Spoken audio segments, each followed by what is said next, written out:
Hogwarts, Era of Darkness. Chapter 1, Conrad Anguine. It was a weird dream. I was lost in a dark forest. The sky was black and starless, yet the full moon was shining up there in solidarity. I was being chased by a snake, or at least, I think it was a snake. I heard it slither behind me, under the bushes, around the thick, black-barked trees. I was trying to run away from it and get as far as possible, yet its sound and hiss always came from behind me, no matter what I did or where I tried to hide. When I finally stopped, giving up, it laughed and asked in a high-pitched voice if playtime was over already. Yet before I could see where it was, I woke up. Blinking my eyes and looking around, I was back in my bedroom. I was sitting on the massive, solid wood baldachin bed under a soft, white blanket. I tried regulating my breath as best as possible. It would be shameful for the heir to the Anguine family to show such an unsightly expression right after waking up, but that is even worse. I murmured, watching the wet stains on my sheet. No, it wasn't pee. It was sweat. Although I bet, I could not explain it to anyone if they discovered it. I climbed out of bed and felt my deep, violet-colored silk pajamas stick to my body like a wetsuit. It was a horrible feeling. Fumbling in the dark, I was cursing under my breath as there was no electricity in our home, and I couldn't flick up a switch to bring light into the darkness. Why would there be? As a family of pure-blood wizards, all we needed was magic. The Muggles' inventions were nothing but weaknesses. Their pitiful attempt in mimicking magic. At least, that is what my mother always says. Good for her. I am still only 11, I haven't got my wand yet, how should I perform magic then? Well, it did not matter, as my solution came with a crack. Literally. Master? A squeaky voice called out as my personal house elf appeared out of nowhere. Squeaky, light, please, I said, expecting her to appear as soon as I was up. She always did. Even in the dark, I could see the grey clothes on her that resembled a sack that she found somewhere, cutting holes in it for her limbs to wear as a dress. Her floppy, long ears and blue, giant eyes occupied most of her face. Master had an accident. She murmured after snapping her fingers and summoning a small ball of light above her head. I just stared at her, hearing her words that could be the last nails in my reputation's coffin if uttered outside my bedroom. Doesn't matter. Clean it up, please. I moaned, starting to undress and wipe myself before dressing up in my regular clothes consisting of a black shirt, deep purple vest, and black pants. What would I give to have some color in my life? I added under my breath as my family's colors, black and royal violet, were all that defined my wardrobe's variety. Sometimes, a little gold sprinkled in, here and there, but not much, only on my formal clothes. Done, master, Squeaky said, already having dry and clean sheets on my bed and in the middle of fixing my pillows. Thanks, I answered, looking at the clock in the corner of my room. It was dully showing that it was barely past 5 in the morning. The sun should slowly start rising up, and I was in no mood to go back to sleep. I have had the same nightmare since my coming of age a few months ago. Right after my acceptance letter came and I could call myself a student of Hogwarts. Is anyone up yet? Yes, master. She nodded, master's father is in his study. Emicham. I nodded, deciding I may go and see him before anyone else also woke up. All my belongings should be already packed, and the last thing I would need to get was my own wand before heading off to school. Ready my usual breakfast, I said, walking out of my room, and Squeaky nodded hurriedly, rushing out and heading straight to the kitchen. Curious beings, house elves are. They have their own magic, casting it without wands or incantations yet in complete servitude to us, wizards and witches. I never understood it. If I could cast magic so well without any wand, I would never serve nor bow to another. But I wasn't like that. So I had to bow my head. Just thinking about it made me sigh while I found myself before my father's study and its dark oak, double-sided door. I was watching the carving of a snake on it, making me remember my nightmare from a moment ago. No, different. I thought as this snake was familiar. A purple-colored viper with spiky scales on its head and around its eyes. Whatever is chasing me in my dream is different. Is it even a snake? I can't tell. Shaking my head and straightening out my thoughts, I knocked. When meeting father, it is best to have a collected look. He greatly dislikes pointless ramblings and blabbering. But it always seemed I was an exemption for that, lucky, but I was not about to push my luck too far. Come in. Echoed his deep voice, signaling me to push open the door and step in, greeting him courteously. Father, I said, bowing with a hand placed on my chest. Many visitors often said I was the spitting image of my father from when he was young. I could never imagine that, to be honest. He was in his mid-50s now, not that old for a wizard, but tell that to his outward appearance. To his graying hair, which was quickly receding, starting from the top of his head of all places. I hope that is something I did not inherit, or that there is magic I can use to prevent it. Gone was his dark violet hair color, which I inherited too, so I am afraid I will go balding just like him a few decades later. Well, at least his eyes are full of vigor, similarly purplish in color, just as mine. Can't sleep? He asked, letting himself smile a little, closing the thick book he had in his hand and placing it on the huge mahogany table before him, where dozens of candles were burning without any drop of wax falling down from them. Yes, father, I answered, and it wasn't a lie. Not really. I know the feeling, he chuckled, beckoning me closer, slapping my shoulders with his rough hands, scarred from many duels, almost making me buckle under his raw strength. Or was I just weak? Well, I wasn't that tall or muscular. I wasn't skinny per se, but, very close. I couldn't sleep at all on the day I was going to get my wand. Oh, the excitement. When the sun is up, I'll take you to Ollivander after breakfast. Choosing a wand is not to be rushed, so I booked the whole shop for you. You can browse to your heart's content. I bet some will not be happy about that. I joked, making my father chuckle. Too bad. They shouldn't have left buying their wands to the last day of the summer.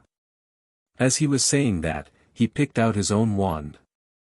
It was made out of yew, looking as if small branches were spiraling together, while its handle was fitted with a dark, violet-colored grip, ending in a viper's head at the bottom.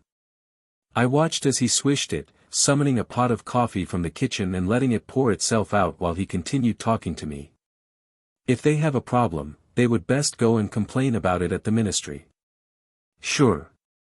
I nodded. I bet anyone would dare to say that the head of the Muggleborn registration did something they found unfair. I added, rolling my eyes, something that I would not dare to do when speaking to my mother. Then worry if some relatives of theirs turn out to be Muggleborn, or someone in their family was back in the day, then they get obliviated into the day after tomorrow. Stripped of their magic and thrown into the Muggle world without a clue who they are. Well, that would be the humane outcome.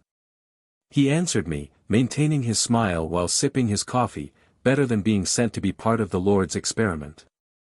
Mentioning his title made me shiver involuntarily. It did not escape my father's eyes, but he did not bring it up. Mainly because it was the same for him. His title was enough to send shivers through anyone. Spelling out his name. That was punishable by law. So nobody even dared to try it. Many only believed him to exist because the tales were still strong about how he came to power. How he defeated everyone in his way, leaving none alive. Well, as someone from the Anguine family, a pure-blood wizarding dynasty, I was privy to more detailed information. He wasn't able to kill everyone. Not yet, at least. Through my father and my mother, thanks to her usually obstinate, loud voice, I knew that many powerful wizards were still in hiding, continuing guerrilla warfare against him and the ministry. For many, the terrorist organization, known as the Order of the Phoenix, was long gone, its leader Dumbledore dead, but the reality was different. They were still active, and the latter was very much alive, believe me. I know because he killed my uncle last year when he and other Death Eaters ambushed their previous hideout. It wasn't a soul that I would miss, mind you. He was a bastard. A male version of my mother, so to speak. Being brother and sister does that, I assume. I never voiced this to anyone, of course, not even to my father. Although he may agree with me, he would only do so behind closed doors and when nobody else was home. My mother's family, the Arcania bloodline, was just as old as ours, the only difference, they had been mingling with muggles for centuries. Now, after he overtook, naming himself the new Minister of Magic, the Arcanias were doing everything to climb back to the ranks of nobles. All those who belonged to her family, those who can still say they are half-bloods, were doing all in their might to wiggle themselves into families like my father's, who maintained their purity. Whatever purity means. A line I would never dare to utter out loud. "What is the grimace for?" Father asked. Evidently, my face betrayed me, displaying my thoughts without my consent. "Nothing." "Thought about your mother?" He smirked, knowing me too well. "Conrad, don't let your thoughts betray you. You are my son, learn to display what others want to see, not what you really think.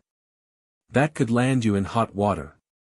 Or worse," I added, turning his smirk into a proud smile. "Exactly." He beamed at me while I let out an inaudible sigh. This is what I did not like. Bowing our heads. I know father had his own pride, just like now, but many times he pretended that he had discarded it a long time ago. Well, I couldn't really blame him. Some pure wizarding families also refused to bow and were now nothing but fertilizers on some fields in the countryside. What was their name? Weasleys. Come.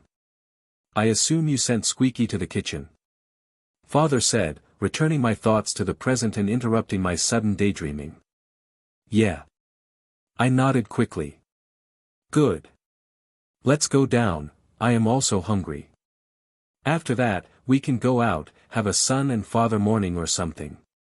I looked at the clock on the wall behind my father. At what? 6 in the morning. Why not? He laughed, patting me on my back as he pushed me out of the study, and I could not help but smile. Whatever father was in others' eyes, I knew one thing for sure. I wanted to make him proud of me. Chapter 2, Wand Choosing. Stepping out from the green flames, I quickly readjusted myself, looking back and watching my father appear from the fireplace. I never could truly get used to traveling by the Fleur network. It made me a bit dizzy every time, not as dizzy as using a port key, mind you. That one, I truly hate. You look as if you just inhaled a handful of ash, son. Father laughed, slapping my back, knowing my thoughts full well. You can't go everywhere by broomstick. I thought about operating, mind you, I replied indignantly. Did you, now? He smirked at me, and I knew that tone very well, as I used it frequently when dealing with one of my younger cousins. Getting your wand and already aiming to learn apparition? Well. Go for it. Ugh. Father, you know full well, I don't know how. I answered, giving up as it was impossible to win against him. He was my father, after all. No, I am serious. He continued, and I felt his hand squeeze my left shoulder. You are young, but if you think you can master it, go for it. Hogwarts only teach it when you get older, but if you manage to sneak into the restricted part of the library and... Are you telling your only son to break the rules and do something bad? I asked back, in a more hushed voice, raising an eyebrow at him. Rules are there for those who can't think for themselves. Ah. I smiled. It was a family motto. Kinda. I don't know where it came from, but father loved to repeat it to me, yet when I got myself into trouble and quoted him, somehow it never counted. Figures. Well, whatever. It is not like I would try to do something to get myself into trouble while at school. Well, let me clarify that. I would not get caught when breaking a rule. I'm not in the mood to experience the punishment that is dished out in there. Here we are. Father said, stopping right before Ollivander's shop. I was so spaced out I did not even realize we arrived. Maybe it was because it was still early in the morning, and people were just coming about. I wanted to say something, but then a monotone, cold voice made me halt my tongue. Angus. I looked towards the source as to who would call my father by his first name so casually, and then I saw him, the current headmaster of Hogwarts, Severus Snape. I knew not much about him, only what father told me when I first met him 6 or 7 years ago. He was his most loyal supporter or one of them. No wonder he was made headmaster at Hogwarts after Dumbledore was chased out. Thinking about that, I also remembered what my father said to me then, people can be deceitful. This will take some time, father said to me, nodding towards Ollivander's shop. Go, take your time. When finished, wait for me here. Got it? Sure. I nodded, glancing at the icy, bland look on my future headmaster's face before turning away, reaching to the door handle, yet I could still feel his cold gaze on my back. Was he hostile to our family? I hope not.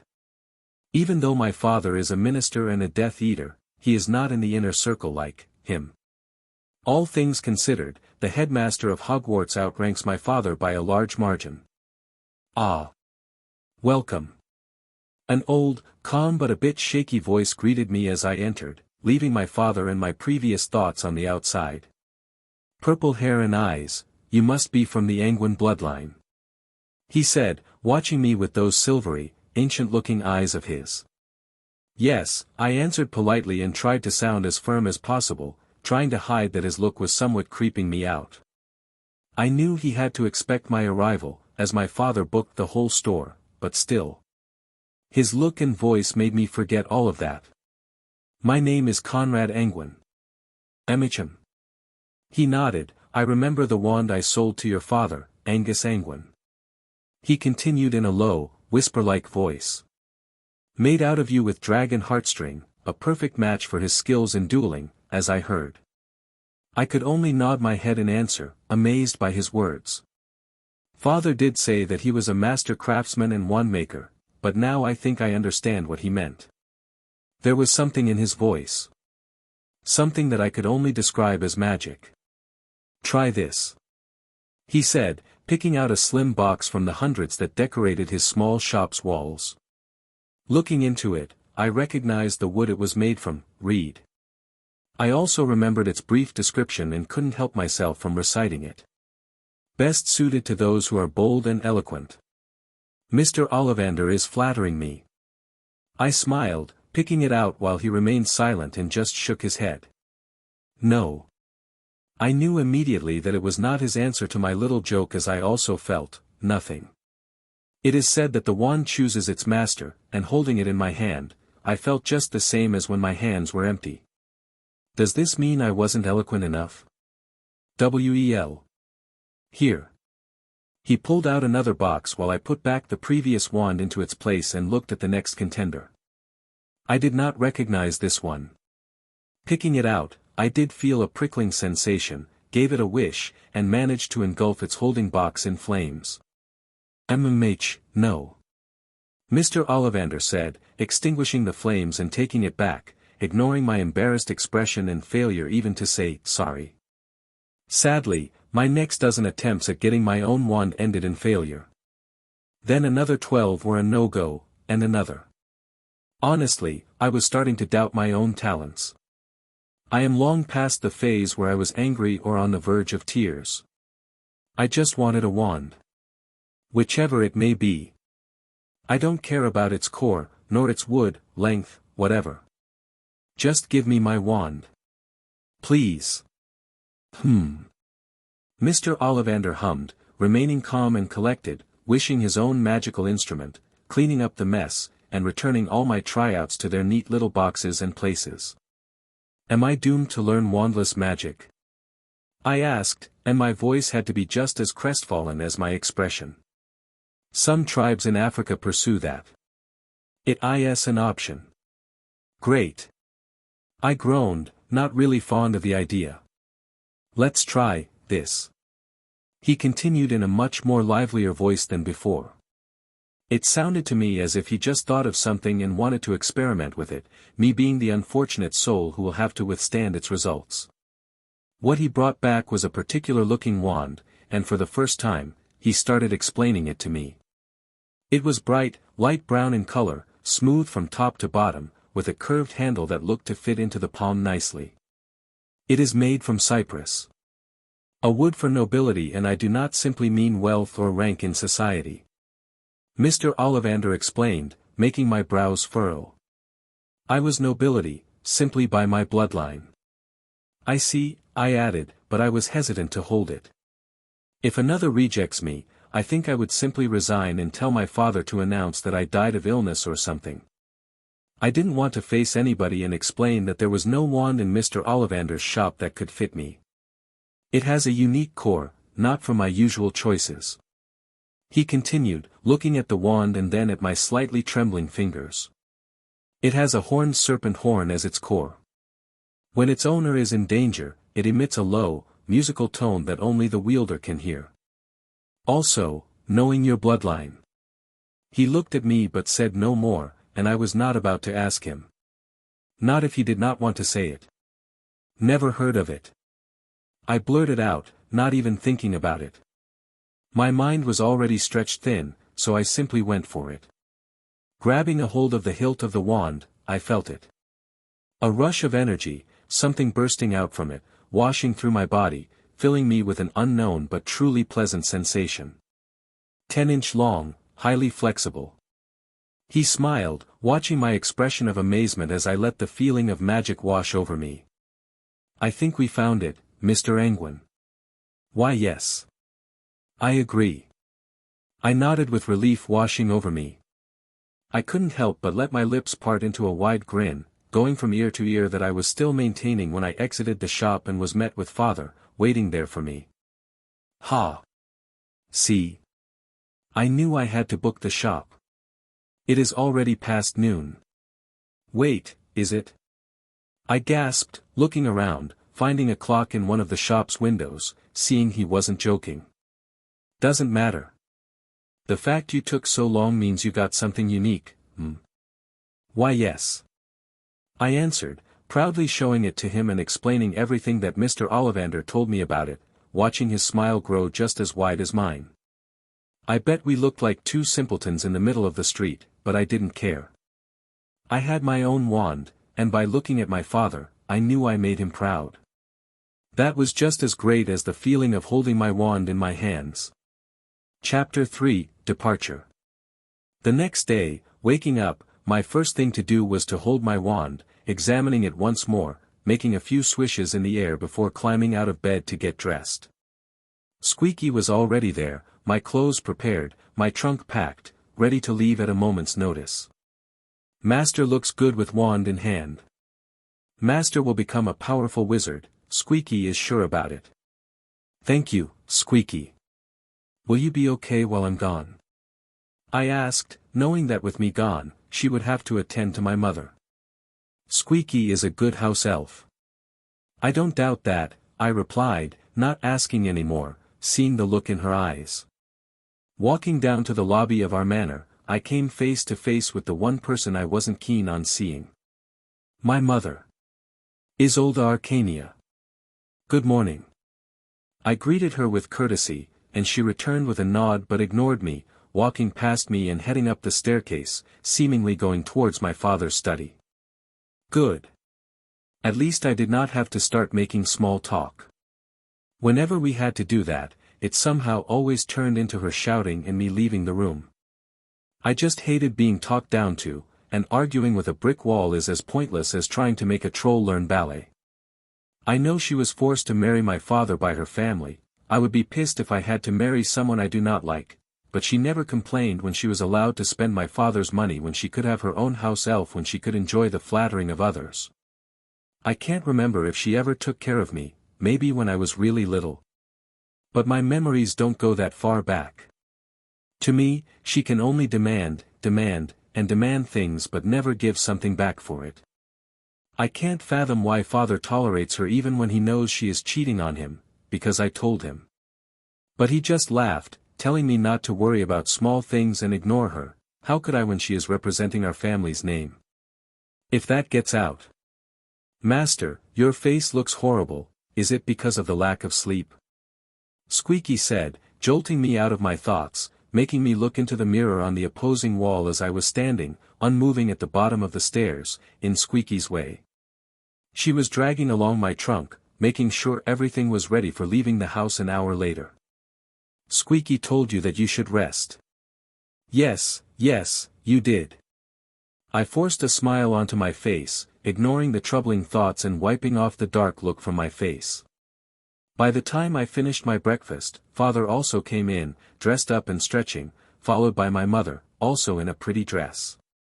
Her black hair was tied up in a bun, and her silver-colored eyes were even more eye-catching with the makeup she put on. Her black and violet dress was made from the finest materials a wizard could buy, yet her face looked as if she just took a bite from a lemon. Well, too bad. Now she surely had to accompany me and my father to the station. We had to keep up a certain appearance. Are you excited? Father asked, patting my shoulders as I stood up. I would lie if I said no. Yep, you would, he grinned, fixing my clothes, which was unnecessary as on the train, I would have to change anyway. When we left the manor, a luxurious, deep blue Bentley Arnage was waiting for us, courtesy of my father's arrangements. Do we really have to? My mother asked when the driver stepped out, opening the door for her. We are going through places where muggles live and rule. The station is swarming with them this time of year, so yes, we have to. Father answered her calmly, like explaining something to a kid. I always found it funny, and I couldn't help but smile while climbing in. He usually treated me more like an adult than my mother, who was more like a whining little girl. Especially when she threw tantrums, the one that was slowly brewing inside of her. I could see it. Throughout the way to King's Cross, she was bringing it up again and again. Why did she have to come? Everything was a problem, the car was uncomfortable. It was hot. It was cold. She did not want to walk amidst muggles. Then the weather was bad again, as soon as the sun went behind a small, white cloud, and it was going on and on and on. Looking at Father, I simply couldn't understand how he managed to ignore her so well and just smile, enjoying the changing scenery and watching the muggles' different cars go past by as we entered London. I rarely see my father angry or raise his voice. Even when I made some minor troubles for him when I was younger, he never shouted at me. He always listened to what I had to say and punished me accordingly. Even if I protested, deep down, I knew when I deserved it. My mother? Well, taking a glance at her, seeing how her face was already a shade of red, her voice sounding like the car's windows would shatter soon enough. That was enough for me to know what kind of man I didn't want to be when I grew up. It was horrible to listen to, and she was getting louder and louder as if that would achieve anything. It just made my father ignore her even more. Will she ever learn that it is useless? I guess not. I just hope, when in school, I won't show my mother's skills in comprehension. Mastering spells and learning things. Oh, I hope it goes well.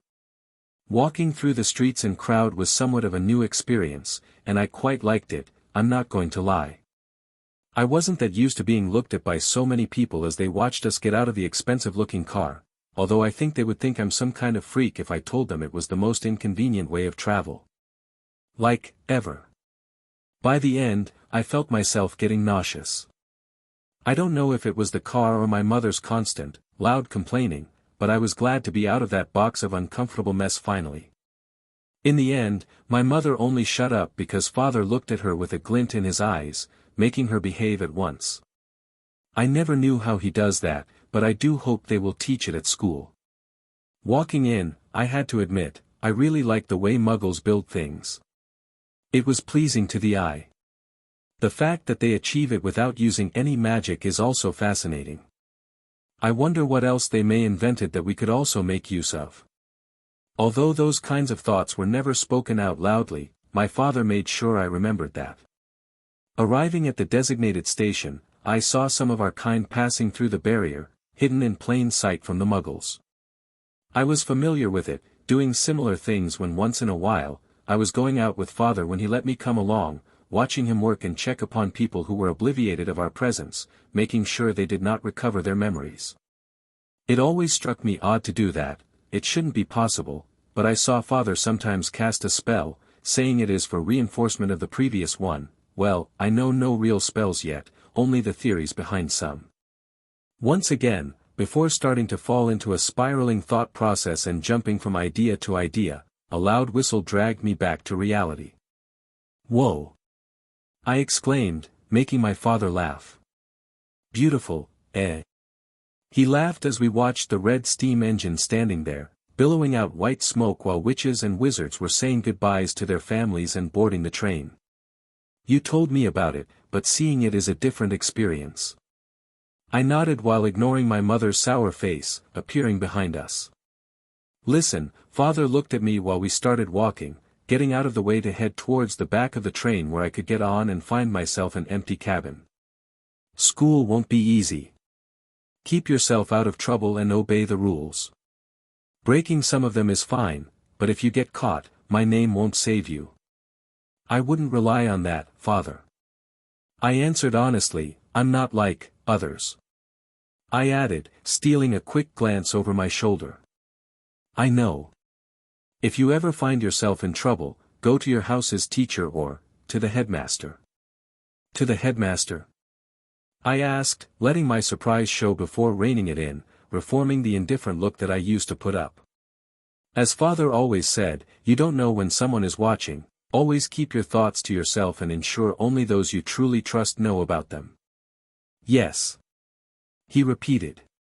"Don't ask more. Just remember this, trust him, no matter how much you may start to dislike him. Okay? That is, weird." I smiled, which I bet looked weird too. "Son?" he asked, and his voice was oddly serious, making me nod. "Good. Now." He chuckled, patting my back and seeing that my trunk was already up on the train, waiting for me. "Good luck. And make me proud." Hee hee. "I will," I said, laughing with him and giving him a hug before boarding the train. I was still watching him from the window inside until the steam engine whistled loudly and the doors closed by themselves. I watched as the platform, along with my grinning father and sulking mother, was gone, and I held onto my trunk's handle and started to look for a cabin that was empty, and I could have it all for myself. Chapter 4, The Four Houses. Walking down the carriage, dragging my trunk behind me, I passed some already full cabins, and looking at them, they were also first-year students. I vaguely recognized some of their features, be it by their hair colors or eyes, telling signs of pure-blood families or, at least, half-bloods. As I was walking along, looking into one compartment, my eyes met with someone who I totally forgot would also be present. Watching those light gray eyes, filled with pride and a false sense of authority, made me audibly sigh as I went forward, ignoring him completely. I was not in the mood for it. Sadly, the owner of those eyes thought differently, opening the compartment door and looking out after me. "Not even saying hi, Anguine? Or is your family suddenly outranking mine?" I was not about to interrupt the important discussion that the son of the Minister of Improper Use of Magic, I replied plainly, not even looking back and continuing my way. "My apologies, Mr. Malfoy," I added just before he could say something back. I was not about to indulge in his fantasies. True, his father, on paper, outranked mine in power and authority. But that did not mean we would take everything like a punching bag. Although father usually avoided arguments with the slimy head of the Malfoys, when they became too pushy, he wasn't afraid to bring the matters before his attention. That usually shuts them up pretty quickly. He had no mood or time to deal with squabbles between his subordinates, father always told me. There were bigger issues at hand. Whatever that meant. So, following father's advice, I adopted the same method, dealing with Draco Malfoy whenever we met. Ignore him politely, and satisfy his ego. Then he will fall silent like a well-fed baby. I was glad that he was behind me and couldn't see the small smirk forming on my face, imagining him wearing a diaper and waving a rattle to amuse himself. Oh. I stopped, finally finding an empty cabin. I leisurely opened, pulled my trunk in, placed it down, and with a loud moan, I sat down, looking out the window, watching the changing scenery. It very quickly let me forget my brief run-in with Draco. Although, I was afraid I would have to meet him more regularly than I wanted. Maybe we will be sorted into different houses? Surprisingly, a voice answered my question that wasn't supposed to be answered. You already have an idea where you will end up. Looking towards its source, a girl was standing at the door. She was around my height, with long, braided brown hair, brown eyes, and wearing elegant black and gold clothing. It wasn't hard to guess by her features which family she belonged to. A rough one, I said, smiling a little, looking behind her, seeing her fair hand hold on to her trunk. You can come in if you want. Thanks. She nodded in response, finally sitting down opposite of me, looking at my hair, clearly deducing my own background as I did with hers. Conrad Anguine. I nodded, and she quickly answered with her own name. Quincy Black. Thought so. There is only one remaining child in the Black family, and that is Regulus Black's daughter. Oh, how one of the most ancient and purest bloodlines fell. Noticing the change in her expression, I quickly tried to hide my thought from showing up on my face. It was widely known that the current sons of the Black family, both of them turned traitors and were wanted as terrorists. Sirius did it first, way back in the days when he was still a student at Hogwarts. He is still one of their strongest assets to this day. Then there is his younger brother Regulus. Father told me that he was a Death Eater, joining in young, but after he was assigned a task, he failed it and turned traitor, joining his elder brother. As to what that task was, not even Father knew. The fact that both brothers abandoned their families brought shame to the Blacks, so much so that they were now looked upon with contempt and suspicious eyes, even by those who were related to them. Although, that was true for almost all the other families. Everyone has a little black in themselves, my father used to tell me jokingly. Quincy before me was still a baby when that happened, and I don't know if she was left behind or her father was unable to take her away, but the fact remained. She was now the last of the Blacks. By now, her brows were furrowed even more. I bet she thought, after telling her name, my silence was a signal of my contempt towards her or her family. Sorry. I replied, smiling, I tend to space out from time to time. Oh. She answered, not really believing me, still maintaining a frown. Do you also have a feeling where you will end up? I asked, ignoring her now wary looks.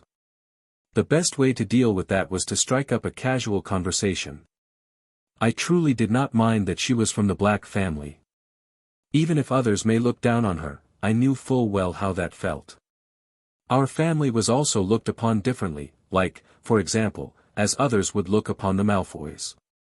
Mainly because my father was a long-time Death Eater, yet seemingly not in the inner circle of his. Not to mention we were designated as purifiers, and made to interbreed with those families that let Muggle-born blood seep into them. I have. Quincy answered me in the meanwhile, and I hope it will be the Slytherins, or I don't know if I will be allowed to wear my family's name anymore. What about you? Well, my family's crest bears the image of a viper, so you can guess. I chuckled but then added, but my father wouldn't really care which house I am going to be sorted into. What about you? Do you care? She asked, watching my eyes, and I felt like she was trying to read me. Maintaining such intensive eye contact was a bit uncomfortable, but I was not about to lose. I do, I answered, crossing my legs, leaning back in my seat, and blinking my eyelids slowly before answering, mimicking how my father dealt with others when being questioned. I don't want to be in Hufflepuff. They became the house where most half-bloods and suspected, weakly magical students are being put into. All of their futures lie in doing menial tasks for the truly magical. It became the synonym for being talentless.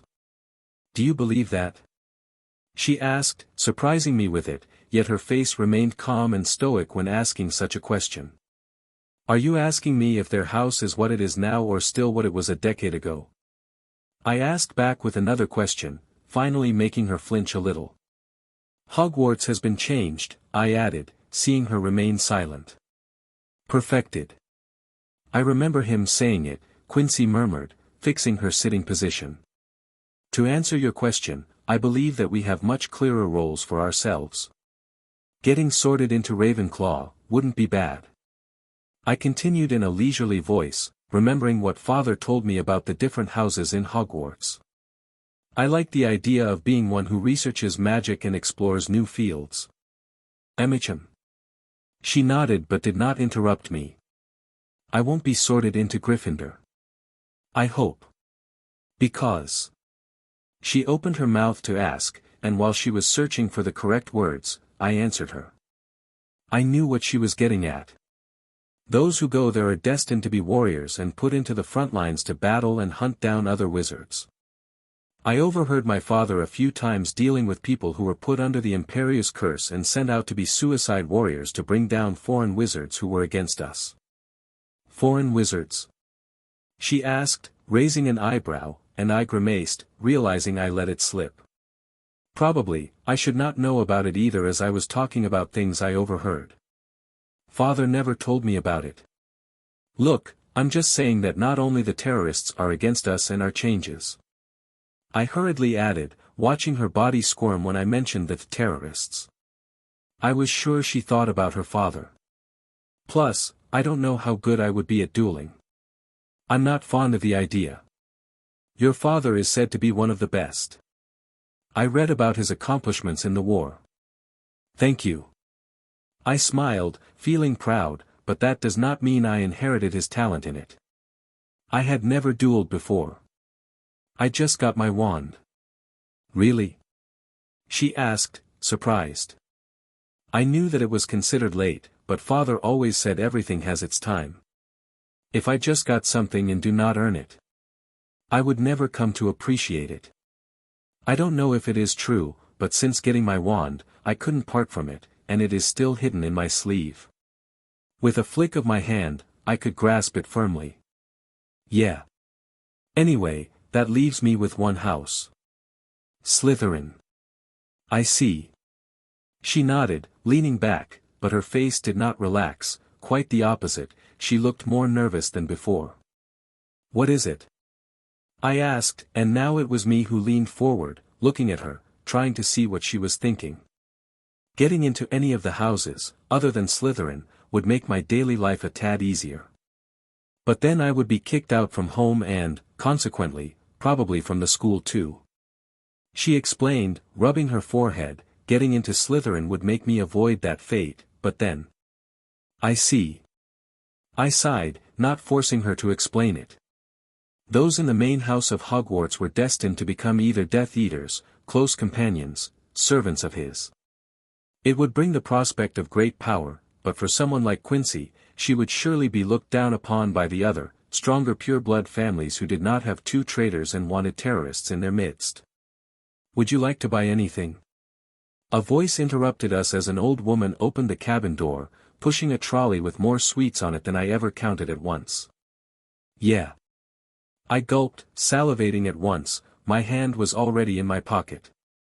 In the end, because I just couldn't choose, I bought one from everything. While I was sorting them out on the seat next to me, Quincy politely refused and leaned back, fiddling with her long braid, looking out of the window, and watching the passing scenery. She was only as good at hiding her emotions as I was, because I could tell she was nervous, anxious, and worried. All feeding into each other, making her mood worsen every mile we got closer to Hogwarts. Here. I pressed a chocolate frog towards her. I'm not hungry. She answered, looking a bit surprised. Are you really think I am a pig or something? Excuse me. She stuttered, her mouth opening agape, but I just grinned. You really think I can destroy all this by myself? Come on. Help me out here, will ya? Come on, my hands are getting tired. I joked, still holding the chocolate frog that she took in the end, turning towards the pile of sweets in the process of deciding which one to eat next. Chapter 5, Sorting. At least the rest of the traveling went on smoothly, and none of us brought anything up that would upset the other. Our travel remained uninterrupted, although I expected someone to come and try to stir up trouble that he couldn't finish before, but that did not come to pass. When we were getting close, putting on our robes was an event in itself. It was a bit different from my usual ones, a bit more rougher, simpler, and less elegant. More uniform. Which I kinda liked. It was an exciting change, although it did not have a correct slot to hide my wand in my sleeve. But I could work with that and modify it later on. For now, the inner pocket would suffice. Checking myself out in my faint reflection in the window, I was satisfied with what I saw. Beautiful, isn't it? Quincy asked, and it took me a second to realize what she meant. For a moment, I felt my face turn way brighter than I would like to admit. It is, I answered, scratching my throat, changing my focus from my reflection onto the huge castle on the horizon, standing contrasted to the silvery moon and the star-filled night sky, painting a truly otherworldly picture. The best school to learn magic in Britain. No. In the world. Although I never visited any of the schools worthy of being mentioned alongside Hogwarts, I am pretty sure that most, if not all, modeled their structure after Hogwarts. Better to get ready. I looked away, glancing at Quincy's face. We are going to be sorted in an hour or so. Good luck. I smiled at her, but I could see her anxiety come back with force. I could have said many things to her, but I think it would have been useless. All would be seen as nothing fake encouragement as I was not in the same shoes as her, which was true. I couldn't place myself in her place and accurately imagine what it was like to be looked down at constantly. Well, what I know about was what it feels like to be looked at provocatively. As soon as my feet landed on the platform, lit by orange gas lamps, I felt Draco's gaze land on me. Of course, I wasn't about to answer it in any way, shape, or form. Let him feel superior and let me focus on my own thing. That would be the best. Do you have something going on with the Malfoy's kid? Quincy asked, stepping down from the train behind me. He has been looking at you from the start. Is it because of me? Nope. I answered, to both of your questions. It's just that our families are kind of rivals. His father's tongue is browner than an American toad's back. My father at least has the decency to work for his achievements. Heh. She chuckled softly, which also made me smile. I bet you wouldn't say that to his face. Nope. I repeated myself, looking at her with one eye, I'm not stupid. Plus, causing trouble for my father is the last thing I would want to do. In front of the kid, I'll be courteous. You also are a kid. So am I. She said in a rather sharp voice, making me look at her, and I could not help but twitch my mouth. She wasn't wrong, and why did her voice then remind me of my mother? Ugh, please, no. Humph. She walked past me, probably because of the grimace I let slip onto my face. Ah, whatever. After huddling around like little ducklings, we were herded by a female teacher who we later learned was named Grubblyplank. What a weird name. Well, I'm not one to speak anyway. The ride over the lake quickly made me forget about it anyway, and even Quincy, who shared the boat with me, managed to gaze in awe at the huge castle getting closer and closer and stopped ignoring me. What I could do without was the hundreds of stairs we had to ascend from the docks to the castle itself. Are we being tested for our physical state or what? I moaned under my breath, but Quincy was not about to answer me as I saw her gasp for air, holding her side, looking like she was in great pain. Not an athletic type. I could tell that immediately. I could sympathize with that as if I hated something more than stairs, it was running. Luckily there were not too many stairs left after coming into the school's main building and made to wait before the Great Hall. I was watching the tapestries, the different, moving paintings and suits of armor, everything, just to not let my eyes meet with Draco's. Or anyone else's, in fact. I wasn't in the mood for any of it, especially before we were properly sorted. It could backfire. I see everyone is here. A voice echoed beside our ears, and the woman named Grubbly-Plank answered shortly while a fat, short, balding, honestly speaking, rat-like figure appeared before us. For a moment, I thought I heard Squeaky, then I saw her, only bloated out of proportions. It was Quincy's elbow that lodged itself into my side, wiping off the clear disgust from my face, replacing it with wincing. If you look at him like that, you will be in trouble. She whispered, he is the head of House Gryffindor, Professor Wormtail. Professor? Him? I asked back, even more surprised. Plus, head of a house. Merlin's beard, is the school okay to employ someone like that? Your face, stop it. It's twitching. She warned me again while the squeaking blob of a guy was telling us something, but I could only hear rat-like noises and not any comprehensive words coming out of his mouth. Now I was sure I did not want to become part of Gryffindor. No way. Put me into Hufflepuff instead. Disgusting. Someone else whispered, and I knew that voice. It was Draco's. Well, sometimes even we can agree on something as I glanced at him, only nodding, making him flustered that we had the same opinion. Finally, when the rat man finished, we were led into the vast dining room. It was pretty uncomfortable to be watched by so many older students sitting at their respective tables, sizing us up.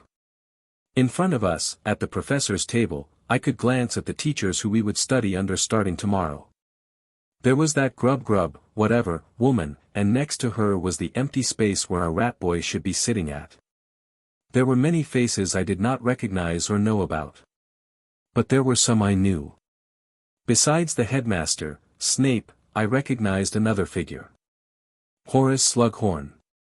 I knew about him because my father told me about how he and him somewhat connected. He was found by him personally and then invited to join the school as a teacher after Dumbledore was chased out. Supposedly he is close to him. Moving my eyes away from him, there was another man who I was very familiar with. Especially because I saw him in my mother's bed. Gilderoy Lockhart. I just can't understand why father never taught him and mother a lesson when I told him about it. He even laughed, then I found him reading one of that blonde Playboy's books, having a jolly good time with it. Ha!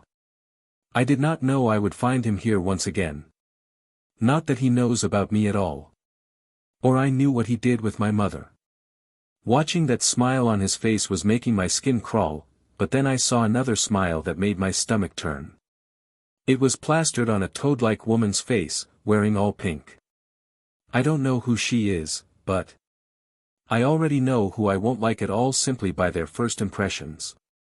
Before I could look around more, I heard my name being called out, and there was a stool placed in front of everyone with an old, dingy-looking hat placed on it. I didn't know how it got there, I was too preoccupied with my own thoughts, but I realized what was happening. The sorting started, and I was going to be sorted first. I can only hope that my face remained calm throughout while I walked out from the crowd to sit on that stool. As the hat was lowered on my head, strangely, the outside world completely disappeared. I could not hear or see anything. Emicham. An ancient, tired voice echoed in my ear. It felt like coming from far afar, and it sounded so tired, I felt like listening to someone on death's bed. It was very, very uncomfortable. Another year has passed. No matter. The voice sighed, and I could feel deep lethargy oozing out of it. You have a good brain, you could easily fit into Ravenclaw. Oh boy, here we go. I thought, but it seemed the hat, which the voice belonged to, I assume, chuckled. You also value familial ties and friendship. Hufflepuff would be a good home for you. I think, if the hat wasn't covering half of my head, I should look totally white now to the other students. But not in our time, but in the past. He added, sounding even more tired, and old. Gryffindor, no. You would not have fit in there. In the past, or right now? I asked, sounding curious and also a bit annoyed at the same time. Which was a surprise for even me. Both. It answered and then spoke only one more word, which it did loudly, and I could feel it being lifted off of my head. Slytherin. Standing up, I was a bit dazed, looking around, hearing the claps coming from the table under the green and silver banners where I soon found my place, sitting down amongst older students, nodding at them. Looking at their features, I could notice many of them held characteristics of different, pure-blood families. Turning back towards the stool, I was watching the others be sorted.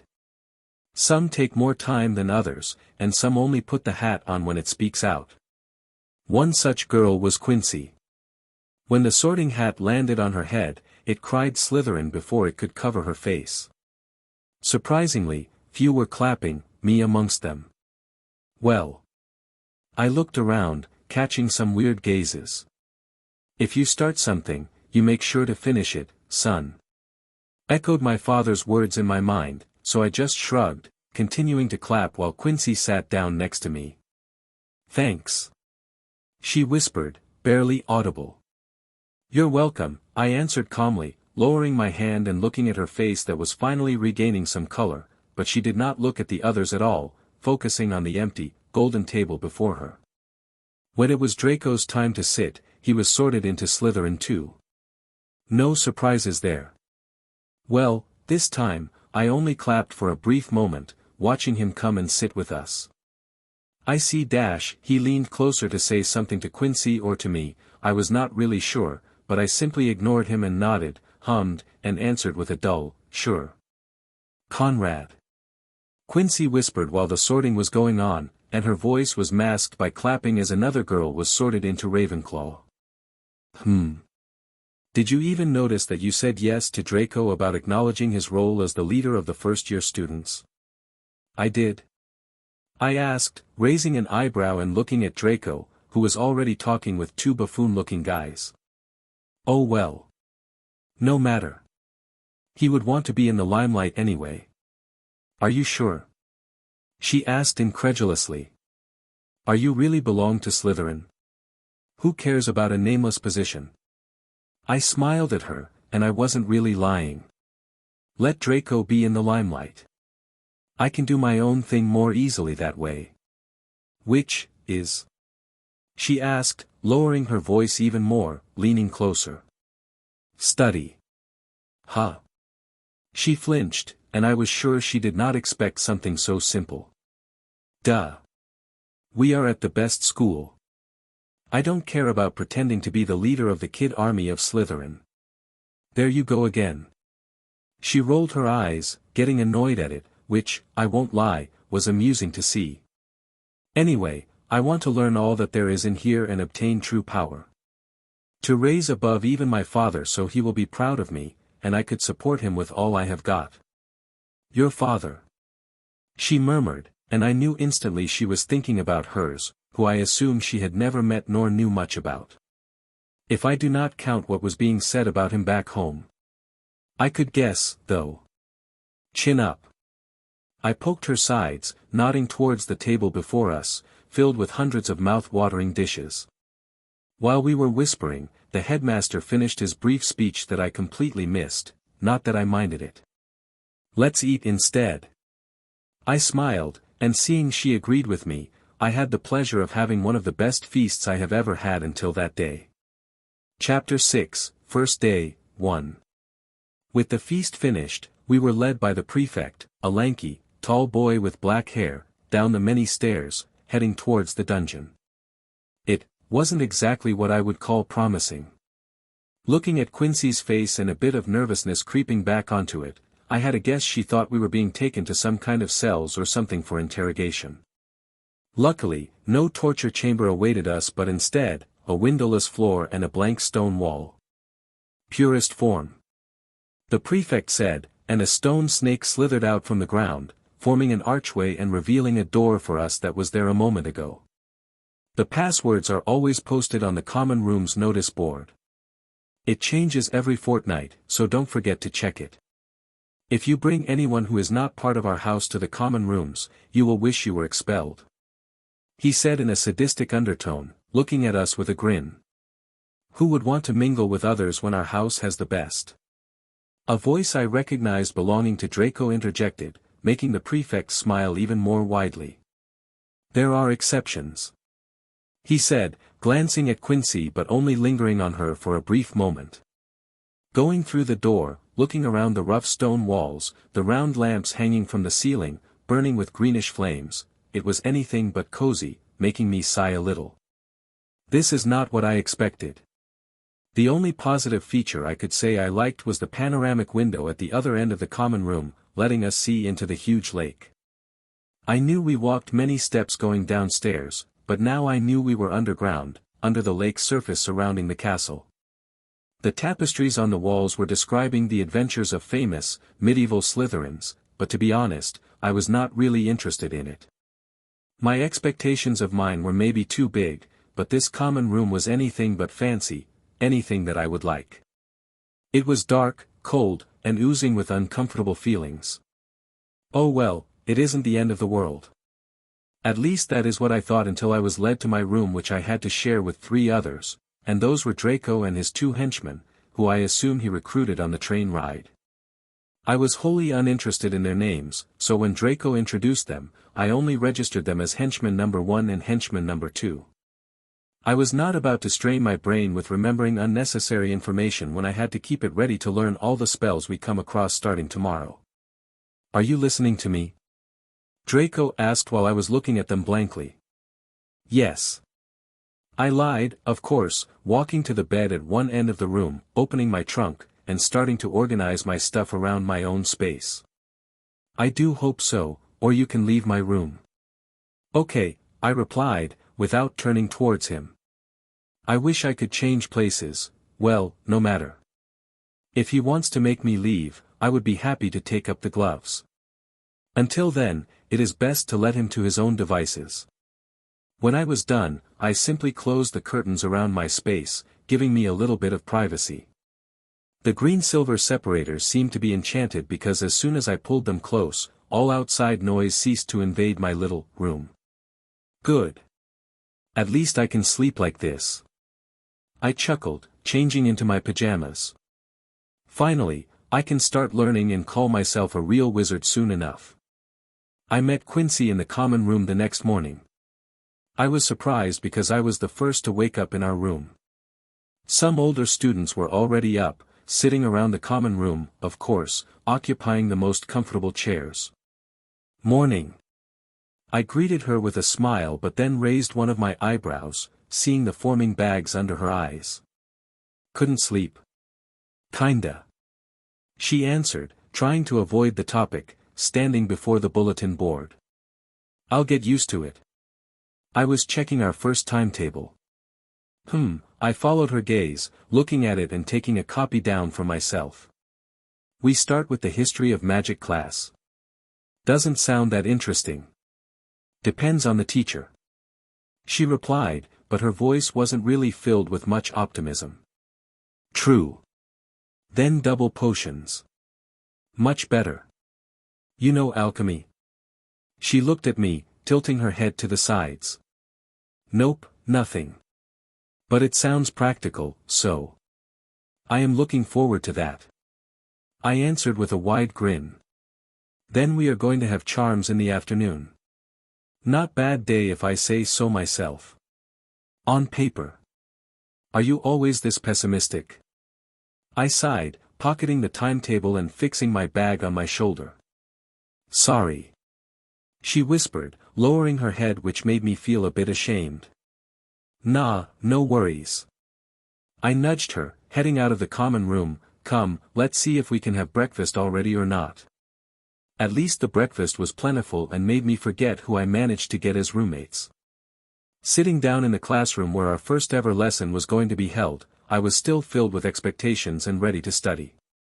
Yet when our teacher, surprisingly, a ghost floated in, I soon realized this was going to be anything but fun. If there is an image of boredom next to the word in the dictionary, I assume it would be an image of our classroom right now. Is our teacher, Professor Binns, determined to kill us with boredom? Or what? Father made me study many things back home to prepare me for attending Hogwarts, but he could make history or even math enjoyable. This was pure torture. Maybe this is a new form of the Cruciatus curse. And we are being experimented on. I should learn the Imperious curse to mind control myself to listen to his monotone, literally dead voice. How can you listen to this? I whispered, leaning towards Quincy, but then she just flinched, looking at me confused. Sorry, what? Nothing. I smirked. Well, it seemed I was not alone. She is a pretty good pretender to feign that type of concentration. I thought she was drinking in every word the ghost of boredom was gurgling out. Good job, Quincy. She now seemed a bit flustered and was blinking her eyes rapidly, forcing back a yawn. Next time, I will eat less before having a class with Binzi here. Binzi? She asked, looking around, needing a few moments before she realized who I meant. Yeah. I get sleepy when I am full, and with this boring nonsense, I feel it tenfold. Ha, at least it isn't a double-length lesson. It is your fault that you ate that much. It looked great. Let me concentrate. She added, getting annoyed and started ignoring me, slowly managing to fall back into her little trance, looking as if she was paying attention, but her eyes were almost empty. Tisk. I clicked my tongue, impressed by her feat, when I felt a tap on my shoulder. Leaning back and looking over my shoulder, I saw it was one of Draco's bedwarmers. What was his name? Crab. Crap. Crab. Crab, it should be. Henchman number 1. He was giving me a small piece of parchment that I took reluctantly, reading it slowly. Keep friendly with that misbegotten, and you will be labeled as such. Ha. I never knew he knew such archaic words. This would have shown some class if the rest of the sentences were similar. Well, at least he did not call her mongrel. As far as I know, Quincy is just as pure-blooded as me or him. Is he threatening me? I couldn't help but look back toward them, seeing him form a slight smirk. Then I looked at Quincy, who was surprisingly looking at me, which surprised me, I'm not going to lie. She remained silent, just glanced at the piece of parchment that she could not read but could guess what was on it. Turning away from me, she looked forward again, returning to her trance, or it seemed to me. Now it was my turn to remain silent as I thought about it. It would be good not to get into trouble so early. To go through my initial years with leisure until I topple my OWL ha. Father, I think I am not so good at remaining calm and indifferent as you. Sorry. I crumpled it up, put it into my pocket, and continued ignoring them behind us. When problems that I can't really deal with arrive, I can ignore them, at least until I come up with something that lets me deal with them once and for all. I would rather make friends with one who I can talk to as equals than play the role of a yes man. If it truly gets out of hand, Father did say I should trust the headmaster, maybe they have something going I don't know about. If all hell breaks loose, I can go and ask for help, maybe. We'll see. For now, my main goal is going to survive this torturous lesson. Chapter 7, First Day, 2. Walking down steps, coming out from Professor Binz's lesson, was like taking a refreshing walk in the rain on a truly hot summer day. I felt my brain was turned into mush, a very dangerous spell as it needed nothing but the monotone ramblings of a ghost. No wand, no magic, just the power of words. This is not going to be my favorite, I said between two yawns while many who were walking close by echoed with a yes and their own yawns. Could have been worse, Quincy added, slapping her cheeks with two hands, rubbing the sleepiness from her eyes as we arrived at the dungeons where our potions classes were going to take place. I hope Professor Slughorn is going to be much more lively. He should be, and even if not, we should act extra attentive. He is the head of Slytherin. Another student added, who I didn't know at first. Looking at the gold ring on his finger with a stylized S, it has to be someone from the Selwyn family. He has been head of Slytherin House and been teaching here for 50 years. He was the mentor of him. He added with a whisper and, collectively, made everyone stop at the door to our classroom. Yeah. Another girl added with a mosquito-like voice, imagine what would happen if someone who is a mentor to him starts complaining about us. Somehow, by the time we all entered the potions classroom, we thought that another hour of Professor Binz's lesson wasn't a bad thing at all. When the professor, a bald, fat-bellied old man, walked in, we were all looking on silently. How was he going to act? Was he friendly, or was the mentor of him just as, well, persuasive as his protégé? He looked at us and our white faces with surprise. I stole a quick glance at Draco, who I assume felt the same as his face was free of the usual, smug smile that often accompanied him. What is the long face for? Did someone die? Professor Slughorn asked us, which was not the best choice of words, as I exchanged a grim look with Quincy, with who I shared my desk. Oh boy, someone did. Already, the professor gasped, checking us individually and making a head count. When he was nearing me, I tried to hide behind my cauldron, but of course, it was a futile effort. Oh. You are all here. Then nobody died. It would have been weird, most accidents happen in the dark arts lessons. You don't have that until second year. People die. Draco asked, unable to hold back, and for a moment, I was glad because I had the same question in mind. Accidents do happen from time to time. Mind you, it is not that usual. Professor Slughorn tried to say, seeing our pale, white faces, none of my Slytherins died in the past 10 years. The first few years when the Defense Against the Dark Arts was renamed and reorganized, there were some accidents. But as we learned and adapted, all became much more streamlined and safer. Trust me. He said in a jovial mood, trying to lift our spirits. It seems he is not like what I expected. I whispered to Quincy, who nodded with a bit of relief creeping up on her face too. Well, you don't need to worry. Your first year is going to be dark arts, the basics with Professor Lockhart. He couldn't hurt you even if he wanted to. He chuckled, which was also not wholly relieving, but at least I got the feeling we won't have any problems with Professor Slughorn. Well, well. He clapped, looking at us smilingly. This year, I am going to introduce you to the world of potion making. I prefer teaching through practical lessons. The books you have for this year have everything you need. Of course, if you want to brew the perfect version of said potions, you need more than the following recipes. Potions are like living beings, you must read them while concocting them. The recipe may describe how to create them, but their potential is determined by the quality of the ingredients. The book may say you have to stir it clockwise 4 times, but your ingredients were subpar, making you stir it 8 times to produce the potion you were aiming for. We will see how you fare and if you have what it takes to be a master potion maker. Now, this is more like a lesson I was hoping for.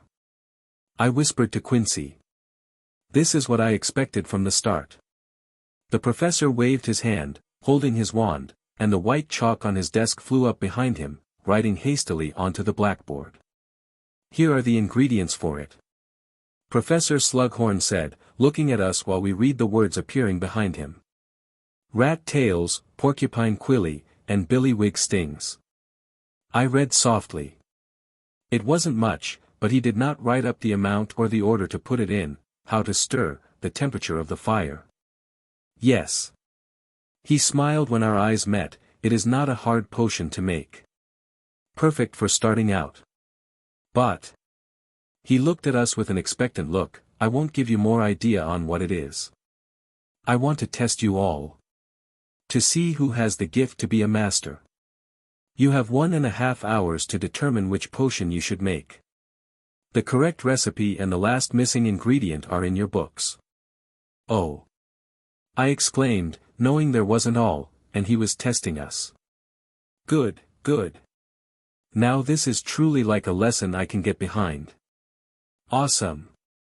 No helping the others. Everyone must work alone. If you do, I am going to deduct points for it. Good luck. The professor clapped, sitting back behind his table, watching his get to work. Looking around, I saw some of the others hit up the book we had, trying to find the correct recipe. Well, good luck. It was at least 400 pages long with tons of recipes in it. By the time they find it, the lesson will be over. Okay, let's tackle this from a practical standpoint. With that, I stood up, drawing everyone's attention, and simply walked to the shelf where the ingredients were on display and took what I needed, going back to my place. Here. I gave some to Quincy, who was still looking at the blackboard, drawing her back from her weird stupor. Thanks. She murmured, looking at my hand while I placed it before her. If I have known some spells, I could charm the book to open where I needed to. I grumbled under my breath as I sat down, and I heard Quincy whisper, her mouth barely moving or twitching, trying to avoid the professor's gaze. It's the hair-raising potion, she said, looking as if she was fixing her clothes, and then started to flip through her book. I tried to make my indifferent look as always, looking around the rest before I followed suit, trying to act as if I was looking for the correct recipe. It was hard to hold back my grin, especially as I looked at the slightly worried face of Draco at the opposite table, frantically flipping through the potion recipes. When Quincy stood up, firing up her cauldron, everyone turned to look at her, especially Professor Slughorn. I was still trying to hold back the smile from creeping up to my face. It was good for gaining a little bit of credit to her name. I guessed by the look on her face that in the morning, she was not really let to sleep well. I don't know who her roommates are, but I assume she wasn't welcomed with open arms. Seeing her start cutting the ingredients, it was my time to follow suit. Looking into the index page, I found the recipe. Flipping to it and reading it, I realized there is no fourth ingredient. Sly, Professor Slughorn, very sly. The addition of the ingredients didn't matter either, only their quantity. They had to be balanced and match each other ideally to create a perfect hair-raising potion. After reading the instructions, I stood up, copied Quincy, and started to prepare my very first brewing session. It would be an understatement if I said I was not nervous. I never made a potion myself in my life. I watched Father concoct some, but those were all mediocre stuff, as he was not a good potion maker. Still, at least I know how to handle ingredients and how to prepare my cauldron. Now, the eyes that were watching us doubled, filled with part jealousy and part hate. Mixed in with a bit of panic. It was at that moment when Draco also looked at me. I saw that his face was whiter than usual, and his eyes were accusatory. That is when I slowly parted my lips, and when the professor's eyes wandered away, I mouthed the potion's name. I almost laughed at the face he made, not believing what I had done. As to why? I want peace while attending school. I am not here to vie for the attention of others.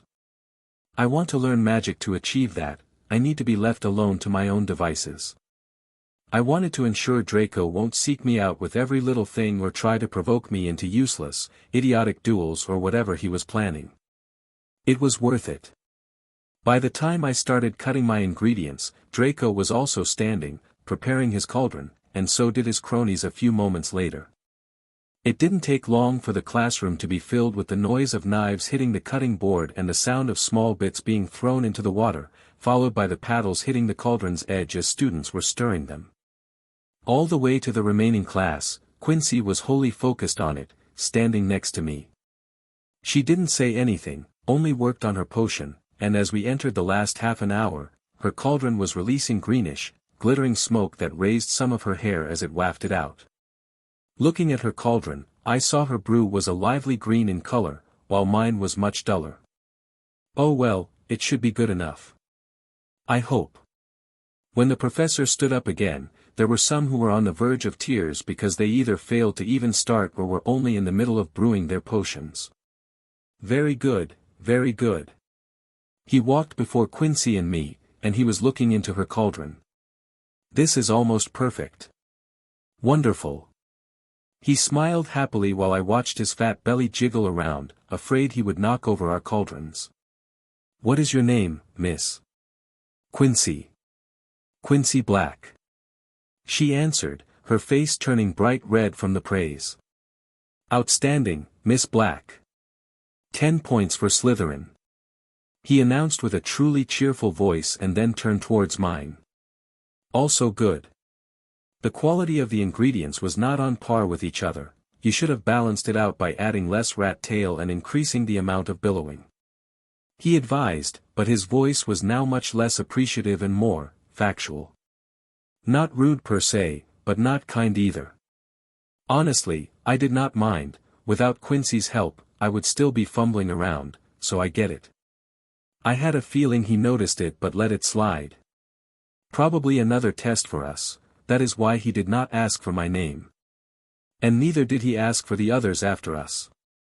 Watching him go to each of our ends and explain our wrongdoings with the same kind yet distant voice was enough for me to know he was only happy with Quincy's performance. Nice job. I leaned over, whispering to her, I owe you one. Thanks. She murmured, still flushed, her face basking in more of a pink color than anything. Lunch afterward? She answered simultaneously as her stomach rumbled a little, turning her crimson from pink. Ahaha, see? That is why I had a plentiful breakfast. I chuckled, looking back at my cauldron, letting Quincy relax and stopping my teasings. Finally, this lesson was much more like it. Now, my expectations were extra high for the charms lesson. The only thing that made me weary was the fact that Umbridge woman was going to hold it, and her aura was anything but friendly. Chapter 8, Lunchtime Exploration. The lunch was great, and after filling our stomachs, we still had around an hour to laze around before our charms class began. To not let ourselves be overwhelmed by the food coma both Quincy and I was starting to feel, we decided the best solution was to explore the castle a little. That was when we ran into it. Oh. What is this? Our youngling sneaking off. Searching for a place for smoochy.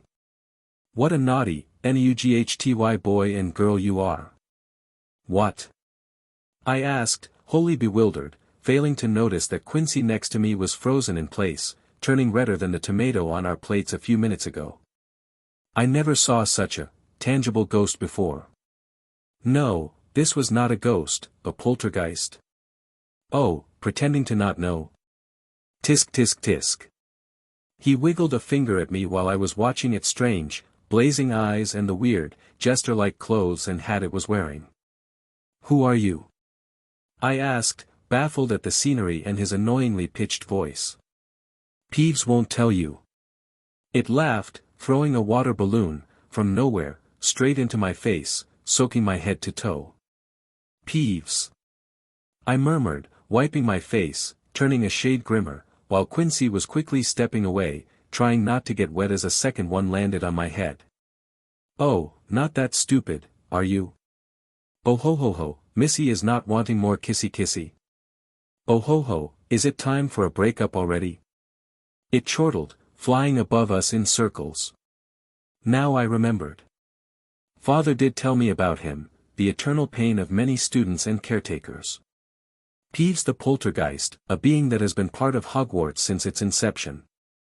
Nobody knows how he came to be, but many think he is a manifestation of all the past and present students' collective mischiefs.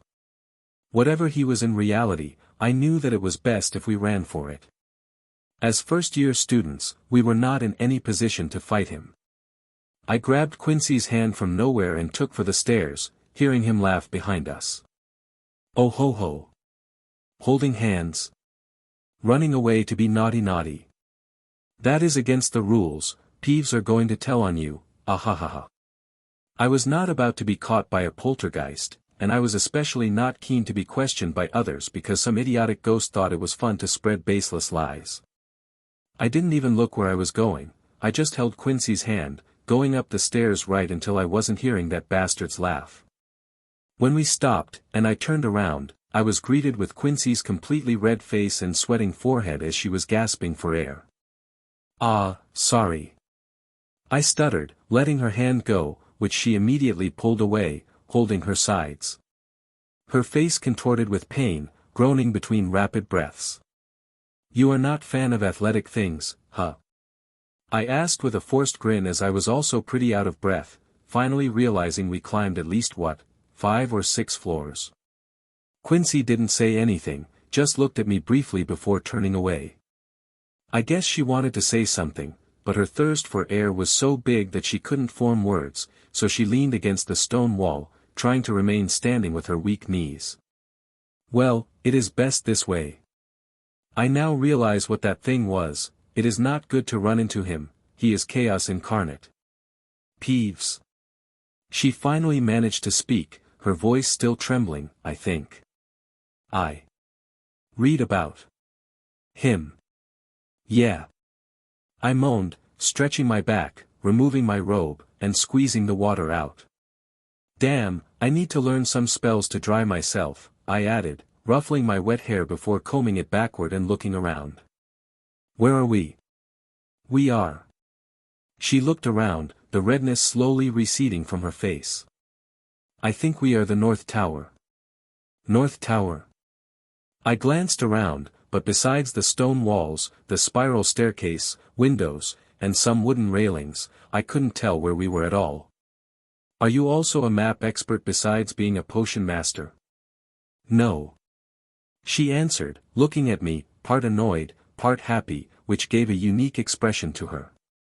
I just read all about Hogwarts in the many books related to its history. Especially because half of them was banned. Ah. Maybe I should have done the same. I added, seeing the wisdom in it. Father has a pretty extensive library back home, well, it doesn't matter anymore. So, why does this place look like nobody came here for years? I asked, looking at the dusty ladder steps mounted on the walls and following them upwards. I also managed to notice a trapdoor there. Because this was the old divination classroom. Quincy finished, following my gaze. Since divination has been outlawed, this classroom is out of order. Want to check it out? I asked, grinning, looking at her, and after a brief hesitation, she nodded, wearing a small but excited smile. By the time I reached the topmost notch and pushed the trapdoor open with my free hand, I felt the decade-long dust sticking to my wet palms. UHG. I coughed as the dust on the other side whipped out, hitting me straight in the face. Damn it. Watch when you come up, okay? I shouted down while climbing up completely. Oh okay. I heard her weak answer, coming after me. Inside the room, it was hard to breathe. The air was stuffy and old, no, ancient. As soon as I glanced at the red curtains, I pulled them off and opened all the windows that there was to let in some fresh air. Ugh, this is nasty. Quincy added, holding her nose as she climbed up, watching the dust-filled circular tables, the faded cushions and chairs, and the many spiderweb-laced books and trinkets on the wall-mounted shelves. Yeah. I don't think anybody has come up here in more than a decade. Ah. I watched on with surprise as Quincy pulled out her wand. I am no Ollivander, so I couldn't really tell what kind of wand it was, but it had a spiral-like form and was a warm, chestnut color. Scourgify. She shouted, and the dust was swept out of the open windows in a blink of an eye, and the air was refreshed. Then she looked at me, repeating the same, and I was cleaned up, no longer looking like someone had poured gray flour on my head. Thanks. I grinned, that is a pretty good spell. Care to teach me? Ah. She flinched, getting a bit embarrassed. Well. I could. It is not hard and useful for cleaning and all that. Thanks. I nodded at her before looking around once more. Hey, what do you think? Could this be our little secret base? Huh? She asked back simply, blinking her eyes rapidly, following me as I checked the shelves. Do you think we will get any real rest or peace of mind? I asked calmly, without looking back at her, my eyes reading the many strange books stored in here. Even if half the people won't believe Peeves, if he goes spinning his little lies, many could use it as ammunition against you or me. But, it isn't true. She protested loudly, stomping in place. You shouldn't have pulled me away. Yeah, you should have explained yourself to the others plainly. I shrugged, knowing she was not really liked by the rest of Slytherin. That was obvious since our train ride. One day was enough for me to measure her popularity by looking at the others at the sorting ceremony. With that, she fell silent, looking away from me, biting into her lips, which seemed especially painful. Well, at least you would have been spared. She murmured, and I pretended not to hear that. So, what do you say? Seeing that nobody is coming here, it would be the perfect retreat if we need some quiet. After we learn some charms, we could also make it so nobody can come in, huh? That does sound nice.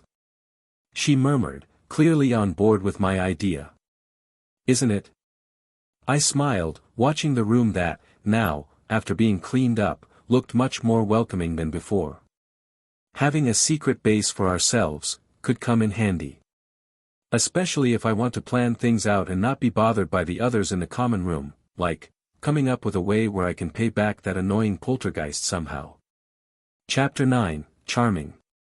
10 minutes later, all the tables were pushed to the end of the room, making enough space for us and for the soft cushions we hoarded into the middle to serve as the most relaxing place to sit. Ah, this is nice. I sighed, feeling thoroughly relaxed and slightly sleepy. This is going to be great in the winter, too, as we have a fireplace. I pointed at it. It is much more cozier than the dungeon. Quincy agreed, also enjoying the peace and the warm sunlight pouring in from the open windows. For sure. I don't get what it is with the fascination of living in a literal dungeon. 1,000 years has passed. And even then. Ha! Now I really think Ravenclaw would have been a better choice. Don't let the others hear this. She giggled, lying next to me. I won't. I am going to make sure I will be left to my own devices. That is why you helped out Draco? Yep. I looked at her, you saw. Of course. She answered, but she wasn't mad about it. I am not stupid. Nobody said you were. You just did not hear them saying it. She shrugged, turning towards the window, watching the blue sky. Well. I tried preparing for it. No matter. I will deal with it. If nothing, I just need to endure it for a year or two. Oh. What do you mean? Until I learn enough to defend myself. I'll remember everyone. She added whisperingly. Well. Father did say some girls are dangerous, but Mother is not one of those. He told me that I should be afraid of those who can endure and remain silent when others are already screaming. Those witches are the ones who I have to be wary of. Well, good luck. I guess. She grinned a little, thanks. If you want to practice, I have an idea. What do you mean? She asked, sitting up, turning towards me with a curious look in her brown eyes. Peeves was annoying, and I want to do something about it. Was he now? She asked, looking and sounding a bit sour. Well, if you don't mind the rumors spread, I don't really care, but from the two of us, guess who would be the one to be picked on more? At that, the sourness on her face increased significantly. Exactly. So. What I wanted to say, I want to think about something to do about him. You can't kill something that is not really alive. She added, after shaking her head, calming down a little. I was not hoping for that. I would like to make him be gone for real, but I know enough to realize that would be impossible. But I am sure some things can hurt him. Or how would the teachers keep him in check? That is true. It do sounds like a valid idea. Plus, I am not in a hurry. I will visit the library after the afternoon class anyway. See what we can borrow. Already?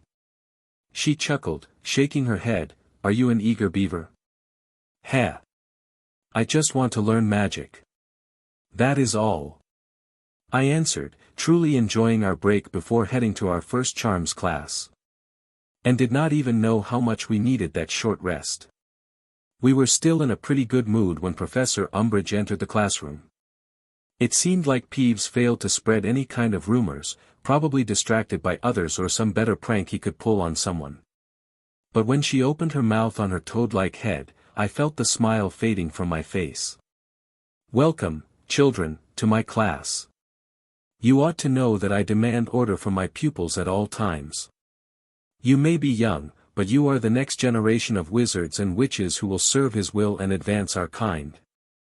Being part of his house, being a Slytherin, makes you not just responsible for showing the others how it is done, but also puts a great weight on your shoulders to act as true pureblood should at all times. As she was saying it, her eyes slowly fell onto Quincy and then wandered towards me. From that moment on, she did not blink or move it away. Mr. Anguine. Sneaking off to fool around on your first day here is already a sign of a rotten core. Maybe you are attracted to rotten wood, being hollow inside yourself, but it is not something I will tolerate. What? I asked, but only inside my head. Luckily I managed to stop my mouth from opening and letting my thoughts to the surface. Or, more precisely, I was so stunned I forgot to do so. On the outside, I felt my eyebrows raising, looking at her questioningly, which I knew was a wrong move because she immediately continued. Mr. Anguine, I think you need a lesson to realize this is not the House of Anguine, and the snake on your uniform's emblem is not a viper. -50 points from Slytherin. What? I stood up, and now I knew that the words were not held back but shouted out as loud as I could manage, fighting my shock to not fall back into my chair immediately.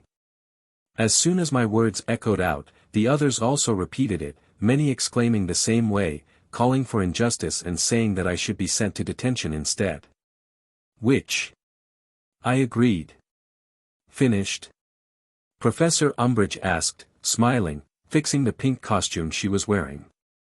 You all are better to learn that there are rules in this school. Rules that I helped write. I suggest you all read it in your free time. That is unfair nonetheless. I said, my voice overshooting the others' complaints. Is it? She asked, forming a broader, somewhat sadistic smile. It is. I nodded, looking directly into her eyes while the others slowly fell silent. If I make a mistake, why punish the others? Oh. I didn't know you wore crimson and gold. She chuckled and looked like she was thinking about something, but I could see and feel she already knew what she would do very well. Plus, I don't think listening to Peeves is something that would hold up in court, I added, making many of my classmates look at me.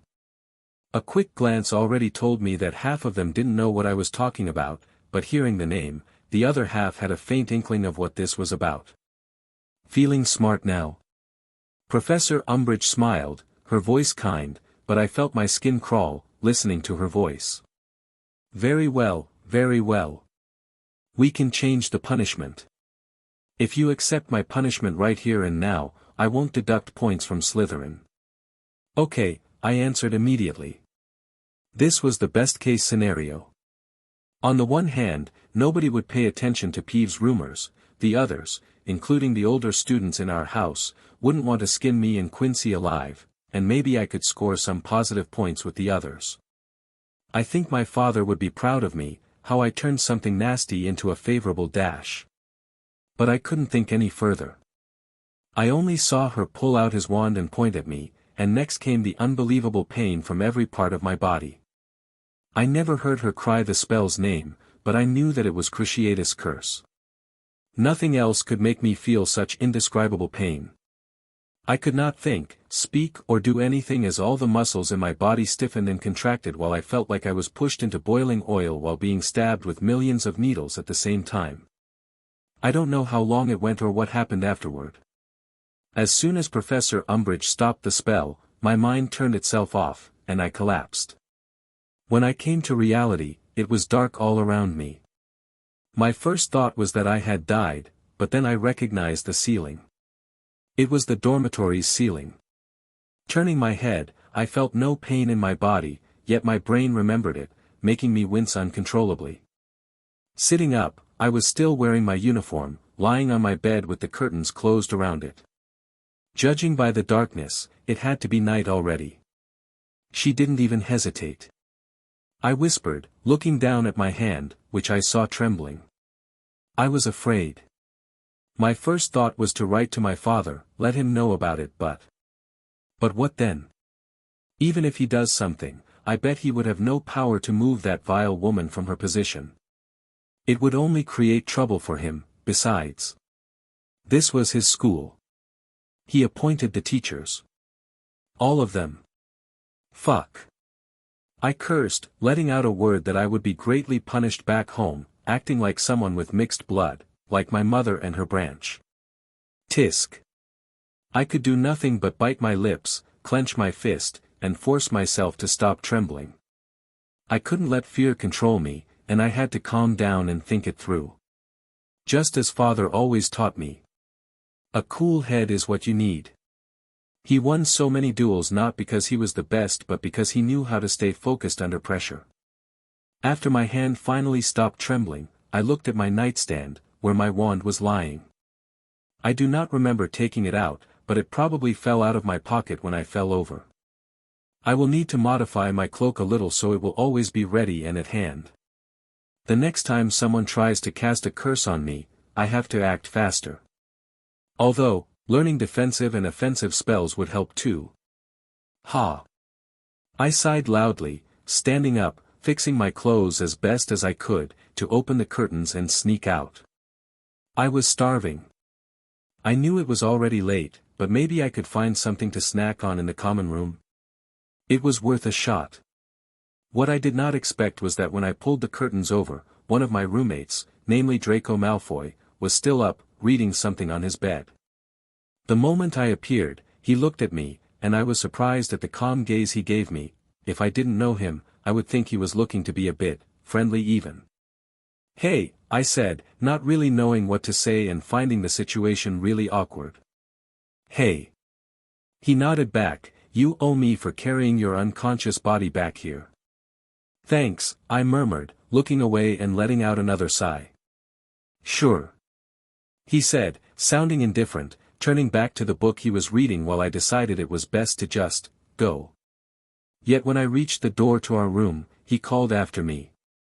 "That was something," he added, faltering a little, unable to bring himself to really compliment me. Not that I was expecting it anyway. "Yeah, it was." I groaned, just remembering how it felt. I wanted to faint once more. Many say the killing curse is the worst, but at least it instantly finishes you. This was something I wished to never experience again. Chapter 10, Dark Arts, 1. The common room was empty, and the only light came from the embers in the fireplace, left behind by the fire burning in it previously. Glancing at the clock above it, I finally realized it just passed midnight. "Conrad." A voice called me, and turning towards it, I noticed that Quincy was sitting at one of the tables in the back, stretching. It was evident she was woken up by my arrival as she was sleeping in a chair which looked highly uncomfortable to do. "Evening," I whispered, coming up to her.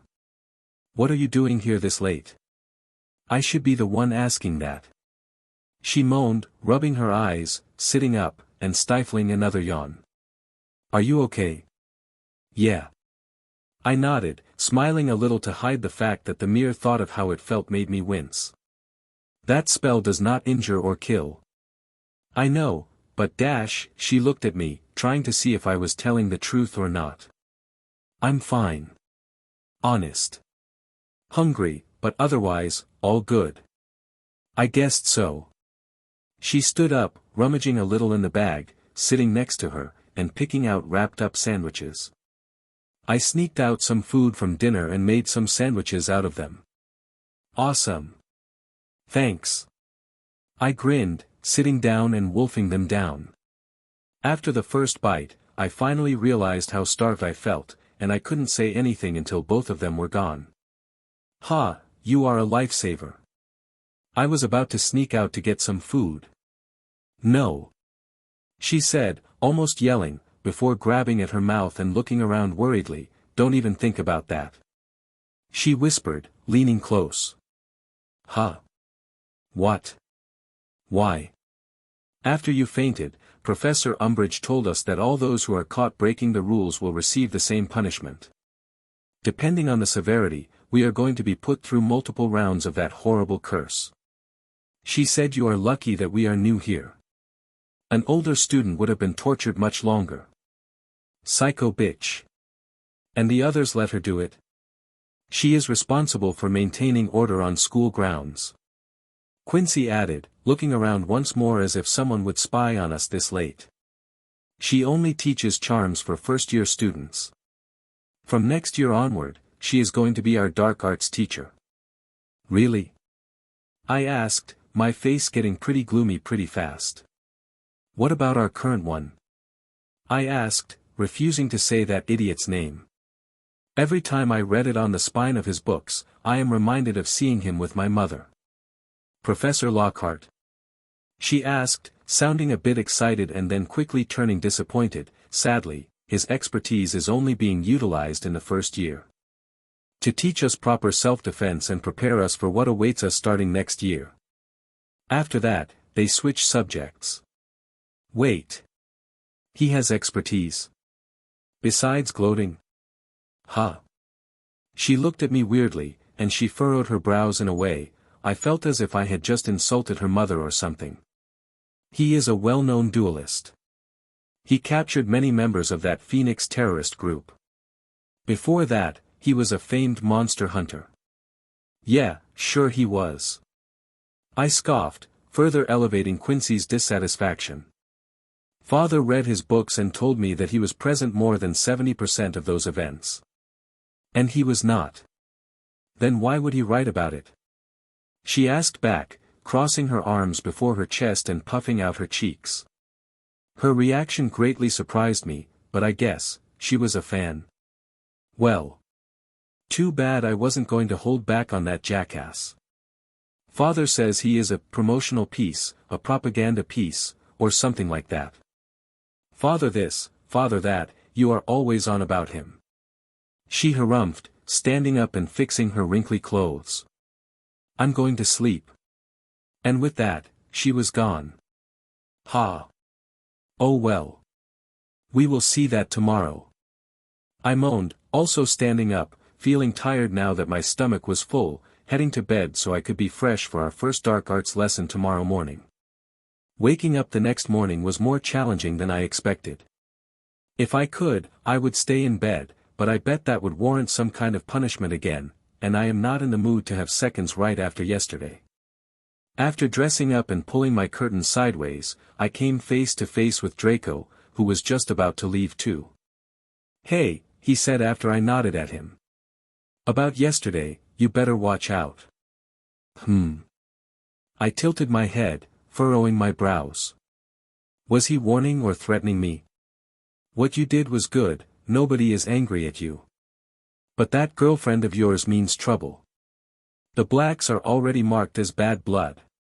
Bad blood, even though they were part of the most ancient of bloodlines, in just a century, many of their direct descendants turned into terrorists. One more mistake and they would be done in, just like the Weasleys. I remember Father telling me about it as it was he who was sent to deal with them, right around the time I was born and when Dumbledore was turned into a fugitive. I warn you because I don't want to owe you for yesterday. He continued coolly, I don't care if you want to fool around with her, but the others will start looking at you funny soon enough. And you won't? I asked, smiling. I may, but that depends if you show yourself useful or not. Yeah. I rolled my eyes, don't forget that I am also from an equally good bloodline. Only half right. Draco shot back quickly, your mother is not wholly clear, unlike mine. That is true. I nodded, tilting my head, and I saw the surprise on his face. He was not expecting me to agree but to shoot back or start an argument over it. But yours have some black in yours, no? I think you may be closer to them than I am. Humph. He snorted decisively, watch your mouth. Can't, I'm not that cross-eyed, I answered with a simple shrug, leaving our dorm, cutting it short before it would genuinely escalate into something. Not that I said anything wrong. I think no pure-blood family is unrelated in some way, shape, or form. I met Quincy in the Great Hall, but she was not in a better mood throughout the breakfast. Oh well, if she doesn't want to speak, so be it, I focused on the food before me instead, sometimes replying to some of the other Slytherins coming over and saying some friendly words, introducing themselves, or just nodding at me. It seemed what I did yesterday spread, and I made myself stand out a little, which was bad. That was the last thing that I wanted. Ah, well, not that I can change the past anymore. Plus, it is better than being hated because I just lost 50 points for the house right on the first day. I don't think I could have survived that, especially if the older students visited me with their wands ready. Heading to the classroom, Quincy didn't say a word to me, although she did keep up with me, which was surprising. Now I was interested as to how long she would keep ignoring me. A day? 2 days? A week? Sitting down in the classroom, she only looked at me, telling me with her eyes, "I will see how wrong I was, just wait." Well, I did not have to wait for long. The room itself was like any other classroom, with the only difference being that the walls were decorated with images of magical beasts, all belonging to dangerous and deadly creatures. I was just about to examine them one by one when Professor Lockhart arrived. He was wearing an expensive blue robe, smiling from ear to ear while fixing his blonde hair, looking at us expectantly. I tried to remain calm and indifferent, watching him walk before us, clapping happily. Welcome. Welcome. It is such a great event every year when I see new, eager young faces come to my class. The only time he can parade himself as a professional. I heard a voice whisper, and Quincy, and I looked back simultaneously at Draco sitting behind us. While Quincy was frowning, saying nothing, and turning forward, I just formed a small smile, nodding at him. It seemed it wasn't just me who saw through that fake flair he was putting on. In your first year, I am tasked to prepare you guys and gals for the real deal. Professor Lockhart continued, "It is the most important task of any teacher in Hogwarts because if not for me, you may have some unfortunate accidents later on. We don't want that, do we? Ahahaha." While he spoke in his smug, self-important voice, I couldn't help but retch a little. Sadly, I seemed to be alone in my disgust as watching the others, especially the girls, were already head over heels before him. I had to give it to him, he knew how to work his tongue. This year, we are going to learn many practical skills, mostly centering around dueling. He blabbered on, finally catching my attention.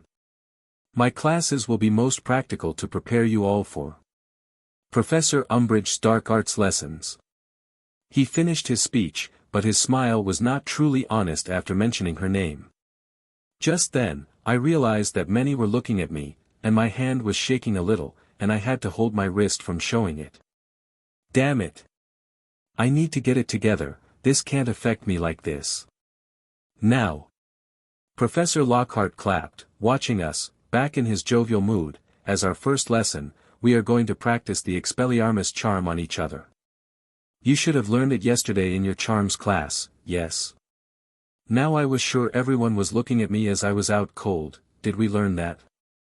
Well, great, I missed it, this is getting better and better.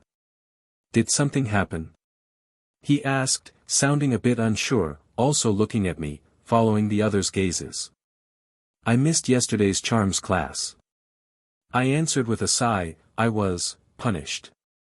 Oh. He said, and it looked as if he flinched a little, hearing the word punished. Well, no worries. Class, pair up while I quickly teach our little rascal here how to do the charm, and we will start exercising. He laughed loudly, waving me over. Whoa, was I mistaken? Was he truly a good guy? Maybe it was my mother who started it all and not Professor Lockhart. That wouldn't surprise me, to be honest. Hurrying forward, I looked at him expectantly. The fact that I missed learning my first spell was a big blow. I was eager to catch up. Worry not, kiddo. He laughed, slapping my back. The Expelliarmus charm is so easy, even I can do it. I mean, I can even do it without a wand, aha. He added quickly, tilting his head left and right like some kind of weird pigeon. You got into your trouble, huh? I think I heard about it. He leaned forward, switching to whispers, elbowing me gently, little Casanova. If you want, I can give you tips later on. I have not just great experience in catching and killing wanted terrorists but also abundant experience in catching the eyes of girls. Married or not, aha. Thanks. I answered, my voice sounding flustered, but I was just trying to hold back my anger. Nope. It was not only my mother who was in the wrong. This jackass for sure tried wooing her, she just let it happen easily. Curse them. Both of them. Humph. Now, let me show you. He straightened his back, teaching me the spell and showing me the wand movement it required, but even if I copied his moves down to the last-minute details, it just wouldn't come out correctly. Was I talentless? For a moment, I was scared, especially after hearing the others had already started casting it at each other. Glancing over, catching a glimpse of Draco's spell, disarming both of his followers in quick succession, made my jaw drop. But not because of his proficiency, but because this idiot of a professor of mine reversed the movement of his wrist while showing it to me. I was doing it wrong, of course, it wouldn't come off as it should. Expelliarmus. I performed it, aiming at him, and because he was so distracted by monologuing something I was not paying attention to, his wand flew out of his loose grip and out of the open window. Ah! He fell silent, and many others too, seeing what happened. I think I get the gist of it, Professor, I answered with a stupid smile, looking at him innocently, hoping this wouldn't land me in detention. Aha, very good young lad, very good. Now, don't get yourself fired up just yet, I was letting you practice it on me to get a good feeling for it. This wouldn't have happened in a real, life-and-death situation. I'll go, get my wand back, you guys continue as you were. He beamed at us, hurrying out of the classroom, leaving us there unsupervised. Well, I said, looking at Draco first before glancing at Quincy, who was standing there without a pair to train with. I just disarmed a professional terrorist hunter. When he gets back, I hope he gives our house at least 10 points for that. Chapter 11, Dark Arts, 2. It turned out I was much better at dueling than in potion concoctions. Pairing up with Quincy and practicing the spell, she never managed to make my wand tremble between my fingers. Unlike hers, which was constantly flying off in different directions, and every time she came back with it, she was more and more pouty, her head going scarlet. I realized I may have gone too far when I saw tears appearing at the corner of her eyes, lowering my wand and opening my mouth, but then she shouted, Expelliarmus, and made me drop it. Humph. She snorted while I looked at her, amazed, forming a wide grin. Nice. I nodded, not even angry. That was quick and sharp. It was my fault for lowering my defenses. She capitalized on it perfectly. Sure. She mumbled grumpily, still looking hurt. Nobody would argue about a sneak attack, especially not if it brings you victory, I answered, looking around, watching the others attack each other while our teacher was fiddling with his hair in front of a mirror at one of the corners of the classroom. You are a bully. Am I? Yes. She answered resolutely, stomping in place, looking at me, you were enjoying sending me after my wand. Yeah. Dueling is fun, and it seems I am good at it. I continued, raising an eyebrow at her. Why is that bullying? You are better at potions, it would seem, and I am not as good at it as you. Is that bullying? I helped you. She protested again, but I failed to see the connections. Yeah. And I am practicing with you now, am I not? But if you want, I can go ask someone else. I added with a shrug that seemed to make her flinch. Nobody was willing to pair up with her, it seemed, and if I now went and started practicing with someone else, she would just stand there, very well doing nothing and missing out on gaining experience. I can duel with her. A voice interrupted us, and watching the girl arrive, I furrowed my brows. I wasn't sure of her name, but I recognized the pug-like features of her face. A Parkinson. Nobody can mistake that face for anybody else. I noticed the sudden fright and panic in Quincy's eyes, but before any of us could say anything, the girl already took her place, looking at her. Let's see how quick you are. She grinned aggressively, and the next moment, she already shouted her spell. That was not what we were training with. Flipendo. With a loud bang, not just the wand in Quincy's hand but she herself did a backflip before crashing into the bookshelf, knocking all of its contents to the ground and burying herself under them. What happened? Professor Lockhart came over, watching us with a bit of nervousness in his eyes. Nothing, Professor. The Parkinson girl smiled sweetly while everyone was looking at us now. Just training, I said, walking in front of her, performing the courteous bow that my father used to do when I watched him exercise. Let's see how you fare with someone who is ready, I said calmly, looking into her eyes, ready for anything. Do you even know any spells? She asked, smirking at me. I know only one. But that should be enough. Seeing her smile fade and raising her hand. I already knew she was way too slow. Her hand was making too many extra flurs that were not needed at all, only for show. By the time she opened her mouth, I already cried out my spell, and her wand went spinning from her head, just to be lodged into the ceiling high above us with a loud twang. Slow, I added, bowing once again, turning towards Quincy and helping her back to her feet. Are you good? No. She sniffled, trying to hold back her tears. Hey! Parkinson shouted after me, and I already knew she was flustered as she had no idea how to get back her wand from so high up. Aha, worry not, young lady.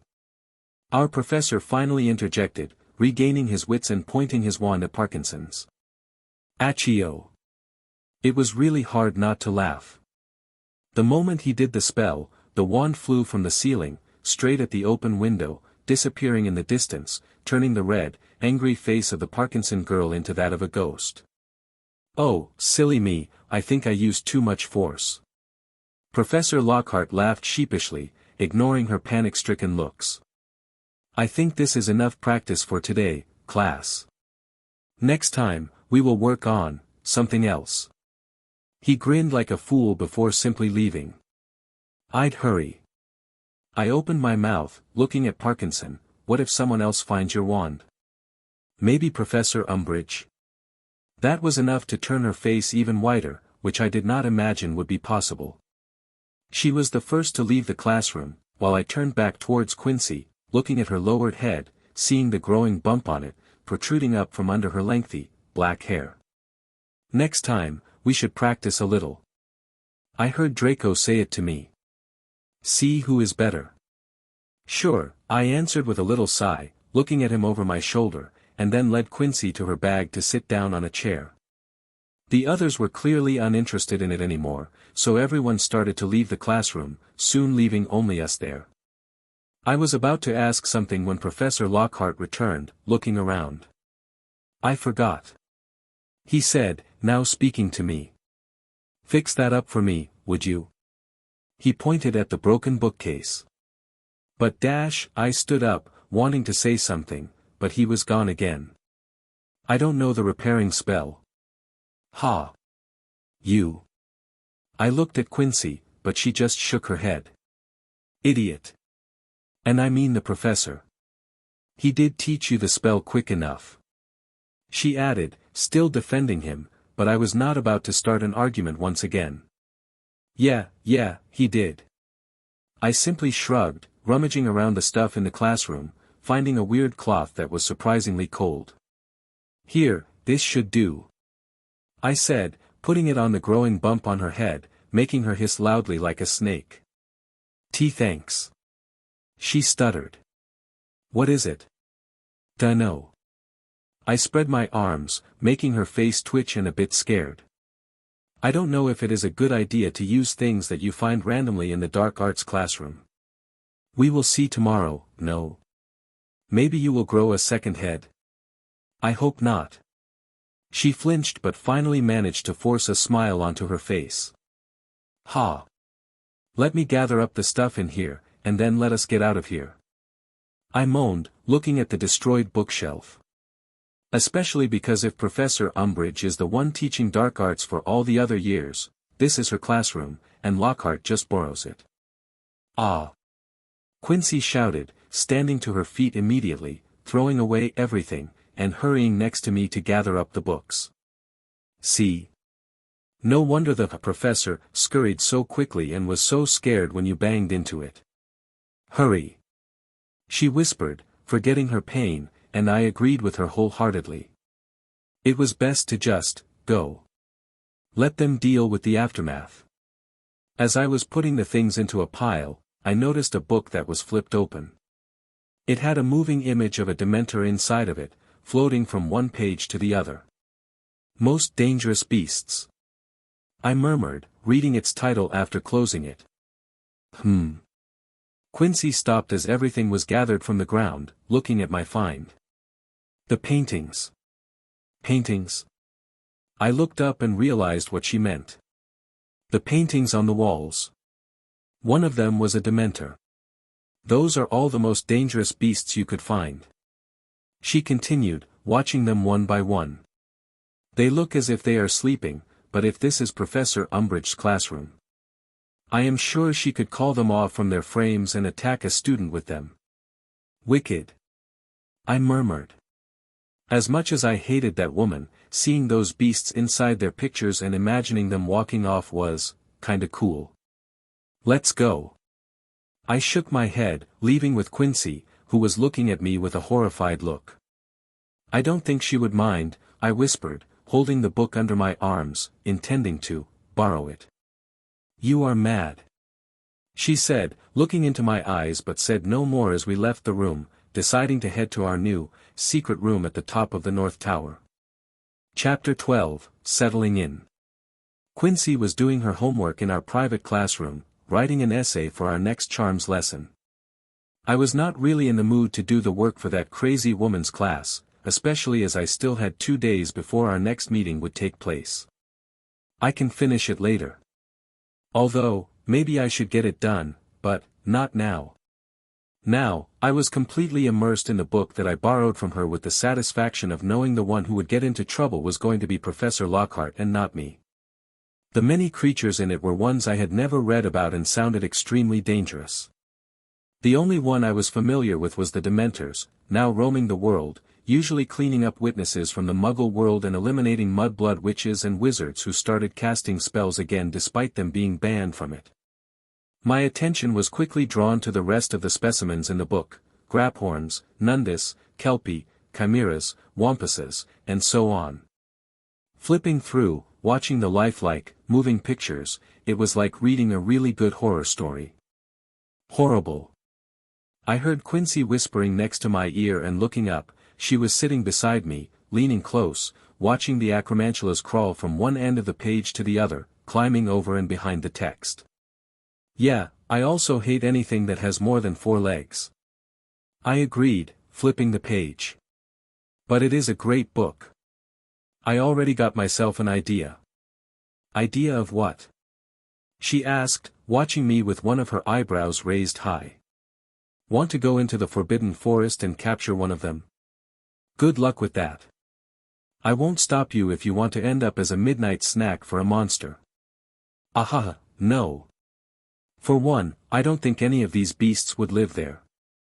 So close to the school. No chance, not with the magic that surrounds the castle and its grounds. Then, I am not planning on getting one of them for real, but I could maybe look up if I could get the effects of one of them.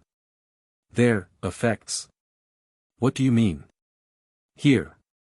I reopened the book, flipping to the end of it, where a huge snake was slithering around the edge of the pages, its yellowish eyes glowing in a strange light. Touching the page felt like running my fingers over cold, hard stone, but the moment I blinked my eyes, the feeling was gone, and everything returned to normal. A basilisk? She read the title and the description of not just how they are born but their weaknesses and their powers. I am speaking about their eye powers. Petrification. She murmured, reading on, and as she did, she came to an understanding of my fascination as she looked up at me. They can kill ghosts. Kinda. I grinned. They can stun them and turn them into statues, going by the book's description. I bet if Peeves looks into its eyes, he would be the one ending up at the end of a nasty prank. I don't know if it would kill him, as he is not even alive. Maybe. She said softly, leaning back to her side, thinking, but where would you even get a basilisk? I bet it is not something that you just go and buy off from a shelf. No, I also don't think so. But I can buy a chicken egg and a toad. You want to hatch one? She laughed, watching me with her brown eyes, scanning my body from head to toe. Why not? I pouted softly, feeling a bit insulted and looked down upon. When did you ever hear a toad hatching an egg? She asked, almost laughing. I bet you need more than those two and just putting them into a box. Things that we are not told about here, or everyone would breed snakes that can turn anyone into stone with their gaze. Well, yeah, but... I tried to refute her but couldn't. As hard as it was to admit it, especially the way she was laughing, she was right. There has to be something extra to it. Look, I don't need a real basilisk. Of course you don't. She continued to laugh, you wouldn't be able to control it at all anyway.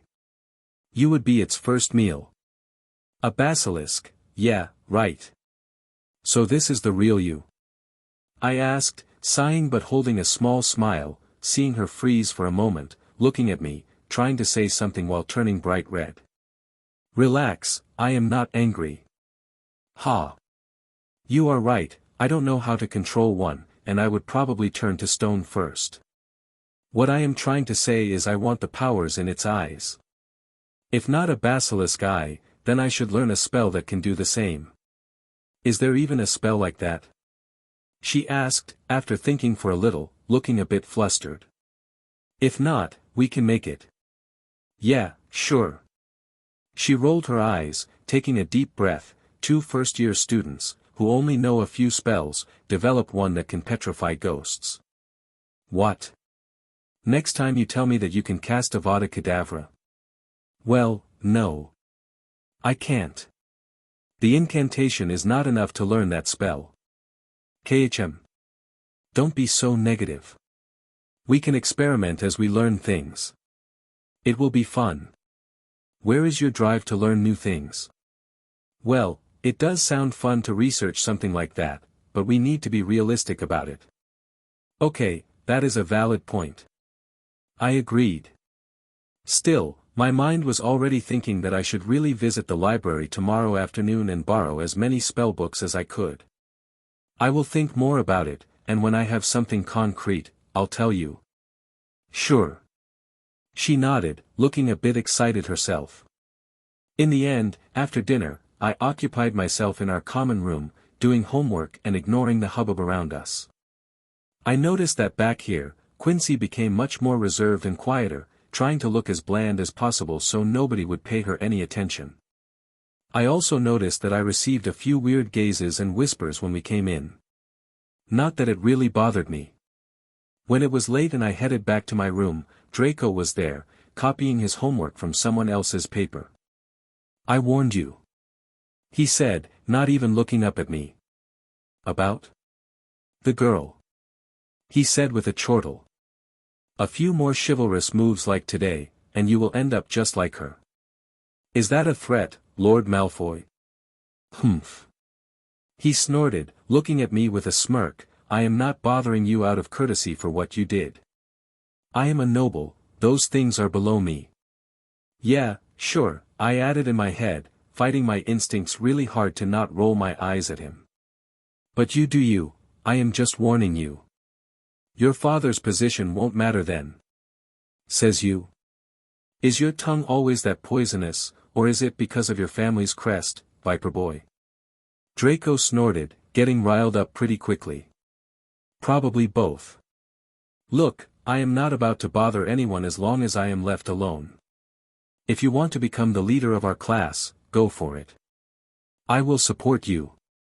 I sighed, raising my hands, I couldn't care less. At least you know your place. He smiled again, his frown easing out just as quickly as it formed before. It was such an easy job to placate his ego and feelings, I almost laughed at him right into his face. Yeah, I do. And it is in my bed right now. I added with a yawn, walking to my bed, closing the curtains, and leaving the noise outside while I slipped into my pajamas and then into a wild dream where I was, once again, chased by a huge snake. I don't know if it was because of what happened in my first charms class, but in the following days, I was having the same horrible dream again and again, being chased by a huge snake, waking up just before it could bite into me. Luckily, my curtains kept my possible shouts and tusslings hidden, not to mention my sweaty and disheveled looks after waking up. Only once was it this bad.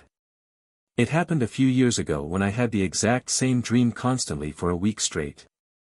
My father said it was nothing to worry about, it was just my blood acting up. I never learned what that meant as he refused to elaborate on it. I wasn't to go and ask questions about it, not after I was already looked weirdly upon for being friendly to Quincy. I didn't need to add something to my weird list that could spread amongst the other students. Luckily, nobody noticed anything weird. I was good at hiding it, and we were more focused on our studies anyway. For example, there were the transfiguration lessons with that creepy, weird-looking man-rat. It was interesting, but it won't be my favorite. Especially when he transforms into a rat and scurries around us, checking our progress with the spells we were learning.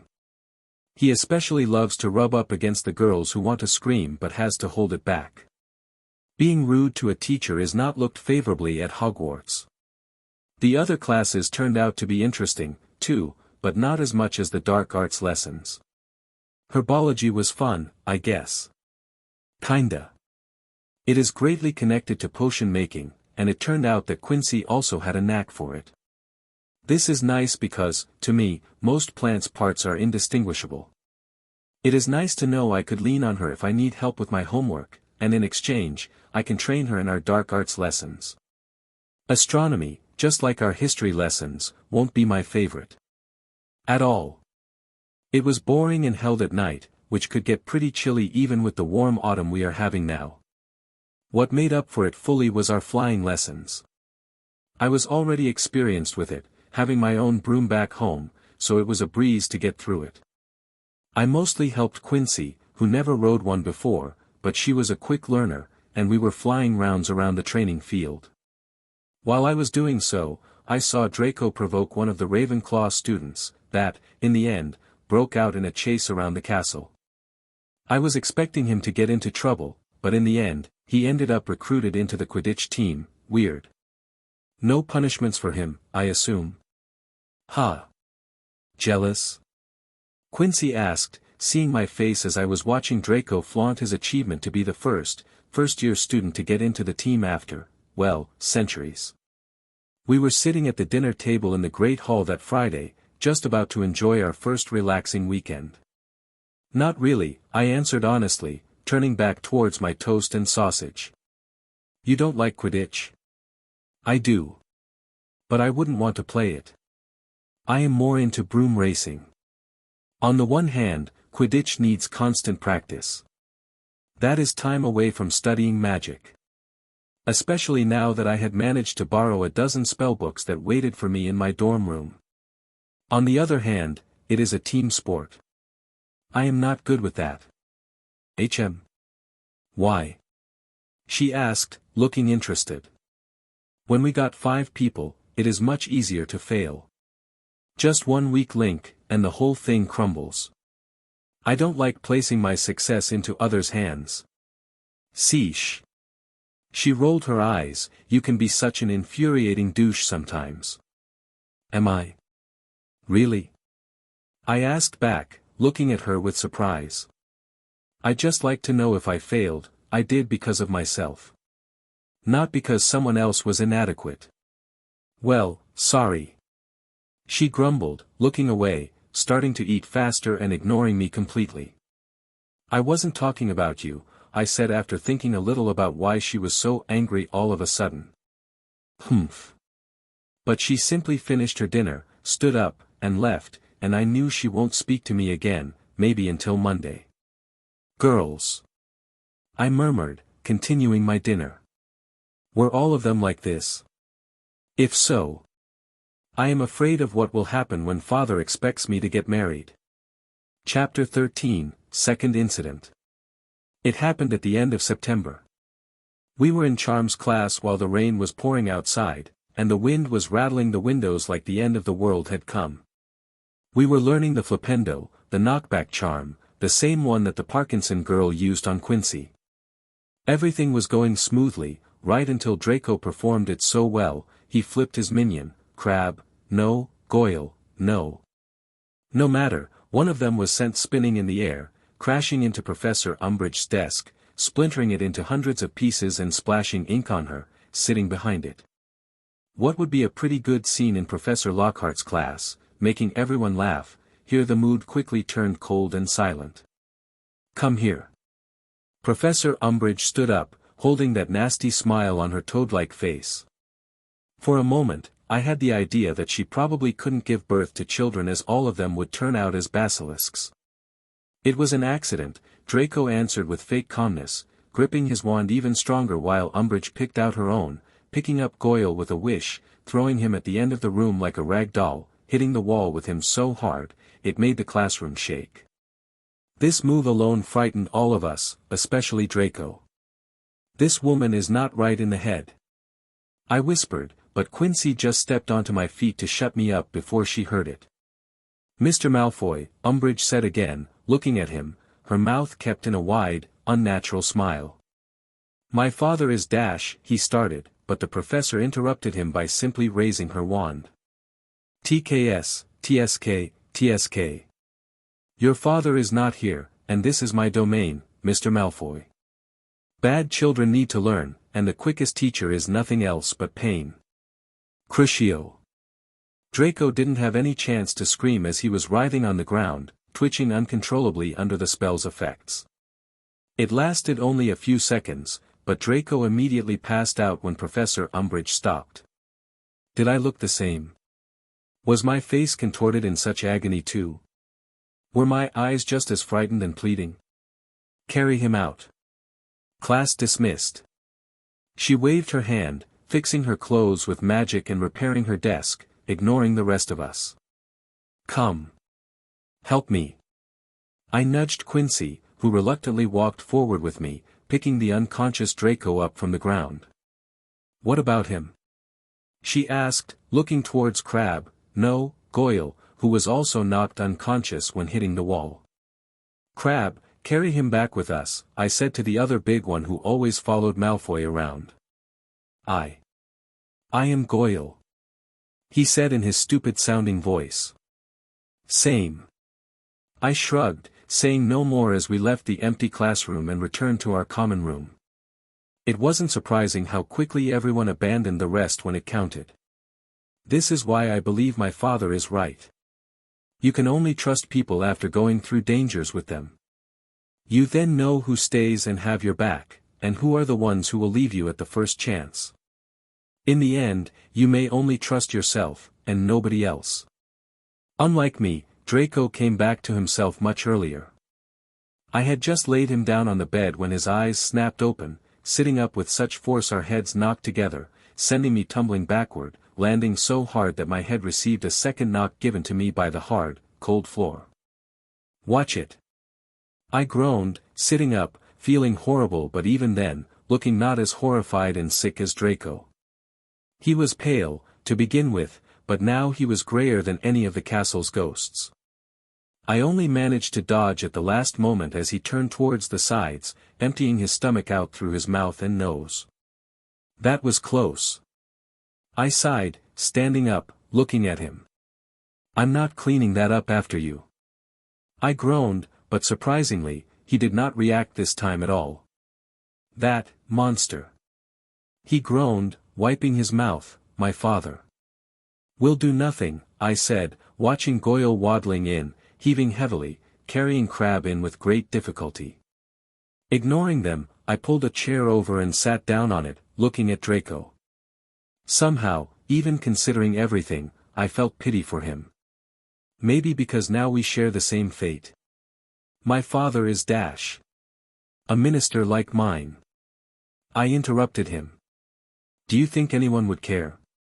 Do you think any of the other Death Eaters would care? I added quickly before he could say something, they wouldn't, and your father would be able to do one thing, remain silent about it. He could complain about it to him. Say it again, and if you won't feel a tinge of cringe, check into St. Mungo's for a brain check. I snorted, looking into his silvery eyes. Do you think you would care about this? Don't make me laugh. Your father wouldn't dare raise this issue with him or anyone else for that matter. Humph. Why, yours would. He snorted angrily, making me sigh again. Of course not, idiot. You dare dash. You are being idiotic, so you are one.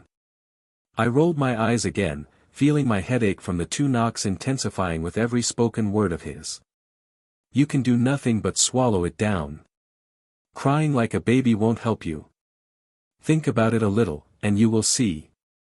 I said firmly, standing back up and glancing at him calmly. You're welcome. And with that, I was off. Dinner was way off yet, and I had already wasted enough time carrying him back. I should have been studying in the library, not babysitting a kid. You are also a kid. I heard Quincy's voice, who was walking next to me. Blinking my eyes, I realized I was already out of the common room, heading up to the ground floor and to the library. You can read minds? I asked, bewildered, but she just smiled at me. No, but when you go absent-minded, everything is written directly onto your face. TSK. I need to work on that. I agree. You look really annoying when you do that. I had no answer besides rolling my eyes, making her chuckle and nod again. Yep. You really are. Please stop, my head already hurts as it is. I pleaded, giving up when we arrived at the library. Okay. Aren't you tired? Going to the library every day. It is pretty boring.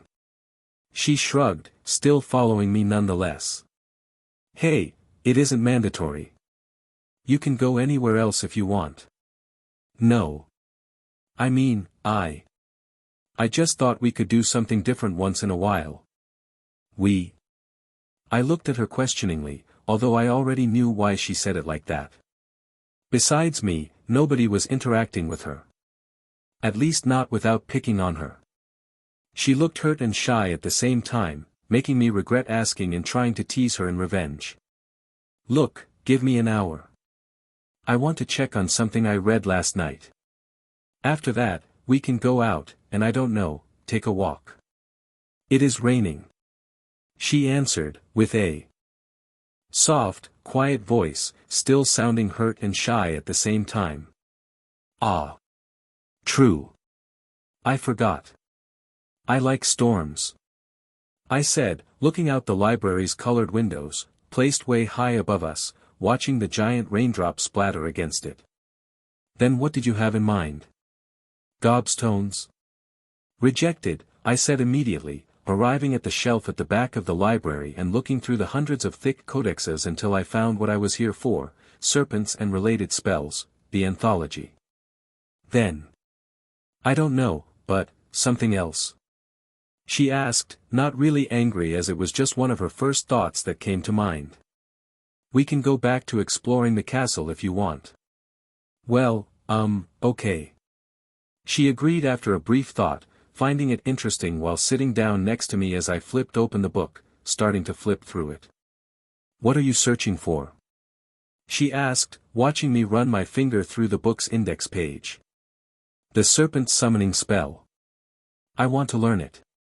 You want to summon a basilisk? She asked, her mouth starting to twitch. Ahem. I stopped moving my finger, and I felt my face turning redder and redder. Well, no, I am not. That is probably impossible, anyway. I just thought, experimenting with it a little. Sure. She shrugged, not bothering me anymore, instead picking out her own books and starting to do her homework, working ahead so she wouldn't miss them, no matter what happened next. It was a Sunday morning. For once, I managed to wake up without a nightmare and feeling dry. After changing and pulling my curtains over, the room was empty, except for Draco, muddy from head to toe. Huh. I let out a sharp breath, looking at him, completely befuddled. Just shut up. He snapped at me, grabbing a towel, trying to clean his face from the mud still dripping from it. I didn't say a word, I replied, but my voice was cracking, and I barely managed to hold back a laugh. Did you catch it? Catch what? Draco snorted while I managed to not grin. The snitch, what else? You are in your Quidditch robes, I see your broom standing next to your bed, also in a similar state as you. Was it a hard landing? You are lucky that it is a Nimbus 2000, and you didn't snap it into two. So, it is pretty obvious what you were doing. Well. He tried to play it coolly. It was a hard exercise. That is it. Yeah, I can see that. At least the ground was soft after the constant rainy days we had. Stuff it, okay. I simply lost concentration. If it were you, you couldn't even fly straight. Okay. Jeez. I rolled my eyes. You better get yourself together, Mr. Malfoy. He flinched, not knowing if he should be angry about how I was talking to him. Or else you will embarrass yourself, our house, and pretty much everybody with your performance on the year's first match. Hey. He called after me as my hand was already on the doorknob. How did you do it? Do what? I asked, looking back over my shoulder. Remain calm, forgetting it. You know. He asked with a quiet voice, trying to look calm and collected, but his silver eyes betrayed he was stressed out beyond belief. Revenge, I answered after a brief consideration. Huh. Think about taking revenge. For me, it helps my mind remain focused. I smiled a little before leaving, as there were many things to do, and the day was short. Chapter 14, An Unusual Alliance. I was alone in the library this time, sitting at an empty table with a thick, 1,000-pages-long codex before me, accompanied by another one, almost just as thick, while constantly scribbling on a very long parchment with my quill. I already lost time when I started or how long since I have been here. I know that Quincy came by once, but she was gone by now, and I don't know when she left. Ugh. I leaned back, rubbing my wrist with a sigh. I was hurting beyond belief, but my face was plastered with a satisfied smile, I was sure of it. What is that? Asked a voice, and I almost replied when I realized it wasn't Quincy but Draco who asked, standing beside my table. I am translating it, I answered simply, rolling up my parchment. It is an ancient book, so I must translate it myself. Looks like too much trouble for something useless. How do you know it is useless? I asked, but he just snorted. If it would be useful, it would have an official translation in the library. Isn't that obvious? What if others don't know if it's useful? I countered with a smile, getting exactly the same response that Quincy had given me previously. Yeah, and you, a first-year student, discovered its secrets. Sure. Whatever. I shrugged, ignoring his snarky tone. What do you want? Besides annoying me. Come. Walk with me. He strolled away, and I just stood up, tapping the books with my wand, muttering one of my newest spells as they flew back to their places while I followed Draco out of the library. We walked silently for a long time, heading out of the castle and strolling alongside the lake. Looking at the sky and the slowly setting sun, I just realized I had been in the library for a very long time, and I was starving. This should be far enough. He said, stopping suddenly, making me almost bump into him. I made it the perfect opportunity to grab my wand under my cloak sleeve, ready to cast magic as soon as necessary without him realizing it. What? Are you going to ask me out? I questioned, studying his face, riling him up instantly. Good. That way, he won't notice that I am nervous and getting ready for battle. You are disgusting. He spat, stepping back a little. Thank God. I am not looking for partners anyway. So, what's up? Why are we here? Talking inside the castle is not a good idea. She could have ears hidden anywhere. He said, fixing his Slytherin robes, speaking to me matter-of-factly. Ahaha. Okay. I am talking about Professor Umbridge, you donkey. Yawned. I yawned, placing my wand back into its hidden slot in my sleeve that I recently added to it. Come on, Mr. Malfoy, please, get to the main issue, okay? I am not really in the mood for stupid mind games. You have no subtlety. I can't fathom how in the world you and your family managed to rise so high in ranks. With skills. Duh. I want to know what you are working on. He said, ignoring my remarks, making me raise my eyebrows suspiciously. What the hell was he on about? Even being so blunt and straight, I wasn't getting what he wanted. Why? You are planning on taking revenge, are you not? Against Umbridge? He asked, getting really impatient. Subtlety, Mr. Malfoy. Subtlety. I warned him, and I won't lie, for a moment, I thought he may be looking for information to turn over to that Umbridge woman and get into her good sides or something. Just answer me. Why? I asked again, looking at him skeptically. Because I want in if you do. He said firmly, crossing his hands before his chest, his silvery eyes looking honest and sincere. Oh. I see. I smiled, and I already had multiple ideas come to my mind. I could use someone like Malfoy. So? He asked impatiently. I may have some thoughts about some things. Let's just say that for now. I answered in the end, smacking my lips. Nothing concrete yet. But the question is that Mr. Malfoy, can you work together with someone like my poor self or Miss Black? If you stop with this fake politeness, yes. It racks my nerves and makes me irritated. He answered coldly. Aha, sure. Look. I have multiple ideas, in fact. I am now looking into a beast. If that does not work out, I have something related to spells. But, as you saw before, I am still researching. If you are serious about it, you could do something for me. I'm listening. I know that your father once was really close to him. Just by mentioning that, I saw his body flinch, and his pupils shrink, but I continued, raising a hand. I know that some blunders happened, and your family was less trusted later on. You dash, he said through gritted teeth. Relax, I am not insulting you. I snapped at him, getting annoyed myself. My family is also not as trusted as the Lestranges, Rookwoods, or like the Crouches. You are hopeless, are you not? I moaned, rubbing my forehead. If he is going to be like this every time, I need to think about this twice. Continue. He said coolly, or at least trying to sound like that, hiding his sudden anger. I need information about him. Are you mad? Ask your father if you want that. No, not like that. I quickly explained, your family should know more about this.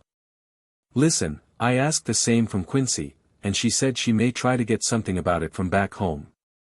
We are waiting for an owl. The fact that Quincy already agreed was seemingly doing its job as he immediately became much more eager. I could see it in his eyes, he was taking offense to the fact that Quincy was seemingly more capable than him. Speak frankly. Déjà vu. I murmured but added quickly, I want information about being a Parseltongue.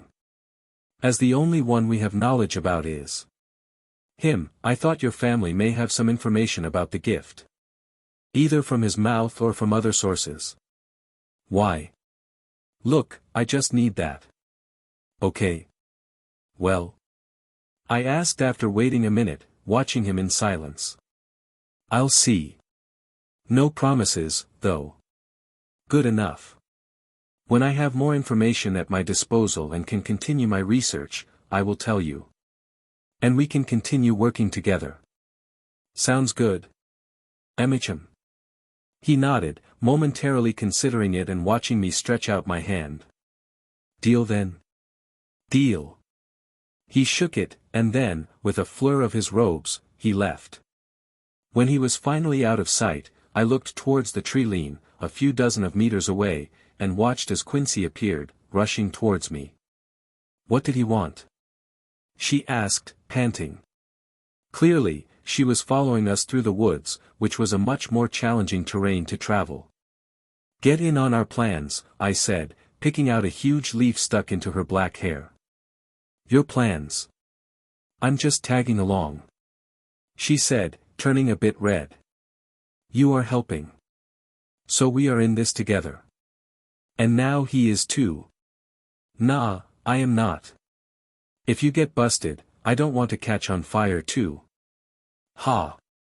I laughed out loudly, grinning, sure. Anyway, let's return, I'll tell you everything before dinner. Even though tomorrow was going to start with a double potion, and it was already close to midnight, I was still up, sitting on my bed, reading the parchment I had written earlier. Even though I deciphered most of what I was looking for, I still had to rearrange the sentences and try to make sense of it, which was even more complicated than translating the old texts. Ha! It seems Herpo the Fowl liked to speak in multiple tongues because this still barely makes sense. I moaned, rubbing my aching head. The things I was reading about in the past days were magical beasts and snakes. At first, I was looking for inspiration to complete my Serpensortia spell because so far, I had only managed to summon a water snake which, let's be honest, was not good for anything. While doing so, it led me to a particular ancient book discovered by following indexes of indexes through many codices. It was mostly a historical collection about ancient, famous wizards, one of them being Herpo the Fowl and one of the earliest recorded dark wizards and parselmouths. More importantly, the one who birthed the basilisks into our world. Since finding out about him, I have been trying to learn everything and translate all the information related to him, landing me with more and more ancient books than I could count. I managed to learn a lot about basilisks, and it got increasingly clearer that controlling one was only possible if you could speak to it. Now, that was the tricky part. Being able to talk to snakes was, well, there was only one person known to be able to do it, and he was someone I was not even willing to mention even in my own mind. So I thought about it, there had to be another way. It was a tongue, and tongues could be learned. I don't know how, not yet, at least. But if one thing that the Muggles are right with is that, magic could be the answer to all problems. I smiled to myself before deciding to go to sleep. Maybe once I managed to do that, I could order my nightmare snake to stop showing up too. Chapter 15, Gaunt. It happened at the end of September. We were having breakfast in the Great Hall when Quincy's owl arrived with a big parchment tied to its legs. I already knew what it was but acted uninterested, only glancing at it once, but deep inside, I wanted to tear it from her hands and read it right there and then. Good boy, she whispered, patting the owl before it flew off. She pocketed the letter and continued eating her toast, not even looking at me. I had to wait for it until the afternoon, right after our potions class, after we had settled down in the North Tower. Let me unseal it first, Quincy said, looking at my impatient face, getting the parchment out, and tapping it with her wand. Or you won't see it. Revelio. You can cast such an advanced spell? I asked with surprise, watching her open up the letter. It is not that hard. Plus, its effectiveness depends on your skills. I can teach it to you later, here, she said, giving the letter to me. It was multiple pages long, and it took me 15 minutes to go through it before passing it back to her. So? She asked, seeing my thoughtful expression while she also skimmed through it. It is interesting. Your family is truly ancient and well-connected. You wanted to say we married into almost all kinds of wizarding families. She added with a not-so-proud tone. I am also expected to be married off and my first son to be sent home to continue the lineage. Ha!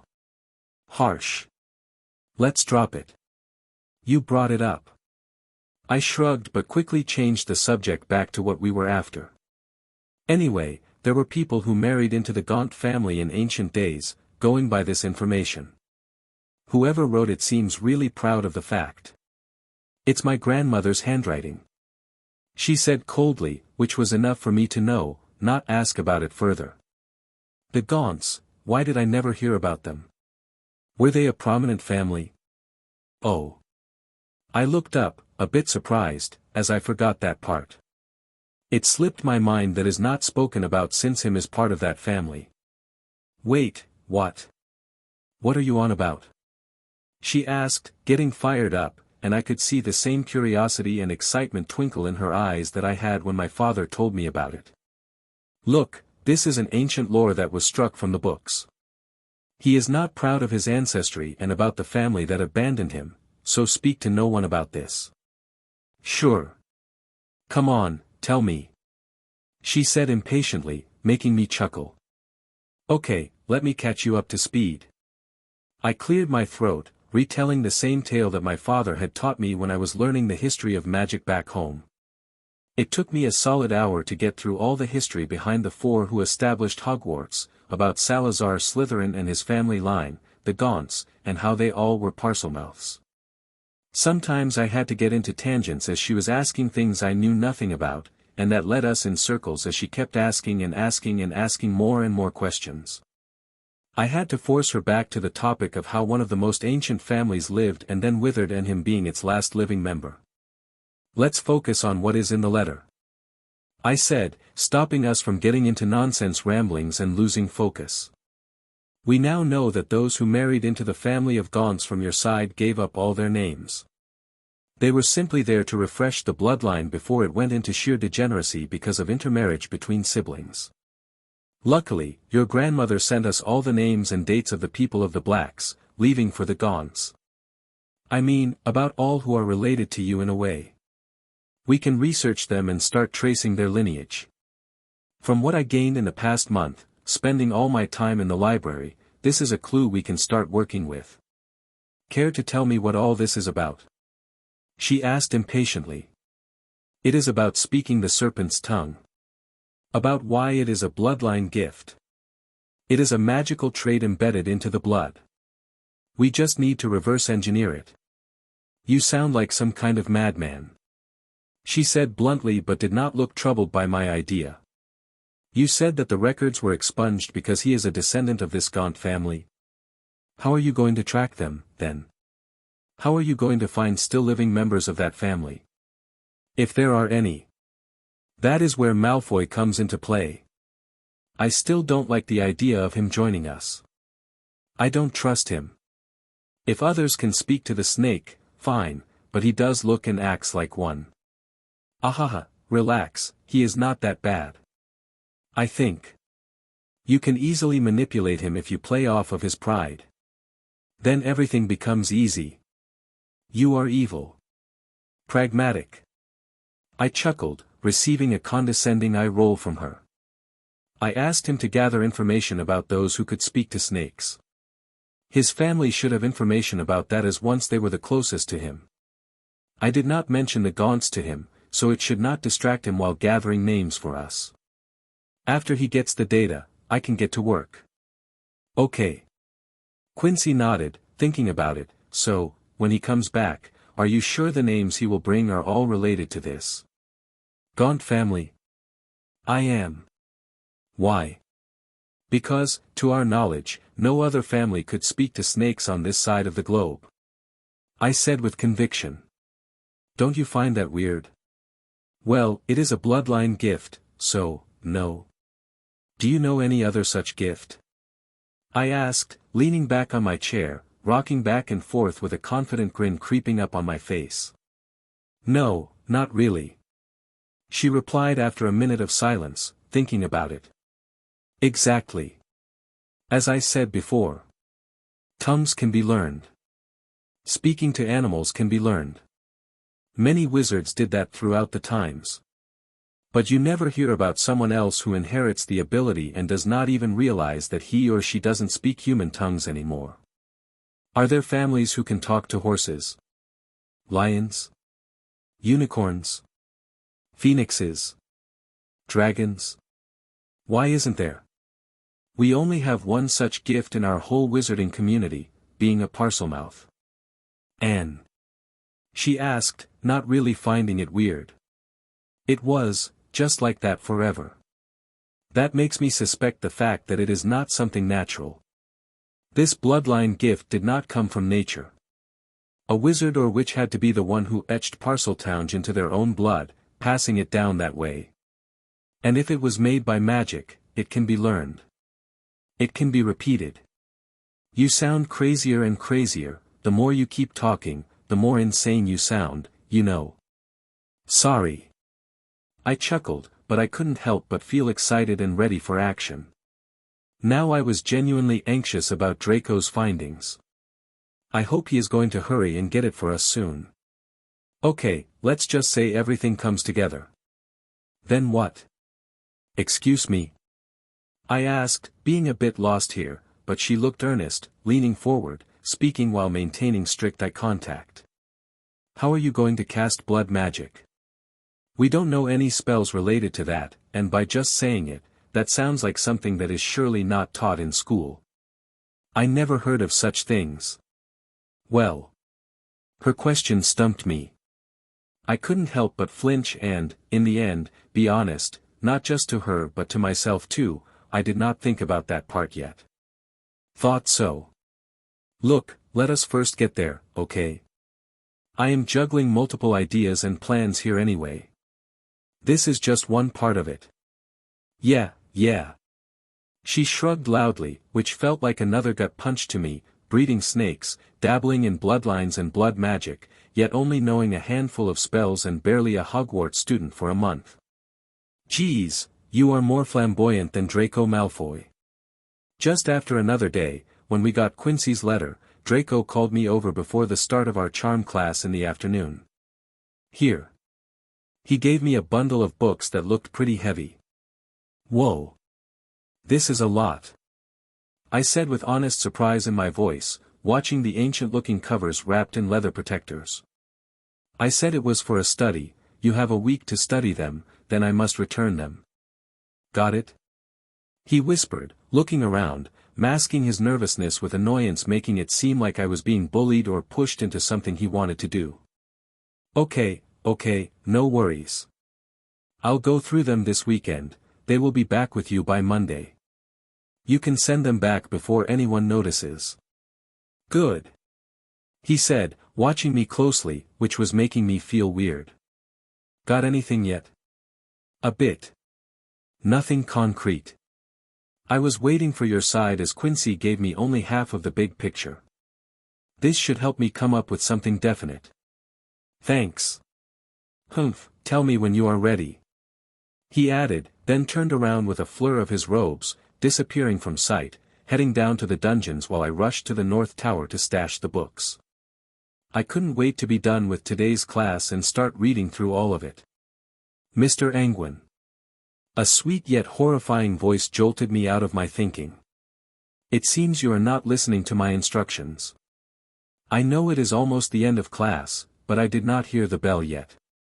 I was listening wholly, Professor Umbridge, I replied with fake calmness as her toad-like eyes looked at me, her ugly face plastered with a sadistic smile. I am doubting that. She continued, signaling me out from everyone else. Then, please. Cast the wand lighting charm as I instructed. Lumos, I replied simply, letting my wand light up like a lighthouse. Tisk, tsk. She shook her head, and I already knew she would find a problem with it no matter what I did. The question was if I landed in myself another knockout punishment or not. I remember instructing you to cast it with reserved strength, to provide light only strong enough to illuminate the tip of your wands. Not to light up the whole classroom. Detention is in order, Mr. Anguine. Everyone else, dismissed. She said with an overly friendly tone before turning away from us. I couldn't help but stare at the wide back of hers, wanting nothing more than learn the killing curse and cast it on her. No. I would not do it like this. I would look into her eyes while doing so, but I had to force all of my thoughts to the back of my mind before she could read them from my eyes.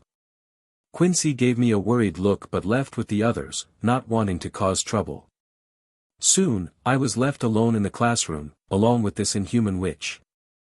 As October was coming closer, it was already getting darker sooner, especially with how cloudy and rainy the season turned out to be. By now, it was as if night had fallen, and I was stuck here with a human dementor who called herself Umbridge. Here. She returned, placing a pink parchment before me with a black quill but no ink in sight. Write it down for me 100 times, I am an idiot. I would have laughed if not for knowing this was an evil woman who freely tortured her students. Whatever this punishment will be, it can't be as bad as experiencing the torture curse again. At least, that is what I thought, but writing it once, I already knew this would be about pain again. Just by writing it once, my hand had the same sentence carved into it, as if someone slashed me with a box cutter, slicing the words into my flesh. It was not a superficial wound either, going deep and drawing blood by just putting the quill against the surface of the parchment. Go on. She said, standing before my desk with a broad smile, watching me flinch while writing. When I was let go, I had to wrap a gauze around my hand, which quickly turned bloody by the time I reached the great hall, to join the others at the dinner table. What happened? Quincy asked, seeing my hand and the blood seeping through the bandages. I'll tell you later, I said, knowing my face was pale and my voice hoarse. I wanted to cry but did not want to give that monster the satisfaction of seeing me do it. That evil ogre. Quincy whispered while I flinched as she held my hand, unwrapping it, watching the deep cut on it, spelling out the bloody sentence. That looks nasty. Draco's voice added, looking over from the other side of the table, but surprisingly, his voice was devoid of any gloating or malice. Feels nasty, too, I replied, trying to joke while Quincy reapplied a fresh wrapping, getting bandages from who knows where. You are pretty calm about it, Draco added, raising an eyebrow while now more and more classmates of mine were watching us. I told you. I whispered, eyeing the words until they disappeared under Quincy's care. Revenge is a potent fuel. Chapter 16, Combing Through Centuries. It was close to midnight, and I was stuck in the North Tower, and it was too late by now to leave. If anyone found me wandering the corridors at this hour, I would be in great trouble, probably experiencing pain beyond imagination, so I decided to spend my night here. Luckily it wasn't so bad. Even without any lamps or candles, I had magic at my call and could continue reading while holding my brightly shining wand above the pages. The books that Draco borrowed from me turned out to be precisely what I needed. Especially the one that was without a clear cover and seemed to be a handwritten codex. It had an extensive list of known parselmouths, born with the gift of being able to talk with snakes. Unsurprisingly, they all carried the blood and name of the Gaunt family. Even better, it had bloodlines traced from the early medieval ages right up to the end of the XXTH century. That was not all, because what was even more fascinating was the fact it recorded those who were married out of the Gaunts. Their names were expunged from the family records and forced to abandon them, and they were forbidden to mention their heritage to anyone, I murmured, writing their names down to try and find their new identities later on and connect them to other possible families that are still among us. No family can maintain 100% purity, can it? It is just not possible. I chuckled as I learned quickly enough from my father that being pure meant nothing when put under scrutiny. Take him, for example, our current leader, our minister, was not even pure. But, it was best not to think about it.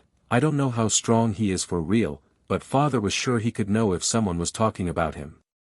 Well, it was not my place to start criticizing and pointing out the hypocrisy, especially if I wanted to remain amongst the living.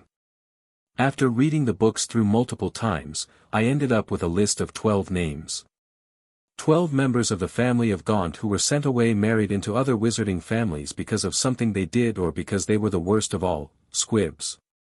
After I got my name from Draco's books, I cross-referenced it with Quincy's, and to my surprise, one name showed up on both lists. They were, by the dates, a few centuries apart but had the exact same name. Coincidence? Maybe. Or maybe it was a signal between the families. A silent agreement. The Blacks took in an outcast from the Gaunts, and later on, from that same line, someone special was born, being sent back to them. Maybe, or I was just looking into it too deeply. Whatever the case may have been, I circled the name, and I was going to first look into that specific line. See if they had an offshoot branch or something that I can track down. My thoughts were full of elaborate stories, how members of the illustrious, old but essential dead family may still live on, with members not even knowing about it. I wonder, how much he knows about it. Did he ever look it up? Did he ever bring it up? Or did he let it go completely? I remember Father spoke about it once, and it was weird. I don't remember when it happened, but as I fell asleep, lying on the bed made of cushions, I slipped back in time for a few years. I was back in my father's study, learning about ancient families and the old lore of our world. Does he know about it? My voice asked, but it was as if I looked on from the sides, observing my father and me, having a discussion in his study. Of course. He smiled, looking at me. But not as much as us. He smirked. Wait, did he smirk? Really?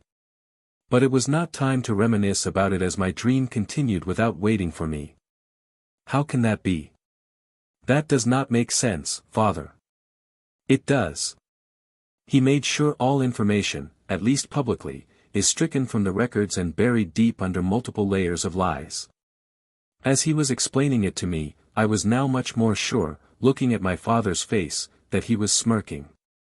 That was not the gentle smile that I remembered. Pairing it with the look in his eyes, I saw it as if he was mocking him. But the family of Gaunt was not what he was proud of. Father interrupted me, he only cared for their connection to Salazar Slytherin. After confirming his mother's origin, he no longer needed the family's name or history. He was connected to Slytherin himself. He was the heir. That was what mattered. Acting as if Slytherin was not an ancient ancestor but his direct father. Do you get it now? The Gaunts no longer mattered. His father was nobody else but Slytherin himself. He ensured that anyone looking into it could only see that simple but all-in-all false truth. He has a sliver of Slytherin in him, but he is not his son. Listening to my father's lesson and watching his face, I felt lost. I did not remember that he was like this. Why did I feel as if he was oozing with scorn? Speaking about him in a pitying yet condescending voice. Was my mind playing tricks on me? Or is it showing what you failed to notice back then? I heard another hissing voice speak to my ears, and before I could fight back, a big, dark, amethyst-colored snake wrapped itself around my body, binding me in place. I woke with a panicked yelp, gasping for air. It was still dark, and I was back in the North Tower, sitting on the cushions, the same where I had fallen asleep previously. Damn it! I moaned, wiping my forehead, trying to push back my rapidly beating heart into my chest from my throat. That snake again. Since Professor Toadface cursed me, I barely had a good night's sleep. If this keeps up, I may genuinely go mad. But was that dream correct? Do I really miss it? Or I just failed to pick up on it because I was younger. TSK. You need to rest. Quincy said to me as we were leaving our potions class the next day. It shows under your eyes, and you completely butchered today's potion. I had never seen the professor so dismissive before. It was as if he did not even notice you. I wouldn't blame him. Draco said, walking up to us from behind. Conrad's concoction blew up so spectacularly it created a little mushroom cloud. He laughed, and I couldn't help but shrug as he was absolutely right. At least no detention or deducted house points. I said, trying to find the positives in today's abysmal first half. I could not sleep, and I was feeling horrible. I was tired, and I found it extra hard to focus. Of course. He is the head of our house. Draco snorted, he wouldn't sabotage us because of one slacking idiot. He is not an idiot. Quincy protested in my stead. Yeah, says his little girlfriend, Draco added, sneering, making Quincy blush before snorting and ignoring him completely. Stop it, please. I moaned, holding my head that was still stinging as the potion's fumes made me fall unconscious, and I managed to headbutt the stove while collapsing. My head hurts enough already. Let's just get to the dark arts class, survive that, and be done with today. What about the afternoon class? We have herbology. You want to skip it? Quincy asked, already drawing conclusions without thinking. No. I'm not skipping. I shrugged, looking at her through my fingers and holding my head. Being in nature is relaxing. So, in fact, I am looking forward to it. By the way, Draco asked, dialing back the strength of his voice, are you this worn out because of reading? Yep. I nodded as we headed upstairs from the dungeon. I found clues. Big ones at that. As I said and watched their faces change, I couldn't help but smile proudly. So, I look like this because I couldn't sleep from excitement. Well, it was partially true. And thank you for your concerns. I turned towards Quincy, trying to be as honest as possible as it truly felt good hearing her say that, but I can manage it. After herbology, I intend to go straight to the library and do so on the weekends and next weekends and all the time until I find what I want. What if you don't find it? They asked in unison, which surprised them just as much as me. Don't be pessimistic. Okay. I'll find it. Our dark arts class did not help with my headache. We were learning the red and green spark spells, and the constant flashing lights, loud buzzings, and flares being thrown around made me dizzy. I was seeing bright lights by the end of class, and I managed to land myself in the infirmary after I collapsed. I won't lie, it may be the thing I needed the most, as I could sleep after being put under a spell. It came with the effects of not having to dream, and when I woke up, I was stunned to realize it was already the next day. Huh. I was really in need of this, eh? I smiled at myself, thanking Madame Pomfrey, one of the nicest teachers around. Well, she wasn't teaching per se, but she ran the hospital wing to the best of her abilities. Somehow, she gave off the feeling that this castle wing was a sanctuary, a different world from the rest. Or I was still delirious from my exhaustion. No. I reassured myself, looking at the rising sun. I feel fully energized. And with that, I headed straight for the library to get in some research before breakfast. Chapter 17, Unexpected Discovery. It was already the middle of October. It wasn't hard to get used to the daily routine of going to classes and studying magic, spells, potions, and herbs, even if some of the teachers were questionable. I tried my best to be as invisible as possible in Umbridge's lessons, which she seemed to really enjoy, looking at me with satisfaction. I knew she was reveling in the thought I was afraid of her. What I was scared of was her authority and not Umbridge herself. The moment I could climb over her, I won't look back. And she will regret everything. That was the primary motivation that kept me on track. I already forgot about Peeves and had only her as my goal. If not for the fact that sometimes I managed to dream about riding atop a basilisk and freezing her into a statue, I would have already given up on my plans. I combed through around 100 books by now, running into dead ends, one after another. I honestly doubted I was sane to go through this sometimes. But finally, it happened. It was a Saturday night. It was only 6 o'clock, yet because of a storm raging outside all day, it was as dark as if it was midnight. I was flipping through an old book that looked untouched by human hands for centuries. I found it accidentally while randomly walking through the shelves, thinking and trying to organize my thoughts. That was when I saw its weathered spine with its title, Uncensored Origins. I wasn't sure how it got there or why did it pop out for me so readily. I had a feeling as if the castle itself wanted me to find it, as it was exactly what I needed. It wasn't an overly thick book, but after opening it, I was utterly stunned. It stated all the people who established a bloodline of wizards and witches.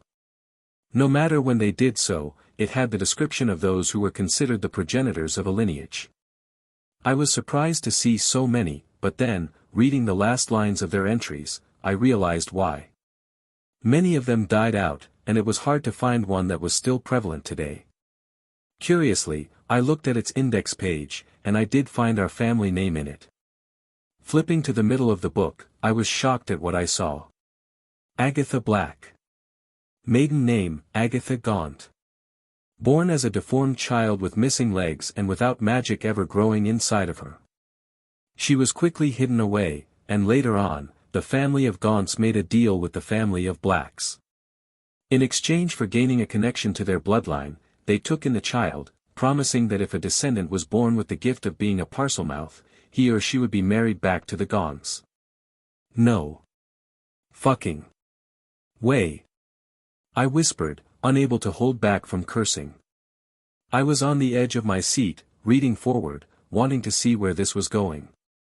She was raised as a Black, mainly as someone who was experimented on, and when birthing a son who was strong in magic, she outlasted her usefulness. After being wiped of memories, she was simply dumped in the countryside.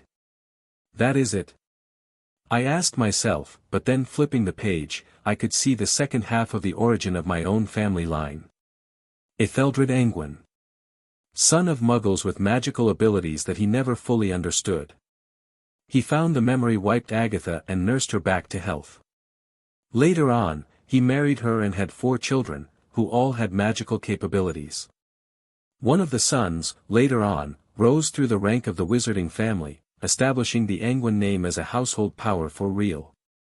Their family crest originates from Etheldred, who once caught a viper that refused to bite him, despite being responsible for 2 deaths in the village before being trapped by him.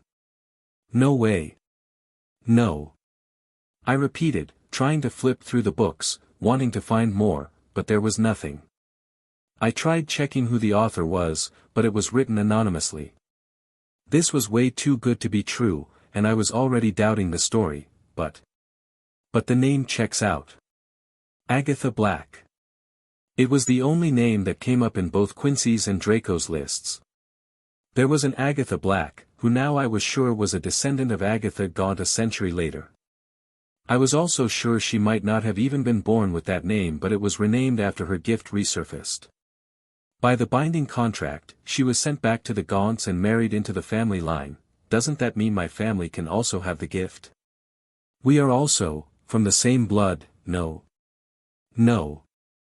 I stood up, recollecting my books and quills, leaving the library, and I was sure I looked like I just saw a ghost for the first time. This was nonsensical at best. But I just couldn't chase the thoughts from my mind. They were swirling in my head continuously. I hurried back to the common room and looked for Quincy, finding her at one of the empty tables, doing her potions homework. I need to borrow your owl. What happened? She flinched, looking at me, scared. Sure. She nodded, noticing that it was something crucial. I was glad she asked nothing more in there and left with me towards the Ollery, only speaking when nobody was in sight. What happened?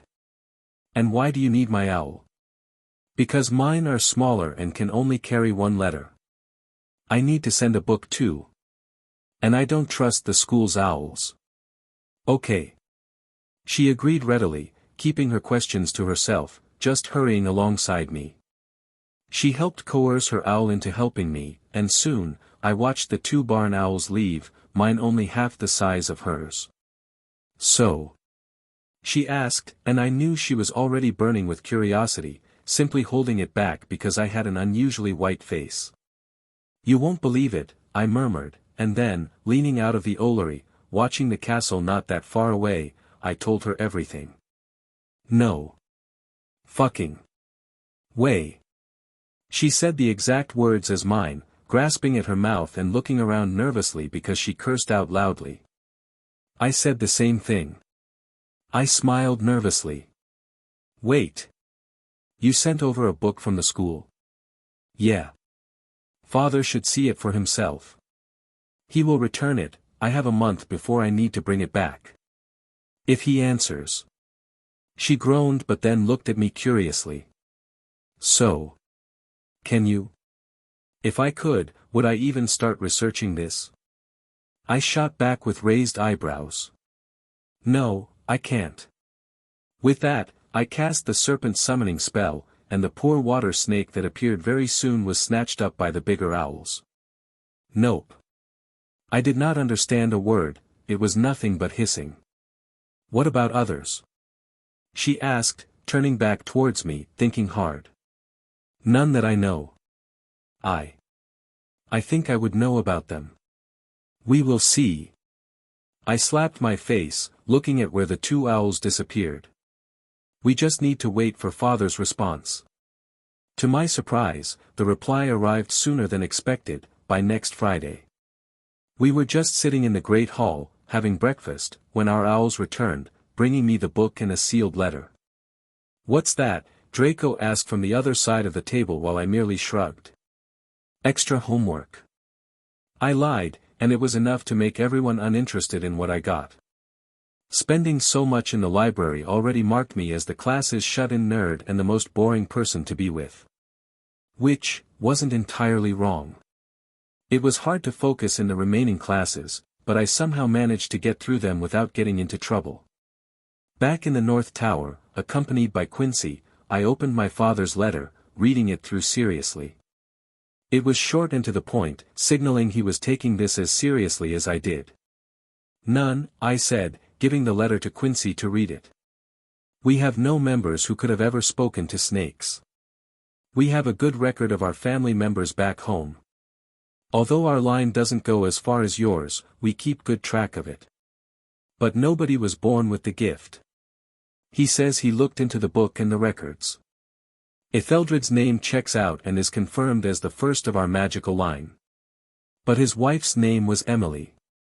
There is no mention of her disability anywhere, either. Quincy read it loudly. Yeah. This makes me think this book is bogus. Could be. But we can't tell for sure. That is not entirely true. I added, crossing my arms and scratching my chin.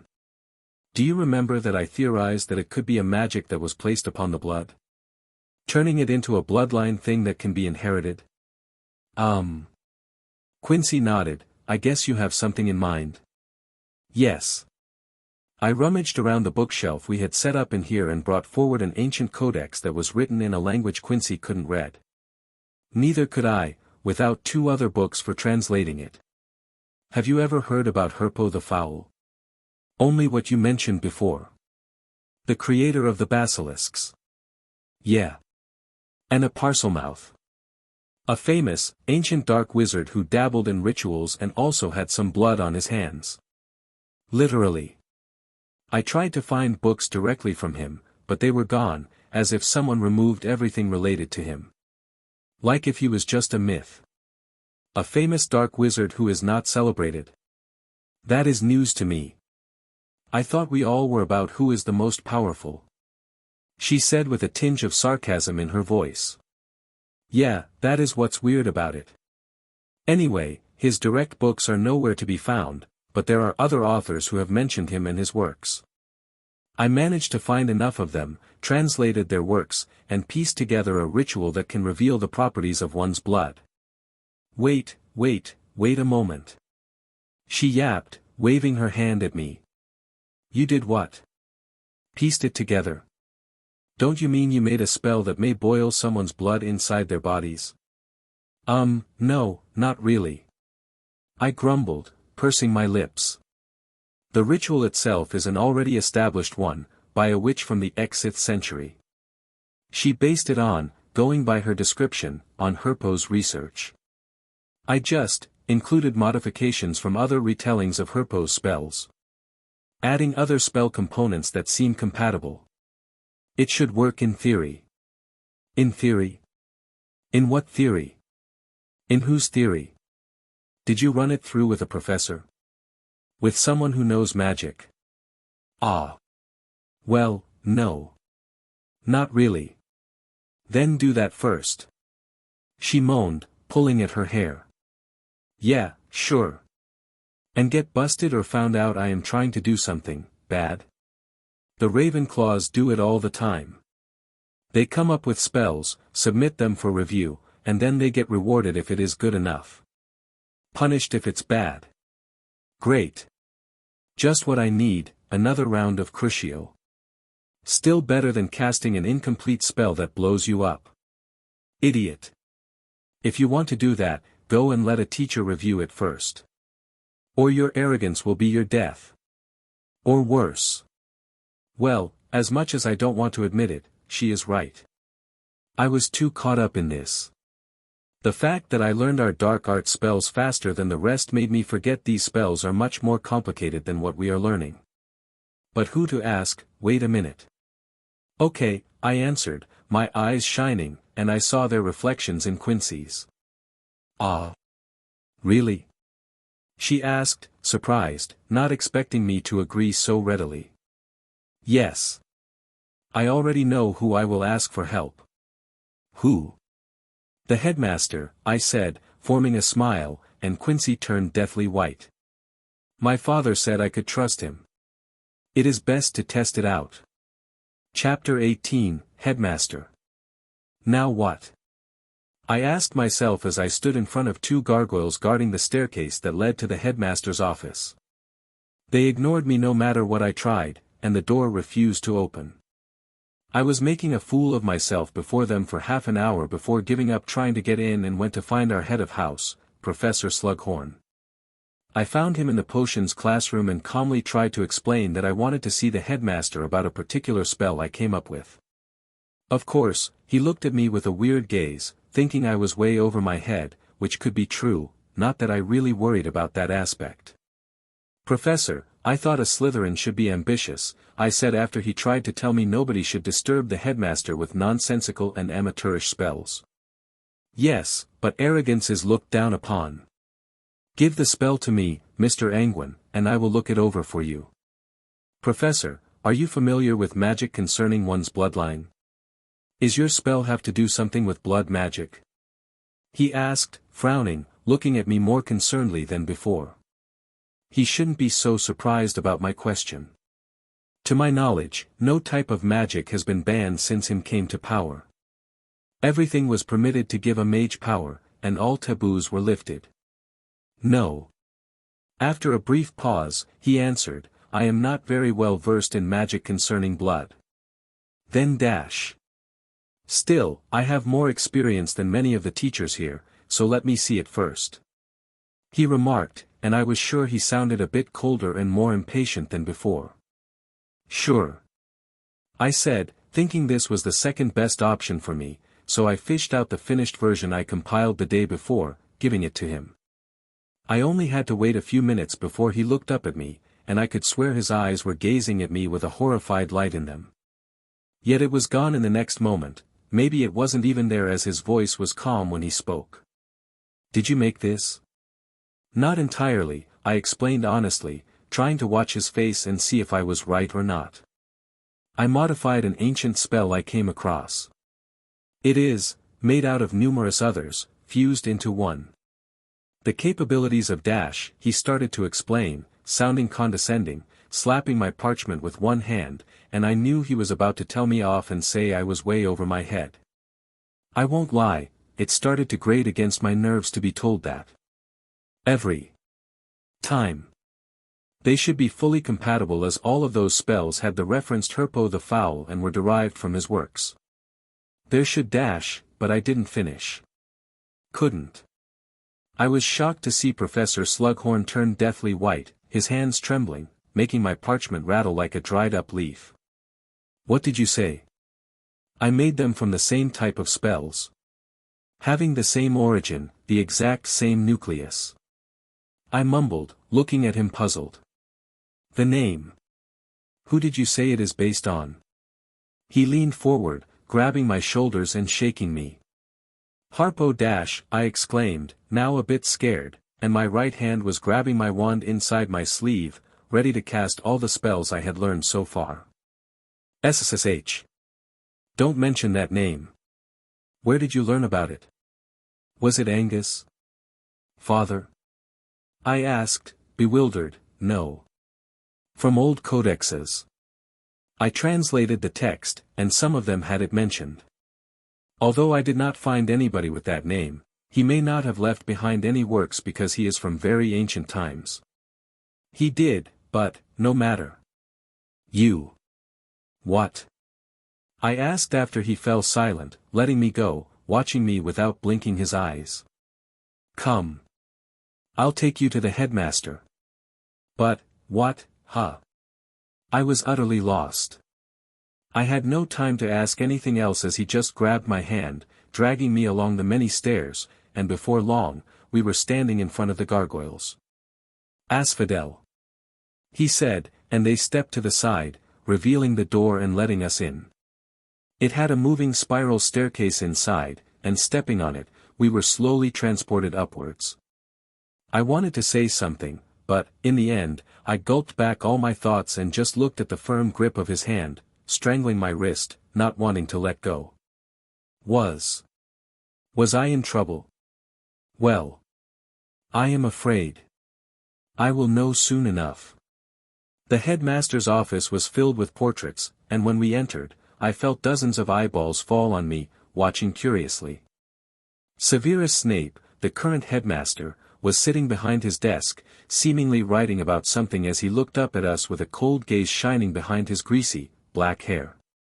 "What is it, Professor Slughorn?"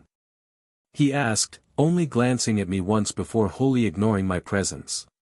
"Young Anguine here." He pushed me forward forcefully, and I had no time to look at the different shelves, the many knickknacks, and possible magical items placed on them. I only recognized some equipment for potion making, the sorting hat, and some dark, black-bound books before I was standing in front of the headmaster's wide and heavy desk. I felt minuscule before it, like an ant looking up at a giant. "I don't have time to deal with children's mischiefs, Professor," he said, looking back onto his parchment, trying to cut it short. "I let Dolores deal with them. It is not about that," Professor Slughorn said, his voice surprisingly dry. I had the weird feeling again that he was scared. I did not know of what, but I was sure of it. Especially when I saw the headmaster look up at him, questions in his eyes, finding the professor's tone surprising. Or at least, amusing. "I have little time to spare," he said slowly, but he did put down his quill, watching Professor Slughorn, and continued ignoring me. "Here, read this." He gave my parchment to the headmaster, and I saw him also scan it through without blinking his eyes. I tried to read his expression, but it never changed, not even once. "I see." He nodded, waving at Professor Slughorn. "I'll deal with it, you can go." I felt the professor's hand tremble, still holding on to me, before slowly letting go and walking away. He turned back from the stairs, thinking of saying something, but the headmaster only looked at him as if telling him something through a gaze, then he was gone, and I was left alone with him. I won't lie, I was afraid. I was nervously gripping my wand, hidden inside my sleeve, not that I expected to be able to even raise it. But I won't go down without an attempt at fighting back. "Where did you learn the name, Anguine?" he asked coldly, watching me from behind thick strands of his greasy, black hair. "The name?" I asked, but I knew what he was referencing. "Don't play around, Anguine. We all know whose spell you modified here." "From the books." "In the library, sir." I answered honestly, flinching multiple times. His voice was a mix of surprise and anger. Or fear. It was hard to tell. "From the books, in the library?" he asked while I explained everything to him, the same as I did with Professor Slughorn. "Damn it, Quincy. If I die here, I will return as a ghost and haunt you for all eternity." "I see." He enunciated it slowly after listening to me without interruption. He gradually leaned back in his chair, tapping my parchment with his crooked index finger, possibly thinking of punishments. Then, he spoke. "This spell of yours is full of amateurish mistakes." Well, that was a start. "It seems I won't be killed. At least not now." But I didn't know how to respond to that. Seeing my thinking face, he knew I was trying to come up with words that wouldn't let me stand at the other end of the killing curse. He raised his wand, and before I could react, he swished it once, and a black book landed on the table from one of the crammed shelves. It had no cover but only a magical lock that clicked open after another wave of his wand. "Sit," he ordered me plainly. "Read it once." I didn't know what was happening and wasn't about to ask. Sometimes it is best to remain silent and just do as you are told. Not that long later, I was completely lost in the book, which was about a blood ritual, explaining how one could trace one's blood back through time and many, many different lineages. It was clearly used to identify pure mages, half-bloods, and mudbloods. The practicality was evident in the way it was written and described in detail. "Finished?" he asked, and the moment I looked up, just beginning to nod, he closed the book and made it return to its place. "Modify it." He threw the parchment back to me. "Visit me when you are done." "Why yes, sir," I answered, realizing my voice was hoarse and my throat was parched. "And Anguine," he called after me, just when I stumbled forward, reaching his office door. "Don't speak about it to anyone. Not even to the other professors and not even Slughorn. He won't remember it anyway." "Yes, sir," I repeated, feeling puzzled, then scared again, and left in a hurry. I wasn't waiting for the stairs to bring me down and took them in strides, bolting past the gargoyles, only stopping when I was back at the North Tower, in our hidden classroom. "What happened?" Quincy asked. She was there, relaxing on the cushions, reading a book, looking at me, surprised and then scared, as she watched my pale face, drenched in sweat. "I thought I was going to die," I moaned, wiping my forehead, scampering forward as I looked for a fresh parchment and quill and started scribbling down my thoughts swiftly before I forgot all I had just read in that black book. "Conrad, what is going on?" she asked, concerned. "I'll tell you in a moment. I just need to write this down before it completely goes away," I said, frantically penning down everything before taking a deep breath, looking it over, and collapsing, letting the exhaustion of my mind catch up with me. "I may be in some trouble, are you sure you want to hear it?" "Yeah." She nodded, observing me seriously. "Count me in, it was I who suggested you to go to a teacher." Yeah, you were," I answered, twitching my mouth, and then, after a very deep breath, I told her everything that happened. Chapter 19, Halloween. I was, once again, the last to leave the library, almost being kicked out by the strict and unfriendly librarian. Why is she even working here? Or is she isn't allowed to leave? Besides making sure the books are sorted and kept in order, she does not even help the students find any of them. Well, no matter. I was already done with my research anyway. Since my last meeting with the headmaster, I had 2 revisions of my spell, and luckily, he never shouted at me, nor did he raise his wand to cast some punishment on me. On the contrary, he looked pleased. I don't really know, I just can't read his mood or thoughts at all. But, he said at our last meeting that it should be good enough by now. It seems father was right. I can trust the headmaster. I murmured as I walked up the stairs, arriving at the castle's front gates. I was just looking around when something hit me on the top of my head, and I was dozed in cold water. "Oh ho ho!" Arrived the loud laughter and a second water bomb from that annoying menace of a poltergeist. "One day," I grumbled, starting to rush towards our common room, followed by Peeves, who was still throwing them at me, cackling like a madman. By the time I got back to our common room, I was drenched, as if I had taken a swim in the lake with my clothes on. Those who were still up and inside only glanced at me, quickly deducing what had happened. "Peeves?" Quincy asked, coming up to me. "Yeah."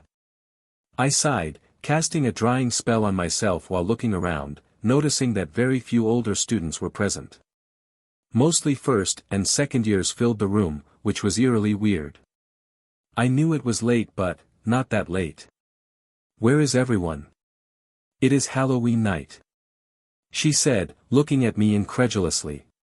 "Is it?" I asked, thinking, furrowing my brows before remembering and slapping my forehead. "Ah, yes, truly, it is. I totally forgot." So, everyone else is out? Yep. Pretty much. Quincy shrugged. Halloween night. A very special day, as it was the day that him finally fully came to power, eliminating all threats and chasing out the terrorist leader, Dumbledore, from Hogwarts a decade ago. Since then, it has been a special holiday for all wizards and witches. This meant that all the older students, 14 and up, were out in the town, probably having to attend some kind of ceremony in honor of his supremacy. I know that influential families' kids, like the Malfoys, Lestranges, or mine, have to swear their allegiance to him and have to perform some kind of task on his orders. No wonder everyone was gone. I bet that many of my peers will be gone for a few days, doing their tasks, while the rest probably have some kind of fun in Hogsmeade. This also means I missed the feast. I brought out some extra for you. Quincy said whisperingly, it is in our classroom. Oh, thanks. I grinned at her and then had a thought. Will she also get to perform a task for him 2 years later? Or had her family been entirely abandoned? I will. She answered, making me recoil. Was she this good at legilimency? No, I am not. She added again. I am starting to doubt that. I twitched my mouth, feeling a bit creeped out. I'm just used to that kind of look. She shrugged. I saw that exact same questioning gaze hundreds of times, if not more. I know exactly what you were thinking, and just I am not looking forward to it. Ha, I am surprised you will be allowed to participate. A voice cut into our conversation as Draco appeared next to us. Come on. I rolled my eyes, but Quincy knew better than to answer him, or it would just give more ammunition to Draco to fire back with. She simply gave him a flat look before starting to ignore his presence altogether. It is just the truth. Draco laughed unceremoniously, trying to tease her into a reaction he could further criticize. Some families have fallen out of favor so much so that I am confused. Why are they still considered part of our side? He asked with a nasty voice, watching Quincy eagerly. Says who?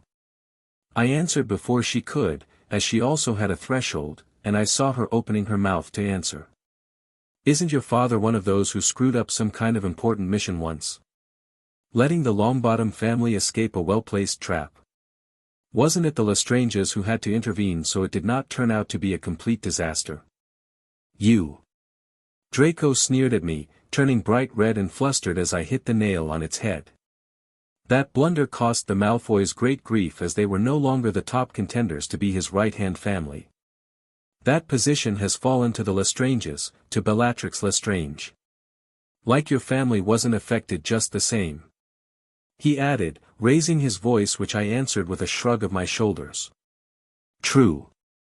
But, unlike your daddy, mine was not the planner but the one who followed your daddy's orders. It was not his fault the mission went up in a bust, and they almost escaped. Oh, wait, the kid did escape with those Weasleys' help, didn't he? Still, missing since then. If not for the Lestranges' arrival, the parents would have been gone too. Shut up. He roared at me, but before he could raise his wand, mine was already out, pointing at his neck. Make my day, I said calmly, watching his panicky, silvery eyes.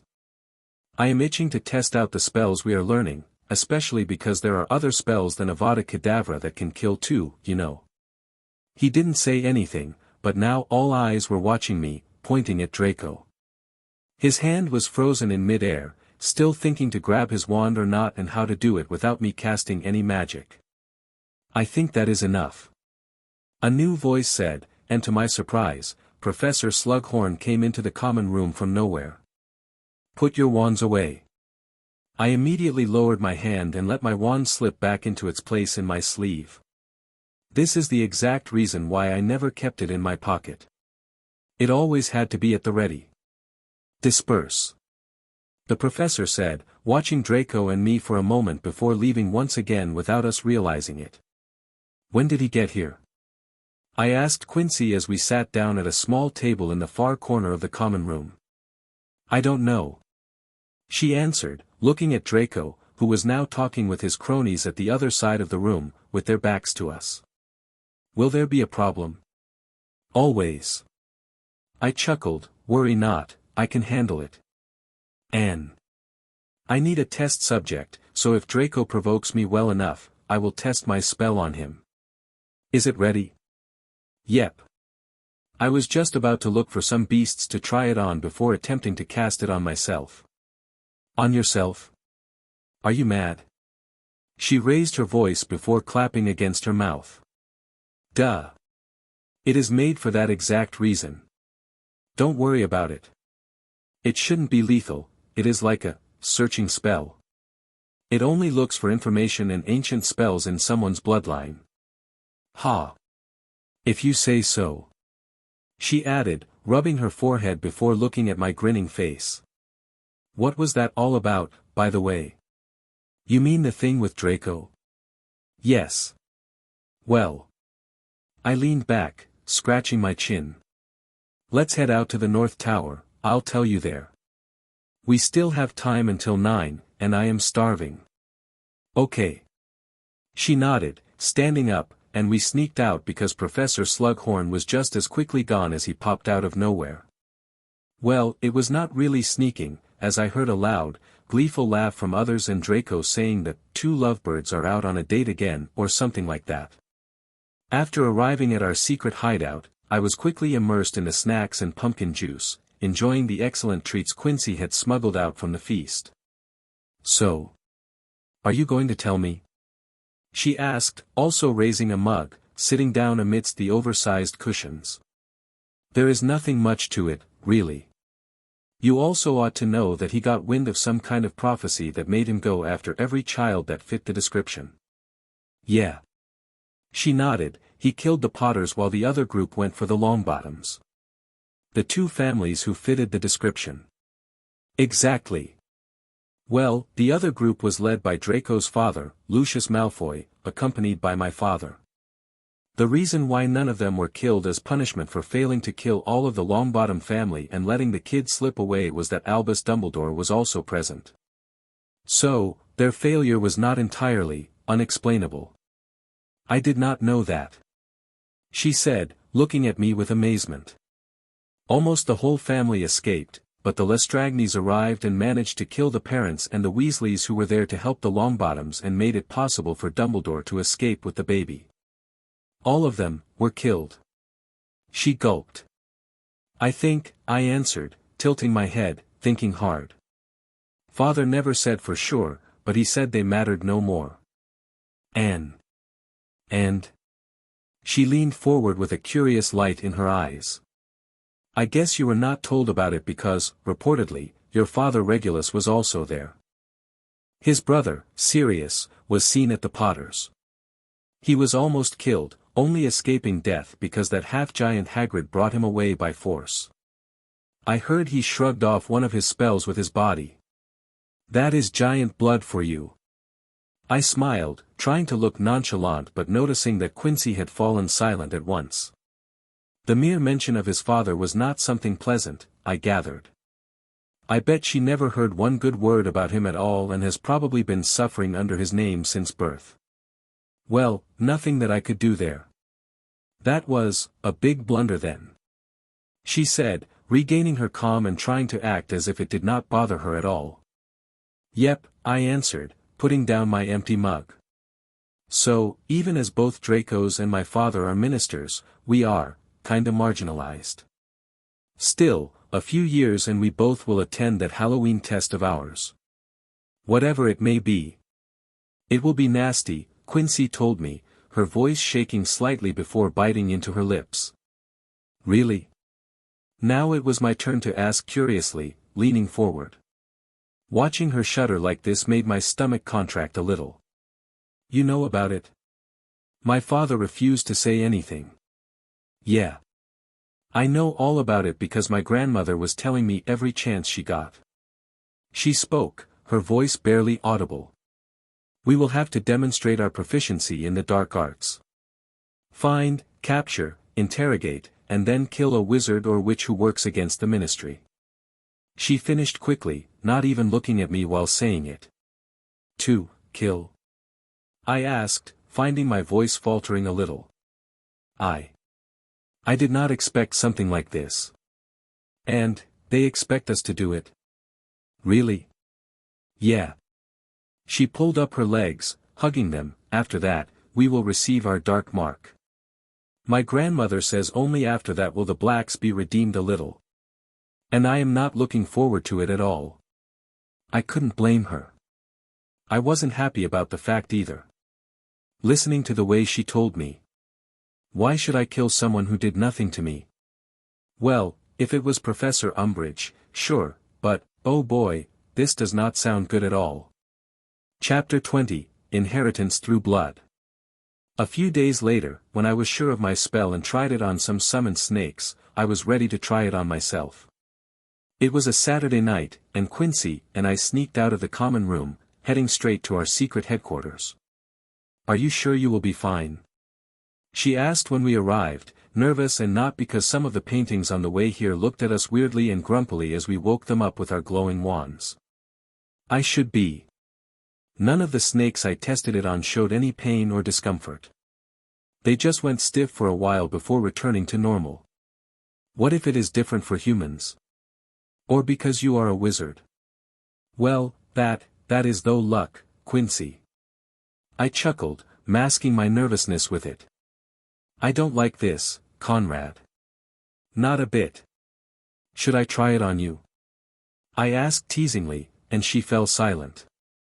What surprised me was that she was clearly debating that possibility. I could see it in her eyes. I wouldn't. Relax. It is my spell, I need to experience it once to know how it goes and what to modify. If you survive it. Don't be so pessimistic. It can't be worse than the Crucio curse. I shrugged, producing my wand, and without hesitation, I waved it and pointed it at my wrist.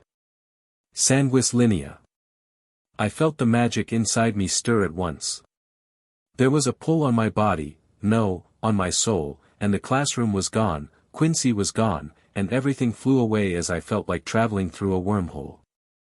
I felt like an invisible hand was holding me by the ankle, dragging me along time and space, and I could do nothing but hold on to my dear life so it won't slip away.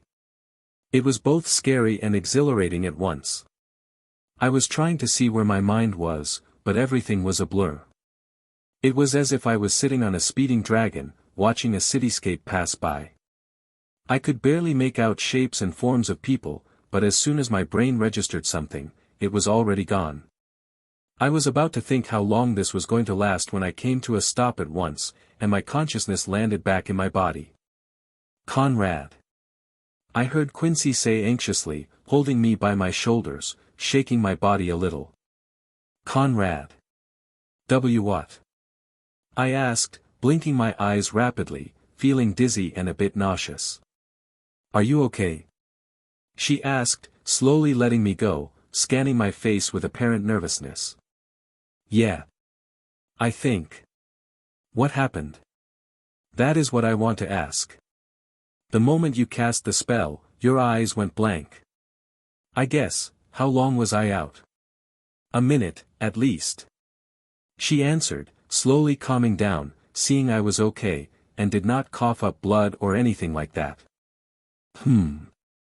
I furrowed my brows because it was only a brief moment for me, maybe lasting around 10 or 15 seconds.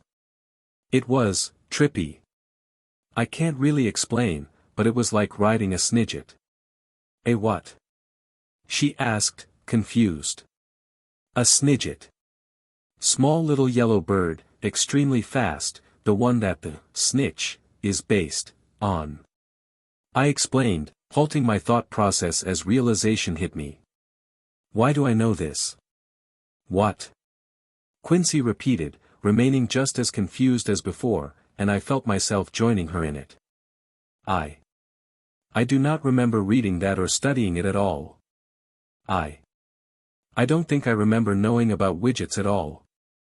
Are you sure this spell did not jumble up your memories? She looked into my eyes, starting to worry again. What is my name?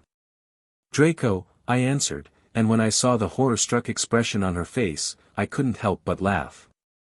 Not funny. You are horrible. She scolded me, hitting the arms that I raised, defending myself from her attempted murder. Sorry. I couldn't miss a chance like this. Humph.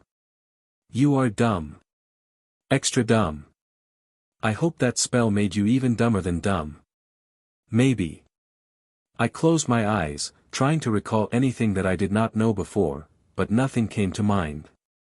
Maybe I did know about the birds, and I just forgot. This was weird.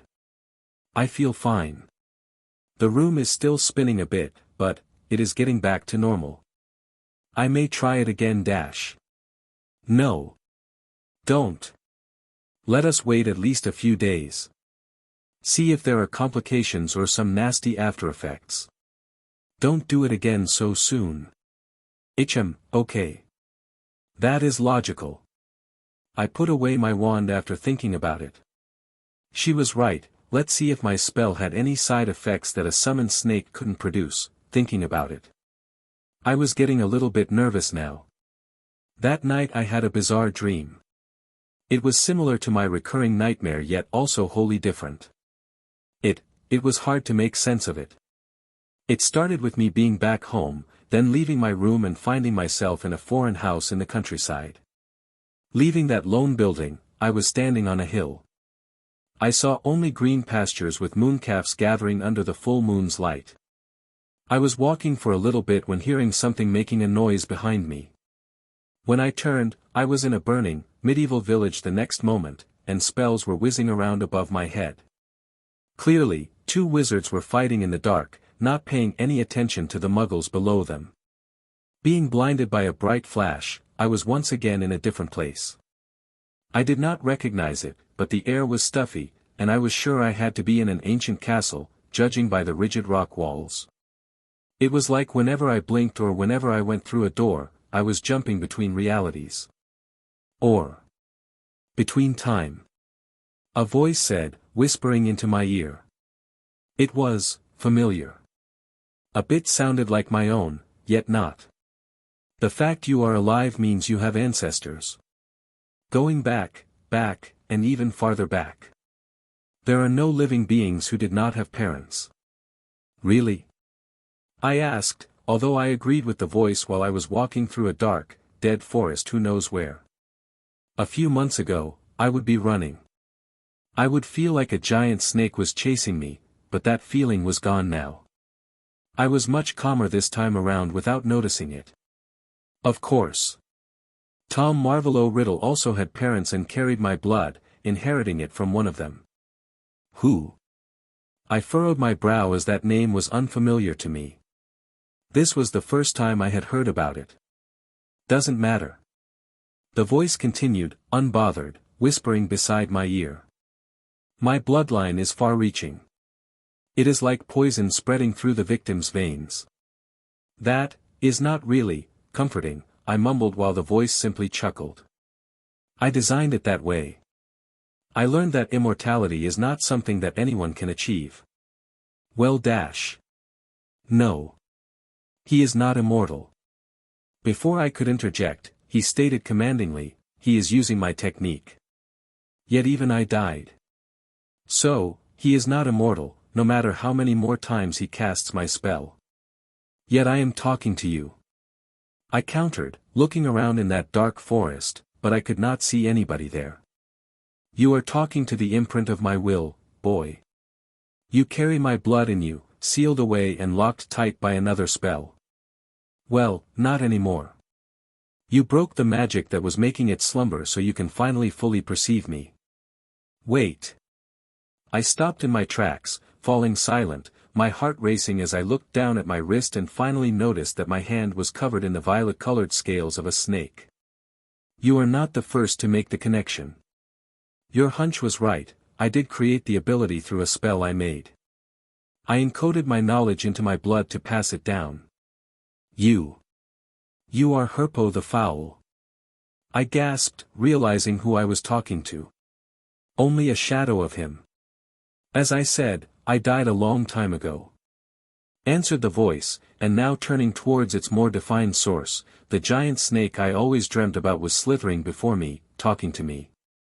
This time, his voice was much clearer and more coherent than before, not like some kind of monster who wanted to kill me. There were always some who carried my blood and managed to peel the layers back and earn a look at my knowledge, locked in their very own essence. The one you mentioned, did he too? I asked, gulping, watching the snake that was speaking to me with a voice similar to my own. As if we were one person. Well, if he was truly a manifestation of my bloodline, personifying itself, that explained why. Yes. He answered, and as a reward, I let him ask me about one thing. He wanted immortality, so I told him about my other invention. Told him the name and the function of the spell. I wasn't telling everything to him, though. His disdain for his immediate bloodline was irking me. But he managed to figure it out. He is a good wizard. A very good one. The snake hissed, and I was sure that he was smiling at me. So. I will have the chance to ask a question too. Of course. But only one, and I will answer it honestly. What type of magic do you wish to learn from me? From your own blood. The way you managed to imprint your knowledge. Your ability to speak to snakes and how you made all that into your blood so it can be inherited. Oh. Not about immortality. The snake asked, surprised as it was slowly wrapping itself around my body, but strangely, I was not afraid this time. You just said, it is something that is impossible to achieve. I see. The voice said in a seemingly satisfied, smiling tone. So be it. Your reward, my young descendant. And with that, the snake bit into my shoulder, and I felt hot, searingly hot venom injected into my bloodstream that made me squirm and trash around, but it held me down, strangling me with its tightly squeezing snake body. Did I make a big mistake now? It will be painful. The voice said in my head. The magical curse put on those who left the main branch is ancient magic. It makes your blood slumber until unlocked, and eradicated by me. The last one I did this for soon rejoined the main family too. The Gaunts. I whispered through gritted teeth, feeling my body burn almost as bad as under the Cruciatus curse. I don't care what their name was. I never had a main family, they just wanted to be the only ones related to Salazar, who was the closest to my powers. Putting this curse into effect was because of greed, and pride. I only care about talents, carrying my blood. As long as you have me in you, you are carrying my will, and that, is, good enough. I could barely hear anything anymore as I slipped into something like a coma. Yet the pain was still present, and it only started to subside after hours later. I was exhausted even while I was knocked out. When I woke up, I was not in my dormitory but instead in the hospital wing. My body was bandaged up from head to toe, surprising me greatly, and as I tried to sit up, I had no energy in me to do so, so I remained to lie there. Awake? Madame Pomfrey asked, hearing me trying to move, coming to my bed, and checking on me. Good. She let out a long breath. What happened to you? I don't remember. I answered honestly because I had no idea how I ended up here, or why. What happened?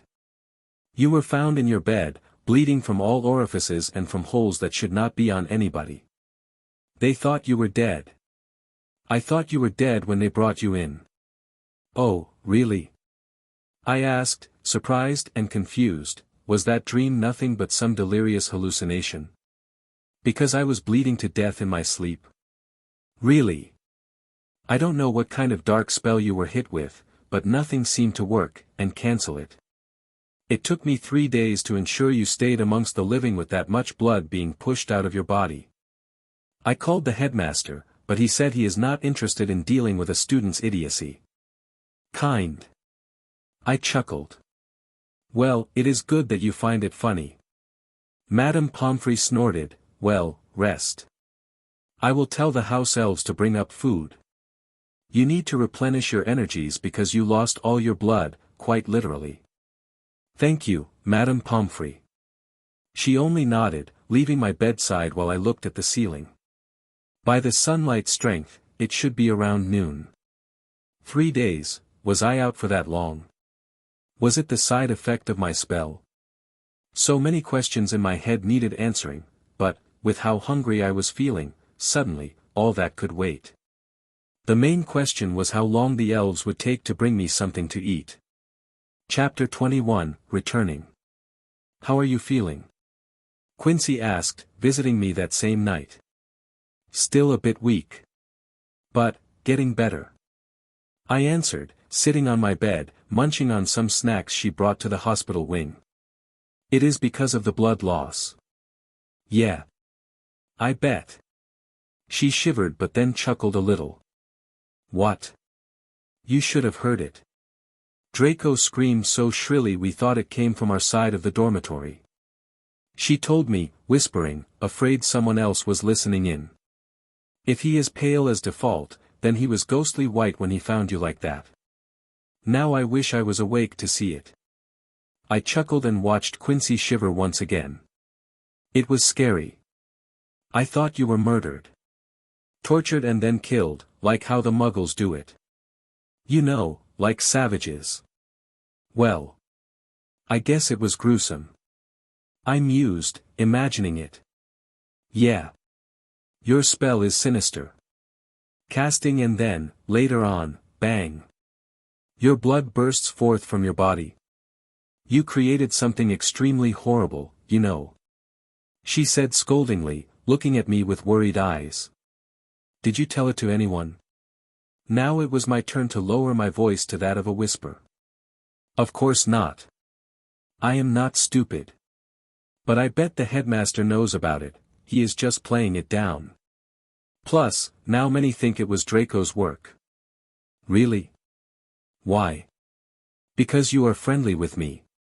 She added with a barely audible murmur, looking guilty.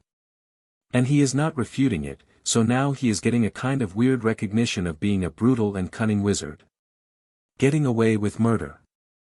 Well, almost murder. Huh. How did that happen? I mumbled, my mouth full of cookie crumbs, munching on one happily. It was weird news, sure, but not something that worried me, as both of us knew that was not the case. As he was the one finding you, he was examined by the professors. Even his wand was checked, but its last spells corresponded with those we used in our last charms class. He was cleared soon enough, and it was ruled as an accident. But the others still say he did it. Well, I won't refute it either. I chuckled, gulping down the last bites. It is the perfect cover, and if he is deep into the lie already, he wouldn't want to back out of it. I guess, but, honestly, what really happened? Well. I don't know if you will believe it or not. It took me half an hour to explain everything. My weird dream, my supposed talk with the ancient wizard of yore, and the supposed blood inheritance he left me with as a reward. I should not be surprised that a prize from someone with the moniker, the Foul, was a nasty experience. I was expecting Quincy to doubt me, but she just fell silent, crossing her arms and thinking with closed eyes. I was patient, and while she was going through it in her head, I started my second big velvet cookie. That makes sense. She concluded in the end, shaking her head, rejoining reality. It does. I had to ask because it was making only half sense for me. If everything clicks, then your blood truly had a curse put onto it. Something that prevents it from awakening. To purge it fully, you had to expel it from your body and be refreshed with one that is free of it. I also had a guess like that, but that does not explain why did he bite me. Probably to transfer your wish. Didn't you try to see if there is some new knowledge in your head? I tried to think about curses, rituals, whatever came to mind while lying here since awakening, but nothing really happened. I was doing it again, but no, nothing happened. Nothing really popped into my mind, so I shook my head in answer. I see. Maybe it needs time. Or a trigger. Something that makes you remember it. Maybe. But it also could be that my spell simply turned out to be a deadly curse, and I had a close-to-death dream while suffering from heavy blood loss. Ugh, well, yes, that is true. She added, getting a little bit unsure of her theory now. I'll try reading more after I am let back. We can test if something does pop into my head. When will you be out? She asked, watching me. Tomorrow. Then I need to catch up with homework. Professor Umbridge doesn't really care why I did not finish them, does she? I smiled warily. Yeah, she truly does not. She grimaced, showing her hand that had the "I must pay attention" carved into it. She is an old hag, ought to be burnt on a stake. Ouch, yeah, I agree. What about the others? I wouldn't worry about it. She smiled a little. The rat man is a creep, he only pays attention to those who flatter him. The rest is invisible as far as he is concerned. Professor Lockhart is acting jovial almost all the time, which makes my stomach turn. He already gave us homework to write an essay about your incident and what caused it, saying he already knows, and those who come close to the truth get rewarded or something. So, I was thinking of turning in one with the idea of Snorcluxes, eating your dreams and thoughts that made you throw up blood. Snore what? I laughed, finding her idea hilarious, which made her proud in turn, seeing my reaction. Same with the rest of the classes, it is not that bad. Professor Slughorn only asked about you once, and that was it. She let out a very long and depressed sigh. What? Nothing. I just don't like him. Why? He looks fair and doesn't bother us, unlike the others. He is not cruel. Just vain. I know, it is just he barely pays attention to any of the others and deliberately only points at me when wanting an answer. As if I was the only student in class. Only my potions get verbal comments about them when they are finished. I am clearly being favorited here. And? Isn't that good? I asked, offering a cookie for her, which she took, munching on it with a sulky look. I had the sudden urge to chuckle as she now looked like a chipmunk with puffed up cheeks. No, it is not. She groaned heavily, it makes me into a target. The girls already disliked me, and now it gets worse and worse every day. Now even some of the boys joined in because their parents scolded them for not getting into his favors in time. Are you being bullied? I asked seriously, watching her eyes which made her flinch. No, not, really. You are. I snorted. Damn, she is hiding it well, I never noticed, although. I spent all my time in the library in the past months, so I had no chance of noticing it. Okay, now that is going to change. Quincy is my friend, I won't let some idiots bully her just like that. I can deal with it. I prepared myself when coming to school. So relax, it is nothing bad. They are just annoying. That is all. She said hurriedly, watching my angry expression. Humph. We will see about that. When I returned to the common room, I was still feeling a bit lightheaded. My steps were floaty, and I felt myself getting exhausted quicker than usual. I was ignoring the gazes aimed at me, acting as if everything was normal and nothing had happened at all. Or at least, that was my plan, but Professor Slughorn called for me right as I was about to sit down. Yes, Professor? I asked, walking back to the entrance where he popped out from nowhere. I was surprised at how nimble he was with that giant belly he carried around all day. The headmaster is calling for you. For me. The surprise in my voice was genuine. He never showed any interest in me or in what happened to me. I thought he was dealing with it as my spell going badly, and now I was reaping the consequences of my own hubris. Yes. He repeated, and before I could look back to see if Quincy had any clue about this, I was let out. I was still hearing in my head the hubbub that broke out in the common room when I arrived at the top of the spiral staircase, looking at the greasy-haired headmaster sitting behind his giant desk. I alone entered, Professor Slughorn only accompanying me to the entrance before leaving with a cautious look. Headmaster, I said respectfully, looking at him warily as he watched me arrive. His eyes remained fixed on me, unblinking, and I could read nothing from his expression. It was like looking into the stare of a dementor, if I want to be honest. It was most unpleasant. Tell me all about the spell you made. Don't leave out anything. He was not asking, he was ordering me. Well, somehow, I don't know if I want to share everything with him, but I also had a feeling I could not lie to him. Would he even believe me? Probably not. This is not good. My patience is running out, Mr. Anguine. He warned me, taking my silence as some kind of defiance. Well, here goes nothing.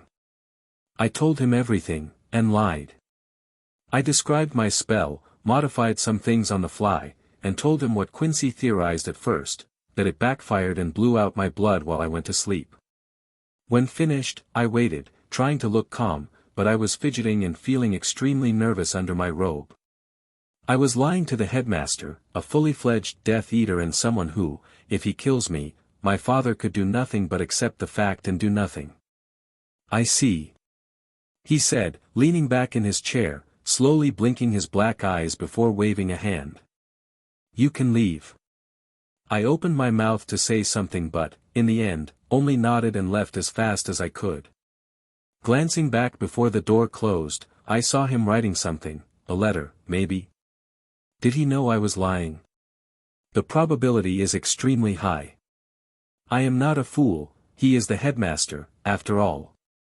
If anyone could detect a lie, it was him, and I was fully prepared to receive some kind of punishment before being forced to tell the truth, yet that did not happen. I was let go. Honestly. I was feeling much more nervous now than before. What did this mean? What was going on? Chapter 22, Awakening. It was a Sunday with dark, grey clouds and heavy rain drumming against the castle's windows. Alongside many others, I was walking towards the Quidditch pitch as it was the starting season's first game. Slytherin against Ravenclaw. I was not really ready to go out and cheer in this type of weather. I was starting to really dislike this whole Quidditch thing. I agree, Quincy whispered next to me, leaning close so I could hear her in the storm. Yeah. I nodded and did not even ask how she managed to read my thoughts. She had a knack for legilimency, it seems, or she had a hidden skill, who knows. We had no choice but to attend. Missing it would be an insult to our peers and to our house. We were already disliked, so missing the first match would also be extra wood thrown into the fire. I won't lie, the whole event turned out to be much more entertaining than I expected. Mainly because Draco was zooming around in the rain aimlessly, barely seeing anything, and he was almost thrown off his broom by the strong gusts of wind coming through. Thrice. The last time I just couldn't help but laugh, watching him dangling in the air, yelping for help that we could hear even through the thunderstorm. Ha! He should have made himself heavier. I chuckled, watching Quincy, who was hiding her face in her gloved hands but not because she was worried for him, but so nobody could see her laughing expression. Maybe if his cronies wouldn't wolf down all the desserts at the table every time they appear. My second comment made her shake even more vigorously, but I also noticed a few eyes watching me. I ignored them and planned on doing so in the future, but I learned quickly that it just wasn't going to happen. I blame it on Draco. He ended up fumbling at the end, too, losing the snitch to the opposing seeker and, with that, losing the match for us. Although I must say, it was a glorious fumble, as when he got up from his broken broom, he looked like a snowman made out of mud. A mudman? Well, it did not matter as the mood of many other Slytherins was already pretty bad, and it now plummeted to never-before-seen depths. We were just leaving the stands when 3 fifth-year students stopped us. Stopped me. I already knew why and wasn't surprised. They may be angry at Malfoy but even angrier with someone openly ridiculing their own. Quincy was let go, but to my surprise, she stood her ground, facing them with an angry look. This won't go away quietly, she said, speaking so loudly her voice overshot the storm itself. We are not against jinxing you two. One of them said with a wide smirk. We just did not want to look uncivilized. Another added with a loud chortle. Well, at least then you would reach the goblin's level, I replied with a bemused voice, knowing full well it would incense them even further. "You little prat." The third spat, and they started pushing us further away from the crowd. Even better. Somehow, I was not afraid. No, I felt excited. Looking at Quincy, I couldn't say the same as she was a shade whiter than usual, but I saw her eyes dart all around, trying to come up with a plan on how to escape the situation. "Careful, girl." The first boy looked at her when she tried to put her hand in her pocket, and he was already pointing his wand at Quincy. "Move your hand again, and I will let you experience pain beyond belief." "Why? Are you going to strip? If so, then stab my eyes out first, please." She snapped back at once. It wasn't just me who fell utterly silent. All the others looked at her gobsmacked, and before I regained my composure, I found myself clapping. "Nice." I laughed, forcing the other two to pull out their wands immediately, ready to cast spells to punish her for her words. There were 3 flashes, and they only had time to speak half of the incantation before all of their wands were blasted out of their hands. Then came another flash, and one of the boys was flung backward before I moved my hand again and pulled his body back, using it as a bowling ball to hit the other 2. It only took a few seconds before they lay on the mud, knocked out silly when their heads clanked together like weird, fleshy bells. Too slow. I shrugged, slipping my hand back to my sleeve and placing my wand back in its place. "How did you do that?" Quincy asked, watching me with big, round eyes, her hand only halfway out of her pocket. "This is why I store my wand in my sleeve," I explained calmly. "It is much easier and quicker to get it into my hands." "Not that. The spells." "Hm. It was Expelliarmus, flipped, and Accio in quick succession. Nothing extraordinary." "I know, but. She stuttered. "Then what?" I grunted. "Don't tell me you feel sorry for them." "Huh. No." She said, looking down at the one who threatened her and kicked his face, breaking his nose with a loud crack. Ah. Now it was my turn to be shocked. Damn. She isn't playing around. "So, what is the problem? You said no incantation." "Huh. I didn't. That was weird. I felt like I did, but, thinking back, it seems I only thought about them without speaking the spells aloud."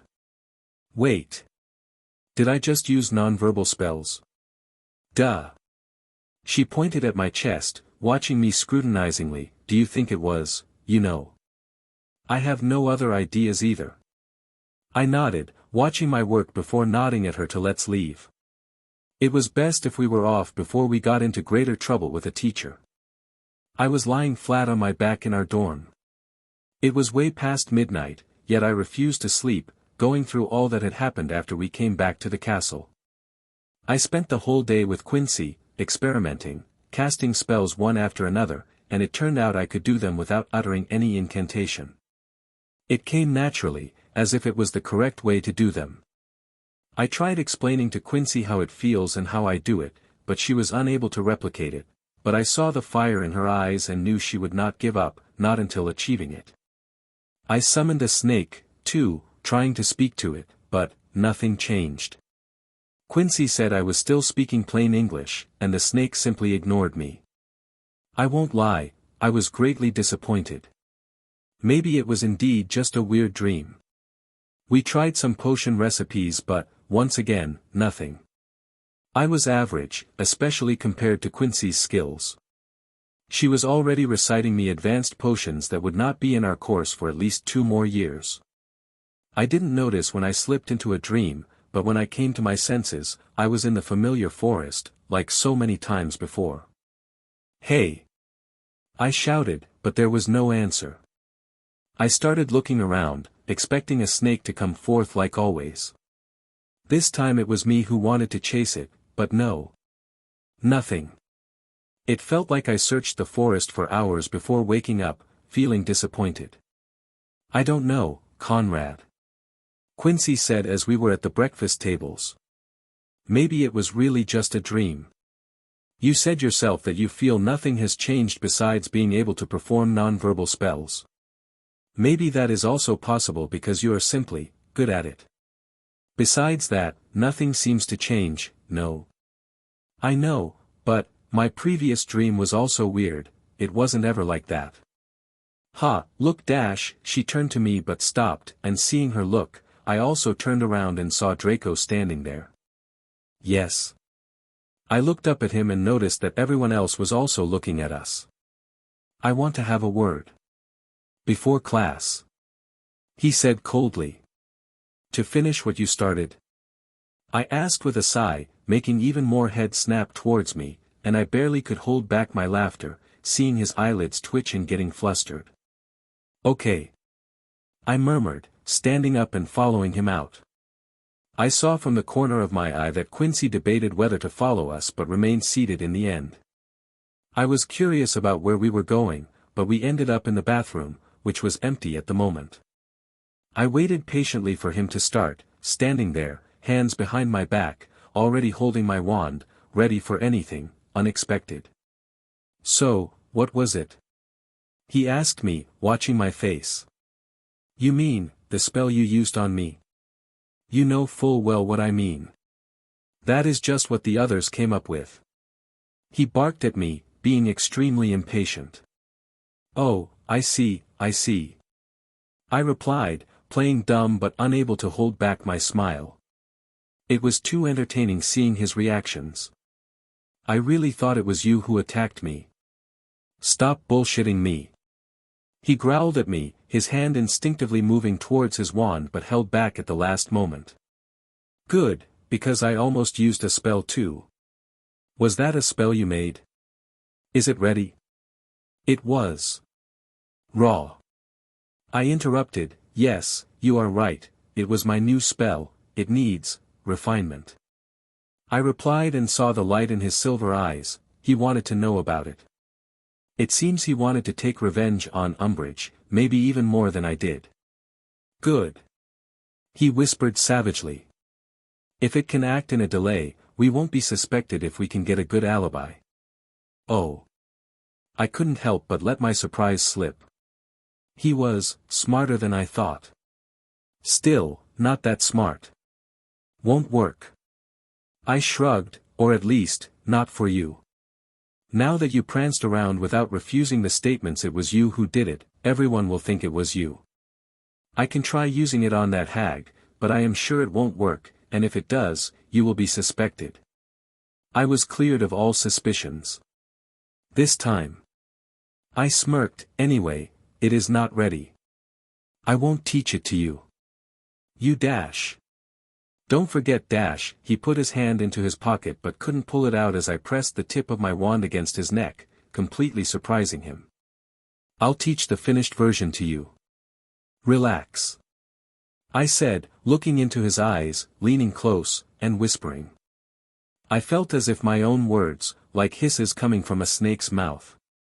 I felt confident and sure, and a wild idea popped into my head, along with a convoluted yet extremely detailed spell. When it is ready, you will have a chance casting it on that hag and take our revenge. Okay.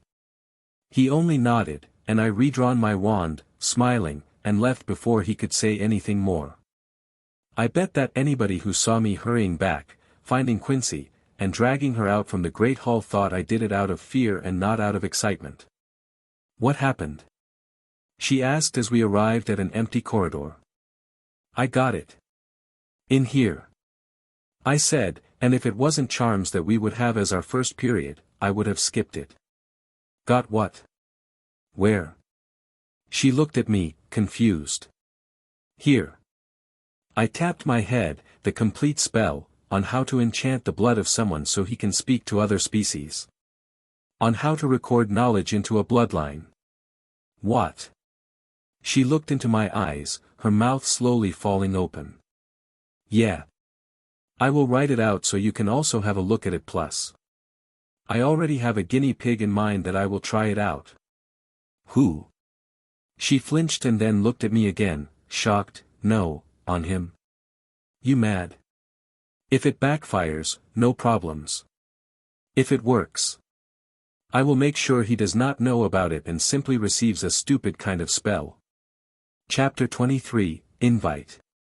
It was already December.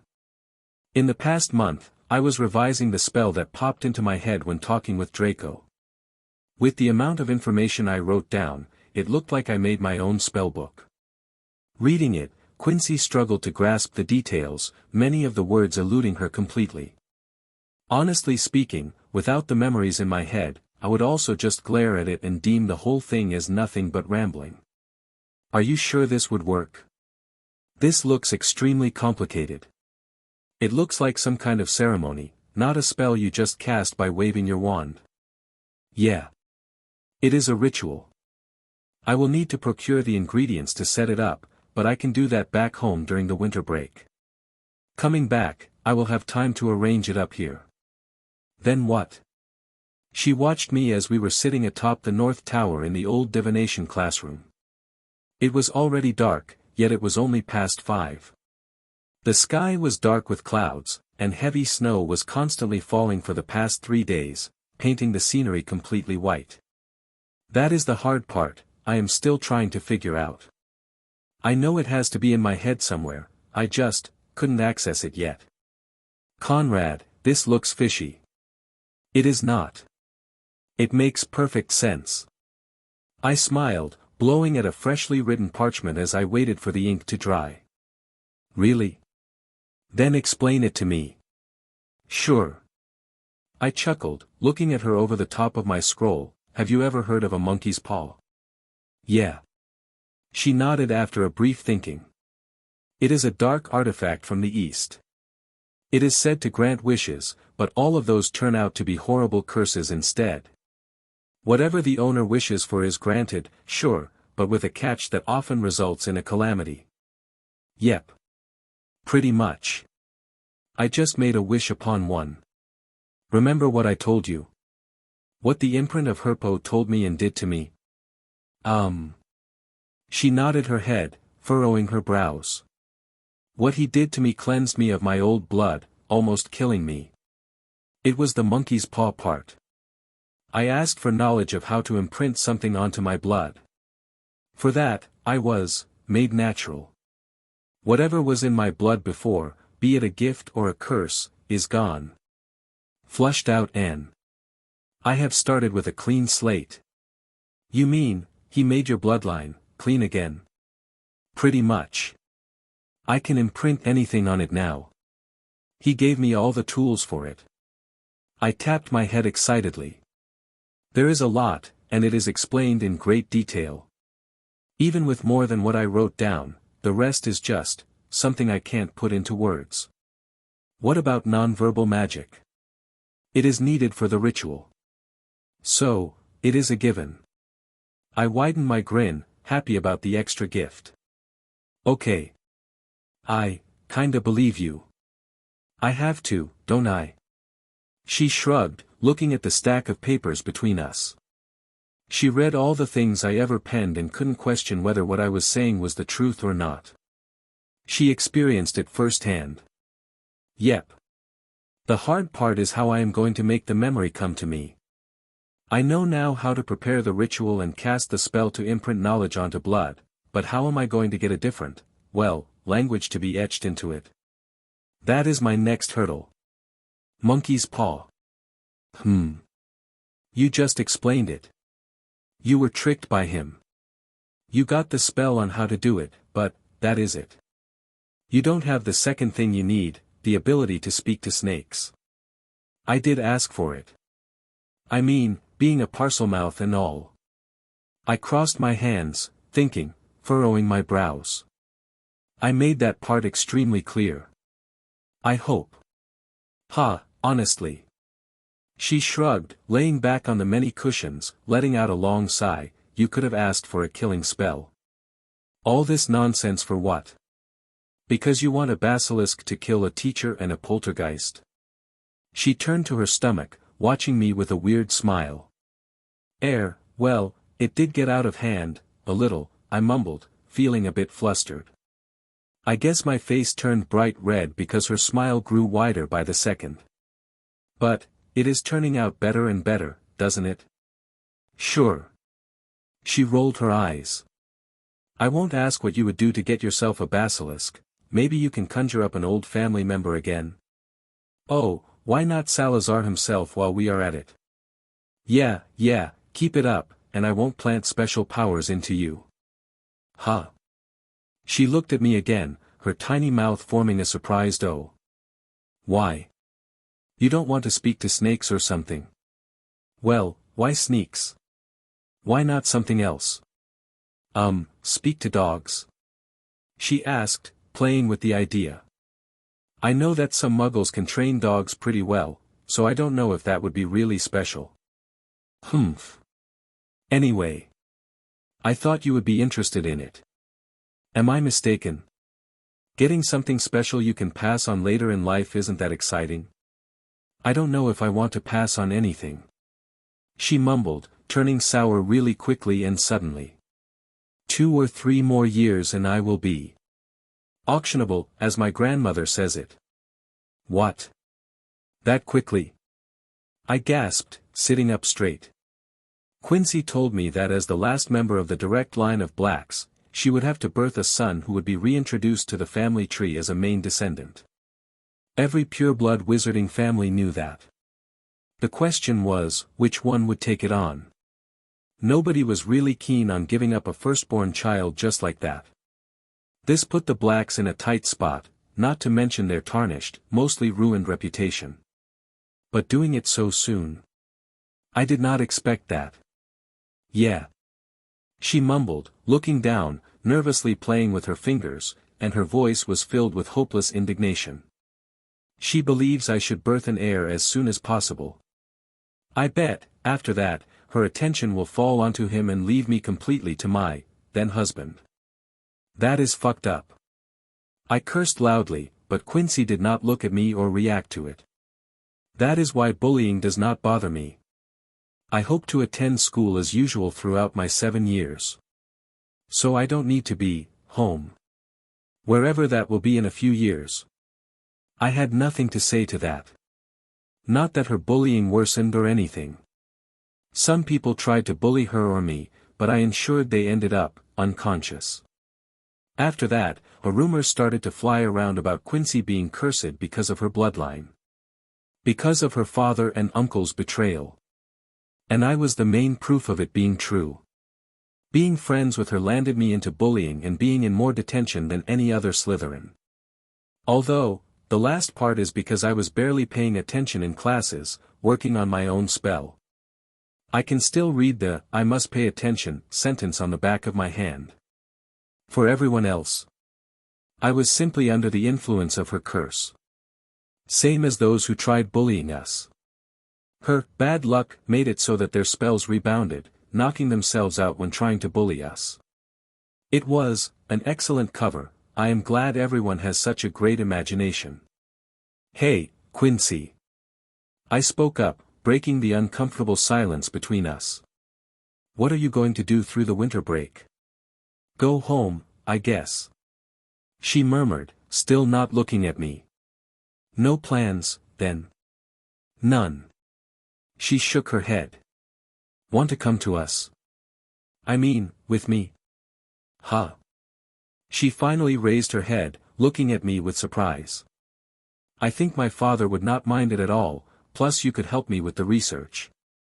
Or, you wouldn't be allowed to come. No. I don't think so. She always said I have to make connections. Good.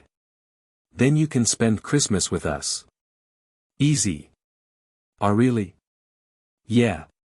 Of course, I won't force you if you don't want to. Well.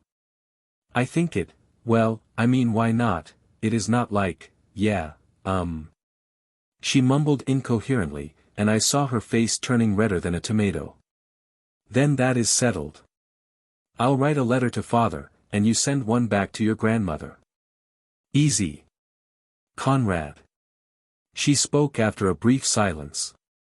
Thanks. Don't mention it. My father's reply arrived 2 days after Quincy and I sent our owls. Hey, I nudged her, read this. I presented it to her while we sat at the end of the long table, having breakfast in the great hall.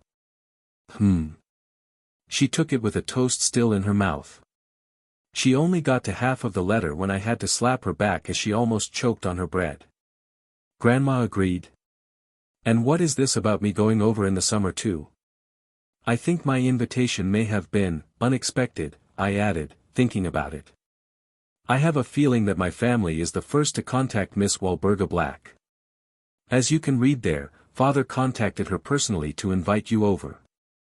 It turned into a weird situation where she was trying to make him agree to take me. Wait, what? She yelled, drawing many gazes toward us. Reread it. I groaned, forcing her to be less dramatic. Not to him. To my family. To, well, me. As there are no other males in the Anguine line who are yet to be set for the future. That is why I said it turned into a weird situation. I sighed softly, taking a toast and spreading jam on it. The rule that only purebloods can take up any important roles in the ministry is a heavy one. Every family tries to secure their children's future very quickly. I have been listening to this for at least a year or so back home. Quincy said nothing, continued looking at me, and I knew she heard the same talks back home from an early age. Father was telling me to be mindful to not end up like him. What do you mean? She finally opened her mouth to ask. If you come over, you'll see. My mother is, well, she is not really a mother, besides the fact she brought me into this world. Oh. No matter. What matters is that it seems your grandmother grabbed at the opportunity. I think she will try and force you on us in one way or another. I wouldn't worry about it. I continued, seeing her expression change and feeling shy, weird, and ashamed, expressing all of them at once. Think of it positively. You will be free of being sold off to someone so suddenly. Let your grandma try and heckle my father about it. I'm not an object. She whispered, hiding her face behind her hair. Of course you are not. I snorted, but we play with the cards that life deals us. Look at it from this angle, you gain a few years of peace of mind with this, no? What? Not happy? Should I tell my father to cancel it? No. She shouted again, clamping against her mouth, looking bright red again, and then stood up, hurrying away, leaving me there dumbfounded. Ha! Women. Chapter 24, Winter Break, 1. When winter break came, and we were heading back home, Quincy was surprisingly nervous as we sat on the train. I long learned to just remain quiet and let her mood improve by itself, or else it would devolve into a pointless argument between us. Oh well, she will get over it after we arrive. At least. I really hope so. Where does your family live? She asked me as we were already halfway through our journey, breaking the silence between us. In the countryside, I answered, lowering the parchment I was reading and looking at her. It is an old villa built around the 17th century. I think. I'm not 100% sure. I never really left London before. She commented, looking out the window, wiping it with her sleeve, and watching the snowy scenery. Then it will be an experience. I chuckled, putting everything away. Father is busy at the moment, but our driver will be waiting to pick us up and bring us back to the estate. A driver? With a carriage? She looked at me, surprised. Yeah. Something like that. Well, you will see. I nodded, trying to hold back my laugh. I just remembered that her family, although hailed as one of the most ancient and part of the few distinguished ones in the Sacred 28, was believed to become the next one to die out, just like the Gongs. Driver. You are pretty well off. She murmured, returning to the window after briefly glancing at me. Where do you live? Where is the Black's estate? In London. She replied plainly. It is a big house and all, but empty. It is only my grandmother, me, and Creature. The house elf.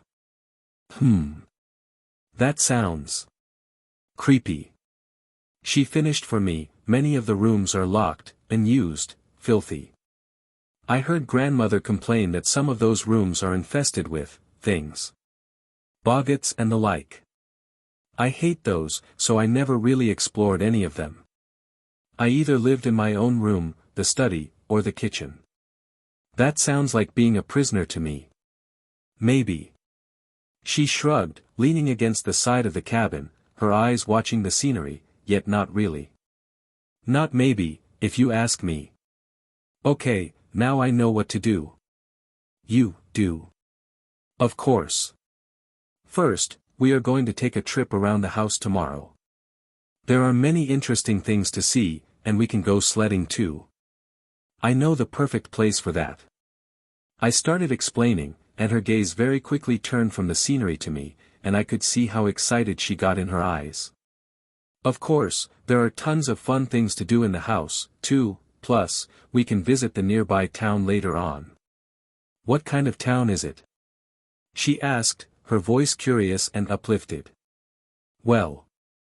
Half of it is wizards. Half-bloods, in service of my family. They are under my father's control. And the other half? She asked, sounding a bit confused why I said it like that. I looked into her eyes, deciding if I should share it. In the end, I stood up and opened our compartment's door, taking a look that the corridor was empty before closing and rolling down its shutters. What? She asked, flabbergasted. Mudbloods and squibs, I whispered, and seeing her jump and look around, I knew I could trust her before she even opened her mouth. SSH. Write it down, don't say it out. You don't know who may listen. I trust you. I smiled, making her blush, which looked funny, making me grin even more. Thanks. Conrad. Father said we ought to have people who can blend in and bring us news from the Muggle side. We may be separated by the veil of magic, but we do live in the same world. No matter how he thinks about them or ignores them, simply going by the numbers, they are the ones who rule the world. Not us. Saying things like that is punishable by death, I believe. She whispered half-jokingly, but I knew she was right. I know. But they, time and time again, proved useful when my father received an assignment. Plus. I looked around, my father leads the Muggleborn registration. Many good wizards found their home in there. Aren't they, made to forget and then let back into the Muggle world? Quincy asked, shocked. Some. Who are not that good. I grinned, but father likes recruiting talented people. You know. Even though we couldn't stand up to him, we wouldn't go down without a proper fight. Rebellion? Are you Dash? She gasped, but I just laughed. No, no way. But you know how things are. All the purebloods want to cement their position. Be the number one favorite. Well, against them, we need protection, right? I see. I don't know everything. I finished, leaning back in my seat. But I will as I grow up. I am designated as the next head of our house. So I have been let to know some things in advance. And I trust that you won't blabber it out to anyone else. Just as you kept my plans a secret. Of course. She said, nodding with deep resolution, looking into my eyes. We are friends. We are. I grinned at her, not breaking eye contact. We are friends. From now on, I was sure of that. Her eyes were not lying, and all the things we had done so far. Yeah. Quincy is someone who I can call my friend, Anne. I think I wouldn't want any other friends if they were like the rest of my classmates. It was good to come home. The ride from King's Cross was quick and pleasant, especially as my mother was not present to welcome us. Not even when we arrived and stepped out of the Muggle car. This was fun. How does this even work? Quincy asked, her voice lively and curious, looking at the vehicle. She pressed every button she could find inside, rolling the windows up and down, opening the middle armrest, surprised to find cold drinks hidden there. Is this, powered by magic? She asked me as I was waiting for her, watching the car roll into the garage. She was trying to figure out how it moved in the first place. No. This is, as my father always told me, Muggle engineering. There is nothing magical in that car. It was made by them, without the use of a wand. Really? No way. She turned to me, glaring at me, wanting to catch me teasing her. Yep. Look, my family has to interact with Muggles the most. I know that is why we are a bit odd amongst the rest of the purebloods, but even he has to acknowledge that, without knowing anything about them, we can't win. Win what? Not like they could stand up to us. She said as I started walking, heading towards our estate on the snow-free gravel, kept clean by enchanted shovels. You know that he plans to bring us all back to glory, no? First, uniting the wizarding world, then taking back what was ours. Muggles ought to serve us, and we shouldn't hide from them. Well, while the Order of the Phoenix is around, that plan is stuck in the gutter. I know that they are hiding amongst the Muggles and even have allies in their ranks. She answered me, and from her tone, I could guess her mood swing was related to her father and his betrayal. Something like that. I nodded, pondering, remembering Herpo's words in my head. Since that day, I have been thinking and, starting to see things a bit, differently. Is pure blood really that special? Are we really, more powerful? What about him? What about the Gaunts? And the Blacks? Where is their glory? I knew some Muggle-born wizards under our rule, they are not weak at all. This was not adding up the more I thought about it. Magic has no relation to origin, all it depends on is the individual and their talents. I could have been a squib just as much as the next one. What then? What does that say about my family? Conrad? She nudged me as we reached the stairs leading to the entrance of our villa. Sorry. I spaced out a little. Master. A thin voice said, hurrying down from the top of the stairs, bowing to me and Quincy. Squeaky. I laughed, introducing her to Quincy. She is my house elf and a good one. You are going to like her a lot. Master is too kind. She said, bowing once more. Well, she is much more amicable than ours. Quincy chuckled, he is a bit cranky. Squeaky is a good house elf, she was raised well, and Squeaky's family has served the noble Anguines for a long time. We can have a history lesson later. I interrupted, it is getting cold and dark, the trip took longer than expected. The rooms are ready, master. Squeaky squeaked, leading us in, showing no signs of feeling cold yet only wearing a ragged cloth around her thin body. The mistress said to prepare all rooms, so Squeaky made the guest room opposite Master's to be ready for the guest. The fire is on, and the bed is made. Good job. I patted her head as we entered our home, taking off our coats and shoes. Is my mother home? I asked, hoping the answer was a no. No, Master. She is on a business trip. Sure. I smirked, but that is for the best. What about father? He is in the ministry, Master. He should be back at night only. He said, something happened. What? Asked both of us, especially because Squeaky glanced at Quincy while saying it. You can speak before her, I said resolutely, and after a brief hesitation, she started. There was a murder. Nothing new here. Quincy shrugged. But, it was the death of a Death Eater. She said whisperingly, constantly looking around.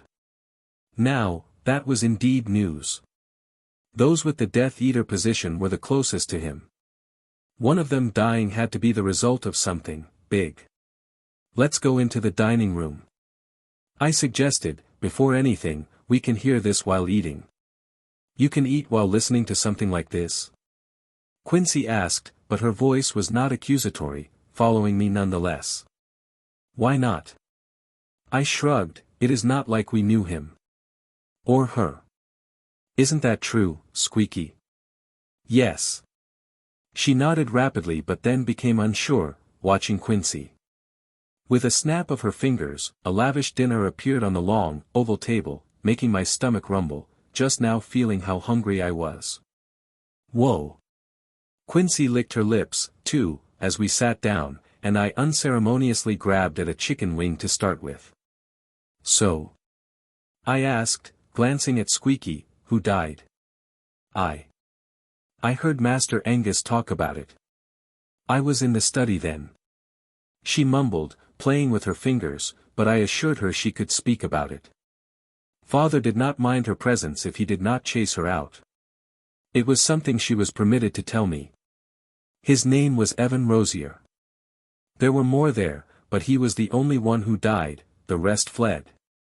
Fled? I chortled, well, maybe Rosier knew better than to die than flee and get punished by him. Do you know who the others were? No, the other voice did not mention them, Master, Squeaky said, shaking her head and flapping her long ears in the process.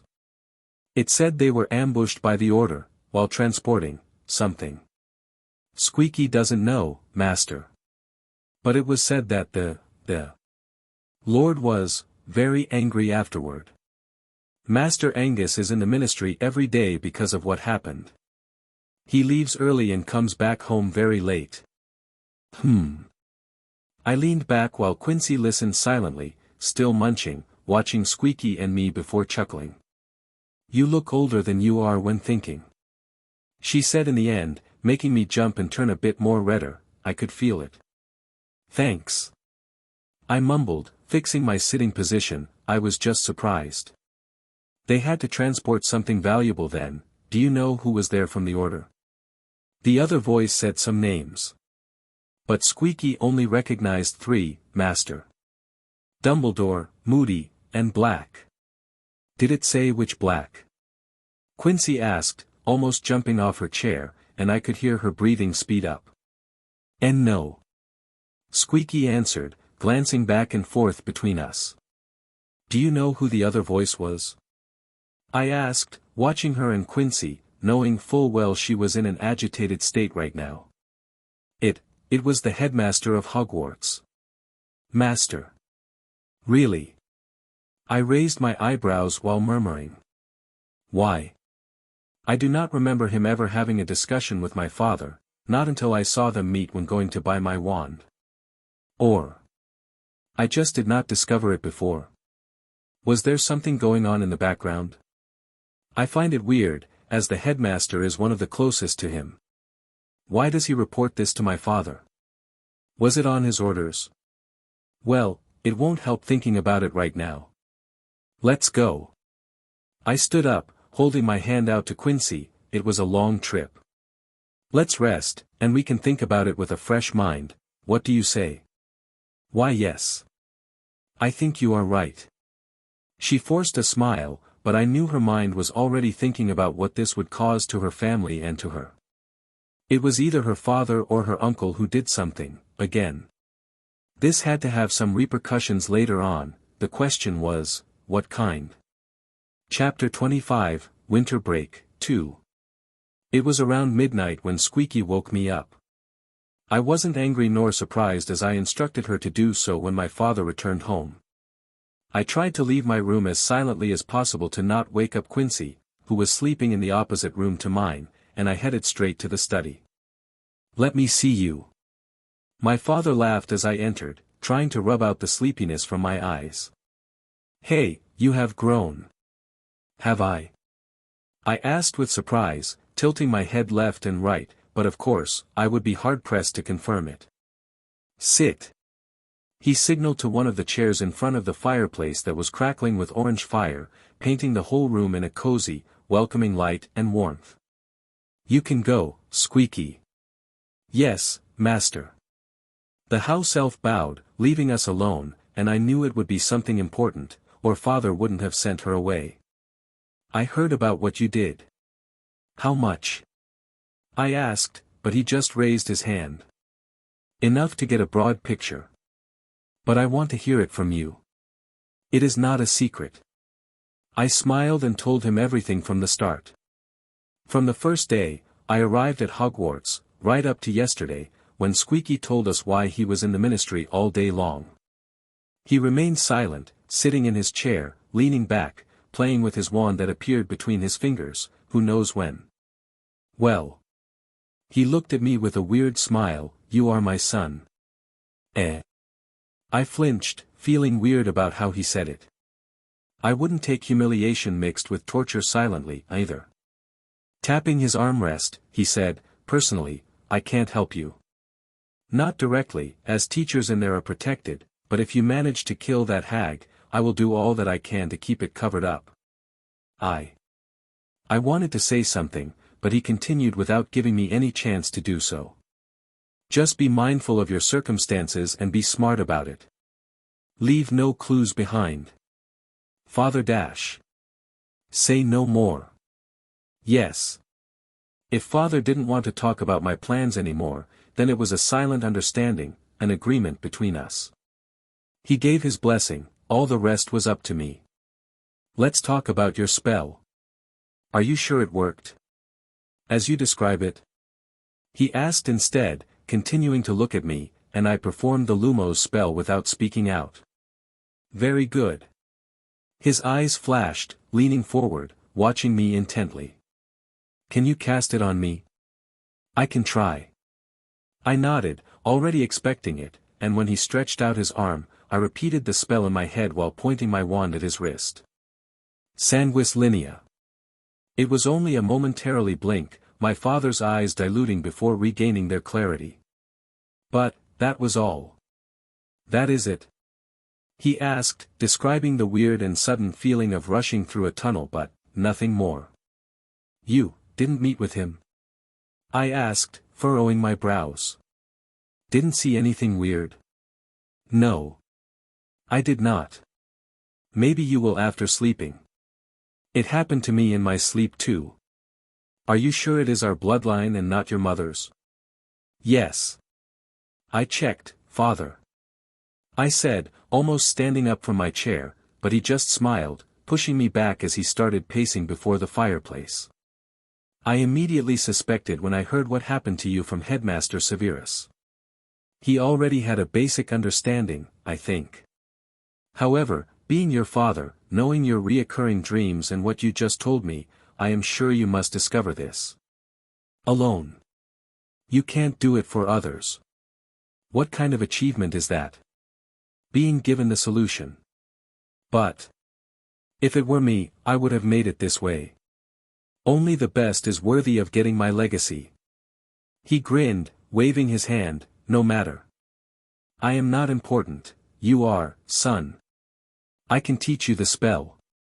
I don't think it would work. But sure. I will try.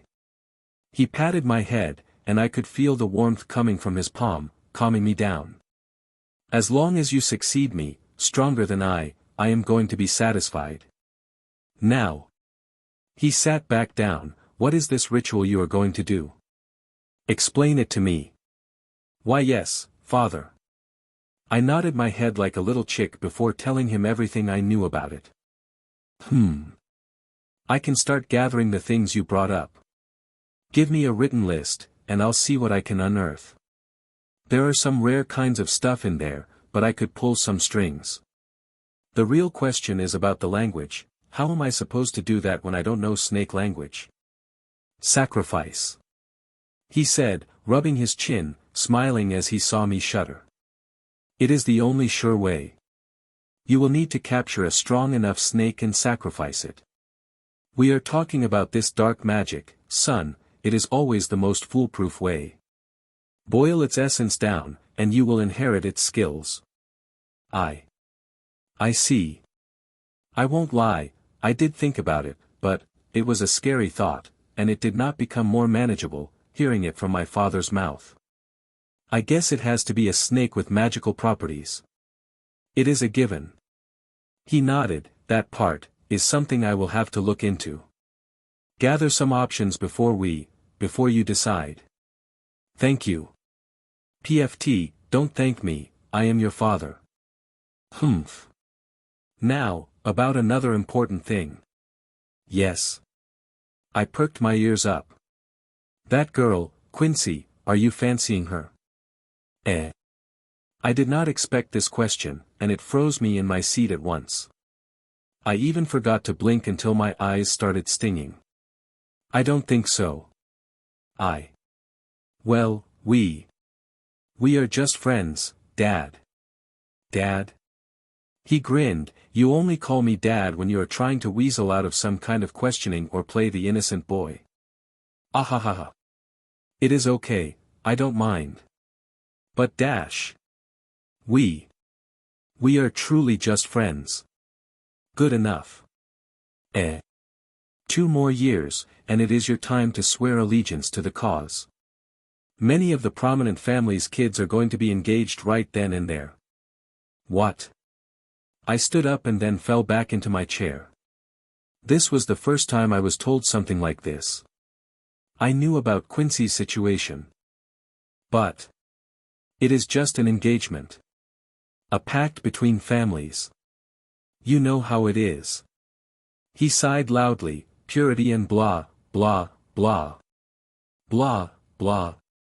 I froze and saw my father's expression stiffen as if he had let slip something he shouldn't have.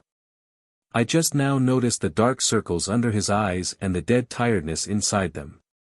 What I mean, he continued, sidestepping my questioning look, is that you will have to be engaged to some other girl from the Sacred 28, or you will end up like your old man. What do you mean? I was assigned your mother to help rebuild and purify a sullied line with my blood. I did not choose her. She was chosen for me. But I thought that was obvious. Why yeah. I suppose. Or. I murmured, and he just laughed. She can sleep around for all I care. I hope she gets pregnant so I can shame her and throw her out. Anyway, I am doing the same, too, so, who cares? Dad. I think you are tired, you should rest and not say silly things. Maybe. He nodded, catching himself blabbering again. What I mean is that I am planning to smooth it out with that old hag Walburga. So we will make the deal and make Quincy engaged to you. Damn it. You don't want to?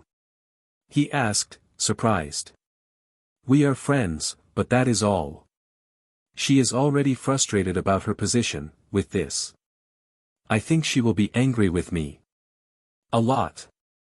And I would fully understand where she is coming from. Too bad.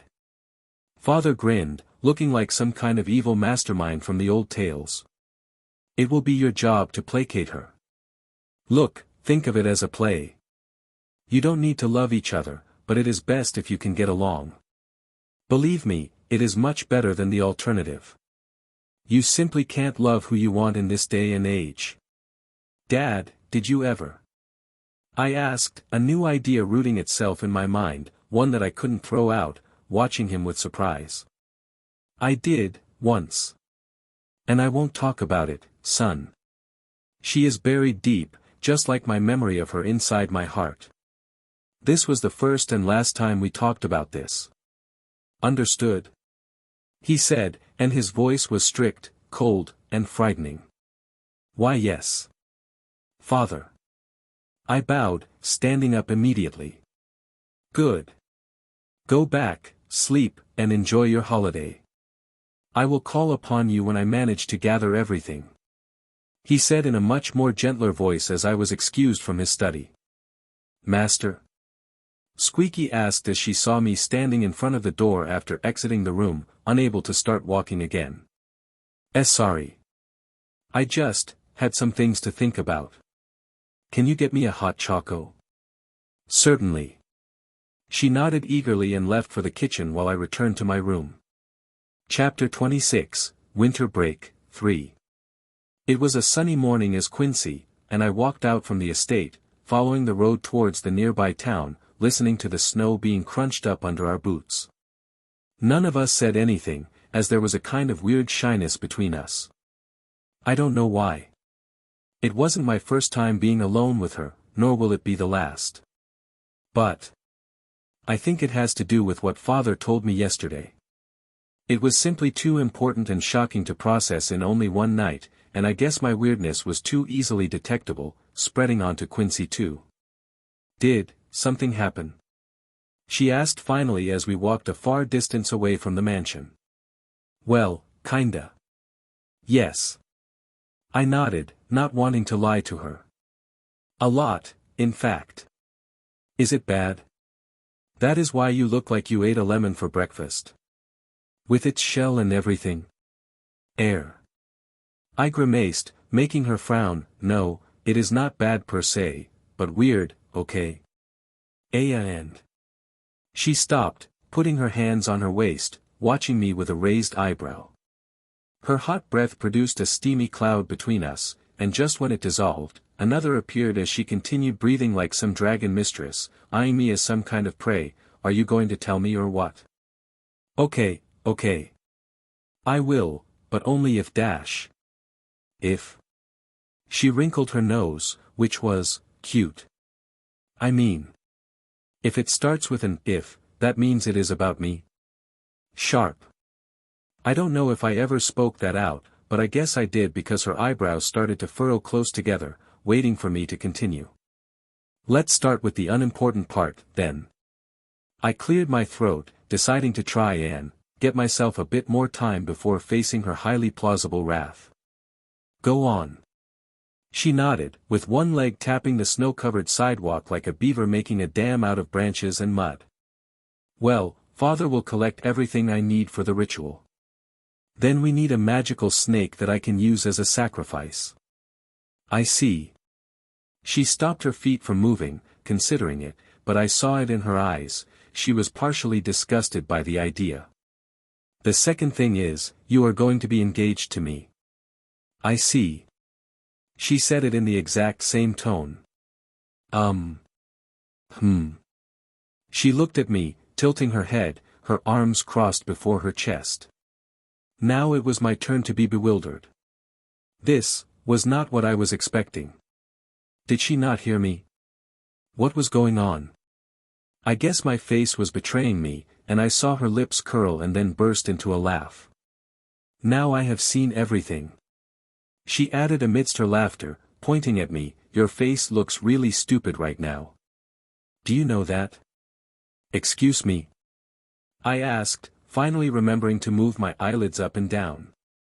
I was expecting it the moment my grandmother sent me here for the vacation. She said, without any anger in her tone, trying to rein in her laughs. I was mostly worried your father would refuse it. Only if I had said no. So you said yes? She questioned me as a slight redness crept up her face. I could not answer that just like that. The word, yes, was stuck in my throat, making my face redder and redder by the second. Good. She murmured, making me breathe through my nose, masking myself with a small cloud. I will be at much more ease like this, knowing I won't be sent off to some creep or something. Why yeah. Don't worry, I won't be like your mom, we can discuss it if you find a girl. As friends do. Why yes, as friends. Why was I so flustered? What was going on? And why did I feel annoyed that she was talking about it like this? Damn it. This was not making any sense. Well. She fixed her clothes and started walking again, not looking at me, probably for the same reason I was avoiding her eyes too. Let's go, I am curious about the town you mentioned. Is it far? And no. I shook my head, catching up, we will be there soon. What was going on? Why couldn't I settle down? Damn it, Dad, did you cast some hex on me yesterday? Since I woke up this morning, my stomach has been, acting funny, now spreading that weird, contracting feeling to my chest even. Arriving in town, it was like stepping into a different reality from the silent and peaceful scenery we were walking through. Now, instead of watching snow-covered trees, the landscape was dotted with hundreds of cottages made out of red brick or gray stone, and atop their thatched roofs, their chimneys were letting out thick, white smoke as a fire blazed inside of them all, warming their interiors. Because it was a nice day, with the sun out, shining down from between two patches of clouds. Many of the residents were walking on and about, greeting one another, shoveling snow, or heading to a small market square that was always open on the weekends. "Why don't they use magic?" Quincy asked me as we walked down the main street, past a middle-aged man, wiping the sweat from his forehead, just finishing clearing the walkway to his home of the thick snow. "Rules," I answered with a lowered voice. "And not the ministry ones, but my father's. Even if the muggles here know about magic, those who are capable of using it are made to swear that they only do so when amongst themselves." "Worried about spies?" she asked with an even lower whisper, looking around to make sure nobody was hearing us talk. "Kinda, yes. Although this is our territory, people can come and go, especially from the ministry or from his inquisitionary squad. So best to not pull on the tiger's whisker." Hee hee. I did not hear that one yet. I picked it up here. I shrugged but with a smile. "Come. It is Sunday, and the market should be open. Neville should be out, I'll introduce you to him." "Who?" she asked, and before I knew it, I was holding her hand, dragging her along. By the time I realized what I had done, it was too late to let go, but she wasn't complaining at all and just held on to me firmly. "Neville. He is a mudblood. Father said he took him in and hid him because he has great talents. Your family is playing with fire," she murmured, but it was not in a tone that made it into a complaint. "No." I distinctly felt she was saying as if she started admiring my father. "Well, without risk, no real reward comes." "Another saying?" she asked, and I nodded. "From Squeaky." "No way." "Yep." I giggled. "Anyway, come." It didn't take long to arrive at the main square where small, wooden booths had been erected, and in one of them, a young boy the same age as us was handing out hot wine punch and tea along with sweet-smelling cakes. "Yo, Neville." I laughed, arriving. "Oh. Hi Conrad." He greeted me, a bit surprised that I was not alone. Hello." He nodded at Quincy, looking at me questioningly. "She is Quincy Black." I introduced her leisurely, knowing full well that Neville would get nervous when meeting new people. He always was, but he also was one of the few kids my age here who had the gift of magic, and we could play together when I visited the town. "Quincy, he is Neville Levingston. Good to meet you." Quincy bowed courteously, greeting him with a friendly smile, just as I heard something clank loudly nearby. Looking at the source, I saw a man with graying, greasy hair fumbling with pots and cauldrons not far from here as he dropped a whole box of them. He was trying to not look at us, but I was sure he ogled at Quincy, making my brows furrow. I knew who he was.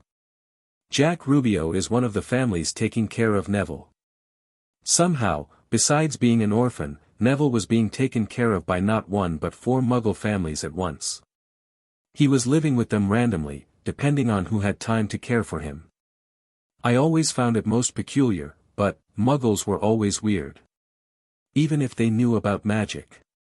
Watching the bizarre look Jack gave Quincy, like a hungry wolf seeing prey for the first time, I felt like flicking out my wand and casting a curse at him. I did not like that look, it made me uneasy. "Oh, it is just Jack," Neville said, leaning out of his booth, looking around, searching for the source of the commotion. "He injured himself a few days ago but refuses to stay put. Now look at him, making a mess. Uncle Erius won't be happy." He smiled, and sure enough, a loud roar came from the closest house, and another, a shoddy-looking man rushed out in a woolly coat, shouting at him. It was his elder brother, Erius Rubio. He also glanced at us, no, at Quincy once, but his eyes were much more collected, less wild, returning to shout at his brother before dragging him away. Those two are always at each other's throats. Neville sighed, turning back towards us. "I can see that," Quincy said, her voice a bit distant, just like her eyes. "What is it?" I asked, concerned a little. "Nothing. I just had a weird feeling looking at him. He was weird. I murmured through gritted teeth. Yeah, he was. She agreed with me, shaking her head and turning back to Neville and his booth. Which one is your suggestion for a first-timer? She asked him with a friendly smile. Oh, this one. Neville thought momentarily, getting a big, brown muffin out and placing it before her. It is filled with vanilla pudding, but I added a very little tannomer leaf into it while whipping it up. A what? Both of us asked, but Quincy already bit into it, her eyes lighting up and shivering with ecstasy. This is so good. She moaned, and now, for some reason. I was not so sure I should have introduced the two to each other. Luckily, that thought flew out of my head the next moment as she shoved it directly into my mouth so I should take a bite too, and I could see that my face went just as red as Neville's, who was looking at us. Damn. I moaned, still munching on a piece. Neville, this is bloody awesome. Thanks. He stammered, but from his eyes, he was clearly delighted to hear the praise. Tannomer leaf has the effect of relieving any type of exhaustion, be it the mind or the body. I made sure to add very, very little, keeping the dosage at a tolerable level. In too many quantities, it could be addicting. Neville. I gasped, and Quincy barely stopped herself from taking a third bite, still nibbling on the second. This sounds very dangerous. It is not. I tested it, it is safe. He panicked. You would fit well into our house if you were allowed to go to Hogwarts. I grinned, watching him becoming even more flustered.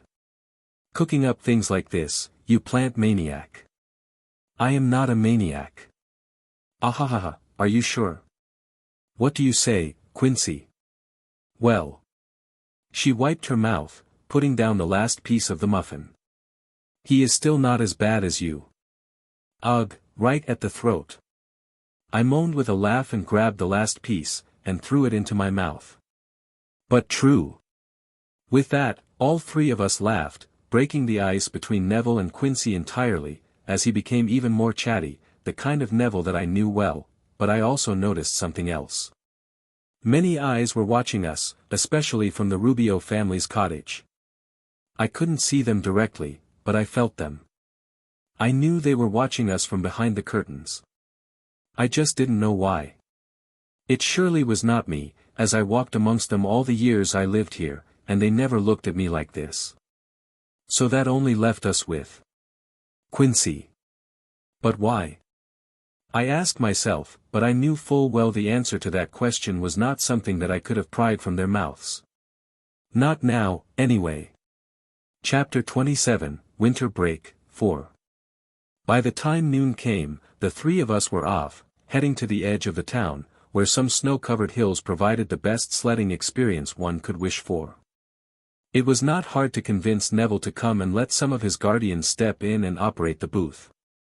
It was close to Christmas anyway, we ought to have some fun. Squeaky. I said, and she appeared right on cue, bringing a big sled along with her. Thanks. I chuckled, taking it from her tiny hands. You can go, it is cold outside. Thank you, master. She nodded her small head, shivering, looking at us thankfully before disappearing once more. Are we going to go down, at once? Neville asked me, watching the long sled, realizing we all could easily fit on it. Duh. I grinned, that way, it will be even faster. Cool. Quincy giggled, already heading up the steep slope. It will be fine. I slapped Neville's back. You said that the last time too. And then I broke my arm. He groaned but still followed us. What happened? Quincy asked, looking at us curiously over her shoulder, almost slipping and falling. Lent him my broom. I chuckled, remembering it.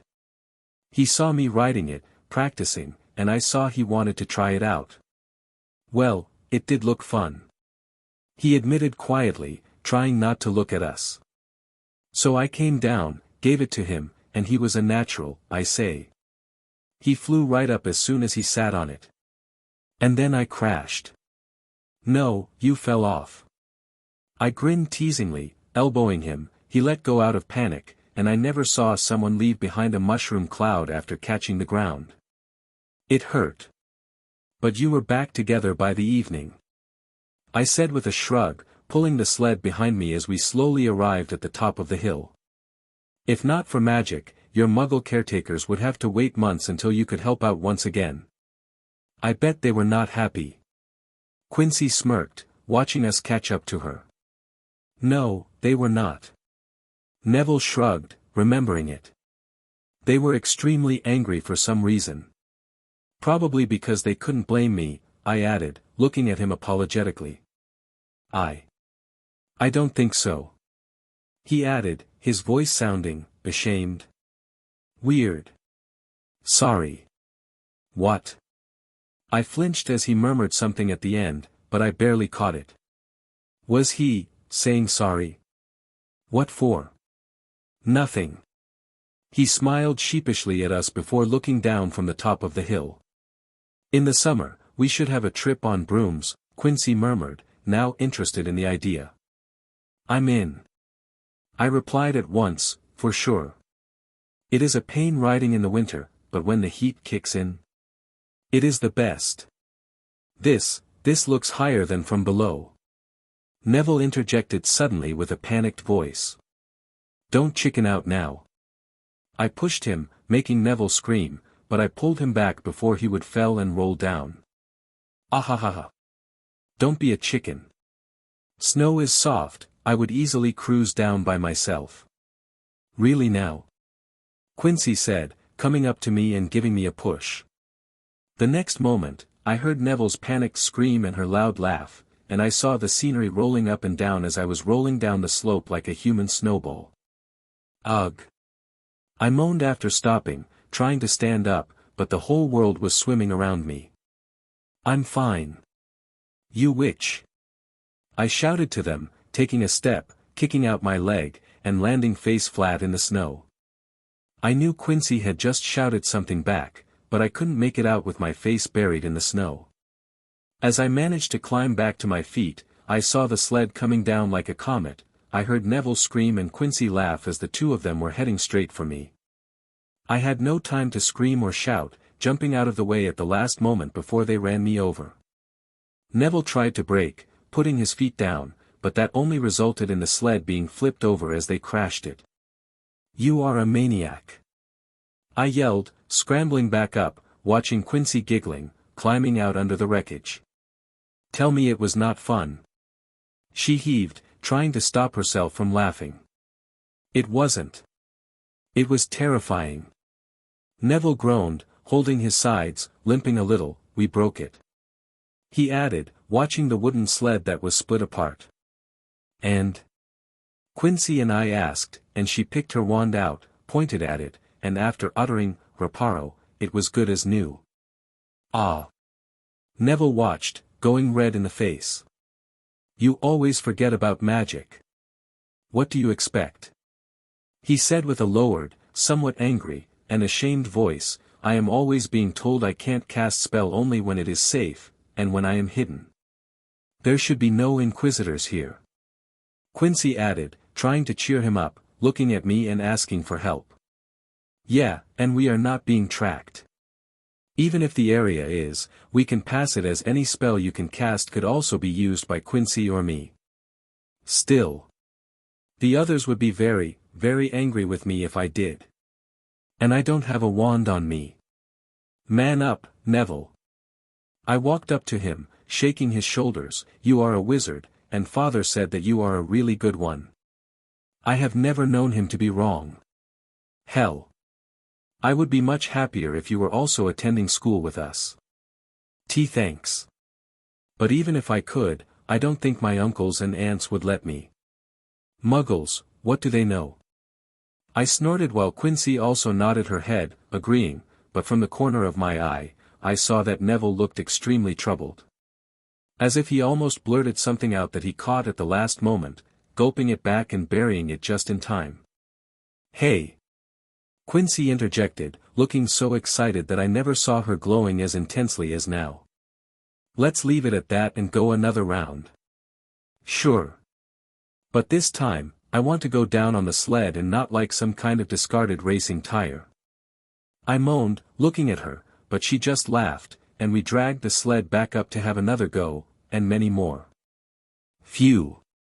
Quincy moaned as she plopped down right beside me in the big living room, wearing a thick, fluffy, violet robe with the coat of arms of my family, her hair held up in a big bun. Thank you, Squeaky, she said as the elf presented her with a mug of hot chocolate, the same thing I was holding, leaning back on the oversized leather couch, enjoying the blaze dancing in the fireplace before us. It was already past 8, and we only got back at 7, in the midst of a snowstorm that came crashing down on us from nowhere. After a refreshing, hot bath that we, of course, took separately, it was fun to just relax and do nothing. I could barely feel my legs anyway. That was fun. I never had such a great day before. Thanks for inviting me, she said, beaming from both her eyes and face, looking at me, and I couldn't help but feel my face blushing as I tried to hide it by slurping my own portion of hot chocolate. Anytime, I answered after gathering my thoughts. You were wild, you know that. I never seen you like this. Because I felt relaxed, she said, swinging her legs, and I was surprised to see her having so much energy after all that happened. I simply decided I won't worry about anything for one day. It was liberating. You even hit it off with Neville, and I never saw him get relaxed so quickly. It took me days to make him loosen around me, yet I have known him since I could remember. He is a nice guy. He is a bit dull, but he could be a good friend. I can see why you are on such good terms with him. But why do you say that? The other kids are not. Or he doesn't have other friends. There are no other kids in the town, I answered simply, finding no problems with it, unlike Quincy. Only him. She sat up straight, looking at me with surprise. I think yes. I never met with any other kid. I tilted my head. Conrad, that is not normal. Muggles or not, hidden squibs and mudbloods, it does not matter, one kid in the whole town. That is everything but normal. Now, thinking about it, yeah, she was right. I grew up here. It was always like this. I never thought about it. Then start doing it. But. She fell silent, thinking, raising her mug, biting the edge of it, sipping on its content very slowly. I could see the gears moving inside her head, behind her shining eyes, which were reflecting the flames waltzing inside the fireplace. It made her whole face shine in an otherworldly hue. It was beautiful. No. She was. I won't bring it up anymore. It is your family's business, but it is not normal, Conrad. I guess. I averted my eyes, feeling nervous for some reason. But. It shouldn't be something weird or too important. I think. I added hurriedly, and I think she thought I was shy because of being stupid, and not because I was looking at her like being under a charm or something. As I said, I won't ask, I will forget it. She shook her head, returning to her satisfied, joyful mood. I think I will sleep very well tonight. I second that. I answered, leaning back, relaxing, and almost falling asleep immediately. You know, I could get used to this. Just what I wanted to say.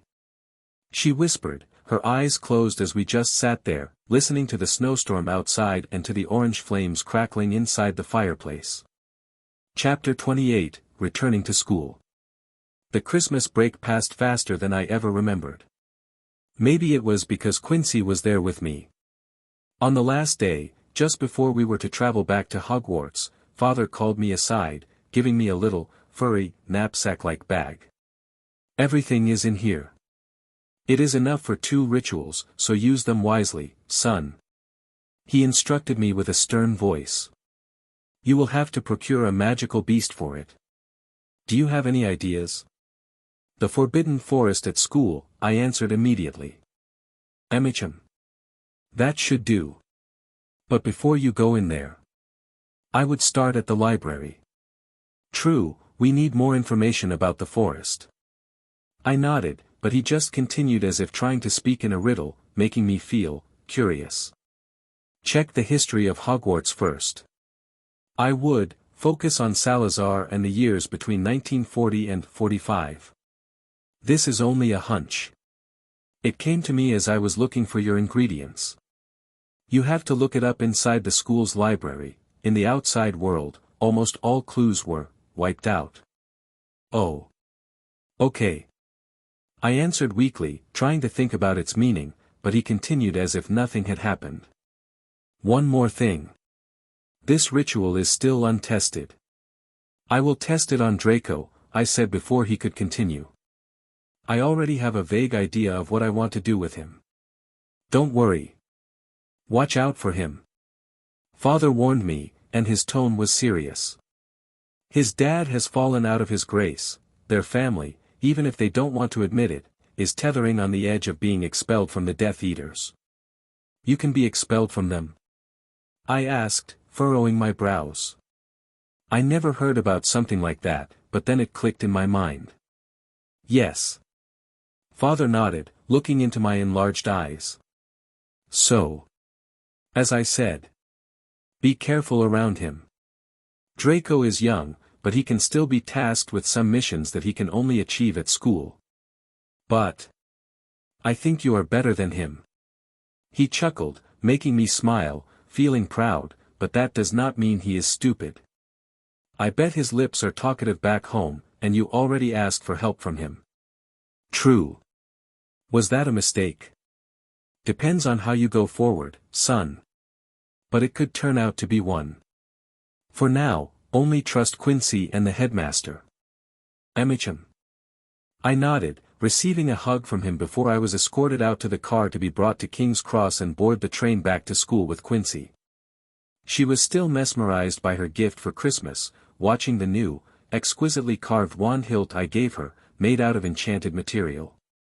It was deep purple in color, filled with hundreds of small, star-like dots, blinking and glittering in the sunlight. It was cool and soft to the touch, helping to relax the witch or wizard's mind when casting spells, enhancing their focus. Thanks again. She whispered as I climbed into the car. Hey, no worries. I grinned, I am glad you like it. Yes, I do.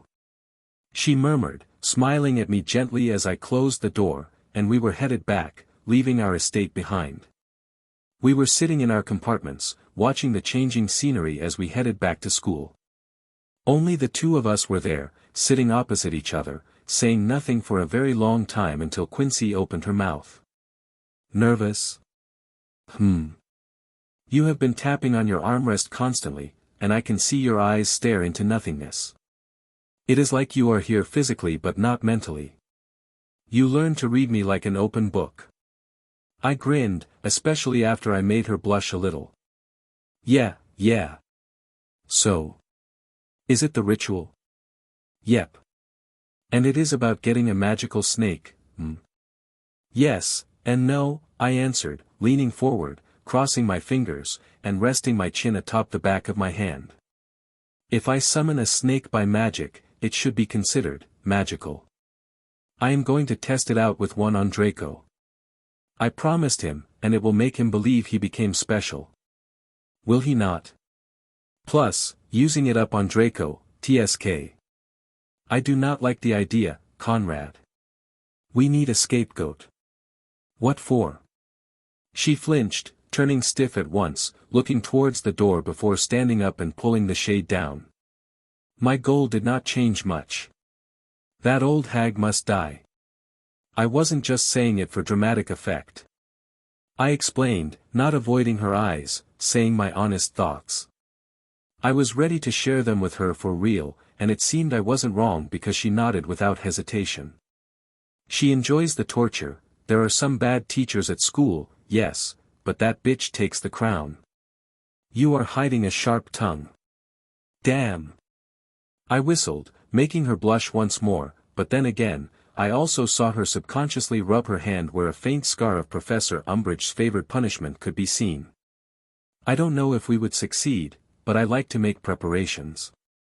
Magic is easily traceable, and we are still novices. We couldn't pull anything off with ordinary magic. You still did not give up on the basilisk stuff. No. And I will tell you why, but before that, I need more proof. Can you do something for me? Say it. She said firmly, waiting for me to continue. Go to the library once we are back and try to find any information about the school from around 50 years ago. Between 1940 and 1945. See if any deaths occurred in those years or any strange events. Why? She asked, but I knew it was out of curiosity and not because she needed more before agreeing.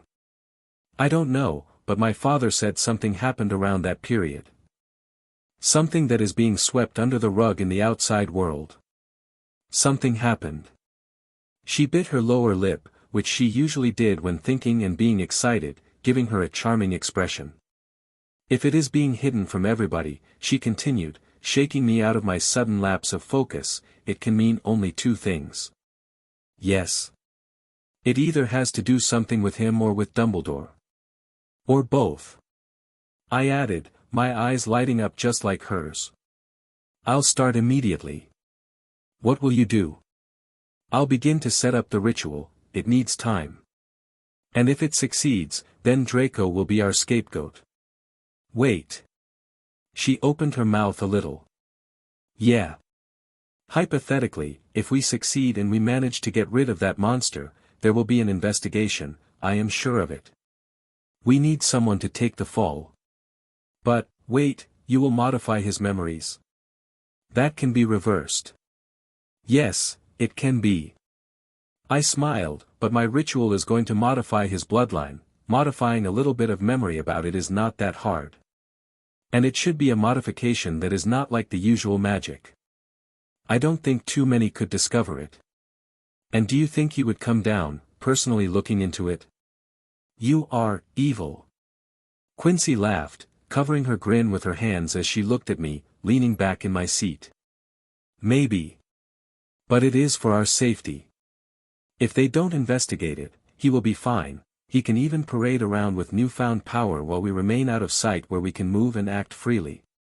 Ha! We will see. Also, your plan still has a very, very, very big hole in it. I know. I moaned, rolling my eyes. We need a damned basilisk first.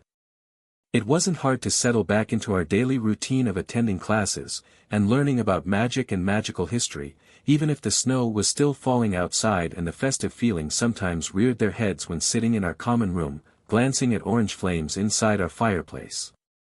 Quincy, at my request, was spending more time in the library, trying to uncover some clues that my father hinted at, while I was looking for a place that would house our ritual. I considered using the abandoned divination classroom, but I don't think that it would suffice. It is not exactly hidden, and if the ritual has some weird after effects or magical fluctuations, it could easily be discovered by the teachers, interrupted, or something worse. I needed a new palace, somewhere safe, somewhere I could attempt it without fearing being disturbed. Wandering around again. A sarcastic voice asked me as I was leaving our common room on a Tuesday afternoon. Yep, I answered without turning towards Draco. Have you fought, lovebirds? He asked, making his cronies giggle like infants seeing something shiny spinning above their cribs. Did something happen back home? I stopped, answering with a question, furrowing my brows, looking over my shoulder, and glancing directly into his eyes. I thought we were on a more amicable term. To provoke me just like that, after a break, means something did happen, and my father was right about their family and their precarious circumstances. Humph. You act like you don't know. I don't, I answered swiftly, shrugging. Yeah, sure you don't. I bet your father is proud for shifting the blame onto my family. Ha. He did. Never mentioned it to me, So something was going on between Lucius Malfoy and my father. Well, they do hate each other, I am sure, and it seems we came out on top this time. Look. I shrugged, speaking to him, I am not really filled in with what goes on with my family. I am not yet at the age to start taking responsibility. I am tasked with learning, that is what I am focusing on. I have no idea what you are on about. Humph, seems like your snake of a dad doesn't trust anyone, eh? Not even his son. It took me a great effort to keep my expression calm and uninterested after that. But, it also confirmed to me that he would be a perfect lab rat for our experiment. Unlike you, he continued, I am involved in family dealings, you better watch your back, Anguine.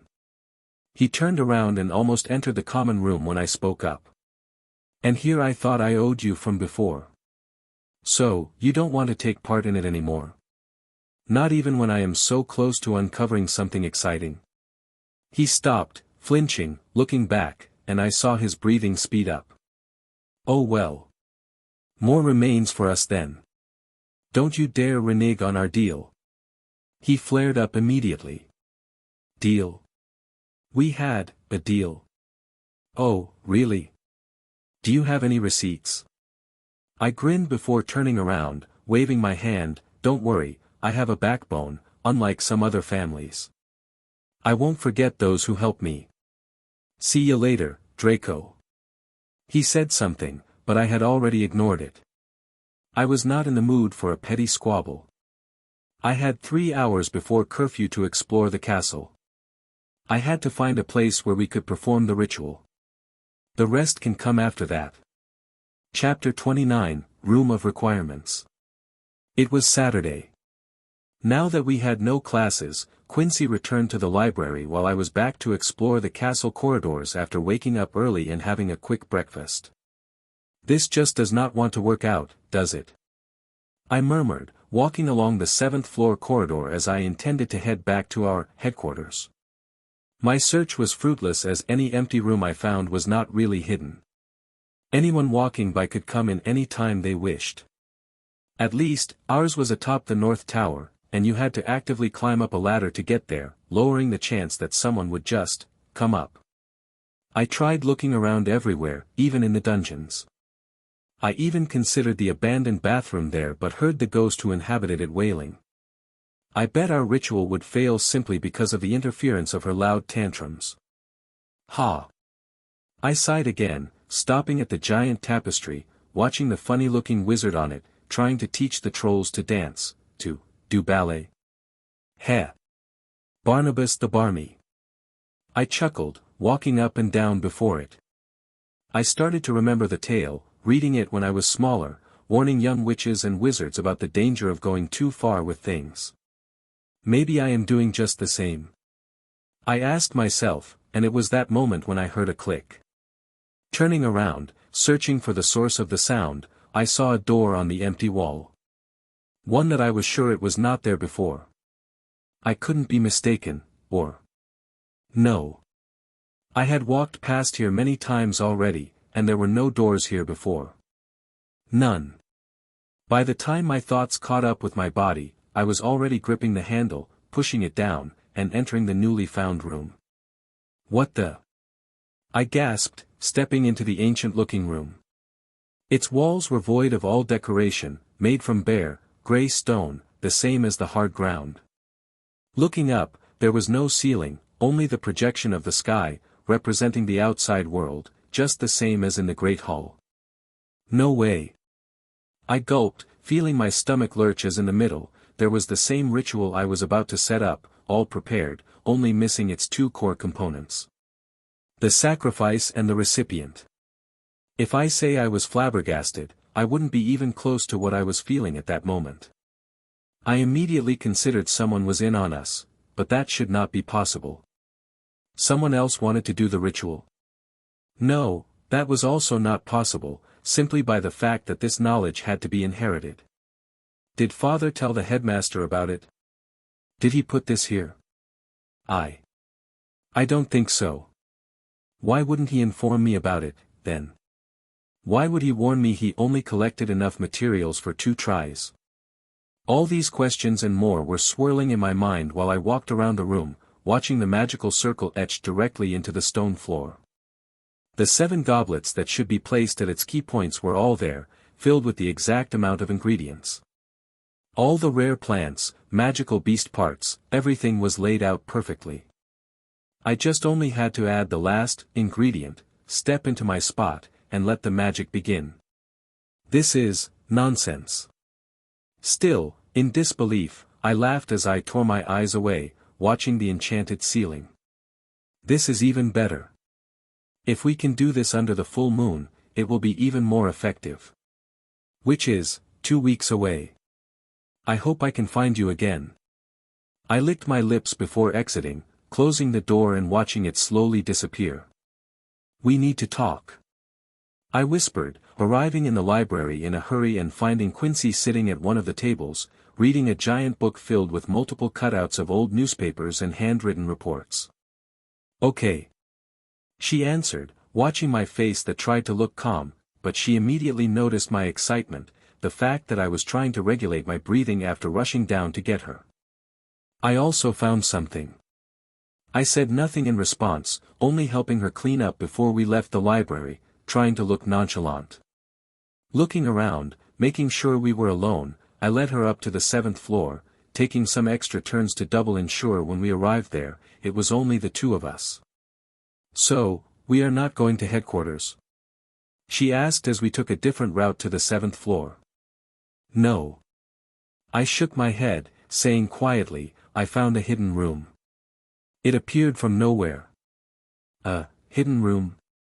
She asked, furrowing her brows, watching me stop before the tapestry of Barnabas. Where? There. I pointed at the empty wall. It appeared right there, out of thin air. I walked in, and it was perfect. Perfect. She tilted her head to the right, watching me, then the stone slabs making up the wall.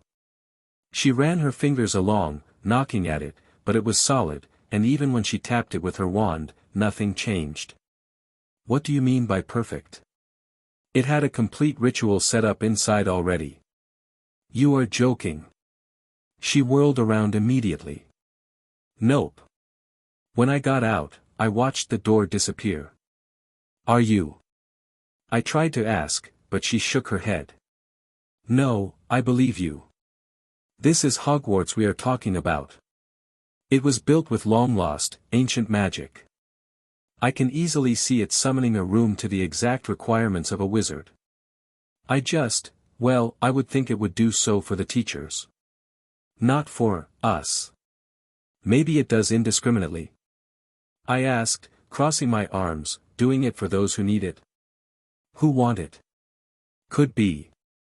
The question is, how do you make it appear? What did you do?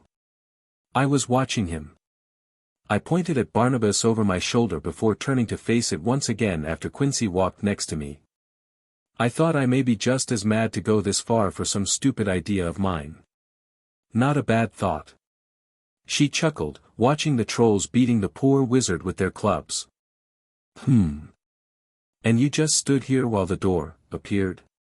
No, I spoke, thinking back, and started to pace up and down the same way. I was walking up and down like this, and while doing so, thinking about my plan dash. Click. Exactly like that. I turned towards the wall, almost falling over, and both of us could see the door standing there, decorating the previously empty wall. Whoa! Quincy took a sharp breath and walked forward, opening it without hesitation.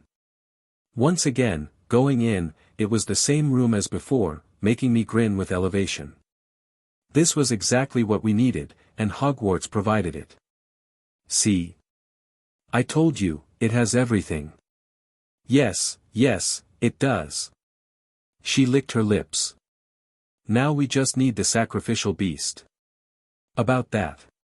Quincy turned towards me abruptly, looking into my eyes. I think I found what your father hinted at. I'm listening. Have you ever heard about the Chamber of Secrets? She smiled, looking like a crafty little fox. No, it does not ring a bell. But this place could be called that, couldn't it? I joked, making her giggle. Then we would be dead. Like Myrtle Elizabeth Warren. Who? Moaning Myrtle. Once again, who? Ha. She walked around, sitting down on a puffy chair as I followed suit. She was about to continue when we looked at each other, then to our left, and not just the chairs appeared, but we had a round table next to us, filled with snacks and drinks. Okay, this is not the Chamber of Secrets, this is the Chamber of Awesomeness. I laughed loudly, grabbing at the juiciest looking, bacon-filled sandwich, and chomped into it. This is something else. Quincy nodded, following suit as we started to have lunch while talking. Moaning Myrtle is the ghost occupying the out-of-order bathroom in the dungeons. Oh. That one. I see. I never knew her name. So, what does she have to do with all of this? Was she a sacrifice too? Kinda. Quincy nodded, explaining it to me between bites from her sandwich. Back in 1943, this Chamber of Secrets was opened, and a monster from inside was released, attacking mudbloods. The whole thing culminated in it finally killing one. The school was almost closed down because of it. Weigh in it. I raised my hand. Something was released from the chamber. It only attacked mudbloods. Yep. Quincy smiled, watching the cogs in my head turn. It is said that Salazar Slytherin himself built it and hid a monster inside. Only his heir can open it. It was him. I jolted, springing to my feet, coming to a conclusion immediately. He was at this school in that time frame. Since taking up the leading position in the wizarding world, he so many times proclaimed that he was the last of the Gaunts, the last of Slytherin's blood, that it was common knowledge. If that chamber had been opened, only one man could have done it. I think so too. Quincy nodded. Although the papers say otherwise. Meaning? I asked, sitting back and calming myself down. The reports that I managed to collect are speaking about the fact that Rubeus Hagrid was the culprit, raising a dangerous spider in secret that caused the death of Myrtle. That. Hagrid? I asked, as his name was high on the most wanted wizards list, and he was a staunch supporter of Dumbledore. Yes. There is more. It says that he, still a young wizard, caught him in the act, but Dumbledore protected him even back then. Hagrid was expelled but remained under Hogwarts' care all those years, even working here as the gamekeeper. But I don't believe it. I mean, the part that it was him who did it. Me neither. I agreed at once. It was mudbloods who were attacked. Dumbledore protected the culprit after he caught him. All this just doesn't feel right. No, it doesn't, especially if you check the descriptions of the victims. Only one died, but multiple were attacked. She continued, taking a big gulp from a bottle of butterbeer. All of them were petrified. A basilisk. I gasped, my eyes glowing bright as a lighthouse. I think so too. The descriptions I found of the injured and the one dead, all the symptoms match how a basilisk kill. All of it. The others were simply lucky to not look directly into its eyes. The school was on the verge of a shutdown, and I think he was not ready for that. He simply resealed the chamber. I could kiss you now. I declared, grinning, feeling that everything was coming together so suddenly it made me dizzy. This was the best day of my life. Quincy simply lowered her head, turning tomato red from head to toe, but I did not mind it, nor was I in the mood to start teasing her. I wasn't lying anyway. Okay. Let us think and plan this out. I exclaimed happily, standing up and walking in circles. We need to come up with something good and execute it at once. We are dealing with a basilisk here. And if we go down to get it?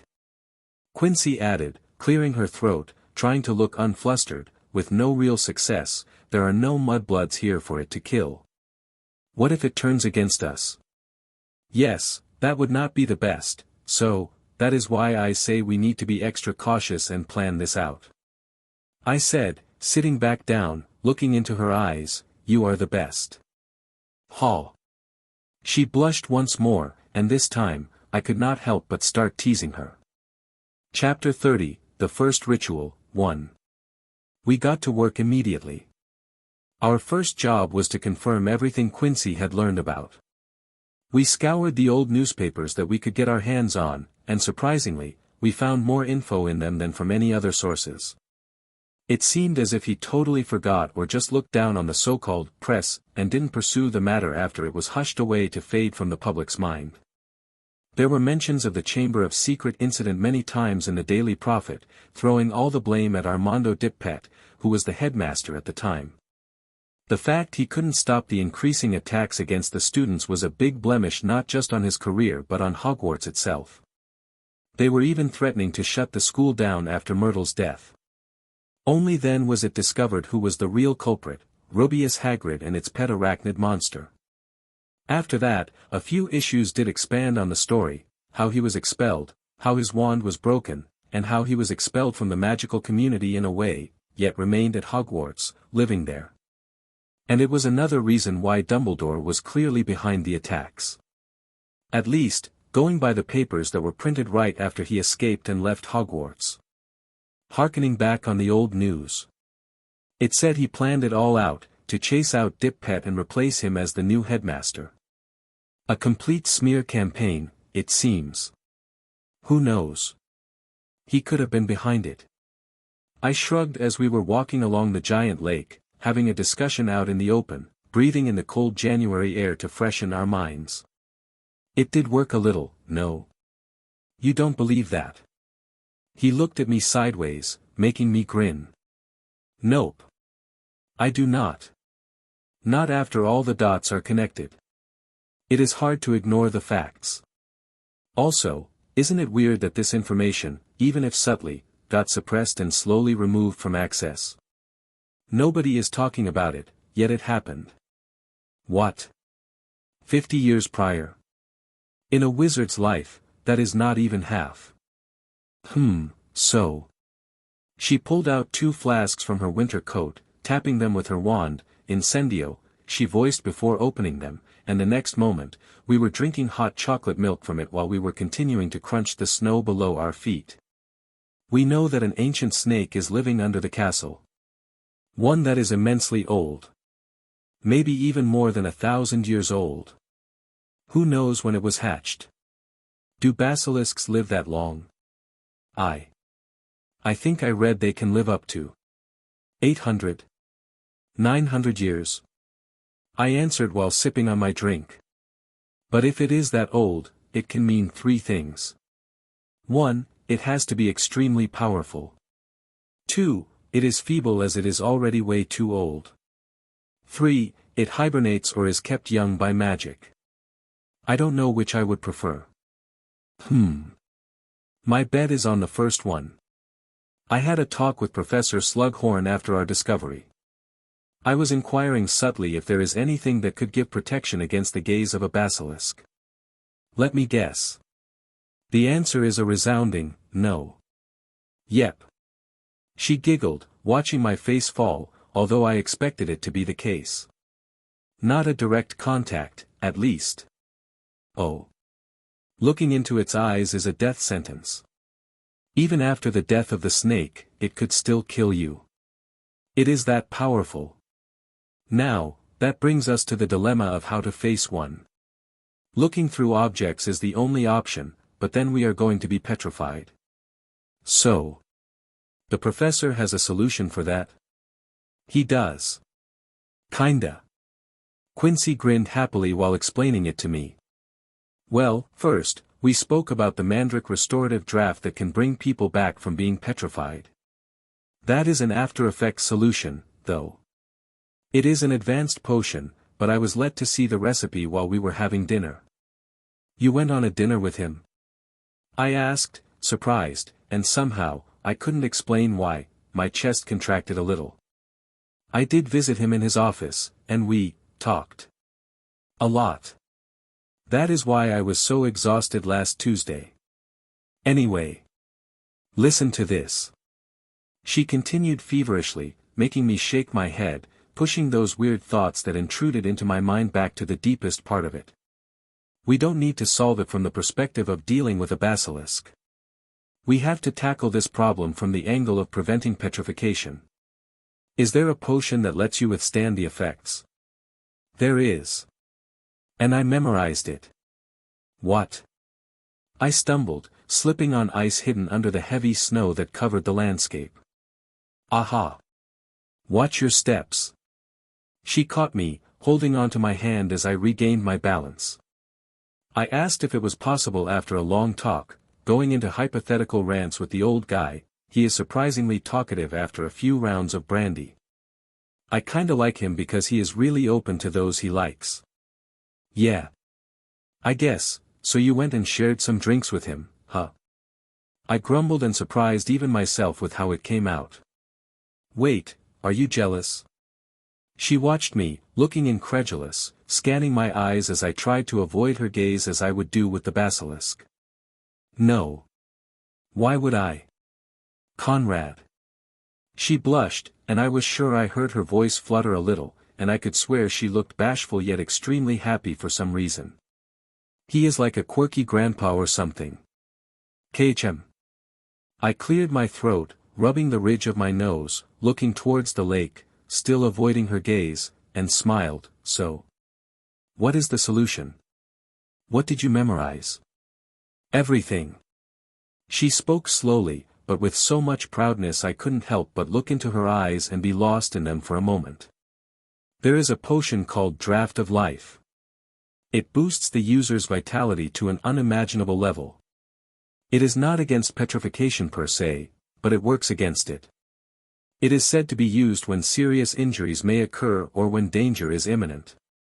It is a potion designed by warrior mages in medieval times before they went into battle. It is said it comes from the time of Merlin himself. It fills the one who drinks it with vigor and life energy and erects a protective charm inside their bodies. So this potion could battle the effects of petrification. I murmured to myself, crossing my arms and scratching my chin while I breathed out a cloud of white smoke as we stood in the cold air, yet none of us felt it. At that moment, both of us were just as excited, and we ignored the chilliness. I went through it with the professor multiple times. With all things considered, yes. It could.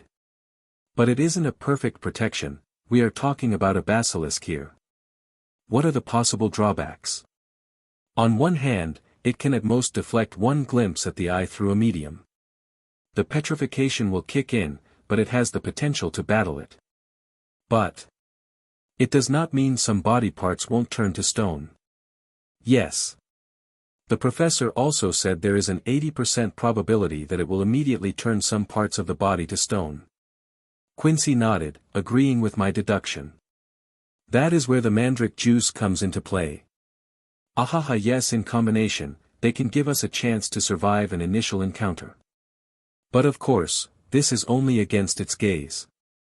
Not against the whole snake. You know, it can move, coil around us, bite us, kill us with venom. It does not only have the eyes. Yeah, I know, but I have an idea about that. And what is that? If that beast stayed here for so long, he is loyal to its master, who was a parselmouth. If one would talk to him, I bet he wouldn't kill that person. Because it would be an indication he is Salazar's heir. That is why he was not killed. You do realize that is a big if. Heh. I grinned, rubbing my nose sheepishly, making Quincy sigh as she just continued, ignoring it.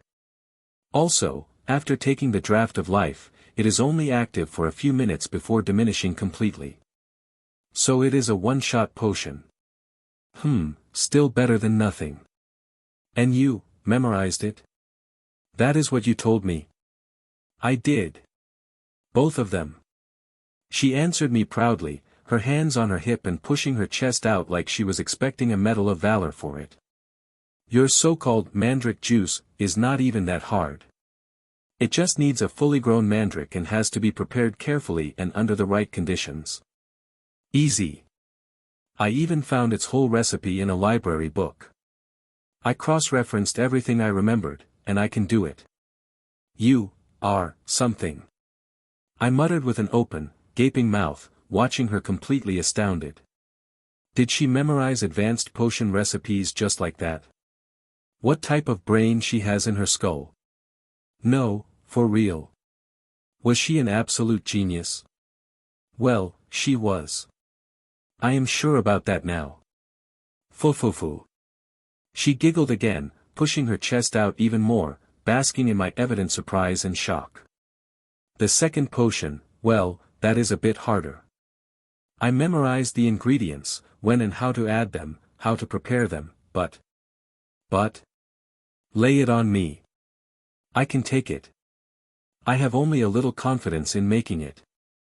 I may screw up the first few tries and... Its ingredients are rare. I get it. No matter. I guess you wrote all of it down. She nodded, searching her inner pocket and pulling out a rolled-up parchment for me. Here. Are you going to ask your father to send it?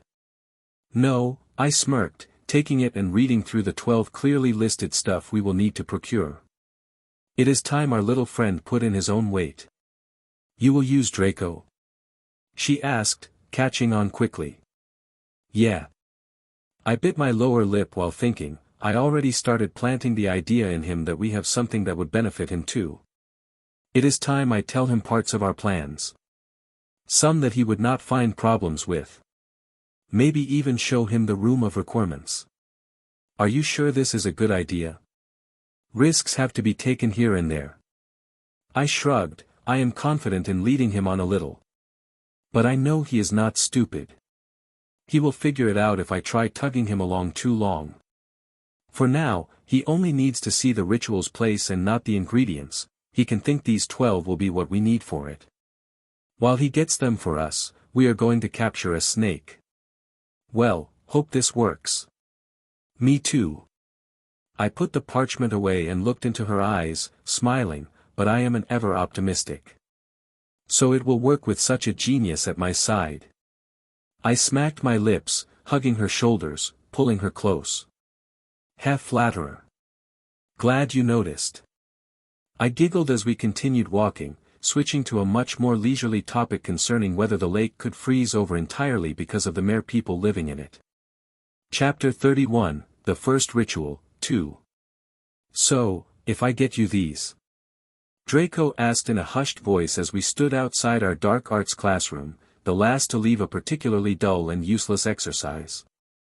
By now, we all realized how inept Professor Lockhart was, and his sole purpose seemed to be constantly creating chaos, and then we had to clean up after him. I was already suspecting that this curriculum was about nothing but honing our skills to deal with accidents and sudden misfires of spells. A crash course on how to deal with dark magic and its effects, directly tailored for us first-year students. It was a practical class to deal with accidents when practicing curses. As I was thinking about this, I only half listened to Draco. He constantly mumbled as he read through my ingredient list multiple times, trying to weigh how expensive this would be. I couldn't help but smile inside as I also added some extra stuff to the list. It wouldn't hurt to have some profit for ourselves. I know you don't believe me. I yawned, so I have another proposal. I'm listening. He looked up, rolling up the parchment but did not give it back nor pocket it, showing his hesitation. Follow me. It is going to be easier to show you. I know Quincy was against showing this to him, but to achieve our goals, I had no better idea. This had to be something that would convince Draco and ignite a fire in his heart to become unique. His family was feeling the heat already, getting marginalized by the Death Eaters after repeated failures. Draco himself was punished multiple times already by Professor Umbridge, and unlike Quincy or me, he couldn't take it without complaints. He even involved his father in it, resulting in Professor Umbridge's even more severe punishment raining down on him. I actually thought of thanking him for it, as it meant Quincy and I had less chance of ending up in detention or under some kind of painful curse from the tip of her wand. I was surprised to hear Draco's father, Lucius, did go and complain to him. Directly. Of course, he was made to regret such a decision as his wrath exploded out of him, blinding Draco's father into one eye for having the gall to trouble him with trivial things like his son being punished. I won't lie, I was highly entertained when Professor Umbridge retold the incident, taking up the first half of her charms class. She made a clown out of Malfoy before all of us, and I saw it in her eyes. She was enjoying it immensely. Especially the fact she could flaunt her own importance. She was a valuable asset to the Minister of Magic, going by her words, that outranked everything when it came to teaching future generations. No background mattered in Hogwarts, as the old saying went, although I am sure it meant something else back then. From Professor Umbridge's mouth, it took an entirely new meaning. No matter what the teachers did here, nobody would bother with it. I guess only deaths would give any grounds for complaints. While attending school, we were under their care, their mercy. This realization was hammered into us with Draco's painful example. "We are here," I said calmly, ending my thoughts and arriving where the entrance to the room of requirements was. I made sure to look like I was searching for something, so he won't catch on how to make the door appear. I even pulled out my wand, tapping against the tapestry in different intervals, giving the impression I was casting a spell. I may reveal a secret of ours to him, but I am not going to hand it over on a silver platter. "What are you doing?" he asked, watching me with suspicion. "That." I pointed my wand at the wall, seeing the door appearing and enjoying the flabbergasted look on his face when turning around. "What, how? Come." I nudged him, refusing to elaborate, and led him into the room where everything was as I expected. This place truly knew what I wished for, as the ingredients were now gone from the ritual. "I just hope they will come back next time. I told you we have been working." "You weren't lying," he whispered, trying hard to mask his surprise and the excitement he was feeling. "So, what is this place? Where we are going to do our ritual? Explain this ritual to me. I want to know everything and not be your guinea pig, Conrad." He looked at me, trying to play the strong and influential noble role before me. Not that it would have worked, not even a few years back. Quincy and I discovered a dark art that we have been researching ever since. We finally completed it in theory. We only need the last ingredients to turn it into a reality. I explained calmly, pointing at the list in his hand. "If you get them for us, you will have a spot and be part of it. It is that simple. We already exhausted our resources, and I heard your family is wealthy with a lot of connections." "You heard well." He snorted, which was hard to not laugh at. "But how should I know you are not playing me here? Remember when I was almost found dead?" "Was it?" "Yep, I was experimenting with it. As I said, we were perfecting it." "So you say that was a failed experiment?" He looked at me suspiciously. "I wouldn't say it was a failure." I grinned, flicking my wand and casting multiple spells without speaking, showing him my sudden proficiency in wordless magic that should be a sixth-year curriculum. "You can cast spells without speaking?" He caught on quickly but was still wary. "Yep. Any spells. What we have here is a ritual that gives its users special abilities. You do know that wordless spells can be weaker if the caster is not used to it or proficient enough with the spell. Do you think I really have the ability to learn and cast all my spells without saying anything?" "Thank you for your praise." I giggled, making him look at me angrily. "So? What do you say? Are you in?" "I already told you previously, I want in. I'll get your stuff, but I want first go at it." "Well. I promised Quincy." I added, looking a bit troubled, but inside, I was laughing. He swallowed the bait with hook and sinker. Now I just had to play my own part well enough. If I agree so quickly, he may become suspicious. I couldn't give in so readily. "I bet if you repeat the ritual, it will gradually lose its effectiveness. Don't try to play me, Conrad, I am not an idiot." I bit my lip, avoiding his eyes. "You can go second. I want to be the first or no deal." "You can have a second.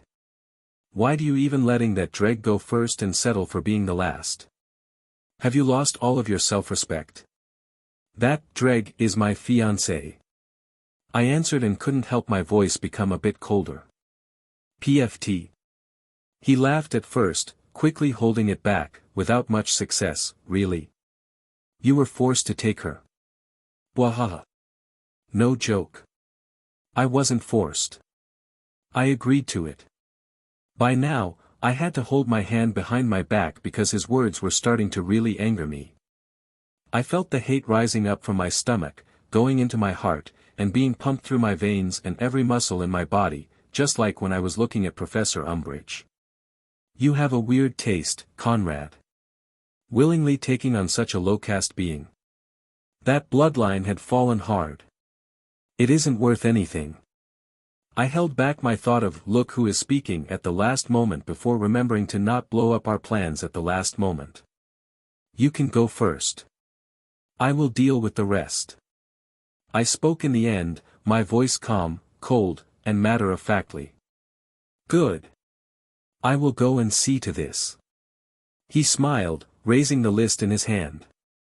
I will tell you when I have everything. It is up to you. I shrugged, following him as we walked out of the room and watched the door disappear. The sooner you get it, the sooner we can get to it. Who do you think I am? I will get them soon enough. Draco said confidently and left hurriedly. After he was gone, I heard familiar steps coming from the other end of the corridor. So? Quincy asked, stopping next to me. I will kill him. What? She flinched, looking at me surprised and a bit puzzled because she could tell from my voice I was angry. I will make sure he regrets what he just told me. I closed my eyes, pushing back my anger from where it came. PFT, I bet he was acting like a Malfoy would. Don't take it to heart. She giggled, nudging me, like father like son. Maybe. He will do it, by the way. I changed the topic, turning away from the spot where Draco disappeared and smiling at Quincy instead. So? What now? We just have to wait. She asked, sounding excited. No. We get snakes for ourselves. Draco, he will have to do with a summoned serpent. Fuck him. If the spell does not work with it, good. Humph.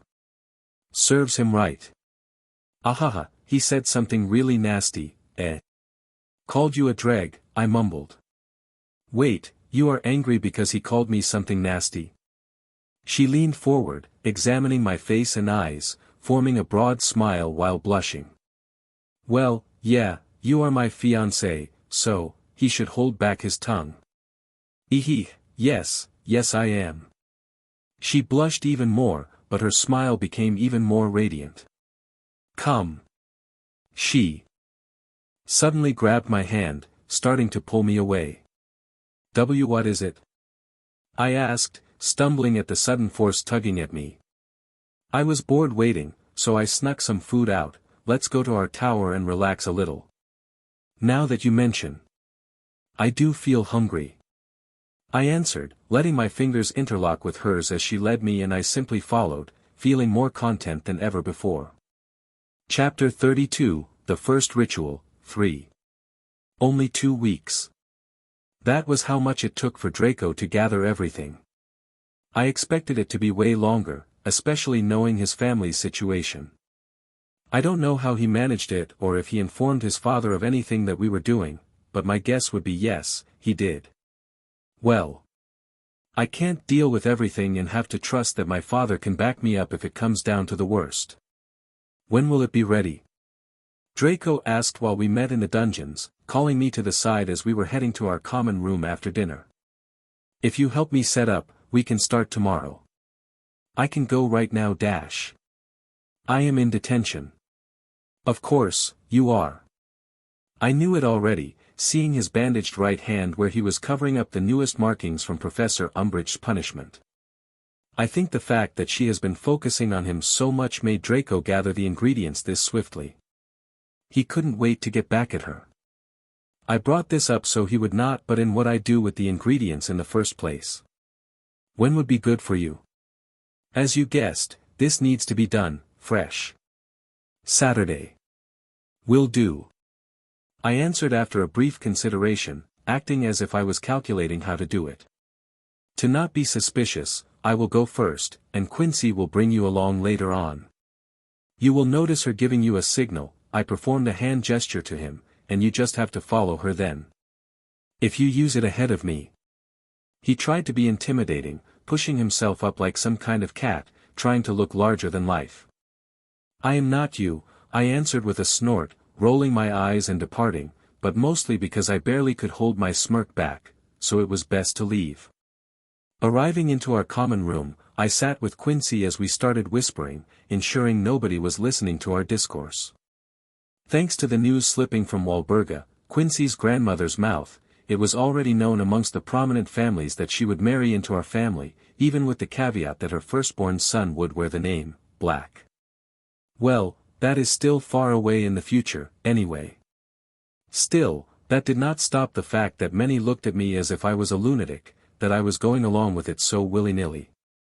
Even enjoying it. Heh, so what? I think I would enjoy her company for a long time, maybe. Maybe I did fall in love, and if this is how it feels. Making me giddy inside and relishing even the most mundane tasks with her. Happy for being with her even if we do nothing. Then this is the best thing in the world.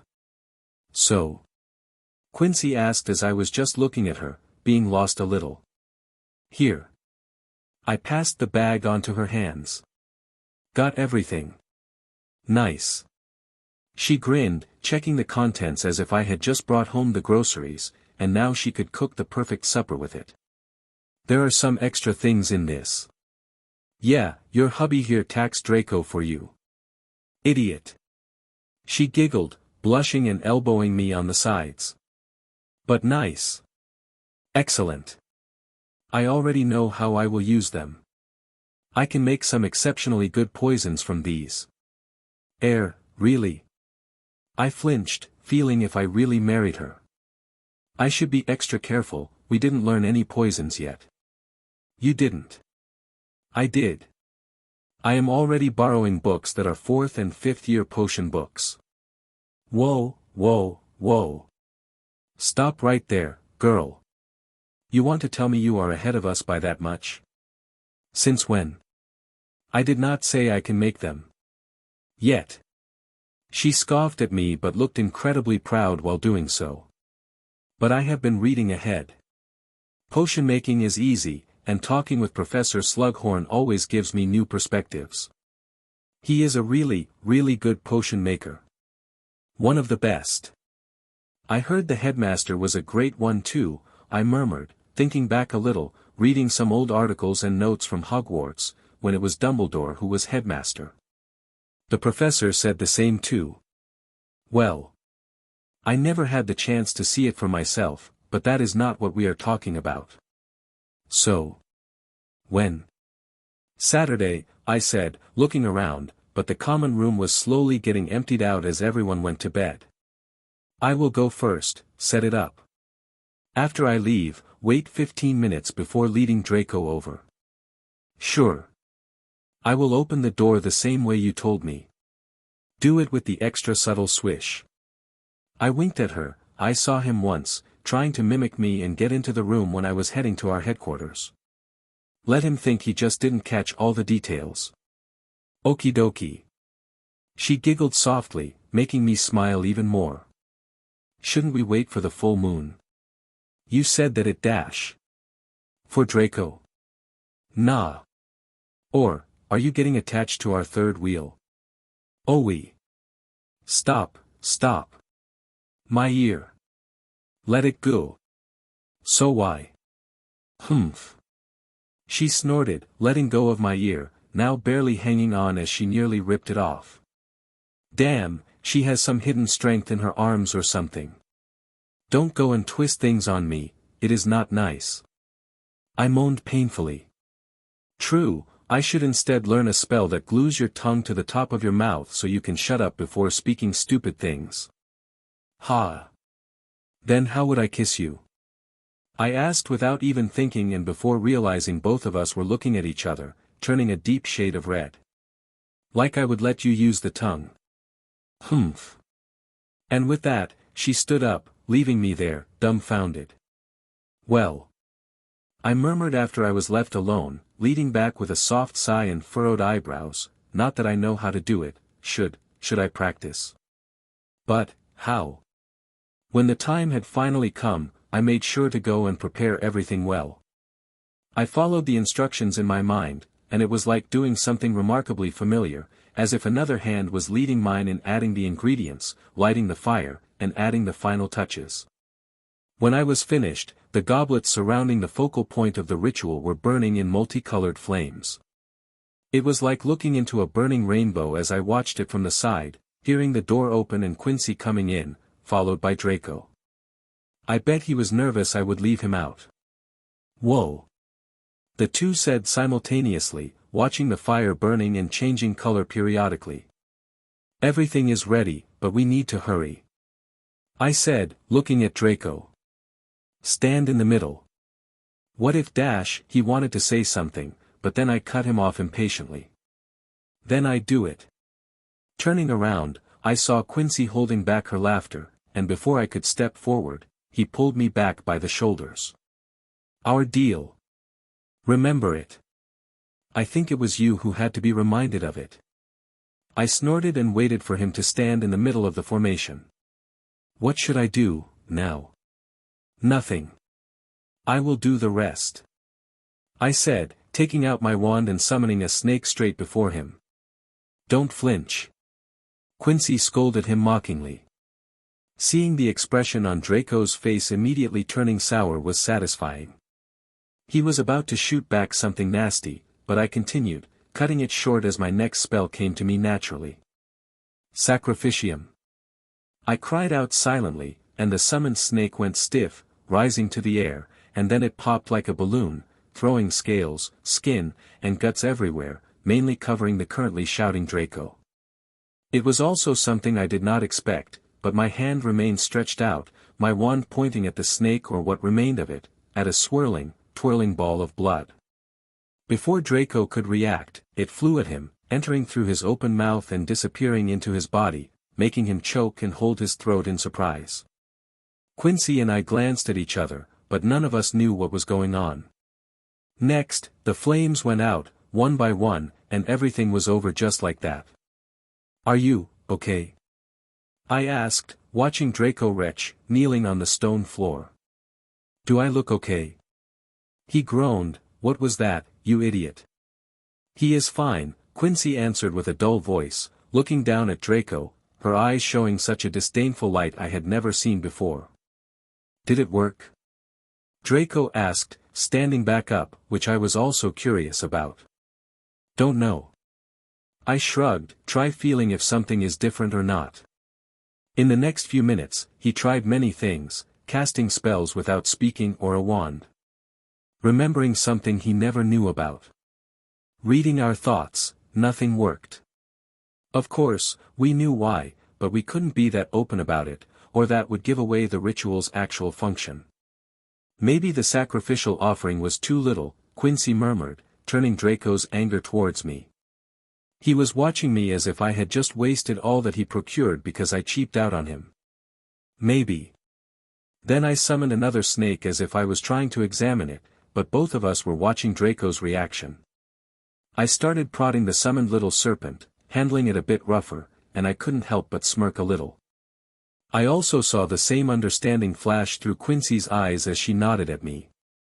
Draco looked stunned and amazed briefly, focusing directly on the snake before trying to look angry again without any success. Ah, Quincy, you may have been right. I moaned, looking deflated like a ball that was rescued from a kennel a step too late. Damn it. Look, Draco. I turned towards him, trying my best to be apologetic. I will gather the new resources myself, but I need time. Then we will try again, what do you say? Sure.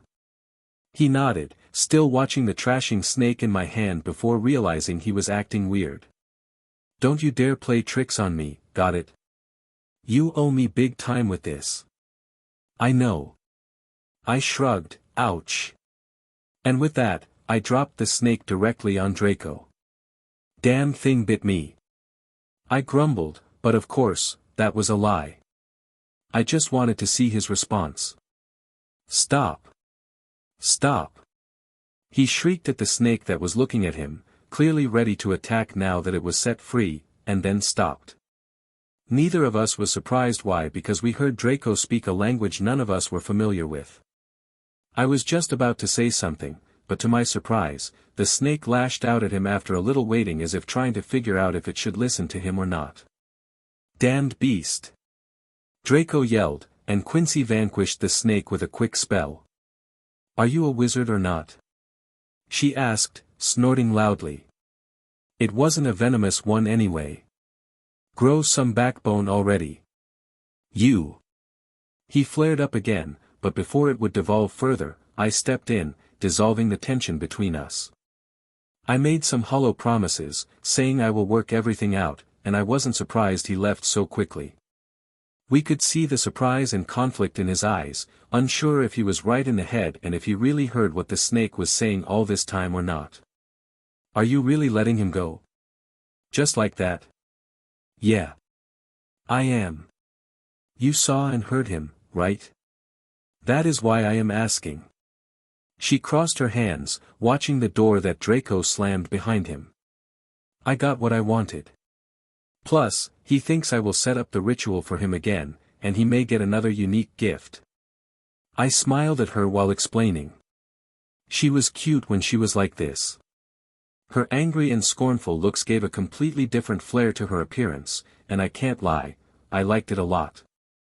Yes, it worked, but dash. The details. I grinned, pointing where the snake was a moment before. It did not listen to him. Excuse me. He understands them, can speak to them, but he can't control them. Not even a little water snake like this one. He may have become a parselmouth, but he has no power over them. I think he was right, the quality of the sacrifice does matter. What now? Now I want the blood of the basilisk. I murmured my honest desire but then shook my head. Haha, that is out of the question. No way we could get that, so I will have to make it with my next two choices, Boomslang or Ashwinder. Do it to me. Quincy said suddenly, surprising me. As I looked at her, she was determined and ready for action. Then we will get you basilisk blood. Are you sure? I gulped, feeling deeply touched by this. Yeah. She nodded once again without pulling her eyes away from mine. Let it be a boomslang, it is used in potions anyway. I am somewhat familiar with it. As an ingredient. I will get the blood. I agreed at once. It would be rude to refuse any longer. As we saw, we only need its essence. And we will wait for the full moon. Yeah. I looked up at the fake sky, and it was only getting dark outside now. You know, our plan has changed again. It seems we just can't settle on one, Our plan. She giggled, watching me. It is your plan, I am just accompanying you with it. But yeah, you are right, you just can't make your mind up about things. Hey, that is not true. I laughed loudly, it is just the new variables change things as we go along. A plan that is not flexible is doomed to fail. Humph.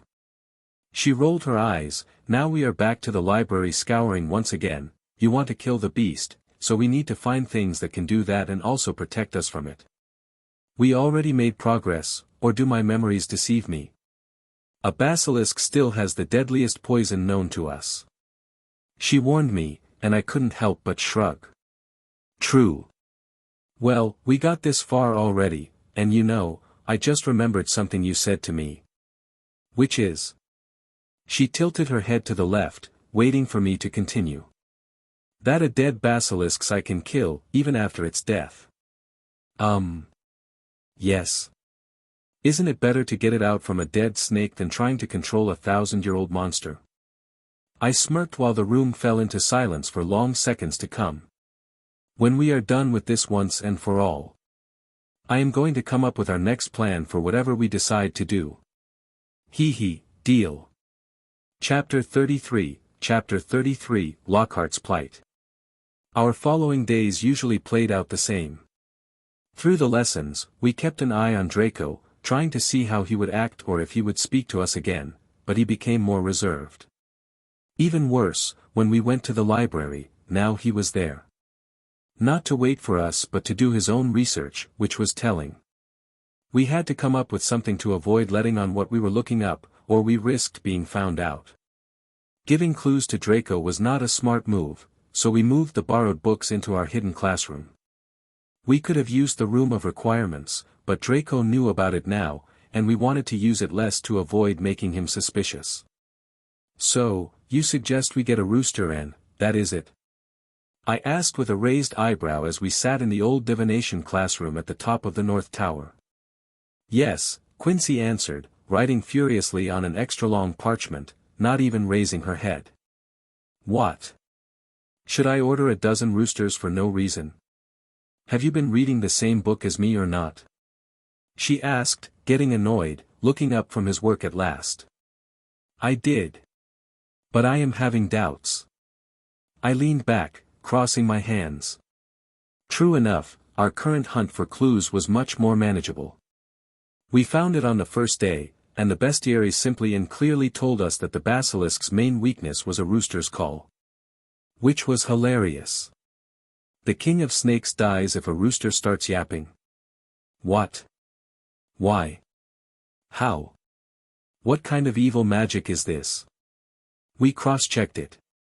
Quincy shrugged before continuing scribbling away, every book said the same. So it must be true. A big hodgepodge, that is what it is. So. What?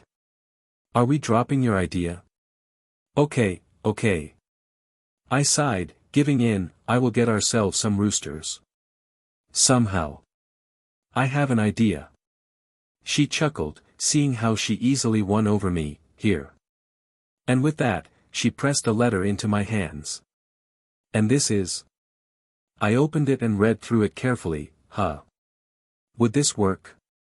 Should. She grinned proudly, every student has the opportunity to conduct some experiments. We just need a teacher's permission for it. We don't even have care for magical beasts yet. If you take it to Professor Lockhart, I don't think that would matter. I detailed everything in the letter as if we were trying to get some extra points for potions by raising our own ingredients. Well, I don't think he is that versed in making them, even after all that boasting, so, he would not understand it. Or play it off. He knows exactly what we are up to, and he will let us do it because he is such a great act. No, he is not a great actor at all. Quincy giggled at her own joke, which made her especially cute, so it drew a smile onto my face, too, anyway. While you get that and ensure we have roosters, I will start gathering the remaining 1 or 2 ingredients we need. Like pre-prepared mandragora. I think I could borrow some from Professor Slughorn. Sure. I yawned, standing up and stretching, will we do it in the room of requirement? Of course. She snapped as if I asked something stupid, we can't do it here, the smell could easily drag somebody up here, and we would be busted. Thought so. I nodded, looking down at her and her writings, looks complicated. Well, I need to work out everything, and it is best to write down the steps on how to make the potions. I could do it from memory, but I feel safer like this.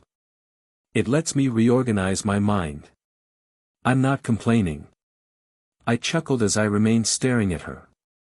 What? How are you feeling? Fine. She answered after a brief pause, thinking. I was asking because 2 days ago, we concluded our second ritual after I got my hand on a boomslang. It played out just the same as before, with the sole difference being that Quincy's words had an effect on the snake we tested it on. When she spoke Parseltongue, I also felt it to be more pronounced, powerful, and filled with more magic.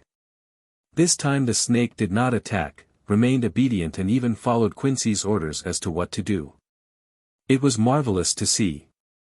Nothing else? I asked a question I had brought up multiple times since then. Nope. She shook her head. No weird dreams. I felt no difference in being at a cold or warm place, no snake-like pupils, and my nose did not fall off, as you can see. Okay.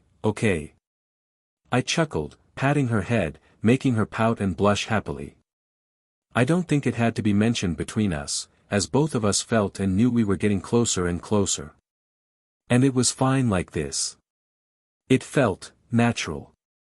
As things simply should be. I honestly couldn't tell that something happened to me. The extra thing I can now do is listen and speak to snakes. And do it without thinking about it. I expected a bit more. It is different when you speak in that language, you know. I seriously told her, your voice is a bit lower and filled with power. I could perceive it. It was dominating. Ha. Good. Oh. Are you someone who wants to dominate others? No, not really. She titled her head upwards to look at me with a smile, but I never said I was fine being bullied. Wait a minute. I said I knew what would be like coming here. She continued, that does not mean I was planning on taking it silently. I would have waited patiently until I had enough power. Wicked. I whispered but also kept the smile on my face. Well. I'll go, hit up our dear Professor Lockhart. You do that. It is close to curfew, so I also have to hurry back shortly. Tomorrow. Tomorrow.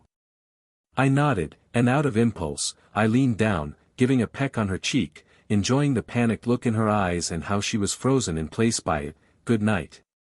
Before she could say anything, I left, happy with the results of my sudden attack on her cheeks.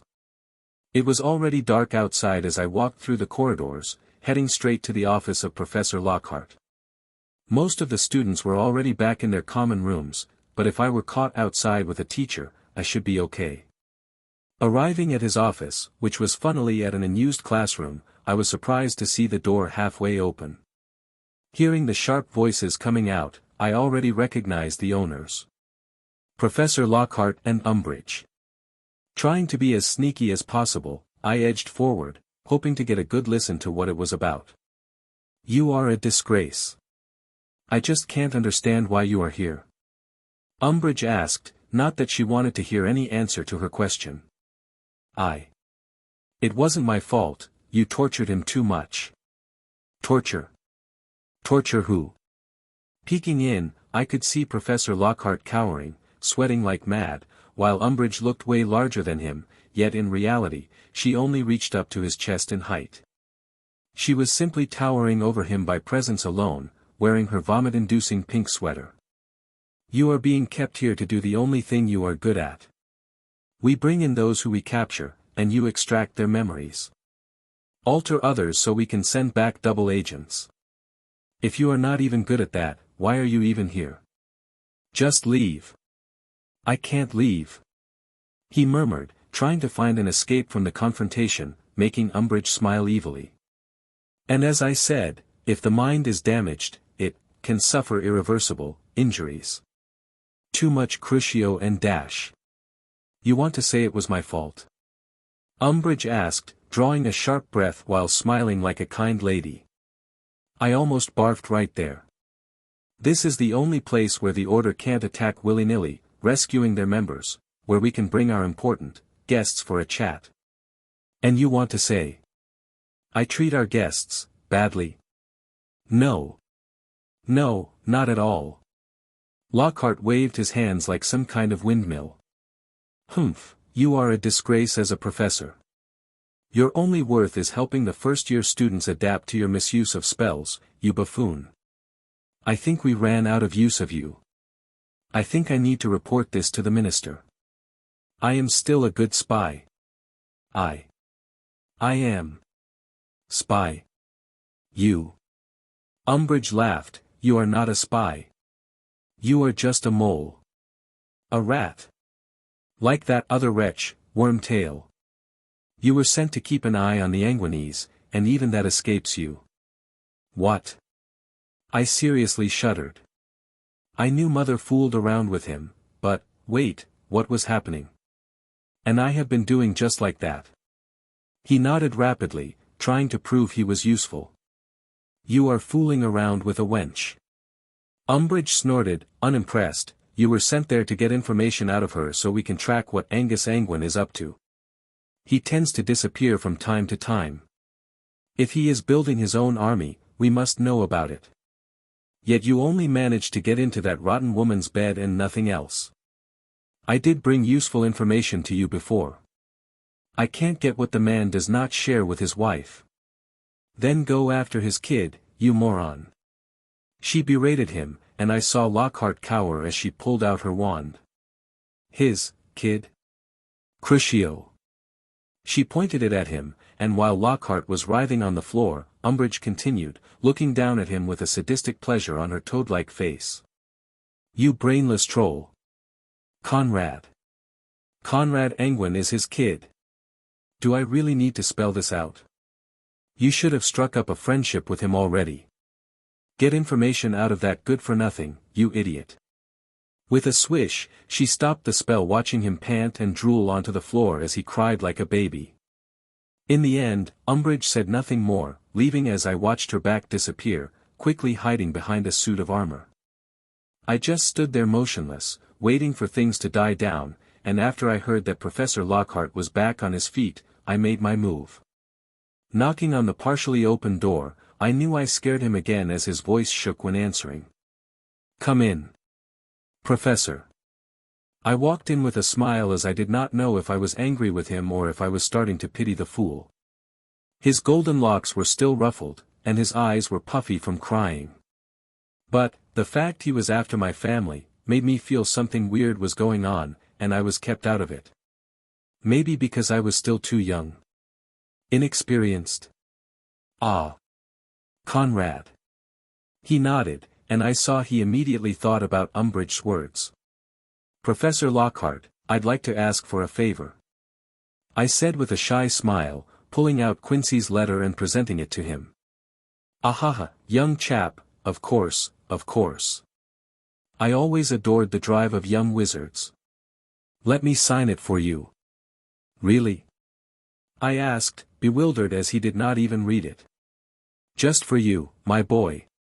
You are my favorite student, but don't tell this to others. He winked at me with a loud laugh and returned the letter, almost shoving it into my hands. Oh, thanks. Well, Professor, your classes are always the best too. I smiled, lying so hard I felt the ceiling shaking, in danger of falling on me. I knew that we hit it off. He slapped me on my back multiple times. Later on, we should have a little chat, what do you say? I could give you some advanced tips. You have the talent for it. You are a shining star, my friend. Well, yeah. Why not? I will check my timetable, Professor. Aha, do that. I should go. Curfew is in effect, so. I don't want to end up on Professor Umbridge's wrong side. Again. Why yes. He started to tremble the moment he heard her name and asked nothing, just watching the door with terror in his eyes while I left. Advanced tips? Sure. Well. I may just take up his offer. I need to know what is going on back home. I thought it was my mother's promiscuous nature that she hooked up with the flamboyant author and teacher, but now it seemed something else was going on, and it made me worried. Chapter 34, Connections. This is not good. Quincy said, watching me walk up and down in the common room. It was already close to midnight, and only we remained there as if we were the only people in the castle. No, it is bloody not. I hissed through gritted teeth, looking out the giant glass wall into the lake's deep waters. As our common room was underwater, deep beneath the castle, it was like looking into a different world. Plans? She asked, biting onto her thumb, fidgeting in her seat, her leg moving up and down constantly like she had some kind of seizure. None yet. I replied, but we may already be in trouble, they just yet to act. If the school is what I heard behind the scenes it is, then I am pretty sure they read all the letters going in and out. Opening all the packages. Checking everything. And we used the owls a lot. Precisely, damn it. I cursed, stomping on the floor, feeling extremely frustrated. Should we stop? We are already too deep. Even if we stop, we are going to be in deep trouble. They may not even know about it, Conrad. She stood up, walked next to me, and got a hold of my right hand. She hesitated only for a moment before hugging it and pulling me closer. Take a deep breath. Calm down. They may be waiting for us to find it. I whispered, letting my nerves calm down somewhat. Her touch was like a magic trick, making my thoughts reorganize themselves quickly. I started going through all the times we screwed up with this, and then it hit me. My father's words. Trust the headmaster. Quincy looked at me, tilting her head to the right. My father's words. It was to trust the headmaster, and he did help me once. I am going to see him again. Wait. Right now? She gasped, not letting my hand go. Yes. Right now. I nodded firmly. I am coming too. No, I answered, pulling my hand from her clasp and looking into her eyes. If I'm not coming back by morning, we are screwed. Get yourself prepared for the worst. Also. If I come back weird, don't talk to me. Try to find a solution to get me out of an imperious curse. You think they would? I would, I answered with a shrug, for sure. Conrad. She wanted to say something, but I just shook my head and left. It was best to get it over with. I would lie if I said my heart was calm. It was throbbing in my throat, and whenever I managed to gulp it down, it rushed back up, trying to escape from my body. To my surprise, the stone golem did not say anything, just stood to the side, letting me ascend to the headmaster's office without obstruction. It is very late to be out. Headmaster Snape welcomed me with an icy voice, not even looking at me. He was standing before his window, watching the full moon that painted the whole room silver, giving it an eerie sensation. I am well aware of it, Headmaster. I couldn't have guessed.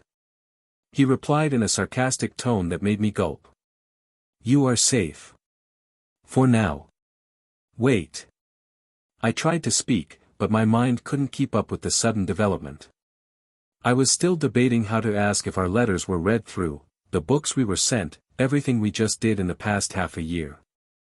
I am the headmaster of this school. He continued, still not looking at me, not even by the window's reflection that showed his ghostly expression. The letters of the sacred 28 go through me. Seeing you here. I can assume you will be more subtle going forward. Why yes. Headmaster. I answered, feeling all tension going out of my body and I almost collapsed. He refused to look at me, but the words were enough. We were safe. But, now I started thinking about. Why? It just came out without me realizing it. While the lily white shall in love delight, nor a thorn nor a threat stain her beauty bright. Excuse me? I asked because I could not hear him whispering. You are asking questions about things you have no place to know. Return to your common room and act like this conversation never happened. Sir Dash. Out. Yes, and thank you. With that, I bowed and left his office, maybe even more confused than ever before. Something was truly going on in the background, and I was still kept in the dark. Well. At least we are safe. Ha. I wonder if Father knew about it. Does he? I will have to ask him about this in the summer. I won't risk writing a letter now, even if the headmaster is someone who is not going to cause trouble for us. I need to learn from this and be more careful. Focus. I slapped my face, making it echo in the deserted corridor, heading back towards the dungeon. I need to keep focused. One thing at a time. Yes. One thing at a time, or you will get sidetracked. Potions first. Blood second. Questions third. I do have a question. What does a student do in the corridors so late at night? My heart sank when I stopped, and I was afraid it would shoot out of my bottom. I knew that overly friendly, stomach-turning voice, way too well. When I regained consciousness, I recognized the ceiling at once. I was in the infirmary. Sitting up, my head felt light, and I had to hold it with one hand to stop it from spinning. Ah! That is when I felt it. I was bald. My hair was gone, all of it. Ah, you are up. Came a laugh, but it was not Quincy, no, it was someone else's. Someone who I did not expect to be here. Professor. I looked up at Lockhart, who was smiling at me, grinning like a kid wanting to be praised. What are you doing here? No worries, no worries. You see, you fell off the stairs. He chuckled. Fell off. I twitched my mouth. Not really, I was thrown off it. By the spell of Umbridge. Well, she wanted to place a curse on me as a punishment, but my hand moved by itself, and I performed a shield charm without saying anything. I don't think she noticed in the dark, but the resulting bang threw me backward. I felt and heard my head land first on the marble stairs, there was a crack, and darkness. Sleepwalking, eh? Lockhart grinned, slapping my shoulders, winking at me. Dreaming about girls? I'll give you some tips later on, champ. Now, you are lucky, you know. I was right around there, patrolling, hunting for nasties, and mended your skull in a jiffy before bringing you here. Mended, my, what? I touched my head again, feeling the smoothness of it, and I wanted to cry. No, I wanted to bawl. Worry not, it should grow back quickly. A little price to pay for living, is it not? Aha. Thanks. I groaned, forcing a smile. Now, no thanks needed. We are pals, best buddies even. He winked at me once more, and I would make any bets that Umbridge ordered him to use this little incident to get close to me, the Muppet. Thanks. I repeated, making him laugh, which, in turn, made me cringe. Now, I will let you rest as my class starts in a few minutes. But I will let your little girlie skip it. Came another disgusting wink as he left, swaggering out of the infirmary like a peacock. The moment the door swung open, Quincy rushed in from the other side, her eyes puffy, red, and filled with tears. Before I could say anything, she jumped on my bed, hugging me with a stifled cry. "Owie. I'm fine."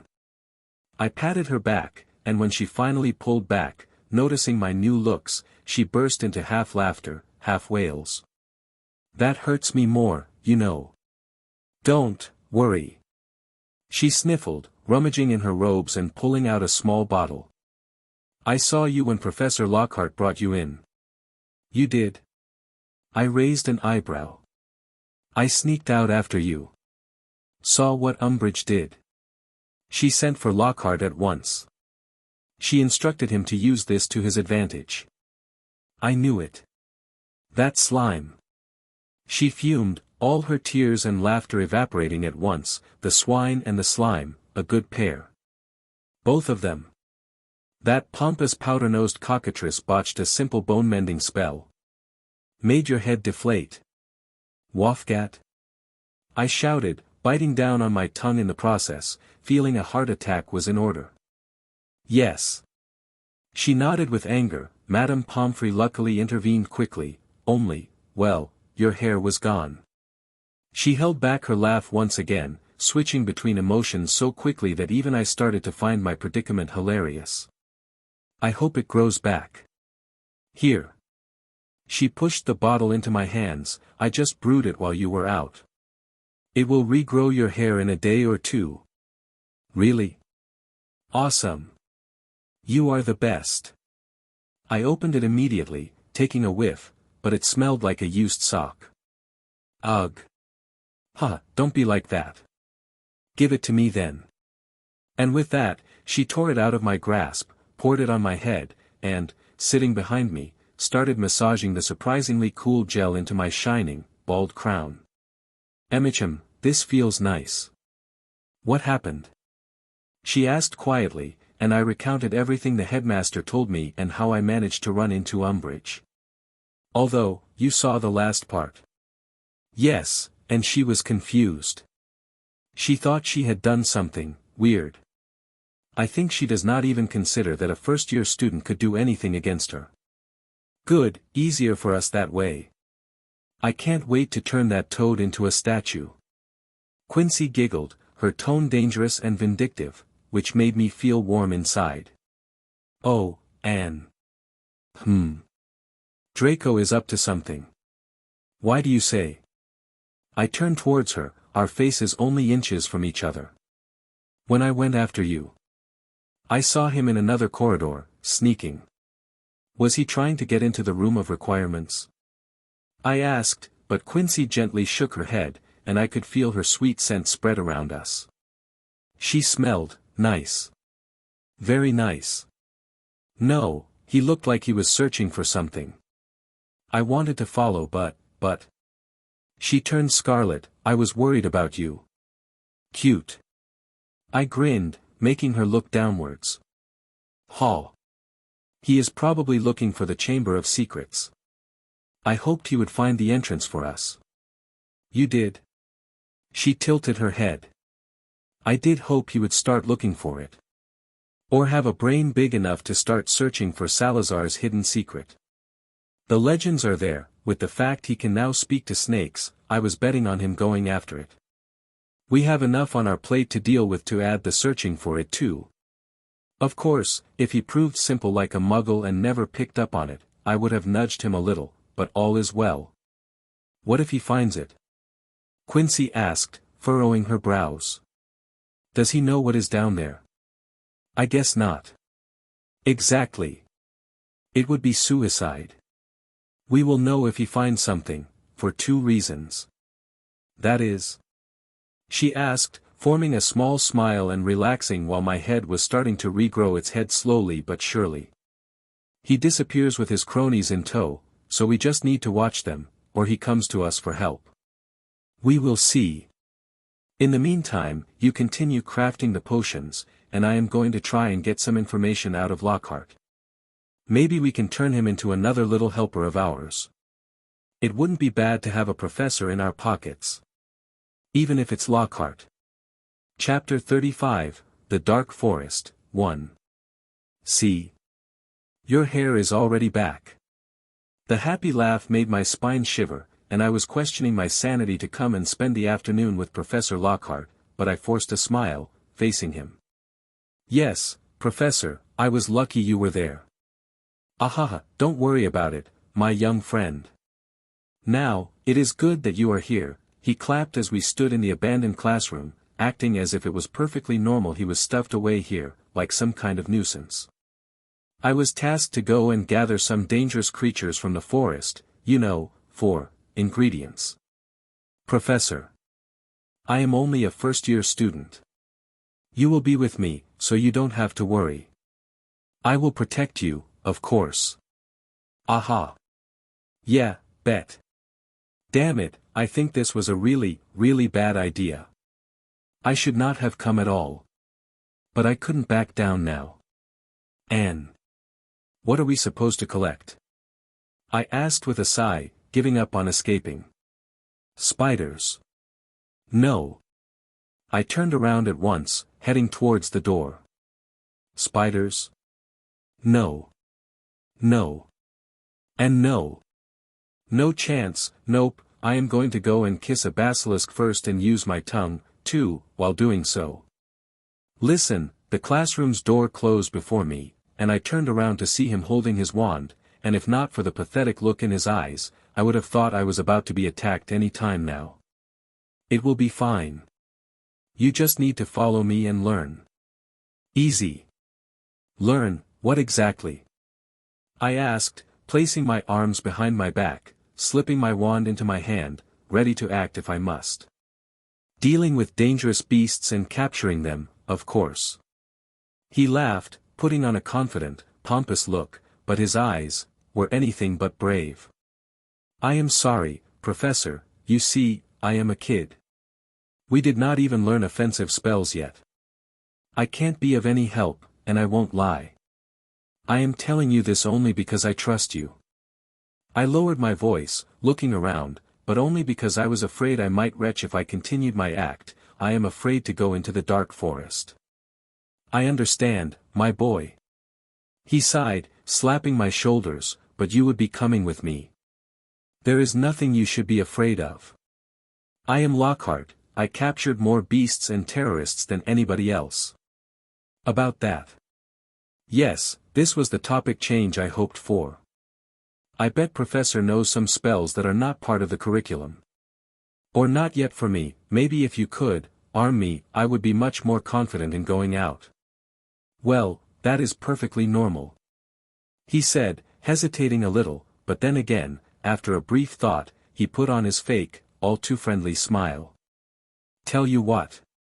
Later on, we can have some extra lessons, trying out spells, and I can teach you some neat little tricks. He winked multiple times, and I started to feel sick, again. Help me with this task, my young friend, and I will turn you into my protégé. Oh okay. I shrugged as I already realized there was no escape. If that is the case, then let this get over with. Outside of the castle, he told me to wait, and a little later, I saw him bringing over 2 broomsticks, which was a pleasant surprise. Especially because first-year students couldn't have their own brooms. Are we going far? I asked, taking one and mounting it immediately, rising to the air. It is safer to approach from above. He explained, following me, and soon we were off, flying leisurely. I was still fidgeting a little, getting used to the simple shooting stars that the school had. It was too slow for my taste, but oh well. I missed being in the air. Conrad. Did you hear what I said? Sorry, the wind made it hard to listen. And the fact that I did not pay any attention at all. We are going to head deeper into the forest and scout it out from this height. It is said that some nasty spiders are living there, left behind by Rubeus Hagrid. Some kind of evil farewell gift or something. Really? That is odd. I know he is a dangerous half-giant terrorist, but... You would think the school would have cleaned up the place already. Well, at least it seems Professor Lockhart did learn some tricks, as it is safer to approach from above as spiders can't fly. Yeah, but the school uses them for their venom. That is why we go there now, we need their venom first and foremost. How are we supposed to do that, Professor? Oh well, we will use the Frigus Ignis spell. Cold Flame. Spiders hate fire, and they notice cold flames less easily. Air. Professor. I flew up next to him, twitching my mouth. I was surprised that he looked so professional right now. Was it an act? Maybe. Or he believed some of his own stories. On the other hand, it was my first time hearing about the blue fire. I never heard about that spell. You did not? He chuckled, don't worry, boy, I'll teach you. He stopped in mid-air, making me follow suit and float before him. It is a straightforward spell. The incantation is Frigus Ignis. As he was speaking, repeating it to me, making the hand movements, I noticed his wand starting to flicker. I had only a moment to grab onto my broom and swirl out of the way before the blue flames blasting forth from the tip of his wand washed the skies, leaving the end of my broom smoking. Foo dash. I swallowed, not wanting to scream curses at him, but I could feel my heart beating in my throat. He almost killed me. If not for my reflexes, I would be toast. Was he trying to kill me? Is he an assassin? A genius killer? But, seeing the sudden panic in his eyes, I was no longer sure about it. Sorry, my little friend, I always forgot how strong I am, ahaha. But there is no better teacher than live experience. Bet. I cleared my throat, rising back up, gulping back all the wild thoughts I wanted to throw at him. Try it. He nodded at me, and I drew my wand with some hesitation. Watching his hand move, I've got the idea, but he was, in retrospect, uncontrolled. He just flushed out a ton of magic power in a giant cone, and that was it. That was not my style, the incantation couldn't be the problem, so it came down to the hand movement. His was too flashy, too pompous. I had to do it more swiftly, fluently, and with much more control. Frigus Ignis. I shouted, and with the movement of my arm, a blue ball of flame flew out from the tip of my wand, flying far and exploding like a firework. Not bad, not bad. It lacks power like mine, but for a first try from a kid, you have talent, my little friend. See? My eyes are sharp, I told you we are going to get along just fine. I have a lot to teach you, just keep them secret from the others. Everyone wants a private lesson with me, and I can't help it. Time is finite, even for me. He giggled like some of my classmates when an older boy walked past us, and it was just as annoying. I will practice, Professor, I answered, trying to look humble. Say, Professor Lockhart, you ought to know a lot of spells, don't you? With all of your exploits published yearly. It must be exhausting to do that in the summer while school is off. Yes, but I am a professional. I can manage. He nodded as we continued our trip.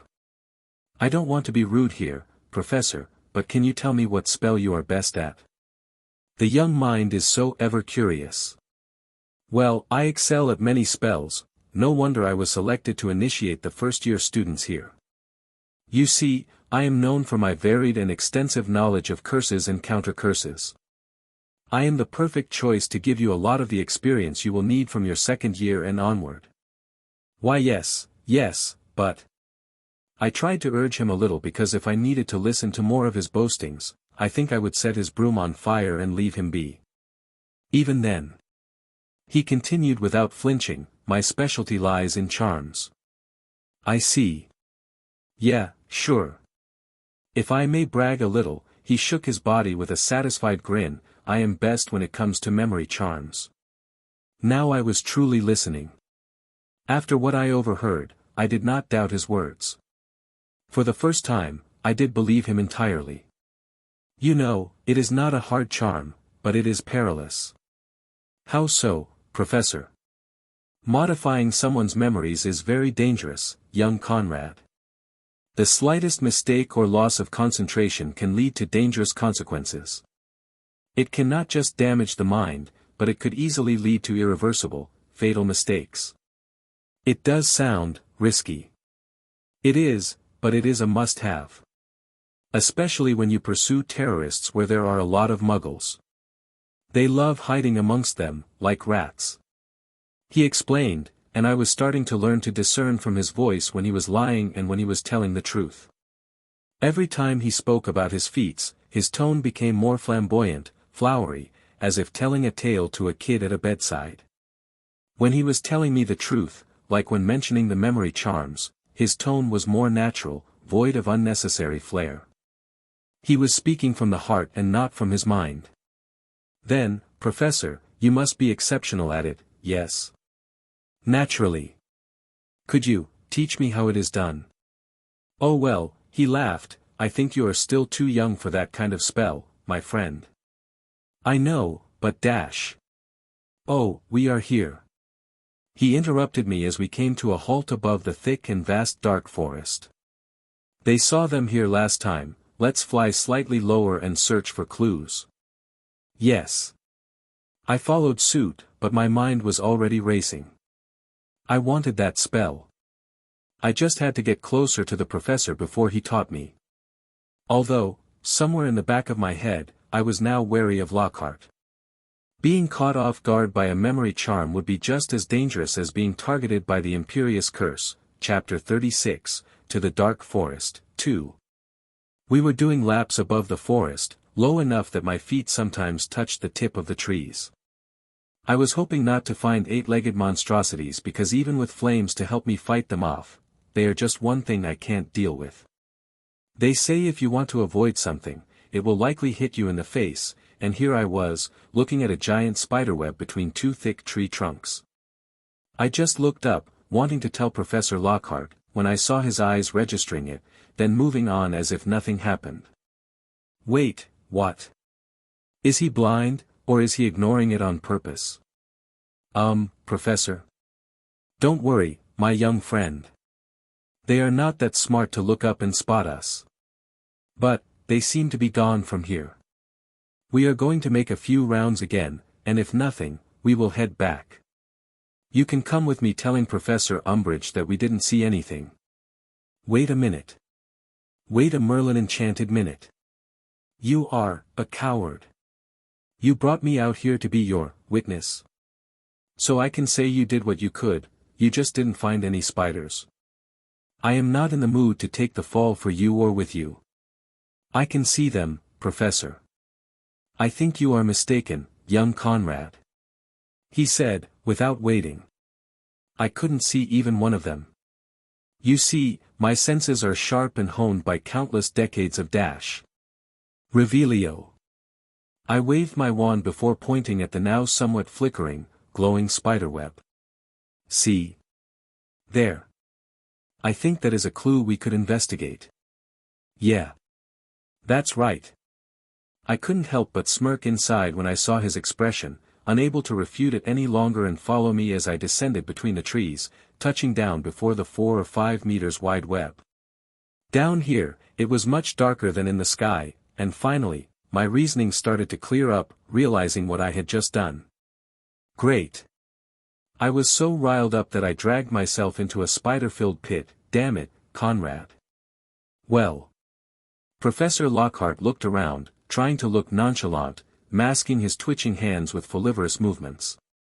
It reminded me of parading clowns for a moment. This is an old one. No worries, you are young, inexperienced. Mistakes happen. Let's go. They probably moved, so the others will have to search the forest to find them. We don't have time for that for ourselves, ahaha. Professor. I said, looking to our left as I already saw multiple eyes watching us and heard their pincers clicking, calling for reinforcement. To my horror, Professor Lockhart mounted his broom and was taking to the sky, leaving me behind without question or hesitation. I was so flabbergasted by his move that I missed my chance to follow, and a precise ball of spider silk hit the broom, flinging it out of my grasp and sticking it to a tree. Shit! Spinning around, I was already casting Accio on the closest spider, surprising it, drawing it near me before following it up with my newly learned blue flames and then finishing it with a flipendo, sending it into its comrades.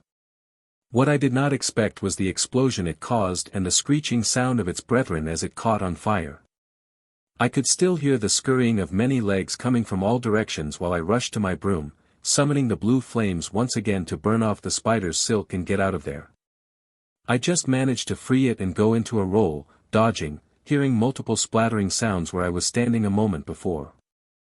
I didn't need to look back to know that more had arrived, and they were keen on capturing me alive. For what purpose? I wasn't keen on finding it out.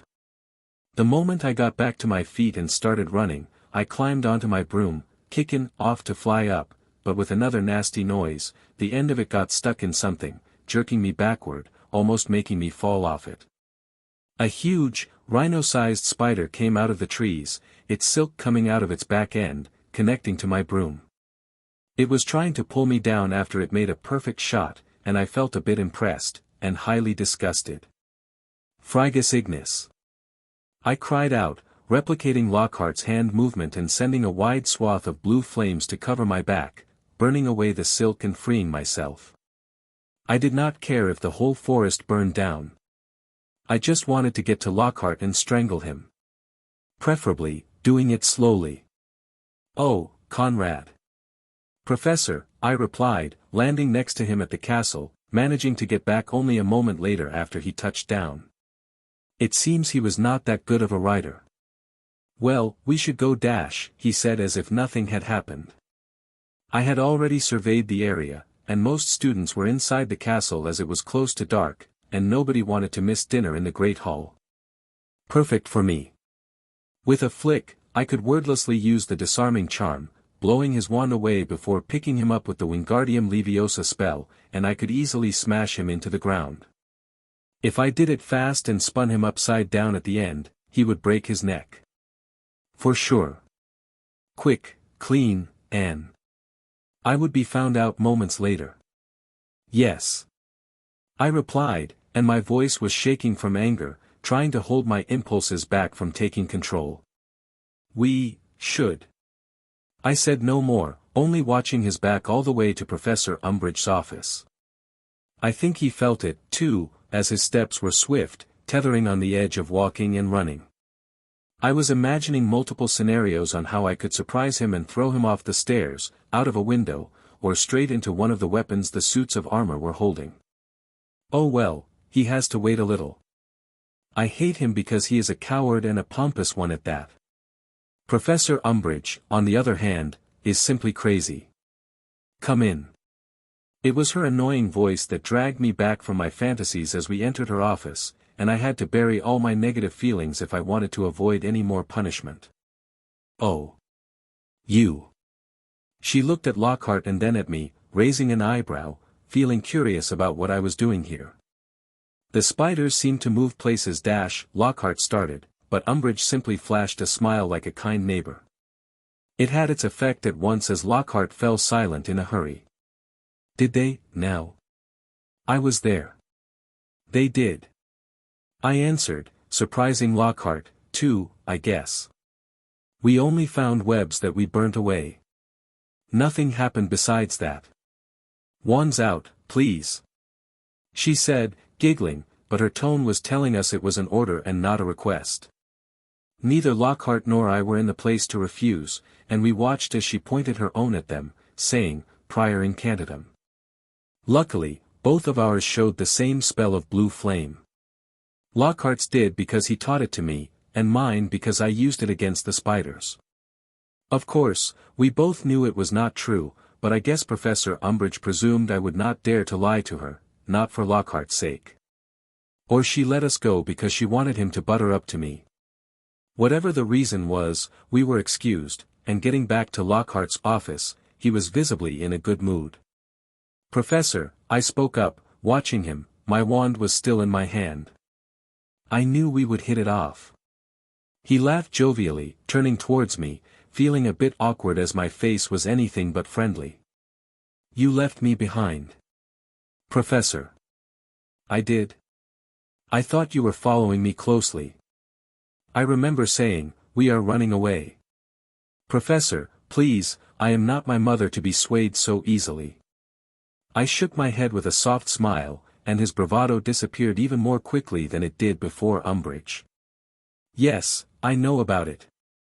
Dee does. He asked, gripping his wand.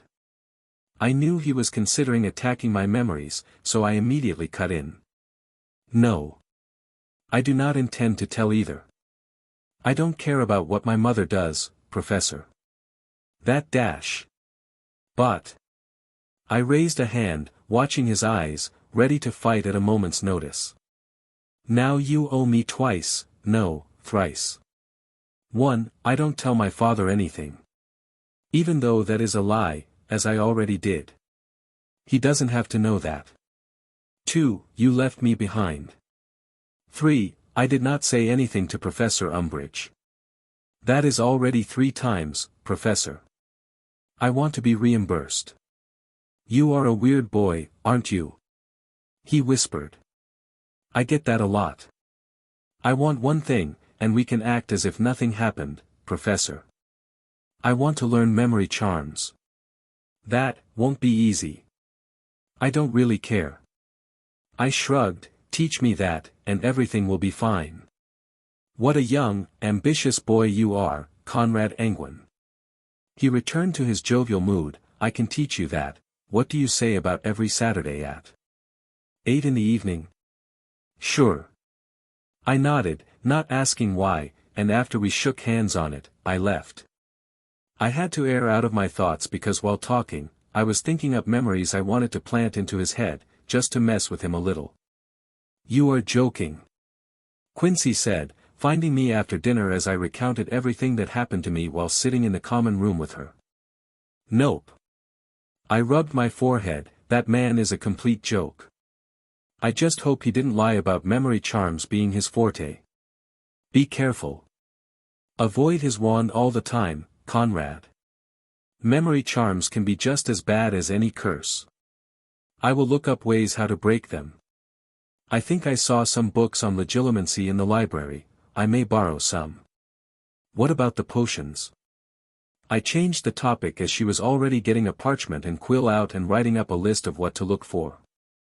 I started brewing them. Some will need a month to be ready, so we have time. Well, if we take too long, spring will come and go, and come summer, we are going to leave school. You are right, but I wouldn't worry. We are still good. She said, smiling at me. Emicham. I hope so too. Chapter 37, Learning Memory Charms. When it came to my first lesson with Lockhart, I approached his office with part excitement and part nervousness. I was thinking if this was a trap or not, and what to do if he came at me with his supposed signature spell. To my surprise, he was waiting for me with multiple thick books, parchment, ink, quill, and a big pot of boiling tea he just finished brewing. Good timing, my friend. He smiled, pointing at the desk where I would sit while listening to him. Professor. I nodded, looking puzzled, but I sat down and took a cup he presented to me. First things first, this is not going to be my usual, fun lessons filled with flair and exciting exercises. Gone the flashy spells and the so easily memorizable experience that I always entertain you little rascals with. Bet. I whispered under my breath.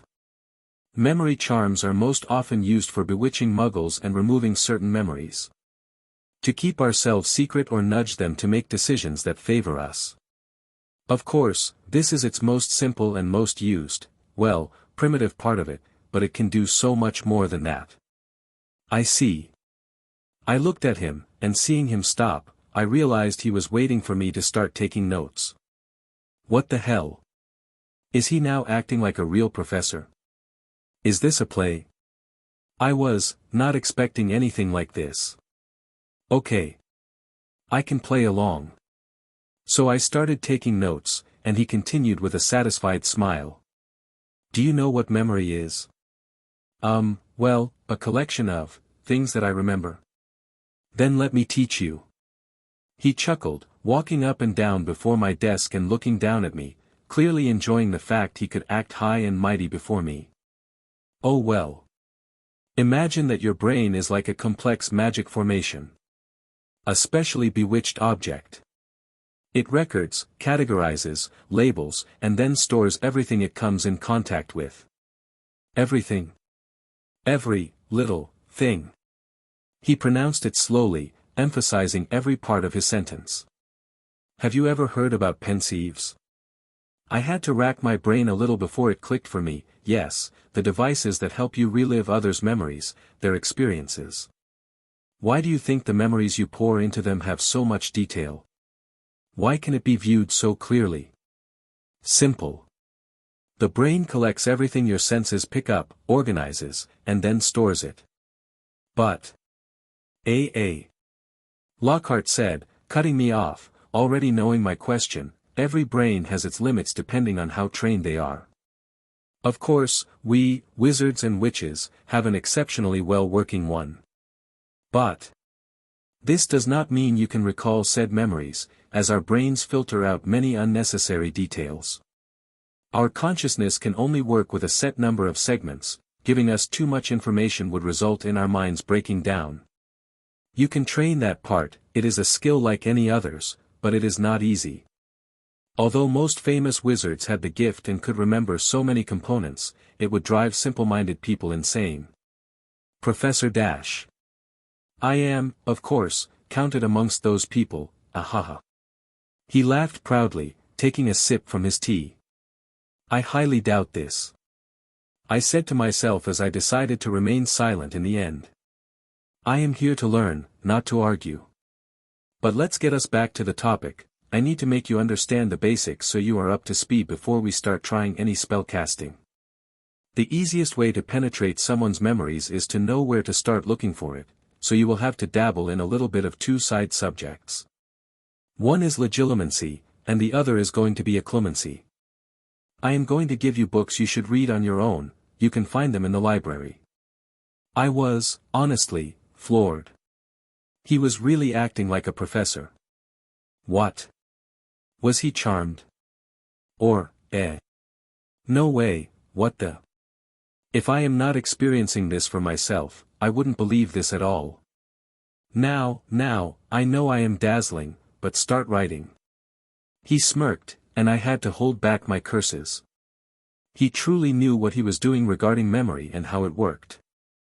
I was starting to feel I needed to be more careful around him.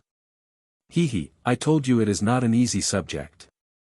He murmured, watching me record his words, the list of books he wanted me to borrow, and repeating what he just said multiple times so I could remember it. Nothing comes easy, I answered calmly. Now I had to give a 100%, I would make him teach me this, and I will master it. Now, when penetrating one's mind to extract, modify, or simply erase some memories, you first get through their defenses. The mental protection of muggles is easy to break, no worries there. Most mages also have weak resistance to it, but for anyone who is dabbling in the mentioned two extra professions, you will have to be extra careful or not even try it. It can easily result in a backlash and the spell rebounding onto yourself. I see. This is no joke. He warned me seriously, when penetrating someone's mind, everything will happen instantly. For you and him, it isn't like that, though. You may spend hours in someone's mind, looking for what you want to remove. But in reality, it happens in an instant. Time has no meaning once we enter the dimension our mind resides in. I was mesmerized. What was happening? Was he really like this and played the fool for everyone else? Am I starting to feel some respect towards him? We can separate the mind into two parts. The conscious mind and the subconsciousness. The first is what you are. What you can access. All those memories that your brain deems worthy of remembering get stored there. All the spells you use are recorded in your conscious mind, so you can always access them. The best wizards can make them slip into their subconsciousness, getting them ingrained into it so they can cast their signature spells without thinking about it. So, we have to speak about subconsciousness next. That part dictates your behavior and habits and is the home of all the information your brain deems as noise. When someone extracts a memory, they draw it out from both places at once, with all the details and information your senses recorded. That is why looking into a pensieve allows you to relieve that memory like being in there. When we want to delete a memory, we remove it from both places. Removing memories is a misspoken concept. We can't remove them for real. To do that, you would have to understand how the mind works and how the brain works, which is impossible. Nobody did that, and nobody will, in my opinion. You can't think about your brain as a brain, you can only think about it as yourself. Separating your mind and body and looking at your own memories as objects and not part of you is a concept that even the best struggle with. It's like wanting to write with a quill that you are in the process of dismantling. Can you do the two at once? Then, what are we doing, Professor? We drag the memory we want from the consciousness and push it into the subconscious. The deeper you bury it, the more hidden it becomes, and the harder it becomes for another witch or wizard to find it. Same with any other versions. Do you want to modify their memories? Find the original, copy it, push the real one deep down, and replace it with the tampered copy. I see. I murmured, biting the tip of my quill. This was truly something else, and he indeed had the aura of an expert right now. Hats off to you, Professor. How do we find the memory we are looking for? The brain stores it in canonical order. You need to go back, year by year, looking for it and maintaining the connection, fighting back potential protective spells, concentrating on finding it, extracting. All this takes a firm will to succeed in. This sounds exhilarating but also very dangerous. It can be, but it is more dangerous for the victim-KHM, a subject you use it on. Damaging memories is damaging the mind. One wrong move, and you could kill. Not physically. The body may very well live on, but the mind will be beyond repair, resulting in nothing but a husk of a living being. So yes, it is not something easily done. Of course, most who learn it only learn the basics, identify memory, push it down into the subconsciousness, and get on with it. I am much, much more capable than your run-of-the-mill wizards. And we are back to bragging. I sighed to myself. Before I let you try and cast the spell, you are going to learn about the mind, its functions, and the theories. Only after that will we begin. And with that, he ended our first lesson. I can't say I was disappointed, quite the opposite. I was feeling a bit overwhelmed even, and it had to show on my face as Quincy rushed up to me at once when I got back to the common room. Conrad. She whispered, her face full of worry, picking out her wand and pointing it at my temple. Whoa, what are you doing? Ah. I thought you were, under a spell. She murmured, still holding her wand to my head, thinking of casting her spell to ensure everything was right. You looked, out of place. Like someone who was bewitched. You simply won't believe this, come. I held her hand, pulling her to a chair at the far end, and explained everything to her. Are you sure you weren't duped? That he didn't put a memory charm on your mind? She asked, suspicious, not believing my words, at least not 100%, and I couldn't blame her for it. I wasn't. But, to be sure, we will study it together, and you can test me. You will cover my back, Quincy. She nodded, and now she was the one who leaned forward, pecking my cheeks, turning my face red as a tomato, and wearing a triumphant grin. KHM.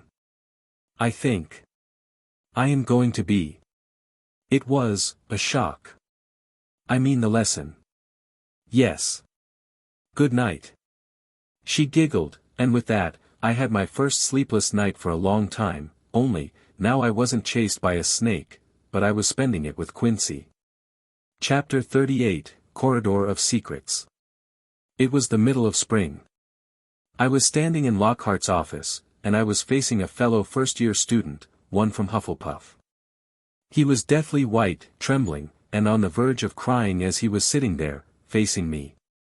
Originally, he was caught by Professor Umbridge for doing something trivial, playing gobstones, I think. Too bad they didn't do it in their common room and that it was that toad who stumbled into them. Relax, nothing will happen to you. Lockhart chuckled, slapping his shoulders encouragingly. You are lucky. Your friends are spending their detention with Professor Umbridge, you will be fine with us. It was Professor Lockhart who borrowed him as I needed someone to practice my command with my memory charm. It would be my first time using it for real, and I would lie if I said I wasn't nervous. I knew nothing about him, and the professor forbade me from asking questions. I was to penetrate his mind, learn of him a little and find the memory of him being caught and suppress it. Ready? Lockhart looked at me, and I nodded, pointing my wand at the boy's face. Wait dash! He cried, but it was muffled by incantation. Obliviate. The scenery changed in an instant for me. I was walking along a bright, white corridor, seeing framed paintings to both my left and right. No, they were not paintings, they were memories. Recollections of Timothy. Yes, that was his name, I heard his friends call him that in one image. Oh. I recognized another image, he was from Manchester. I knew that scenery of depressing industrial buildings. The surreal sight somehow looked normal to me. Walking around paintings, displaying his memories, it was how it should look. I knew that by instinct. Finding the recollection I was looking for was easy, I only walked briefly before noticing it hanging on my left.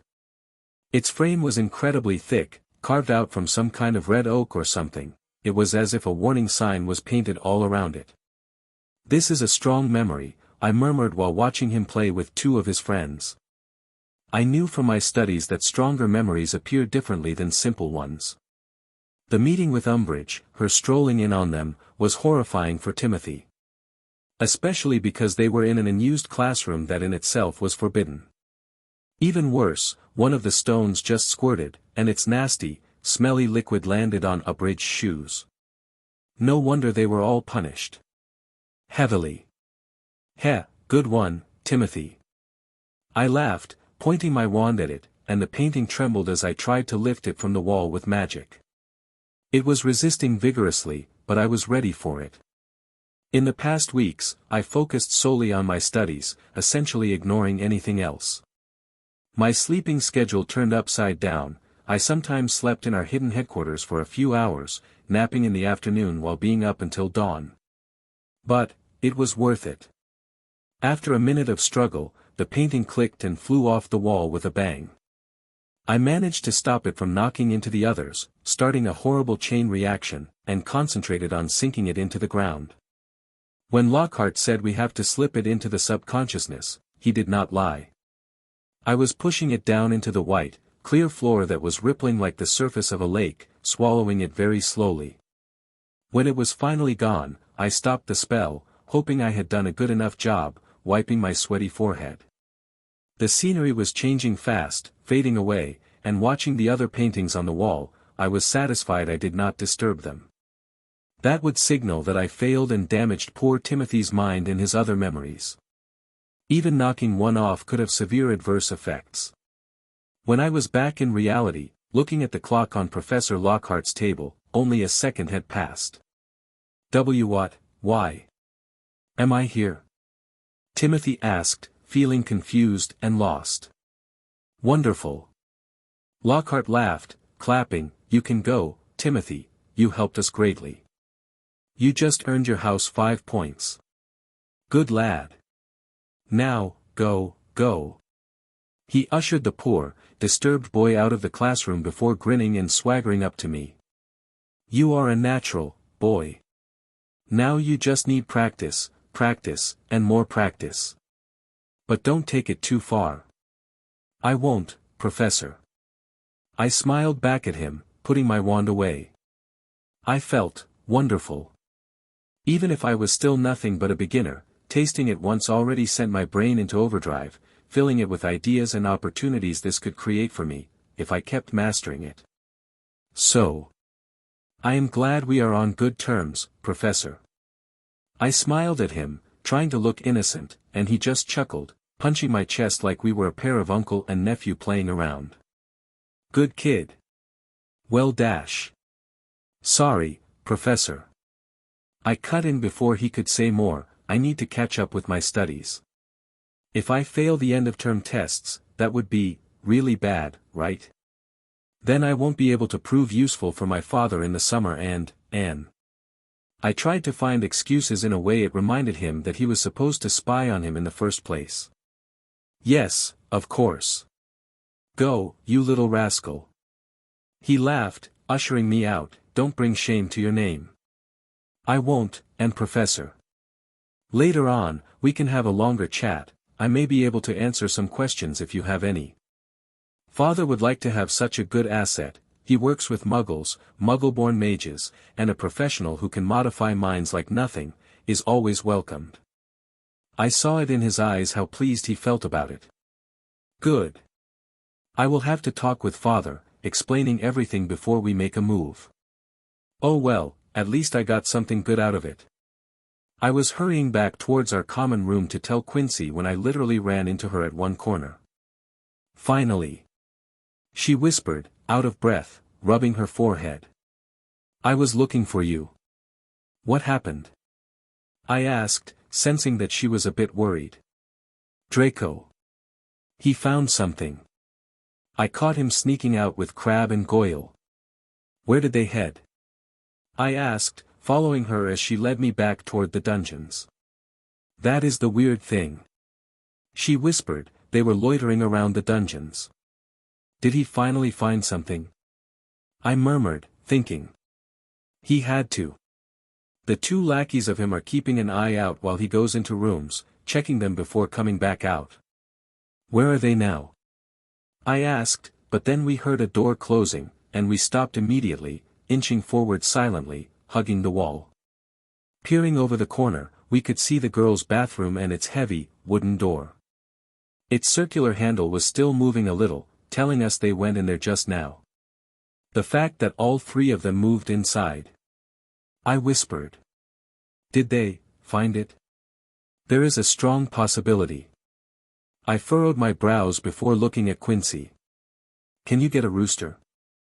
It is late, and dark. She looked at me before smiling a little. I can sneak out and back in 15 minutes. Keep an eye out for them. Hurry up.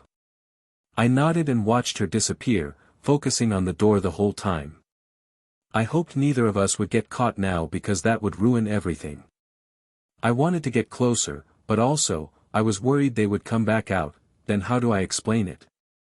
With Quincy by my side, I could come up with something stupid but plausible, but alone. Trying to sneak into the girls' bathroom? It would be clear I was spying on them.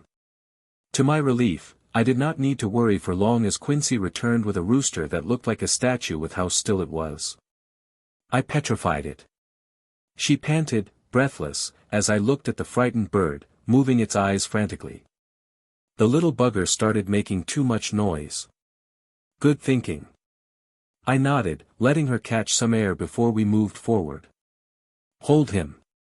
She passed over the rooster, and before I could ask, she walked into the bathroom.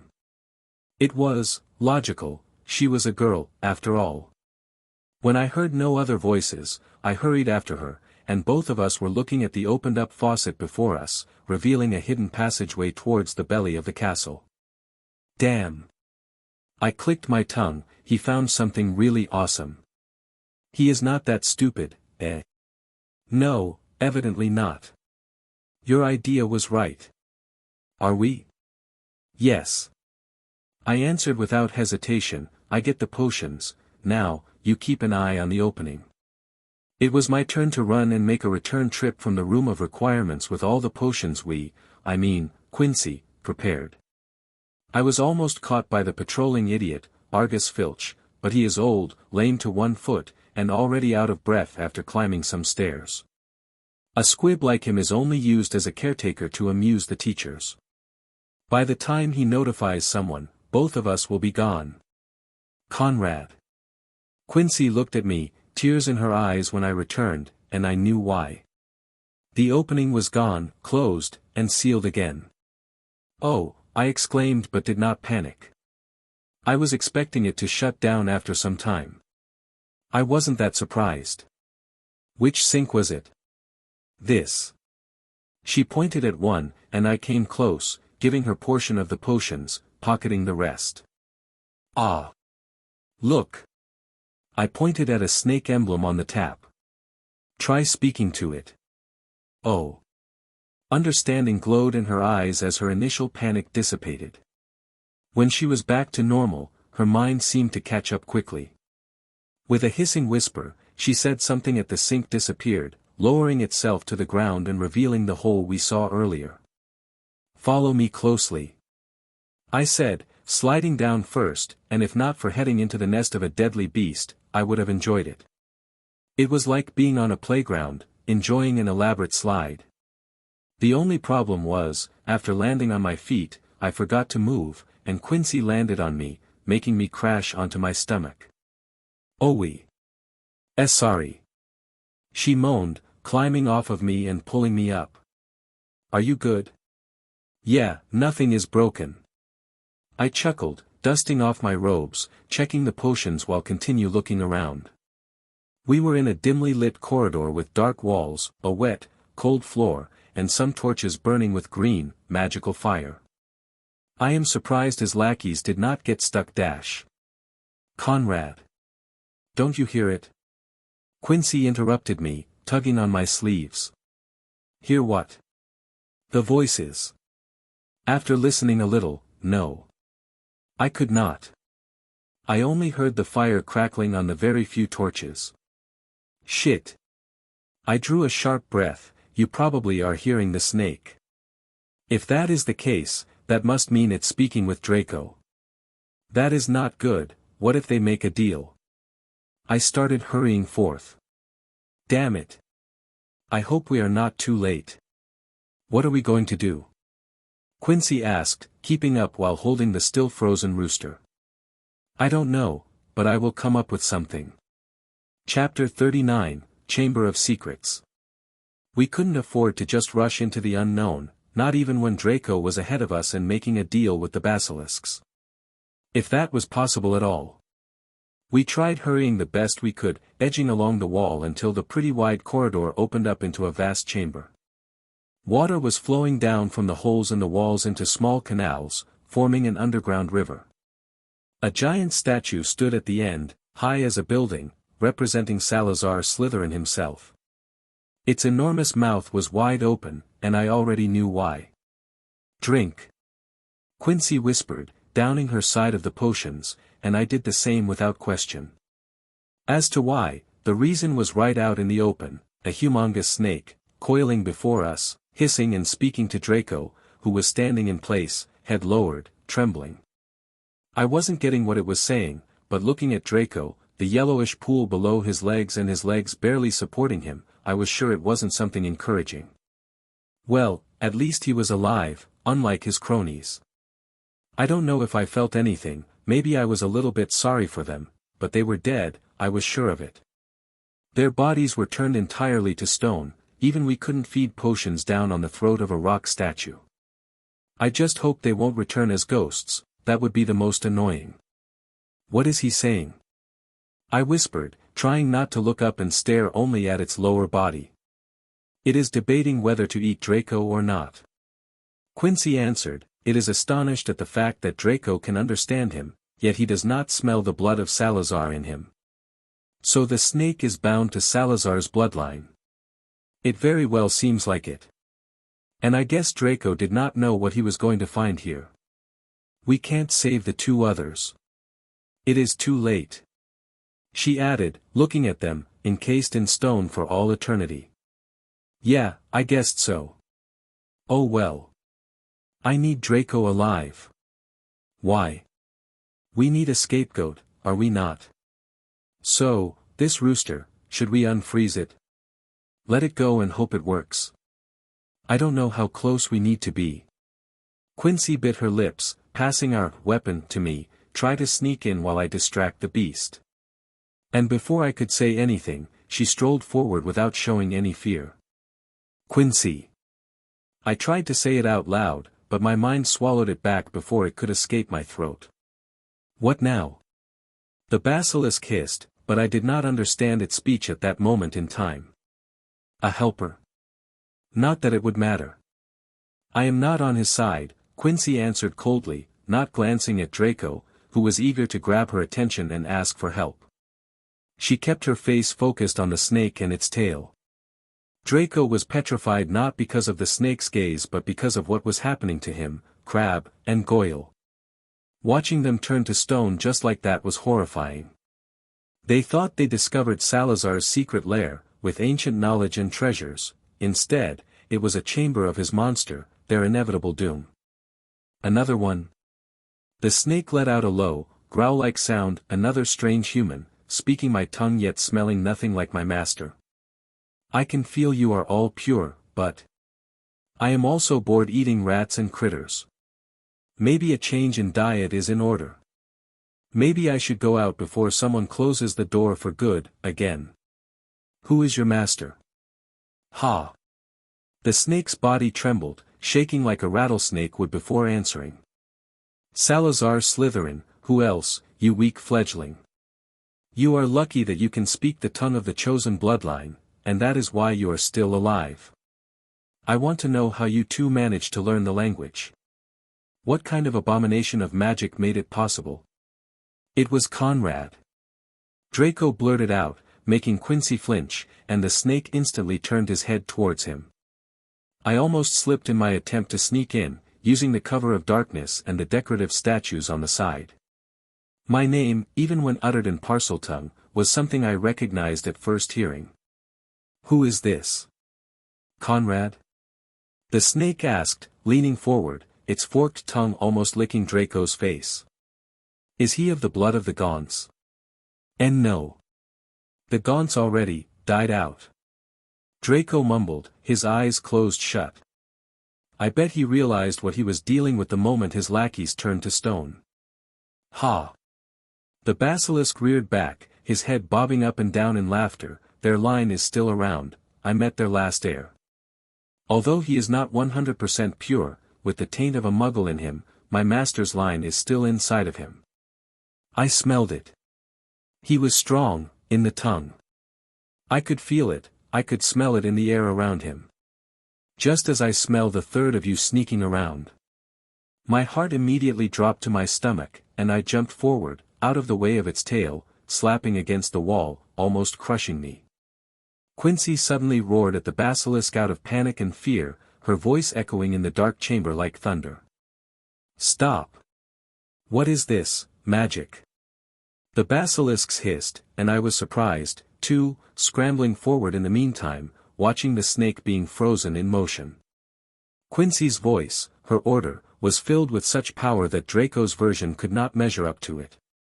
Still, it was not the strongest it could be as the snake gained its freedom back a few seconds later, but it gave me enough time to act. With a spell, I disabled the petrification spell on the rooster, hoping all those fables and tales were real, and tossed it right toward the beast. The moment it regained its freedom, the bird started freaking out, crying so loudly even though my ears were hurting. Make it stop. It's working. Quincy shouted, watching the basilisk thrash around, clearly in deep pain. But it isn't enough. I rolled again, dodging its tail whipping past me, smashing the statues that were Crab and Goyle into pieces. We had to do something before it either escaped or killed the panicking bird. Damn it, we should have brought more. I felt like giving my body to somebody else as I started moving by instinct the next moment. I rushed forward, glancing at the giant snake, banging its head against the ground, and doing everything in a panicked state to stop the rooster from crying. Conrad! Quincy shouted, to which I replied with my own. Don't look. And with that, I took aim and summoned blue flames, sending them straight down the monster's open mouth. I don't know if I ever could repeat the same feat, but at that moment, it happened naturally, and my spell hit its mark perfectly. I don't know what makes a basilisk or what its insides are made of, but I don't think any of us expected the results of its head going and exploding on us. Maybe it was the mix between the rooster and my spell. It was trashing its head the most. Shit! I gasped, as when I turned away from the sight, looking at the water, I saw one of its eyes pop out of its socket, flying in the air. I immediately felt its effects battling with our own potion, and looking down, half of my body was unresponsive, and I couldn't move. Drink! Quincy appeared next to me, forcing one of our vials into my mouth and making me drink the mandragora juice, soon helping me return to normality. Thanks. I gasped, holding on to her as she held on to me, supporting each other. We were still pumped full of adrenaline, but as it left our bodies, it was hard to remain standing. Everything happened way faster than any of us expected. But, we were alive and... I almost looked, but Quincy held my face, staring straight at me. Idiot. You look at it and die. Sorry. Eehee. Don't screw it up right at the end. She berated me with tears in her eyes, gasping for air. Did you see where it landed? Kinda, yes. Close your eyes, and we are going to get it. Wrap it in something, then let's get the hell out of here. Good idea. Draco? I asked, but none of us dared to scan the place. Just one accidental glance at the eye, and we would be dead. Draco? Quincy also repeated his name but no reply. We started inching backward, only looking at each other when we felt like hitting something soft. Looking down, it was him, unconscious but alive. Probably fainted.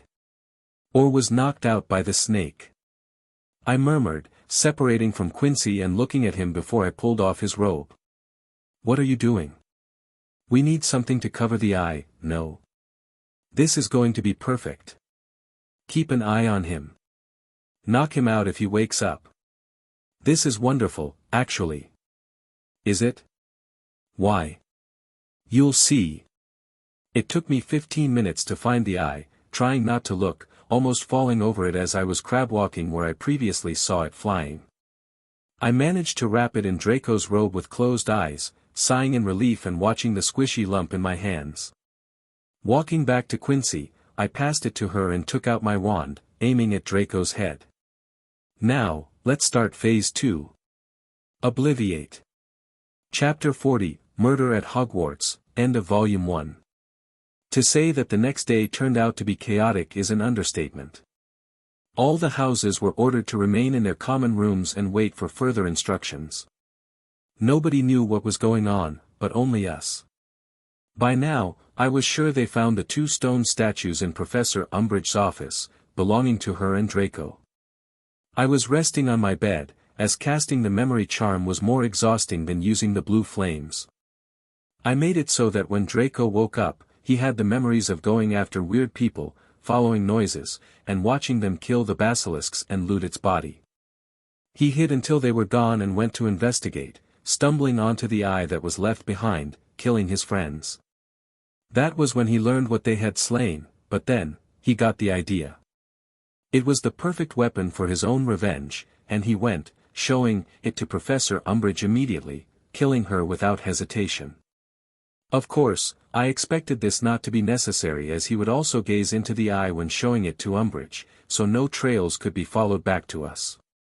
As to why I went so far, then. Fail safe. I wanted to ensure we were protected as much as possible. If he survived, by some miracle, he would have a valid story, something he believes in. I know it wasn't all that infallible, and many things hung on chance, like nobody questioning him if he admitted to it. Like nobody probing his mind if he confesses. Ignoring suspicions because he was just a kid, like us. Being a juvenile had its uses, and I took advantage of that. I think I suppressed his real memories really well, sending them deep into his subconsciousness. Some of her other memories were already shaking on the walls while I did so. It should be enough. I thought to myself, looking at his empty bed, feeling somewhat guilty, trying to chase it out of my heart and mind. Well, both of them should be dead, and no clues directing back to us. Plus, our rewards were already waiting for us in the room of requirements. After Draco woke up and was sent on his quest, we went back, harvested some fangs, venom, and blood from the dead snake, and got rid of the rooster too. We made sure no footprints or any scent of ours remained and left with a great haul. Collecting things that we would never have a chance to do again in the future. Nobody told us anything, not even the next day when all classes were cancelled. Most teachers were either gone or rarely seen, hurrying from one point to another. On the 3rd day, right when I was most excited about the ritual, every student was called to the headmaster's office, one by one. Quincy went in just ahead of me when the clock was ticking close to midnight. When she emerged, she just shrugged, saying it was nothing but some weird questions she didn't get at all. Well, my meeting with Headmaster Severus Snape was even more bizarre then. He asked nothing, only looking at me, watching my eyes briefly before glancing away, thinking, and sending me out. I didn't even open my mouth the entire time I was inside his office. Something went wrong? Quincy asked me as we sneaked towards the room of requirement. With the late-night questionings taking place, it was the best excuse to be missing. I don't think so.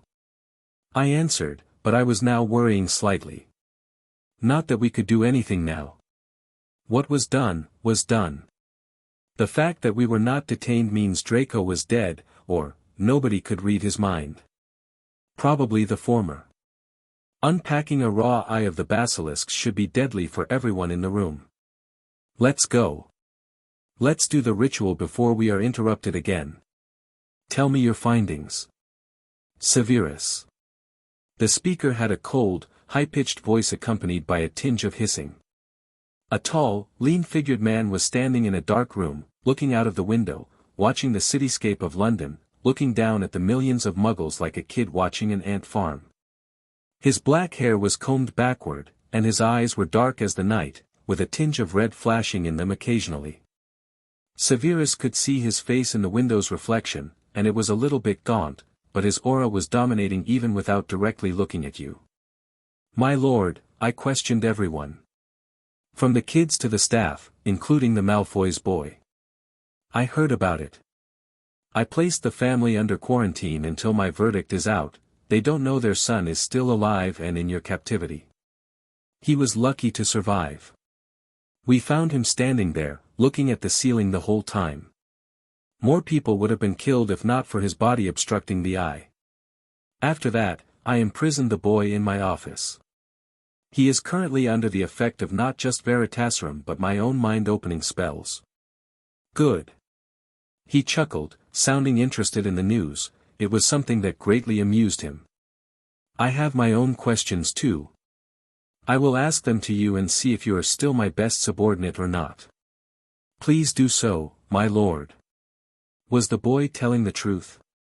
Lord Voldemort asked, finally turning towards Snape, looking into his eyes. Yes. Amicham, you are honest too. You always were, my dear friend. He smiled, continuing, circling Snape like a snake. Did he really kill that woman out of hate? Retribution, was it? Yes. Did he plan it out by himself? No. They were making plans with Conrad Anguine and Quincy Black to take revenge, but the eye's discovery was accidental. From that moment on, it was all of his work. Oh. So there were plans to kill a professor. In Hogwarts. He chuckled. They are in Slytherin, my lord. Of course they are. Voldemort cackled. I am not angry, no, I am impressed. Good. I like hearing good news. Now. He turned serious, arriving back in front of Snape. Was the Chamber of Secrets opened by the Order of Phoenix? Is that part true? Yes. You are not lying. He stepped back, fondling his wand that appeared between his fingers, waiting for Severus to continue. They sneaked in by a route nobody knew about but Dumbledore. We have sealed it at once, my lord. They certainly came for the snake and its body parts. The damages done to it correlate with a phoenix's attacks. We just don't know why they only took the fangs and venom, go for all the trouble to dash. You don't need to know, enough that I understand why, some things can only be destroyed by other, dark methods. He answered in a deep, hissing tone, clearly fuming with anger. How? He asked, and it was a question he expected no answer for, yet Severus Snape produced a book. He took it wordlessly, flipping through it before shutting it with a snap and placing it on his desk. Corvinus Gaunt. He whispered, realizing that one of his ancestors, responsible for keeping it a secret when works were done in Hogwarts in the 18th century, left clues behind. Explanation to his heirs, to Slytherin's heirs. It was another blow caused to him by one of his ancestors, no wonder that line died out. What he didn't know, it was not Dumbledore who got the clue from it but Draco. The same book he found and figured out there was a chamber belonging to Slytherin, hidden under the castle. What he never realized was that it was the Chamber of Secrets. My lord. Snape opened his mouth, seeing him fall into silence. I am not punishing you, Severus. I know you can't deal with anything on your own. I just wish I would have more loyal followers like you. He waved his hand, but his mind was already racing about a different issue. He knew Dumbledore knew about his Horcruxes. They had already destroyed the locket and his diary. The latter was lost just this year while his people transported it. He even stepped out, being the main diversion, yet they still failed their critical mission. Just thinking about it made him angry. Now they had more weapons that could threaten his other ones. Thank you, my lord. I will place Dementors around the school. They would be perfect guard dogs, sniffing out all the hope the little terrorists delude themselves with. I agree, my lord. What about Dash? Yes, the boy. I am happy to hear that some of the young generation is growing quickly and showing great potential. Keep an eye on the Anguine boy and the black girl. About Draco, bring him to me, and I will make him into a Death Eater. The youngest in history. We will make it public and show the people I am a merciful leader who acknowledges ambition and drive. He saw the opportunity and grabbed it. He realized power when he came across it and wasn't afraid to use it. That is what it means to be a wizard. Why, yes, my lord. Severus nodded, audibly gulping, having many thoughts but not daring to voice any of them. How quaint. I was about to exterminate the Malfoys, and now their son saved their life. Well, granting him some publicity may also lure out the hiding terrorists. It does not matter if he gets put down, then he will turn from idol to martyr. He chuckled, returning to the window, watching the glowing city under a full moon. Yes. My lord. You are kidding me. I whispered, reading the Daily Prophet, and Quincy was just as speechless, dropping her toast into her lap in the great hall. After learning about Professor Umbridge's death, it was our first day back into a kind of normalcy. It was weird that Draco was not mentioned, but now he was on the front page, receiving his mark from Lord Voldemort himself. What the hell? Conrad. Quincy gulped, afraid to say any more. Well, fuck. This is not something I expected. Many did not.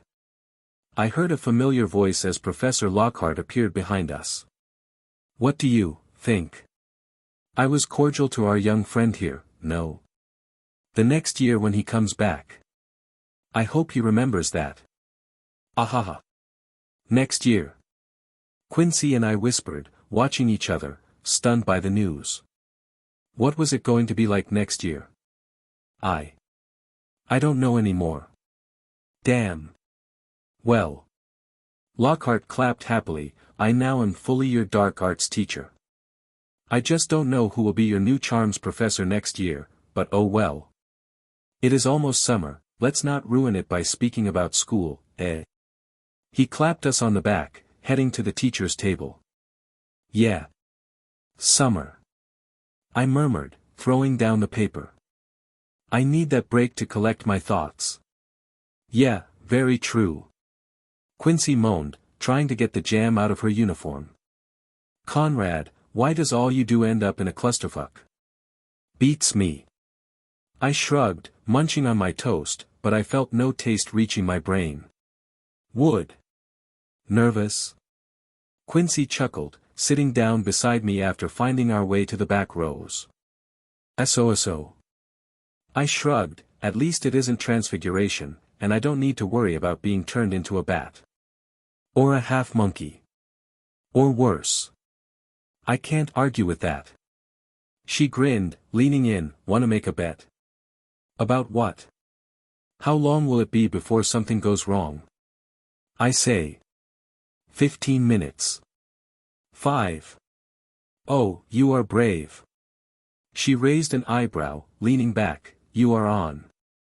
If I win, you are going to carry my stuff around, these bags got really heavy. Sure, and if I win, you are going to accompany me when going out for a ride on my broom. Why are you so against it? It's fun to fly around, and it wouldn't be a race. It clears your head to soar through the sky, and we were finally allowed to bring our brooms. I'm not that fond of flying, okay? She shrugged, I feel unstable up there, like a stronger wind, and whoosh, I am falling to my death. Nonsense. Plus, I would catch you. Come on, if I win, you are coming with me, at least once. I will show you it can be enjoyable. Okay, but win the bet first. It's Professor Lockhart. 5 minutes, maybe even too long. I rolled my eyes but didn't expect it to be so true. When he strolled into the classroom, greeting us back to school, he acted like we missed each other so much, we went to sleep, crying about him. Was it only me, or did he become much more insufferable now that Umbridge was gone? Let's dive into it, little champions. Ahaha. It is no use waiting for nothing. Conrad, my boy, please, come up. What? I asked by reflex, surprised, almost falling out of my chair. You will be my helper in today's class. Be a good lad, and come out already. Shit. I whispered, watching Quincy, who bit her lips, trying not to laugh, avoiding my gaze. Class. Today, we are going to learn the dancing feet spell, which originates from Italy. And no, it is not for making you a proper dancer. Well, you could become a tap dancer if that is what you are looking for. He joked with that stupid grin permanently stuck to his face. This spell can work on both living and inanimate objects. It is a handy spell in duels, mind you.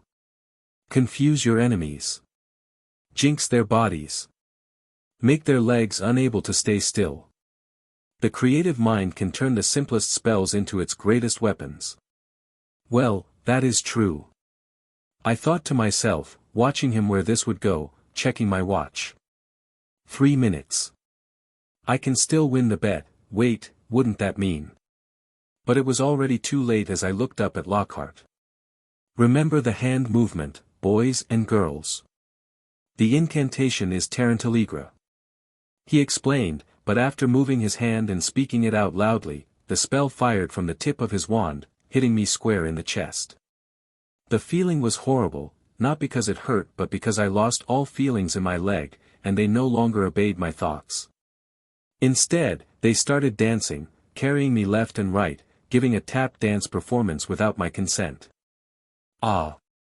Lockhart looked at me, then acted as if this was what he wanted to do from the start. As you can see, our young friend here completely lost the ability to control his movements. Even under a spell, he can't really dance, it is more like a fish flopping on the ground, trying to breathe. Draco laughed loudly, making some of his new cronies join in at once. It reminded me of seals being trained to clap and make some unearthly noise with their mouths. They are a bunch of bootlickers. Say the one who looks like a fish. I retorted without thinking, but before it could get out of control, my legs betrayed me, kicking over some furniture before jumping up and down on them like a Russian dancer and making me fall over the mess.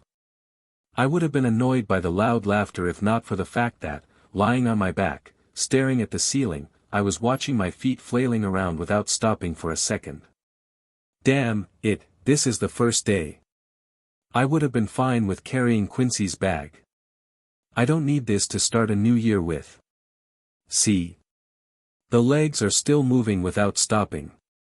Usually, it only lasts briefly, but it depends on the mage and his or her proficiency.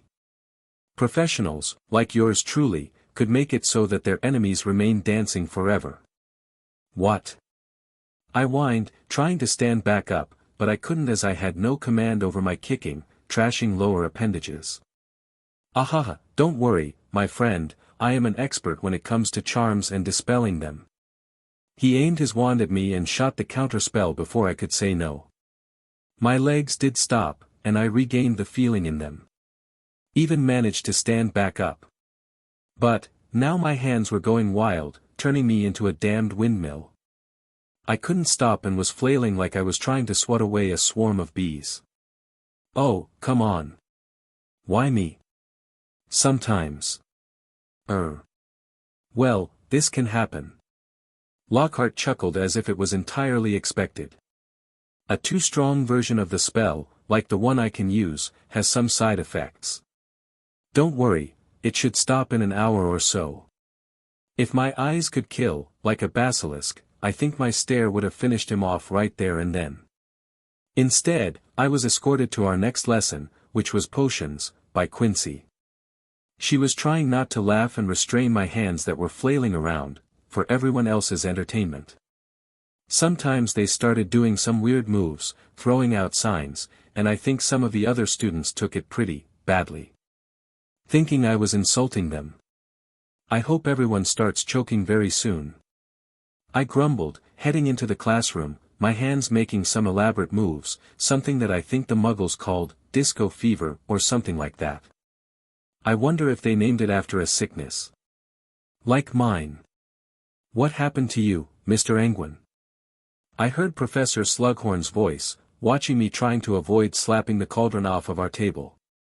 We are coming from Professor Lockhart's lesson. Quincy expressed, wiping her eyes clean but also interrupting Draco before he could say something nasty. Ah. He nodded, understanding it at once, pointing his wand at me, and a moment later, I finally managed to rein in my hands. Thank you, Professor. I gasped, feeling my hands ache and tremble, barely having any strength in them to grab anything. I can't let you flail around while I am teaching. He chuckled, and I was sure he helped me because I was on good terms with Quincy, his favorite student in our year. Now. We are going to see if you are still there after the summer break or did your skills regress. I am most curious. He walked to the blackboard, writing up multiple steps in quick succession. Add, ingredient, until the potion turns red. Stir until the potion turns, color. Add, ingredient, until the potion turns yellow. Stir until the potion turns, color. Add more, ingredient, until the potion turns turquoise. Heat until it turns, color. Add more, ingredient, until the potion turns pink. Heat until the potion turns, color. Add 5, ingredient. Heat until the potion turns, color. Add 5 more, ingredient. Add, ingredient, until the potion turns purple. Stir until it turns, color. Add more, ingredient, this time until it turns orange. Stir till it turns, color. Add, ingredient, until it turns back to a turquoise color. Add, ingredient. Stir the potion again, then let it simmer for time. I won't name the potion, as you can see, I left out some parts too. We all learned about it, although none of you ever had the chance to brew it. Until now. You have 2 hours to finish the potion, the first to do so will be rewarded by me. He laughed, rubbing his palms together, looking at Quincy. Oh, and of course, if you finish first, he glanced at Draco, but the potion is not something consumable or has a different effect than the original, you still lost. Happy brewing, class. Looking at Quincy, I already knew the professor was expecting her to do well, and I also agreed with him. Seeing her eyes, I knew she already recognized the recipe and the potion we would do as she stood up, going for the ingredient cabinet and getting them out one by one. Of course, everyone else was looking at her, quickly copying the things she took. Typical. It's dash, she whispered to me like last year when getting back to her seat, but I raised my hand. I know, I replied, smiling, going for them as the last student, taking out the ingredients of salamander blood, flobberworm mucus, lionfish spine, and boomberry juice. You got smarter. She smiled, showing a bit more cocky side of her while her eyes sparkled, watching me pick up 3 ingredients less than her. It made her look even more beautiful. Maybe, you little devil. I winked at her as I tried not to laugh. Quincy could be really nasty sometimes. Which made her even more charming. She knew she would be copied, so she purposefully picked more ingredients than needed. Scanning Professor Slughorn's expression, I knew that he realized it, beaming at her even more vividly. Oh well, at least I know it is the Wiggenweld potion. I should be able to make it, I remember the recipe as if I were looking at the textbook. Does it have to do something with our ritual? Do snakes have better memories? I should look up that. Chapter 45, Small Sparks. At least the potion class was good and uneventful. I didn't get to poison myself, and I didn't get to blow the cauldron up in my face, like Pansy Parkinson, adding one of the fake ingredients she copied from Quincy. Speaking about the potions, I finished right behind her, with around a 15-minute gap between us. Very good. Professor Slughorn smiled at me, which was surprising. I didn't get anything but a handshake, yet he seemed much more friendlier than before. Thank you, Professor. I smiled back, and while leaving the classroom, I whispered to Quincy, what is it with him? He knew you mostly copied me last year, and he is not fond of copycats. I think he is pleased that you are improving. She answered calmly, fixing the bag on her shoulder. I see, well, that is true, I did copy you most of the time, because you are just better at potion brewing. I grinned, taking the bag off her shoulder and throwing it around my back. But the bet dash, she looked at me, slightly embarrassed and red in the face. Nah, don't worry about it. We have time before the next class. What will it be? History of magic. Gay, right after lunch. I will fall asleep, oh boy. Want to go out a little? Sit at the lakeside. While it's still warm outside. Sounds good, let's go. And you could tell me what it was that the professor gave to you because you pocketed it so fast, I couldn't see. I whispered, looking around, knowing some of our classmates, who were heading the same way as we, were thinking about the same thing. I'll show you. She winked, and I had to wait to see it until we reached the lake and sat down on the green grass, watching its calm surface and enjoying the early autumn sun and its warm rays. It was this. She produced a small, little rock. What, a skipping stone? I quipped, looking at it dumbfounded and expecting it to be a joke. It was a practical one, I will give her that. It's a bezoar. She moaned, rolling her eyes, disappointed that I did not get it at first, pocketing it. That is a fancy name for a rock. Arg. Idiot. Don't you remember it? She asked, pouting, and I almost answered that I didn't, but then, yeah, I did. Now that she mentioned it, the name did ring a bell. The stuff in the stomach of goats. That can cure almost any poison. Yuck. See? You do know what it is. She nudged me, looking frustrated that I was playing the idiot on purpose. I just remembered it. This is the weird thing. I murmured, turning towards the lake. The only weird thing is that you have a brain that can remember things. She added with a plain voice, then realized what I meant, watching my eyes being lost in thoughts. What was weird? She leaned closer while asking. I recalled it from our previous year's textbook. Like having it before me. Same with the potion recipe the professor wrote on the blackboard. My memory feels sharper. Oh. That? Yeah, mine too. She exclaimed, I think it's the ritual thing. I don't know what or how magical snakes think, but yeah, when I try to recall something I learned, I am doing it is much easier now. Really? I scratched my chin, now much more relaxed about it.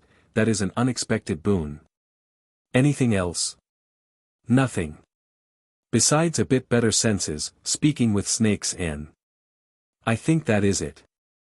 You know, with my new powers, when brewing the potion, I could smell when to stir and add the next ingredients. No wonder Professor Slughorn was so happy. I made a perfect potion. I do have a feeling you would have made one without the extras. I nudged her right when both of our ears twitched, hearing steps heading for us. Turning towards the origin of the noise, we saw Draco and two of his new cronies coming our way, Pansy Parkinson and Blaze Zabini. What a first day, huh? I whispered as we stood up, watching Draco come up, wearing a pretty smug face. Nice day, isn't it? He asked, displaying such a fake smile it reminded me of Professor Lockhart.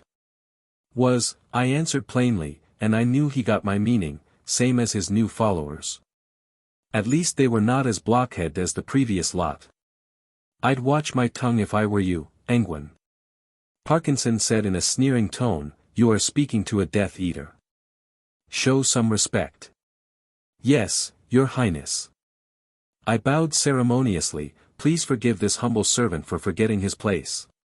While speaking, I could hear Quincy's chuckle from behind and the silence from before me. I wasn't surprised seeing their weird expressions, seeing me present a proper etiquette, but also hearing my tone, oozing with sarcasm. I want to see the reward Professor Slughorn gave you. Draco continued, his tone much colder, looking behind me at Quincy. Sure. She picked the bezoar out of her pocket, showing it to them, holding it between her fingers. You take us for idiots? Parkinson spoke again in her high-pitched, ear-hurting voice. That's a rock you picked up, don't dare to mock us, blood traitor. I am not a traitor. She pocketed it, flaring up at once. I am a pure-blood witch like you. Like me? Dream on. You are the child of traitors, you should have been executed just like your mother was. You are worse than mud-bloods. Calvorio. Quincy shouted at once, and I heard her spell whiz past by me, hitting the stunned Parkinson in the face. She was so surprised that Quincy attacked her at once she didn't put up any defenses. Tapping her body, she felt fine, exhaling the air stuck in her chest, thinking everything was fine. Well, not really. Her hair was gone, blasted off her head which was now shining like a bowling ball. You dare dash. Zabini reached for his wand, same as Draco, who was also surprised by the quickly escalating events. Like I would give them time for that. Flicking my hand, my wand was already in my grip, casting spells, aiming at Zabini first, Locomotor Wibbly. I shouted, turning his legs jelly, making him fall to his back while my aim was turning towards Draco next, Expelliarmus. I cried out and watched his pale body rise to the sky before I swished my hand, making him land with a loud crack on the ground. Petrificus totalis. Quincy called, freezing the trio as we stood above them victoriously. That was not the disarming charm. She whispered into my ear, and I just smiled. It wasn't. I used Levioso on Draco, lifting him up and then dropping him on his back, confirming my theory that I could use wordless casting and mask it by saying a different spell's incantation. I just had to match my hand movement to the real spell formulated in my mind. What now? He is a Death Eater, and his father is here too. Now you remember. Draco said it with his eyes, watching us while being bound by Quincy's spell. Not a big deal. If he does not go crying or walks back injured, prompting an investigation, we should be okay. I pursed my lips, raising my wand. Well, we could throw them into the lake too. What do you say? I grinned, seeing Parkinson's face turn whiter and whiter. Not bad. I can conjure some stones and attach them to their feet. Quincy nodded, agreeing nonchalantly. Sure. I grinned, and when I pointed my wand at them, I couldn't help but find delight in the terror in their eyes. Obliviate. We were coming out of Professor Binza's classroom, yawning simultaneously, deciding to visit our little North Tower headquarters to relax and wake up from our hypnotic trance. While walking away, I watched the trio of Draco looking at us, feeling somewhat confused. I was wondering if I screwed up something or not, but that should not be the case. They shouldn't remember what had happened. Maybe wondered why Draco's back hurt, but that was all. And I am sure they wondered, just like everybody else, why Parkinson's head turned bald and why wasn't she taking it leisurely. Did I go too far with implementing a memory in her that it was Draco who ordered her to show her loyalty to him? Probably not. I hope. Weren't we supposed to not get into trouble? Quincy asked when we arrived, wearing a slight smile on her face. You started it. I retorted at once. Okay. Sorry. She chuckled, but her attitude, and words. Her voice trailed off, turning sorrowful. I get it, I whispered, gently hugging her, which she let me do, wrapping her arms around me in response. It's okay. I didn't know her. After a brief silence, she added, but that does not mean she can speak badly about her. Was she? I tried asking the questions in my mind but couldn't put them into words. She was punished for what my father did. The coward escaped, leaving the mess to my mother, and she paid his price.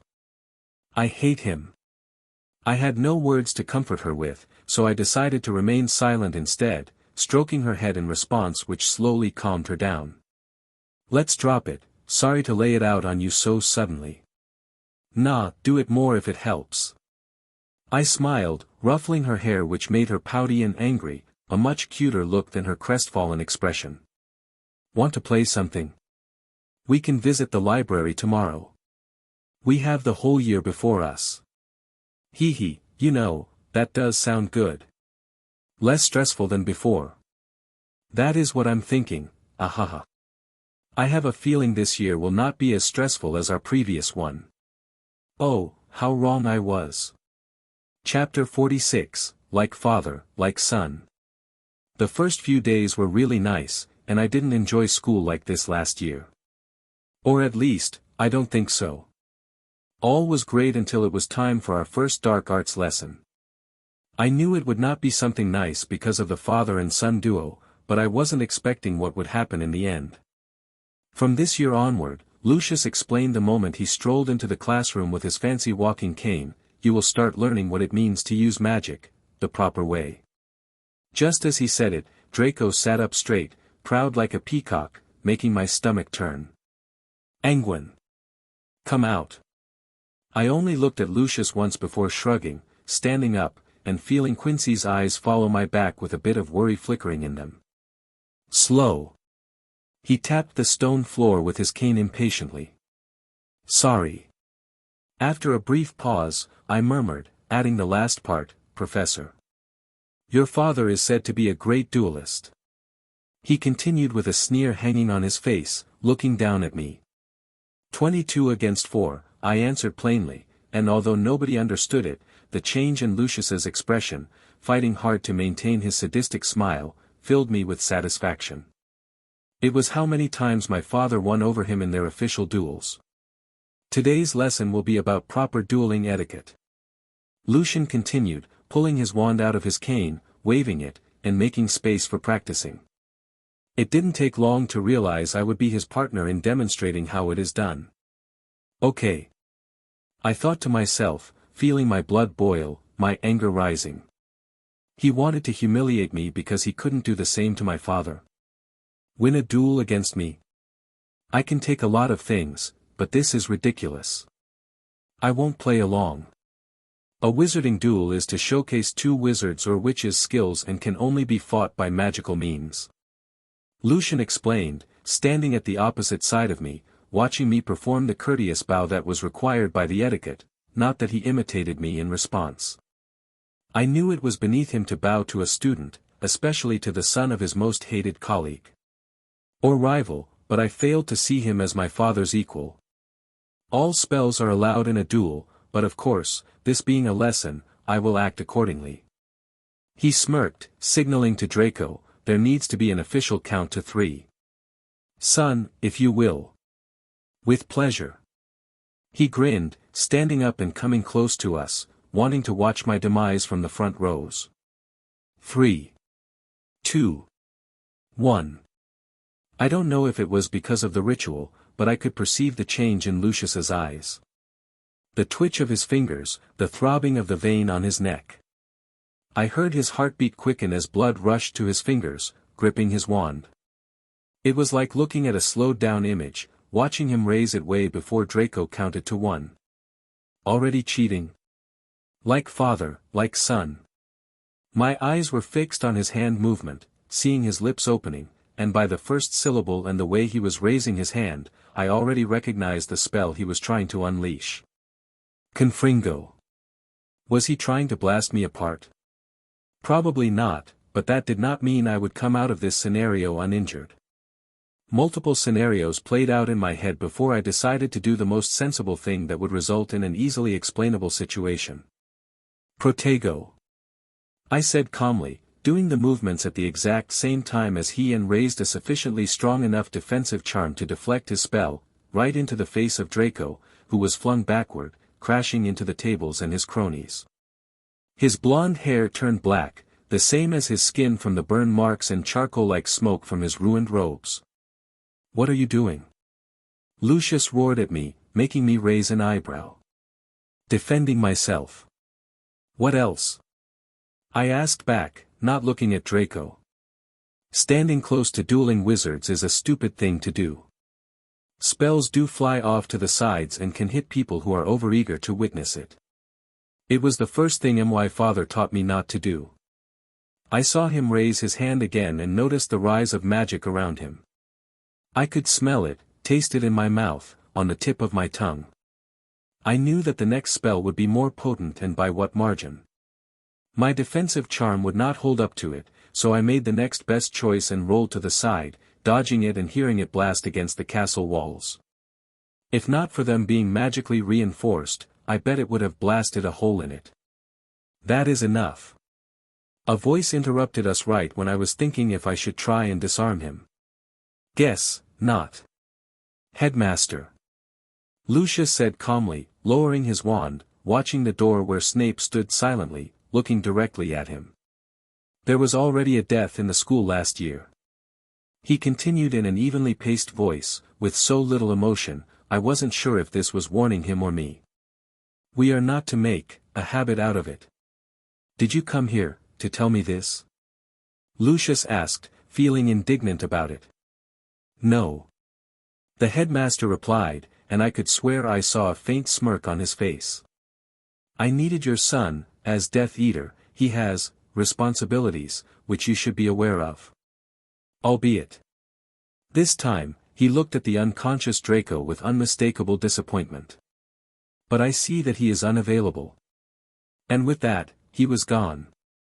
Of course, this sent Lucius's mind reeling about what it had to be, probably scaring him as he left after Snape without saying anything, leaving me standing there like an amused idiot.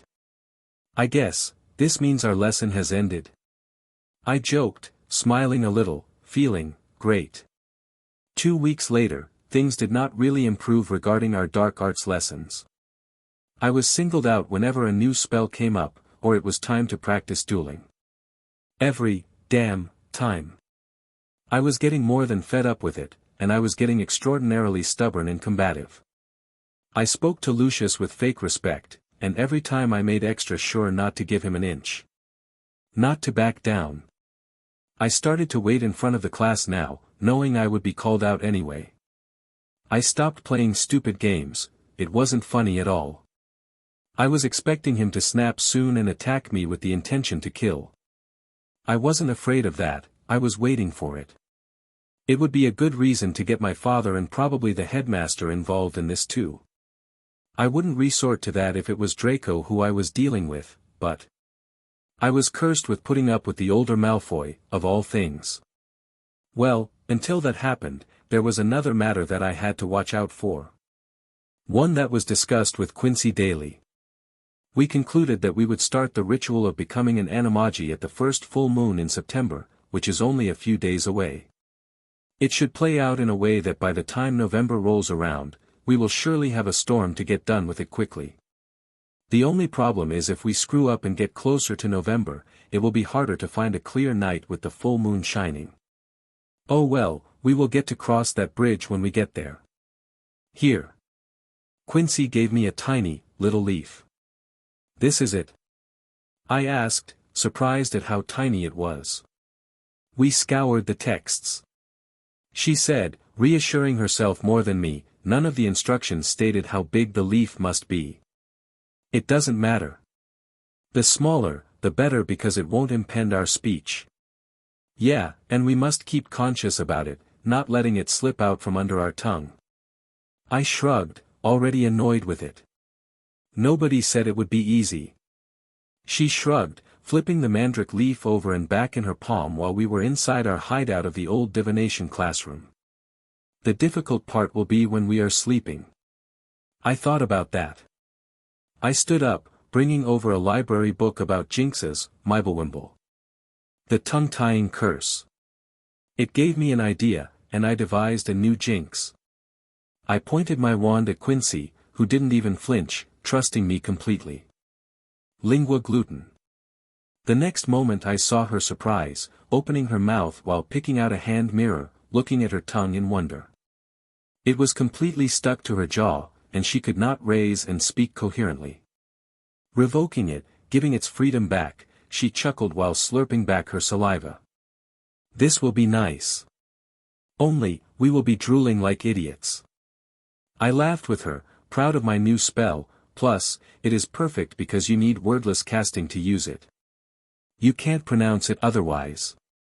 I will cast it upon us every night and morning, it should be fine. Extra fine. Plus, don't forget the ritual's incantation. Amato animo animato animagus. I won't. I assured her, I'm totally not in the mood to start it over multiple times. Luckily, it has no R or L in them, so we can speak it with our tongue glued down. But we probably will screw it up at first. Anyway, I have enough for 10 tries. And I can get more going through Professor Slughorn. Oh, by the way, he mentioned to me that if you keep improving, you will also be invited. Oh. Really? I asked, raising an eyebrow. That was a surprise. Your proficiency in the dark arts has been noticeable. Really now? I murmured, surprised a little but also, not really. I just didn't expect Professor Slughorn to care about it. He likes unique people, and you are starting to pique his interest. He knows of your father, although, back then, he wasn't part of his club. My father never was a good student. He was very plain in school, he came to name after graduation. I thought out loud, knowing well that my father was, in all the sense, an average guy while going to school. Good, but not the best marks. Even in some courses, he barely passed. He made a name for himself by dueling, but only outside of school. In his words, the rules were suffocating him. It was not something he enjoyed when dueling. Well. Now I want to keep it up even more. I smiled at Quincy. I am curious about what those dinner invitations look like. That would be great. She exclaimed happily, I hate going there alone. Especially when the older students start talking, I feel, sticking out like a sore thumb. Everyone else is already in their 5th, 6th, or 7th year. Ugh. Emicham. Then it is settled. I clapped with a grin. I will make sure he has no choice but to invite me. Chapter 47, Struggles. We were lucky that the first full moon was clear of clouds, and we put the mandrake leaf under our tongue, repeated the incantation, pointing our wands at our hearts, and then went to sleep. With my spell in effect, we both woke up with the leaf still under our tongues, although we were drooling like some kind of troll. Then came the second challenge. Breakfast. This is very bad. I groaned, looking for some milk and pastry to dunk into it. Anything that would make it so I can just slurp, chew very little, and keep my tongue from moving too much. It is. Quincy agreed with a desperate look, as eating while keeping that damned leaf in its place was a hard-fought battle in itself. Shit, this is not what I expected. I grumbled a little more before finishing breakfast and somehow managed to keep it where it should be as we headed to our next class in the greenhouses, herbology. I totally forgot about eating. Quincy moaned the same way, feeling hungry as she barely managed to get anything down her throat. You need to chew on one side, tilt your head a little. It gets somewhat easier. So, this is our life for the next month, huh? Won't this leaf melt away or something? It shouldn't. I think. Quincy added, thinking about it, it would be illogical. Then how do you keep one under your tongue? And finish the whole process? True. As we talked and walked somewhat weirdly, trying our best to keep our tongues as still as possible, I felt a push and almost crashed into Quincy. Looking around, it was Draco who walked into me purposefully, shoving me into her with his elbow. Oh, sorry, you almost kissed, didn't you? And what if we were trying to do it? Then what? I asked angrily, as my temper was already unstable because of the Malfoys, and the mandrake leaf only added to the fire. Oh, so you like tasting shit? He chortled, same with his new lapdogs, and I saw Quincy's head turn from red to a deeper shade of red, switching from embarrassment to anger. He was already leaving, laughing in that annoying, high-pitched voice, and I was about to go after him when Quincy grabbed my arm. Don't. She said, spitting fire from her eyes, watching his back. Any trouble, especially one that includes him, and we will be busted. Or swallow and start from the beginning. He isn't worth it. I somewhat had a guilty conscience about what we did to him. I even felt happy that he survived.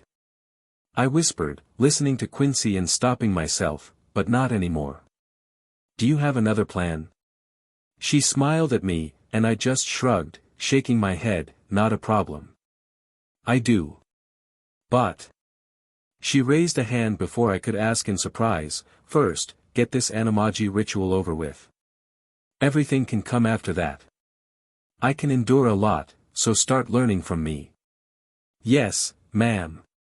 I grinned, already feeling much better, following her, and we joined the others in the greenhouses. In the next 2 weeks, Quincy never elaborated on any kind of plan, and I knew not to ask about it. I was being patient, as she suggested, but it was getting harder and harder to maintain. As Halloween was getting closer and closer, just like the next full moon, we were getting closer to finally finishing the first part. Not to mention the difficulty in keeping that soggy leaf under my tongue was a hassle. Draco and his dear father's antics improved nothing. No, it got even worse. It was a struggle to stay composed, focusing on keeping my tongue locked in place. I once even used my charm on it throughout the day, refusing to eat and drinking only little sips of water. I just wanted nothing more than to be done with it. Then, well, dipshit challenged me to a duel in our most recent dark arts lesson. I had my tongue glued to my jaw and couldn't pronounce the spell correctly in time. I should have used wordless casting. My body wanted to do it, but I still had enough faculties active in my raging brain that I did not do that. I don't want to give away one of my trump cards right in front of Lucius Malfoy, that bastard father of a bastard son. So. I ate Draco's spell, got flung off from the dueling platform, skidding on the marble floor, stopping my quick advance with my skull, crashing it against the stone walls. I heard a crack, and everything went dark. When I came to, I was in the infirmary, watching the familiar ceiling from my previous year staring back at me. What a pain. Luckily, thanks to my charm, the leaf was still there, the ritual was still going on, intact, and I let out a long, relieved sigh. Then I looked out towards the scenery behind the windows, which was already shrouded in darkness. I hurriedly scrambled for my wand, murmuring the incantation, hoping it was not too late. I couldn't help but feel my stomach drop, feeling that it was, and the anger building up inside me towards Draco reached a new height.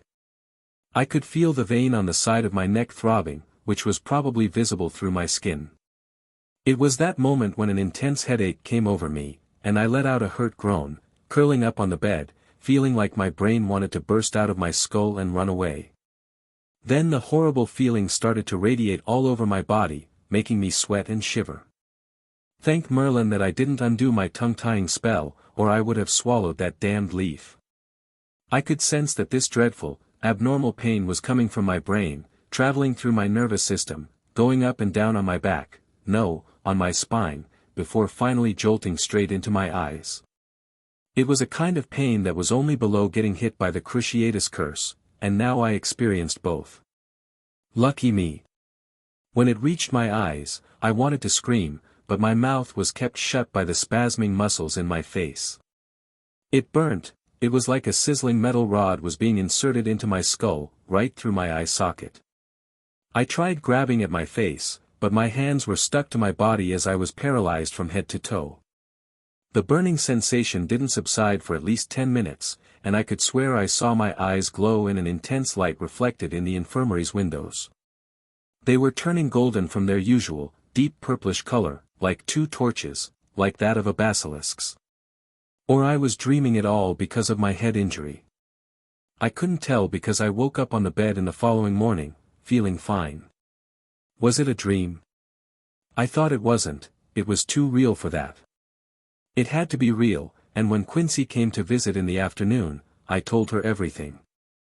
She listened to me without interruption, but she hurriedly asked the moment I finished. Did you do the incantation? I did. I just don't know when. I woke up, and it was dark already. We should start over. No. I protested, we are so close. I think we are fine. I'm not starting this whole pain in the ass ritual from the beginning. We could do it in the summer. Quincy argued, we have time. It's fine. I reassured her. It should have been still good because Madame Pomfrey wasn't here, so she must have been at dinner. I said it not just to calm her down but for my own sake too. It was my logical conclusion why nobody came and attended to me when I was agonizing over, whatever that was. Let me see you. She said more gently, climbing up on my bed, holding my face with her two hands, running her fingers along the side of my face as she leaned closer, looking deeply into my eyes. I never saw her up this close before. She was even more beautiful. Her brown eyes were like gentle lights or like sparkling gems, and I felt getting lost in her gaze. Not to mention her sweet scent. I could fall asleep quickly, snuggling up to her, smelling it. Ah. Stay still and stop squirming. She grumbled while our foreheads almost knocked against each other, and I felt my face turning red like a ripe tomato. Seems normal. She breathed out a sigh of relief before leaning back. It is a bit bloodshot, but I see no damage in it. And I didn't feel any magic coming from it. No paralyzing effect, and I am not turning into stone. Are you suggesting that I am transforming into a basilisk? It is on the table. She nodded heavily. I see a chance for it. If not completely, I wouldn't be surprised if you managed to transform into one at the end of our ritual. Everyone's animal form comes from their inner self. I hope not. Why? You would be powerful. She said, clearly surprised. I couldn't look you in the eyes anymore. I murmured sheepishly and felt the bed tremble as she shifted back and forth before finally climbing off, clearing her throat. Well, yes, that would be problematic, anyway. You look fine. She switched topics immediately and started to tell me how the day was and what I missed, making me copy her notes. Not that I complained about it. It was good to sit next to her, let her lean close, and I could watch her face. I wouldn't want to miss this experience, not even for the power to kill with a glance. Chapter 48, Moonlit Night. It was the night of Halloween. From the third year up, many were already in Hogsmeade while the rest remained in their common rooms. We, on the other hand, sneaked out of the castle. We were now far behind the usual spots that students frequently visited. We were somewhere between the back gardens where the spare brooms were kept for the first-year students and between the famous Whomping Willow. Looking up at the clear sky and the big, fat full moon, I was delighted. We already had our vials and all the required extra resources. Spitting that accursed leaf into it was such a relief I wanted to cry.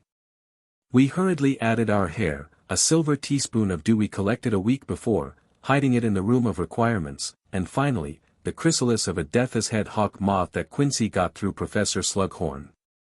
Finally. I laughed, looking at the vial and watching the leaf dissolve in the dew and the whole thing turning into a weird, greenish liquid. SSH. Quincy waved hurriedly. It needs peace and silence. Sorry. It seems fine. I hope we did everything in order. It's okay. I reassured her, and she just waved her hand. Let's go. We still have to sneak back and place them in the room of requirement. Creeping back the way we came was not an issue as most people were out in Hogsmeade, and the castle was fairly abandoned. We were just coming up on one of the side entrances when we heard voices up ahead. We slipped behind the nearby thick bushes, inching along the stone wall and the green foliage, trying to hear who was talking further along. You want that girl? Are you out of your mind? Do you want to shame our family? Is that Lucius? Quincy asked, whispering into my ear, and I nodded. It does sound like him. Who is he talking to? Isn't he supposed to be at Hogsmeade with his son? Hosting an event in celebration of his victory? Giving a speech about Draco and how to best serve him? It's not like I would really marry her. It is more about getting a one-up on the Anguines. Another voice replied to him, which belonged to Draco. What the? Is this a ploy against us? I just showed you where the room is that they found. I heard about it from you multiple times already. Lucius nodded as they walked down the narrow footpath, approaching our hiding spot. I knew already he was talking about the room of requirements. I would bet a lot on the fact that they were trying to get into it when the least number of people were present. Damn. It was lucky we missed each other. But even if it is there. It is. I was in there. Draco protested but then failed to remember why he was in there, and what he did. Then you were fooled on how to open it. Lucius retorted, and I heard his cane landing on Draco, making him groan and wince. Hogwarts's magic is ancient, I can't break it. You should have paid more attention to it. So. They stopped almost at the other end of the hedges, making us hold our mouths shut, trying not to breathe too loudly. What the room has to do with this all? I already told you. Draco replied with subtle anger in his voice, it is Conrad who found it. Maybe it is his father that knew about it and passed it on. Who knows what they are hiding? You always said you suspected the Anguine family of working with the Order. Conrad is clearly smitten by the Black's only daughter. I bet he told her everything. If we can't get something on his father, why not get something on the son? Sometimes, you can make me proud, Lucius answered in a kind yet sneering voice. I can speak with Walburga and see what we can do. She promised her over without thinking, but now, you, the youngest Death Eater, must be a much more desirable prospect. It would also be a great blow to their family's reputation if we can do it. And we could get to know everything that the girl knows. Even the method of how to get into that room. And, after that, we can discard her. If she survives it. You are growing up to be a fine Death Eater. Lucius said, repeating it in his low, sneering voice that made me want to kill the two right here, right now, while Quincy was grasping onto my hand with such force, it started to hurt. But I sense you have an unnatural hate for the kid, not that I am complaining. He laughed, and I heard him pat Draco on his shoulders. I don't know. He answered, sounding puzzled about it too. I just feel like, as if I want him, gone. I do too, son. His father is untrustworthy, and somehow all my failures, when I looked back on it or started investigating, had ties leading to him. Yet nobody is listening to my calls. I know he is a two-faced bastard. I just can't prove it. We will get the girl, then through her the son.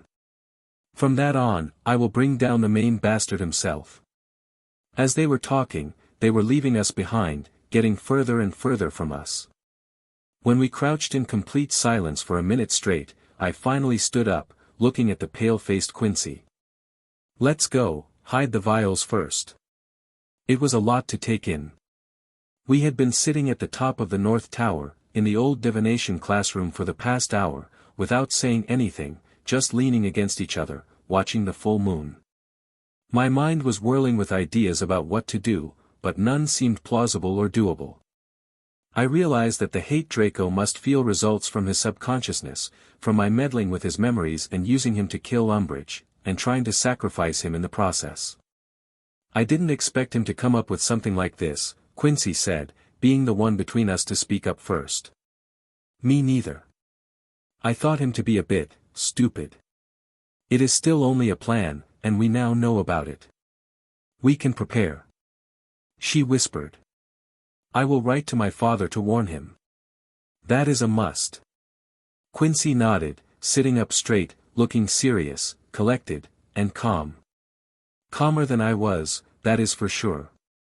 I am not entirely sure that my grandmother will hesitate for long. On the one hand, your family is in good standing.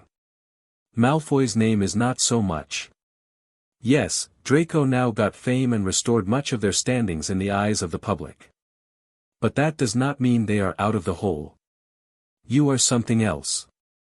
I murmured, watching her analyze the situation, and I think I was falling in love with her even more. But. She ignored my remark, biting her thumb, nibbling on her nail, and displaying some nervousness. She probably will annul the engagement at one point. I have no delusions about that. Our side will have a say about that too. I raised my voice, do you think we would take something like that, lying down, saying nothing? No. That would be an open humiliation to me and to my family. Yes, it would be. Plus, I continued, raising my hand, I wouldn't let it happen myself. If it comes to it, I am going to challenge Lucius Malfoy himself. Like hell, I am going to let them have you. Thank you, and don't forget. She confidently smiled, I wouldn't let it happen either. You look down, champ, what's wrong? It was the voice I did not want to hear right now. It was only the first day of November, I was coming out of the library on a Saturday that I spent all alone. No, not really, because I was accompanied by many codexes and my troubling thoughts, while Quincy was off, attending an extra class with Professor Slughorn and following him to his unique, invitation-only dinner afterward. So, I decided to spend my day reading books to focus my mind on something, or I would already be a nervous wreck. I couldn't help but think about Draco and Lucius and how I would love to gift them a basilisk's eye and watch them turn to stone. Professor. I moaned, turning towards Lockhart, but he interrupted me. What's the sad face for? Is it your loss against Draco? He slapped my back with jovial laughter, everyone loses once or twice. Not me, but I am special, ahaha.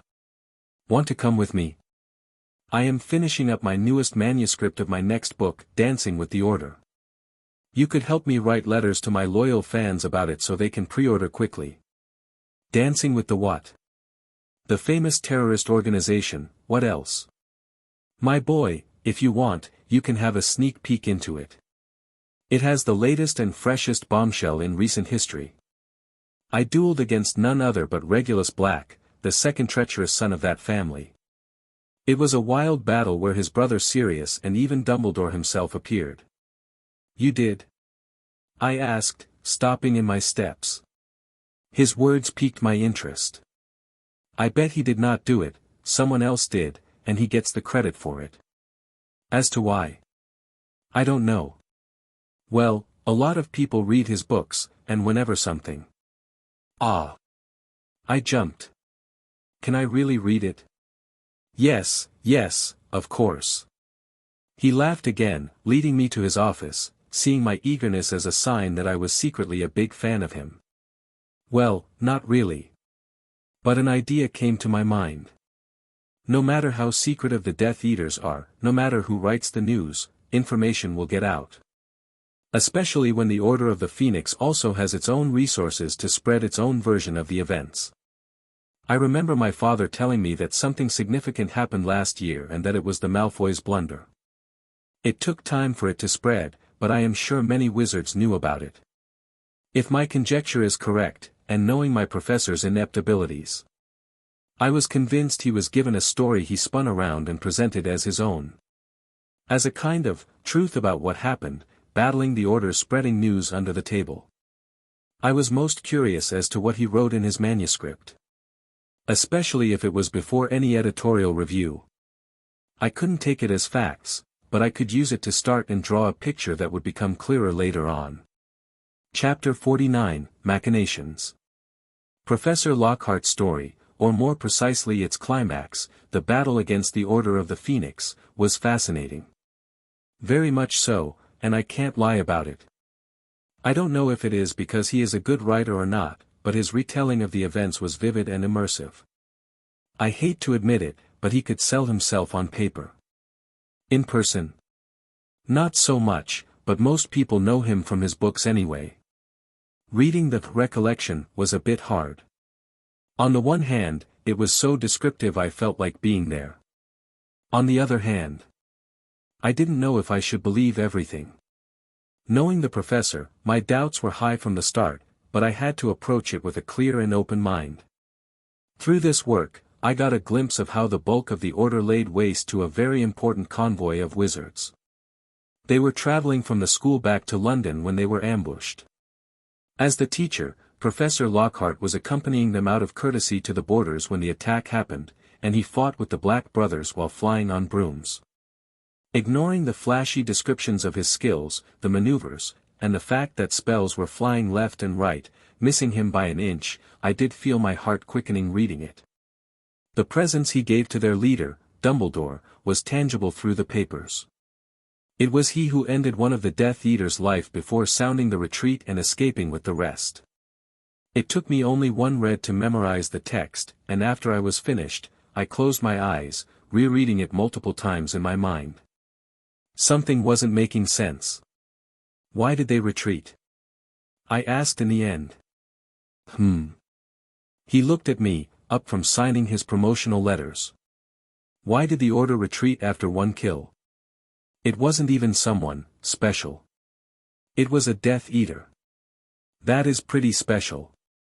Lockhart corrected me, someone from his inner circle, one that was with him all those years ago when he came to power. But, so what? He now has multiple circles under him. Raising talent takes a lot of years and effort, young Conrad. He warned me with a smile and an air of superiority. A death of such a noble warrior is a big blow. It just doesn't make sense. I argued, tapping my finger on the table. They were on the offensive and on the winning side. After that kill, they should have gained a real advantage. They could have pushed on and eliminated everybody. It was a checkmate situation. Yet they left. Don't forget, they are also human, they can be tired out, and a Death Eater is a better fighter than any of the members of the Order. Just look at your father, for example. Or me. Even with that kill, they couldn't hope to achieve more. They had to run, or it was their time to lose someone. Professor, are you a Death Eater too? I asked innocently, knowing the answer and laughing at the twitch of his face. Ahahaha, no, I am not. Even though my talents are unparalleled, I am best utilized, more freely. Thought so, I whispered, but he didn't hear it. I was sitting in a chair, facing the fire in our common room. It was already close to midnight, but I felt no exhaustion, no sleepiness assaulting me, and my mind was working at maximum capacity. The story that the professor was writing was fake. I mean, the reasons behind the whole event were. If I was the Order, I would ambush not a group of people but individuals, one by one. Get rid of them one at a time and with superior numbers. They are not stupid. I murmured, blinking my eyes slowly. There is no way the supposedly most dangerous and insidious wizard of all time, Dumbledore, would make such a mistake. So, if I could rule out them being attacked because they wanted to eliminate them, there had to be a different reason. I know Lockhart paints it like his presence was what foiled their plan, but Father told me that last year, something big happened, something that enraged him and caused the Malfoys' perilous position. It had to be connected. They were transporting something. I was sure of that conjecture. It had to be the real reason for the ambush. They had something in their possession that had to be transported from point A to point B, but they never made it. My bet was that the Order managed to snatch it away or destroy it on the spot. As to which of the two happened, I had no idea, but I was sure that I was right. I may even ask Father in the winter, hoping it is something I can be told about. Ah, are you still up? I heard a familiar voice and was surprised to see Quincy coming in. What time is it? I asked, a bit out of it before realizing how late it was. Close to midnight. She shrugged, walking in, looking tired and collapsing into my lap without question. This was too much. What happened? I asked with a smile, rubbing her head while she leaned against me. First off, I had a debate with Draco. What? I questioned, almost swallowing my tongue, not expecting anything close to it, and just when she was about to explain, the door opened, and the guy himself walked in, sneeringly looking at us, before he disappeared from view. Judging by his looks. I hugged her closer, looking out from the big armchair. He lost. Of course. She grinned, showing a V sign. I'm not an easy prey. Anyway, he got invited to Slughorn's little dinner party. I don't think it wasn't an honest invitation because the professor mostly ignored him. My guess is he was attending only because of the pressure from his father. Typical, can't get in by himself, gets bought in. If not by money, then by his new tattoo. Something like that. She giggled, agreeing with me, anyway. He was saying stupid thing after stupid thing, and I got fed up with it. He was trying to impress the professor, but instead, he was making a fool out of himself. The only problem, nobody dared to say it to his face. You did.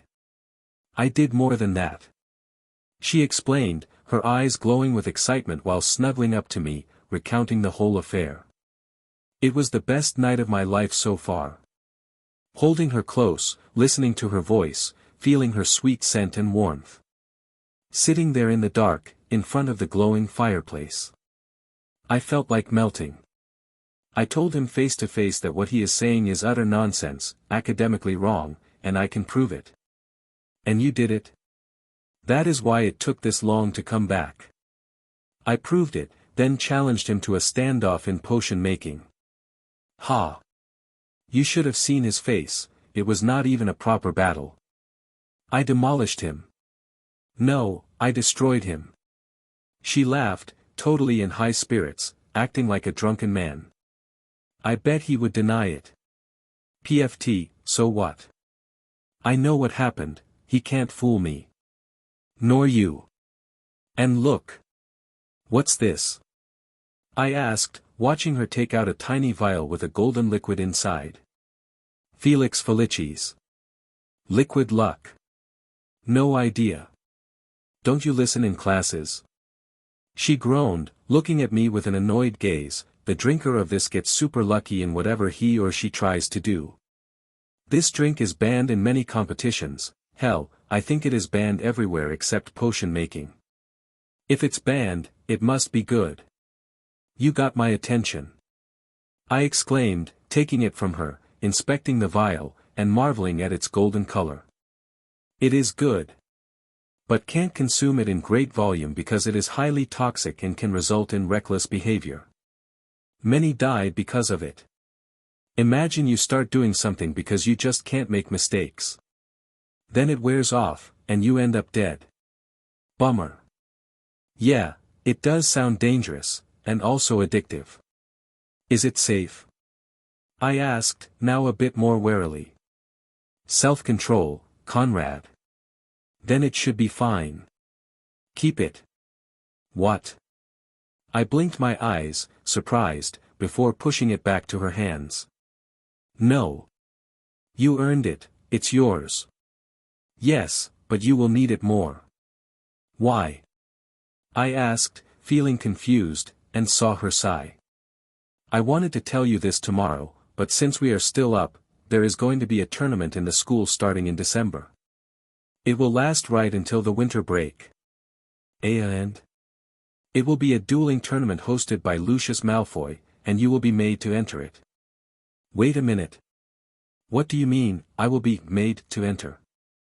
Draco, let it slip that he will laugh when you two meet, and he will demolish you before everyone. Why is he so sure that I would sign up for some stupid competition? I scoffed, uninterested in the idea. That is why I said you will be made to sign up. I don't know what they are playing at, but I am sure they will develop something that makes you enter it. It is better to be ready, Conrad, they are planning something. So, you think I will be forced to participate? I murmured, thinking, furrowing my brows. I am more than sure of it. She nodded with a bit of worry in her eyes. Ha, so be it. Thanks for the heads up. I smiled at her, rubbing her head. It is the least I can do. She beamed brightly, placing the vial in my palm. Wait with it until you need it. I know you will easily kick Draco's but if you are made to enter, why not win it? That would shut up not just him but his father too. MMH. I raised the little bottle, looking at it in the fireplace's light. You have a point there. But isn't this cheating?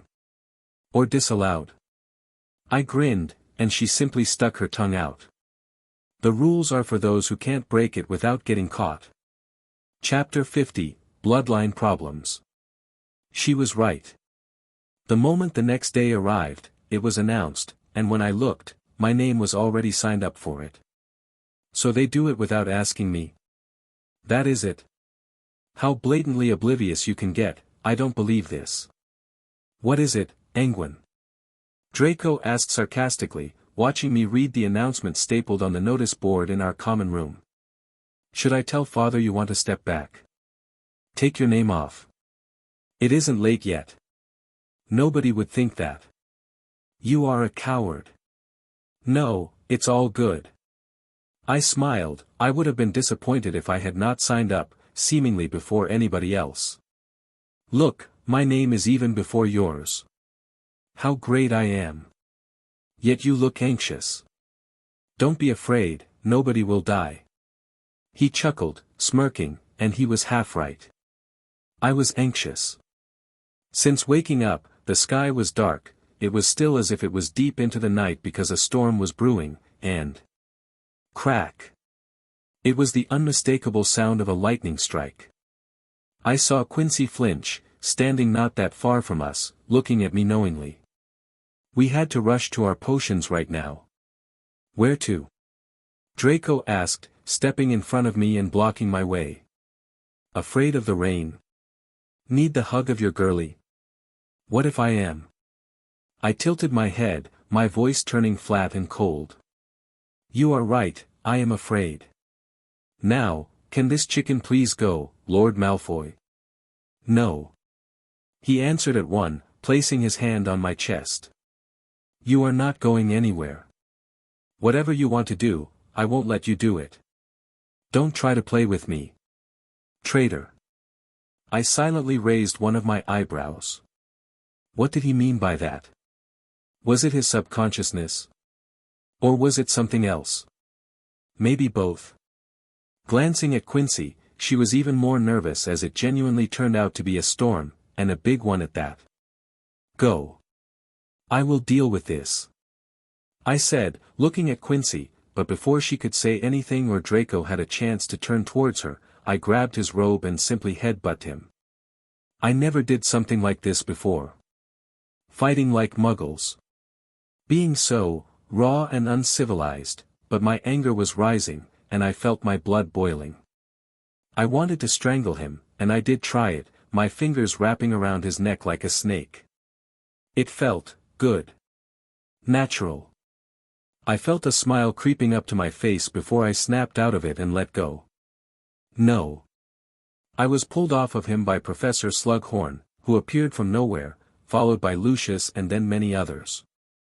Looking around, I didn't see Quincy anymore. Good. At least if I can't finish the animagus ritual, she can. Nobody will disturb her while they are dealing with our problem. When I was released, not only was the storm finished, but the whole day was at its end. My punishment was surprisingly light, considering what I was doing. I was to, for the upcoming week, report every afternoon to Professor Lockhart and help him with whatever he came up with. Lucius, of course, wanted a stricter deal because Draco was scarred. A bit of torture is what he desired before me being expelled, but that was quickly shot down. Well, I could tell he was right and Draco was scarred. He was afraid, probably because of seeing my face while I tried choking him out. Right now, coming back to the common room, nobody was there, which wasn't surprising as it was already past midnight. My punishment started immediately, and my hands were hurting, faking so many signatures of the professor. An owl.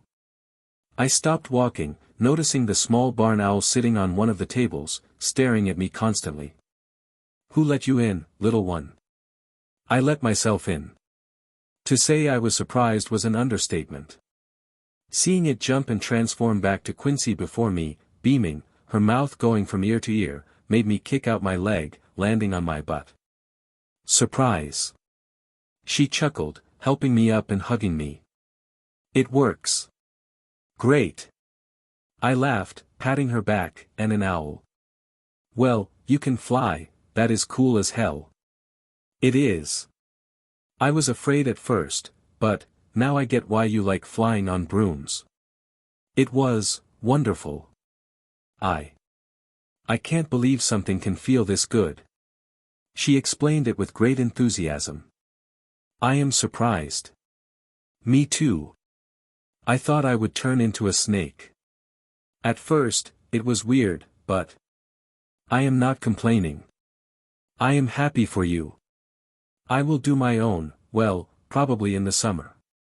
I am not in the mood to start over. I understand. She nodded, letting me go, holding my hand, and drawing me closer to the fireplace, sitting down. Conrad. I went a bit overboard. I know. I wouldn't care if you strangled that idiot. She raised a hand, interrupting me, but yes, it is a problem, and I looked up what may be causing it. Huh? I leaned back, taking her words in surprise and tilting my head. What do you mean? Am I under some kind of spell? Or magical influence? You could say that. You are being influenced by the basilisk blood in you. The blood. MMH. Please explain it. I whispered, looking into her eyes and listening to her closely.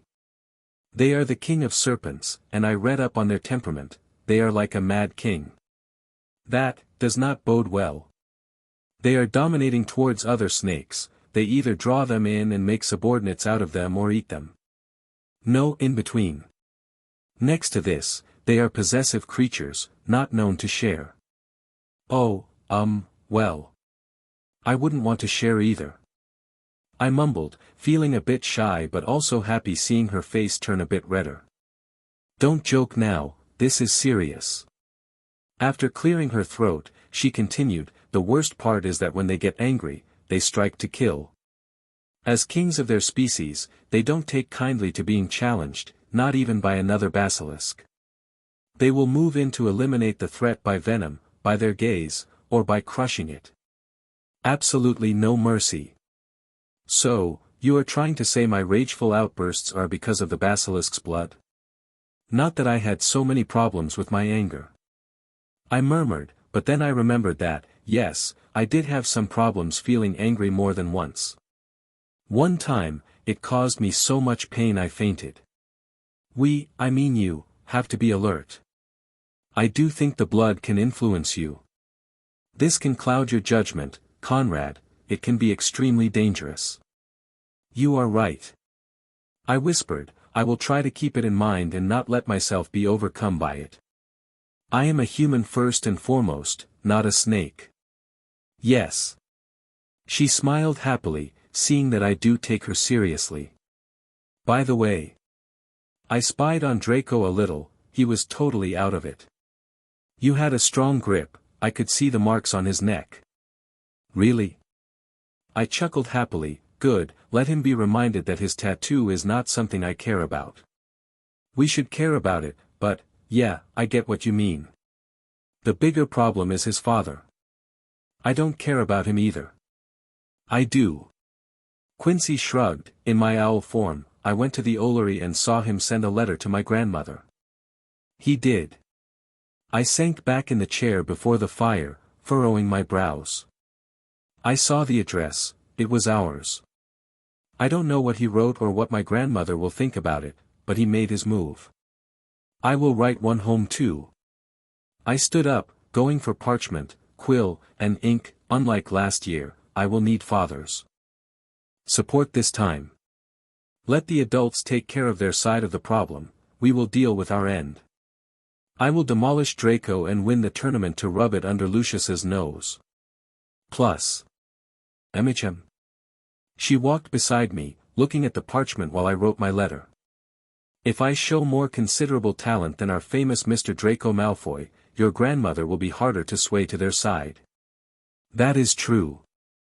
I just hope it works. Worst things worst, we will elope. We will. She flinched, looking at me weirdly. Why not? It does sound romantic, doesn't it? I grinned widely, a young pair hiding from the world because they love each other so much.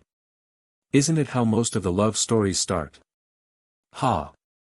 Sure, like I read many stories like that. Quincy scoffed, crossing her arms, looking away with a pout, but her tomato-red face and unmistakable smile showed I nailed it. It was exactly what she thought to be exciting and romantic at the same time. Maybe she even dreamt about something like that. I knew she grew up with the knowledge she would have to marry early to revive the Black family bloodline. Hey, We may even join up with Dash. SSH. She put her hand on my mouth, silencing me at once. Are you out of your mind? She said scoldingly. Don't even mention them here. I wanted to say the Muggle circus, but, oh well. No, you didn't. She stomped her feet loudly, looking extremely cute when angry. I know full well what you wanted to say. Stop it, or I will get angry and leave you here. Okay, okay. You win. But, think about it. If we ever become everybody's enemy, it is a good alternative. Maybe, but stop, okay? She moaned, rubbing her forehead. Let's not plan the worst-case scenario from the start. Okay, okay. I nodded, finishing the letter and sealing it. Let's focus on the now. I am more confident, you know. I feel taking care of Draco, and Lucius is easier than taking care of Umbridge. Chapter 51, Reading Letters. I was in detention, but I was not in the castle. It was dusk, and I was missing dinner, accompanying Professor Lockhart in the dull job of patrolling the school's perimeters. To his explanation, it was a new thing that every teacher did in rotation. I guess it was because of the opening of the Chamber of Secrets. I just hoped it didn't mean we would go into the forest again, and he would leave me behind. Again. Not that I would be afraid, I guess no spiders would come close to me now. How are you enduring the cold? He laughed as it was already mid-November, and the first snowfall was getting closer and closer. It always got dark very quickly, and rain was falling more and more. Which always made me angry, reminding me of my failure with the animagi ritual. It's not bad. I have no problems with it, to be honest. I answered, pulling my thick winter robes together. At least it's not raining. Just when I said it, a loud rumble rushed through the air, originating from high above us. Look out what you are speaking. Lockhart chuckled as we headed towards the Olary. We are going to check the incoming letters. I have a duty to review any suspicious messages. Aren't posts coming in the morning? They do, but the inspection takes place at night. He said in a jovial mood while we climbed the long, stone stairs on the road. Hearing a familiar hooting, I looked up and noticed the barn owl following us high above, and I didn't need to think who she was. It was a chore to climb up to the top of the big tower, where multiple dozen owls were scuttering about, some still clutching letters that we started collecting. Of course, some owls didn't really want to let it go, but they had no choice. When I passed by Quincy, she winked at me, following along, curiously looking at the letters. Professor, are we going to read them here? I asked nonchalantly, going for those whose recipients looked the most interesting. Yes. He answered, keeping his back to me. I will teach you the spell that opens and seals them, no problem. I see. My reply was drawn out because I noticed that one of the school's owls held a letter. It was addressed directly to me. Sensing that Lockhart was still facing the opposite way, wrestling with a spicier owl, I quickly got it and slipped into my inner pocket. Lucky. Well, Quincy used to come out in her owl form every night nowadays and check for letters, but still. This was the best outcome. Little buggers. Lockhart grumbled, waving his scratched hand. Are you done, my friend? Yes, Professor. I patted the dozen or so letters and listened while he taught me the simple spell for opening and closing them. I was surprised it went without a hitch, and his example piece didn't burst into flames or something. But, as he wrote so many letters to fans and publishers, I guess it was a given. Starting to read them one after another was more tedious than I expected. Most were simply letters of what they shouldn't forget, asking about how school went or what achievements they managed to bag for the family. It was all about raising their household standing. I got to read some tips on who they should make friends with or what the newest, juicy rumor was, and then an idea came to mind. Looking over my shoulder, watching Lockhart be immersed in reading a letter, seeing his focus. I was sure he was thinking of stealing an idea for his book.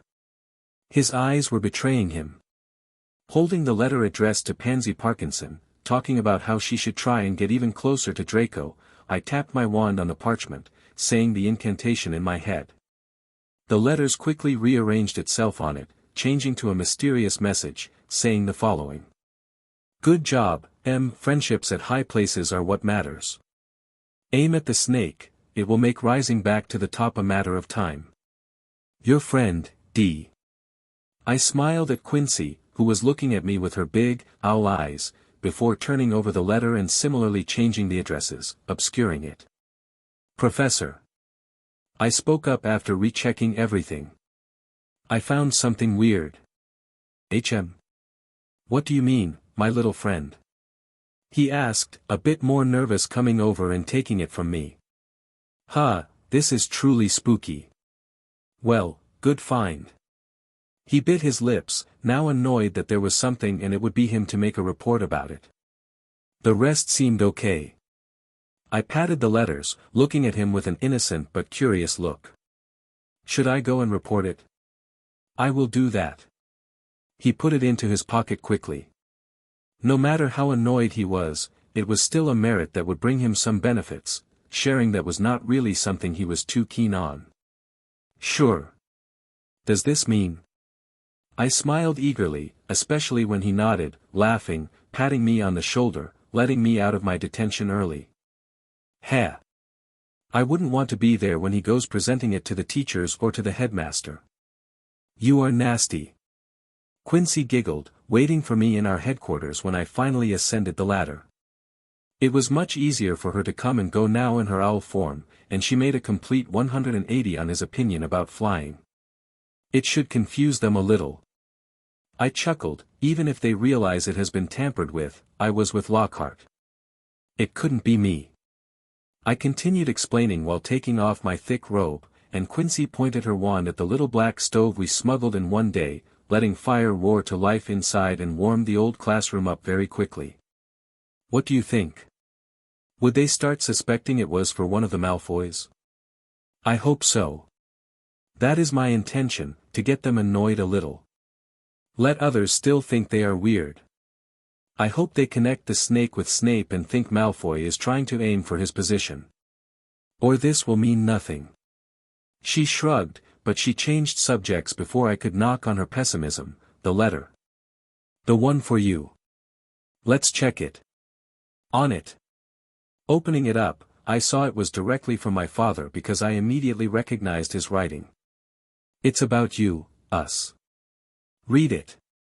She said, sitting closer to me but too afraid to read it for herself, so my voice filled the room. I was contacted by Walburga in person. She came to visit a few days ago to have a talk with me. You were right, she came intending to break up the engagement and was prepared to pay a pretty hefty sum as compensation. I don't know what she sold or how she got it, but it was an amount of galleon that even I was surprised. Of course, I refused. I told her it is not about money, it is about prestige.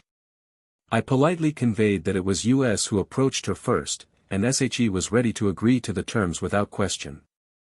Not to mention, I also didn't raise any alarms about the fact that my first grandson would wear the name of Black. Now that the Malfoys also knocked on her door and she is changing her mind so quickly, it is a direct slap against our family's face. We are not taking it lightly. To Quincy, you should have seen her face. Watching it change colors and to so many under only 1 minute was amusing. Did he really write that? She asked, leaning close, and I pointed at it. Yep, father ain't joking around.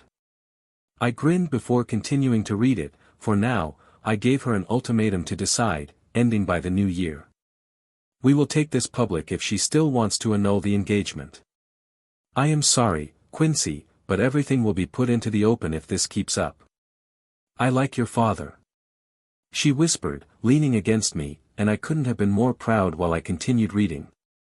Son, when the break comes, don't come home. Stay with Quincy at Hogwarts. That is the most logical step right now. If she comes home, even if she stays with us, it will be problematic and could be used against us. Stay at school. He is right. Plus. I bet the school will be different when nobody is here. Only a few students. Quincy smiled happily. It already sounds awesome. The whole common room just for us. He he he. I laughed, reading the rest of the letter while Quincy knocked on my head. Don't have silly thoughts. About the Malfoys, do what you want, son, I will deal with the rest.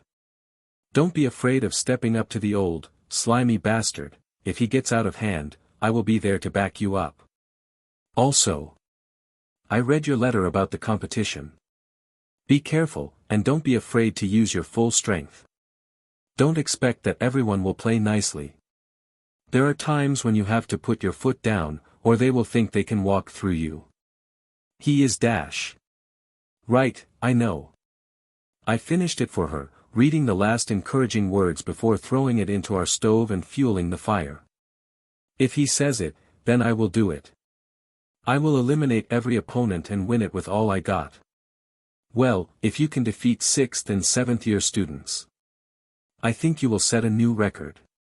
Quincy chuckled, continuing to snuggle up to me. And your grandmother wouldn't think of changing your future anymore. My future is only mine to change. She argued strongly, looking at me while I turned fully towards her. I won't argue with that. So, what do you see in your future? I'm not a seer. She mumbled while we continued maintaining eye contact, and I could hear my heartbeat rising, more than when we were facing the basilisk. We are in the ex-divination classroom. I whispered, leaning a bit closer. That means nothing. Arrived her answer, and by then, our noses were almost touching. But none of us said anything as we continued leaning forward until our lips touched. It was awkward. I didn't know what to really do, neither did she. We were looking at each other, waiting for the other to make the next move. It was, well, extremely lame as we were stuck, touching lips. But it was the most exciting and beautiful thing I ever experienced. In the end, both of us broke out in laughter, unable to hold it back, seeing the other's weird expression. I don't think any of us would forget it, and even if it turned out like this, it was still the most fantastic first kiss I could ask for. Chapter 52, Dueling Tournament, 1. When the first day of the dueling tournament arrived, it became a school-wide attraction. To not interfere with lessons, it was decided that it would be hosted on Saturday, so I had to slog through Professor Binz's lesson and then have an exhausting one at the greenhouses on Friday, and to top it all off, an astronomy class in the cold, December weather in the dead of night. I thought all this was a ploy to make me mentally and physically tired before the whole thing started. How are you feeling? Quincy asked as we were heading to the great hall from our common room to have breakfast. Fine. I replied with a smile, I'm not really afraid, no matter who I am going to face in the first round. I just don't know why are they stretching it out. I yawned, not even trying to hide it. First rounds now, seconds at the next Saturday, and then finals before the Christmas break, TSK. We could do this all in one go. Confident, aren't you? I heard Draco walking into the common room, passing us, but we ignored him without taking note of his presence. Hey! Pansy Parkinson shouted, but the door was already closed behind us. So I continued, forcing another yawn to end earlier than it wished to do so. My plan is to blast the poor sod who comes up against me with a strong spell, win quickly, and get back to sleep. I'm tired. I told you I would let you copy my notes. She chuckled, glancing down at my hand, and I could see she was thinking of holding it, so I acted before she could change her mind, interlocking my fingers with hers. You could have slept the lesson through. She continued, blushing, but didn't pull away. It's fine. Astronomy is a kind of interesting and unique subject, although I find no practical use for it. I thought it would be just as obsolete and banned as divination. Some spells do use the stars and their powers, so, maybe it has more of a ground in magic. Maybe. Let's eat, and we can discuss the secrets of the stars while doing so. I chuckled, but my smile was frozen to my face. I very quickly realized why Draco was coming back in the morning, and not leaving. The great hall was already altered, the future dueling stage was being set up, and I saw the notice on the door. Breakfast time was changed to very early morning, and we ran out of time already. Somehow, we were not notified of this, and I don't remember reading anything related to this on our notice board either. Scammed. I groaned, along with my stomach, letting out a protesting rumble. TSK. Those bastards. Quincy clicked her tongue, her grip tightening around my fingers. The competition starts 2 hours later, at 10, so this was made deliberately. I looked around, and it was futile to stand here like two idiots, so we left for the North Tower, where we did have some snacks hidden. Chocolate frogs and jelly beans are not ideal for breakfast, but I won't say it was the worst one I have ever had, either. What I will say is that the place was jammed with students before the whole thing kicked off. We arrived early to get Quincy a prime spot while I sat down where the participants ought to wait for their turn. I ignored most gazes as I was one of the youngest present. It was something I expected. I think a student from year 3 was the closest, the rest were from year 4 and up. Not that it mattered much. While waiting, I read through the instructions manual we all received from Lucius himself. It stated the rules of etiquette, the bow, waiting for the referee, Lucius's countdown before firing an attack, and last but not least, all the spells that were forbidden, which was only the killing curse. I made sure to read it slowly, from back to front, and even used the Revelio charm to see if there were any hidden secrets, obscured from me specifically, but no. Or I was simply too weak to notice it. So I randomly swapped with someone who looked at me weirdly, but oh well. Hufflepuffs are not that bright, anyway. Nothing.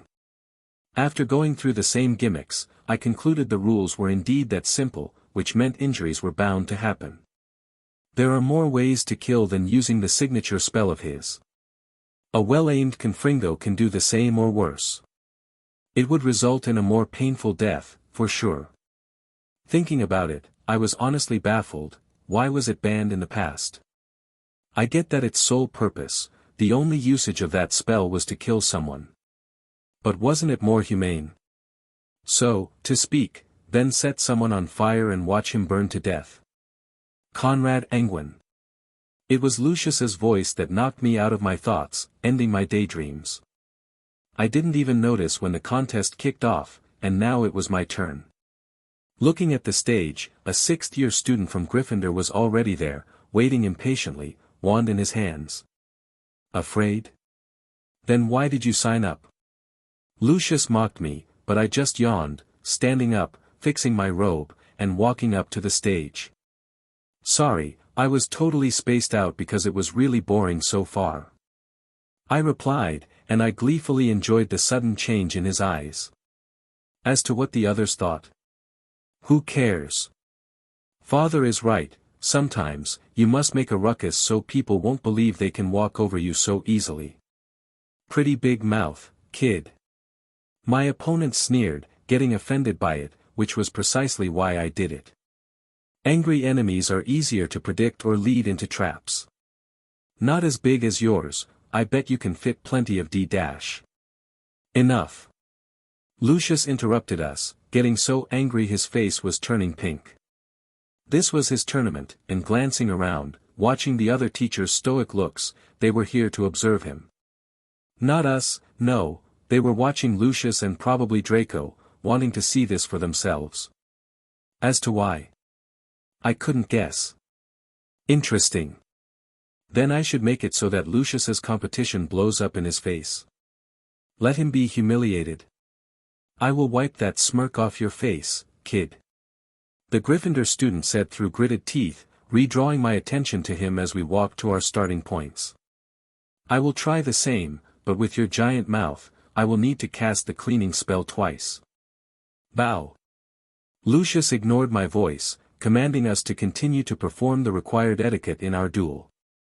I had already tuned out everything by then. What my ears were hearing was my opponent's heartbeat, the sound of his muscles flexing in his arms, the twitch of his eyes, his fingers, the feeling of mana surging in and around his body. It was as if time slowed down to a crawl, and I could react to anything way before any average human could. I felt relaxed, fresh, calm. My heart was beating normally without speeding up even a little. I saw him start raising his hand, perceiving his throat's movement as the air was coming up from his lungs, strumming his vocal cords, and his mouth beginning to form words. It was confringo, the blasting curse. I never learned it yet, but somehow I recognized it, and then I realized where. It was in Umbridge's office. I was there once in detention, and she had a book laid out on her desk, and it was in it. I remember glancing at the pages, skimming it through. Why do I remember all this so clearly now? Is this the effect of the basilisk's blood? Must be. Oh. My thoughts then sped up a little, remembering I was in a duel. My opponent was already in the middle of his incantation, starting to point his wand at me. I quickly focused on my peripheral sight and noticed that people thought I froze. Heh, then it is time to make my move, too, no. Frigus Ignis. My words came out as a blur, speaking them lightning fast but clearly. My hand movement was quick and precise, and before my opponent could utter the last syllables, he was bathed in a sea of blue fire. I could only hear cries before I made a swish, ending the spell and looking at the shouting Lucius. I wasn't hearing what he said, my mind was tuning his words out. I could only see the anger in his eyes, the vein popping on his neck, and his tongue flipping around in his mouth, throwing saliva everywhere. I thought about killing him there and then. He was so vulnerable. Just a quick jab, right into his throat, and... Ugh! I couldn't help but flinch and hold against my head as an intense headache assaulted me, just like that night in the infirmary. It wasn't as bad, but the sharp, needle-like piercing feeling in my brain did hurt the same way. I turned away from Lucius, watching my opponent, who was unconscious and badly burnt. Other teachers were already there, bringing him away while I finally caught some of Lucius's words, asking what I was thinking. It wasn't against the rules, I replied through gritted teeth as my headache was snowballing the more I listened to him. Or, more precisely, as I heard his voice, I couldn't really focus on anything but the feeling I wanted to see him dead. You think he started over but was interrupted by Snape. I read it. It wasn't against the rules. And with that, he nodded at me and then at Lucius to drop it. I bowed to the headmaster before returning to my place, sitting down, and closing my eyes. The pain wasn't subsiding, it was taking form, making me hear the same hissing voice that I hadn't heard for a year. Just kill him already.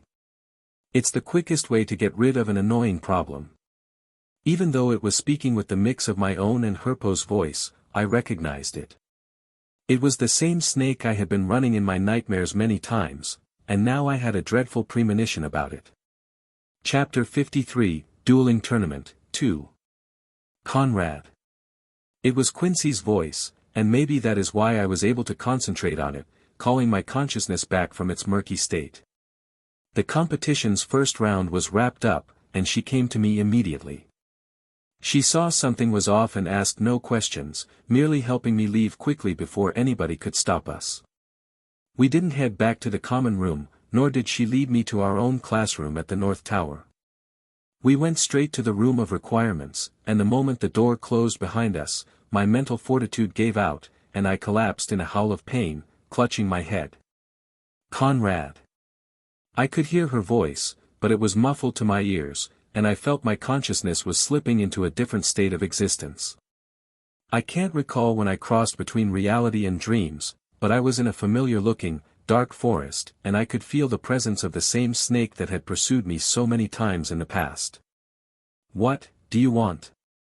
I turned towards where I sensed its presence, and to my surprise, there it was. A viper with its deep, midnight-colored scales. It wasn't ordinary, especially because its size rivaled that of the basilisk while looking down at me. I faced its glowing, golden eyes and watched its pupils smile before he turned into a human. Herpo? I asked, but I wasn't surprised. I had already guessed as much. You should have just killed him. Why spare the weak? If you really think that, you are an idiot. I chortled, unafraid of the consequences. If he wanted to kill me, why was I here? If he is the source of my pain, then I am not the source of it. Not entirely. He shook his head, smiling. What do you mean? What you are feeling is simply the transformation you are going through after injecting yourself with basilisk blood. He explained readily, and I felt his sincerity. No, it was amusement. I didn't think it would be the same type of blood I used in my youth, but it was a lovely surprise. What are you talking about? I made the first basilisk ever to appear on this earth, boy. He laughed proudly, stating a fact that should be celebrated in his eyes. It was a magnificent killer, a potent weapon, a beautiful beast. But, alas, it was uncontrollable. I had to come up with a way to handle it. What use does a weapon have if it can't be aimed at your enemies? I already had my knowledge of imparting knowledge into my bloodline. The snake blood was simply the newest addition to it. Learning the snake's language was an unexpected but welcomed boon. You want to tell me, the gift of being a parselmouth is nothing but an accident? I groaned, my head starting to throb again. Don't you know, kid? The biggest gifts in the world are all accidents. What you are experiencing is simply the pure, raw power of the king of snakes. I made the perfect specimen, it has everything that I was known for. Power. Why are you denying it? Why don't you accept it? He walked closer to me, tapping my head with his cold finger, and I was not really in a position to draw myself away from his touch. Your head hurts because you are fighting against it. You will never get rid of it unless you let it be assimilated into you. You have to give it an outlet. Don't you want more power? I am good. I groaned, twitching my eyes, trying to ignore my resurfacing pain. Spoken like a true basilisk, they also think they are perfect. He grinned, baring his teeth at me. At least you are more reserved, unlike my other descendant. You mean? I blinked my eyes, feeling them watering up, trying to keep my focus straight and ignoring my vision that was slowly starting to swim. Tom Marvolo Riddle. Yes. He amassed great power, so much of it that even I am awed by his achievements. But, that will be his downfall. Why? I ask because I won't lie. I did think about getting powerful. Who didn't? Balance. If anything, it is something that I learned in my years while I was a living being. The strongest living being. He smiled like a gentle grandfather, telling his life story to his grandson. Magic is part of nature. And nature always strives for balance. You don't need to believe me, but go and check all the laws present in nature. It is always about getting to a balanced level. Too much of something, and it will self-destruct. Releasing the energy back to nature, returning to a leveled-out state. He will explode. I grunted, squinting, feeling like that the dark forest was too bright for my eyes. Ahahaha. No, no. But things are already in motion. Nature, in this case, magic, and that is with a capital M, already started acting to balance his existence. No matter what he does, he can't prevent that. Kill one, there is always another. Ha! I have already experienced it myself. Didn't I tell you this? I am already dead. I fought to become immortal. I even found a way to dodge death itself and return from beyond the grave. Did it work? No. You can't fight the power that makes up magic itself. Why are you telling me this? Because you are doing the same, only on a smaller scale. Stop fighting against it. You are out of balance. That is why you are in such pain now that it will kill you. Maybe not this time, but a few more fits like this, and you are gone. Embrace your new part, then the pain will be gone. He smiled again, his face kind and caring, but I caught a different kind of light in his snake-like eyes. Before I could say anything or ask about it, I was back in reality. When I regained consciousness, I was looking up at a foreign ceiling. It was made out of wood and looked really cozy. Turning my head to the side, it was as if we were in a homey cabin in the dead of the night while the fire was burning in the fireplace. It was painting the place much more welcoming with its warm orange color. I say we because Quincy was lying next to me on the bed. The moment I moved, she opened her eyes and hugged me, saying nothing. It was enough. I could tell her worry leaving her body and finally calming down. Is this the room of requirement? Yes. She replied, it was like this when we came in, but you immediately collapsed. You were screaming in pain. What happened? She asked, getting worked up once again. Even I'm not so sure. It took great effort to retell everything as I felt extremely weak. So, you get dark thoughts, and when you try not to act on them, your head hurts. Simply put, yes. I moaned as it was more than that, but, the gist of it was still correct. It's like my anger goes from 0 to 100 and then keeps accelerating without me doing anything. I get that. I mean, I get why you can't act on it. Not when everyone is looking. I will look into things and see if there are potions that can help calm you down. It was dreadful. You were howling as if you were dipped into boiling oil or something. She sniffled, snuggling up to me. Yeah, I did feel like it. But it's much better now. I chuckled, enjoying hugging her. I couldn't care less that our uniforms were getting wrinkled up, this was bliss itself. It is not better. We have to do something about this. It isn't a joke. I didn't say it was. I get it. I really do. But worrying about it is also not a solution. Yes, and Conrad? Don't listen to him. I don't trust that old wizard. I listened once, and check out where it landed us. Ha. Worry not, I won't. I mean it, Conrad. She looked into my eyes, he was a wizard as infamous as Grindelwald and he. Only those two rank before him. Infamous. I chuckled, careful. Others hear it, and they will accuse you of something bad. It sounds like something that the Order people would say. Humph. Everyone knows they are nasty people. She grumbled, rolling her eyes, in here, they won't know about it, and the truth is the truth. You can't trust people like them. Okay. I was just teasing you. Yeah, I don't trust him either. Somebody like him wouldn't just appear in my head to help me. Do you think? She asked, and I knew she was thinking about the same thing. I don't know if I believe that he really died. He talked about coming back from the grave and, well, the hungry glint in his eyes that I caught, yeah, it did make me think about what he might really be aiming for. Your body. Yep. I also concluded the same terrifying idea. I shrugged, caressing her face. Well, for now, I am me. I can recognize your gaze. You are still my Conrad. She whispered it so gently a shiver ran through my back, and we kissed before I could say anything. This time, it was much sweeter and less laughable than before. It was a real one, and if anything, the second time was even better than the first. Chapter 54, Dueling Tournament, 3.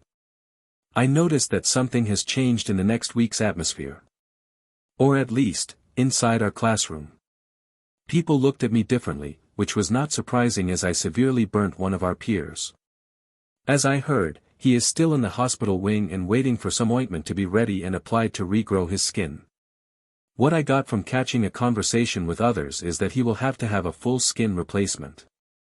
It's not the best way to spend the upcoming winter vacation, but that is no longer my problem. Or more precisely, our main problem was, me. Nothing. Quincy moaned, collapsing beside me in the common room, close to midnight.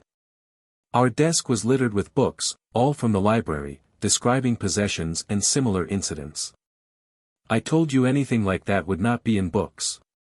What we managed to gather and read was about the different magical beings. About vampires, their blood magic methods of bounding a ghost to a body. Magic of some dark species that supposedly bound dead souls into living beings, giving them nightmares and driving them insane, or books about the inferi. Some even theorized that if an inferi is let to roam the earth for a long time and consume magical flesh, meaning eating wizards and witches, it can gain intelligence. As to whether it becomes a new being or regains old memories, that was up for debate as it was nothing but a theory. We didn't find anything about people coming back from the dead. It was worthy of a try. She mumbled, sulking that we didn't come across anything. Last year, our sessions in the library always produced results. We know too little about souls. What about the ghosts?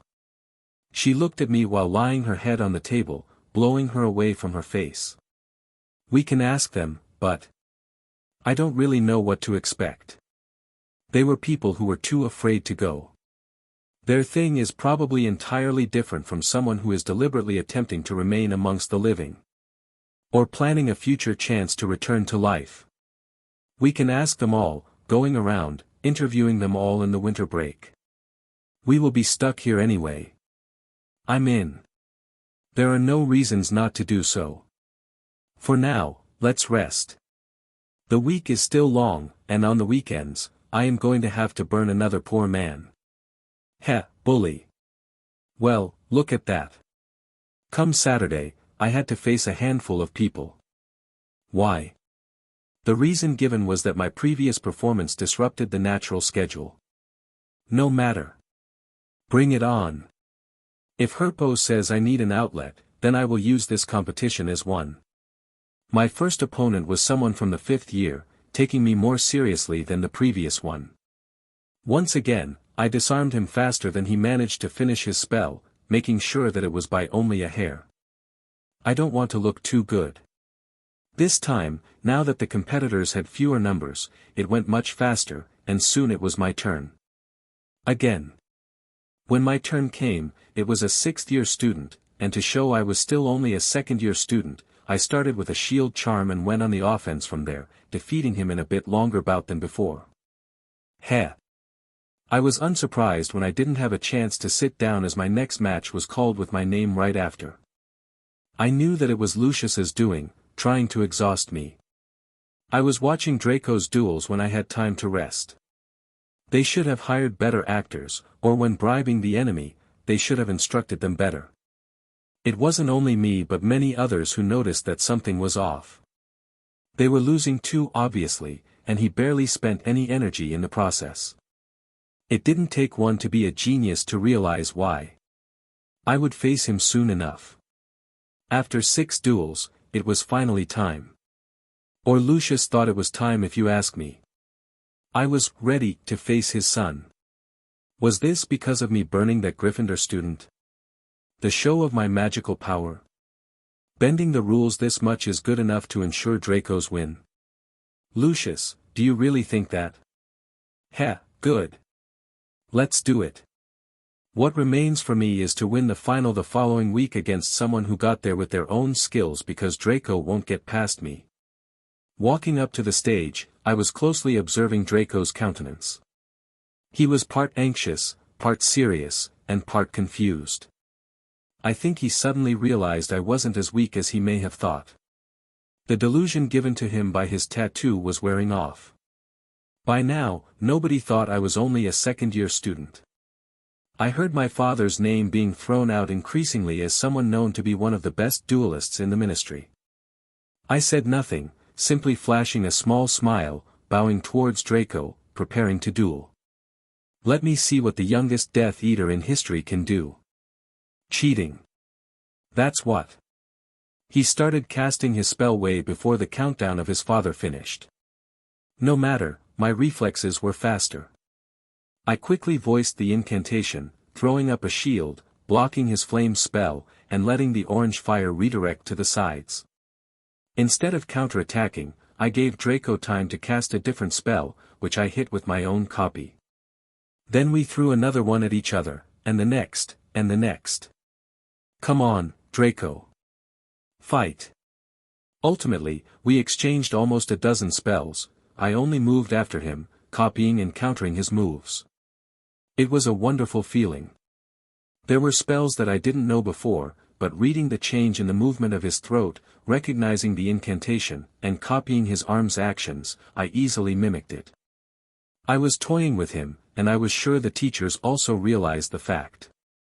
If from nowhere else, from the smile hanging on my face throughout the ordeal. Did Lucius see it that way? I can't tell. But he was fuming because almost everybody from the students was surprised and looked at it as if we were fighting an intense battle, matching each other perfectly. But as with all things in life, it was time to make it end. With a flick, I countered Draco and went on the attack. He could block the first spell, but the second, my well-aimed Expelliarmus flung his wand far away while I stood there with my arm stretched out, pointing my wand's tip at his sweaty face. You lost, Mr. Youngest Death Eater. I lost. He gawked, unable to believe it. I think he was so sure of his talent that he thought it was only a dream. He was a Death Eater, the youngest at that. He couldn't lose. Not like this. Evidently, I answered, keeping my wand aimed at him but watching Lucius for any movement. I noticed it wasn't only me but also Snape. Maybe that is why he didn't do anything to me in the end. To my slight surprise, I walked down from the stage without obstructions and was welcomed by Quincy, who jumped on me with a hug when the day was deemed finished. From the corner of my eye, I saw Lucius leave with Draco and land a blow on the back of his head with his cane. Ha, not easy to be a Malfoy's son, eh? He lost. A cold, high-pitched voice asked, standing in a luxurious, old-looking room, twirling a glass of wine in his hand, looking at the dark sky. Everything was obscured by thick clouds, ready to snow at any moment. Yes. Snape's voice answered, coming from the fireplace where his floating head was giving a report to the Dark Lord himself. The blood of his father has been passed down, it seems. I do not mind another good warrior under me, but I do mind giving more power to a snake. He chuckled at his own little, twisted wordplay. I can speak to them, but taking control is too troublesome when I have more important matters to deal with. Anguine is a valuable asset. Yes, but he has ambition. I know he wants more power for himself, or do you want to say I am mistaken? He looked over his shoulders, his eyes glinting with strong, crimson light. Of course not, my lord. I merely suggest that a man with ambition is easier to control and point towards others. This is why I like you the most. Voldemort smiled, turning back to the window. Yes, yes, he is a good sword to hold against traitors in our fold. But it can turn into a double-edged blade very easily. Why do you think I am keeping his family at a certain level of power and influence? My lord. I know you have an idea in mind. Oh yes, yes I do. He laughed softly, sipping his wine, but I know you have one too. Tell me. Let us see if we are still thinking of the same thing or not. The easiest way to control Angus is through his son. Snape answered without hesitation, he is still impressionable. Talented, and he can be controlled just as easily through the Black's daughter, Quincy. And ancient relics, and everything bore the symbolism of Slytherin himself.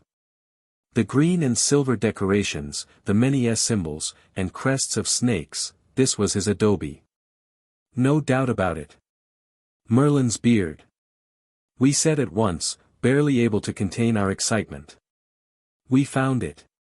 Let's look around, I added, excitedly holding her hand, but be careful.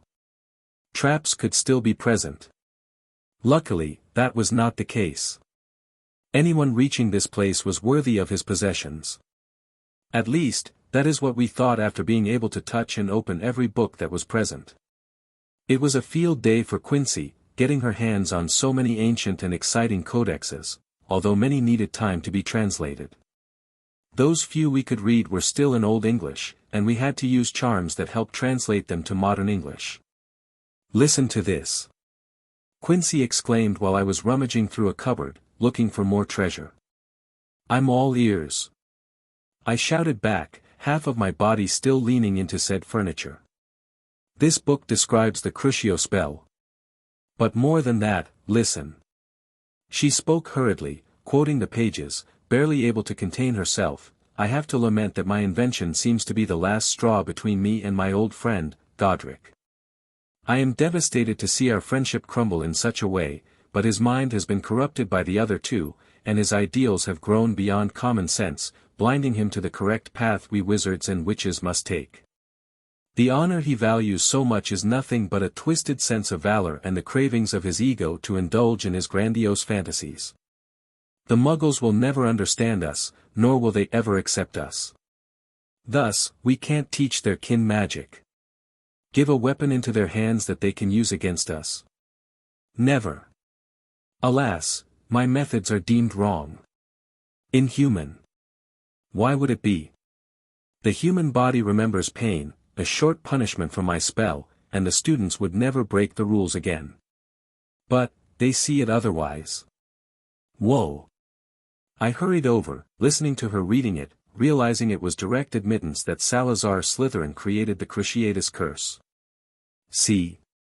I told you this is awesome. It even has a description of the spell and its usage. And there is more. She flipped the page, continuing Salazar's recollections. No reason worked with my old friend. Not even when pointing out Rowena's preferred method of punishment, putting her students under a charm that made them obey her words. Even though mine dealt pain, it did not rob the individual of his or her free will. Which of us is the Dark Wizard, then? Imperius curse? I asked, but there was little more to go on. Maybe. She tilted her head, thinking before continuing. Our biggest argument came from the fact I wanted to teach the students the Avada Kedavra spell, but they were protesting against my idea. When I pointed out that Godric's favorite fire spell was much more painful to suffer through than the killing curse, I was ridiculed. My notes that it was a spell created to kill one of history's foulest wizards, Herpo, was the proof that we need to use it, to wield it against others who may rise up and endanger our way of living. Our existence. But all of that is ignored like ancient nonsense. Did we become so full of ourselves that we think we are above all? Maybe. I will leave this place and start anew. One day, I should return, and if not, then my descendant. When my views prove to be correct, my line will return to mend the mistakes of my old friends. The killing spell was made to defeat that dark wizard? I asked, surprised, and if it wasn't the handwriting of Salazar Slytherin, would have questioned its validity. To those who come across my scriptorium, Quincy continued, I leave all my knowledge to you.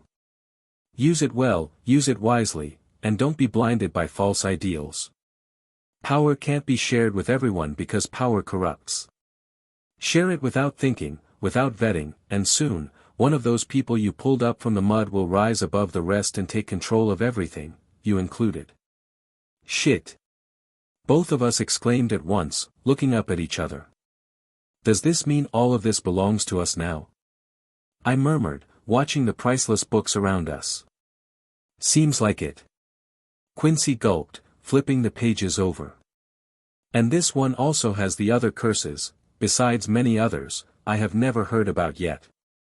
I think, we have a jam-packed winter break before us, eh? I can't wait. She giggled happily, and I couldn't help but agree, this was the best Christmas present one could ask for. Chapter 58, Leaving the Scriptorium. The place was a treasure vault, plain and simple. We found many manuals of ancient rituals and spells, books about potions, runes, and other obscure fields that Salazar himself dabbled in. Our biggest hurdle was translating the texts that could take who knows how long. And looking at the quantity of books. This may even take decades. What now? She asked as we stood in the middle watching the antique desk, the magically preserved ink and parchment, and the previous office of one of the founding fathers of Hogwarts. We can't take everything away. It's too much, and it would be too dangerous. It gets discovered, and we would be dragged away and questioned where we got it. We truly can't tell this to anyone. Not even my father. I warned her, he always told me to be careful, and if I find something beneficial, he won't ask me for details. Still. I think, well, okay. I won't argue. I like him, and I believe your family. She shrugged, giving up on it in the end. I say we take this. I continued, holding up the codex with the 3 main curses. We won't be taught them until we are in the 5th year. I say, let's go ahead and do it. If the Malfoys are a danger, I don't think Lucius wouldn't teach it to Draco. I agree. Let's take this too. She held up another codex, a potion maker's wet dream, detailing many lost recipes. Let's find our way out first and get an idea of how to come back. When we finish with one book, we can move on to another. I think. I have an idea of what I want to become when I grow old. Oh. And that is? Quincy asked, watching me with a curious look. A professor here, then become the headmaster. Then I can come and go any time. Ahahaha. Nice idea. I think I will copy it. She giggled, sticking out her tongue as we headed to the only door present. The moment we got close, it opened up without question, and when we stepped out, it slammed close with a loud thud, making both of us jump. Looking back, we saw a cold and dark door with a quote written in Old English that took a little time to translate. What makes us crave power? Pain. Getting strong means conquering that pain, and what is power in reality? Knowledge. Everything is decided in the mind. We have to train it to withstand the pain. Only a strong mind is capable of wielding my knowledge. My power. Quincy read it out after finally piecing it together. Crucio, I murmured, looking at the book in my hand. To open the door, you must perform the Cruciatus curse. Very much so. It was easy to see the way we could open the door. Which meant the way we got in was the easy way. Wait, no, it was probably a hidden entrance and one that wasn't considered to be used. For that, you would have to fight, defeat, or control a basilisk. It's a way more complicated feat than someone casting a curse on you. So if you come alone, you can't even get in? I asked, which made Quincy flinch. Probably not. In theory, the Cruciatus curse won't work if you use it on yourself. You can't torture your own mind and body as it instinctively stops you. Then you have to learn it. I shrugged, I ain't casting that spell on you. Conrad. I am not arguing about it. I waved a hand, turning around, when we come again, you will cast it on me, and that is it. I already have experience, I can take it. But dash. She rushed after me, panicked, but there was no way on this earth that I would cast that spell on her. The last thing I want to hear is her screams. Her steps stopped right when mine did. We came across a dead end. A smooth, hard stone wall. Looking at it, it was clearly something that had to be opened. Without that, we were stuck. Open, I spoke in Parseltown by reflex, and luckily, it had an effect this time. The stone blocks parted, revealing an archway through which we entered a maze-like chamber. It looks like Slytherin himself expected his own to get this far. Probably. I bet he wanted to keep his knowledge in his bloodline. Ah, look. She didn't have to point it out as I saw the braziers on the walls lit up and the maze's walls slowly sink down, revealing a road for us, directly to a big, stone door. Because we were coming from the other way around, we won't have to solve it, lucky. Walking through, I wondered what type of test it may have been, was it deadly? Or only dangerous? Will we have to solve it the next time we come? Or will it remember us? Ha! What? She asked, holding onto my arm, hearing me sigh loudly. Nothing. We will face whatever comes the next time. Together. Yep. Together. Touching the wall, the door shimmered in a blue light, and the next moment, we were in the dungeons, right in the corridor connecting the common room and the stairs leading towards the potion classroom. We passed here many times in the past and noticed nothing. Were we teleported away? Or was it some kind of magic that hides it? I was about to touch the wall when we heard steps coming, and it was Professor Slughorn who was coming down the stairs. "Professor." We both said, flinching, looking a bit panicked, and I think he misunderstood the situation. "Relax, kids, it's the Christmas break. Enjoy yourselves." He chuckled, going or, in his case, wobbling towards his office like a penguin. "Shit, we missed dinner." I moaned, realizing why he looked like he had eaten a horse along with its rider. "Let's go, we may still find a few plates." She moaned, her stomach giving an angry rumble, and we sprinted up the stairs with books in hand. Our luck kept holding out as when getting to the Great Hall, we could find empty plates that when we put down and tapped on the tables, food appeared on it, and we could enjoy a feast like never before. "Ha, nothing can beat the food here," I moaned, patting my belly, which looked twice its standard size. Of course. Quincy copied me, just as bloated and sleepy. I read it in the book, all the recipes are coming from Helga Hufflepuff. Really? Now that explains a lot, geez, now we will have to walk all the way back. Seems like it. She shrugged, looking around, and besides some ghosts and the headmaster sitting at the teacher's table, nobody else was around. It was, silent, calm, magical. A somewhat different magical. "What do you think?" I asked, looking up at the enchanted ceiling. What was it like in the old days? Or just in our parents' days? I don't know what it was like back in the Four Founders' time. She answered while following my gaze, but I do know that in my own parents' days, it was, more colorful. That is what I get from the diaries of my father and uncle. "You have diaries?" I asked, astonished, and she smiled so sadly that I quickly hugged her to me. "I only have done. Our house elf, creature, had it, and he was the one who borrowed it from me once. Of course, I never told my grandmother, and those were the only ways I could read about who they were, and what this school was. In their descriptions, this place was different. More lively, welcoming, and kind." I don't find it that different. Not even my father wrote about wanting to kill a teacher."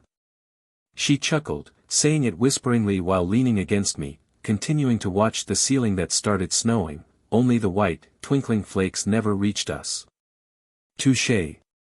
Well. I'm not complaining." "Hee hee, me neither." "KHM." It was the headmaster's voice that made us flinch and separate very quickly as he stood close to us. "Leave. It's late," he said, crossing his arms. "Indecent behavior in public. 5 points from Slytherin." Sorry," we said, lowering our heads, turning bright red as we left, feeling his gaze on our backs right until we stepped into the common room. "Huh." I heard a loud snort, and it came from Draco as he was waking up in his chair. "What? His vocabulary is deficient, ain't it?" I said softly but loud enough for him to hear it. "Yeah, it is. Probably the head damage. You know how it is, kids getting dropped when they are born, and their parents have clumsy fingers."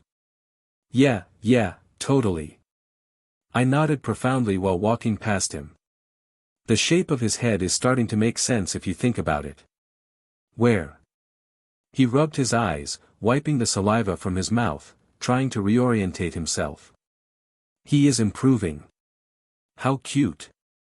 Conrad." He snapped at my latest chime, making me raise an eyebrow and stop. "Where were you? Why should I tell you?" I shrugged but then raised my codex, covering it enough that he only saw the empty sides, "in the library if you want to know. And we ate dinner." Quincy added pityingly, "If you rush, you may still have something." "What?" He flinched, feeling extremely hungry and weak, and rushed out, almost tripping while we laughed without holding back. "Ha, that felt good." "It did." Quincy agreed, but then she asked me, tilting her head, "Did you see that?" What? Fear. There was fear in his eyes when he realized he slipped up. "Sorry, I won't start feeling pity towards him. I waved my hand before she could say more. I lost any sympathy for him and his family. Let's go. We have books to translate, and it won't do itself. I was just saying. She turned around, no longer bothering with him either, and you are right. If I can get a good recipe from mine. You bet that Professor Slughorn will do anything I ask him to do. Scary. I whistled, elbowing her, but having an ally who can brew up some of the best potions of today. Don't hold back. I'm not intending to. Chapter 59, Bad News. How's it going? I asked, sitting down next to Quincy in our common room, bringing up food from the great hall and placing it on the table before us. I just sat down when I heard the door open and knew it was Draco wandering in. Of course, he was following me all this time. The moment we split up, Quincy remaining here and I leaving, he chose to go after me. The slight panic on his face was still hilarious. In the past few days, we were doing the same thing repeatedly, shaking him off quickly like this. I wish we could have recorded it and shown it to his father, like when we spent Christmas directly in the room of requirements, hiding there for 2 days straight. I managed to finish one. She chuckled, presenting me a parchment, ignoring Draco, who was sitting down close by, eavesdropping. I think the professor will love it. I bet. This is why books are awesome. I grinned, reading the ancient recipe Quincy was assembling, ready for submission. We were speaking in a way to make sure Draco doesn't learn anything important, and if he reports that we are planning to butter up to Slughorn. So be it. What do you think? Can you make it? I asked curiously, but Quincy quickly shook her head. No chance. This one is way too advanced. To brew it, you need decades of experience. It takes a year to complete it. Damn. I would totally forget what step I was at if a potion took a year to make.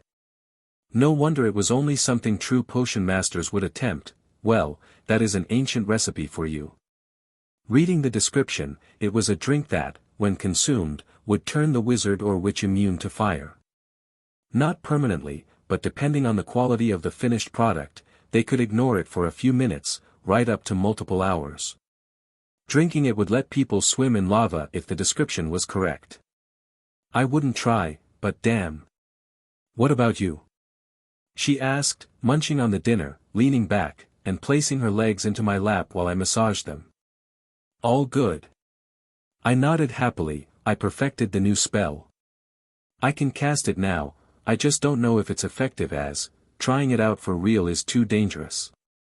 That it is. We were, of course, talking about the killing curse. I studied it intensely before trying it out on a puppet, not on a living being.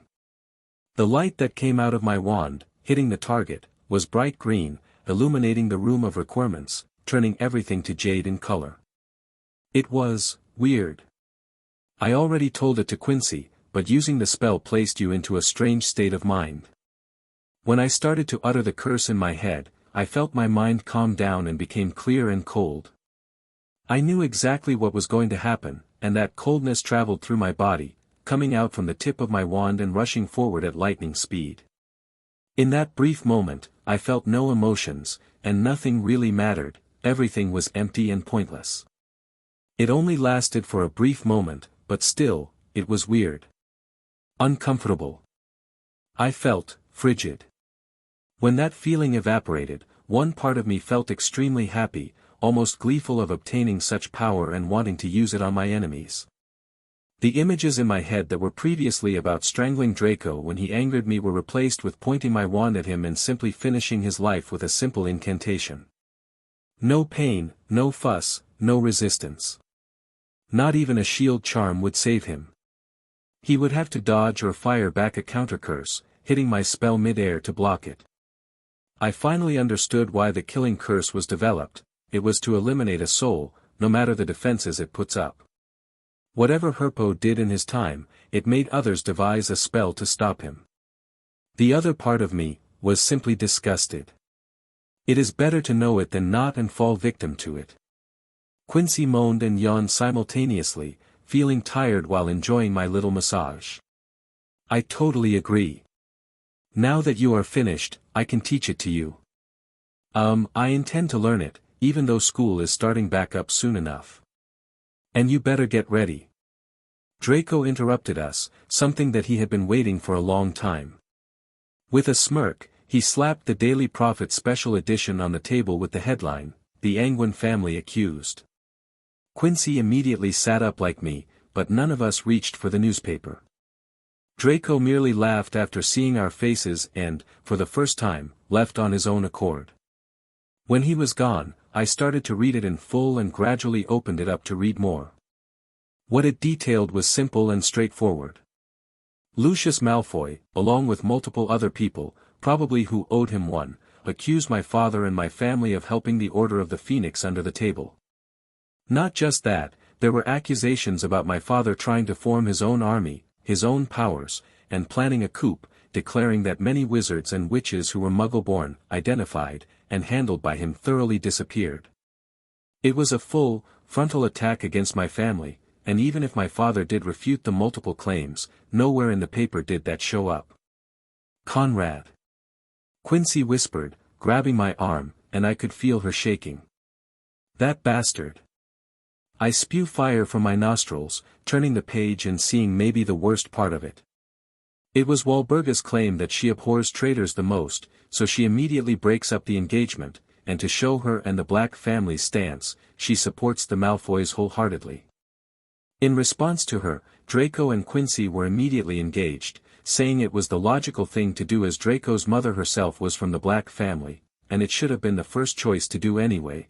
They just wanted to wait a little more, unlike the Anguine family, who are probably trying to kidnap Quincy to ship her off to her traitor's father and brainwash her, too.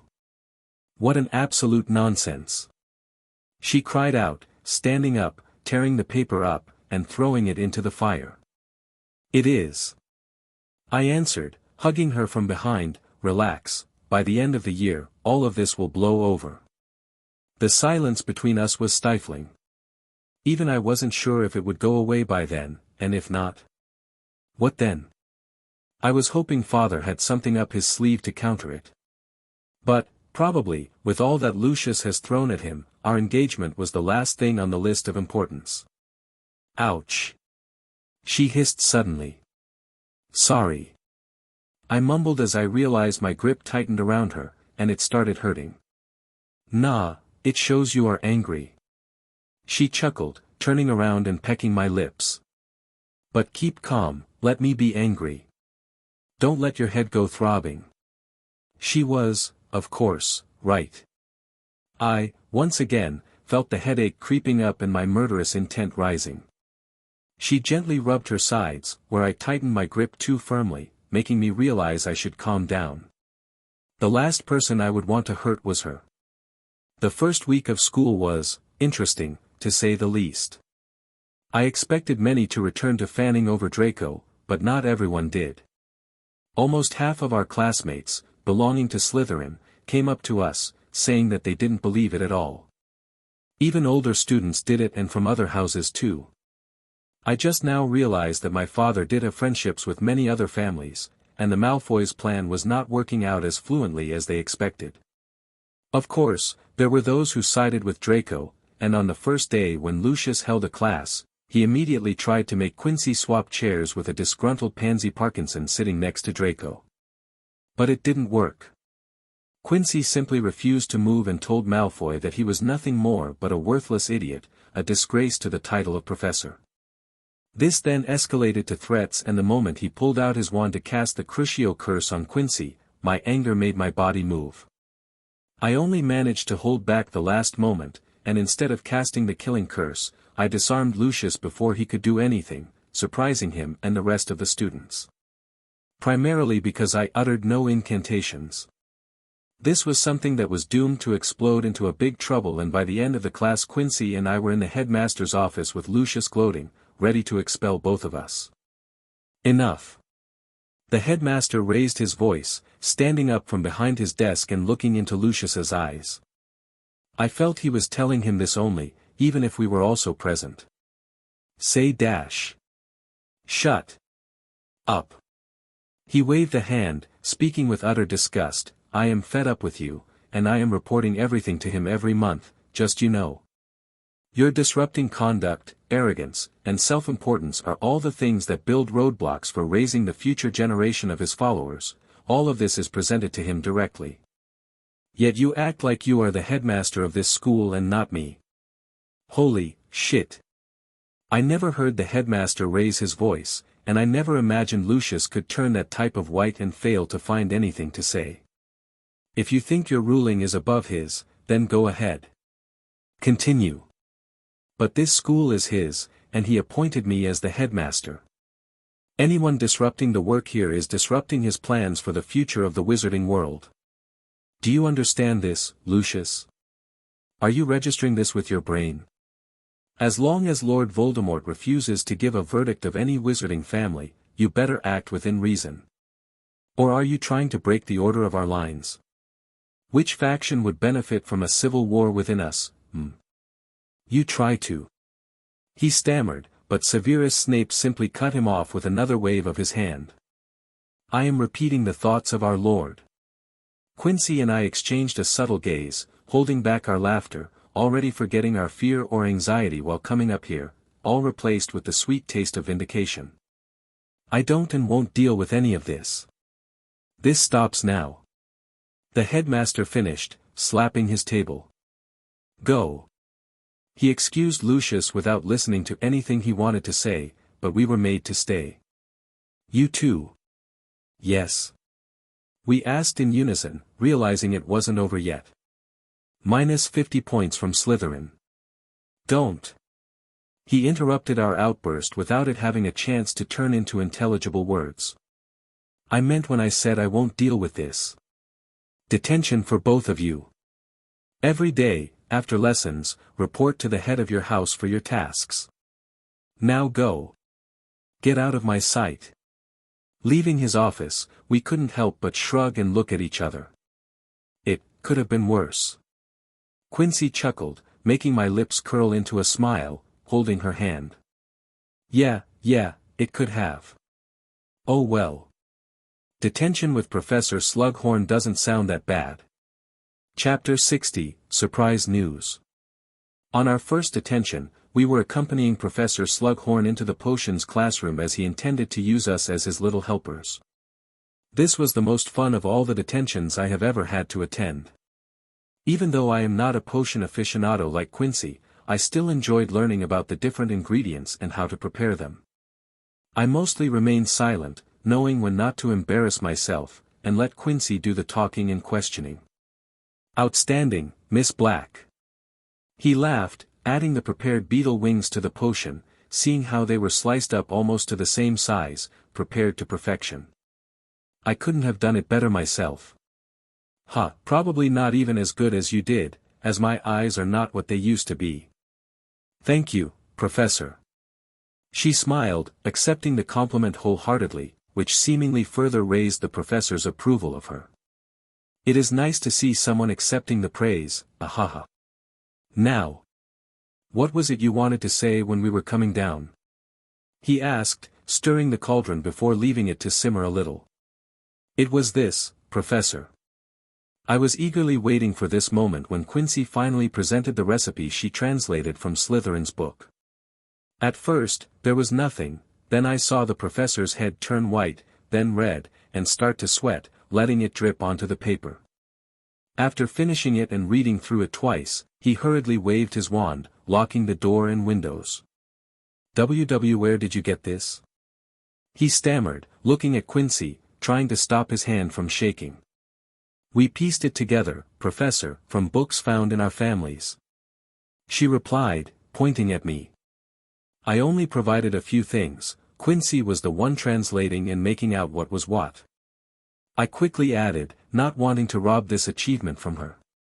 This is invaluable. This would shake up the wizarding community. I never heard about something like this. Do you still have the original recipe? We can't bring that.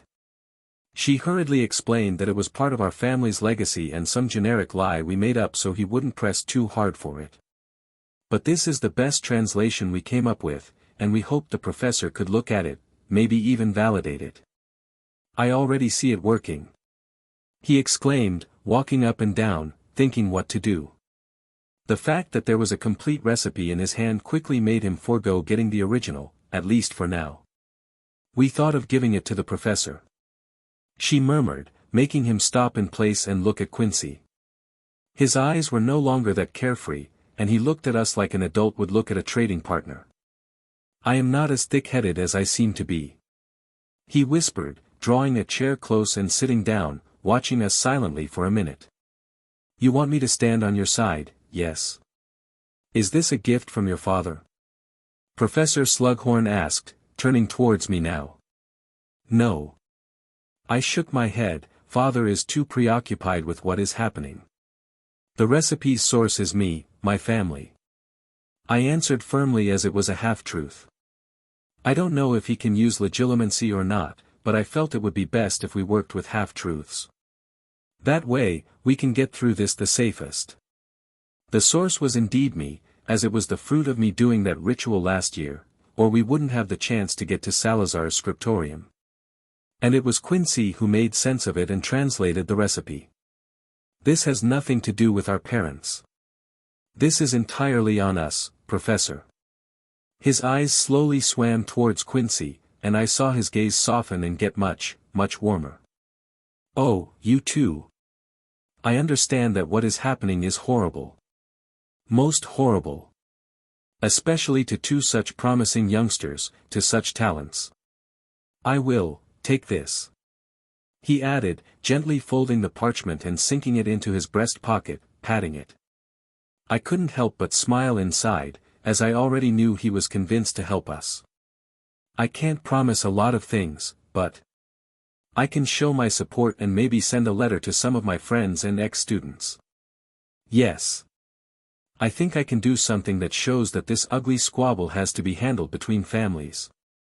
We agree. We said simultaneously and smiled at him with relief and happiness. I will also speak with the headmaster, but this doesn't mean you are out of detention. From tomorrow on, you will come here every day, and we will start working on our little project. He giggled, slapping the recipe now hidden close to his chest. Before anyone else knows about it, we have to do tests. See if we can truly make it. How effective it is. This could be a multi-year project, so don't slack off. We won't. Came another answer from us at the same time, and when we finally left the classroom, it was hard not to laugh. This was an immense success, more than any of us had expected. As the weeks went on, things looked like they were settling down. Quincy and I ordered a few daily profits following the news, and more people came through on our side, refuting claims from the Malfoys' side. People with whom we had no contact at all, to my knowledge. Probably the work of Professor Slughorn. Still, the most significant support was the fact that he remained silent. He didn't make a move, nor did he make any statements. As if what was happening was beneath him, which, thinking about it, was true. This, in turn, raised Lucius's anger and annoyance, but he couldn't express it directly, not after the warning from the headmaster. So, instead, it was back to the old tricks. I was the test subject for any new spell, performing all that we were learning before everyone's eyes. He was checking my homework first, looking for any fault he could find, and so on and so on. Did it bother me? No. Not anymore. I even welcomed it and gloated that I always performed in such a way that he had nothing to criticize. When it was already February, I got into such a rhythm that I was once again enjoying school. My only disappointment was that just as the Malfoys couldn't resort to some underhanded methods, I also couldn't touch Draco and his gang. Conrad. Quincy rushed up to me as I was coming back from a bath, deciding to head to bed. It was a long day, and we only left Professor Slughorn's office at 11. She clearly just received some important news as she was already in his pajamas, her loose hair flip-flopping behind her as she rushed across the empty common room. What happened? I asked, my heart rate increasing while catching her before crashing into me. Read this. She gasped for air, pressing the Daily Prophet into my face. What caught my attention was that the date was signed for tomorrow. Where did she get a copy so fast? It was still only past midnight. Well, that question was quickly pushed out of my mind as I read the headline, "The Anguines challenge the Malfoys." What? I read on quickly, my eyes growing wider and wider. Anguine directly issued a challenge to Lucius Malfoy, inviting him to a duel to the death. According to our inside sources, Lucius Malfoy has refused the offer multiple times. Now, the head of the Anguine family presented his request directly to the head of our ministry, Lord Voldemort himself. All of this was happening in the background, but now, we got confirmation from the ministry itself that the issue will be resolved directly at Hogwarts at the end of the month. We can report with 100% certainty that Lord Voldemort himself will oversee the subject and the conflict between the two prominent families, and it will be resolved once and for all. Our reporters will be at the scene and... But I didn't read it any further. Instead, I was looking at Quincy, not knowing what to say. Was there even anything to say? Probably not. We had no way to say anything or influence anything. This would be decided right here, once and for all. This was not something that Lucius could weasel out of, not anymore. If my father did this, he is confident, I said, breaking the silence, but it was mostly to calm myself down. This was a duel to the death. If. Quincy opened her mouth and quickly closed it, shaking her head. No. I won't even think about it. Don't. Because he is for sure a better and stronger duelist than that idiot. I replied, steeling myself to what was coming. Somehow. I had a feeling this was spiraling out of control really fast. Chapter 61, Avada Kedavra, 1. The news left a tremendous impact on not just us but the whole school. Watching the Malfoy pair's expressions told us they were also in the dark about it. We heard from Professor Slughorn that Lucius received the official letter of the duel at the same time it appeared in the Daily Prophet. I don't know how much the professor's hand was in it, but I think this mainly fell on Lord Voldemort's shoulders. My guess was that he had enough of this farce, especially because this made it much easier for the Order to move around and plan their next move. A splinter in the community of wizards and witches was dangerous and could not be permitted. At last, that was the main sentiment, in my opinion. I don't really remember how the remaining days went by, as my stomach was the size of a pinhead. I tried to not show my nervousness on the outside, but I don't know how well I managed it. When the day of the duel finally arrived, I had no chance to speak with my father as he was welcomed by the headmaster and led away, giving us no chance to say anything, even if we may never be able to do so after today. But I tried not to think about that possibility. The duel was to take place outside, at the lake on the shore. Spring was coming up on us, so the snow was already melting, everything was wet, muddy, and damp. The sky was still gray with clouds, ready to rain at any given moment, and the air was filled with the coldness of winter, lingering around like some kind of ghost.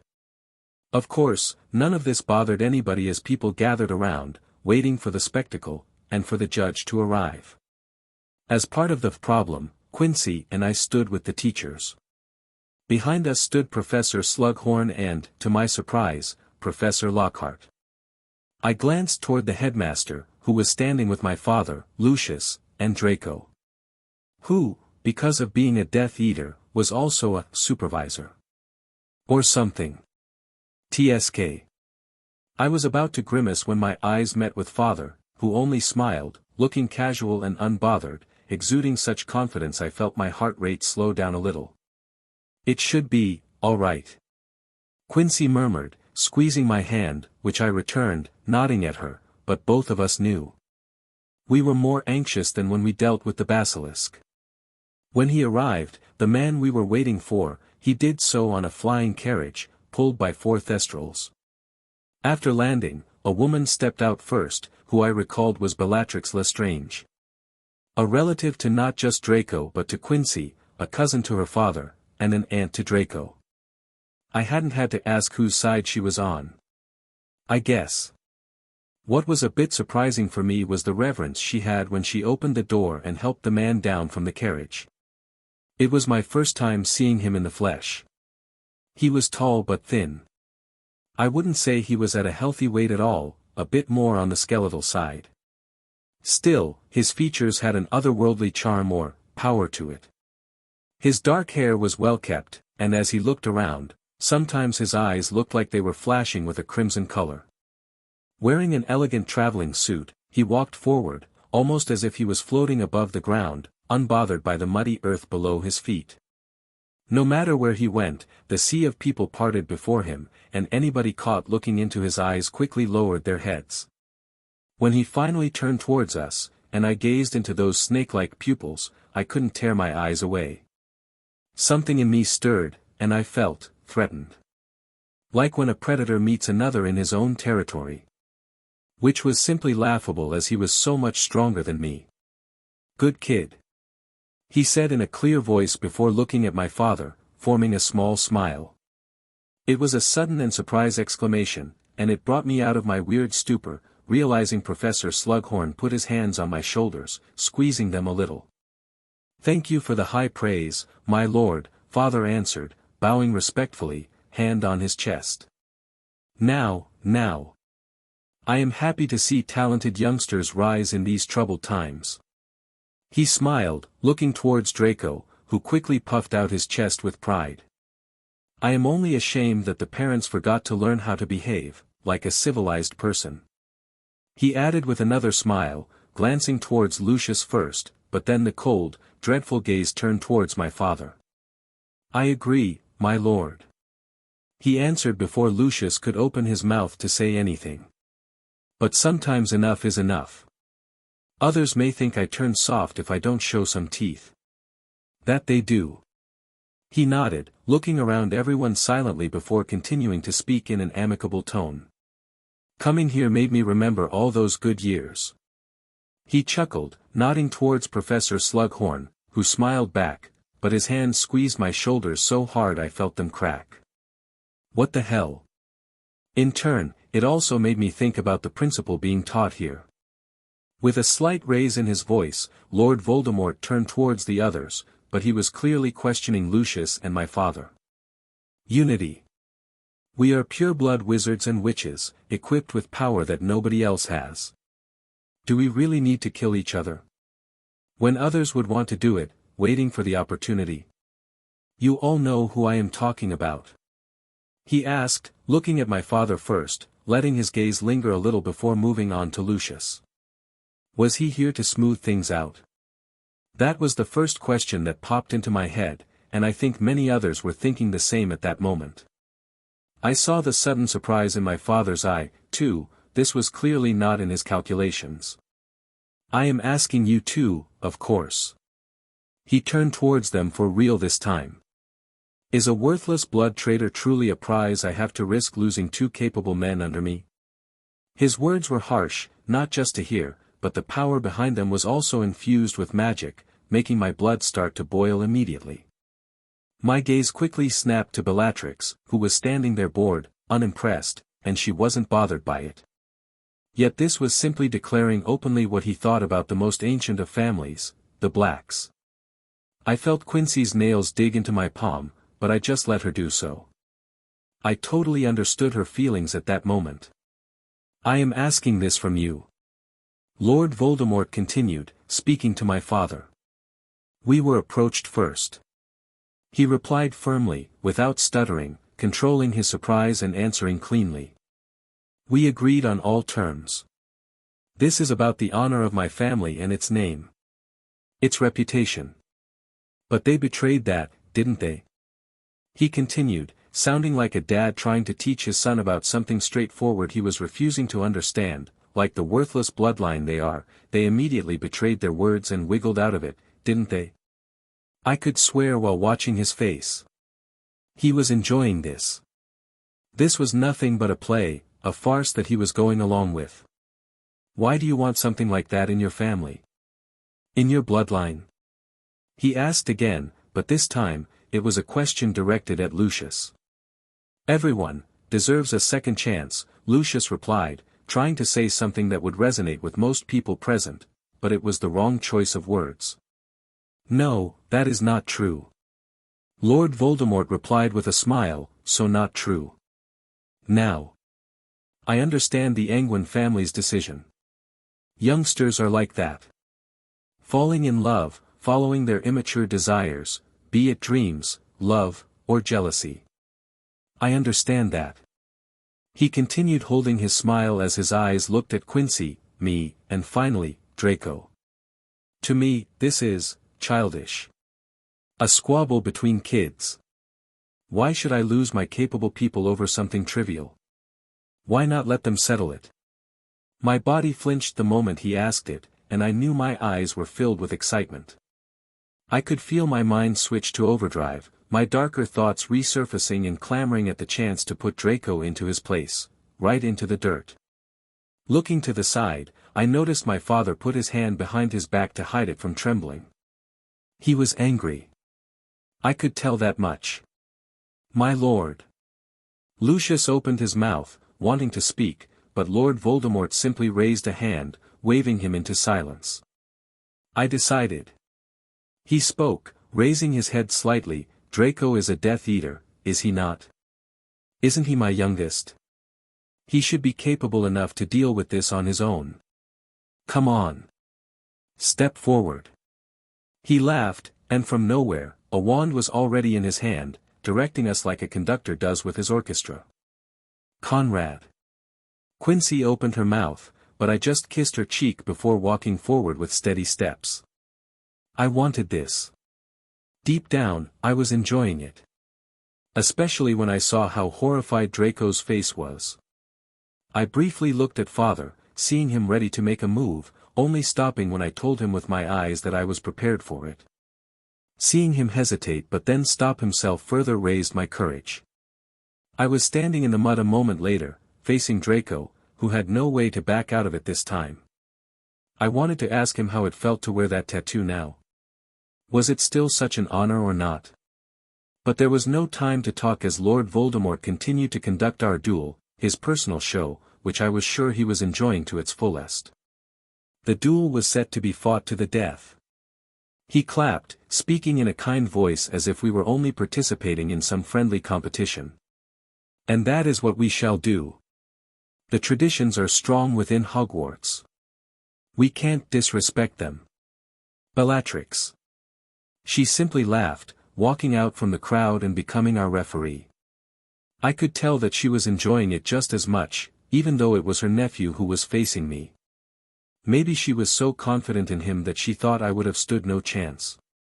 Then I had some surprise for all of them. We were supposed to start at the count of 3.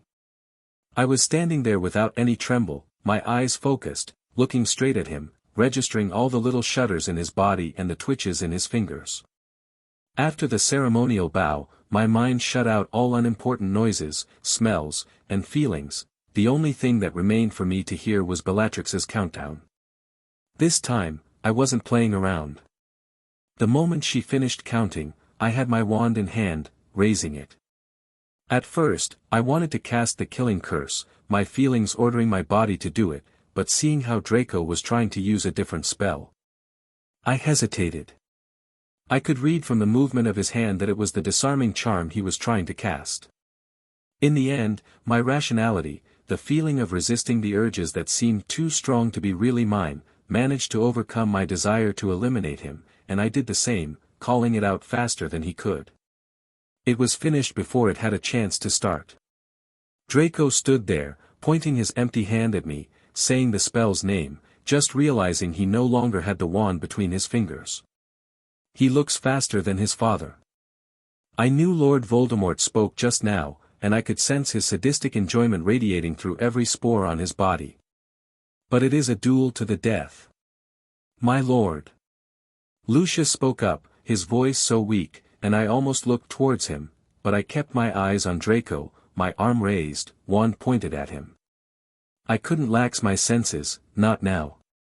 I said, "It's a duel to the death." He repeated, now his voice cold and authoritative. He was commanding us.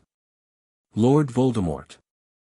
I opened my mouth, lowering my hand, turning towards him, seeing his raised eyebrows and curious glance, interested in what I had to say. I think he was expecting me to beg for an amicable resolution. But I knew he wouldn't want that. He was already half disappointed in what just happened, and I could feel my emotions swirling in turmoil, also wishing to explode out. I had to release it, or the pain gathering in my spine and head would be worse than ever. Speak, child. I want to challenge Lucius, and let him replace Draco. Oh. He formed a surprised smile, and I knew he wasn't expecting it. Neither did my father and Quincy, who were now shouting my name, but I barely could hear them. Are you sure? Lord. You have nothing to risk here. I repeated, feeling an involuntary smile creeping up on my face. If he wins, you lose nothing. If I win, you only lose a worthless pawn that caused more trouble than what it's worth to keep him around. Angus. Anguine. He looked at my father, and I could feel his voice growing excited once more. You spawned an interesting son. Lucius. He snapped towards him this time. Fight the kid. Chapter 62, Avada Kedavra, 2. What was happening at that moment was a weird blur for me. I can't recall the reaction of the people around me, and I can only remember my boiling blood, wanting to get rid of a problem. One that was slowly walking out to stand before me. From the corner of my eye, I saw Draco was dragged away by a somewhat disgruntled and angry Bellatrix. Was she disappointed in her nephew? Well, I couldn't care less at that moment. I was watching the befuddled Lucius, whose surprise was slowly replaced with malice and glee. I could see he was thinking it was just perfect, and the thought that now he could hurt my father in a way that would be way better than just killing him. When it was time to bow, both of us refused to do it. Good.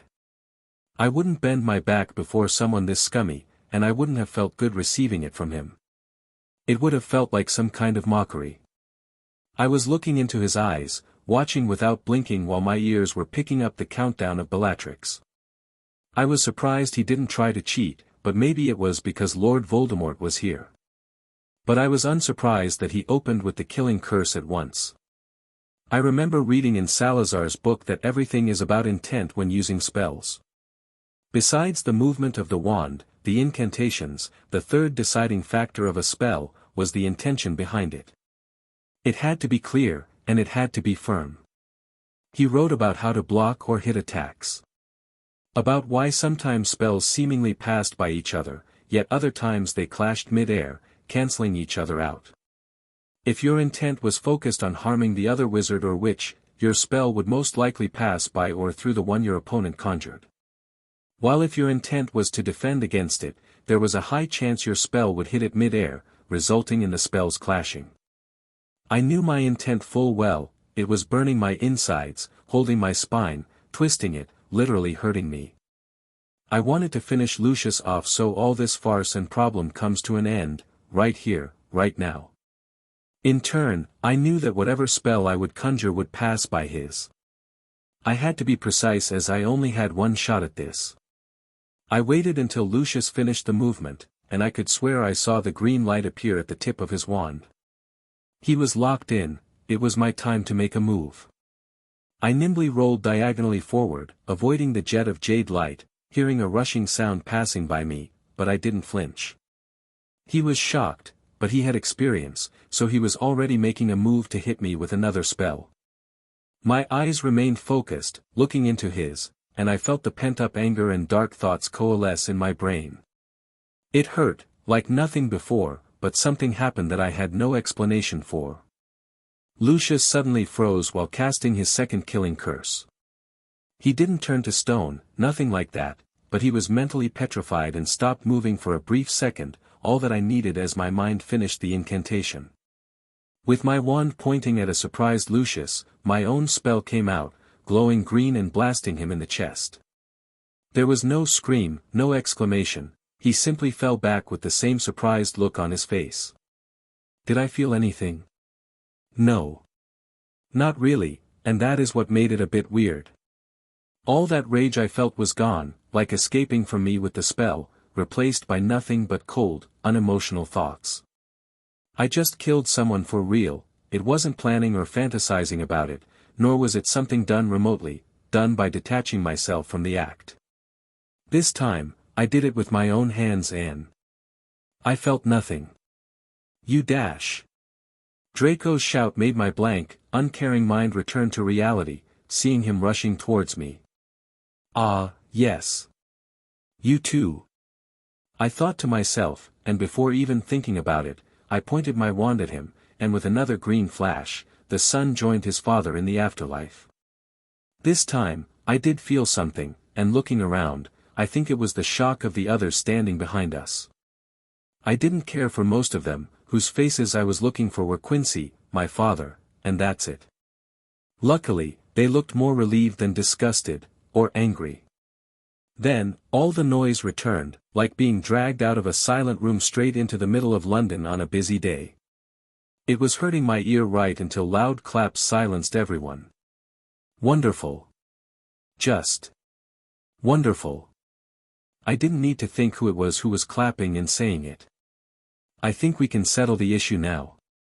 He continued, turning to my father, I am clearing your family's name and placing Quincy Black under your care as she is the last of the Blacks.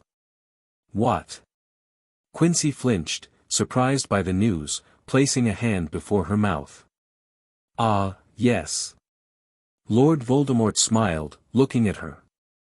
It was a dark, cruel smile, taking great enjoyment out of the fact the news shocked her. Before coming here, I decided that the family of Blacks betrayed our kind more than enough times, so I killed the old witch myself. As punishment, all their belongings are now state property. Which meant his property, but I don't think anyone would have dared to say it. You are now an Anguine, young lady. If you ever leave their family, you will be nothing but a blood traitor. Be grateful to them. He laughed, showcasing how much he was enjoying the show, not even hiding it. Thank you, Lord. Father spoke up before Quincy would do something stupid, drawing his attention from her, bowing. Don't thank me yet. He raised a hand, we now have another problem. Why yes. Your son has killed 2 of my Death Eaters. While saying it, his wide smile turned into a sadistic grin. So. I will have to investigate this myself. My lord. Investigating. Father asked, as bewildered as everybody else. It was the first time I could see the apparent panic in his eyes, yet I felt normal. Relieved that all our problems were gone. Yes. Investigating. Bellatrix. I only felt a push coming from behind, my hand was twisted and locked behind my back, and my wand was quickly taken away. She wasn't kind, not at all. By the time my mind got back all of its faculties, I was led towards their carriage by her and saw Lord Voldemort speaking to everyone around him. I couldn't hear his speech, but he walked over the 2 dead bodies like they didn't even exist. I saw the headmaster placing a hand on my father's shoulder, keeping him in place, while I saw Professor Slughorn and Professor Lockhart doing the same with Quincy. We locked eyes briefly, and I felt my lips curl into a smile before I was thrust into the carriage like a sack. Soon, we were off, me sitting inside with Bellatrix next to me and the most powerful wizard of all time right before me, examining me with his almost glowing red eyes. I didn't know where we were going, but I knew it was my life's worst ride. Bellatrix said nothing, but the side eye she gave me was worthy of being pricked with multiple burning needles. What was worse was that Lord Voldemort was sitting before me, and from the initial scanning look, he kept ignoring me.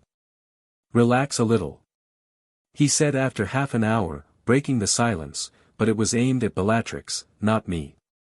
Sissy will not survive the news. And this boy will be the reason for it. Then the woman is not worthy of keeping around. He shot back, silencing her at once. You will go and tell her the news, if she is too weak to handle it, so be it. I will send others to their mansion. You can take the first pick of their belongings, as compensation. Now. It was time. He finally turned towards me. I was steeling myself for this moment but with little success. I felt my stomach churning, my body was sweating, and I felt fear. Such a fear that I never knew would be possible. "Don't be afraid," he said soothingly, but it had no discernible effect. "I won't kill you, you are proving useful to me. Even though you probably did cost me 2 pureblood families."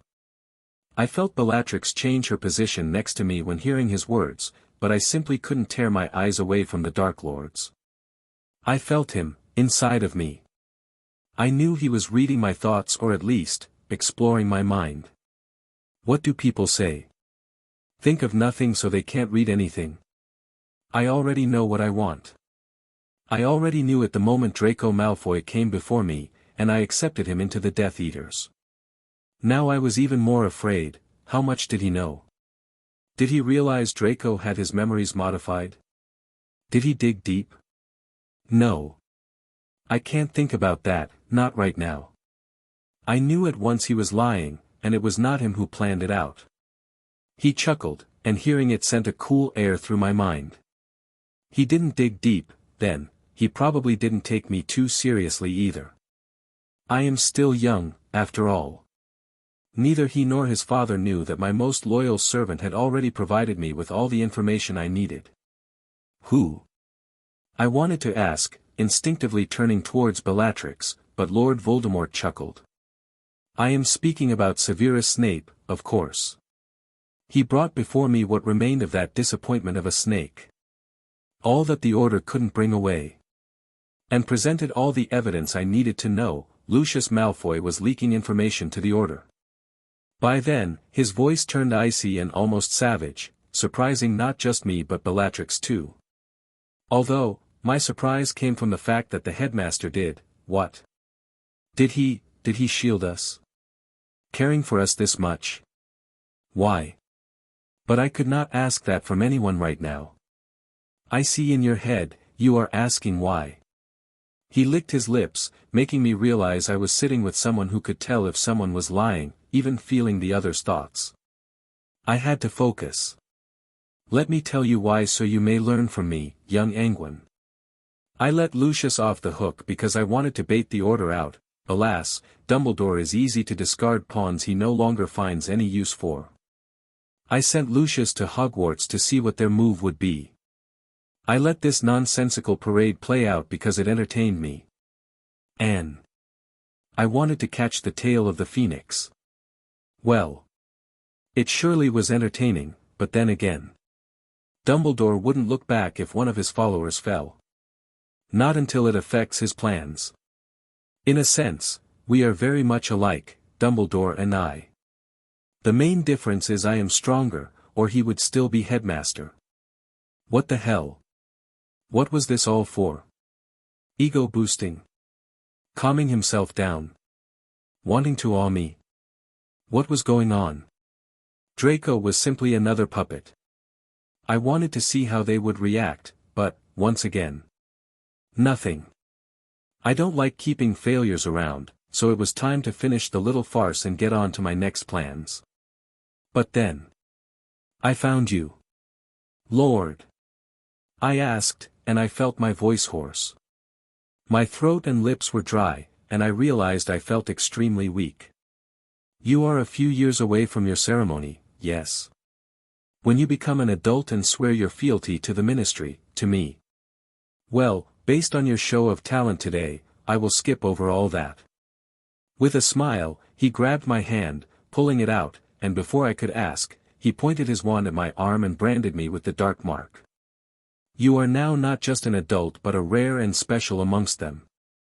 You are now one of us and will be under my personal watch. He kept up the smile even when Bellatrix's shocked voice wanted to ask a question, yet a simple glance from him stuck in her throat. We are going to a place where I will test your true strength, boy, and we will see if you will be the first to be granted the opportunity to call me teacher. Chapter 63, Training. Conrad. I woke with a scream and could feel my pajamas drenched with sweat. Looking around, it was still night. I was still in my dorm room, panting heavily. I felt lucky that the curtains blocked all noises, or I would have woken up my roommates multiple times in the past month.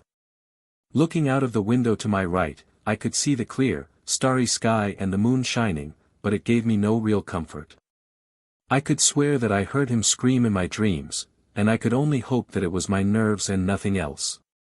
I no longer had the will to lie back and sleep, so I put on my slippers and quietly walked out to the common room, which was empty. The fire had long gone out, but with a flick of my wand, it was roaring again, and I sat down, watching it. Too many things had happened, and I was still trying to make sense of it. I couldn't tell if I was sad that my grandmother was gone, or not. She was never kind to me. I never felt love towards her. So the news of her death was, although surprising, even shocking. Looking back, I didn't really feel bad about it. What I was angry about was that they took everything that should have belonged to me, to us, with Conrad. Now it was gone. I just hope he won't be gone. I exchanged letters with his, well, now also my father. He is seemingly holding up well, but he doesn't write much in his letters. I know he is just as worried as I am, but I also feel something is happening in the background. Call it my female intuition. As to what that is, I don't know, but from what I saw, the headmaster's hand must also be in it. I am not in a position to ask and to not bring trouble to my family, I won't. Yes, family. With the official announcement from his lips, I guess I am no longer only the fiancée of Conrad but his wife. Which is the only good news in all of this mess. Now I can do nothing but wait for my husband to return. No. That is wrong. I can do many things. I can't let myself be overwhelmed and allow my nerves to crumble. I have to prepare for everything. First things first, if he is in trouble and getting tortured, I will have to make sure when I get him back, I can soothe all the pain, both in body and mind.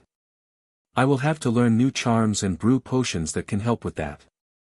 I will also have to start learning curses. I still had his book, took it to my room before they could find it if they decided to go through his belongings. I let myself lament for far too long. I could have used these days to learn the killing curse and all that is to it instead of worrying. If something happens to him, I will have to use it well and kill Voldemort myself. Young Missy, you should rest. It was the voice of Professor Lockhart, who came into the dark arts classroom as our new teacher. After Lucius's death, he was again appointed to the position, and it was finally made permanent. Every day, I would come and train myself with the new spells we were learning right until dinner. Then, after eating a little, I would go to Professor Slughorn so he could teach me potion making.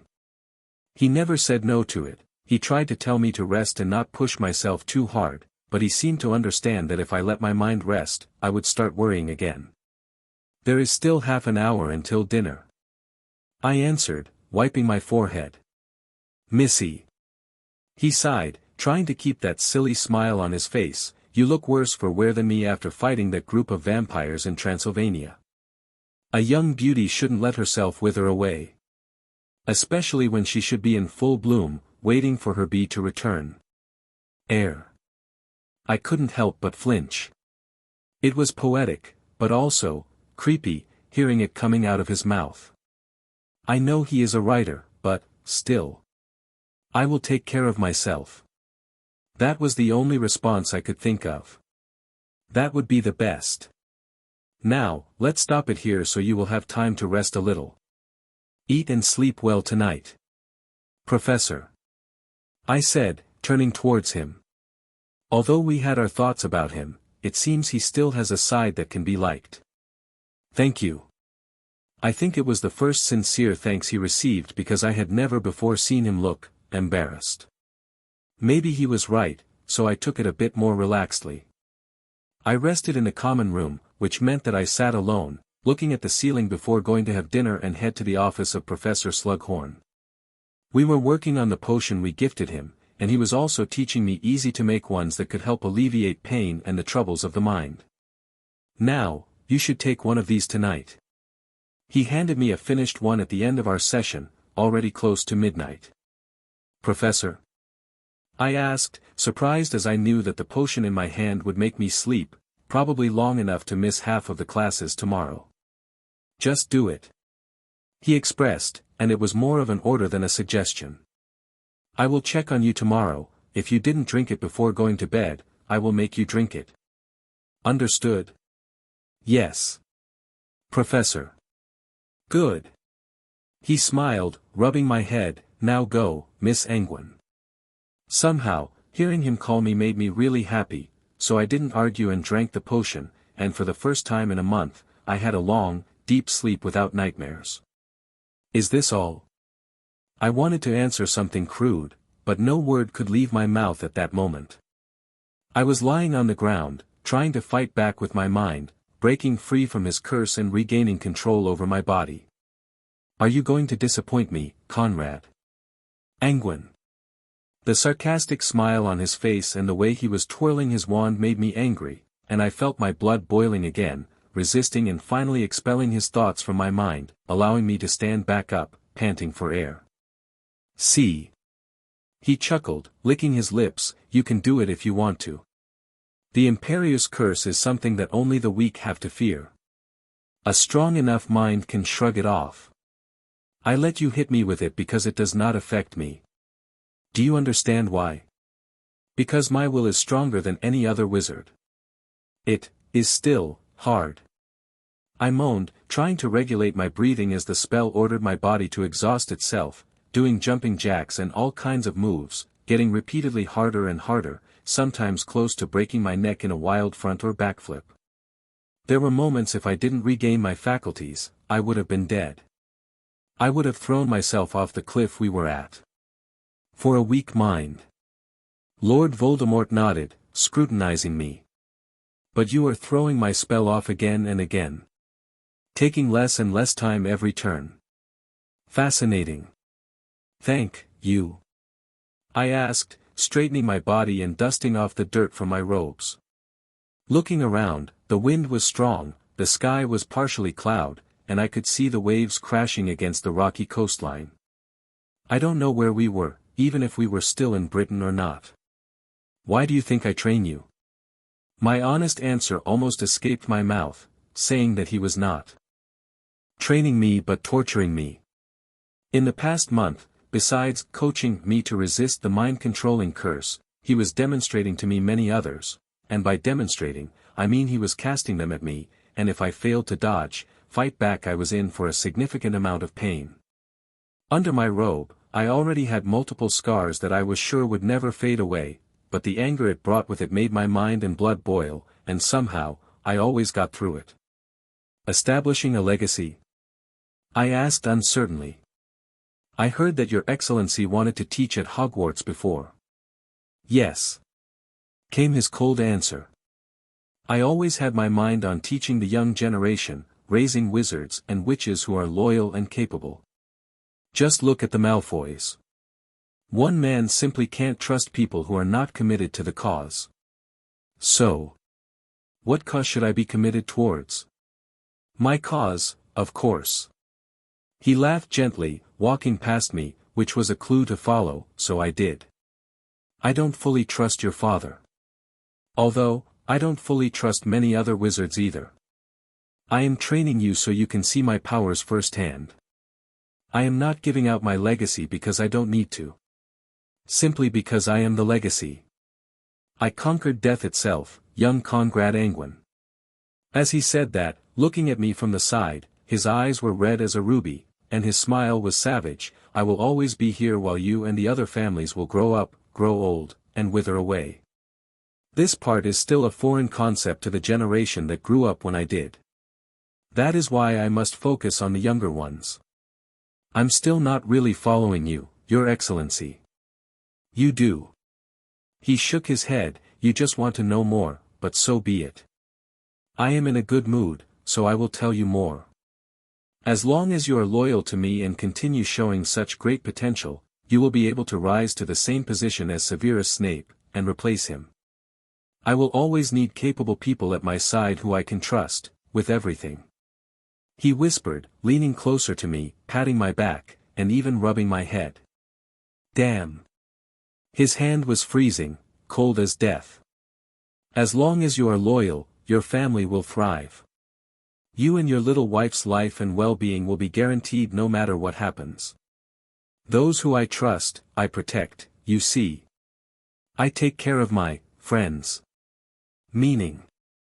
I asked, gulping down the lump in my throat as I felt fear, the same kind of fear when we were sitting inside the carriage that took us here, wherever the here was, because most of the nights he disapparated, leaving me alone here to do whatever before appearing in the morning.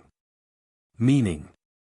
He looked towards the horizon while speaking as we arrived at the edge and faced the grey, wild waves of the ocean, that your bloodline can thrive. Not just now but for all eternity, serving me. Your children will have my support, and not just your life would be pleasant, but theirs too. Serving me faithfully is a guarantee for lifelong success. And in this case, the success of your unborn children, young Conrad Anguine. Think about it, what's more important? An unpredictable future where anything could be taken away from you with a snap of a finger? Or a stable and clear hereafter, where the safety of everyone you love and cherish is guaranteed? He didn't wait for my answer as he simply disappeared, signaling that our discussion was over. Not that I had an answer for him. I felt confused, unsure, lost. I wish Quincy was here, so we can talk it out. Chapter 64, Voldemort's Plans. No. It was a simple, straightforward answer coming from my lips, and before my body had a chance to do anything, I regained my control over it. Looking forward, I was gazing into Lord Voldemort's eyes, who wore a small, pleased smile on his face. Good, and I say that rarely. At your level, you will be adequate to repel most Imperio spells that may fly your way. Now, our next exercise will be a bit different. With a wave of his wand, the landscape started to change.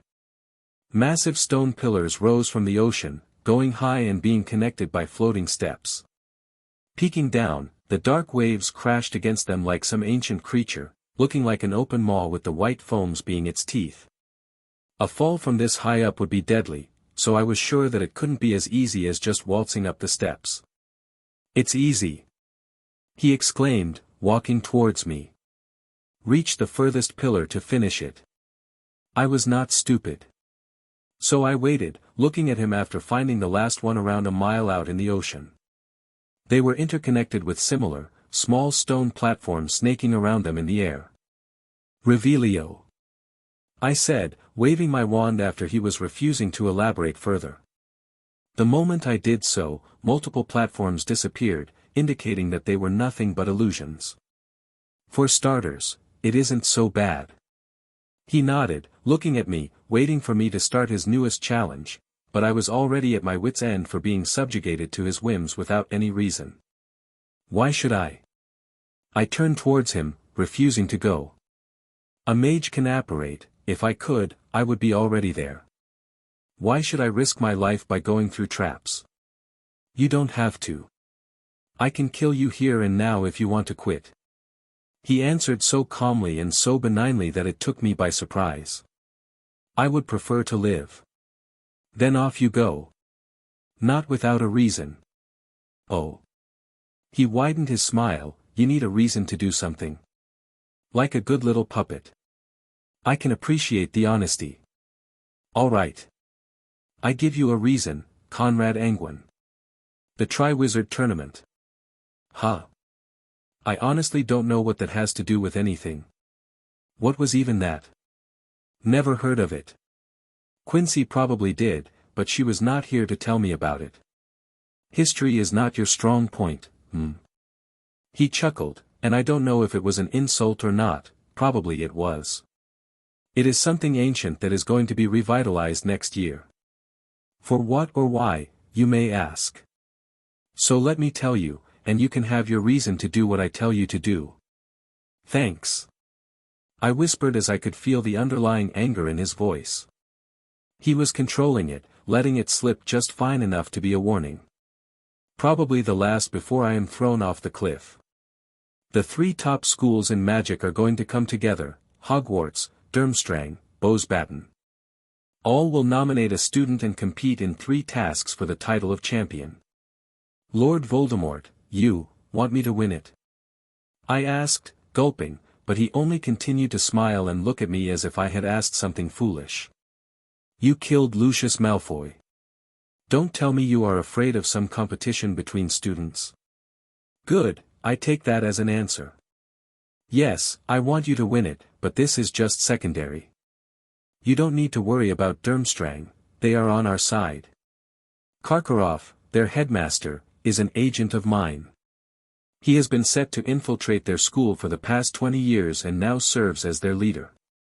But that doesn't mean you can relax, their champion will do everything to win.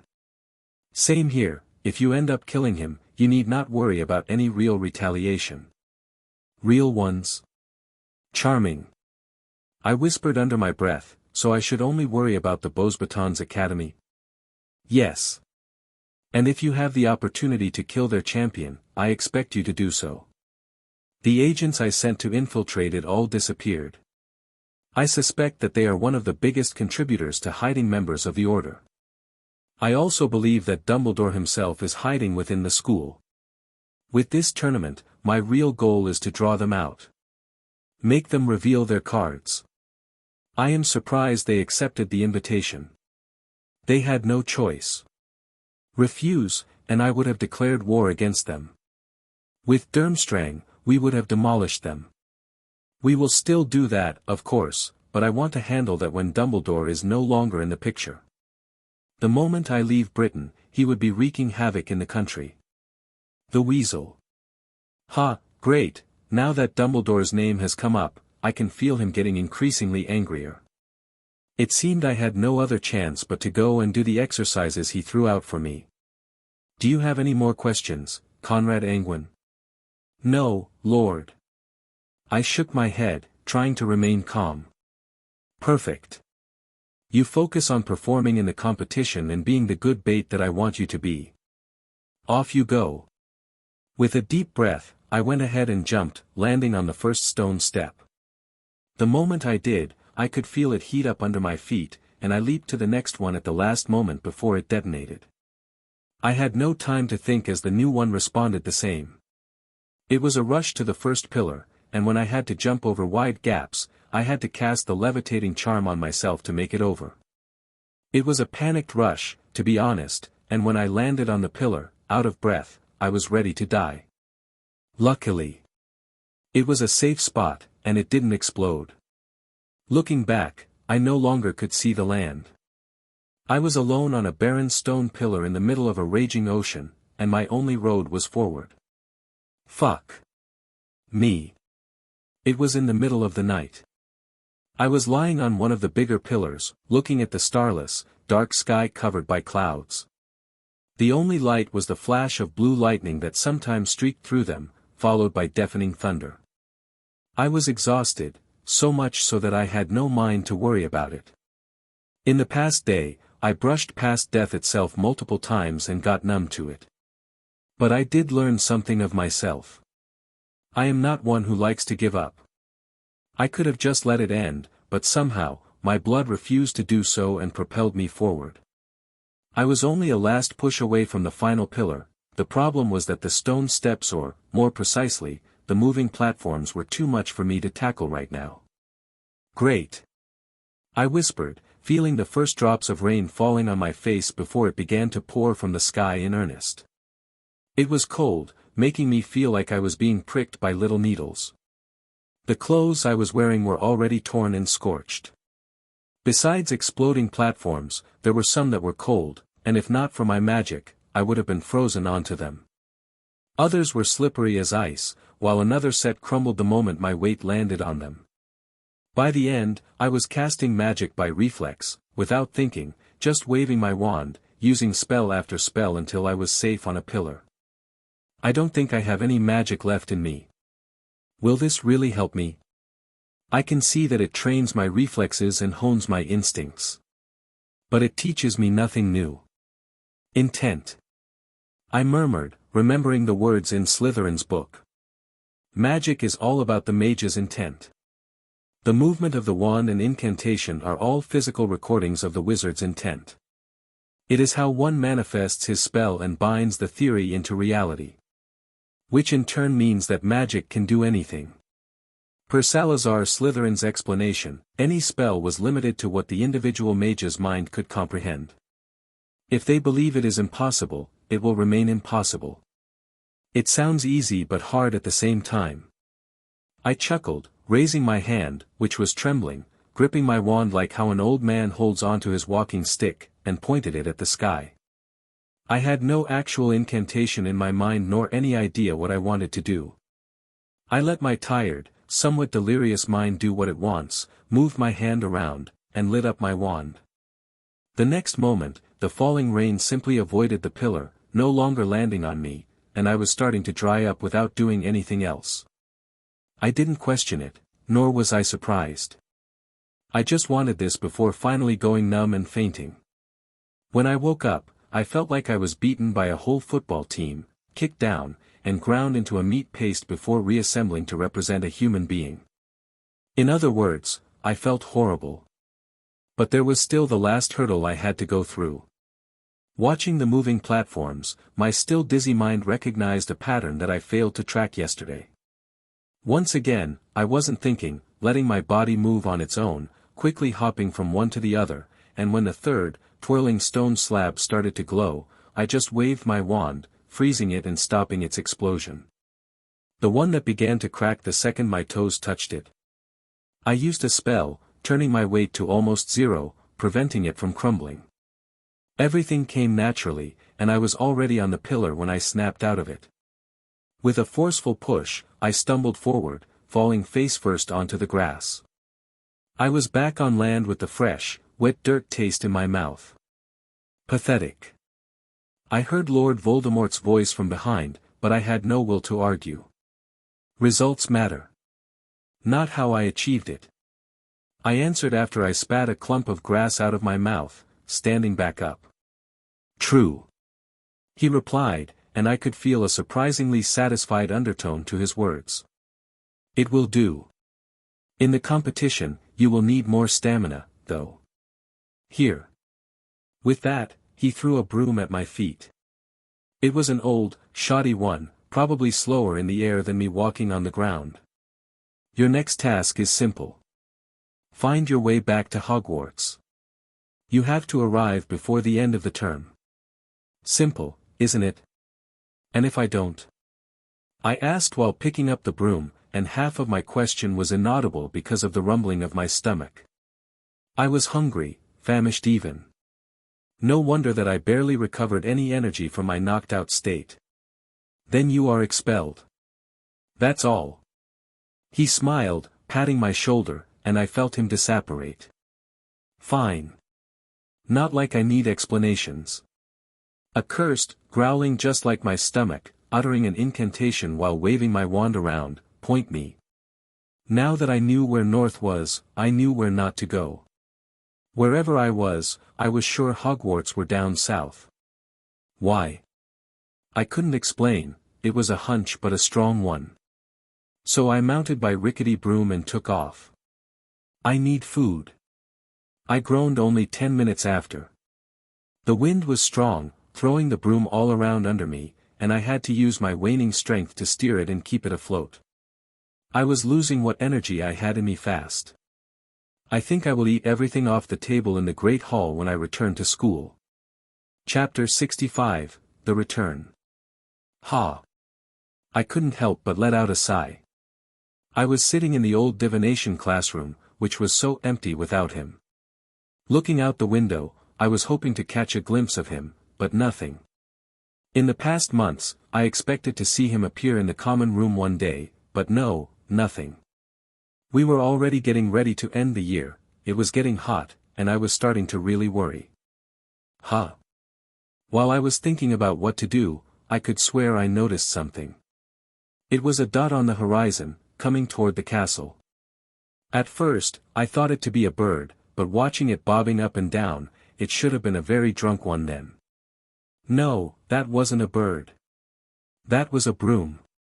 Nobody would dare to come in on a broom just like that, and it was only allowed for others to ride one around the Quidditch field. I don't know why, but my heart leapt to my throat, and before another thought, I opened the window, turning into an owl, flying out in a hurry.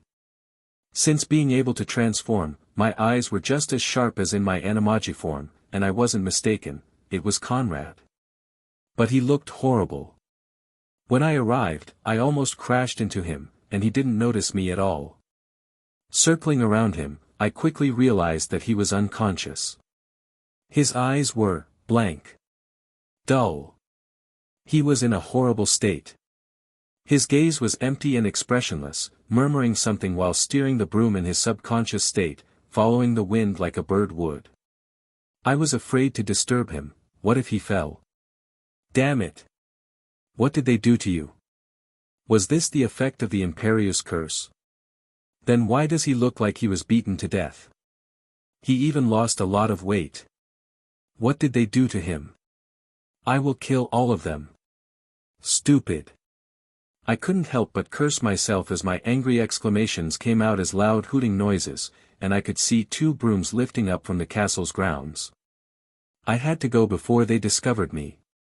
I had no other choice but to leave after I made sure that the 2 who were coming were the headmaster and Professor Slughorn.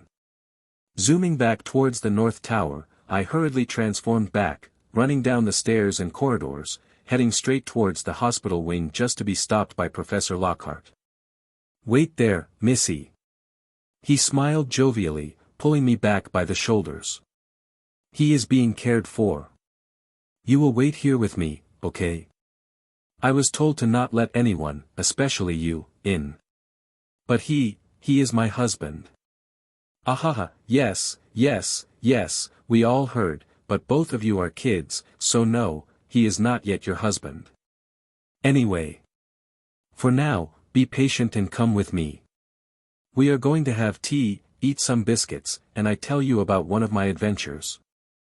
Nobody cares about your fake stories, you big phony. Let me in, or I will curse you and all your future children. Oh boy. Conrad's work will be cut out for him, won't it? TSK, TSK, tisk. He wiggled his stupid head like a pigeon. It is the headmaster's orders. If you waited for a few months, this should be nothing, right? Okay, you don't need to come with me, but at least sit. And with that, he conjured 2 chairs out of nowhere. Thank you. He exclaimed when I stopped struggling. I sat down not because I wanted to but because I realized the door was magically sealed. Whatever was happening in there was to be kept between those who were inside. Well. I won't move from here. The moment someone comes out, I'm going in. When I returned to consciousness, I wasn't sure if what I had gone through was real or not. Did I die? Well, the fact that I felt tired and hurting all over told me, no, I did not die. Then that could only mean I arrived back and in time nonetheless. Finally. Even though I don't know how I managed it. I blanked out some time ago. Emicham. I tried to sit up, but my body was heavy, and when I lifted the covers, I knew why. Quincy was lying on me, sleeping on my chest and hugging my body with her hands and legs. She looked more cute than I remembered. Gently stroking her head, she managed to wake up, and with a sharp cry, she hurriedly climbed off me, helping me up into a sitting position. Sorry. Did it hurt? I didn't realize I was sleeping on you. I silenced her with a gentle kiss on the lips, something that I did dream about while stranded in that unholy place. It's all right.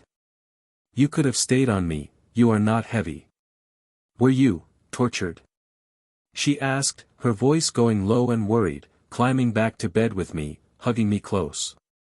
Not really, I answered, tilting my head. It was torturous, but it was not really torture. Well, it depends on how you look at it. But your body. She argued immediately. True. Looking down, I could see into my loosely buttoned-up shirt, watching my body, knowing that my chest, sides, and probably my back were filled with different cuts or scratches, none healed up fully. Not that they would be, I assume, as many were caused by magic or magical beings. I was lost in a literally unplottable place. I started explaining, describing to her how it looked, what I had to do, and why.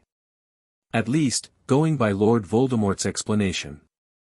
It was good to see her eyes moving, almost making me hear how the gears were turning in her head. It was good to be back. So the road back was hard? She asked while I skipped through some of the embarrassing parts. Like eating whatever I found on the way, trying to collect rainwater, or fighting against some overgrown, lizard-like beasts. With how low I was on magic, it was a chore, and their claws or sharp tails injured me more than once. If not for the fact that because of my blood and its scent kept most beasts away, I think I would be sleeping in the stomach of something way bigger than me. The hardest part was getting out from that place. I shrugged, taking a deep breath. Even though I could point out where north was, traveling was confusing. I think I was flying in a circle for a month before I finally realized I was going around. When I say it was unplottable, I mean it. I will be honest with you. I gave up finding my way out. I just sat on the broom and decided to go straight forward and think about nothing. Then I woke up here. I don't care how you got out, I only care about you being back. She exclaimed, hugging me close. And I never before felt so relieved and happy. It was good to be back. I think he is using you. I gathered that much, I replied, stroking her hair and enjoying the sweet scent I missed all these months. What he told you is the basics and nothing more. Think about the trials he put you through. First, the Imperious Curse. This means it will be used in the tournament. It will be a potent weapon to interfere with the others, for sure. To resist it will be a great boon, I am not denying that. Then there was the platform puzzle. Puzzle? I chuckled. If that is a puzzle, I don't want to know what a death trap is. Why, you know what I meant. She pouted before continuing. It helped you master your spells and practice wordless casting. You were trained to be quick and efficient, to use spells by reflex, summon the right ones on instinct, and react to incoming dangers. In a duel to the death, the fastest wizard wins. So, there will be fighting? I guess. More likely, there will be chaos and free-for-all. Chaotic action, or something even worse and more dangerous. You can't give up practicing throughout the summer. Whoa, my dear wife. At least, let me rest a little, okay? I had enough practice. Why yes, of course, but it will be dangerous. She answered with a deep blush, kissing my face before getting out of bed. I will bring you something to eat. Thank you. Hee. I had never seen her giggle so happily before, skipping away and leaving the door wide open. She arrived only 15 minutes later, bringing in multiple trays floating behind her, and it looked like she brought food to feed a whole Quidditch team. But, seeing how loudly my stomach rumbled the moment I caught a whiff of the food, I wasn't complaining. She only grinned while seeing me gorge on the mouth-watering meal, and I think both of us knew everything was back in order. I also thought about your last trial. She spoke up while I was munching on a chicken drumstick. There ought to be something that will take place somewhere where you won't be able to navigate or something like that. We can look that up later, but right now, let me rest. I smiled, enjoying my meal and the fact that I was in a soft bed. Yes. While you rest, I will look up more about the previous Trivsaward tournaments. She smiled like an angel, sitting on the edge of my bed, and if this is what it feels like to be married. I pity my father, he had to marry someone like my mother. No. I should pity my mother, as I know that if anyone asked if I would die for Quincy, I would say yes, and I knew that father would not say the same about her. Chapter 66, End of the Second Year, End of Volume 2. Was this a wise decision? Slughorn asked, sitting in the office of Snape while the headmaster was looking out of the window, watching the full moon high up in the sky. Their meeting happened right after Conrad had returned, unconscious, and they brought him into the hospital wing. Everything was sealed at once because Slughorn used a potion to force down his throat, making him drink it in his delirious state and retell everything that happened to him. Because Conrad's defenses were virtually null at that point, his mind recalled everything he went through, down to the most minute detail. Thanks to his improved bloodline and memory, he painted a much more vivid image than any of the two expected. When they no longer could learn anything new, they made sure he was healed to the best of their abilities and finally left, letting Quincy come in and leave the two to their own. It was. We already learned something we didn't know. Of course, Snape wasn't talking about the Triwizard Tournament. That was already known to the participating country's leaders since a year ago when it was decided to be brought back. It shook up the wizarding community's elite as since Voldemort took over Britain, his rule was viewed with mixed emotions. Some parts of other wizarding nations supported him, feeling their community needed someone like him. Someone with power, a vivid goal, and someone who isn't afraid to say what so many wizards and witches thought, they are special. His greatest supporters rose up in the north and eastern parts of the European continent, while his most significant opposition formed around the Beauxbatons Academy of Magic, encompassing most of Central Europe's wizarding communities. Then there were those who remained watchful, refusing to state their stance, still feeling the scars from the era of Gellert Grindelwald. Many of those who openly oppose Voldemort's rule call him the second Grindelwald and accuse the fence-sitters of letting him do whatever he wants in Britain, something that would surely spread further away if not stopped. While others call the opposing voices the ones who want to instigate another bloody conflict. If we are not careful, this could turn into a second global wizarding war. Slughorn spoke up, breaking the silence, and Snape simply turned away from the window, walking back to his chair. Maybe it will. Maybe it has already happened. In the past 40 years, he has been raising an army that he used to take control of our world. Now, he is looking out towards the continent and beyond, building an army from the younger generations. His plans are not made for a year, or 5 years. Or 10. They are made for generations. Sooner or later, he will focus on expanding his rule over every facet of a wizard's life. Well, I will not see that come to fruition. I am already old. Slughorn chuckled, sighing a little afterward. It is best if nobody sees that, and we end it before it has a chance to bloom. That is why he is so adamant in getting to Dumbledore. Snape groaned, rubbing his forehead. He may have puppets, spies, and followers in other areas of the continent, but he doesn't have allies. What about Karkaroff? Isn't that what we learned?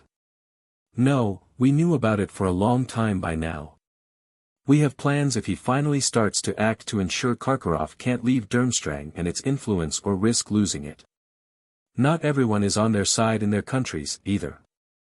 The new thing we learned is that he knows that Dumbledore is in France. He is? Slughorn asked, surprised as he was never told that.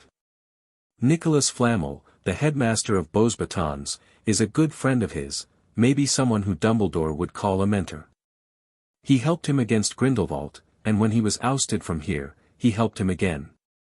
Even became the headmaster of the Beauxbatons to be able to give all of his support to Dumbledore under the table. Then Slughorn went stiff, realizing something. Voldemort's real goal is not really to draw out Dumbledore. Snape nodded. That is very much a possibility. The new voice, appearing out of nowhere, almost scared Slughorn to death. He knew that voice, it was Dumbledore's. But, that can't be, he can't be here, that would be foolish beyond belief. You heard everything?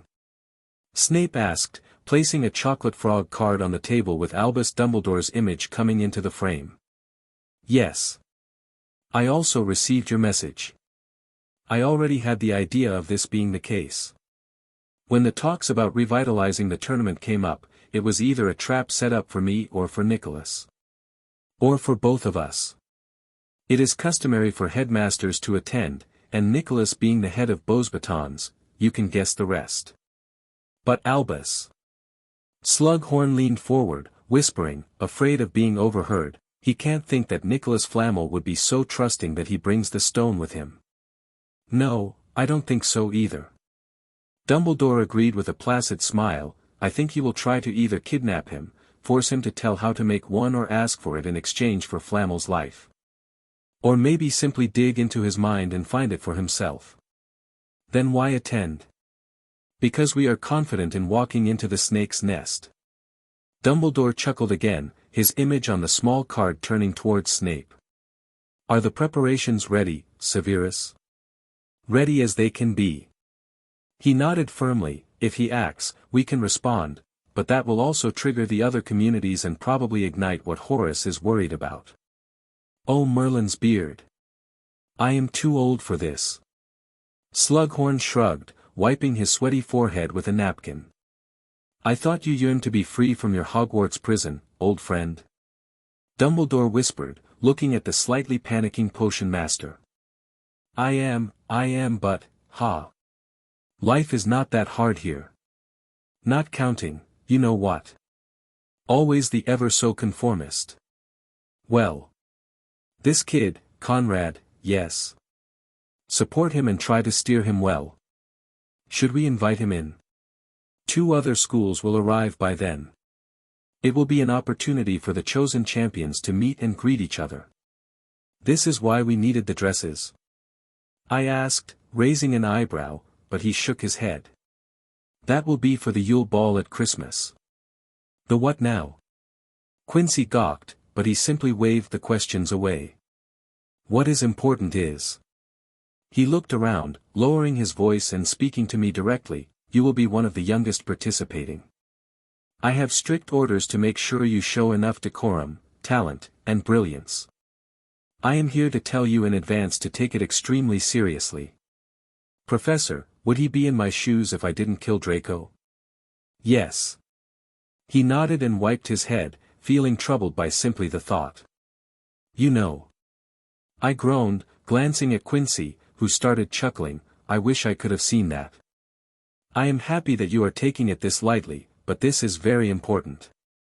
Don't worry, Professor, I wouldn't bring shame to the house, the school, or my Quincy. Hey. She elbowed me but smiled like the happiest girl around. Good, I don't know kids, somehow, since summer, I have been extremely nervous. I have trouble eating and had to change my robes twice as they became too loose. Now that he mentioned it, true. He was looking less like a meatball and more like a human. I can't do anything about it, Professor.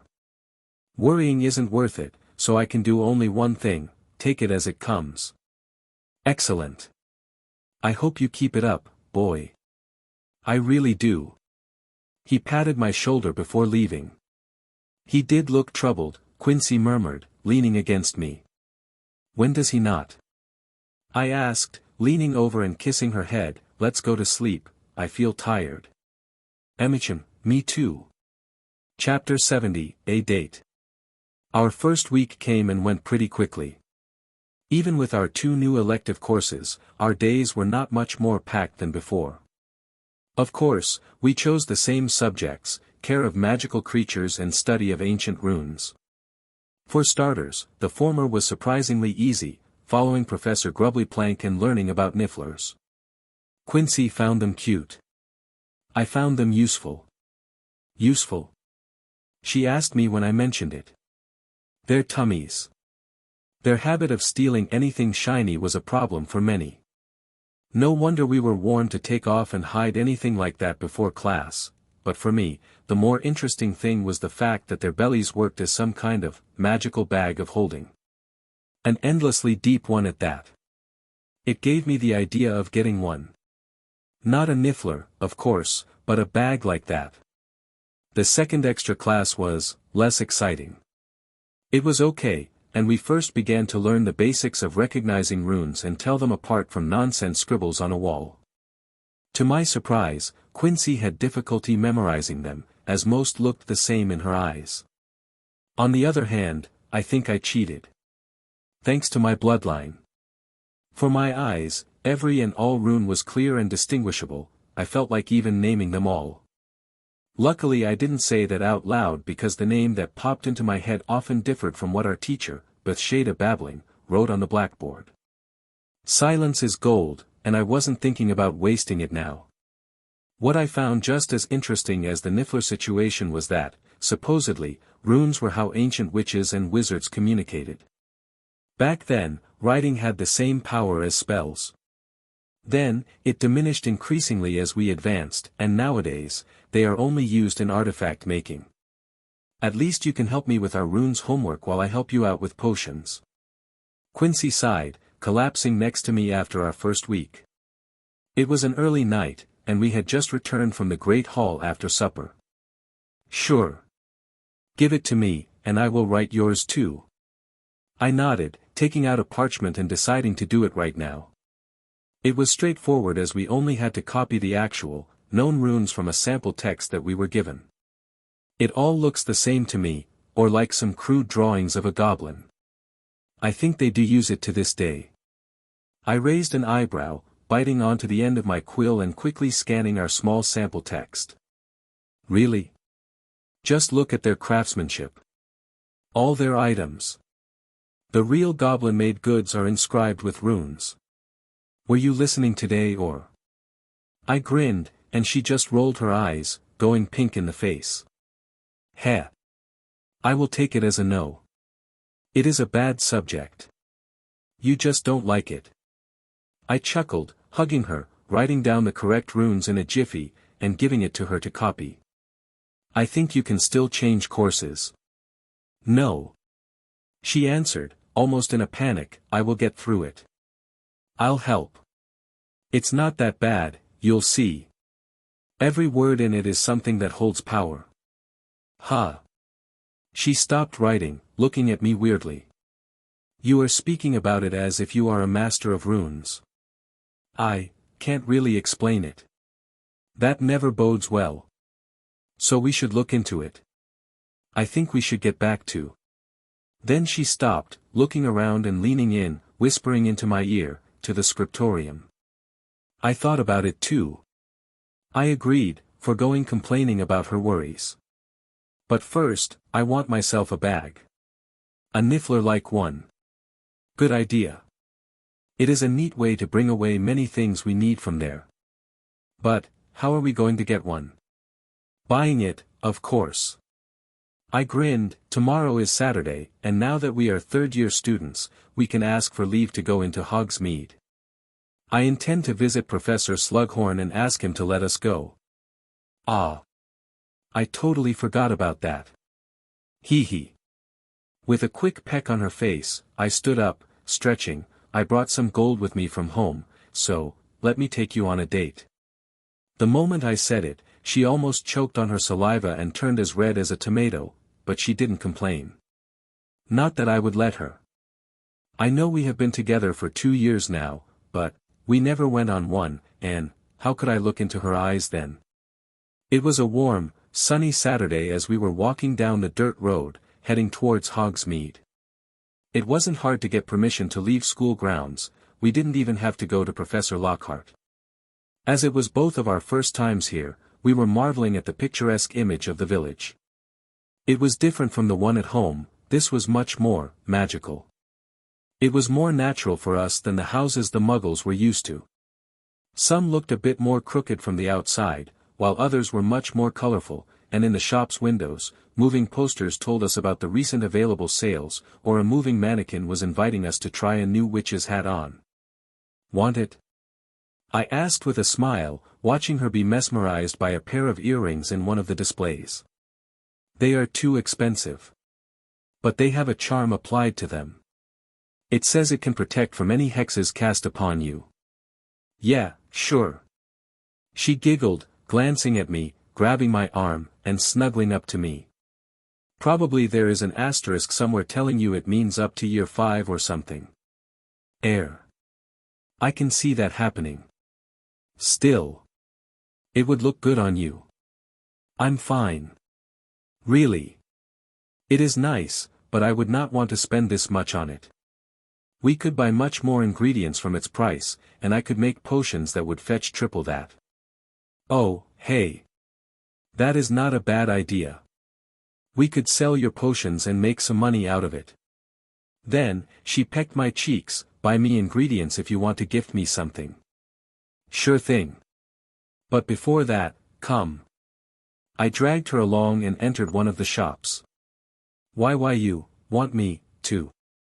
She stuttered, going red, stopping me at the entrance. Huh. I stopped and realized my error and the source of the misunderstanding. The front was filled with women's undergarments being on sale right now. I don't mind, but... she whispered, looking down at her feet. I wanted to buy a pouch, you know. Ah. Why yes, of course. Yes.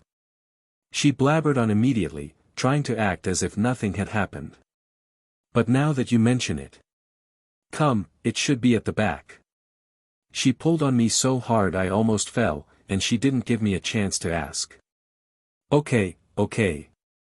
I get it. Hee hee. Don't need to be so forceful, Quincy. And one day, you wouldn't need to wear one anyway. You good? I yelped as she stumbled so hard after hearing my words that we fell, and I landed on top of her. No.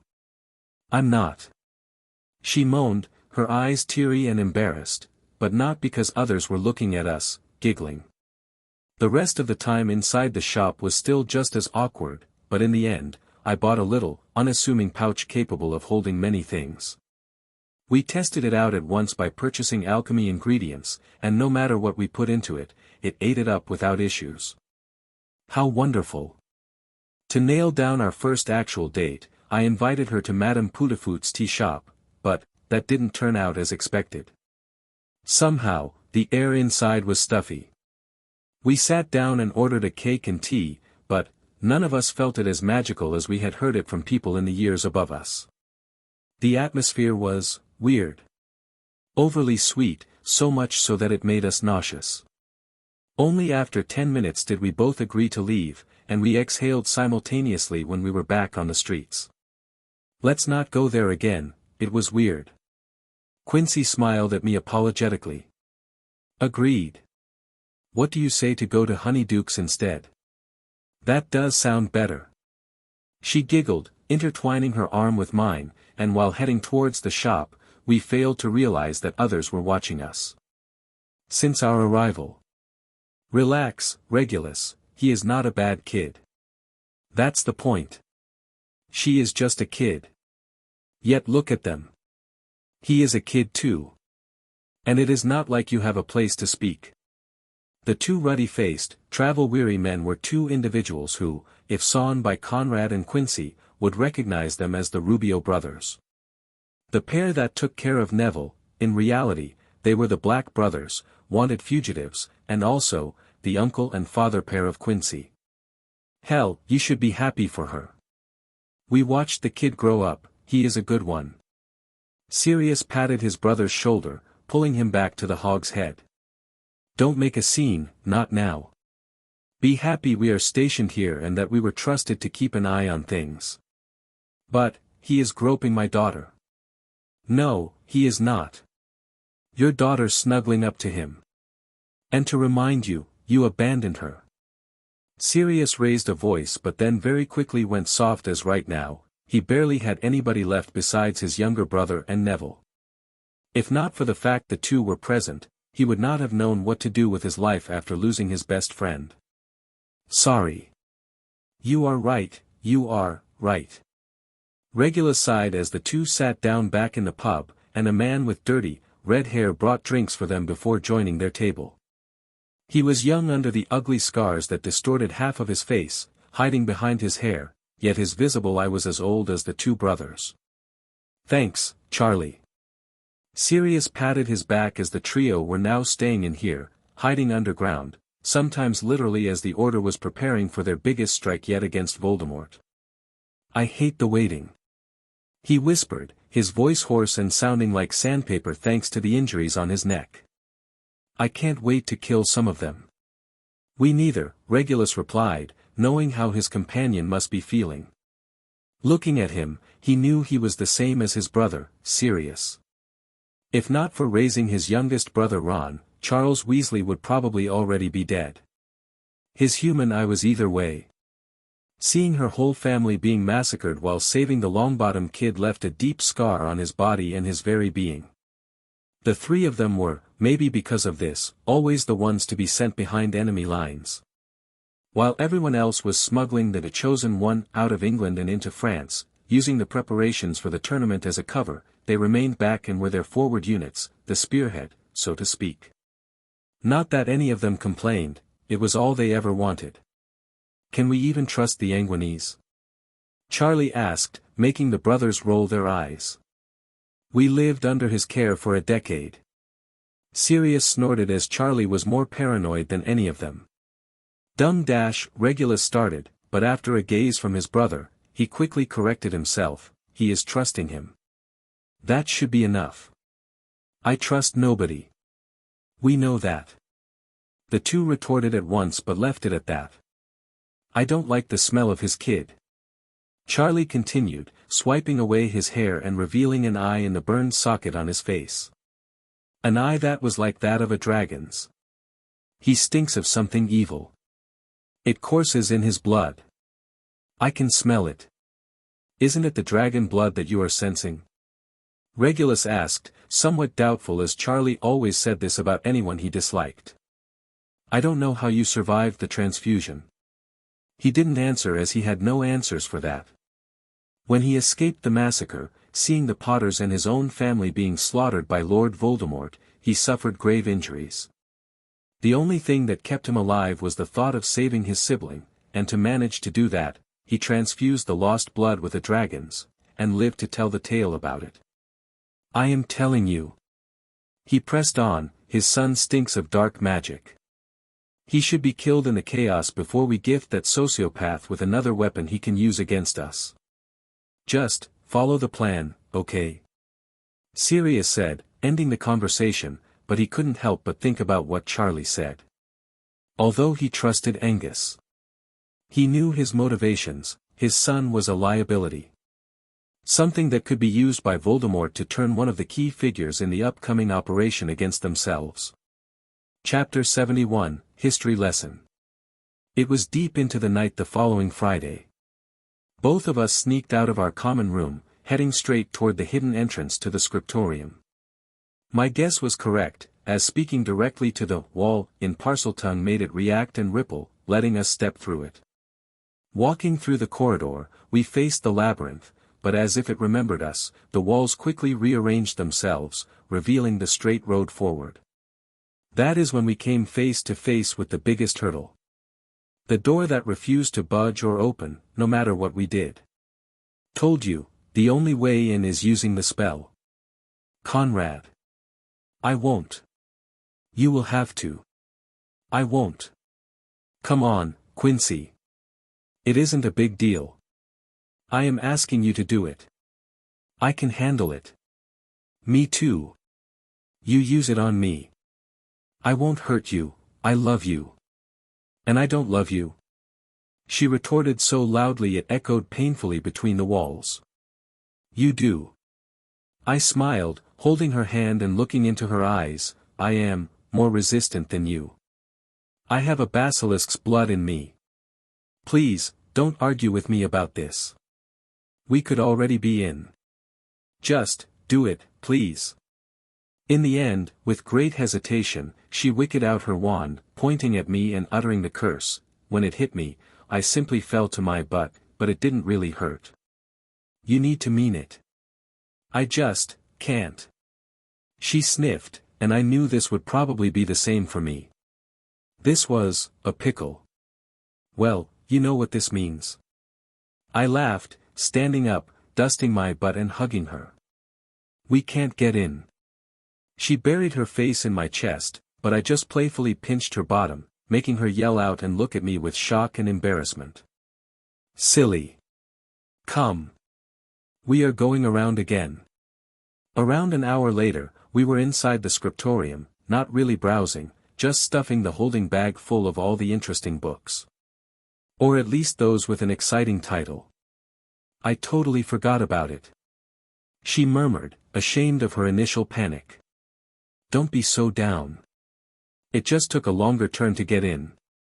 I was afraid it might be monitored or sealed up or something, but oh well. We are all good. It is too bad the tournament came 300 years after Slytherin's time. He could have great tips for it." "Well, we can do nothing about that, but we can peruse his vast knowledge." "But, he probably would say just blast your opponents with the Avada Kedavra or something. I don't think so, I answered after thinking about it, flipping through his notebook. He was best friends with Gryffindor. Do you think they would have become one if he was simply evil? All the historians say Gryffindor was heroic and brave. This also means he was brash and strong-headed, someone who charges in and thinks about the consequences later. Slytherin, on the other hand, was someone who planned things out. He was thoroughly calculative, someone who didn't act without knowing the outcome first. Yet these two individuals became friends. Best friends. Polar opposites. She murmured, sitting down on Salazar Slytherin's old chair before his desk, looking at me while I continued. Yes, and they complemented each other perfectly. In here, too. I showed her the notebook I was reading. He is recalling one of their adventures and reminiscing how they explored an ancient ruin under Constantinople and how he misses those days. Really? She raised an eyebrow as she glanced at the papers, finding reading the Old English handwriting exceptionally hard. At least, from what I gather, it needs a correct translation first. But I feel he thought it was a mistake establishing the school. Or at least, he regretted it, because it broke apart their friendship in an irreparable way. Were they even friends then? I mean, that type of good friend. That none of them relented? None tried to understand the other, none tried to move closer to a middle point where they could agree? Both were so strong-headed that they let their friendship crumble. If you ask me, they were obstinate old men. Both of them. Ha! I laughed loudly after hearing her, closing the book and sinking it into my pouch. I agree. Slytherin even left in such a bad mood he built the Chamber of Secrets and left behind a basilisk to cause trouble when they are no longer here. Emicham. See? None of them was a good guy, I don't believe that for a moment. Not that it matters. It was 1,000 years ago, it is irrelevant now. Plus, right now, the two fighting sides, what do you think, Quincy? I asked, getting curious, remembering what my father told me about choices and about deciding what is good for me, for us.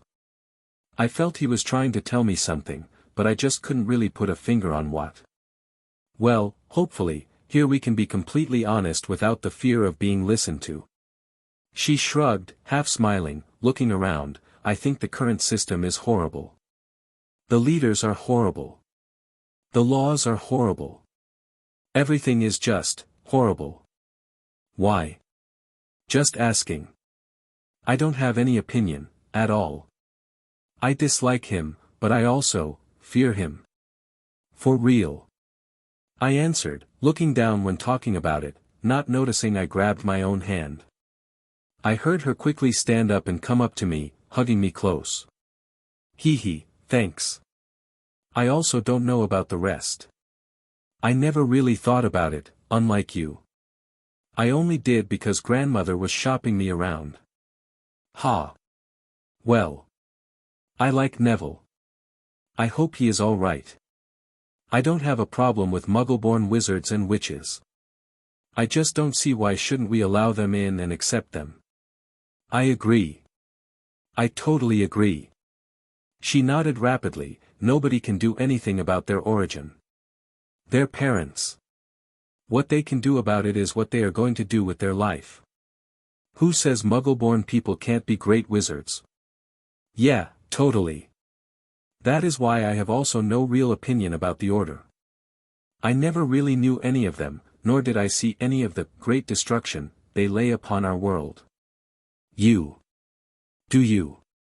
I know nothing. She shrugged, opening her arms. I never met my parents. And I don't care about my biological father, not even a bit. He can rot wherever he is. If he failed to bring me away, then that just shows how much I meant to him. I understand, and I would thank him for not. Because then I wouldn't have met you. Ehe. True. She giggled happily, tiptoeing and kissing my lips, which I passionately returned before separating. Thinking about it, she continued with a cute, pinkish hue still lingering on her face, was that Grindelwald's speeches made much more sense. Grindelwald? I asked, furrowing my brows and then remembering. I read about him back home. Wasn't he some kind of revolutionist or something? I see you also know not about him, huh? She smiled weirdly. His name has been suppressed by him, at least, that is what my grandmother told me. He was a dark wizard, on par with him, you see. Really? Is he suppressing his name and achievements because of jealousy? I think not.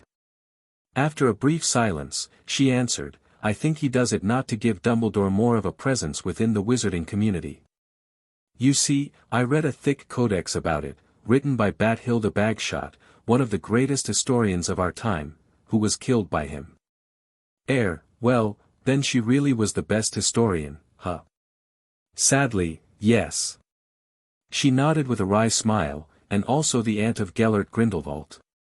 What I am saying, Conrad, is that Dumbledore knew Grindelwald. They were friends. Godric and Salazar, all over again. I hummed, making Quincy chuckle and nod in agreement. The thing is, Dumbledore stopped Grindelwald and defeated him. He stopped one of the greatest dark wizards of all time, someone who managed to bring forth the global wizarding war. He was someone who got really, really close to ruling the world. Not Britain, not Europe, the world. And someone like him was defeated by Dumbledore. Do you see it? I do. No wonder he doesn't want others to learn about him.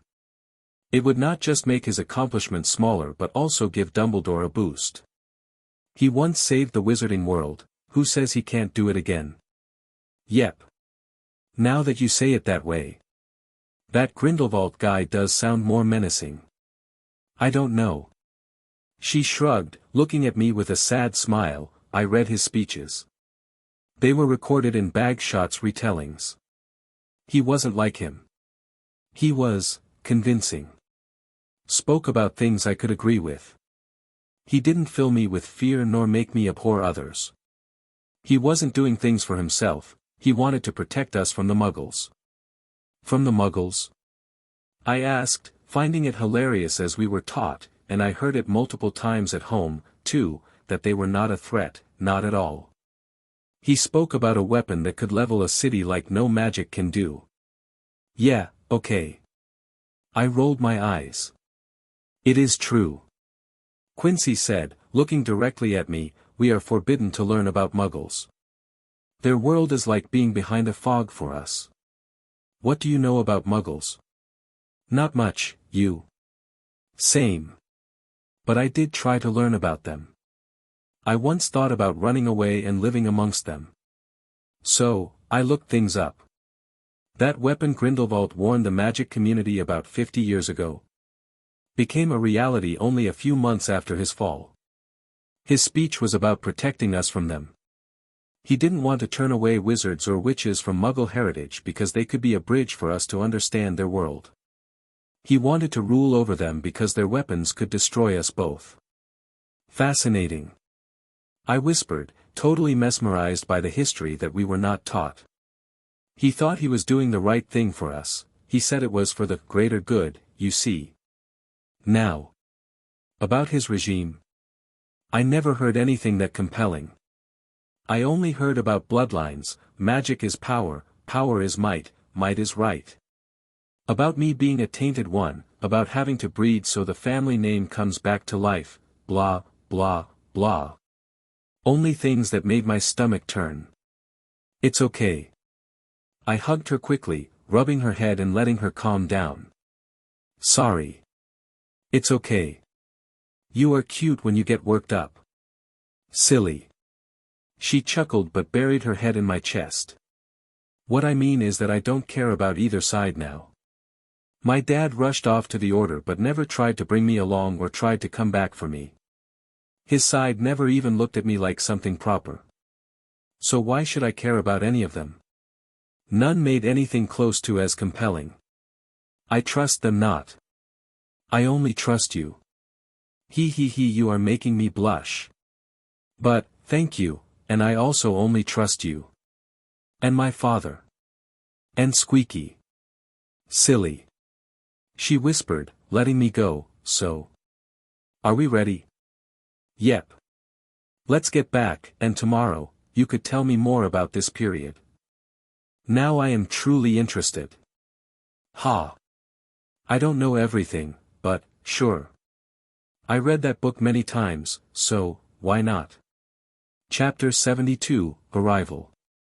With the books we brought out from the scriptorium, I felt like we were going to have something to read for the following decade or more. We spent most of the days going through them after homework, and I felt at home immediately. It was just like when I first got here, our time in the library, with the difference, we spent it in our tiny home, in the old divination classroom. By now, it was completely refurbished by us, and we had desks, bookshelves, and even beds set up. It happened many times that we were past midnight when stopping and sneaking back to the common room was a hassle, so, we slept here. Close to each other, it was bliss.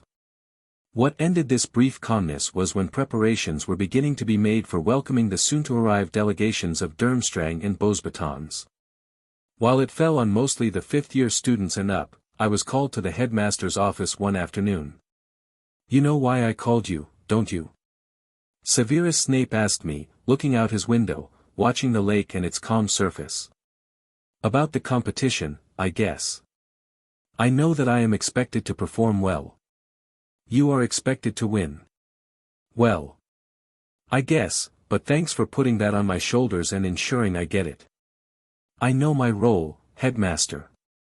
Every school will send out 2 competitors. Only your position will be fixed from the 2, so whoever your pair will be, I expect you to work with her. I just hope they will think the same way. Make them.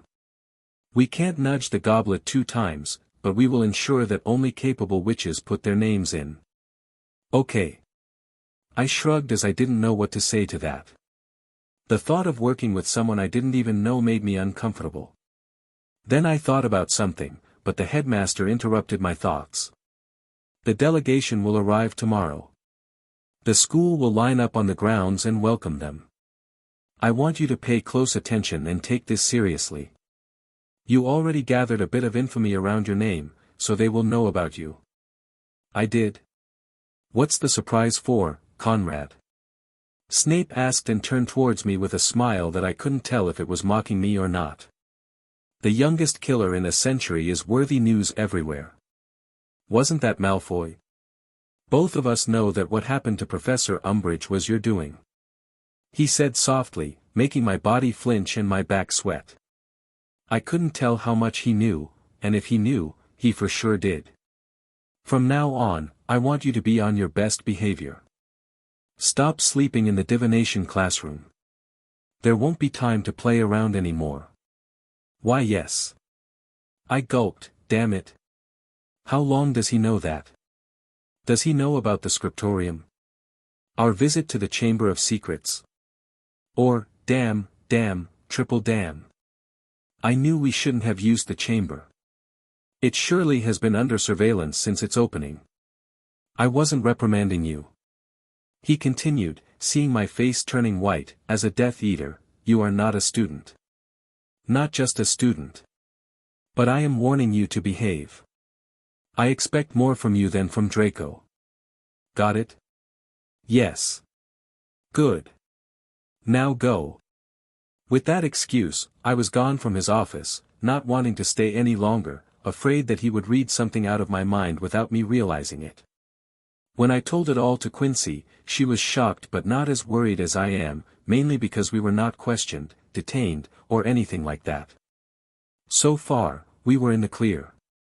That reminds me. I exclaimed, holding her hands. Join me in it. What? She asked, blinking her eyes, not getting it. The competition. I don't want to pair up with someone I don't know.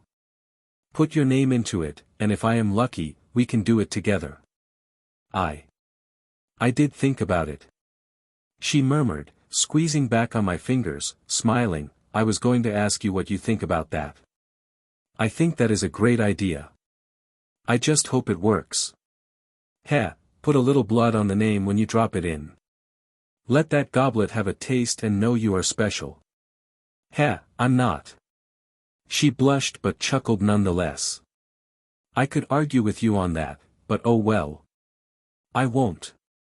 But believe me, when the other schools arrive, you will see that I am right because they will feel it too. When the day arrived, we were told to gather in front of the school and present a strong face for the school. Us, the Slytherins, were foremost, followed by the Ravenclaws and Gryffindors, while at the back stood the Hufflepuffs. I didn't know what we were expecting or waiting for. Will they come by carriage? Brooms? Apparition? Or what? Well, the weather, at least, was nice. It was still cold but sunny, and as I was thinking about it, looking towards the sky, watching how the setting sun was painting it redder and redder, I noticed it. Something was flying towards us, descending from the clouds, leaving a trail behind it. Hey! I elbowed Quincy, who too quickly spotted them. A carriage? Yes. It was a giant carriage, the size of a house, pulled by 2 dragons. No matter how I looked, those beasts were huge, red dragons. Now, that was an entrance. As they got closer and closer, more of us recognized it, and after taking a round above the castle, they slowly descended, halting an empty space around 100 meters away from us. That's the Bosbaden's crest. Quincy whispered to me, pointing at the carriage with her eyes. Coming with dragons. This is a clear show of force. That I agree with. From our side, it was the headmaster and the 4 houses leaders who walked out, namely Professor Slughorn, Lockhart, Wormtail, and Grubbly Plank. Looking at Wormtail, I felt he was more nervous than usual. His classes were always mediocre, I rarely paid any attention to either him or what he was teaching us. If anything, he had no respect amongst most students, not even his own house.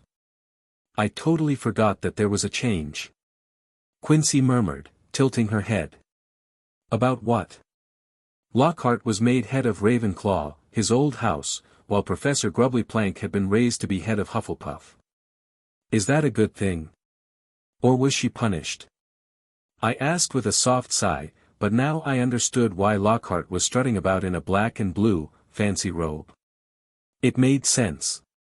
The carriage's door opened when they got close, and a man stepped down. He looked to be old, yet not. The longer I looked, the more confused I got. I couldn't tell if he was young, strong, and healthy or if he was old, as he had long, white hair reaching down to his shoulders. I didn't need to be reminded that it was the legendary alchemist, Nicholas Flamel, who created the Philosopher's Stone and now also served as his old school's headmaster. By all accounts, he was almost 700 years old. That alone spelled danger, as even if he had the elixir of life and could live almost forever, there are many possibilities for one to die. Be it sickness, war, or treachery. The fact he survived for this long was already telling. So he is that friend, or mentor of Dumbledore? I whispered as we watched the headmaster greet the delegation.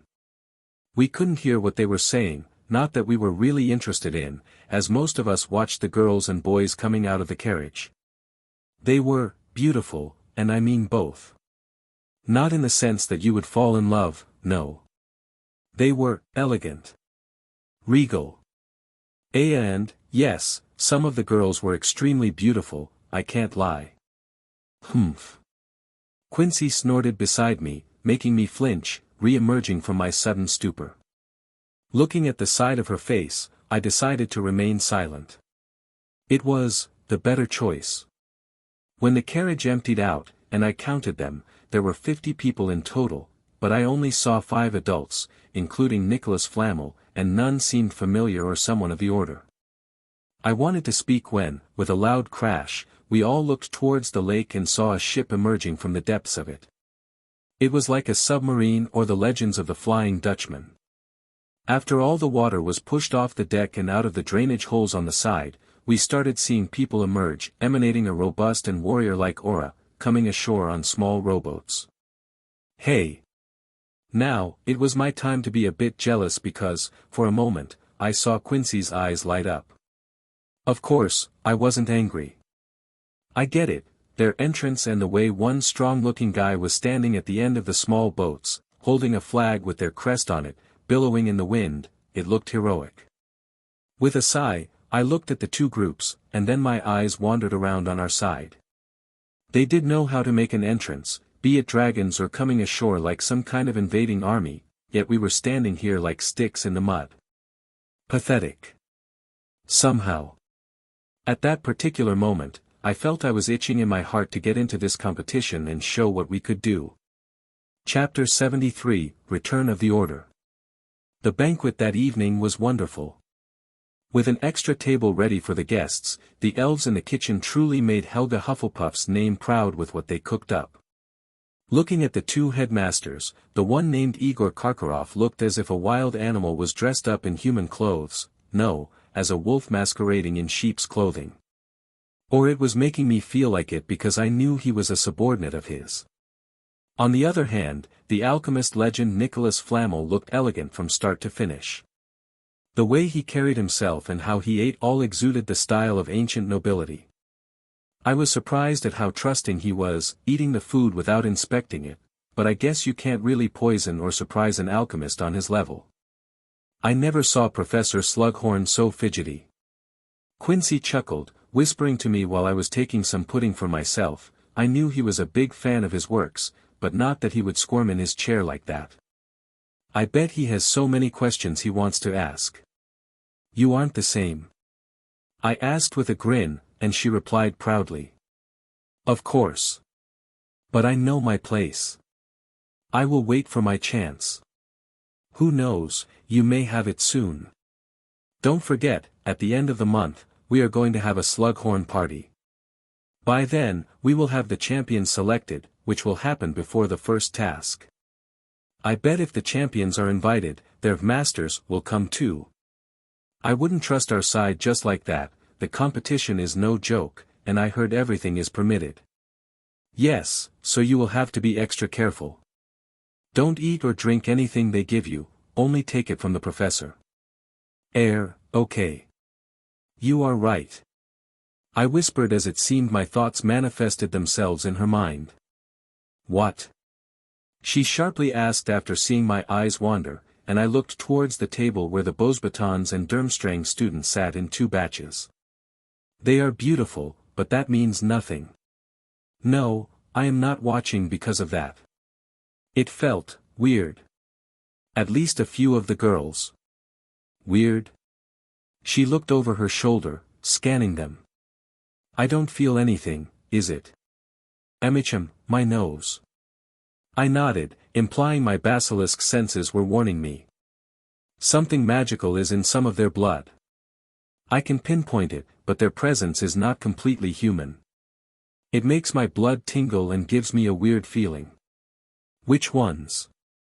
She asked in a colder tone, scanning them. It is coming from the girls. Humph. Of course.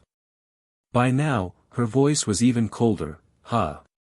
Somehow, seeing her jealous like this felt nice. You don't have to worry, I have you. None of them can measure up to you. I am not worried about that. She snorted comically, turning away and pouting like a hamster. I'm more worried they try something. You can't trust girls. Quincy, you are a girl. You know what I meant. Ahahaha, okay. I chuckled and would have said more as she started hitting me playfully, but the headmaster's voice silenced us all. Welcome. He said in an even, calm, powerful voice. It has been 3 centuries since the 3 most prominent schools of magic in all of Europe, and dare I say, all over the world, gathered in one place. First, I'd like to welcome our 2 guests to Hogwarts. He turned towards the 2 headmasters and congratulated them, speaking a little about the 2 schools and their histories.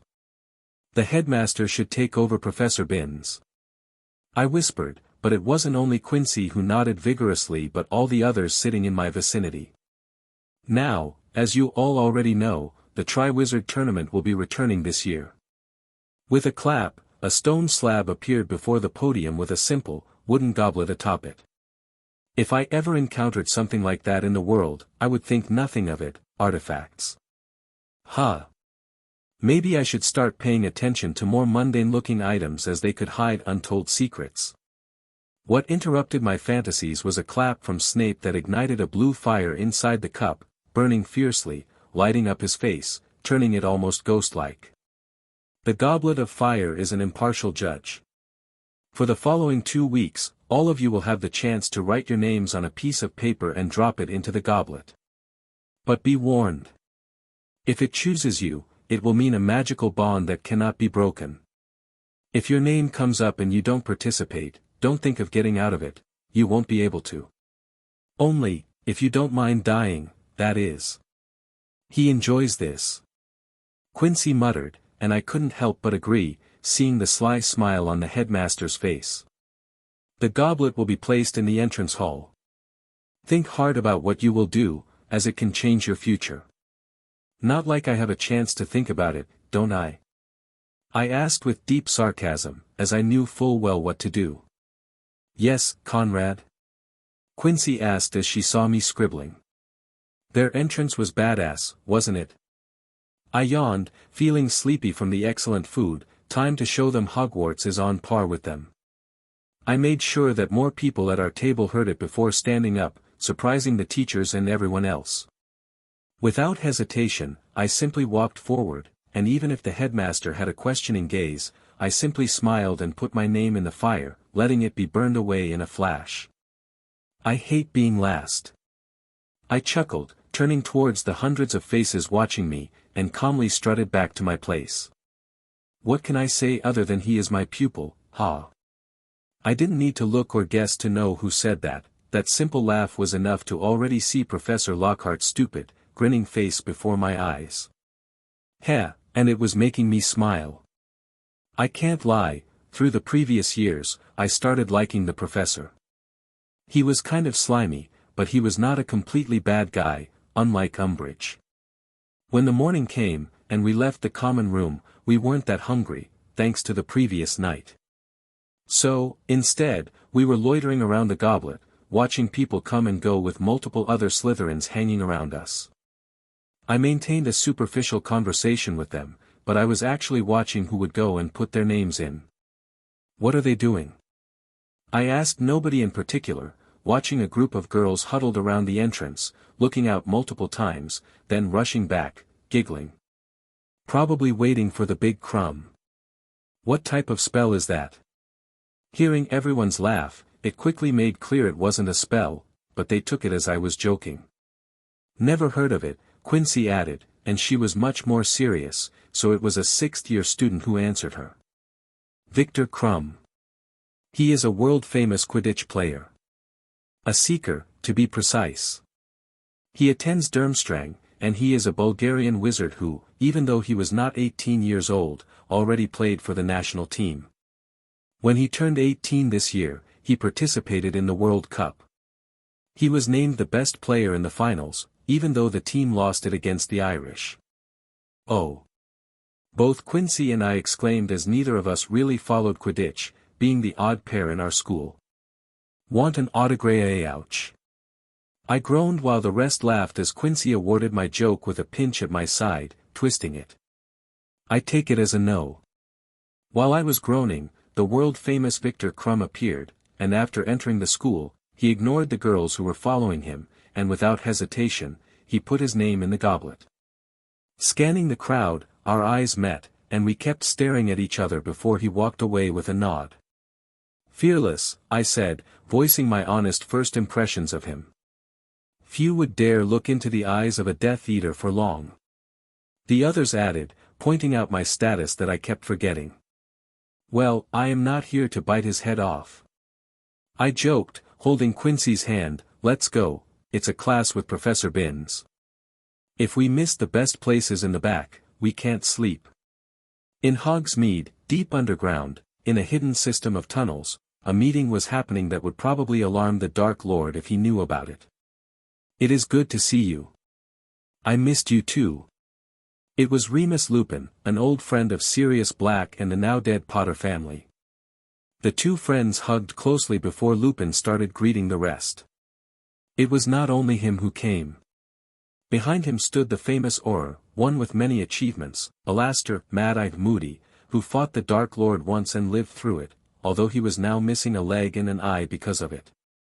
Yet even he was not the biggest threat to the Dark Lord's rule who came to Hogsmeade, as behind him stood none other than Albus Dumbledore, the head of the Order and the resistance against Lord Voldemort's rule. Dumbledore was silently facing someone who resembled him so much, if not for the more prominent lines over his face, drawn on not by age but by hardship. "Thank you, Aberforth." Dumbledore broke the silence in the end, but he only shook his head before leaving, going back to the surface, leaving the Order to their own plans, not wanting to be part of it anymore. "It is good to be back here." Moody grunted, taking a big swing from his flask while leaning on his walking stick. Yes, it is." Dumbledore sighed, stroking his long, white beard, "even though we still need to hide in the shadows and under the earth of our own country." "Not for long," the Black brothers said, and Dumbledore simply smiled, turning his piercing, blue eyes at Charlie. Yes, the dragons are already in place. I am also ready. When you give the signal, I can make them go wild." The oldest living Weasley brother said, flashing an angry, wild smile. "Not right away. We need to wait until the leaders of the Death Eaters gather here. Probably at the third and final task. Until then, we will lay more and more traps so when it ignites, their world comes crumbling down." Chapter 74, Selection of Champions.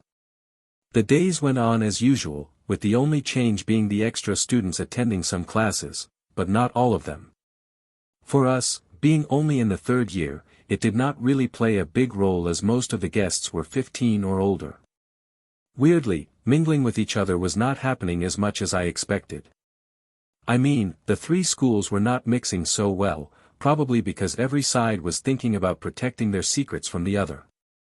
The newcomers took it seriously as the Durmstrang students were sleeping on their ships and usually quickly retreated to it after dinner. The Beauxbatons were similar, but at least they kept up the facade of talking with the other students a little before returning to their carriage that now looked like a miniature castle. We were warned not to approach the two guests' adobes without a proper invitation. The lake would swallow us if we did, while in the Beauxbatons' case, the dragons would turn us into their meal. Charming. I wouldn't say I wasn't curious about what their temporary homes looked like inside, but I was content not risking my life to find it out. I would have plenty of chances to do it when the competition finally kicks off. What I did not expect, however, happened on the fourth day after our guests' arrival. One of the Beauxbatons students, a surprisingly pretty girl, stopped me in my tracks. I was heading to our common room after getting 2 books from our secret classroom, and she stopped me on the 4th floor's staircase. "You are that boy they call Anguine, yes?" she asked with a heavy French accent, looking me dead in the eyes. "Who wants to know?" I asked back, smiling, trying to look friendly, but all my senses were screaming that something was wrong. I couldn't put my finger on it, but I felt I was being manipulated. Or was she trying to control me, not by words, but by magic or, by my senses? I couldn't explain, but I felt as if I was being put under some spell without using any traceable magic. Was there power in her voice? What was she doing that alarmed me so much? "My name is Fleur Delacour. I heard you were the youngest prodigy." Well, I don't know what they say about me, but prodigy? I doubt it. I have average grades in many subjects. Subjects that has no use. No real, utilization pratique one. Sorry, I don't speak French. I know. She snorted, rolling her eyes, and momentarily, I was mesmerized by her beauty. Her long, blonde hair seemed to emanate a silvery glow, giving her the aura of a fairy, while her blue eyes were like the summer sky. It took me all my willpower to break free, it was only a second or less, but my heart was beating unreasonably fast. "If there is nothing else I murmured, as I just realized she was as tall as me, standing way too close, so much so, I could smell her sweet scent. Even more. She was exuding a domineering aura, making me feel like I was the target of some kind of bird of prey or something. It made my blood boil, angry and aggressive. I was starting to think about killing her, which was absurd. I had to get away. I want to see your talent. You showed, bravura 1. Interest 2. Conrad Anguine. Sorry, I'm already engaged. Humph. She snorted so loudly that it made me step backward to hit the wall. Je pense à l'amour. Des enfants idiots, 1 inch, and with that, she turned around, hit me in the face with her hair, and walked away, just so that at the corner, she looked back, meeting my eye. She held it for a second and disappeared only afterward with a seductive blink. What the hell was going on here? While walking back to the common room, I debated whether I should tell Quincy or not, but I came to the decision to do so. I would hope if someone did something similar to her, she would not keep it a secret from me either. She did what? I didn't expect her to flare up like this, and if not holding her arms, pulling her back to the chair, I think she would have stormed off, and dragons be damned, she would be knocking on the door to the Bosbadens' carriage. It happened, as I told you. And as I said, I turned my voice softer, looking around, my blood was telling me to finish her off. It felt the same when I was looking at Lucius or Draco last year. At first, she said nothing but then asked in a much calmer voice, "Is it your blood?" I think the warning part, with the slight anger of being the target of someone, yes. But the killing intent, the darker feelings, the brutal ones. Those feel foreign. I felt it more clearly now. I added, explaining it as I understood it. And it began to scare me. I was still being swayed by that Delacour girl's scent and aura dash. Humph. Listen to me. Please. I urged her, looking into her eyes, seeing her pouting and sulking go away, replaced by worry, realizing I wasn't joking around. Then I felt the urge to kill her at the same time. It was in my head, but it wasn't my own thoughts. Not completely. What do you want to say? There is someone. Ah. She yelled out, then held her mouth in a hurry, looking around before turning back toward me. If it isn't Herpo's influence, I have no other ideas besides me going slowly mad. I don't know if I believe him anymore. That he is truly dead. He should be. There is no magic, no matter what kind of dark arts are hidden in the world, that would make him truly immortal. That is impossible. I hope. I just also hope there is no magic that can bring back the dead. Sorry, for dropping 2 hexes on you from out of nowhere. It's okay. She whispered, hugging and kissing me. I think I needed that, as I felt better almost immediately. I will browse the dash. Books. I finished with her in tandem, chuckling, hugging her close, stroking her head, lifting my mood to new heights. Somehow, the fact that when we get into a pickle, we always go and consult books, became a habit of ours, huh? Well, it feels being at home. Hee hee. Only 2 days later, she pulled me away after our regular classes. I instantly knew she found something, so I waited for her to explain it. I didn't find anything about Herpo or thought transference via bloodlines in Slytherin's books, but there is too much to go through, but I did find something that would explain your reaction to that wench. I love it when you are this aggressive. Ha! Stupid. She chuckled but gave me a small peck on my lips. What do you know about Vila? The things that many people derive the succubus mythos from. Something like that, yes. They are not human but look like humans and can mate with us. But they are magical birds in the stricter sense. Salazar Slytherin had multiple Vila slaves, he described them in his books. The old bastard. In their time, they were not considered intelligent. They were categorized as magical beasts. She murmured, feeling weird, but then, with a shake of her head, she continued, what you described is the magical effect of a Vila. Especially the glowing hair, her scent, and the effect on your mind. You want to tell me she is a bird and dash? No. If she were a pure Vila, the others around her would be affected and start doing foolish things. Idiots. She must be a half-breed. Huh. So my blood reacted because they wouldn't be able to affect a basilisk. Something like that, yes. But you are not a basilisk, even if you can turn into one now. True. I will have to be more careful around her. I still don't know what she wanted from me, so I think she will try to speak to me again. Don't worry. This time. I will be there, she won't be able to affect me. Quincy didn't joke around, she indeed followed me everywhere. Even into the bathroom. Waiting outside of the stall while well, you get the gist of it. Luckily, it didn't last longer than I expected as time marched on mercilessly, and the selection of the champions happened 2 weeks after the goblet was put up in the entrance hall. When the morning came, it was gone. Instead, it stood silently burning in the great hall, making it hard to focus on our breakfast. What do you think? I asked, but Quincy just shrugged.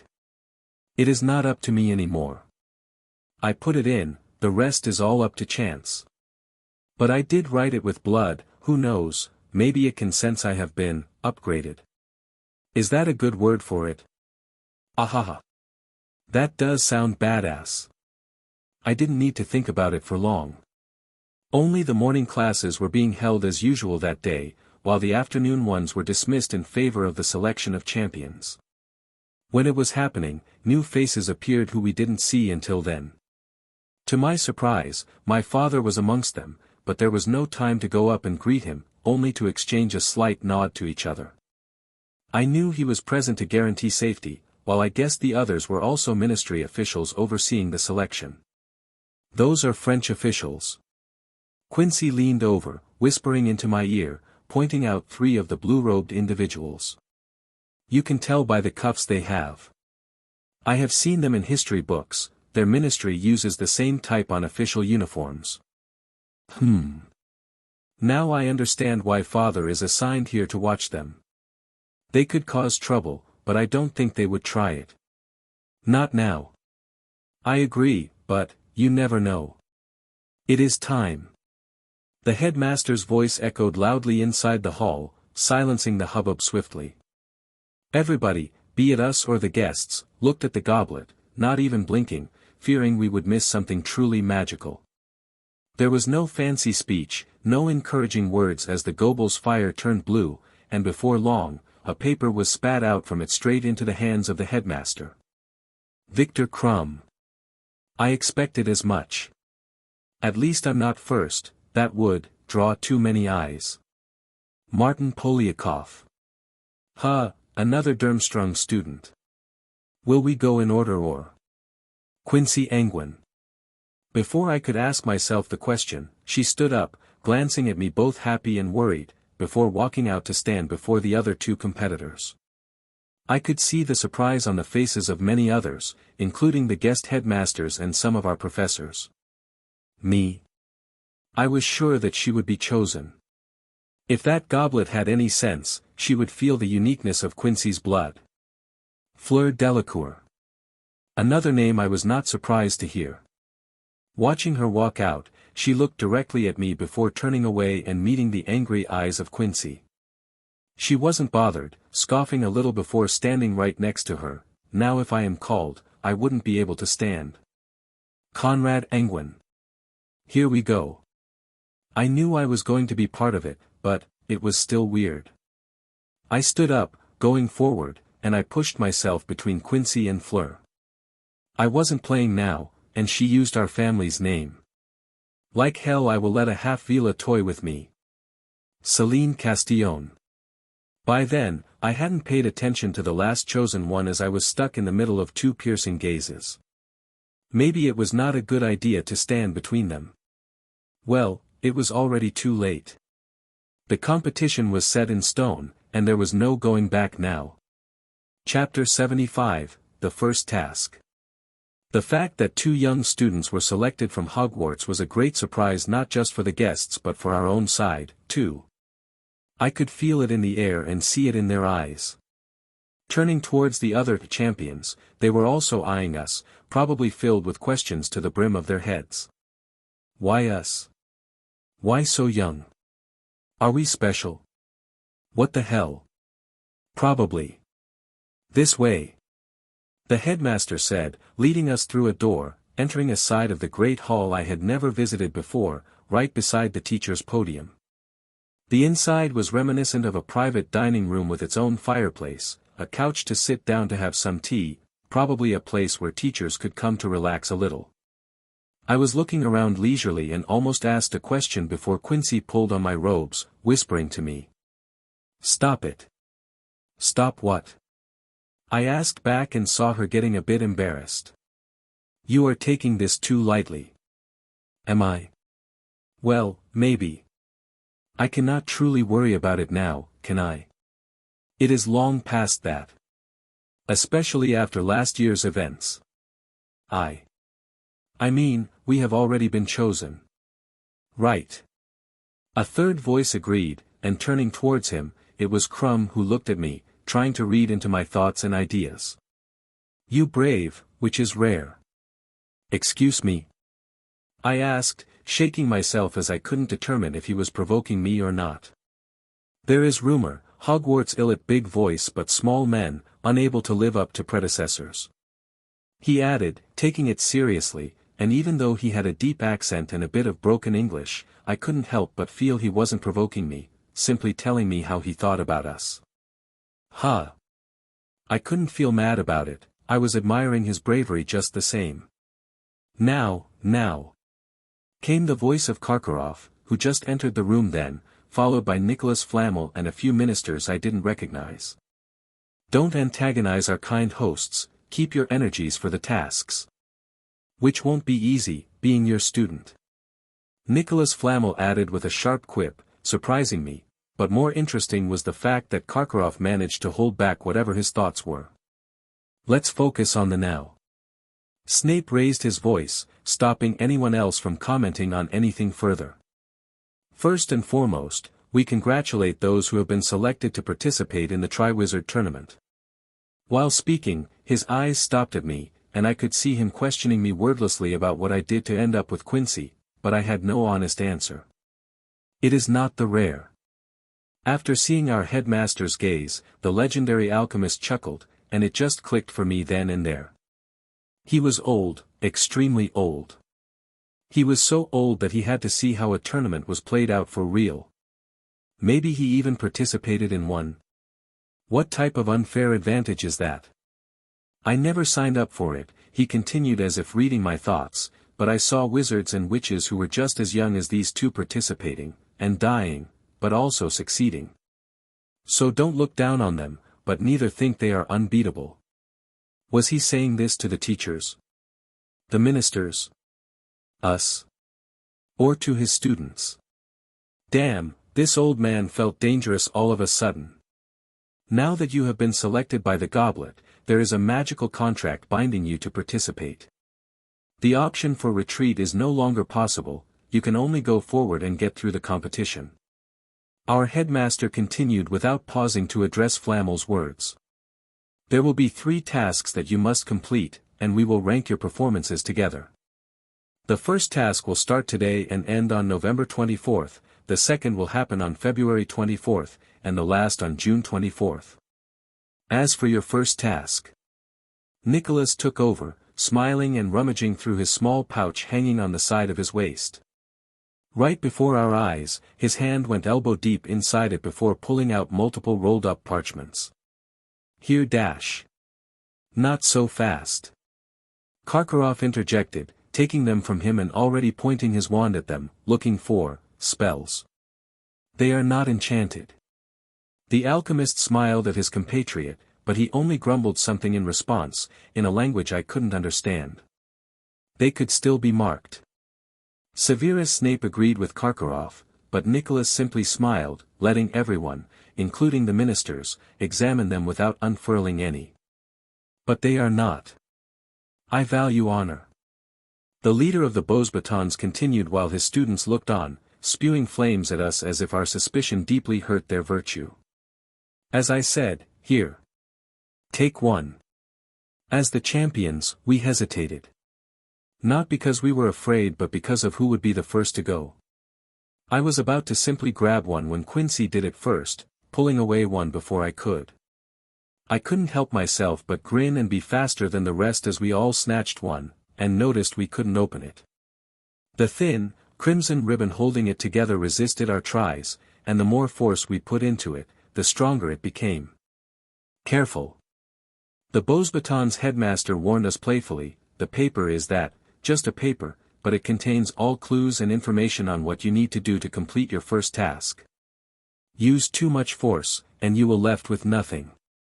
You have until November 24th to manage it and retrieve the item you need for the second task. Good luck. And with that, we were sent away. No explanation of rules, no warnings of what not to do, nothing. We were given a task, and how we solved it was left to us. Of course, everyone else was still in the Great Hall, waiting for us to come back, and started bombarding us with questions about what was going on. It took Quincy and I at least an hour to go through it multiple times before we retreated to the common room, saying we needed rest. What awaited the two of us was a pleasant surprise as we were put into the same room, being the champions of Hogwarts. Finally. With this, we could go through the details without interrupting it just because we had to sleep. Any idea? I asked the moment we were left alone, sitting down on my bed right next to Quincy's. Nothing yet. She replied, watching her parchment, examining it over and over again. I tried some spells on it, none worked, and it didn't reveal any seals or jinxes either. But it could still be masked from us. Check yours on the right side from the ribbon facing you. Oh. I followed her instructions immediately and looked at it, there was nothing. Only the slightly yellowish surface of the paper. Wait. I looked closer, raising it towards one of the candles in the room and letting its light shine on it. There was a faint image of an animal. I couldn't make sense of it, but it looked like some kind of beast. A bird? Maybe. It is really faint. She murmured again, investigating hers, but I think it is the image of a Grindelwald. Grindelwald. I murmured, but it didn't really ring any bells. It will be in this year's curriculum. She explained while dragging her trunk over and rummaging through it, getting out our bestiarium and going through it, flipping so fast I was seeing double. Ah, here it is. It is a water-based beast, pretty nasty. What does it have to do with the parchments? I don't know. She shrugged, rubbing her chin, scanning the information of the little, malevolent creature. Sickly green skin, dragging children into the depths, charming. If it would be pink, I would mistake it for Umbridge. I whispered, climbing over to her bed, leaning on her gently, and reading the codex under her fingers. Ha! True. Anyway. I can go and capture one with ample preparation, that should be possible, the question is what to do with it. Give the scroll to the monster. And hope it won't tear it up. I don't think so. Let me see yours. She asked, putting her hand out, and I gave it to her without thinking. Whooper. She exclaimed only after one look. You have a lucky hand. Bless you. No, it is a whooper. She chuckled, giving it back to me. It is a bird, a pretty and colorful one. I saw one in Diagon Alley once, and they are being sold with a silencing charm placed on them. Are they that noisy? So much so that listening to their sounds can drive someone mad, so yeah. It is not a bird that you want to keep because it sings beautiful tunes. But their feather can be made into quality quills. I think 90% of what we use is coming from them. Really? I never thought about it. I mused, picking out a simple quill from my bag that was black and normal. Nothing extra. Yeah, they come in various colors, but after plucking them out, they all turn black. But magic is not gone from them, that is why you can enchant your quills so easily.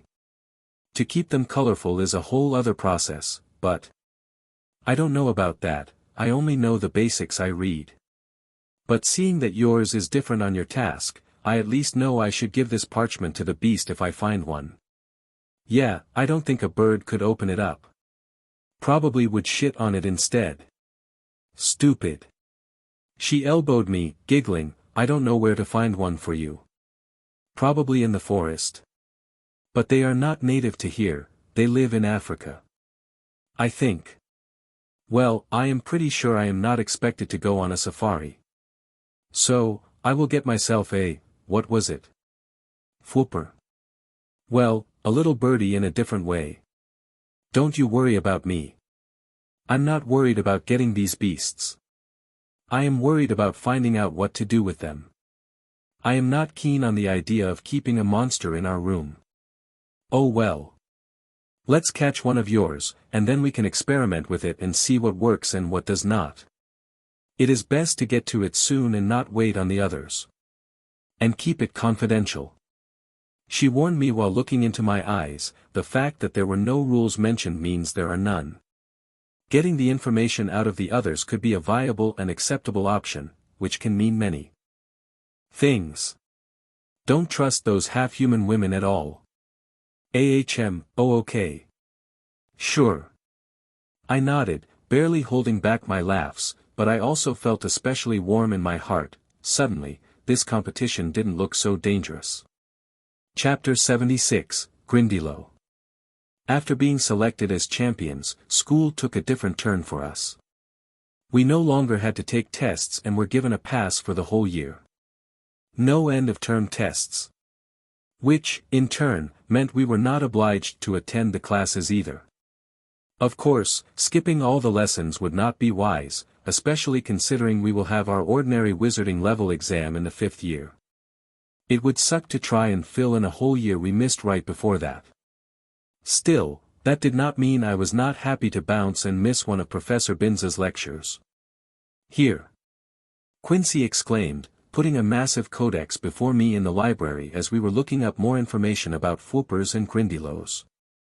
Looking at the vivid image, I saw a small, nasty-looking frog, man-frog, frogman, whatever that thing was. It was snarling with sharp teeth, ready to bite my finger as I touched the paper close to it. Gross. It looks slimy and stinky. Probably is. She shrugged, biting her lip. And I would need to catch one to start experimenting with what I need it for, how to open the scrolls. I'll help. My birdie can wait. Are you sure? I already know where to get one. I grinned but decided not to say more. In all honesty, it was thanks to what she told me, and I bet she would be surprised, so I didn't want to spoil it for her. If you say so. First things first, we will have to go into the lake and find one. Reading about their habits, they are creatures who dwell and hide between thick layers of potamogitans. Amongst what? I asked, twitching my mouth. Pondweed. Without looking up from the book, she answered, they dislike bright lights, so they are active during the night and cloudy seasons. Check. We didn't have a sunny day for a week now. So, do we go and dive down, find one, and come back at once? That is the plan. The question is, how quickly can we find one? Tell you what. I leaned back, stretching with a yawn, let's get ready and go for it tonight. At night? She looked at me, unsure of the idea, twitching her mouth a little. What are we waiting for? It would be great to breeze through the first task. Don't forget, we only have a month, even less, to finish it. Do you think the parchment is the key for the second trial? Don't be so naive. I'm not. She pouted, making me chuckle and kiss her cheeks. The parchment is what will lead us to the thing we need, if not, I would be disappointed. Also, didn't you think about it?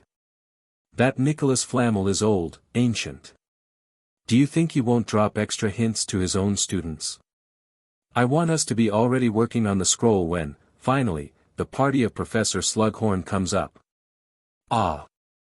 I totally forgot about it. Quincy yelped, just now remembering we would have a tea party with him on the evening of Halloween. You are right. We should not dally. I will go and visit him, ask for some gillyweed. Gillyweed. I murmured, working my brain before I remembered, good idea. It is the best way to breathe underwater. I will go and prepare some spells that make us resist the cold water. Okay. Meet you dash. Whoa, whoa. Easy there. I laughed, holding her back before she could run away. We will go under the cover of the night. I don't want the others to see us and start suspecting something. Who knows if any of them also have a nasty lake monster on their parchment. We will do this on the hush-hush. Ahaha, right, sorry, I just became excited. As you should. You go ask the professor for some gillyweed while I prepare the rest. Then we have a dinner in the Great Hall, and when everyone is sleeping, we go diving. Sneaking out of the castle was easy.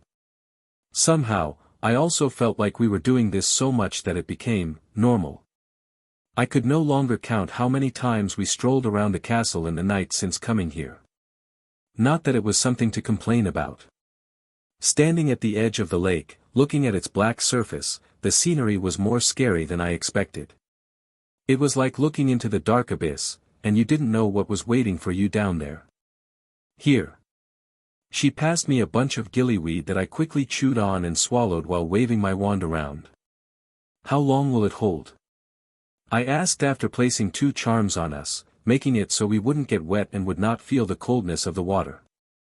The professor was nice and gave me the finest ones, so it should hold out for an hour or 2. Your spells.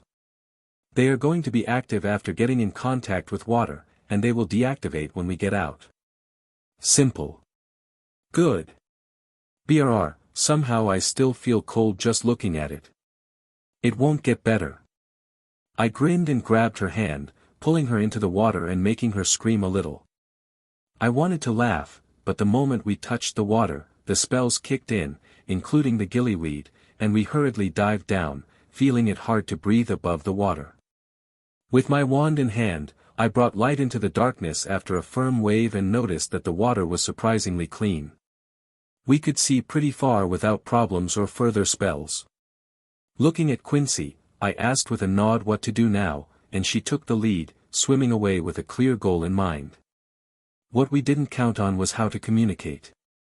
We couldn't really speak underwater, it only produced bubbles and made me gulp down nasty-tasting lake water, oh well. We did well with weird hand gestures, anyway. It was good that we knew each other so well. Reaching the depth we were aiming for took around half an hour, going slowly and carefully. Getting there, the bottom was like an underwater forest with 2 or 3 meter high pond weeds growing below, waving back and forth like grass on a windy field. What now? I asked, waving my hand around, for which Quincy simply shrugged.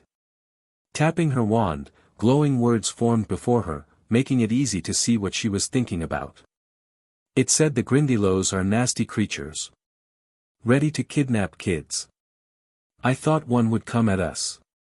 Huh. I see. I answered by copying her method and writing with my wand. Maybe they need to be woken up. I pointed my wand at the forest, and with a bang, a giant air bubble blasted forward, parting it and causing a proper ruckus. That was a mistake.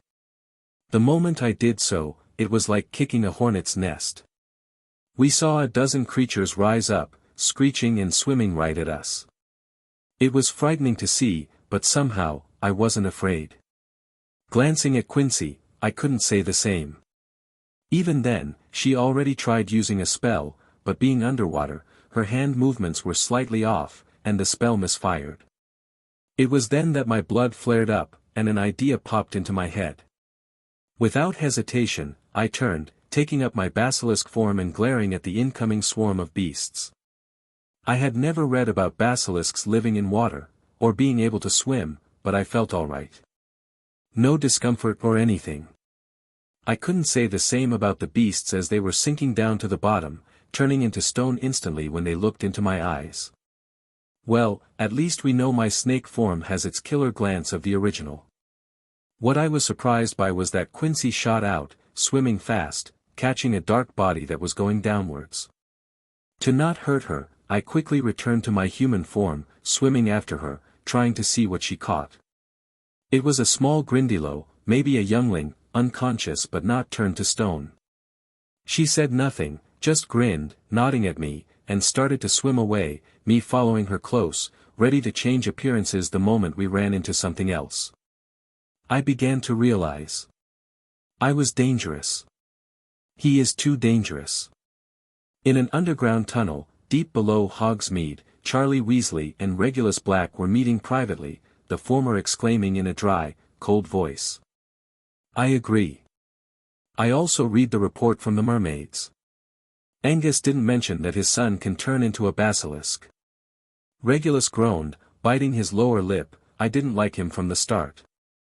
I know Dumbledore trusts him, but I don't. Now it turns out he keeps secrets from us. Even if he and his kid are our friends, the fact that the child can kill by looking at someone is the same as wielding the killing curse and using it willy-nilly. He has to be eliminated before he becomes more dangerous. We don't need a second. Him. Amicham. Do you have any plans? Regulus whispered, but Charlie slowly shook his head. I am focused on the dragons and the current plan. But in the chaos that will erupt, I can spare time to deal with him. It won't be traceable anyway. A dragon is uncontrollable when it's angry. Even for you. Regulus smirked as Charlie's blood, by now, was fully draconic, the only man who could genuinely tame dragons and even control them at will. Yes. Came his answer that turned Regulus's smirk into a plead. Just make sure that my daughter comes under no harm. She won't be hurt, don't worry. And didn't you plan to recruit her?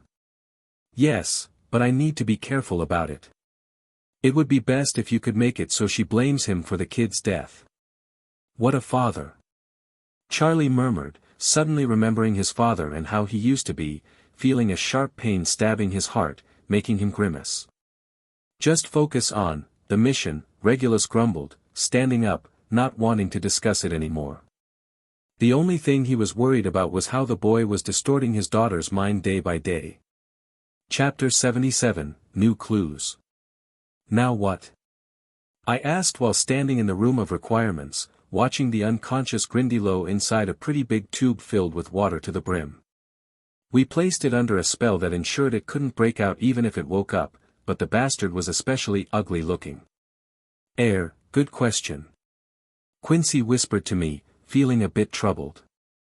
I can't just put the parchment into the water, can I? It doesn't feel water resistant at all. I shrugged, looking back and forth between her and the little monster we caught. Tell you what. Let's try tapping it with it. Use it like a wand. Oh okay. While she got ready, I lifted the thing out, and the moment I touched it, it came to life. It started trashing around, splashing water everywhere and clawing at me like an angry cat. Damn it! I shouted when it bit me, drawing blood, and saw Quincy hit it on the head with the parchment. It was a reflexive action on her part and without any effect. The Grindelwald continued fighting, and it was like a mad little monster, wanting to kill me. When the bastard bit me a second time, I lost my temper and grabbed it by its body. I smashed its head against the tube, making it dizzy and also stopping it from struggling.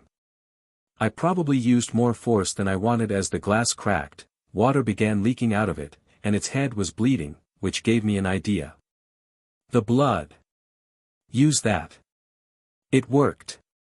She cried the moment a drop touched the ribbon as it automatically unfurled, falling to the ground, along with the Grindelwald, as I let go of it immediately. Ha! Great! I sighed, feeling relieved, shaking my hands, that were hurting like hell. Let me see. Quincy wasn't interested in the parchment anymore and instead looked at the deep scratches on my arms that she quickly began to bandage up, from the first aid kit that appeared next to me from out of nowhere. One looks really deep. This needs to be stitched up. Just bandage it, I grunted, enduring the pain, I will visit Madame Pomfrey later, it isn't a big deal. Humph, monster. She spat, and when finishing wrapping my arms, she took out her wand, pointed it at the Grindelwald, and used the killing curse on it without hesitation. Well, it was. I chuckled, watching a red spot appear on my bandages, but I let the sleeve of my robe hide it. Forget the aberration. Let's read what is inside. Oh, yes.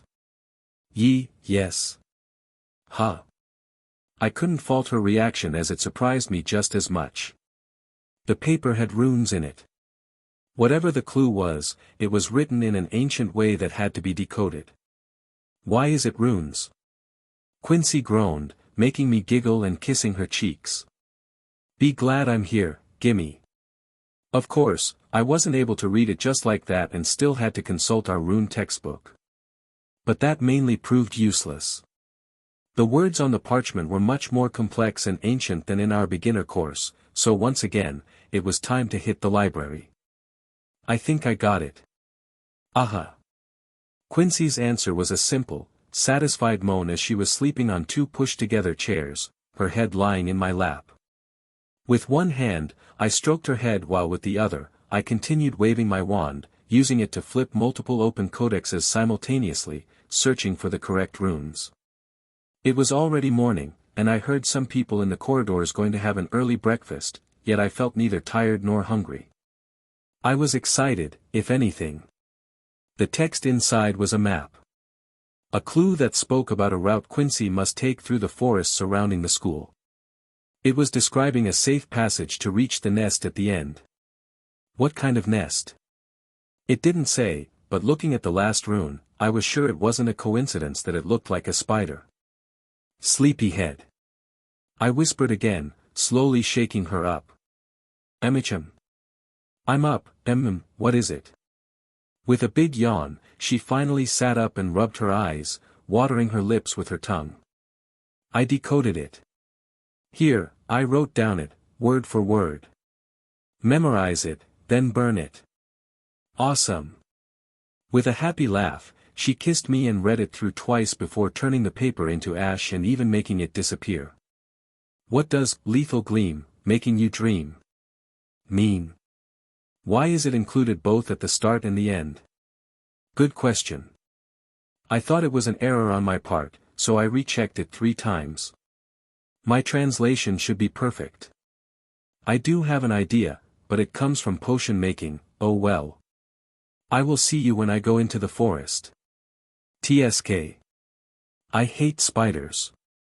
But this quote makes me think I will need their venom. Same, and this time. I can't accompany you. Eh? Why? She cried out, but then I saw her comprehend it. I see. Yeah. I bet if I go with you, you will not find any spiders, none at all. I won't fail. She proclaimed loudly, but it was mostly for herself. I saw it in her eyes, she was afraid, but she wanted to prove herself more than anything. No, you won't because you are Quincy.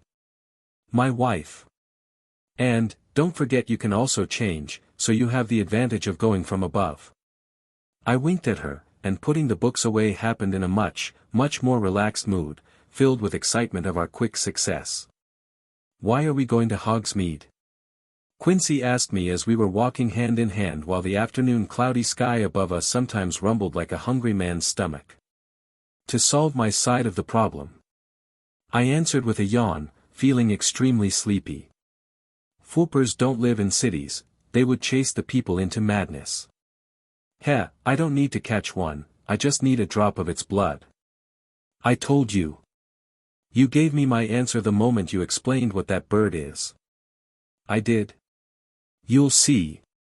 I didn't want to spoil the fun, so I said no more and instead let out a few more yawns. I now felt extremely sleepy.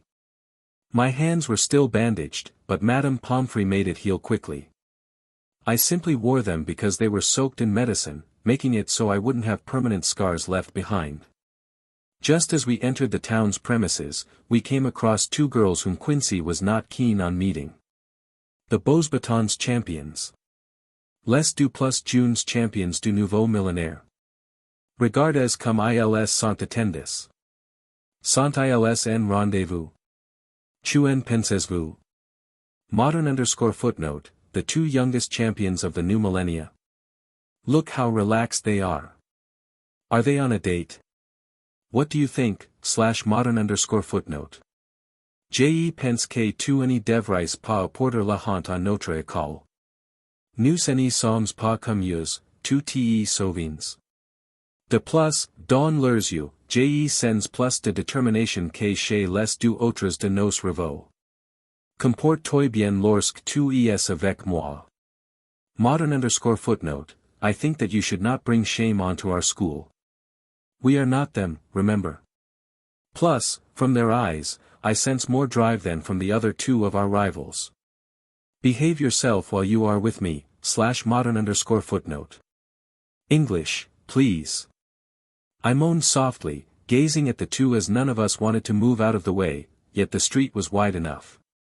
Yet, we both ended up staring at each other. What was strange was that the half-Vila girl, Fleur Delacour, was looking at me intently. We thinking if you this relaxed because you be young or not? Fleur answered me in a kind of broken English, flashing a small smile that was one part seductive and one part provoking. We are here on a date. To celebrate that, we solved the first part of our clues. Quincy answered sharply, grabbing onto my arm, which made me hiss. Not because it hurt, but because I wanted to scold her that she blurted it out so openly. Of course, the French girl's eyes instantly traveled to my bandaged appendages, and their eyes shrank down immediately. Ils mentent, Fleur. Modern_footnote, they are lying, Fleur, /modern_footnote. Regard de plus près, observe leurs yeux. Ils ne mentent pas. Ces de la sont dangereux, surtout le garçon. Ces yeux font monter mon anxiété, modern_footnote, look closer, watch their eyes. They are not lying. These two are dangerous, especially the boy. His eyes make my blood anxious, /modern_footnote. English. Quincy cried out, stomping at place, don't you know this is even more rude than whispering? We don't need nice to be each other. Fleur scoffed, waving her hair before walking past us, we rivals, forget it no. What was that all about anyway? She mumbled next to me, watching them disappear. That is my line. Why did you tell them? TSK. They should have learned it anyway at the dinner party, no? Maybe, Well, no matter. I shrugged, not minding it anymore, and instead, I walked forward, pulling her along. Wait, no, you do not. She gasped the moment I stopped in front of a very specific shop. Yep. Come. I grinned and pulled her into the exotic pet shop. By the time we came out, I had an unsealed parchment and a wide grin on my face, while Quincy looked like someone who was sulking and laughing simultaneously. It wasn't hard asking for a flooper, the hard part was drawing blood from it without the shopkeeper noticing. While Quincy drew his attention away, I quickly pricked the bird, who had no way of alerting the owner as he was under a silencing spell. It was the easiest play of my life. Mine is similar, I explained to her after reading it through multiple times. And I also have a riddle. On the head of death, sparkling in jet black. Beats me. Death, BRR, yours sound more darker than mine. It does. I shrugged, I will have time to figure it out while I follow my route, anyway. When will you attempt yours? I can't rush it. She answered with a long, tired breath, placing her hands on her hips, thinking. I will need to brew some potions and ready myself. I think I will attempt it a few weeks later, maybe in the middle of November. Same. I think we should go on it together as it takes us to different parts of the forest anyway. I was thinking of the same. Plus, I can make you some potions that way. It will keep you safe. Aha, thanks. I laughed, hugging her close, and after a short kiss, I couldn't help but look towards the castle in the distance. Even though this year was maybe the most dangerous of them all, somehow, I enjoyed it the most. Everything seemed to be perfect. Chapter 78, Halloween Party. I still haven't decided if I like this or not. I grumbled, fixing my bow tie the 100th time, making Quincy chuckle, grabbing my arm, and pulling me out of the common room. You look fine, don't worry about it. You are not coming to awe the girls. Yeah. What about you? You look magnificent in your silver and green dress, but, are you here to make all the boys jealous or something? I do. Because I'm yours. She grinned, holding my hand even tighter, and I had to give it to her. She did shut me up. That was a marvelous answer. We were dressed up like the elite students we were supposed to be, heading to the Halloween party hosted by Professor Slughorn. When we arrived at the repurposed classroom, now turned into a ballroom, our rivals were already present. Crumb was surrounded by other guests, primarily senior girls from our school, while his buddy, the guy with the name Polyakov, looked at him enviously. Watching the flicker in his eyes, I felt that their group was bound to have conflicts later on. They may be working together now, but Polyakov's jealousy was something we could exploit. It would be the perfect weapon to weaken an enemy. You looked evil for a moment there. Quincy whispered into my ear, making me smile while we held hands, walking in. I did have some evil thoughts. I'll tell you about it when we are alone. The Anguines. Humph. Quincy's cold response was an indication of who addressed us. From a sea of love-stricken males emerged the figure of Fleur Delacour, wearing a white dress, making her look like a bride looking for her groom. I thought you were not coming. She continued in her weird but somewhat cute accent, ignoring Quincy and looking at me. That would have been shame. On second thought, we shouldn't have come, alas. Quincy stepped forward as if she was shielding me from her. We wouldn't want to hurt Professor Slughorn's feelings or reputation. I heard he good alchemist. The best. Quincy countered without thinking, yet even I knew that was not a good idea. Not to mention seeing Fleur's smile grow wider. Really? I knew one too. He is our master. By then, Quincy realized it too. It was futile to argue alchemy with them as their headmaster was the world's one and only master alchemist. The only person who ever managed to create a philosopher's stone. Fleur hummed after seeing Quincy become silent. Was my English bad? Hard of understanding? No, I heard you well. I was simply thinking about the reasons why I should care about it, yet I came up with nothing. With a shrug, Quincy simply walked away, dragging me along, murmuring under her breath. I hate that French wench. Maybe a half-Vila's effect manifests itself as jealousy in girls. I tried to joke, but she just looked at me with a sharp snap of her head. Well, you are cute when angry, but don't go too far with it. Yes, it is best to make friends and not enemies. It was Professor Slughorn who said that, leaving his guests and welcoming us warmly.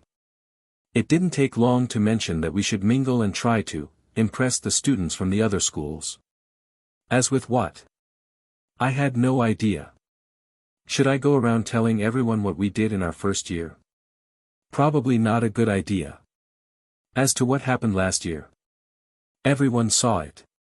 I think the others knew it too, I mean, our guests, the way they were looking at me.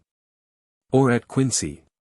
It was clear that our reputation was not the best, or friendly.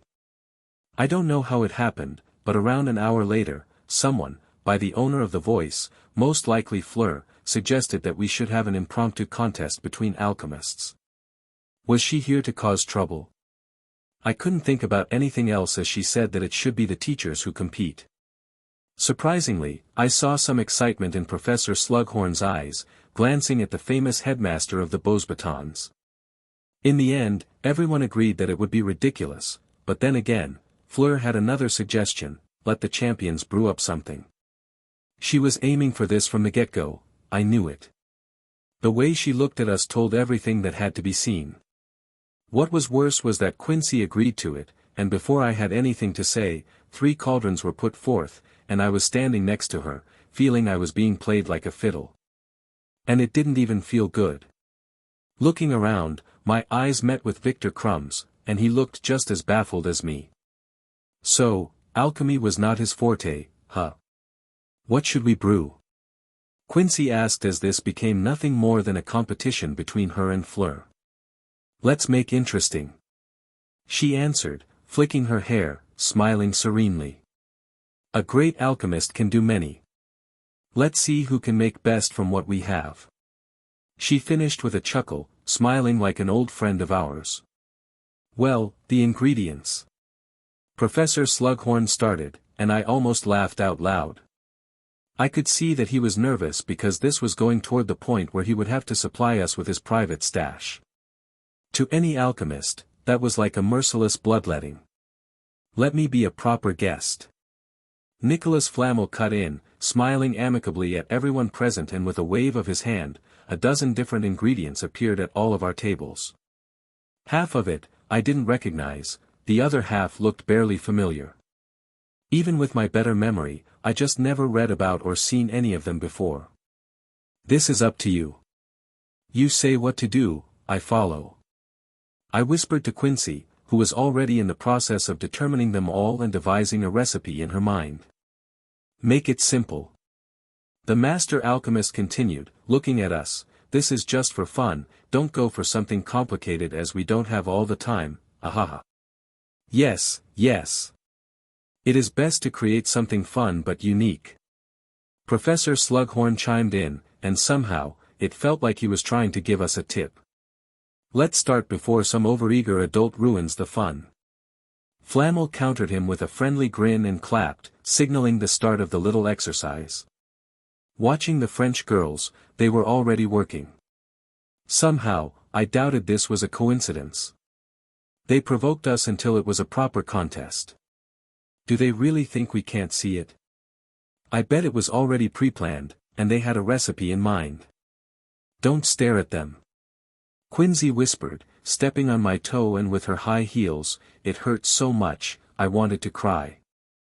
Grab 2 stalks of thornspikeweed and cut them up diagonally into 1.5 mm pieces. The what? I asked, but she just pointed at the bluish-green, thin, bamboo-like things. I knew she was not in the mood to explain while starting to handle another ingredient. I was not foolish enough to ask more, and instead, I began working. At least I could do my part without issues. Whenever Quincy gave an instruction, I followed it to the letter, and about 15 minutes later, she was putting them into the cauldron, stirring them with great focus. 4, 5, 6. 1, 2, 3. I could read her lips quiver as she counted the stirs, changing from clockwise to counterclockwise multiple times while doing it. As seemingly my part of being her little helper was over, I allowed myself to look around. The Durmstrang people were hopeless. They didn't even start the fire, so, we could count them out. The Beauxbatons, on the other hand. They were in the same phase as us, working like a team. I don't know what they were doing, but their cauldron gently released some colorful sparks here and there. Ours looked like a caramel soup. Although, I have to admit, it smelled wonderful.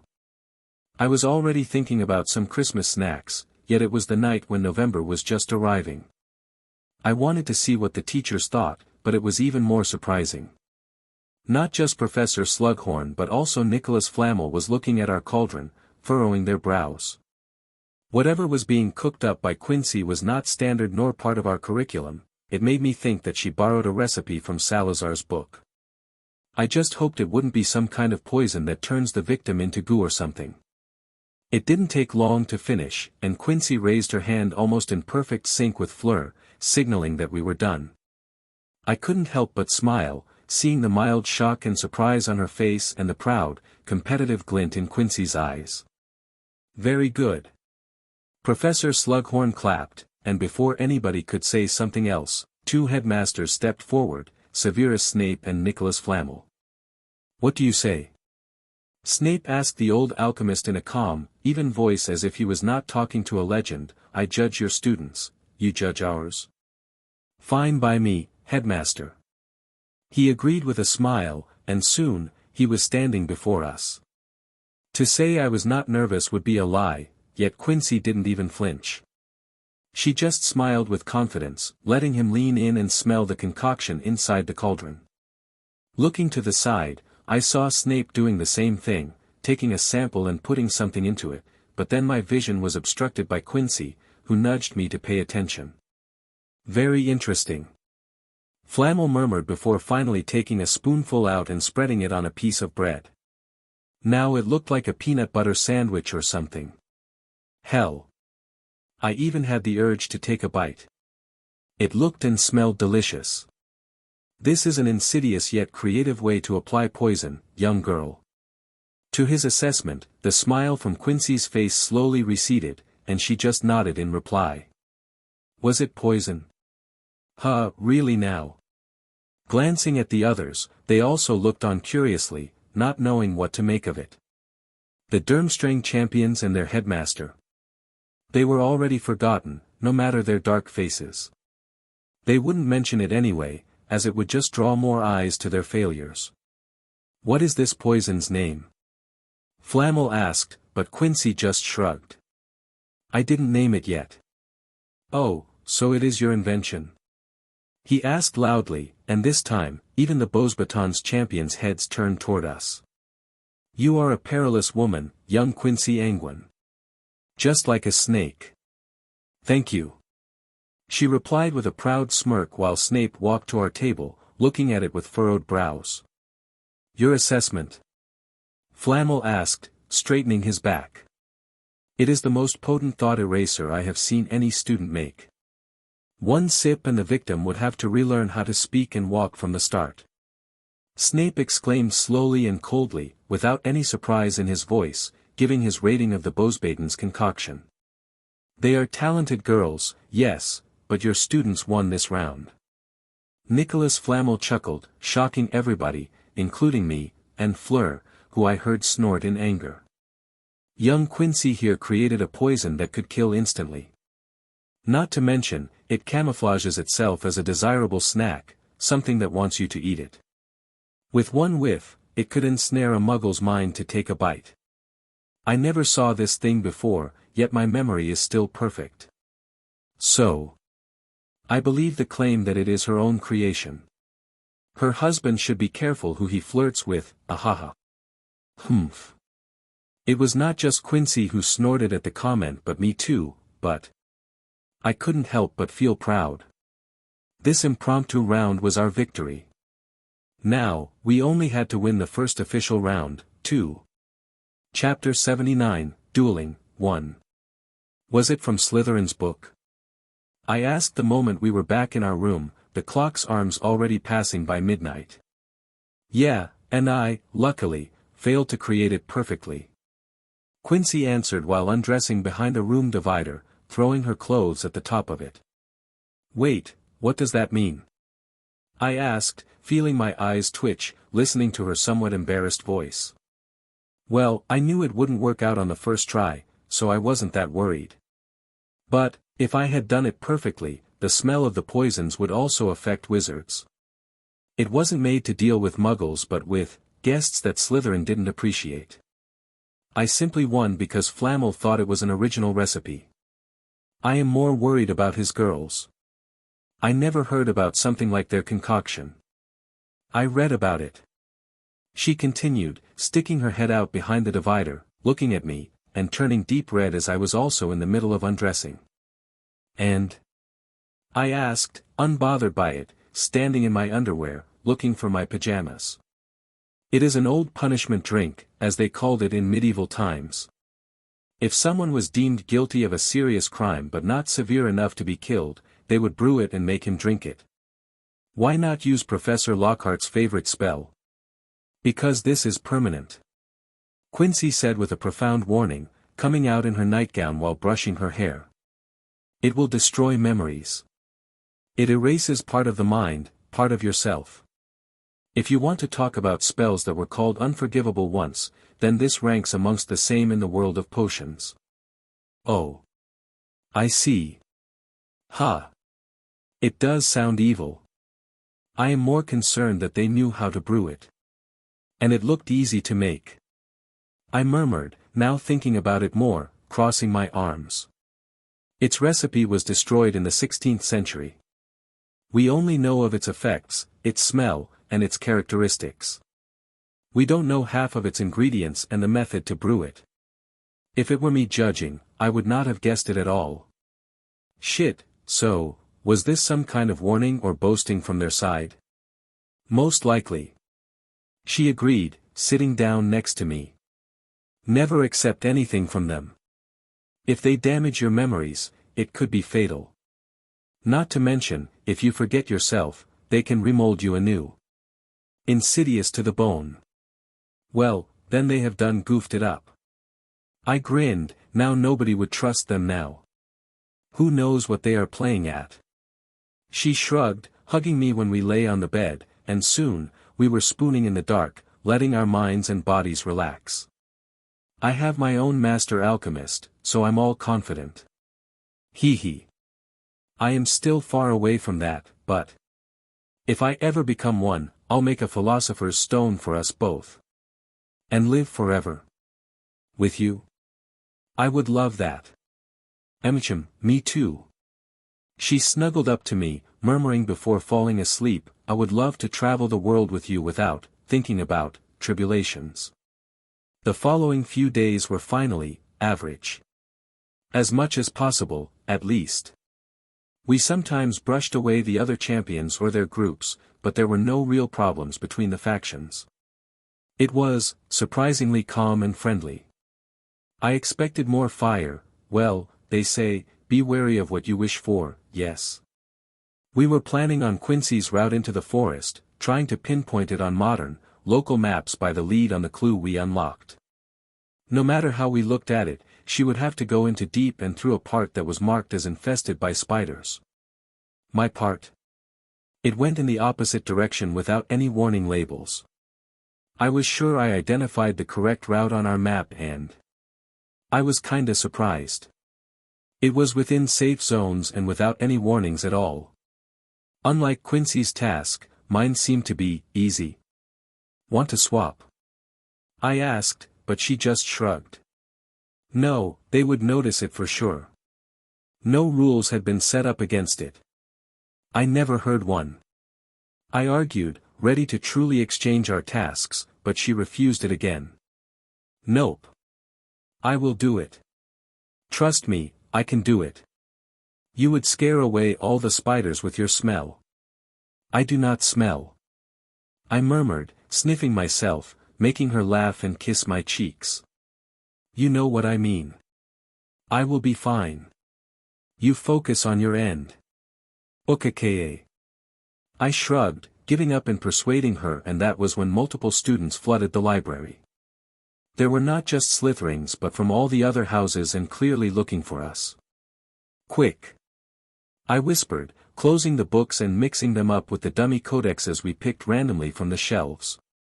We had to have precautions ready. What happened? Quincy asked when they got close, and a senior, probably a 5th or 6th year Ravenclaw, exclaimed loudly. The Durmstrang students.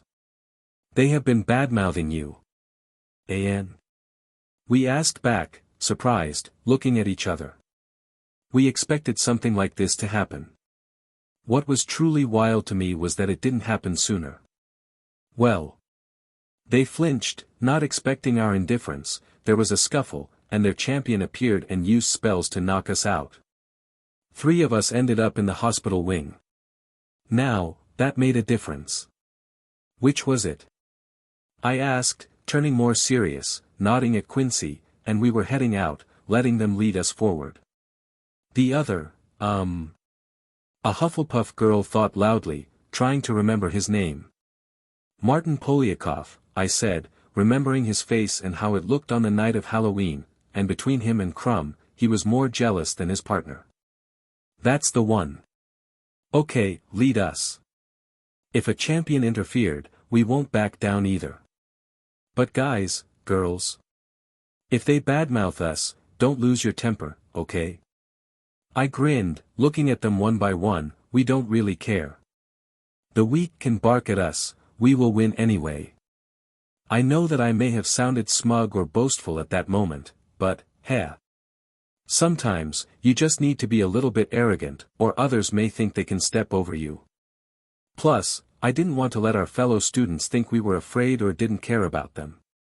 In the end, we were guided to the gardens, close to the greenhouse, where a collection of Durmstrang students were still gathering, laughing, mockingly discussing what happened in an excellent mood.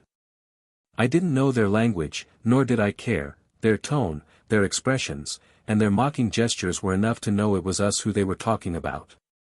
I noticed Polyakov at once, being at the center of attention and enjoying it. Good.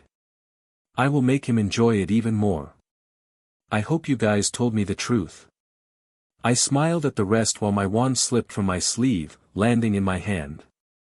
Quincy just nodded at me, encouraging me and stopping in place, halting the group with one hand. They were still in the middle of figuring out what I meant when I released the first spell. With a flash and a bang, 2 Durmstrang student was flipped into the air, spinning like fallen leaves before landing unconscious. By then, I was already casting a new spell, disarming those of them who were in the motion of drawing their own wands, which was a futile effort. A quick flash, multiple yelps of pain, and only one student was remaining standing. Mr. Champion.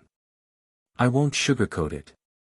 I felt liberated at that moment, and it was good. It was satisfying to put them into their place.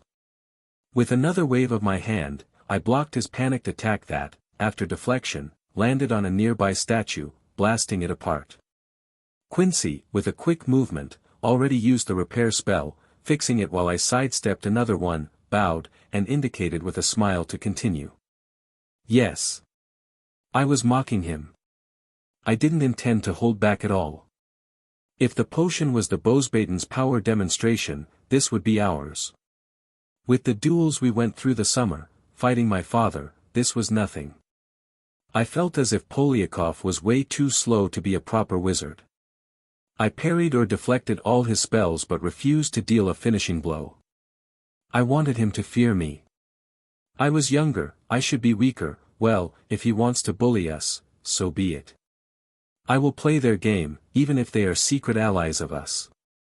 Well, probably only the top branch and not the students, but, who cares about that right now? Not me, that is for sure. When he seemingly ran out of magic or spells to throw at me, I simply shrugged, shaking my head and casting 2 spells in such quick succession that they looked like one only. How far are we from the lake? I asked while holding my wand, and Polyakov was dangling in the air, screaming something in his weird tongue. _footnote, put me down, or you will be in big trouble, /modern_footnote. Shut it. I groaned, having enough of his bullshit. Around 500 meters. 800. Why? Quincy asked, and I just shrugged. Pray she is right. I grinned, winking at Polyakov, and flicked my wrist. The next moment, he shot out like a bullet, flying and disappearing over the castle, heading towards the lake like some kind of pebble. If he doesn't land in the water. I shrugged, oh well, he should still have his wand, he can deal with it. Before the others could say anything, another voice interjected. You shouldn't done it. From the accent alone, I knew who it was. Victor Crumb. Oh. Why? I asked, turning towards him and raising an eyebrow. Want to duel me yourself then? Yes. He nodded, crossing his arms, but didn't reach for his wand, looking into my eyes with a steady gaze. Let's duel. Chapter 80, Dueling, 2. Hearing Crumb say the words quickly made me feel he was not talking about doing it via magic and waving our wands at each other, so. I holstered my wand. I'm listening. No fly? He asked, and I nodded, already guessing his intentions. I heard he is a great player, but one can't be sure about it until you see it, no? Want to play Quidditch? Just so you know, I am a weirdo, as I am the least interested in the sport that seemingly everyone loves.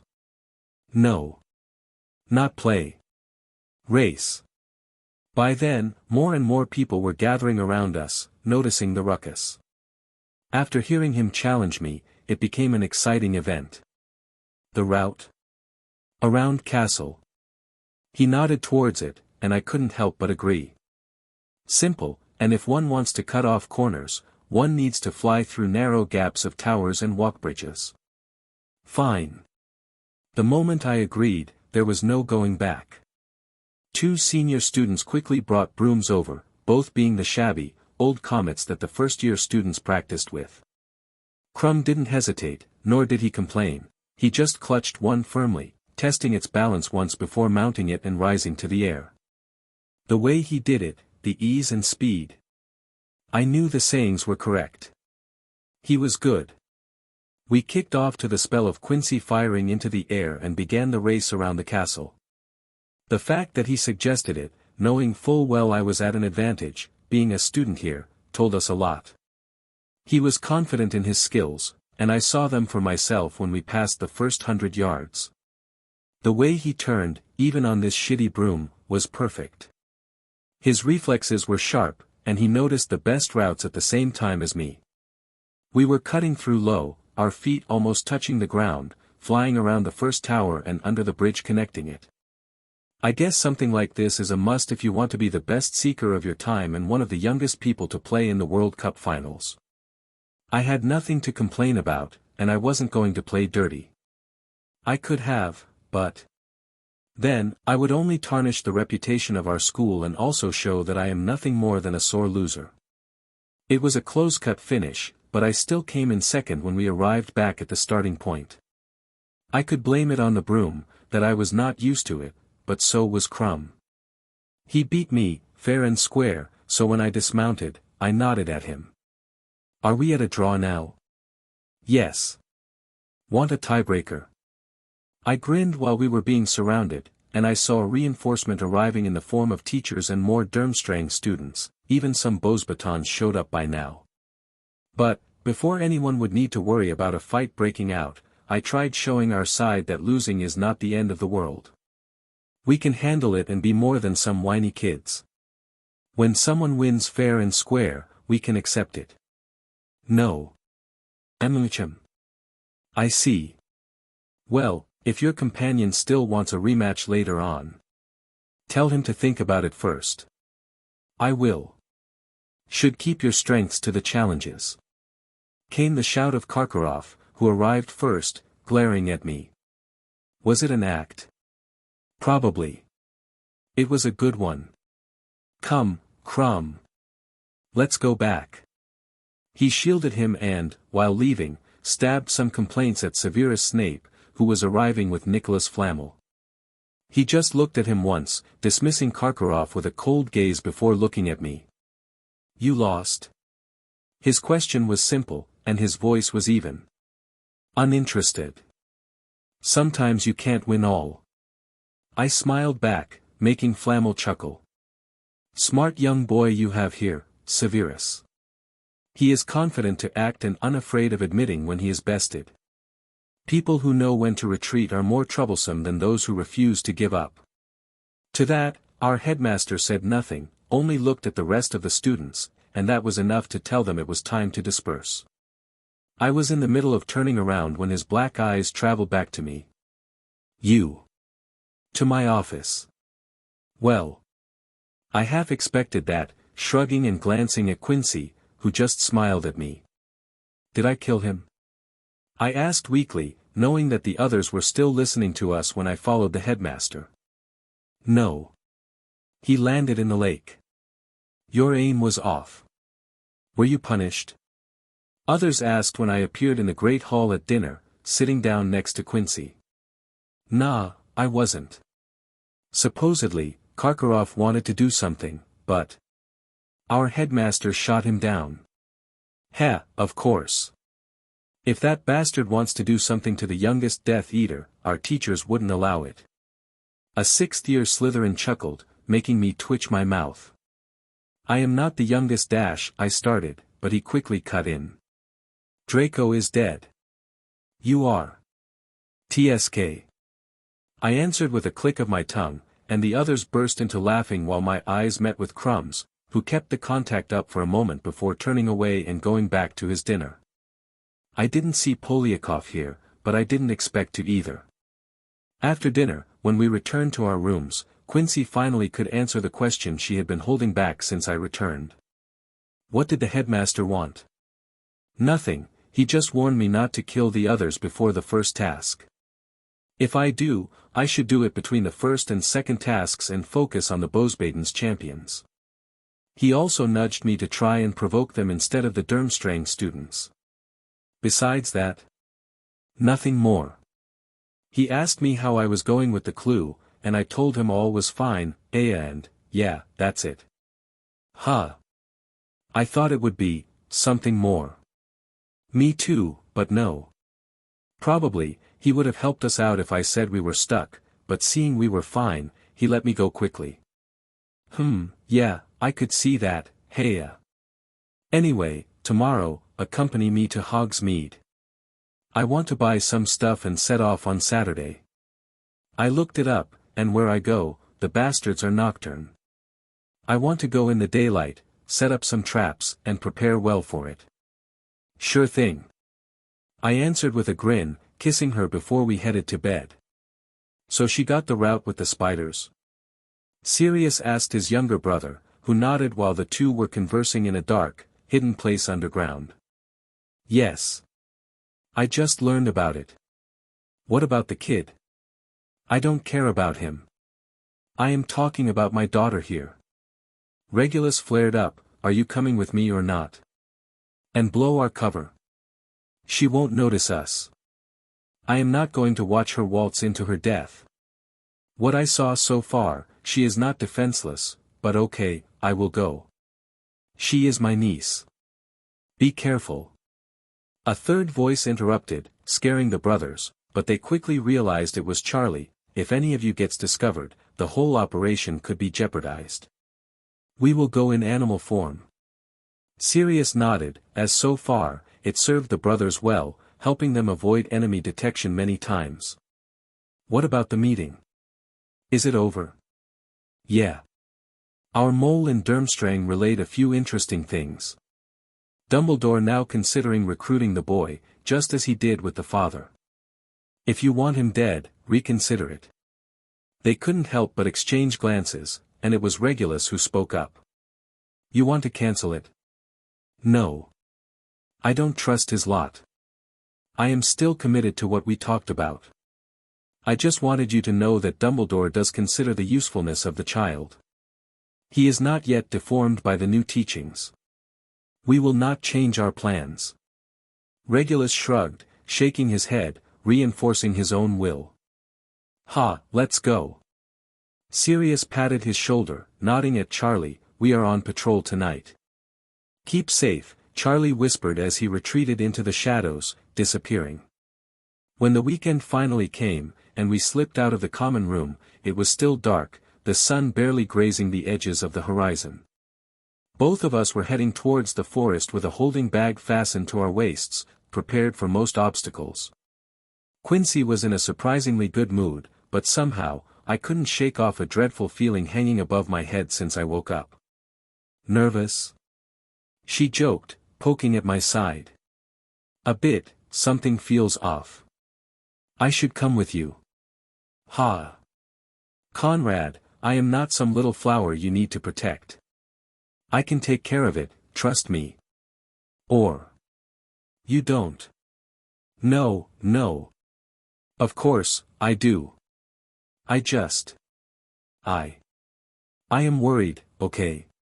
I feel something is not right. In the end, she silenced me with a deep kiss. I'll be fine. Now, let's go and finish the first task, and then we can laze around. Instead of worrying about me, try thinking about your riddle. On the head of death, sparkling in jet black. I repeated, shrugging, damn if I know, but I will keep a lookout for more clues while walking. Do that, and we'll meet here, okay? She kissed me again, and soon she was off, hurrying into the dark trees. I watched until she disappeared, and somehow, the fact that I no longer saw her back made my strange, dark feelings double in intensity. Something was not right. Chapter 81, Dangerous Task, 1. The air was chilly, and I could see my breath with every exhalation. Even though the sky was mostly clear, with only a few clouds swimming upwards from the south, the temperature was close to 0 degrees. By now, only the evergreen trees remained green, and the rest were either dressed in yellow, orange, or red clothes, falling constantly around me as I walked forward. At least it isn't raining. I shrugged, feeling the earth be relatively firm under my boots, and I wasn't getting caught in the mud. What I was most anxious about was still Quincy's side, but I had to focus on my mission. If I managed to finish it quickly, I could go and find her, although I didn't even know what I was looking for. I was walking forward along the trail suggested by the clues, and if not for them, I would have missed this little footpath. I was sure it was not man-made but left behind by creatures of the forest. Where was it leading me? It was a good question, yet I felt calm and safe while following it. Was this the reward? Were our clues there to make it safe? I didn't have much time to think about it as suddenly I heard footsteps. Listening closely, they were coming from behind me. Who? It wasn't the time to hesitate, so I quickly abandoned the trail and hid among the trees, listening closely, with my wand in my hand. As the steps were getting closer, crunching leaves under her boots, I had already learned a lot.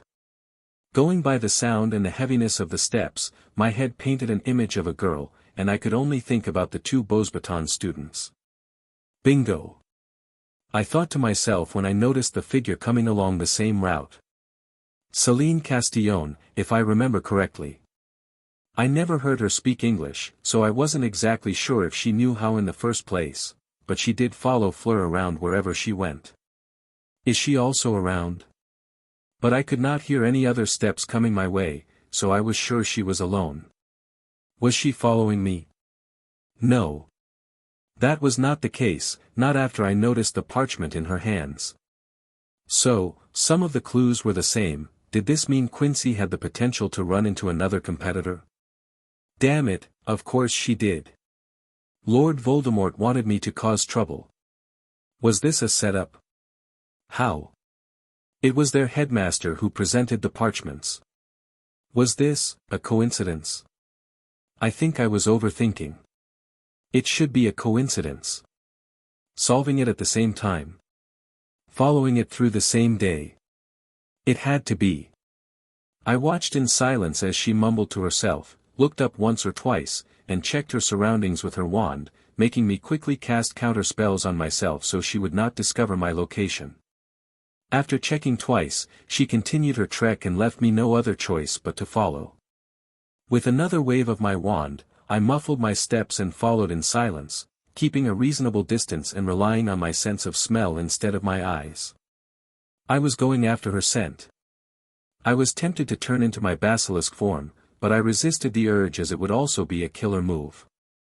I don't know how prepared our side was, but, somehow, when I thought about what I should do, I was unsure.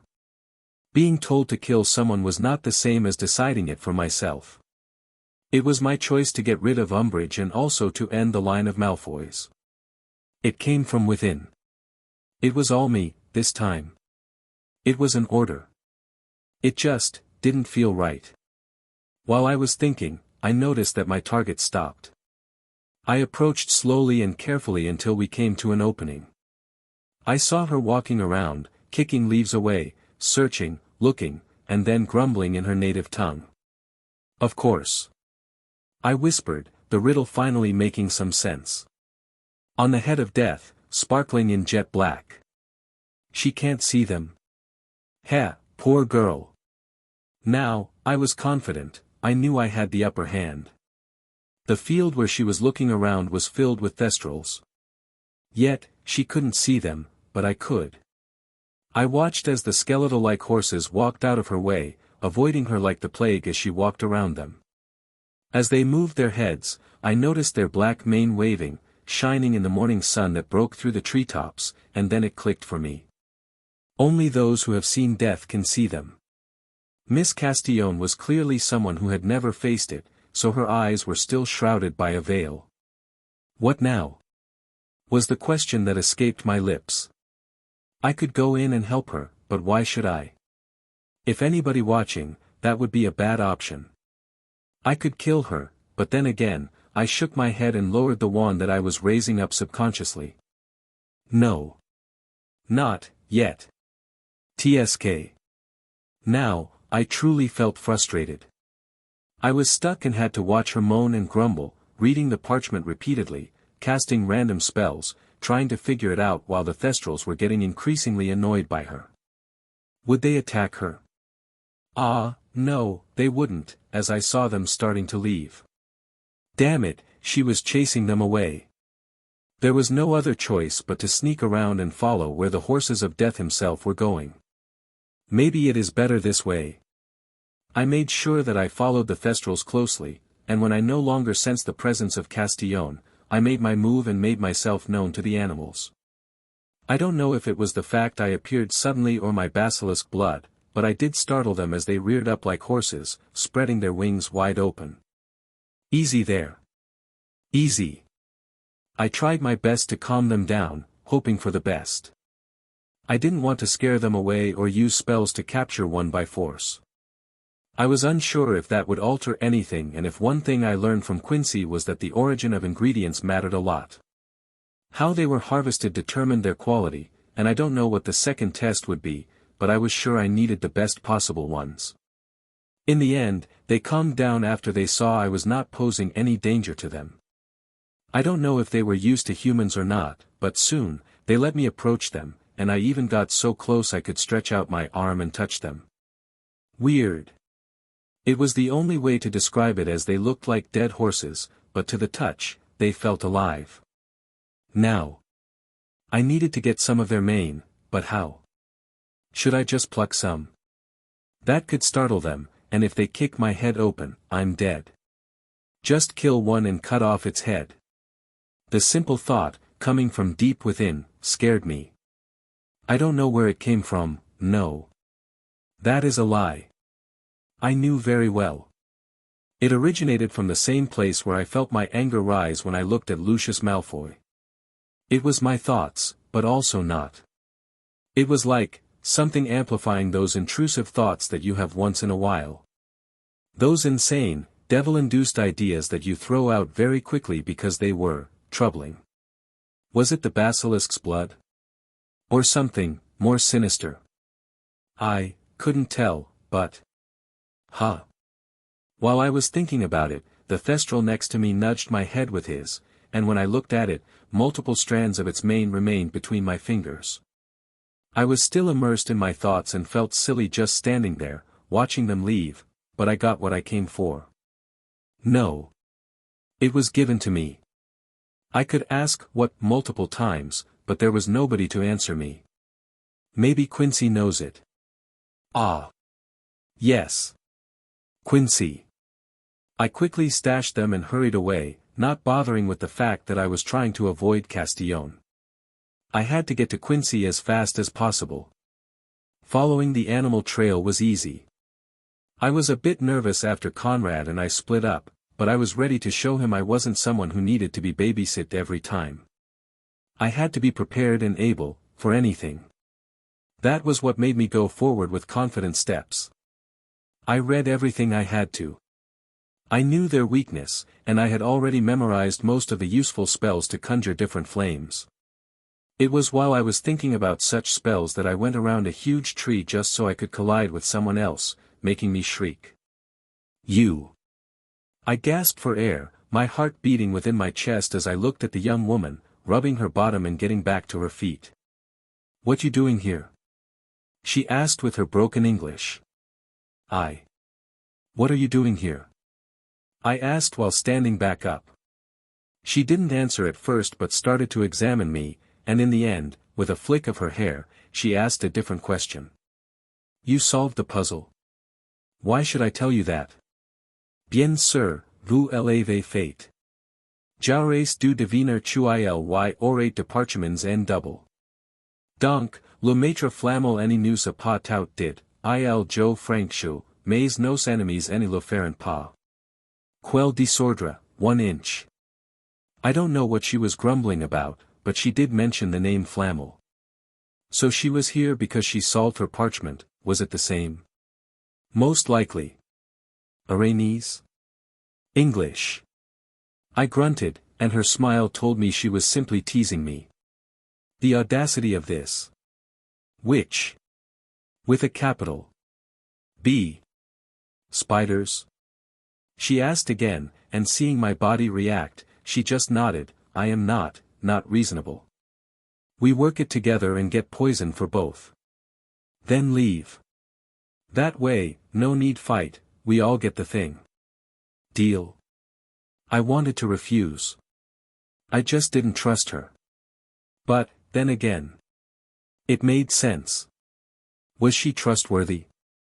I was annoyed to acknowledge that she would be more reliable than some of my classmates. Ha! I wanted to win with Conrad, if it means a temporary alliance with this woman. Let's do it. Okay. I nodded, watching her extend her hand, and I briefly shook it. But after we got it, we go on separate ways. Amicham, okay. Come. I already found nest.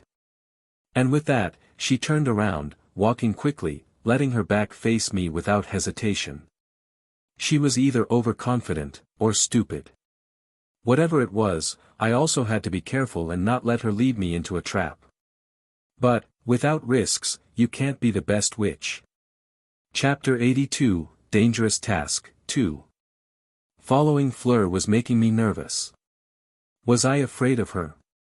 No, it wasn't that, something else was pricking at my nerves, like an invisible enemy that lurked within the trees. Be careful. As we walked past a massive spiderweb hanging between two trees, she spoke to me. This is already their territory, and they exist underground but still dangerous. I know. I read all that is to them. I was planning to find the entrance to one of their hidey holes and send down flames, forcing them out. Emicham, similar plan here. She nodded, flashing a flask in her hand. We use this. Pour it down, watch them come and kill all. What is it? I asked, but somehow I already knew. A simple glance, a smell, even if it was sealed perfectly. I was sure of her answer. Basilisk blood. I wanted to ask how she got their hands on it, but I knew that it would be futile. She wouldn't tell me or simply lie. I would do the same in her shoes. Was it from our basilisk? Its corpse did disappear, but no, that wouldn't be possible. If that was the case, then that would mean we had a traitor amongst us. Who? The headmaster? Yeah, sure, not a chance. That would not be possible. Scared? She smiled, looking back over her shoulder. Blood can't hurt you. No, I am not scared, I was just wondering where you got something so dangerous and so rare. Our school ancient and rich. Ingredients is what we lack not. Sure. I was not in the mood to start a verbal argument, not when we were in the spider's territory. I watched as she led me to the entrance of a hole covered with leaves and sticks, clever little beasts. The moment she pulled out the cork, I felt the ground shaking a little, and I could hear dozens of legs scampering below us. It took less than a minute when the first dog-sized spider emerged and was hit by an exploding spell from Fleur's wand, killing it. I didn't hesitate or hold back, attacking in tandem with her as more and more spiders emerged from underground, screeching and wailing. They didn't look at us or attack us as they were trying to escape, doing everything in their power to get as far away as possible. It was a complete massacre. I was now glad Conrad didn't come. If they reacted this to a little bit of blood, his presence would have made it impossible to slay so many of them and have an easy shot at extracting their venom. They would be gone before meeting them. Quick! Blood will soon fade, we must hurry. Fleur said hurriedly while lowering her wand. flicking her long hair as she rushed forward and began to expertly extract the venom from their nasty, slimy mouths. I was a bit surprised to see her work so efficiently and without making a fuss. I expected her to be more pissy about it. But she was right. I didn't wait for a second reminder and chose to do the same, but in a way, I could keep one eye on her. It was still a competition, and she could turn against me at any moment. Just as I thought about it, I heard it. I knew I couldn't trust her. I could hear steps coming towards us. They were fast, animal-like, yet she didn't look worried when hearing it, no. She looked confused. Especially when I finally noticed the two dogs coming out from the woods, one black and one gray, turning their heads back and forth, watching us. What was weird was that Fleur remained calm and collected, looking at me once and then at the dogs. Something was not right. She wasn't raising her wand or preparing any spells, and the dogs were also strange. The intelligence in their eyes was almost human-like. Ah! It clicked immediately. These were animagi. I think they also knew, I realized as they changed forms, turning into people whom I vaguely felt familiar with. Were they the same people as? "What you doing?" Fleur asked, breaking my thought process as I started backing away, holding my wand, and pointing it at them. "Making sure that everything is fine." The one who was the black dog answered, watching his compatriot whose eye was transfixed on me. It was a weird and uncomfortable feeling. Bad idea. Now what we do with her?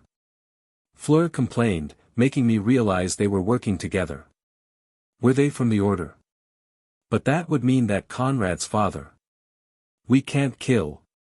She added quickly, but... What? I felt my legs tremble for a moment. If they wanted to kill me, I wouldn't be able to defeat 3 people. Of course not. Snapped the man who previously appeared as a gray dog. She is my daughter. It wasn't just me who fell silent, but Fleur too. I couldn't believe my ears. Was that my father? That vagrant-looking man with a sunken face and greasy hair? I would have thought he was a bum. But, those eyes. I remember watching the family photos many times back home. I remember those eyes. Then the other one must be Sirius, my uncle. Damn it, what are they doing here? Does Dumbledore know? Fleur asked, and the name alone made everyone shudder, and now I was sure. These were all members of the Order, and they had already infiltrated us. But what really troubled me was that I am sure they were hiding in our village. I saw them.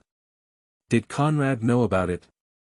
Or did his father know about it? He had to. No way they would have remained hidden if not for him. Quincy. The way he said my name made my legs shake even more as I raised my wand at him, but I couldn't stop it from trembling between my fingers. To you, it's Miss Anguine. I answered, trying my hardest not to let my voice break. My ass you are. You are a black, like us. He snapped at me while I saw Sirius place a hand on his shoulder. We are not here to hurt you. My uncle continued in a much calmer and friendlier voice, we were worried about you, so we just came to make sure you are not injured. I don't believe you, was my firm answer, and I even looked at Fleur, who took a step back, signaling she wanted nothing to do with this. Quincy, listen, Dad came because You are not my dad. Even I was surprised by the strength of my voice when I shot a furious glare at him, and I could see the surprise and pain in his face, in his eyes. Good, good. I hoped it hurt a lot because I know how it feels. Don't you dare call me by my name and call yourself my father when you were nowhere to be seen in my life until now. The moment you abandoned me, you gave up the right to call me your daughter. So go away. Regulus Black. We understand what you feel, Sirius continued as my supposed father was left speechless and frozen in place. But we are not your enemy. We are here to help you. Help me? Ha! Great joke. I'm not falling for that. Just wait until I get back, then Anguine is part of the Order of the Phoenix. Sirius continued, and it was now he who interrupted me. You have to trust us. You two were still too young to be inducted, but now that all comes down to this is too dangerous for you. You must come with us, or you will be in grave danger. Yes. My so-called father finally found his voice again, but I would have been happier if he had just never talked to me, never again. Big things will happen, and it isn't safe for you. You must come with us. Quincy. Don't call me by my name. And I am not going anywhere. Not without Conrad. For dash. He will join us later. Sirius interrupted him, but I somehow had a feeling I knew what Regulus Black wanted to say to me.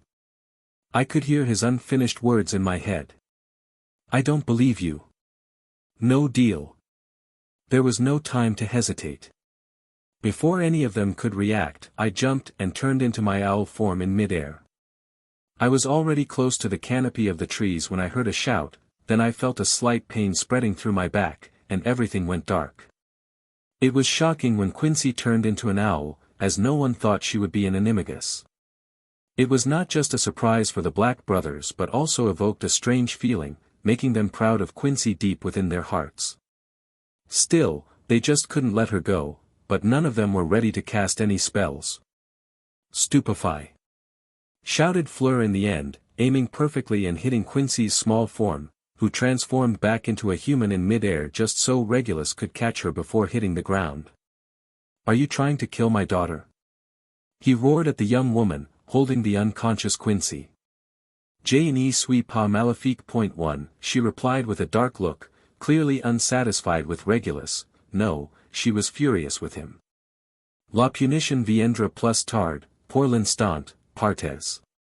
Avant que les ennuis nous trouvent. 2 She didn't wait for their answer and hurried away, continuing to curse in French, making Sirius twitch his mouth while walking up to his younger brother. She is right, come. We need to hurry and disappear. I will make our trail disappear, and if she wakes up before we get back in our hiding hole, it will be trouble for real. TSK, yeah, okay, let's go. At least I got her back. She will be safe from now on and won't have to worry about cashing a stray spell. Regulus murmured, watching his daughter's face, almost feeling like he could cry. What about the kid? Sirius asked, looking towards where Hogwarts was. Who cares? He is a Death Eater. Let him rot along with his kind. Were you not one, too? I brought the first Horcrux to Dumbledore. I couldn't have done it without it. If not for me, we wouldn't have known what he did. He killed when he was only 12. He countered sharply, but Sirius wasn't having it right now. You weren't any better and didn't know what you had. It needed Horace's confirmation to make sure. I know. He raised his voice as the two brothers began leaving. I am not saying you didn't provide great help to defeat the Dark Lord, but don't forget that everyone makes mistakes. And that kid is just that, a kid. Quincy loves him. She is simply brainwashed as she didn't know better. Drop it. Let's go. She will see the light soon enough. Yeah. Sirius sighed, shaking his head, thinking silently, ironic as we live underground, but I hope you are right, little brother. Chapter 83, Anger. Where the hell are you? It was already night, and the forest looked like a battlefield. I was in my basilisk's form, rooting up trees and turning the earth over, but nothing. She was not here. I followed her scent right until the point where I lost it completely. Somebody can't just disappear like that. Not possible. What happened? I asked without getting any answers, returning to human form, standing there in the dark, surrounded by multiple corpses of spiders, torn to shred. I had to calm down. I needed a cold, collected head to gather information. Come on, Conrad. Focus. With a few slaps, I forced myself to take another look around and recall every detail I encountered while coming here. Quincy's scent was weak, extremely weak. It didn't make sense, but there was a possibility that she was making sure she wouldn't be followed, so she masked it. The second option was the same as what my gut told me to be right, was that someone came along and wiped all the clues away. As to who, I could only think about the other champions. Still, I knew Quincy so well, even with their handiwork, I identified her trail. But right at the spider's nest, it totally went dark. Even I couldn't pick it up from here on, and I was left alone, clueless. The only positive thing was I didn't smell blood, only my own scent. Probably from one of the scratches my body had and started bleeding. Quincy, why didn't I come with you? I grunted, feeling so intense pain in my chest that I started swaying, forced to lean on one of the trees. My spine was tingling, my head was throbbing, and I wanted to find the one who did this, strangle him, or her to the death. What are you doing in front of my office this late, and why is everything covered in mud? Quincy is gone. I answered with a hollow voice, looking up at Severus Snape, who came down from his office, and the only light shining on us came from the tip of his wand. This time, there was no second, snarky comment but a simple spell that cleaned me up, and with a turn, he headed back to the tower, inviting me over without any words. I was standing here for 2 hours now, waiting for him to come down as the gargoyle refused to let me in, no matter what I tried. Explain. He commanded in a serious tone as he closed the door behind us when I stepped through it. I watched him cast a spell, probably to cut the room off from all possible spying charms. It took me only a few minutes to retell everything while he crossed his arms, towering over me, looking down, deep into my eyes. Was he, using a clemency? I didn't know, but I met his gaze while retelling the events, sharing nothing but the truth. I know no more, after finding nothing, I came back. The probability that she is dead is low but not zero. I don't know what kind of answer I wanted to hear, but it was not this. You say you ran into one of the Bosbatons champions. Did you kill her? No. I would have mentioned it otherwise. Why not? It is your mission, no. He pressed on, maintaining her ever so calm, even tone. What use does it have if I just killed one of them like this? And now, instead of your wand finding its mark, another successfully eliminated a competition. The most genius thing about it is that this move took not only one Hogwarts champion out of the picture. It also significantly compromised you. This can't be a coincidence. Go back and wait. There is a high chance you will hear from her, and they will use her against you. When you know which group did it, inform me. And what will you do in the meantime? I asked, raising my voice, which in turn made Severus Snape raise one of his eyebrows, answering me coldly. I am your headmaster and a peer in the Death Eaters. I have no obligation to answer any of your questions, Anguine. It is obvious that it was the Bosbatons. Dumbledore is hiding behind them, no. Who else would do something like this? Durmstrang. Aren't they allies to us? First, your voice. Keep it up, and I will make you unable to speak for the rest of the semester. Second, it is Karkaroff who is on our side. Until he says so, the competition is an open game for all. They are still your enemies just as much as the Bosbatons. And lastly, if you suspect them, go and ask them in person. I may just do that. I scoffed, feeling my anger bubbling to the surface, and left without saying goodbye. My target? Their transformed carriage. It took me only a few minutes to get there, my wand flashing in my hand with green lights, reflecting my honest desire. Their carriage was transformed into a miniature castle, like one in any Muggle amusement park, but an actual dragon guarded this one. 2, in fact. The one in the back only raised its head, looking at me, then went back to sleep, feeling unbothered, but the second one? That was much more lively as it stood up, growling like a dog, which was greeted by my killing curse. I think it felt the intention as it shielded its head with its wings, its scales scattering the spell, resulting in a jade green light show. I wasn't surprised, I knew that the dragon's hides were resistant to magic, and if I wanted to kill the beast, I would have to be at the level of the Dark Lord. I didn't care, I had to let out some steam, and this varmint was perfect for it. I rapidly fired off multiple spells: Avada Kedavra, Frigus Ignis, Stupefy, Confringo, Bombarda, and Glacius. Every spell that came to mind was fired off, some even multiple times, as it looked like fireworks were going off constantly. Even though I couldn't truly injure the beast, it was forced to take on the spells, shielding its body in frustration while the other dragon sat up, watching with curious eyes. With a sidelong glance, I could have sworn it was laughing at his partner. Enough! A long shout echoed, and I knew Nicholas Flamel came out of the carriage, holding his own wand, dispelling some of the spells bouncing everywhere from the dragon's hide. My body was already in motion, obeying my first thought without me confirming it was what I wanted to do. With just a flick, a green jet was heading directly at him from the top of my wand.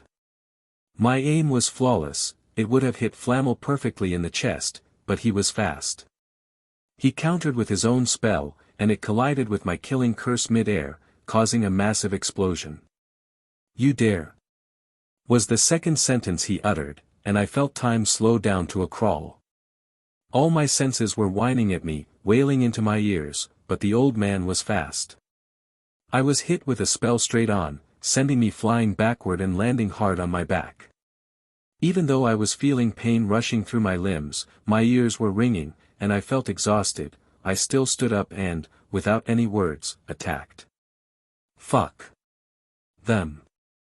I think it surprised the ancient bastard, too, because he deflected 2 spells before gaining the upper hand and sending me into the air again, crashing down even harder. I heard a crack, and I lost all feeling in my right arm. Fuck it. Holding my wand in my left, I stood back up and took aim, sending blue flames forward just to have him dispel them quickly, and I found myself in the air again. This time, I wasn't falling, he was holding me up high. "Stop your madness, child. You took her away. I will kill you for it." I groaned, just noticing that a mouthful of blood was welling up in my mouth, spitting it out while I sent a spell forth. It was the same moment when I felt gravity return and fall from the sky. I saw the Bosbadens as students watching from the door, from small windows, like little elves, and I could also see people coming out of the castle, but then a loud crack sent pain into my brain, and everything went dark. I think this is enough.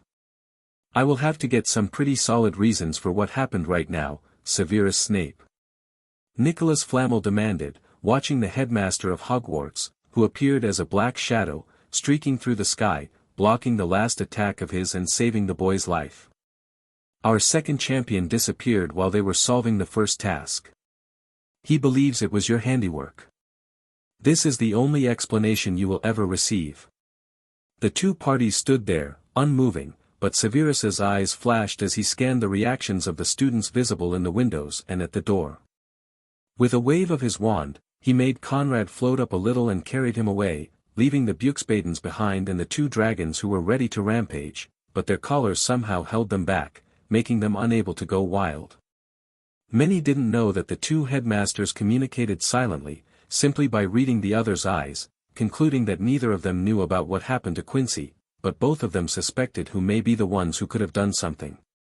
For now, Flamel's anger was placated quickly, no longer pursuing the matter. Instead, his eyes traveled towards the 2 of his champions, and after meeting with the eyes of Fleur, he understood everything.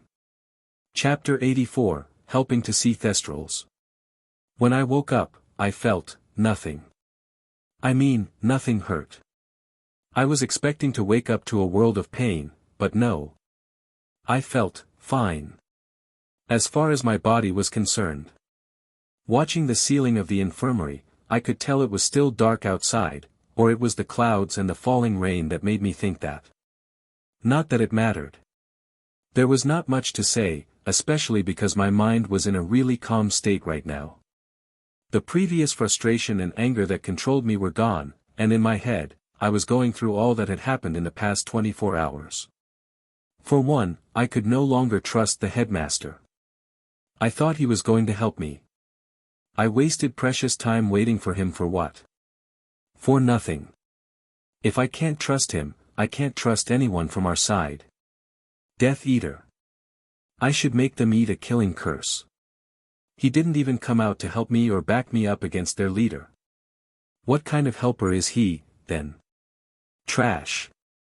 With a soft sigh, I sat up, looking around and finding my clean clothes, starting to change while letting my thoughts roll onwards. I was sure that I saw the Beauxbatons champion's expression change, especially the one named Fleur. She has to know something, I am confident of what I saw in that split second. Now I just have to get her. Even though I failed to push Severus to help me, all is not lost. Even if they will be more cautious now, I have an idea, and I will find Quincy, competition be damned. Walking out of the infirmary, I bumped into two Hufflepuff students. So it was already morning, only the weather was abysmal, and it remained dark as night. Conrad. You are up. They said simultaneously, surprising me as I didn't recognize them at all. Ah, why yes, I feel good already. That will be great news. Nobody was telling us anything about what happened yesterday. We only heard rumors, is it true? Did something happen with Quincy? Yes. I replied, feeling my expression darkening. Bastards. They snorted as if they were a pair of twins in a perfect sync. I wanted to add something else, but then my stomach rumbled, and even though I wasn't hungry, I realized I really needed to eat something, or I would have no strength remaining within me. Hearing it, they didn't laugh, simply accompanied me to the great hall, which was very soon filled with other students, all coming up to me wanting to ask how I was, what happened the previous night, and if the rumors were true or not. No wonder they didn't show up. Any of them. A fifth-year Slytherin exclaimed, slapping the table next to me, making me ask a question between two small bites of toast. What do you mean? None of the guests appeared this morning. None came even close to the school. The Durmstrang bastards are staying on their ship while the Beauxbatons are held up in their carriage. A Ravenclaw student explained hurriedly while a Gryffindor's laugh echoed from my right. I bet they are afraid of you because of yesterday. Dude, you dueled their headmaster. Yeah. The others parroted it at once, even if you lost, that was still not something any of their champions would dare to do. You went up against a dragon, for starters. You are mad. I am sure they took Quincy, and I don't care if it's Nicholas Flamel or a dragon that I need to fight to get her back. I don't know what to make of the soft cries and sharp breaths being taken around me, but I didn't think that it was such a surprising statement, not after yesterday. Hey! A seventh-year Slytherin said, breaking the sudden silence. Let us help. If you can't do it alone, let us help you. It is not part of the task, is it? Then it isn't forbidden. Would it be even forbidden? I didn't hear any rules. A Gryffindor laughed, and it was rare that every house agreed so quickly, but it was somehow warming to see. I won't say no. I looked at them with a small smile, and soon enough, I was already delegating tasks to my new group of helpers. I didn't expect something like this, but I will take full advantage of it. One of the seventh-year Ravenclaws came up with a surprisingly nifty idea, and soon, we all had a little notebook in our hands, enchanted by the Protean charm. We ensured that all of them were capable of two-way communication so that when someone wrote something, the others would immediately see it. This way, information could be shared lightning fast, and I sent them on the mission to be outlooks. Their task was simple: keep a constant watch on the Beauxbatons and Durmstrang headquarters, and if they saw one of their champions emerge, follow them. I wanted constant surveillance, day and night, so they would take turns, and of course, I wasn't asking for their help for free.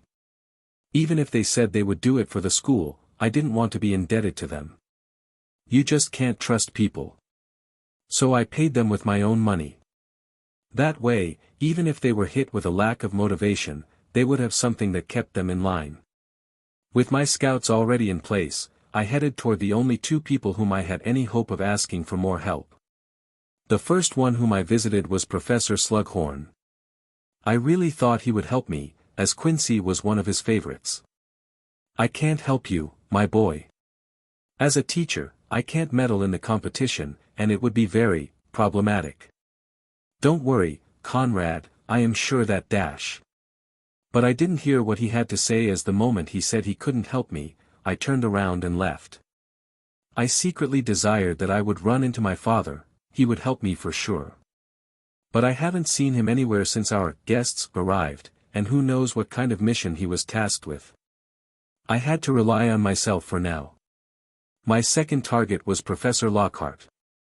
I did not expect anything from him, to be honest. Kiddo. You up? Good, good, youngsters are full of energy. He laughed after seeing me slapping my back. I need help, Professor. Of course, of course. Tell me. Really? I questioned, honestly surprised as I didn't expect it, not from him.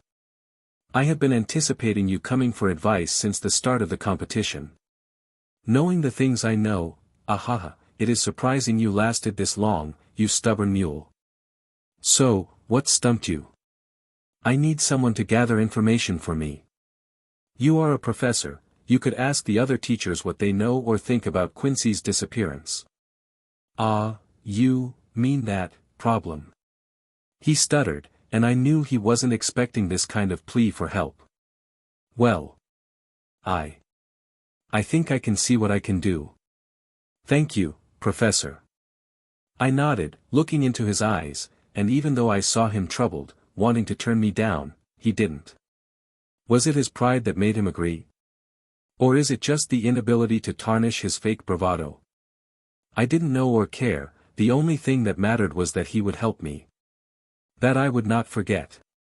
For the rest of the day, I mostly gathered potions and visited Hogsmeade for resources I needed before trading with my fellow students for things that couldn't be bought. I was hoping to run into a Durmstrang or Beauxbaton's guest, but they were nowhere to be seen. At the end of the day, I turned in my report that I had finished my first task and was told I was the first to be done with it, which was strange.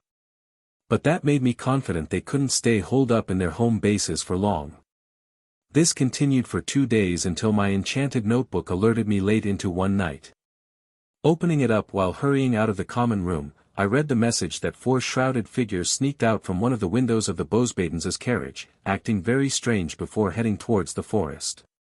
It didn't take me long to catch up and take over their position, as I was sure where they were headed.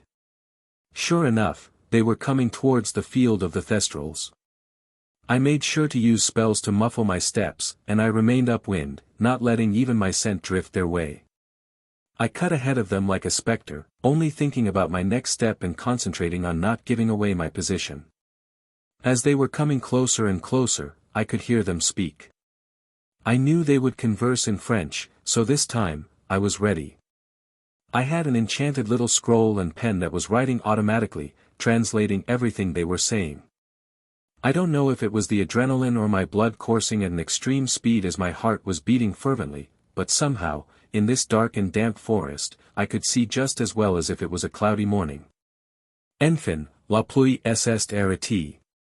Le sol est encore mouillé, mais au moins ce n'est pas un bourbier, 1 inch. Regarde devant toi, Céline.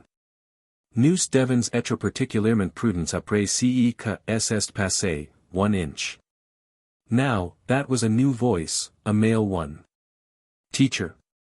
No, maybe.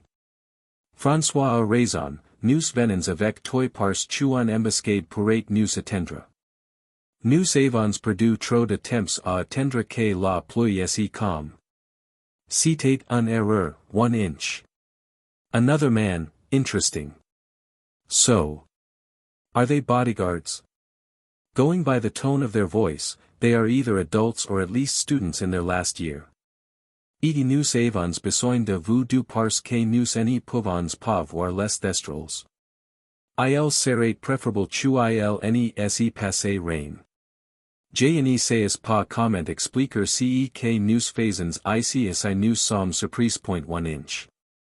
Fleur, good. I hoped you would also show up. I somehow had a feeling that you wouldn't let your little friend come along after what happened. Now, let me help you see those horses without the need to rely on outside help. My first move was simple. I used Avada Kedavra to smite the man at the front, leading the group of 4 and killing him in an instant.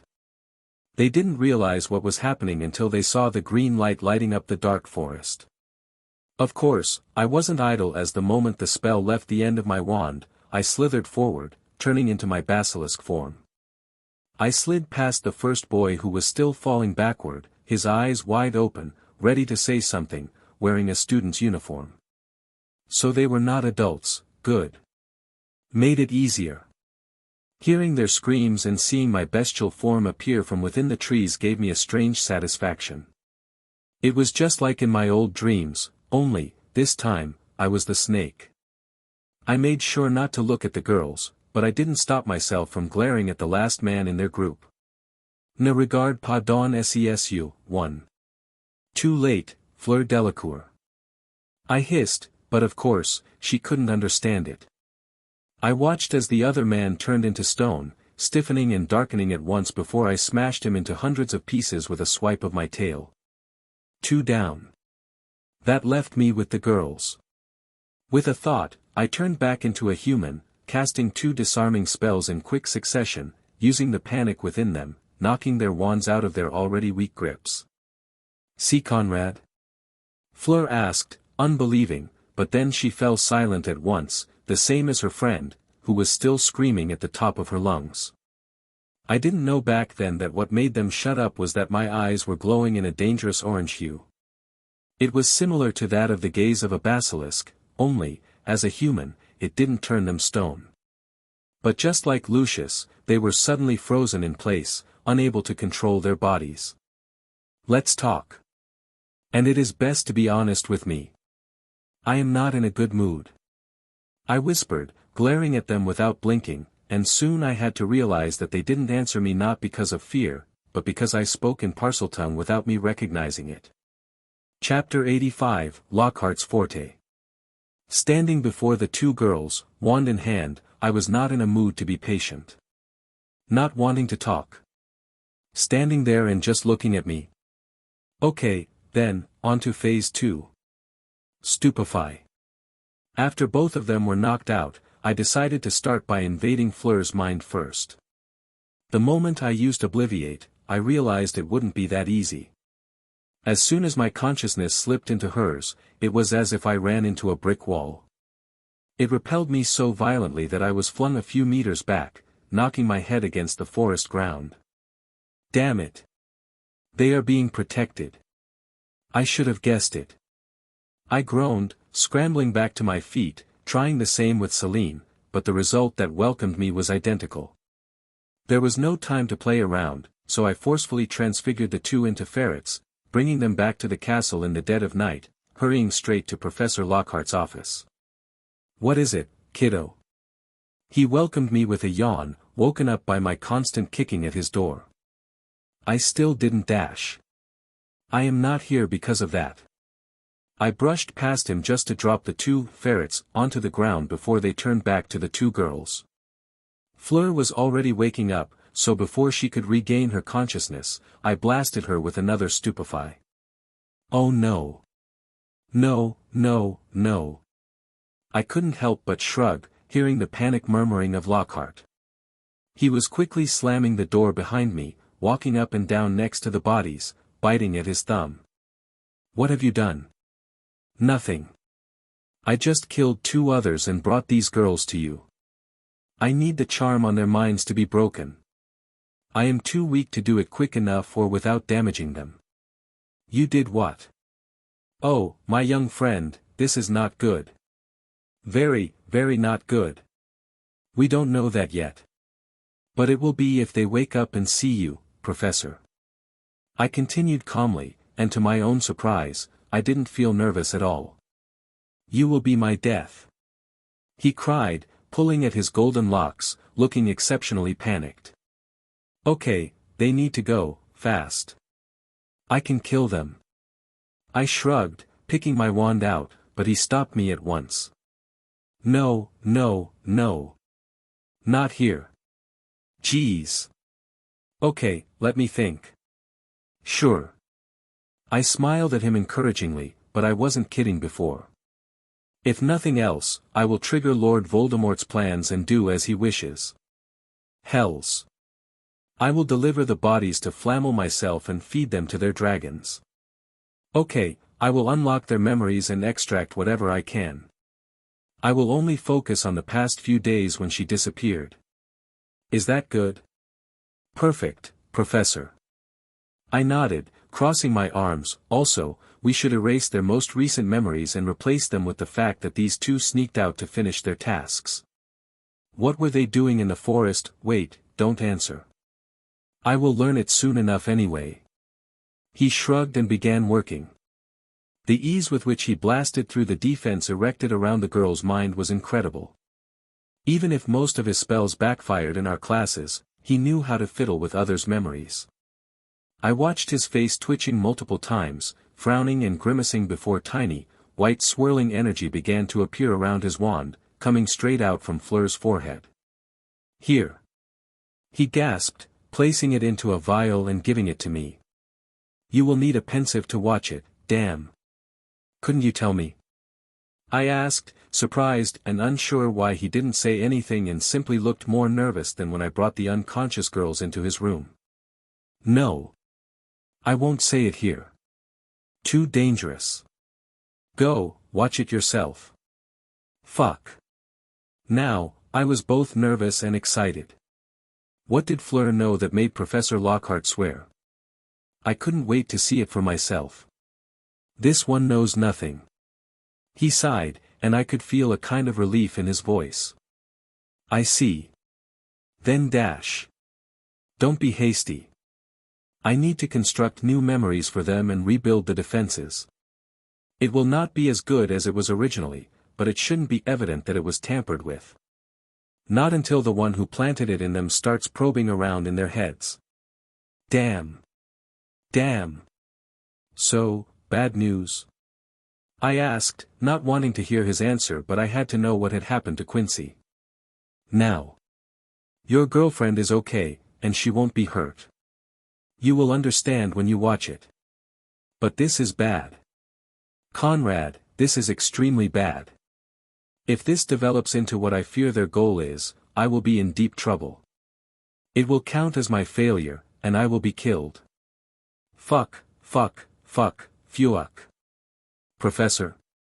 SSSH, let me focus, then I will cry. Then drink myself to bed. And think about it later. Conrad, my boy, you truly will be the death of me. Okay, now I was sure the memory in my pocket was invaluable, not just because of Quincy.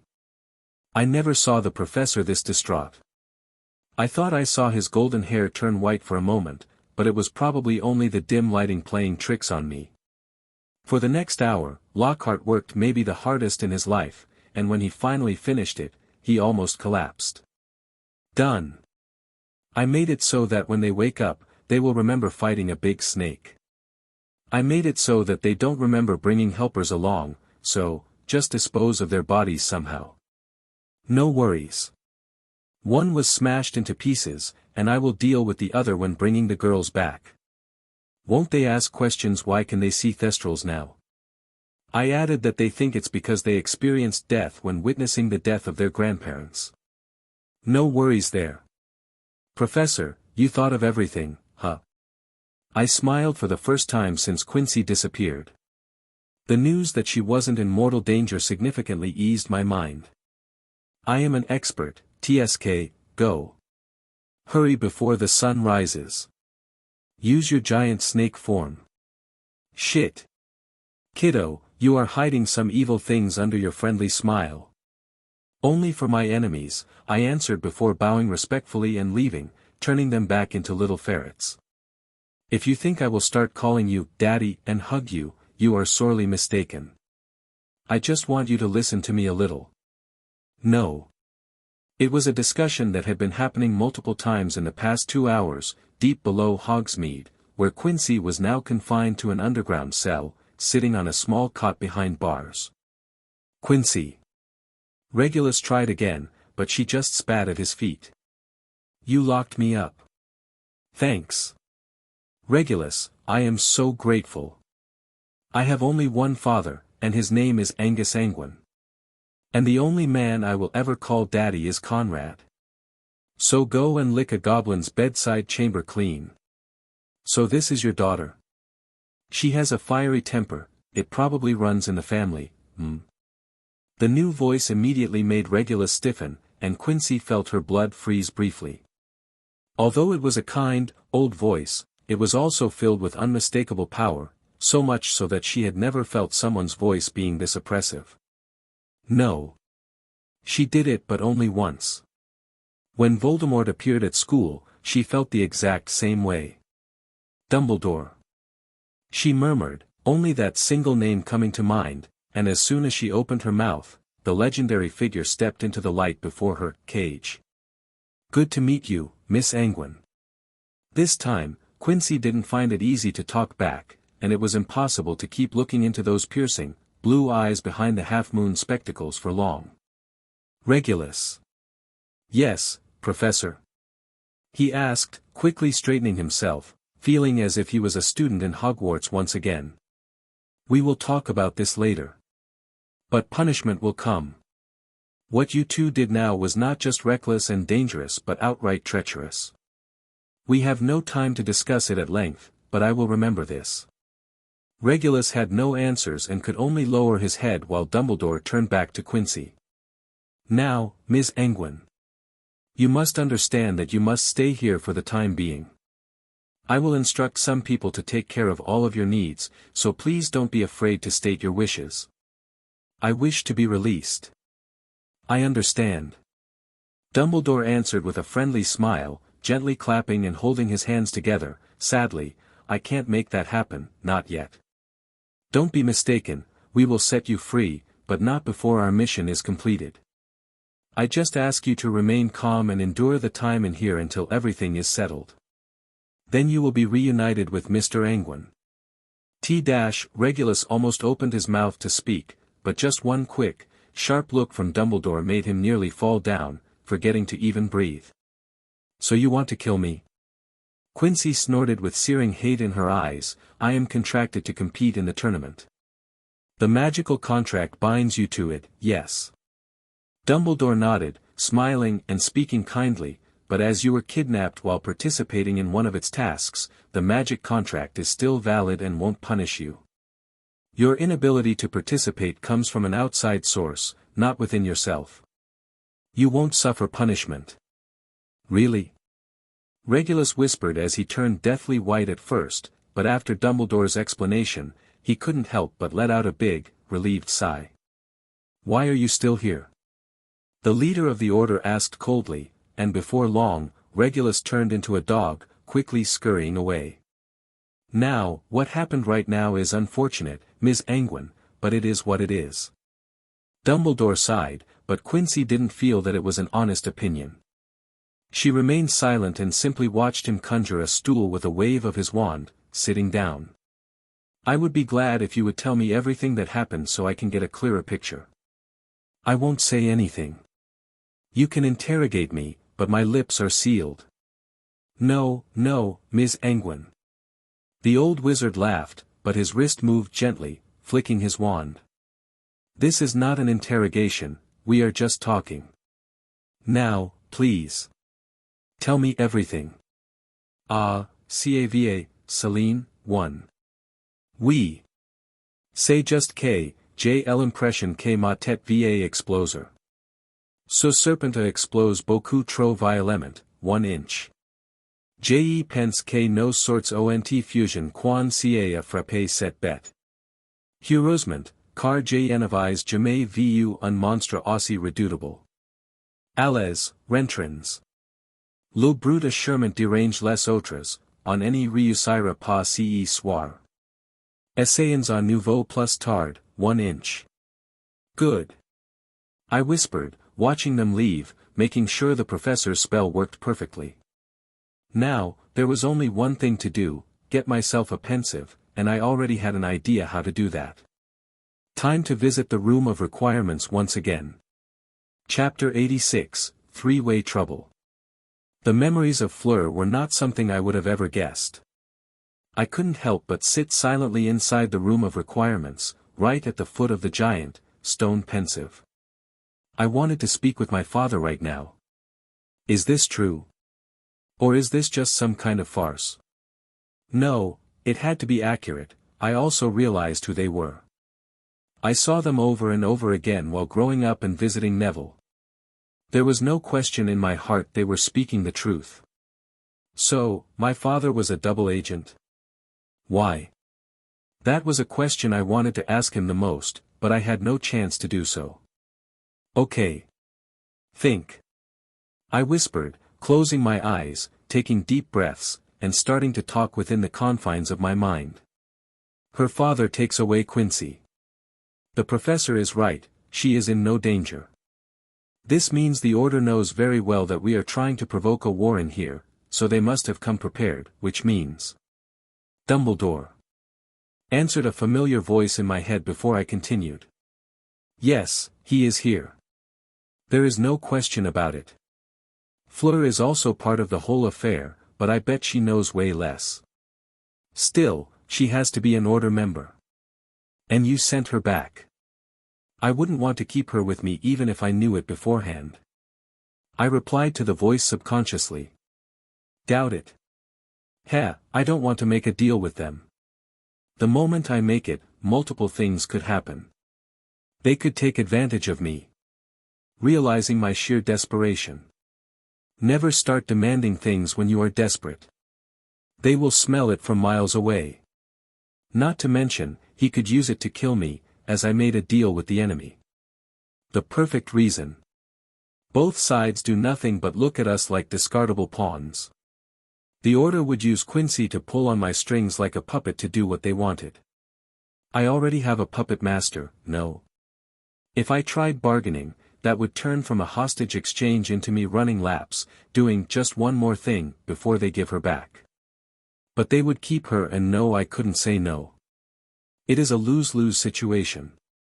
They say Dumbledore is an honorable man. And I was told to trust Severus Snape.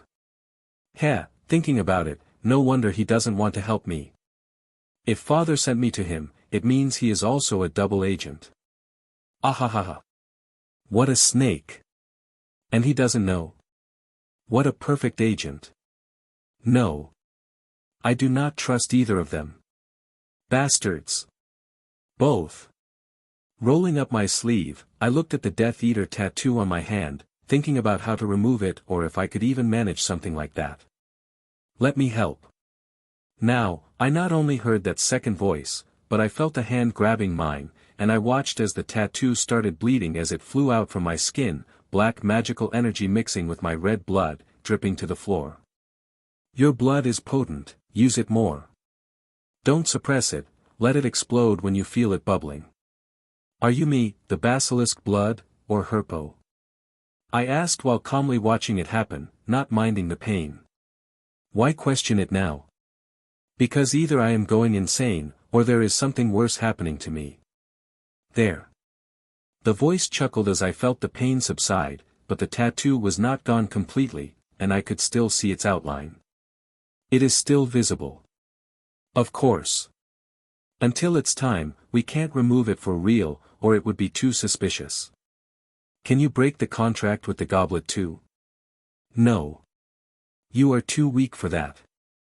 I can't help you there. So, which are you? I asked again, but I was waiting for an answer for naught. Walking to the pensive and looking into it, I could still see my somewhat orange-colored eyes reflecting back at me, slowly returning to their natural hue. Not good. Something is not right with me. I sighed, but it had to wait. With a deep breath, I pushed my worries down and forced myself to focus on my current mission. Picking out my notebook, I wrote to inform my helpers to keep their eyes open and notify me if they see the champions and their headmaster.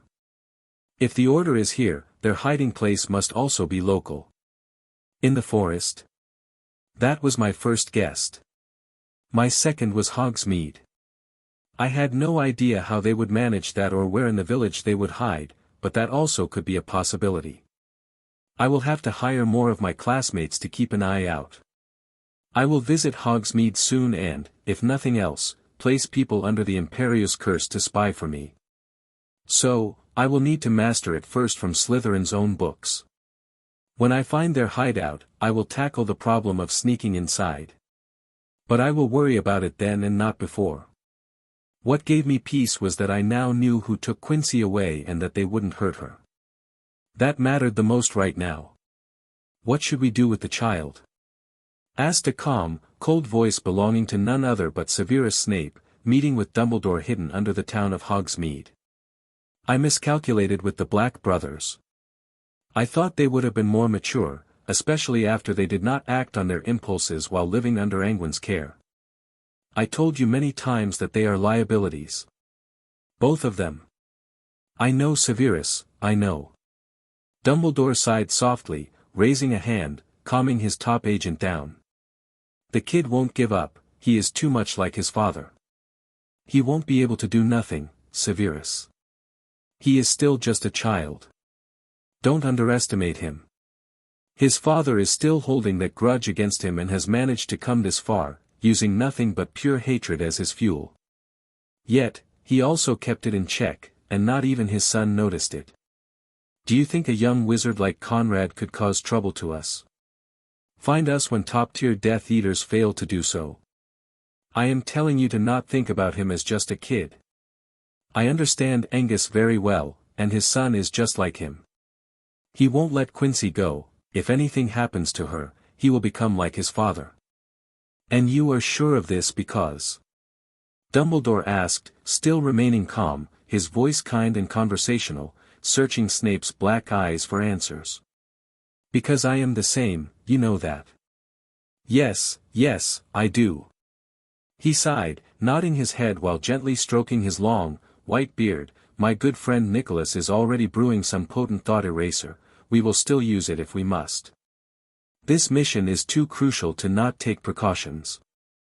The two are, unfortunate to get swept up in it. I understand. Severus nodded, but before he could leave, Dumbledore held his hand, lowering his voice. I will still need you to stay close to him even if we succeed here. In the future battle, I allow you to deal with your school bullies. Severus couldn't help but freeze for a moment, looking deeply into Dumbledore's cold, blue eyes, knowing he wasn't kidding. What they did could have ended in disaster. Punishment is in order. We are so close to defeating him. We must get into the castle and destroy his Horcrux that is still hidden here. We will have only one chance right when the chaos breaks out. I can deal with losses but not with liabilities, not at this stage. Do you understand? Severus? Yes. He nodded heavily, but a little excitement did flash in his eyes. Good. Dumbledore smiled like a kind grandfather, patting his hand and letting him disappear into the dark tunnels, going back to stroking his beard. Conrad. Anguine. Quincy Black. How interesting. It took 4 days for the guests to reappear once again on the castle's ground. There was a meeting between teachers, and I knew it was about me, but as to what its result was, I have no idea. Not that I cared. When the 2 visiting school students saw me, I couldn't help but snort, seeing them part ways or outright avoid me. I didn't really care about that, but it seemed that further raised my position among the other Hogwarts students. Thanks to this, my retinue, who were keeping secret lookouts, counted around 60 members, and I was getting constant updates on where Fleur Delacour was or where Nicholas Flamel popped up. I was just reading the latest updates when I was approached by someone calling out to me. It was so surprising that I almost dropped my notebook, closing it just in time. Victor?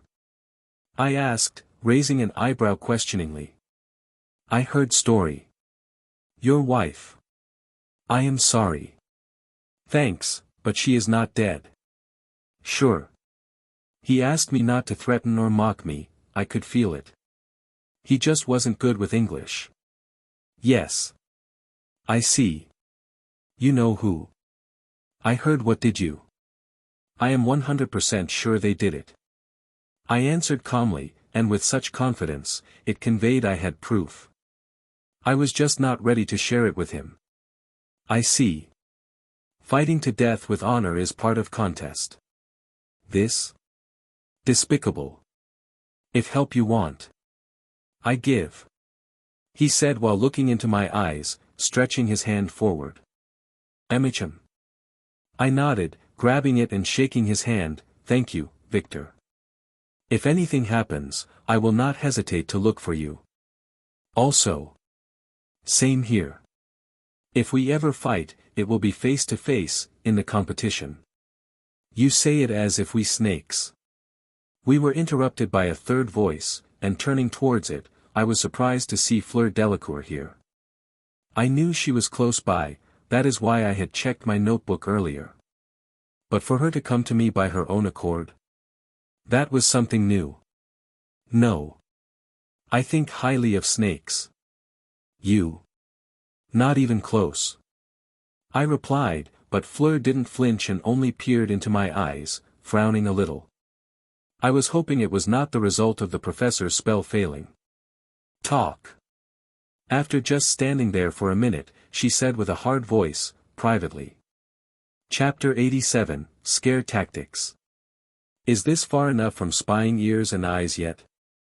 I asked as I walked in front of Fleur while she followed me, never letting me fall behind her. We were already way away from the castle, right next to the cold lake that was getting closer and closer to being frozen over. Yes. Then speak. I stopped at once, turning not towards her but facing the water, watching the Durmstrang's ship in the middle of it. Crumb wanted to come, but in the end, he closed his mouth before speaking, nodding at me before watching us leave. 2 classmates gone. You killed them. Proof. I chuckled, and neither did I deny nor acknowledge it. Although I didn't turn towards her, I could feel the anger radiating off her body. Behind my calm exterior, some nervousness began rising, as I wasn't sure if the spells on her had been reversed or not. None, but I feel I right. You attacked us with unforgivable spell, you are evil. Then why are you still alive? I asked, this time turning to face her and peer into her eyes, making her subconsciously step back multiple times. Was it fear that I smelled in the air? Probably, and I could clearly hear her heartbeat jump. You dare. She said hurriedly, wand in her hand, raising it at me. I attacked your headmaster. You tell me. That was stupid. You thought much of yourself, Conrad Anguine. Yes. It was stupid, but I felt my head was about to explode. So, I thought less about the possible consequences. Now, you called me out here for what? To ask me if I killed your missing classmates. Why? When? Don't worry, if they had anything to do with Quincy's disappearance, I will find them and deliver their corpse to you. You don't scare me. I am not here to scare you, Fleur Delacour. I am stating my intentions, anyone who had anything to do with it, I will kill them. You can go and tell it to those who kidnapped her. I see. Hogwarts raise same evil that rules your school. She snorted, wanting to leave when I blurted out a question that came to mind, not expecting the results it had on her. How's your sister? I asked, remembering a flash of her from Fleur's memories and thoughts. It made her stiffen, and whatever else she wanted to say was stuck in her throat. Instead of arguing, she hurriedly turned around and left while I picked out my notebook and wrote in it as fast as I could. Keep an eye on Fleur. Don't lose her. Was she coming with an olive branch originally? I doubt it. She wasn't thrilled with what happened.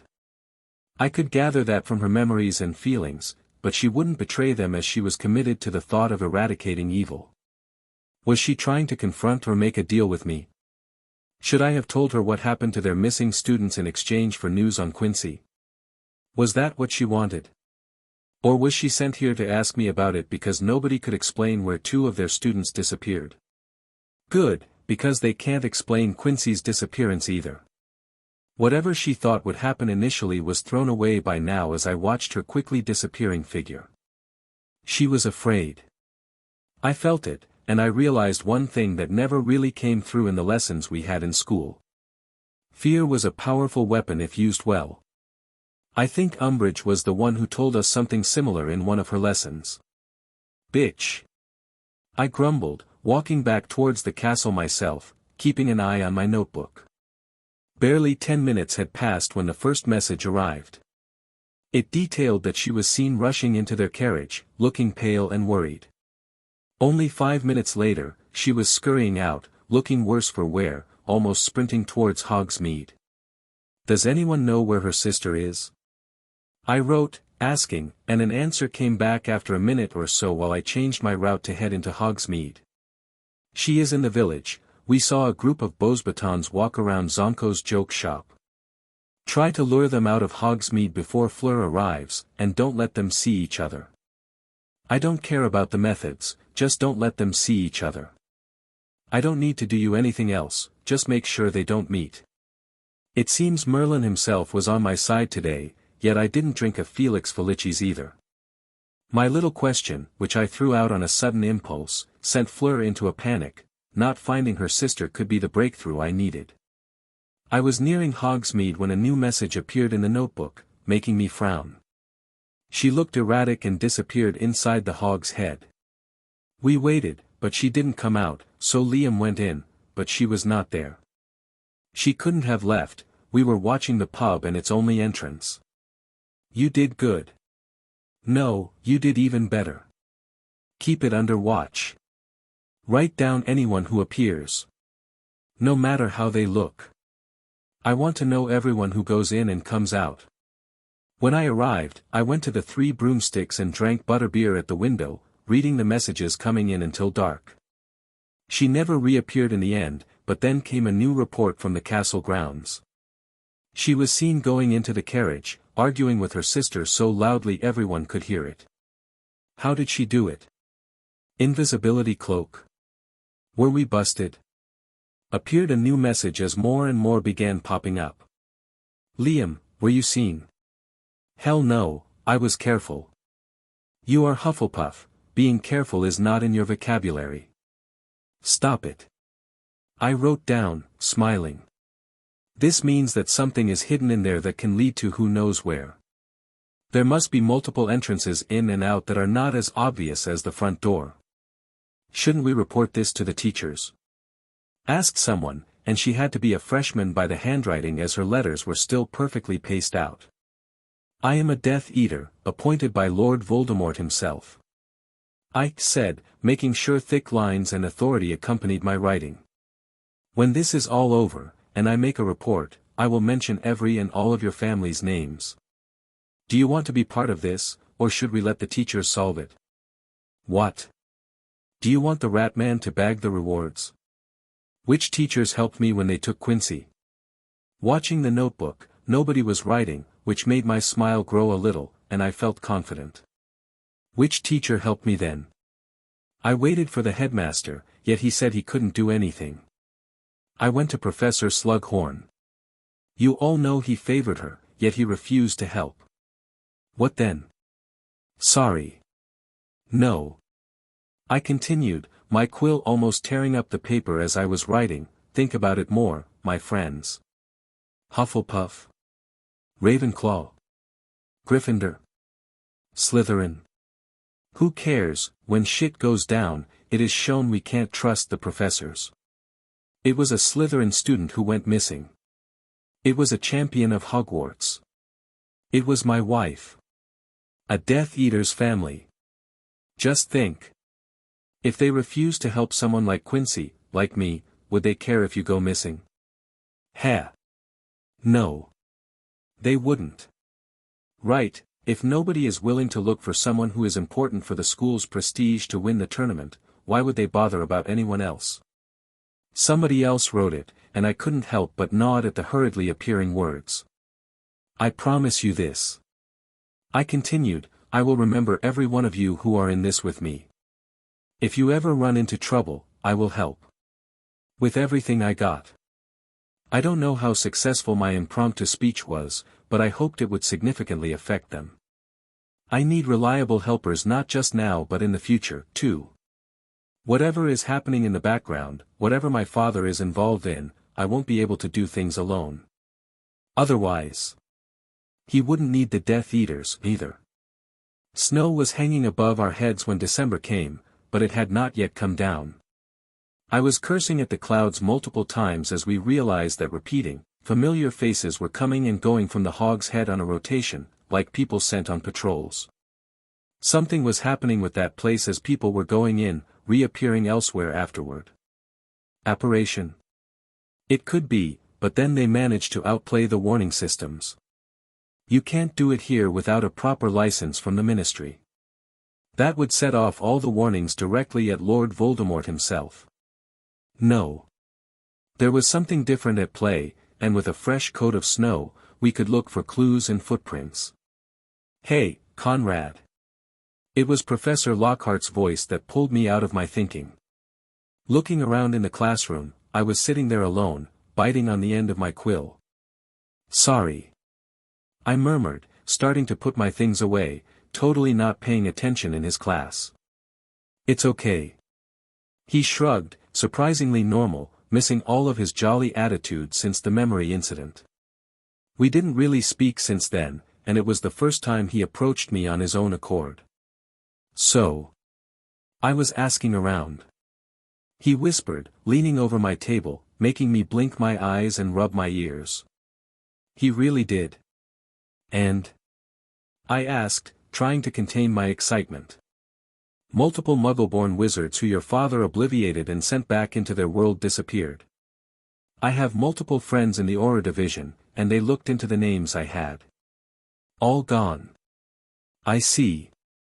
So father was really part of the Order, and whatever was happening he had a role in it. Did he know about Quincy? I bet not, because he wouldn't have let it slide. Nor would he not tell me. Something big is happening, and we are in the middle of the eye of it. That I gathered so far, Professor. Anyway.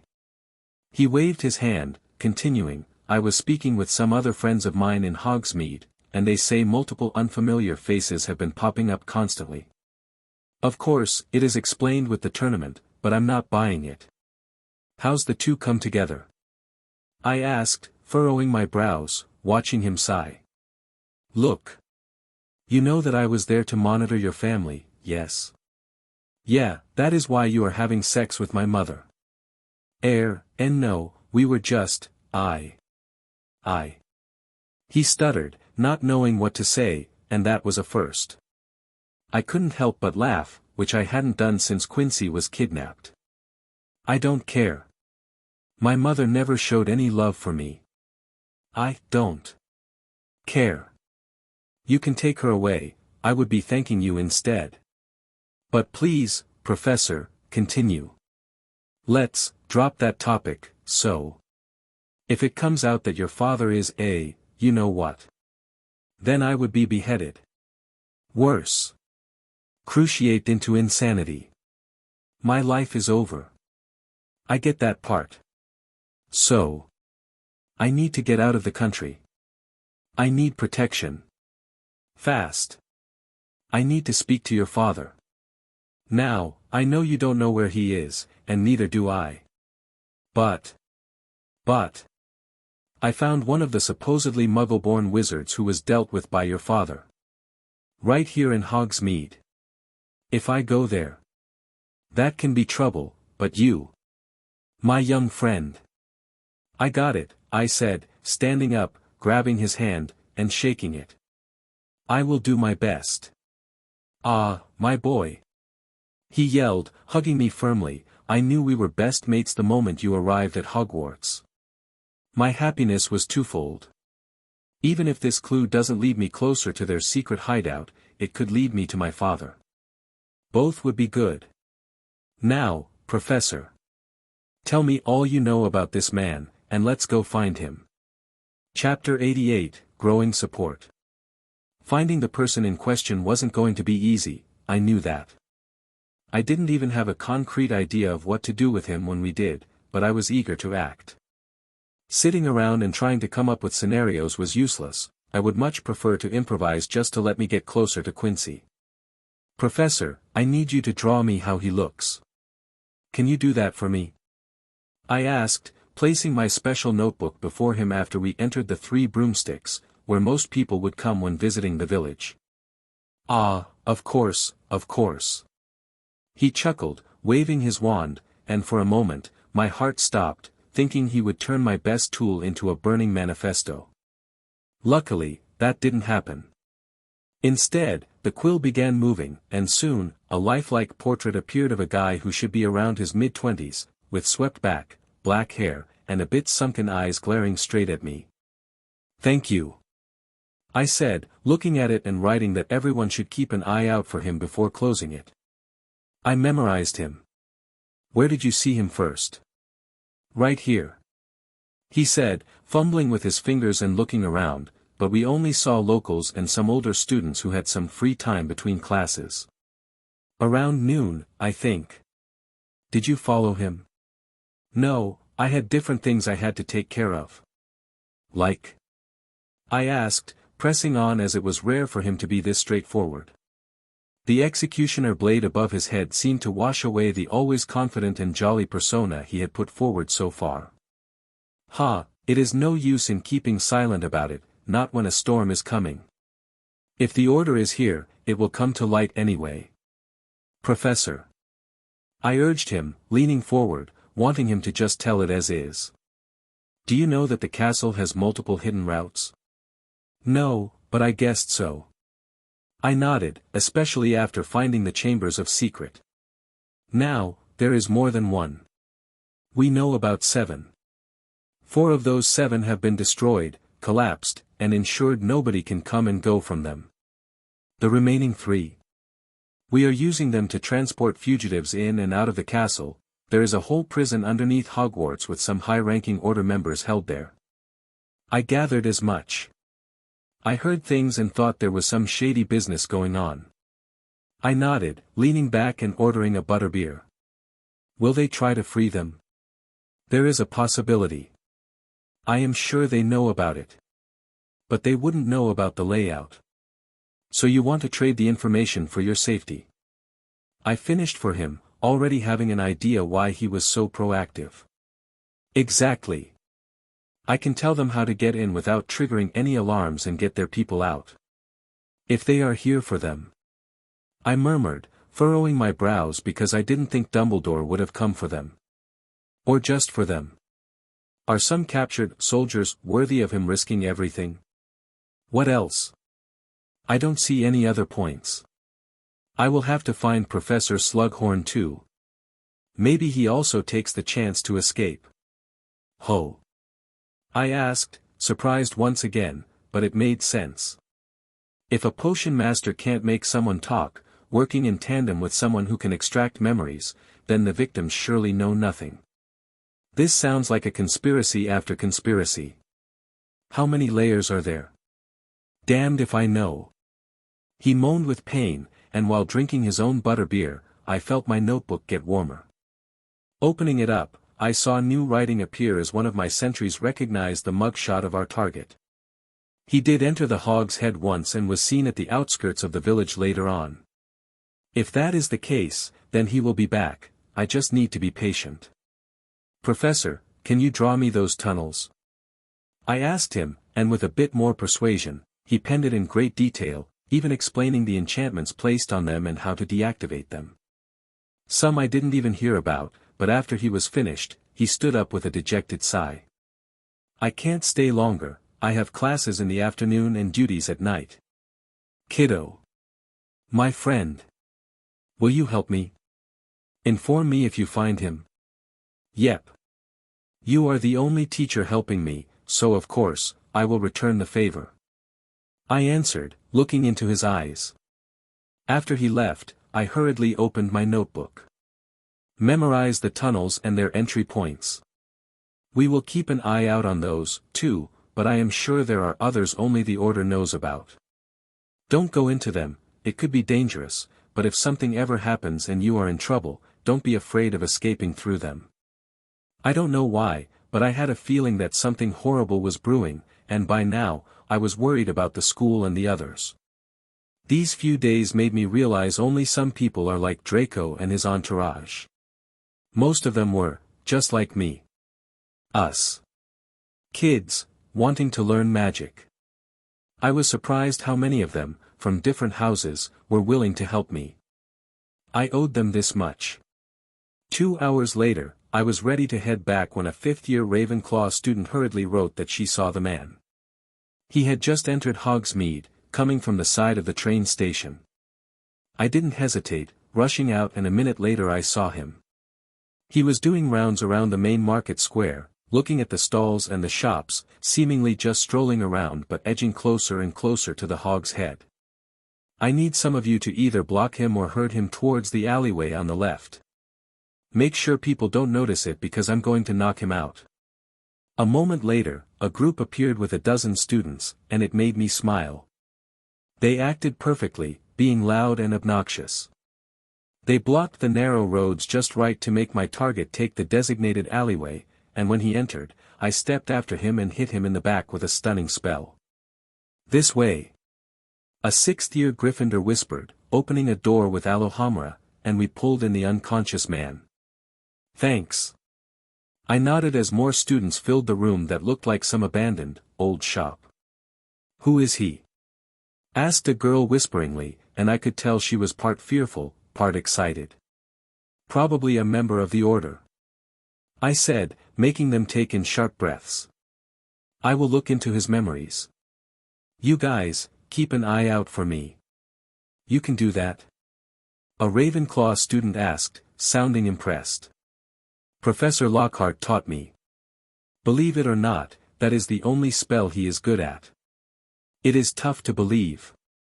The others chuckled, making me also smile before casting the spell. At least there were no weird blocks or defenses inside his memories, so I could walk around freely, looking at the images. It took only a short time until I found the one I wanted. It was an underground passage leading from the train station to the edge of the school. It didn't head into the grounds but ended right before it, concealed by a trapdoor, transfigured into a bush. Walking through his memories, I didn't see the picture of my father at all, and some shots were blurred into an unrecognizable state. Probably tampered with. By whom? I couldn't tell. "Let's see if I can untangle this mess." I murmured and pointed my wand at one of the blurry pictures, but the moment I did it, blue flames erupted around me, and I felt incredible pain searing through my mind. It jolted me out of the spell, making me take a step back as I heard multiple screams and saw the body of the man erupt in flames, turning into nothing but ash at a moment's notice.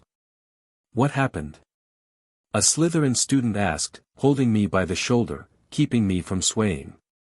"His memories were obfuscated." I groaned, wincing multiple times. The moment I tried to undo it, something activated. Probably a curse placed on him or... I don't know.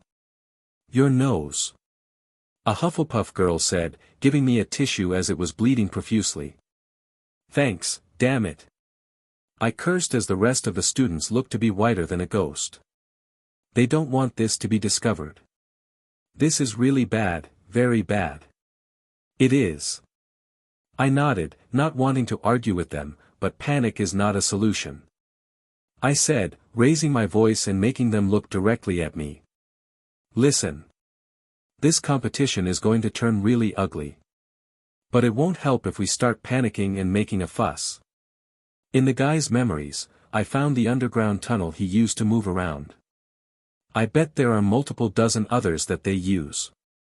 Like what we saw in the notebook appear. Kinda, but the one this guy knew about didn't go straight to the castle. But I bet there are others that do. What should we do?" They asked as, by now, for them, this was not about helping me find Quincy. Nor about the competition. They feared an attack from the Order, the threat of war and death. If there will be a battle, that would be catastrophic here. "I will speak with the headmaster." I started with a lie because I won't even mention this to him. But this simple promise would still calm the others down. But I am just one man. This is now more than a kidnapping of my partner. They are planning an assault on our school. That would mean war. We are already at war with them for many years.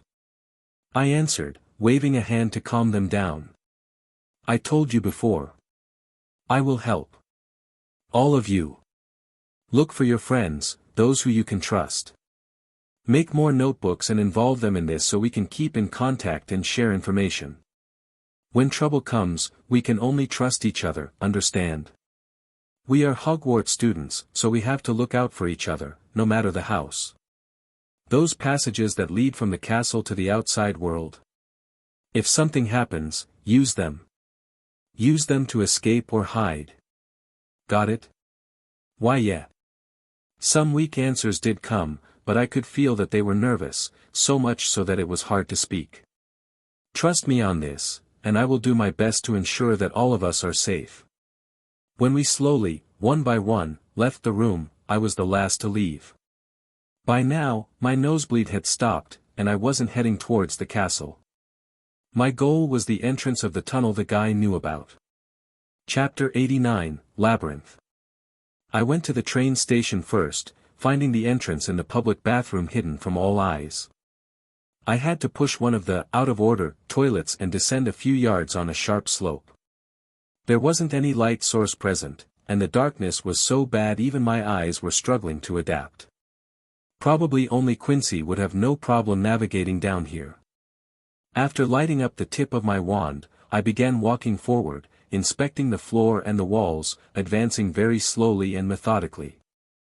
I didn't know if they had any traps here, but I wouldn't be surprised, so I constantly used the revealing charm, ready to dodge some spikes or darts, as if I was exploring an ancient tomb from some adventure book. Nothing. I asked after more than an hour of walking. I was tempted to stop using spells, but that would be stupid because I would surely activate something if I gave up caution. Well, after another hour, I reached the other end, emerging close to the castle's grounds. Was this a one-way tunnel? That sounded stupid. That can't be it. So I headed back, this time more confident, not wasting time looking for traps. Instead, I was focusing on the walls and possible hidden marks, anything that would give me clues. My efforts bore fruit after multiple hours and repeated back-and-forth walks. Maybe somewhere in the middle of it all, I noticed weird markings on the right-hand side of the wall. They were like scratches, like left behind by scraping two stones together. The tunnel itself was made out of earth and stone, it was nothing fancy, so they didn't really stand out. Not until you stopped and began looking at it directly. Now, what is this? With my wand, I gently tapped the walls on both sides, but nothing happened. I tried some unlocking spells, revealing charms, even some weaker hexes, nothing. It didn't react. That told me it wasn't magical, so I tried brute force. Ha! With a healthy push, the wall moved, and scraping against the rocks, it rotated 90 degrees, opening up to a different tunnel. No magic, huh? Interesting, no wonder it didn't react to anything as it was mechanical. I am now wondering if it was truly a good idea to stop learning about muggles. I whispered, looking into complete darkness. Entering the new route, I returned to take it slowly and surely, making plodding progress, but I could feel my heart beating rapidly. Once again, I found no traps, but knowing what I was looking for, I more easily noticed the multiple similar scrapings on some of the walls this time. Pushing against them, they turned, revealing another route. This is worse than a maze. I groaned, drawing in my notebook and making a rudimentary map for myself and the others. I had to constantly cast spells, determining where was north, or whether the route was bent or not. It slowed my progress even further, and I think it was way past midnight when I looped back to my starting point. Looking down at my notebook, I discovered 14 tunnels and 4 other exits. Of those 4, 3 were in Hogsmeade, while the last put me at the forest's edge. How the hell was anyone finding their way through this mess? I didn't know, but Quincy must be here somewhere, so there was no time to give up, but it was time to rest. I felt exhausted from continuously using magic. If it came to fighting, I would be defeated. I had no choice but to leave the underground maze, close every door, and return to the common room at sunrise, collapsing onto my bed. I didn't even take off my shoes, I just went to sleep the moment I got into a slightly horizontal line. Please, Quincy, you have to eat. No. She answered, not accepting the food, looking worse and worse as the days went by. Her face was getting sunken in, and her lips were parched as she rarely accepted any drinks either. She only took the chance when she was on the verge of collapsing. Please. It isn't poisoned. I am your father, for Meryl's sake. Regulus pleaded with her, taking a bite from the ham sandwich, proving it to her. Even with water, others had to drink from the same water and the same cup she had to, showing that they did swallow it and stay there for half an hour before she took it for herself. But only if no visible effects were happening to the other party. At least take the drink. It's butterbeer. Bring me water or nothing at all. I told you already. She scoffed, not even looking at him, just facing the opposite wall, sitting on her single cot. I will drink my own urine if I must. I can't tell if you slipped any serum into the garbage you brought me, not to mention some thought-erasing ones. Humph. We wouldn't do that. Regulus complained, but Quincy just smiled as if she had heard a cute joke from a child. You yourself don't believe that rubbish. Your leader already questioned me about everything and used some kind of spell because I couldn't lie. So now that he knows all I do, I have zero use for you lot. Dumbledore is not like that. The moment we leave, you will be freed. You mean made free to follow you or nothing, yes. Don't take me for some stupid girl, Regulus Black. Now, if you finished, go away. I wish to be alone. In the end, Regulus just sighed, feeling pain in his chest, sliding the tray inside Quincy's cell before walking away. He knew it would be futile as she wouldn't touch it, no matter what they offered her. Looking at Quincy's withering figure, it was the most stressful period he had faced in a long time. Maybe it was a bad idea to bring her away. Regulus murmured after entering their resting room, where Sirius, Lupin, and Charlie sat and discussed something when he arrived. That it was. Lupin nodded, not mincing his words, it was foolish, but I understand. Still, it was not the right choice. I would have stopped you two from leaving, Charlie said calmly, even if it means by force. Don't start it again. Lupin interjected, stopping the brewing argument. Focus on our current task. For now, we are on standby. Don't tire yourself out before time. We will be fine, relax, we have been waiting for this for a long time. Sirius laughed, getting up and bringing over some heavier drink, filling small glasses with its greenish content. It will be great to finally attack and finish off some Death Eaters. You will have the diversion you need, old friend. Good. Lupin nodded, accepting the glass, but be careful, okay? It will be chaos. Charlie smiled with his injured face, looking savage before downing the shot, the perfect time for infiltrating the school and finding that cursed item. Will it be enough? Regulus asked, somewhat unsure. Dumbledore knows the castle more than anyone. Sirius countered his brother's worries, our biggest advantage is that he thinks we don't know about the Room of Requirements. Whoever found the Chamber of Secrets gave us an advantage. Regulus chuckled while the others raised their cups at that. It confirmed for him that we genuinely don't know about it, or we would have gone there to find his Horcrux. Instead, we came to steal some basilisk venom to use against him. Ha! Which is true. Lupin smiled, Severus did provide it for us. He just continues kissing up to Dumbledore. Sirius scoffed at the mention of Snape's achievement. Yes, but we will use the Fong to destroy the Horcrux hidden here. Lupin countered him, knowing that their childhood animosity was still there, maybe even stronger now, after the death of James, Lily, and little Harry. And if we succeed, Tom will only have 2 left in his possessions. They immediately stood up as the voice belonged to Dumbledore, who just entered their room, looking serene and all-knowing. Sit. I'm just visiting because I need your sharp noses. He smiled, looking at Regulus and Sirius. Alastor sent word that one of our sentries died. What happened? They asked in unison. Someone captured him and tried to access his memories when the defensive spell activated. Sadly, after that, he was disposed of. Dumbledore sighed, shaking his head. Lockhart? Maybe. Dumbledore shrugged. If anything, he is proficient in the ways of the mind. He wiggled into many of our members' brains, even extracting some pieces of information that made us give up on crucial missions. We will keep an eye out for him, and if he appears, he will die," said Charlie without any emotions. "Death is sometimes inevitable. How unfortunate. He has a brilliant mind but a twisted personality. Now, Regulus. Sirius. If you, please entertain me, go out and take a walk around the village in your animal form and try to sniff out who was the one trying to find us." When I woke up the next day, I felt horrible, but after a quick wash, I was ready to return to the underground tunnels.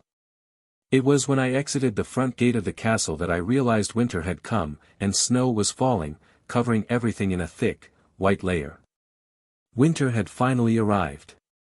I picked out my notebook, and my eyes focused on the latest news. They found something. I hurried into Hogsmeade as the students who went out early found footsteps in the fresh snow.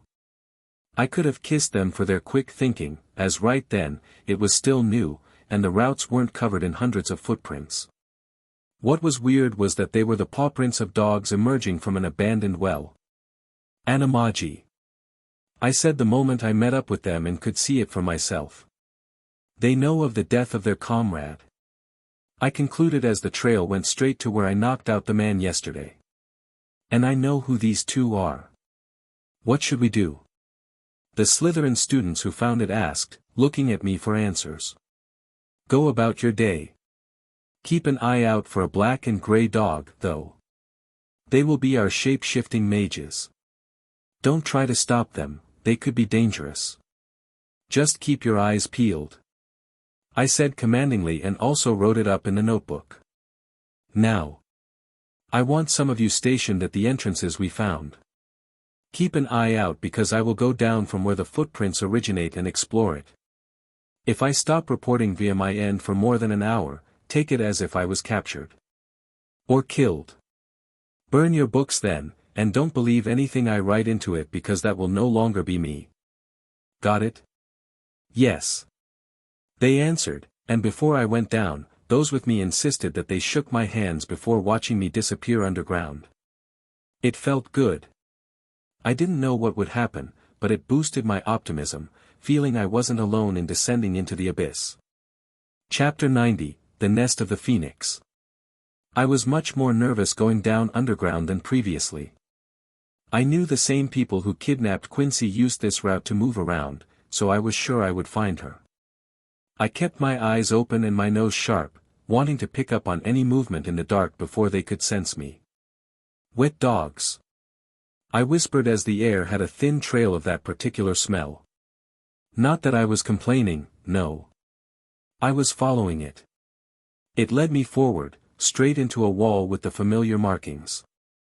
When I pushed it open, I was looking down into a stairway leading even deeper underground, speeding up my heartbeat. Shit. I felt it. The moment I stepped over the threshold, I picked up on a whiff of magic, speeding away from my position. It had to be a silent alarm, alerting others that a door had been opened. There was no time to dawdle, and I broke out in a sprint, casting counter spells in case some hexes started flying my way. And they did. Protego. I shouted, erecting a shield charm at the last moment before an invisible fireball could hit me. It exploded against my shield, throwing sparks and flames everywhere, lighting up the long tunnel that opened up into a round chamber. I could see multiple doors on the wall, leading to who knows where, but I had no time to think about it. Solidifico. With a jump and a precise aim at my feet, I managed to create a stable surface to stand on as the ground below my feet turned into quicksand, trying to pull me under, either killing me or trapping me in place. I watched as the earth began sinking, now golden in color like the Shiraz dunes. With another spell, I pointed at one of the doors randomly, opening it up, but sand started pouring out instead of an escape route. Luckily, my second try was a success, as the tunnel behind it was dark but stable. With a quick flick, I propelled myself forward, gliding through the air, landing in the tunnel just to lose all balance as it began rotating about. Epoxymize. I had to think fast, gluing myself to the ground to stay afoot, but it didn't help the fact that the feeling of vertigo was making me nauseous. The whole world was spinning, and it was going faster and faster. I was trying to close my eyes and get my bearings when I felt a spell heading towards me, and my body reacted on its own. As the two jets of red light clashed, a second one headed towards me from the room where I came from, making me raise another shield charm, fending it off. Still, there was a limit to what I could do as a third one was already coming, aiming at the gap in my defenses. Expelliarmus. I recognized that voice the moment it appeared, and the spell hit the third one, blocking it for me. Stop. Now. Father. I whispered, opening my eyes as the turning of the room slowed down, and I managed to regain my sense of direction. I still felt horrible, but now I could finally see that at the end of the tunnel stood a red-haired man with a disfigured face. He was the first one who attacked me. Looking behind my shoulders, I saw that the circular room had already returned to normal, and 3 people stood there, one of them being my father, with wands out and pointing them toward me. What is the meaning of this? The red-haired man asked, his voice raspy and cold. I am here to ask the same thing, Father replied, not lowering his hand.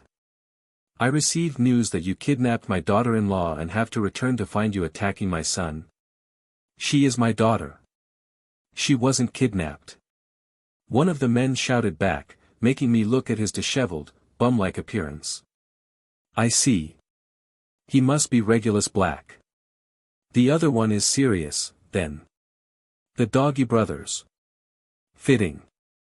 No wonder they look like some mangy strays. Stop it. Echoed a new voice, much older, calmer, and commanding. Even I began lowering my wand before stopping my hand from following the strange order. With another turn, I looked at an old figure emerging next to the red-haired guy, and I didn't need introductions to realize it was Dumbledore. This has been spiraling out of control since the day you two left our sanctuary without my permission. So this will end now. Will it? I asked, interrupting them. It will. The man next to Dumbledore said, and I saw him raise his hand, just moving it for an inch before a red light passed beside my body, curving unnaturally as it hit his hand, flinging the wand from between his fingers. Try it, Weasley, and it will be the last thing you do in this life. Now that is the father I remember. I don't care what he is doing here, he is my father, and he is on my side. Relax, Angus, Dumbledore said, raising one hand before turning towards the man called Weasley. You too, Charlie. Go back to your post. Sirius, Regulus, go ahead and check the tunnels. We can't have another visitor right now. Angus, young Conrad, this way, please. I was still stuck on the floor, but with a gentle flick of his wand, Dumbledore easily unglued me while my father walked past the others, standing behind me with a troubled, painful, yet proud expression. I know you have questions. He whispered as he led me forward. Yes, but I won't ask them. I will trust your decisions, Dad. I am here for Quincy. We will get her back. He smiled, squeezing my shoulder. I am proud of you, son. More than you think. I didn't want you to get this involved, the less you know, the safer you will be. I don't think I can be any safer, not after, well, last year. Maybe you are right, but as your father, I wanted to do all I could to ensure you are in the least danger. Fate has a weird humor. Dumbledore interjected as we reached another room with only a round table and a few chairs. Soon, floating teacups arrived, but I was not in the mood to take either of them, no matter how playfully they were bobbing up and down before me. It isn't poisoned. The old wizard smiled, taking one and sipping on it. Thank you, but I am not thirsty. I refused verbally, and he didn't seem to mind. Why didn't you turn into a snake? He asked, making me and my father flinch. In such a weird way, he was letting us know that he had already interrogated Quincy. I wouldn't have fit into the tunnel. But you could have killed them. He countered sharply. I am here for Quincy. That is all. It is harder to escape if others are chasing me with a vengeance. I see. I couldn't tell if he was impressed or not, as his voice remained calm and conversational throughout our brief exchange. Angus, you should have not come here. I left behind a decoy clone. As long as another Death Eater doesn't come, I can be missing for a few hours. I am here for Quincy. Ah yes. Quincy. He shrugged, making my heart skip a beat. Don't worry, young man, she is fine. She just refuses to eat or drink, so she is in a troubled state. Now. He clapped, wiping his lips after emptying his cup and looking at both of us. Here is the problem. Or, in the two children's heads, to be precise. Memories of this place must be purged. You want to burn me with blue flames? I asked sarcastically, but Dumbledore only glanced at me without saying a word. You will drink this. I recognized the flask, it was a thought eraser elixir. Ha! I scoffed, looking at him like he just asked me to kill myself. It is a specific brew. It will erase your memories up to the point of Quincy's disappearance. It is either this, or nothing. No deal. It was not me who said it, but my father. It was the first time I saw genuine surprise arising in the old fogey's eyes, looking up at my father from behind his half-moon spectacles. Use memory charms, altering his memories of today's events or nothing.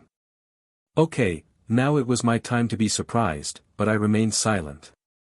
If you try forcing Conrad or Quincy to drink that, go and find another wizard to do my job. Angus. He whispered, but it was not a friendly voice.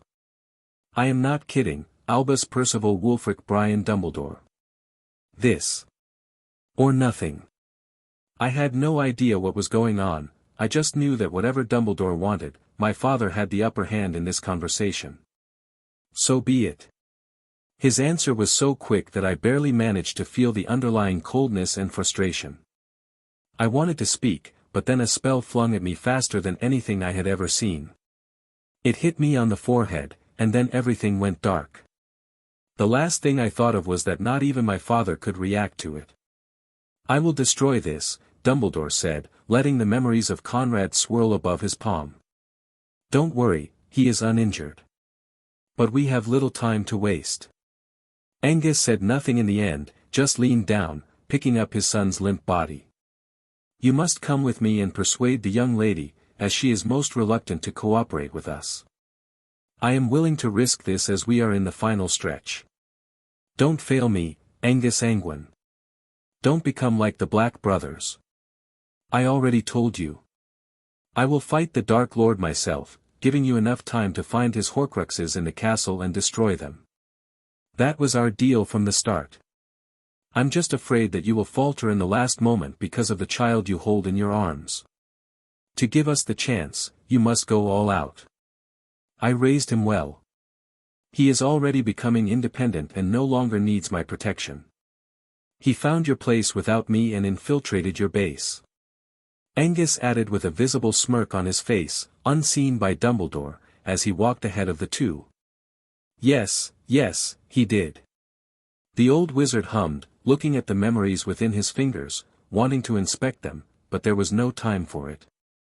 Not with Angus being here, so he simply crushed it, destroying all of it.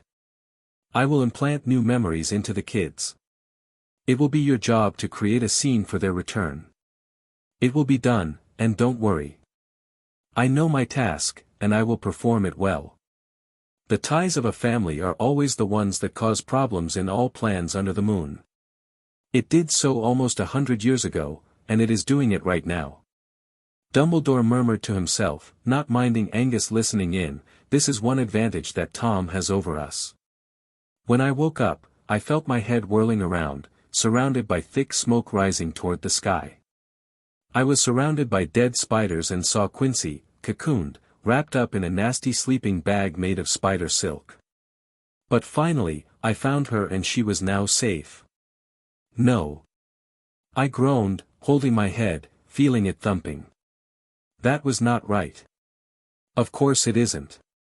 A voice chuckled within me as my blood began heating up. It was like someone turned on a heater within me as bubbles of memory started emerging from my blood. Very quickly, a red mist washed away the fake memories, replacing them with those that Albus Dumbledore thought he had ripped out of me. Yes. Now I remember. Damn. I coughed, spitting out a bit of rancid-smelling blood. It's no time to wonder. Quincy. I rushed to her, freeing her from her weird prison, seeing her awful state. All is good now, yes, all is fine. I whispered, picking her up and hugging her close. First, I had to bring her back. Then, I can sit down and sort out my memories and decide what is real and fake. Chapter 91, Mind Games. I was sitting next to Quincy's bed in the infirmary, holding my notebook in my lap, reading it through over and over again. I was told to stay and rest, so I didn't argue against it, which also meant I could keep an eye on Quincy. I had fake memories to deal with in my head while I was waiting for her to wake up. Ones that felt so real it was scary, and it was hard to believe they hadn't happened.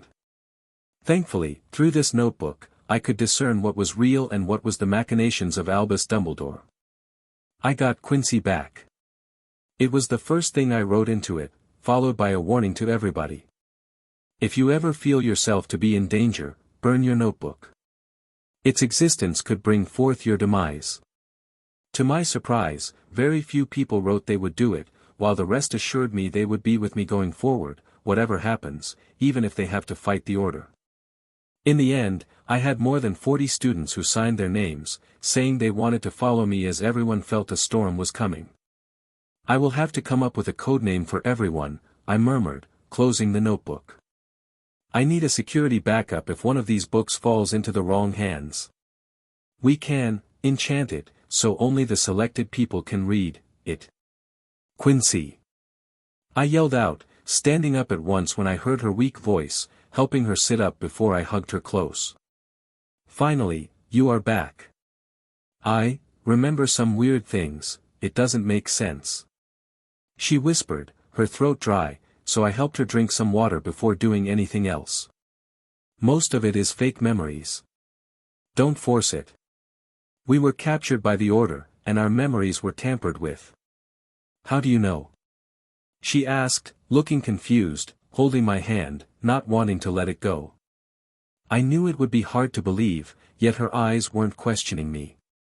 My blood. I think the ritual, or Herpo is doing it. He imprinted himself into his bloodline, which already means that he knows how to store memories in blood. Isn't he gone? Dead? He said it. And who would believe one of the most powerful dark wizards of ancient times? I asked with a half-smile, making her blush. We will deal with that when we must, let's not worry about it. First, rest. You look horrible.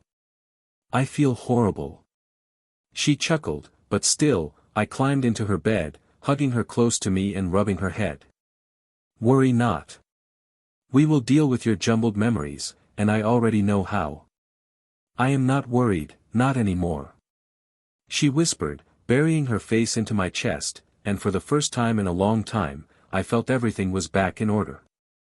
2 days later, I brought Quincy to the office of Professor Lockhart. If memories needed fixing, I know no better experts to ask to help us. When I entered, he quickly closed the doors and made sure we were not spied upon, asking me nervously. So, kiddo. What did they say? He yelled like a kid, holding my shoulders and shaking me a little. Nothing. I shrugged, and I wasn't lying. Not really. There was no chance to even bring it up. Sadly, things turned out really bad, Professor. How bad? He asked, turning whiter, biting on his nails after letting me go. Well. You will be able to see it. Please help me reorganize Quincy's memories, as they have been tampered with. After that, we can talk. What about you? I'm fine, my mind was prepared. I lied, and he was more nervous than to question it. Okay. I will need you to help me with it, Conrad. You know Quincy the best, so you will come with me, and we will work in tandem. How? I asked, and he explained simply. Both of us will cast the spell at the same time and enter her memories simultaneously. Don't worry, I will take the lead. I was surprised that I wasn't even questioning him and trusting his word from the get-go. Ha! I couldn't have imagined it in my first or even in the second year. Not even Quincy was bothered by it, and when we used the same spell as if we were one entity, I found myself standing next to the professor, right in the gallery of Quincy's memories. Good. It worked. What do you mean by that? That did not sound as if it was something I wanted to hear. I never did this before, I only theorized it. He told me, not looking at me. Instead, he was nervously scanning the paintings on the walls.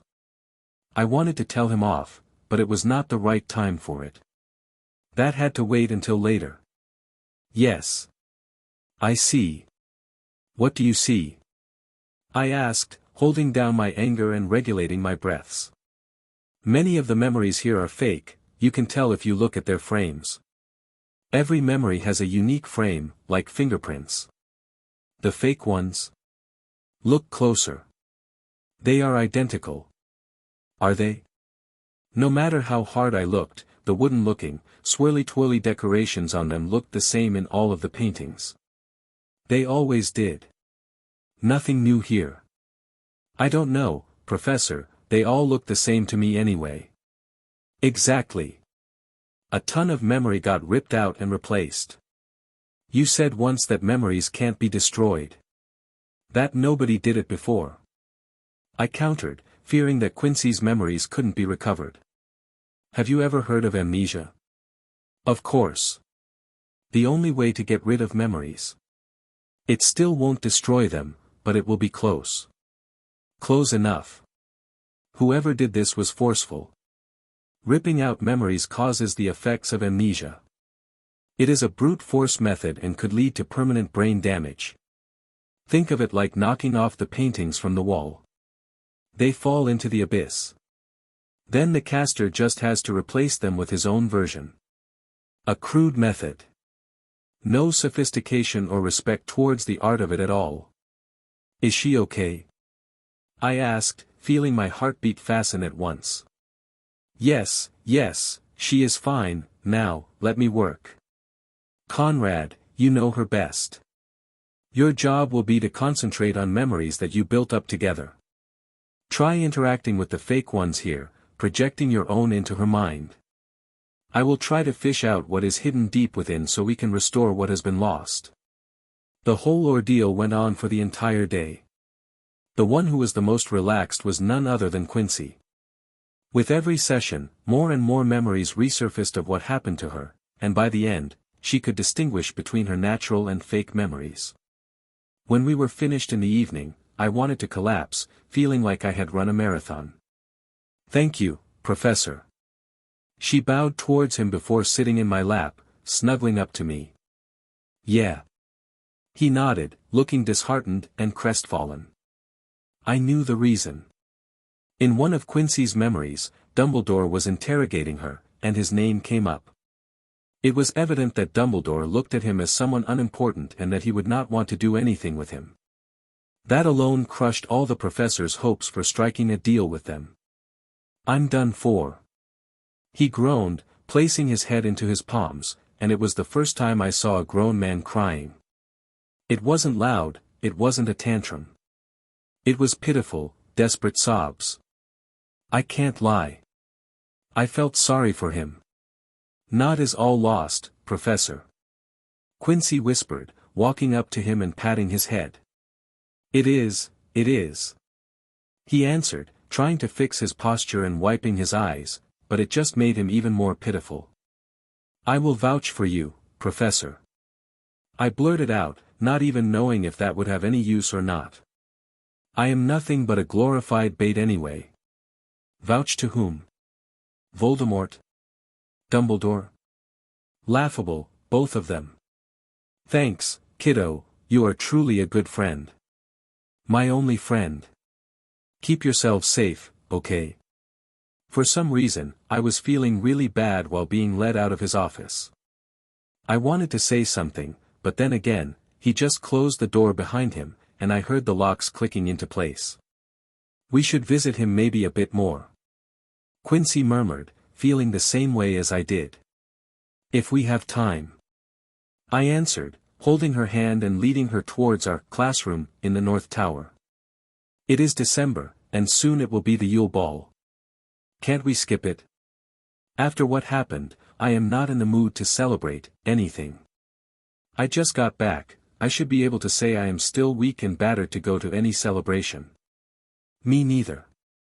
But I don't think we can shrug it off. I think he knew that, too. After getting to our little place, I ignited a fire in our undersized stove, and soon, the cold room began warming up. Sitting before the orange-colored fire, I listened to her recounting what it was like being a captive of the Order. Although I did see it in her memories, it was different from hearing it from her lips, and it helped her reinforce her memories. It was followed by my side of the events, leaving nothing out. I want to see it. She murmured, kissing my neck as she sat in my lap. You, fighting that prick Flammel and his dragons. I thought you would scold me for being stupid. I joked, caressing her hair. Well, I would, but not now, no. But Conrad, what will we do next? Your father. I know. I mean. I don't know. To be honest with you, I have been doing nothing but improvising. Reacting and not planning ahead.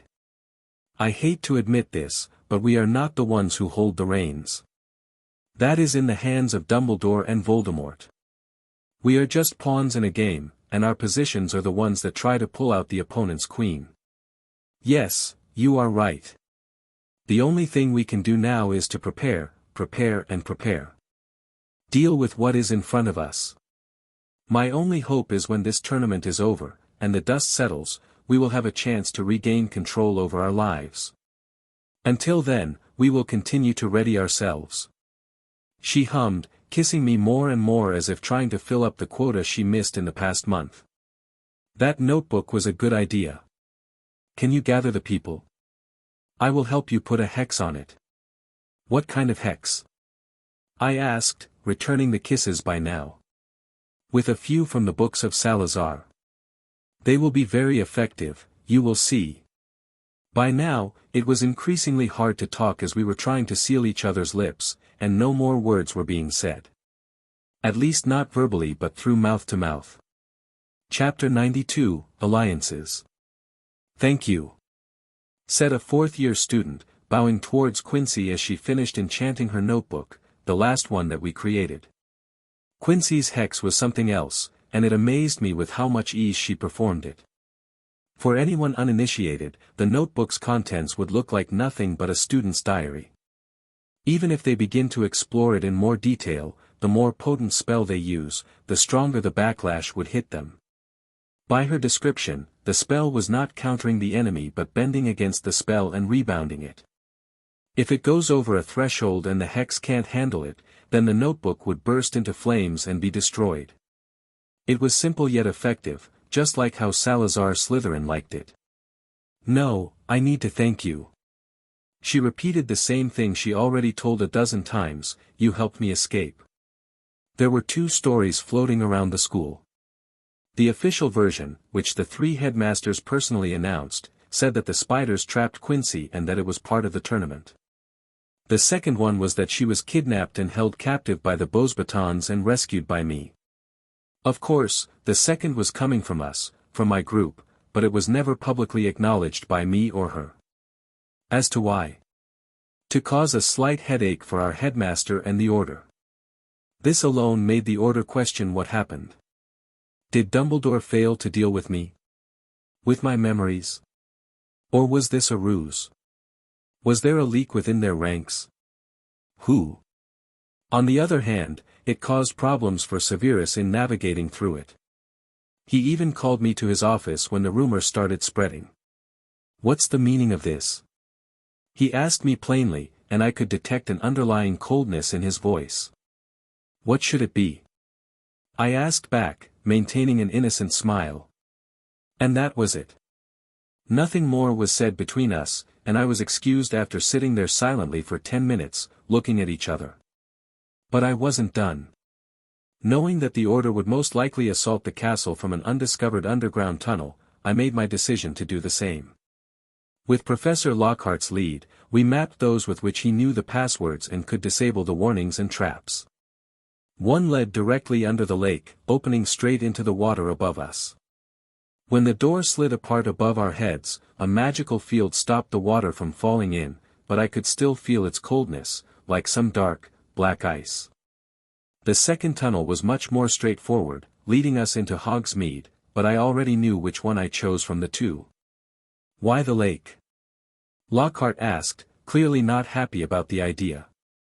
"If there is a battle that breaks out, there will be chaos up on the surface.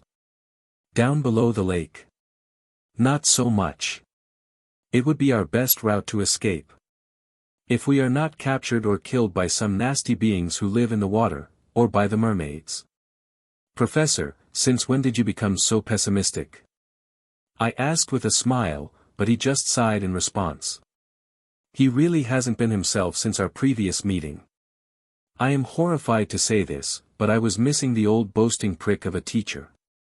The Durmstrang delegation would also fight on our side, Quincy added, mainly explaining it to the professor as it was we who came up with the idea in the first place. "Their attention will be on the battle. If there is a battle," he quipped at her, making me groan. "Dumbledore is here. You really think there won't be any fighting?" "So," Quincy continued, clearing her throat, "the ship will be mostly unguarded. It is our best chance to board it and escape." "You want to steal their ship?" "Yeah." We answered simultaneously, nodding, not understanding his shock. Why not? Youngsters. And their infinite optimism. You had it too. Where did it go? Plus, I am not just planning on doing it by ourselves. I chuckled, putting my hands in my pockets. We would escape with those who are with us. And I will have a talk with Victor Crumb. The guy looked honorable, and I think we could see eye to eye. I was meeting with Victor close to the lake. The weather was clear, the sun was on its way down, its last rays painting the sky orange before disappearing under the horizon. I was standing there alone. Well, not really, as Quincy was nearby, perched on a tree in her owl form. The point is that I was demonstrating that I trusted him enough to not bring a group of people along. To my surprise, he did the same and arrived unaccompanied. "Conrad." He nodded at me, and I returned the gesture, stretching my hand forward. "Victor." After a firm handshake, I decided that the cleanest way forward was to be up front. "How much do you know about your headmaster?" There was no answer coming at first, and I let him think. I had to be patient because everything could turn out horribly if I came off as a liar or someone who wanted to stir up trouble. "Not much. He's strict, secretive. Weird. What if I told you he works for our side?" "Your side?" he asked, furrowing his brows. I slowly picked out a small vial from my pocket. "You know what is this?" "Memory. I learned." He nodded, recognizing it at once. "This is the memory as to what happened between him and me." "Who? Headmaster?" "No." I flinched, feeling my lips twitching. "Me and Voldemort. It is up to you whether you want to believe me. I just ask you to watch it. That's all." He took away the vial with a doubtful gaze, still looking at me. "That is all. Look at it, think about it, and if you believe me, find me again. Then we can talk for real." With a nod, I decided to leave. Nothing else would be achieved here. If I began pushing, that would have the opposite effect on my plan. People like him can't be forcefully persuaded. "Do you think you will believe it?" Quincy asked after we were far away, and she transformed back into a human. I think that he will. He is not stupid and must have noticed things going weirdly. We will see. We didn't need to wait long because 2 days later, he said he wanted to talk with Quincy and me privately. I believe you. Headmaster was weird for a long time, and I disagree with ideals. Such as usage of curses. Ideas of allying with Dark Lord. My family knows that, it is not good. What do you mean? Quincy asked, furrowing her brows, and I was also intrigued by what he was saying. My country and my school, Durmstrang, was home of mostest evil, Gellert Grindelwald. Oh. I nodded, remembering what Quincy told me about him. You have personal experience with them? I mean, your family. Yes. Grindelwald's emblem, his mark. It's still on Durmstrang walls. Can't be removed. Reminder of his rule and time. I disagree with idea. He was wrong. My family fought against but lost. Many relatives dead, taken Nurmengard, dying there. Same place evilist is rotting away. Still, many believe he right. He snorted and I could detect a deep sarcasm inside it, yet no believing minion goes into Nurmengard freeing him. Tells all. Evil never wins. I don't know about evil winning or the good guys triumphing. I sighed, shaking my head, I just know that neither side is trustworthy in this battle that is upon us. War is bad. If war breaks, students die. I agree, battle is not what needed. Not here. At least on that part, we agree. I nodded, watching his eyes, I want to work with you and people you trust. My goal is very simple. The moment hell breaks loose, we escape. I have multiple followers, and we can escape the castle's grounds secretly. We could board your ship. I see. He whispered, crossing his arms, his eyes moving left and right as he was putting it together. I have friends too. We can escape with ship, but it is enchanted. Can be found and not all Durmstrang would follow me. It can't take far. That's fine, and I don't care how many of your side you can collect, just have them ready. You must see that a battle is inevitable. The Beauxbatons are 100% prepared to go through with it, as is my side. They are all just waiting for a spark and using the competition to continue building defenses and playing their private chess game. And we are the pawns on their table. Quincy added with a dark look. What after escape? We don't know yet. I answered honestly. I just know that Quincy and I will disappear. They don't take lightly to traitors. Why become eaters of death? Ha! I chuckled, shaking my head. That wasn't my choice. I see. Once again, it was time for him to think silently before we came to an agreement. I even gave him a notebook with the only caveat that it was connected to a special one in Quincy's hands. Of course, we did not tell him that part. He doesn't need to know every detail. With Crumb on our side, it was time to start planning how to deal with the upcoming battle. At least we have time until summer. Quincy chuckled, grabbing my arm while walking back towards the castle, letting the snow crunch loudly under our boots. Don't be so sure about it. If our side thinks we are ready, I am sure the headmaster would nudge me to be the spark I should be. The fact that it didn't happen means that he isn't entirely confident of catching Dumbledore. This means he doesn't know where he is hiding or if he genuinely came. But you are right. We still have time, so we need to gather supplies. Potions, books, spells, disguises, artifacts, everything we can imagine. Ha! I'm sorry, Quincy. What for? She asked, stopping, holding my hands, squeezing them, and looking up at my face. That you will have to become a fugitive, running away with me. Ahahaha.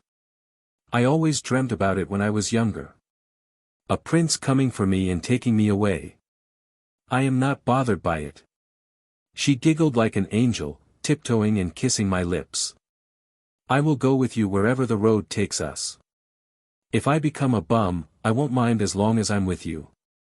I did not know what to say, so I hugged her close, never wanting to let go. I knew I would be ready to face whatever came next with her by my. Chapter 93, Quincy's Idea. Since Quincy's return, I never had a chance to speak with the Beauxbatons students, although I wanted to. The reason was simple, they usually kept to themselves or didn't even leave their carriage. The atmosphere was clearly against them, as many students, even those who didn't really talk to me, also thought they were behind the disappearance of Quincy. Simply put, the air was filled with gunpowder, and the tiniest spark would be enough to ignite the conflict. On the other hand, I had multiple talks with Victor as we began planning how to board the ship and what to look out for. Those who were with me were working on gathering everything they may need and devising spells or potions to help them swim through the dark, cold water, reaching the ship safely. The only question was when it would happen and whether everyone would have time to prepare. So now I was also looking to buy time and not start something before we were ready to jump ships. Literally. Have you ever thought about what the second test will be? Where did that come from? I asked, looking up from my homework we were about to finish, sitting in our common room, enjoying the warmth coming from the nearby fireplace. I was pondering it, and I think I know what the second hurdle will be. Oh. I'm listening. I answered, putting my quill down and thinking about our collected clues. Here. She pulled out a book from her bag of holding, putting it before me. I already translated most of it and marked the pages where these exact ingredients come up. Are you sure it would be about that? They could be about anything. My instincts are telling me, yes. 100% yes. And don't forget, one of the people who made up the tasks was Flammel himself. There has to be a challenge dedicated to alchemy. Fair point. What did you find? A handful of recipes require either of our ingredients or just one. Not to mention, there has to be a third one we don't know about. The thing is, all the potions that have both of our stuff are defensive potions. Defensive potions? First time hearing it. Salazar Slytherin categorized potions differently than the norm. She explained, and I felt like I was in one of Professor Slughorn's classes. He pushed for them to be recognized in the following order. Offensive potions. These were, in his mind, the ones that were used to attack or hurt their target. Be it one that is thrown like a bomb or after consumption, giving the wizard some extra powers. I am sure you already guessed, but most poisons do fall into this definition. Defensive potions. In this category, they gave the user buffs and helped them avert dangers. Be it something that gives you stone-like skin or hides you from enemies, their goal is to protect the user against spells, potions, or their effects. Support potions. He put everything else into this category, writing that any tonic that deals with healing is considered part of this class. It sounds way too vague. I don't like it. Me neither. She chuckled, nodding, not everything he came up with must be perfect, no. He was a great wizard, but he wasn't God. They say that even Merlin made mistakes. Ahahaha. But in his books, he referred to them as like, so I had to read up on how he looked at it. So, to pass the second test, we will have to create a potion that will help us get through it. Got it. Most likely. Not only that, but the defensive potions that require these are all hiding one specific attribute. What do you mean, hiding? Shouldn't be support, you know what? Forget it. Please, continue. Eehee. With a cute giggle, she kissed my cheeks, thinking the same thing, yeah, don't stress it, his categorization is horrendous, no wonder nobody wanted it. He was a human, after all. Reading his notes, it felt like he was trying to one-up Ravenclaw but failed to do so. Probably would have cursed you if you told this to his face. Good thing he is dead, no. Anyway, Conrad, check this out. She pointed at the index page, where she circled multiple titles. Yours is present in 4 potions. All of them give you a kind of invisibility. Only selected things could see me, like how the thestrals are, yes. Bingo. She nodded while her finger moved to another row. Mine is against smells. It would mask our scent, and there are 7 such potions.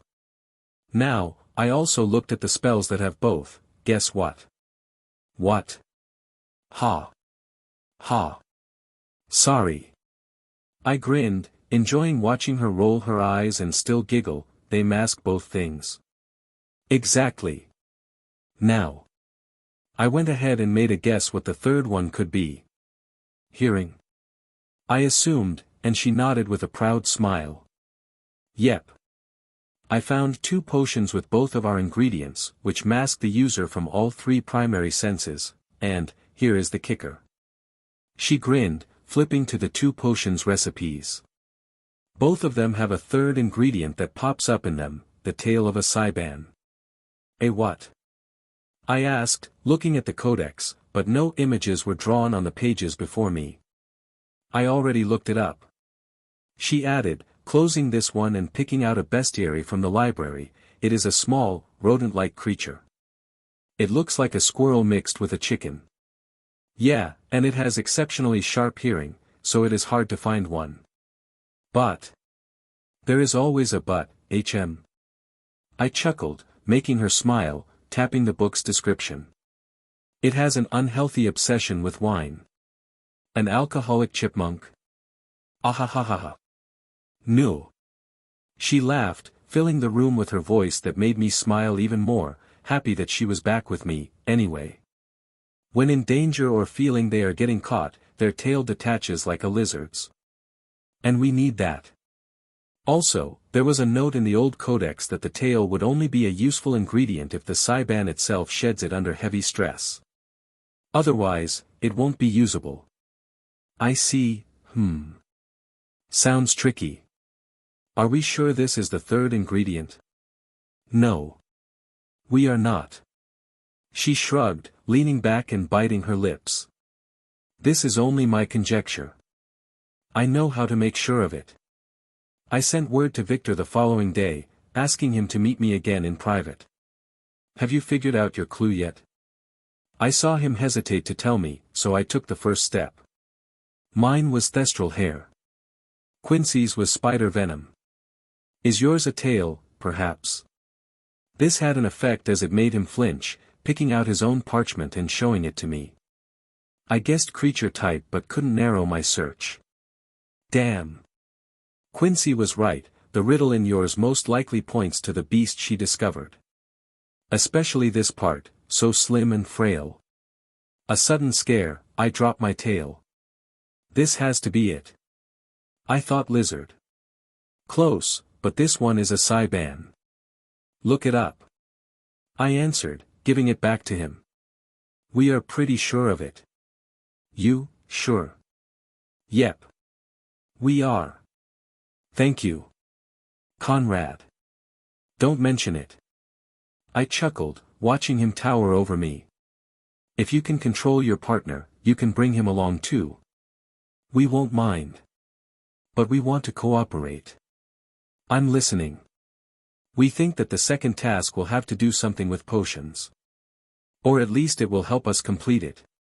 Now, I don't know you, but Quincy is an excellent future potion master. She was the one who decoded the possible recipes ahead of time, reverse engineering it from only 2 components. Makes sense why Beauxbatons kidnap her. I nodded, agreeing, not wanting to explain to him that that part was merely a coincidence and other reasons led to it happening. And the deal is that the potions that can be brewed from one ingredient are just one of a third useful. Combine all 3, and you get the best one. You want to work together. In the tournament? I didn't hear any rules forbidding it. With my hand stretched out, I answered, we can fight in the finals if you want to duel, but let's get there first. By pooling our resources, we can face the second task with all the advantages we can get. That is worthy of cooperation. Agreed. He answered plainly, shaking my hands. I get ingredients soon. Don't rush it now, we have time. Plus, it is almost time for the Ule Ball. And, besides being a fun event, we will open it with a dance. I explained, surprised at how calm he was. As champions, it is our task to give a show. And, aren't you nervous? Or excited? No. It is formality that I do. Duty. No risks. Well, okay. What I wanted to get to is that the Beauxbatons won't be able to avoid it, and they will have to appear. So be ready and don't take it lightly. I don't trust them. I see. We will ready. He nodded at me after a bit of thinking, thanking my help once again before leaving. Do you really think they will stir up some trouble? After all that happened? Quincy asked me after Victor was out of sight, and she transformed back from her owl form. I don't know, but I can easily see that our headmaster or someone else will nudge it towards anarchy and chaos. The heavy air around us right now is in the perfect state to set everything ablaze. So be alert, Quincy. I don't trust either side. Chapter 94, Intermezzo. The Ule Ball. I didn't understand the frustration and fear that some of my classmates showed as it got closer and closer. Isn't it just dancing and having fun? Where is the issue there? You are weird. The others sighed as we sat at dinner in the Great Hall. People from our group converged around Quincy and me, joining the Slytherin table from all the other houses. At first, it garnered strange looks from others and even from the teachers, but as it happened every day, nobody spoke up against it. It's just dancing. I repeated it for the 100th time. Yes, before everyone else. They retorted, looking at each other. Quincy, what do you think? She looked up from her plate, too occupied by enjoying her dinner. It will be my first ball to attend. No, we are asking if you are nervous or not. The others questioned her again, but she just tilted her head, not getting their troubled looks. I was made to practice dancing and whatnot when I was younger. Same. Some other girls chimed in, feeling just as confident. It isn't a big deal. I chuckled, trying to calm them down. First things first. It will be us, the champions, who will waltz in and start dancing before everybody. Nobody will start scrutinizing the others when the first dance finishes to see if they did it right. So why are you all so nervous? It should be us biting down our nails. After what we went through in the past years or just in the past month, dancing before everybody else sounded perfectly fine. A little release from all the troubles brewing in the background and a night where we don't deal with problems. I am more worried about making everyone laugh. My family is not the wealthiest, so I have an old-fashioned dress, said another boy, turning red in the face. It doesn't matter. I spoke up before he could feel bad about it, so what if others can dress fancier? What matters is what is underneath it. So, we should just go naked, OW. Why? I moaned as Quincy elbowed me while the others began laughing. Don't be pervy. It is enough that the rat is one. Ukaka. I moaned playfully while Quincy looked at the guys from Gryffindor. Is he that bad in private, too? How are you handling him? She asked, thinking about something. The professor? He mostly latches himself onto the freshmen. One guy sighed, leaning closer, speaking more quietly. He is the most unsecure teacher here, and his favorite pastime is making the young students praise him. So, as long as you compliment him, he looks the other way. What you can't get used to is him turning into a rat and sneaking up on you. When he feels like some secrets are being discussed, he always wants to learn about them. It is a hassle, but after years of dealing with it, we have become experts in avoiding being discovered. Yep. Another Gryffindor student nodded agreeingly. It is like he trained us to how to avoid being detected when doing something undercover. While the others were laughing, I kept glancing at Quincy, knowing her question wasn't just thrown out randomly. When dinner ended and we returned to our rooms, I finally had a chance to ask her. What is it? Did something happen you didn't tell me yet? Sirius and Regulus talked about him while I was locked up. She began while undressing and changing into her pajamas. I wanted to ask why she called her father Regulus but decided against it. Knowing all that I do now, yeah, I wouldn't call him father either. Supposedly, he was a friend of theirs, but he betrayed them. What I remember from what we were taught is that the Rat Man was supposed to be a double agent in the Order. He was the key to ambushing them and chasing Dumbledore out of Hogwarts. The brothers told a different story when they were trying to turn me. She continued, retelling me everything. By their account, or Sirius's, the professor was part of their group, called Marauders. It consisted of Moony, Wormtail, Padfoot, and Prongs. Wormtail. I chuckled, and Quincy smiled at me as we sat down on our bed. What lame names. Remus Lupin, Peter Pettigrew, Sirius Black, and James Potter. In this order.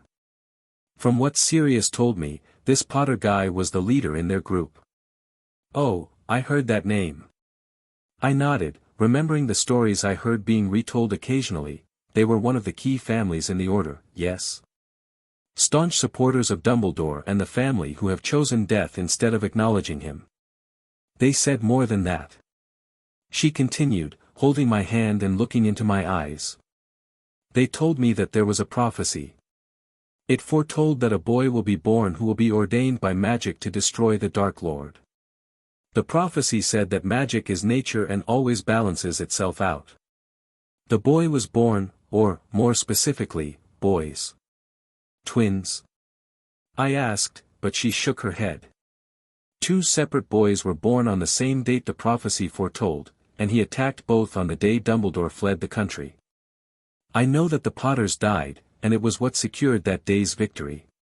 Yes, but the second boy survived. She interjected before I could continue my thoughts. I don't know if he knows it, but Sirius told me that the prophecy is still coming true. The death of the Potters only made it even more genuine, and the chosen one is growing up to be a powerful wizard. Heh. And they wanted to draw you over with this tale? I grinned, but I couldn't help but slowly stop smiling because she remained just as serious. They told me because I know that boy. And you know him too. I do. It's Neville. Her parents and most of the Weasley family died to protect him as a baby. Damn. I yelled with a sharp intake, thinking it through and realizing my father was in on it probably before I was even born.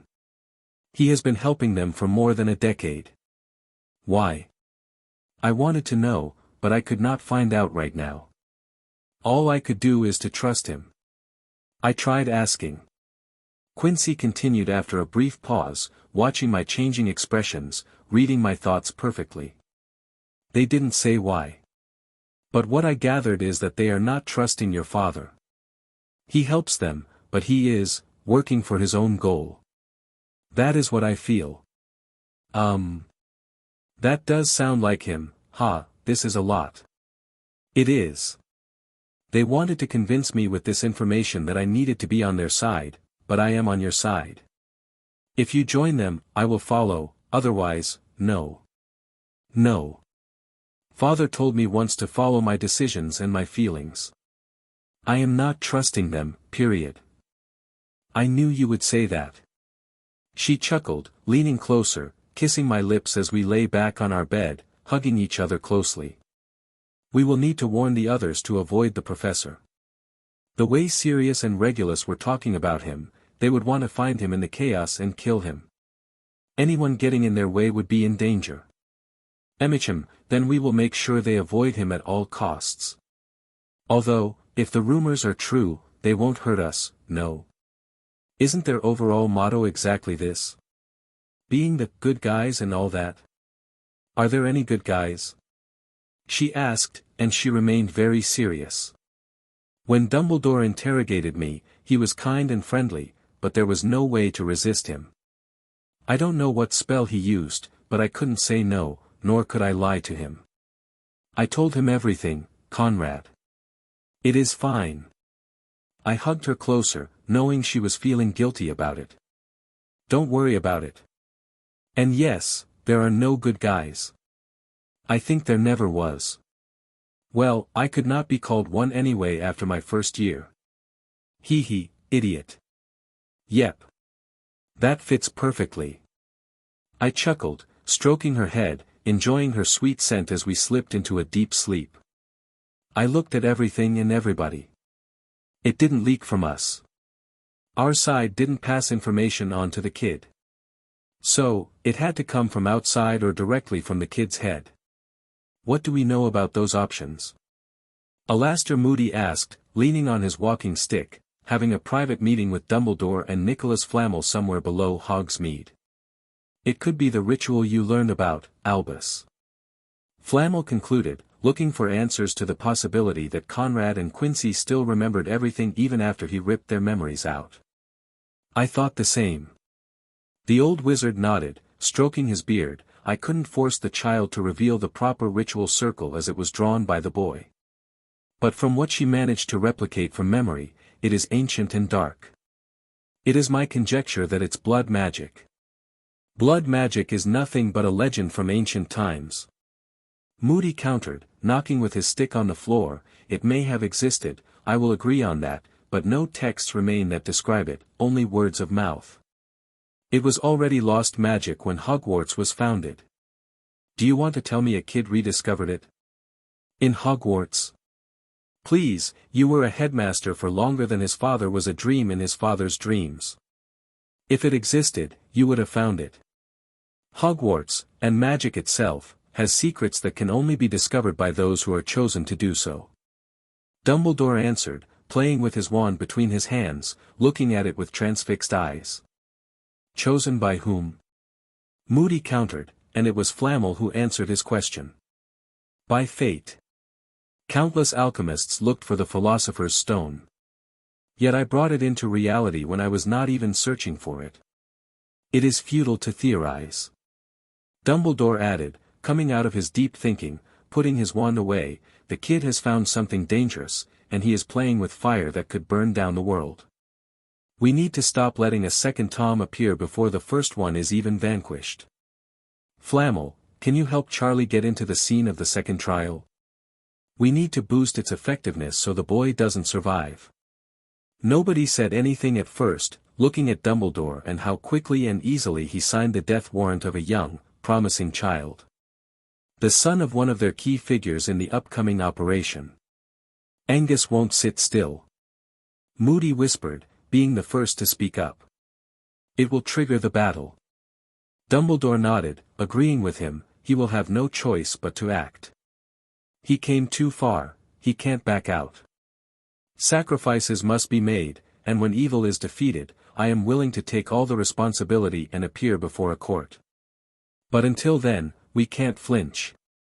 We must stand strong, or light never shines on the wizarding world ever again. This is for the greater good of all the wizards and witches. I lived through countless Muggle wars and eras. Flamel lamented with a sigh, in their history, such things have happened way too many times. Speaking of Muggles, this reminds me that you are still missing 2 students, yes? Moody asked, turning his magical eye at him. Any luck? No. He shook his head, I am sure that they are dead. Of course they are. Moody scoffed, picking out a flask from his pocket and swinging it. I'm just saying, start looking within your kids for clues. They wouldn't betray us. Flamel answered with a raised voice, trusting his students with all his heart. I am not saying that. Moody shot back with an even stronger voice, starting to hobble towards the door of their dark room. I am saying that they may have been compromised. If I would be allowed to leave this damned labyrinth before time, I would have already found the bodies of your boys. His parting words made Flamel flinch and planted a thought he could no longer chase out. It was something that spurred him to start investigating and look into the head of his chosen champions, finding something troubling. Chapter 95, Ule Ball. On the day of the Ule Ball, most students woke early, especially the girls who began getting ready hours before the event even started. But not Quincy. Shouldn't we get out of bed? I asked, lying on my back while she was snuggled up to me, her head resting on my chest while I gently stroked her long hair. It's Christmas, we can laze a little, don't we? I am not planning on going overboard anyway, so I will simply dress up and fix my hair, and there it is. Heh, I heard some girls doing makeup for hours to look gorgeous, and here you are, pretty without doing anything. Although I didn't see her face, I could tell she was blushing as she softly rubbed against me, trying to hide. I don't really have much makeup anyway. I never learned how to put it on. I assumed your grandmother would have done so, trying to sell you. It was done by magic. I never bothered to learn the spell myself. Convenient. I chuckled, looking towards the window, watching the heavy snowfall while we were lying on our bed. The crackling fire in the fireplace filled the room with warmth and was my most peaceful morning of all time. Will we have mornings like this in the future? What are you thinking about? I turned away from the window, looking down into her eyes. You looked lost for a moment. Nothing. I was simply enjoying the moment. Sometimes, I wish things like this would last forever, but no magic could guarantee that. Not until you have a time turner. A what? A time turner. She smiled while explaining, it was a very dangerous artifact, capable of allowing someone to travel back in time. In the end, they were all destroyed, and all knowledge of them quickly followed suit. Their usage and creation were banned way before his time. How do you know about it? I never heard about them. I murmured, imagining using it to return and explore the past. I had an adventure book back home that had one in the story. I came across it when we were researching in the first year, and it turns out it was a real thing once. I just didn't mention it as it was irrelevant. Oh. I see. If even him and Dumbledore can agree on something too dangerous to try and recreate or use, then that is something else. I agree. She moaned and yawned before sitting up, stretching. I feel hungry, let's go eat something. That, my dear, is an excellent idea. I grinned, giving her a quick kiss before we headed to the Great Hall, hand in hand. After breakfast, we spent the whole day relaxing, ignoring the multiple panic-stricken students rushing around like headless chickens. When it was time, I put on my formal attire, and I couldn't help but get a bit red in the face when I saw Quincy. She was wearing a crimson dress with faint, golden trims at its edges, outlining her blooming figure. It left her shoulders bare while her hands were covered with a silk glove, going right up to her elbows. I didn't know where to glance as she looked stunning, her lengthy hair now slightly more wavy than usual, being held up by a red butterfly pin. How is it? She asked, her face turning redder and redder by the moment while I leaned in, pecking her lips. Perfect. More than perfect, you really don't need any makeup. I did try to put on some. She murmured, and I noticed that. Especially around her eyes and eyelashes and on her lips, which were much more glossy than usual. And it made you even prettier. You did practice, huh? I joked, which she only giggled at before holding onto my arm. Let's go, we don't want to be late. As champions, we had a duty, so we left the common room before the start of the ball, arriving at the designated classroom where another pair was already present. Parfait. J'espérais que tu arriverais avant les autres. 1 inch. English, please. Quincy and I said simultaneously, looking at the two girls inside. To our surprise, Fleur wore a man's attire while Celine wore a blue, frilly dress with a long skirt. Are you a crossdresser? Ha! Quincy jabbed at them but Fleur remained unperturbed. It necessary. One can't appear without a partner.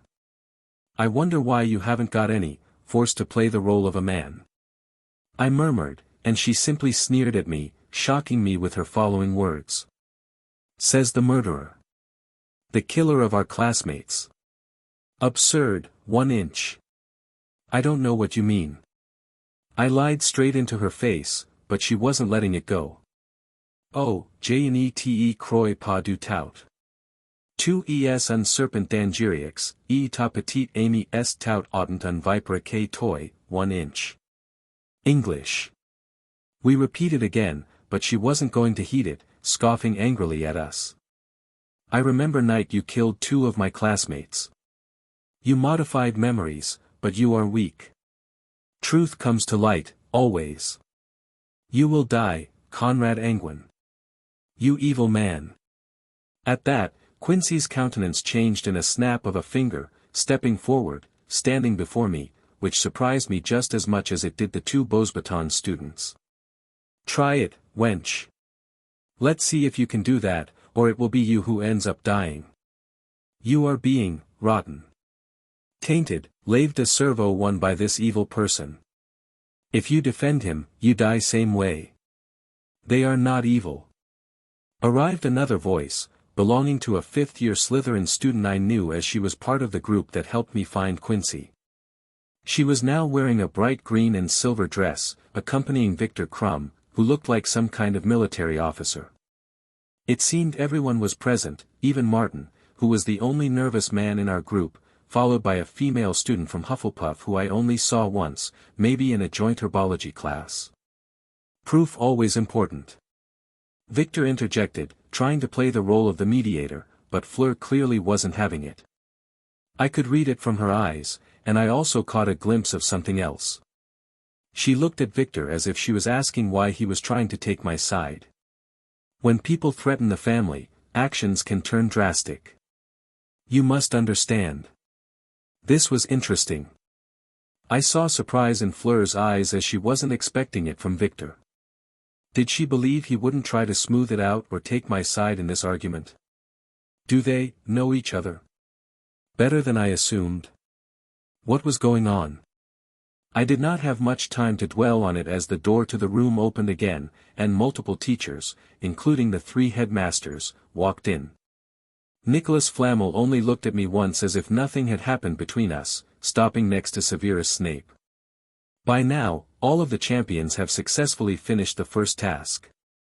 Our headmaster began speaking, addressing us officially. Good.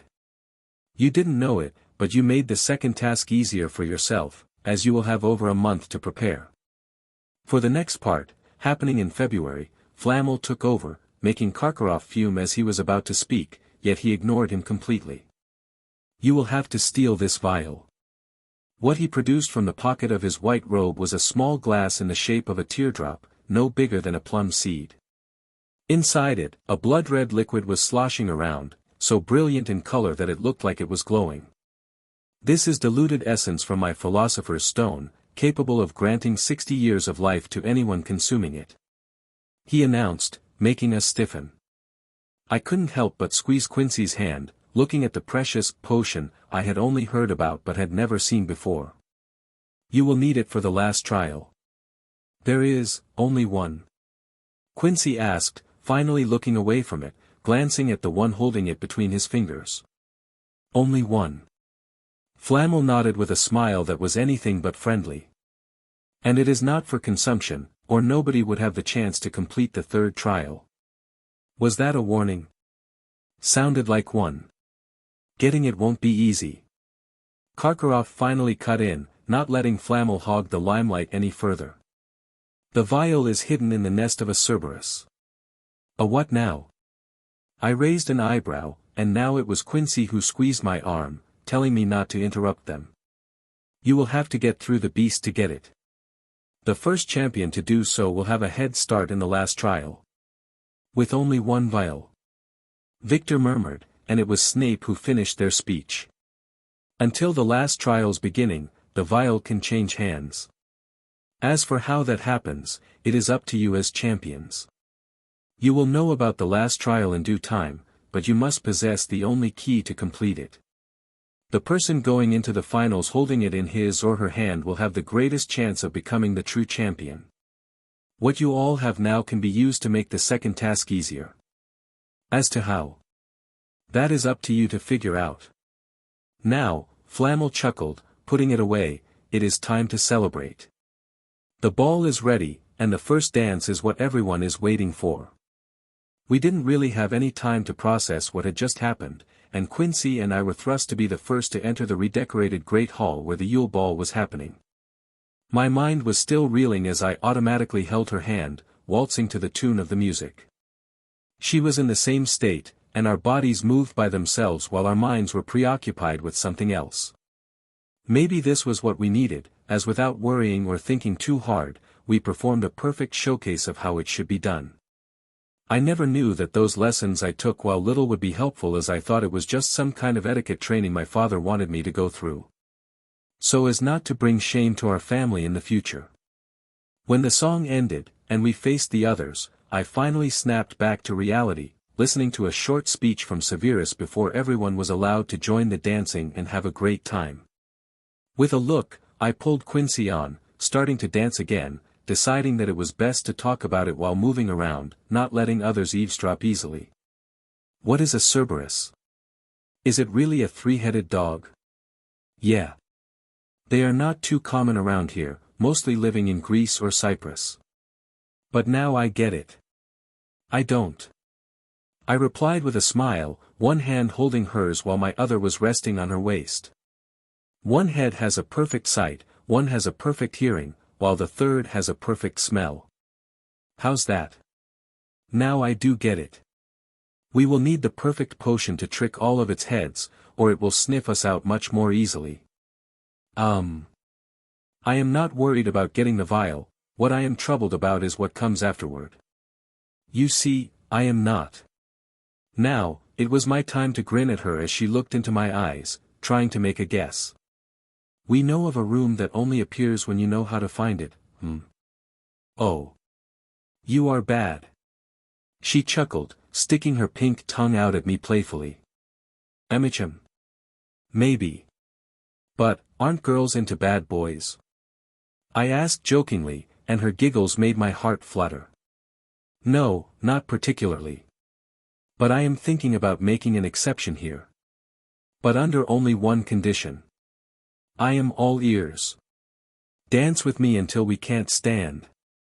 Emicham. I nodded, moving around in the dance floor with her, never taking my eyes off of hers. Exactly what I was thinking about. Chapter 96, Potion of Absence. The Ule Ball was more pleasant than I first thought, and for a night, I forgot about the competition or the dangers around us and simply enjoyed dancing with Quincy. When it ended and we headed back to our room, the moment we laid down, the exhaustion sent us into a deep sleep. You are in danger. Huh. It was a profound voice that roused my consciousness, but I immediately knew that I hadn't woken up and was still in a dream. Looking around, I saw that it was not the forest that I was used to nor Hogwarts but a weird, dark chamber, only lit up around my immediate vicinity. This was something new. Vastly different from any of my previous lucid dreams. Herpo? I asked, recognizing the voice that spoke to me. From the darkness, I watched as a giant snake, a basilisk, slithered forward into the light, making me avert my eyes in a hurry. He. Don't be afraid, young man. He cackled as I heard him change shape, transforming back into the form of a man. I am because I am not trusting you, old man. I grunted, turning towards him carefully, trying to keep some distance. I have a feeling you are lying to me. Am I? I don't think anyone else lives within my blood, so yes. Son, I told you that I already died. He continued with a kind, friendly voice, opening his arms and looking at my face. I am just an amalgamation of memories, not a living being. Aren't we all? I shot back, making his smile go even wider. I am here to warn you. Your life is in danger. If you finish the competition, you may very well die. Why are you worried about that if you are not alive? I asked, now even more sure the old bastard wasn't honest. Was he aiming to cultivate my body to his tastes? To take it over? I am worried about my legacy. He answered without flinching, continuing the explanation in the same friendly manner. By now, there are only two lineages who have enough power to carry it on. One is already heading down the same road I traveled 2,000 years ago, the other is you. If I lose both, my legacy will be gone from the world for good. See? This is why I don't trust it when you say you are not alive and can't come back. I wouldn't trust myself either. He joked, surprising me, which in turn obviously amused him a lot. As I said, you are in danger. Either run away now or when the time comes, don't fight against your urges. Your head hurts when you deny your blood. If you try to hold back in the critical moment, he warned me again after I remained silent, it won't be you alone who will die. I wanted to retort, but then I woke up for real this time. It was still dark in the room, and Quincy was snuggled up to me, sleeping blissfully. Raising my hand slowly, I could see it shake and feel my heartbeat racing within my chest. What did he mean by that? Shit. I had an innate feeling that the fact I ingested basilisk blood into my body was the worst decision I could have ever made. He has been appearing more vividly in my dreams instead of just being some kind of night terror. Did I give him powers? Am I in danger in more ways than one? After that, I could not fall asleep, remaining in bed and watching my wife's sleeping face, helping me calm down a little. It was close to noon when Quincy woke up, and she quickly noticed I was lost in my thoughts. After retelling her everything, she said nothing besides squeezing my hands, and I didn't need to hear anything either. It was enough, and it told me everything.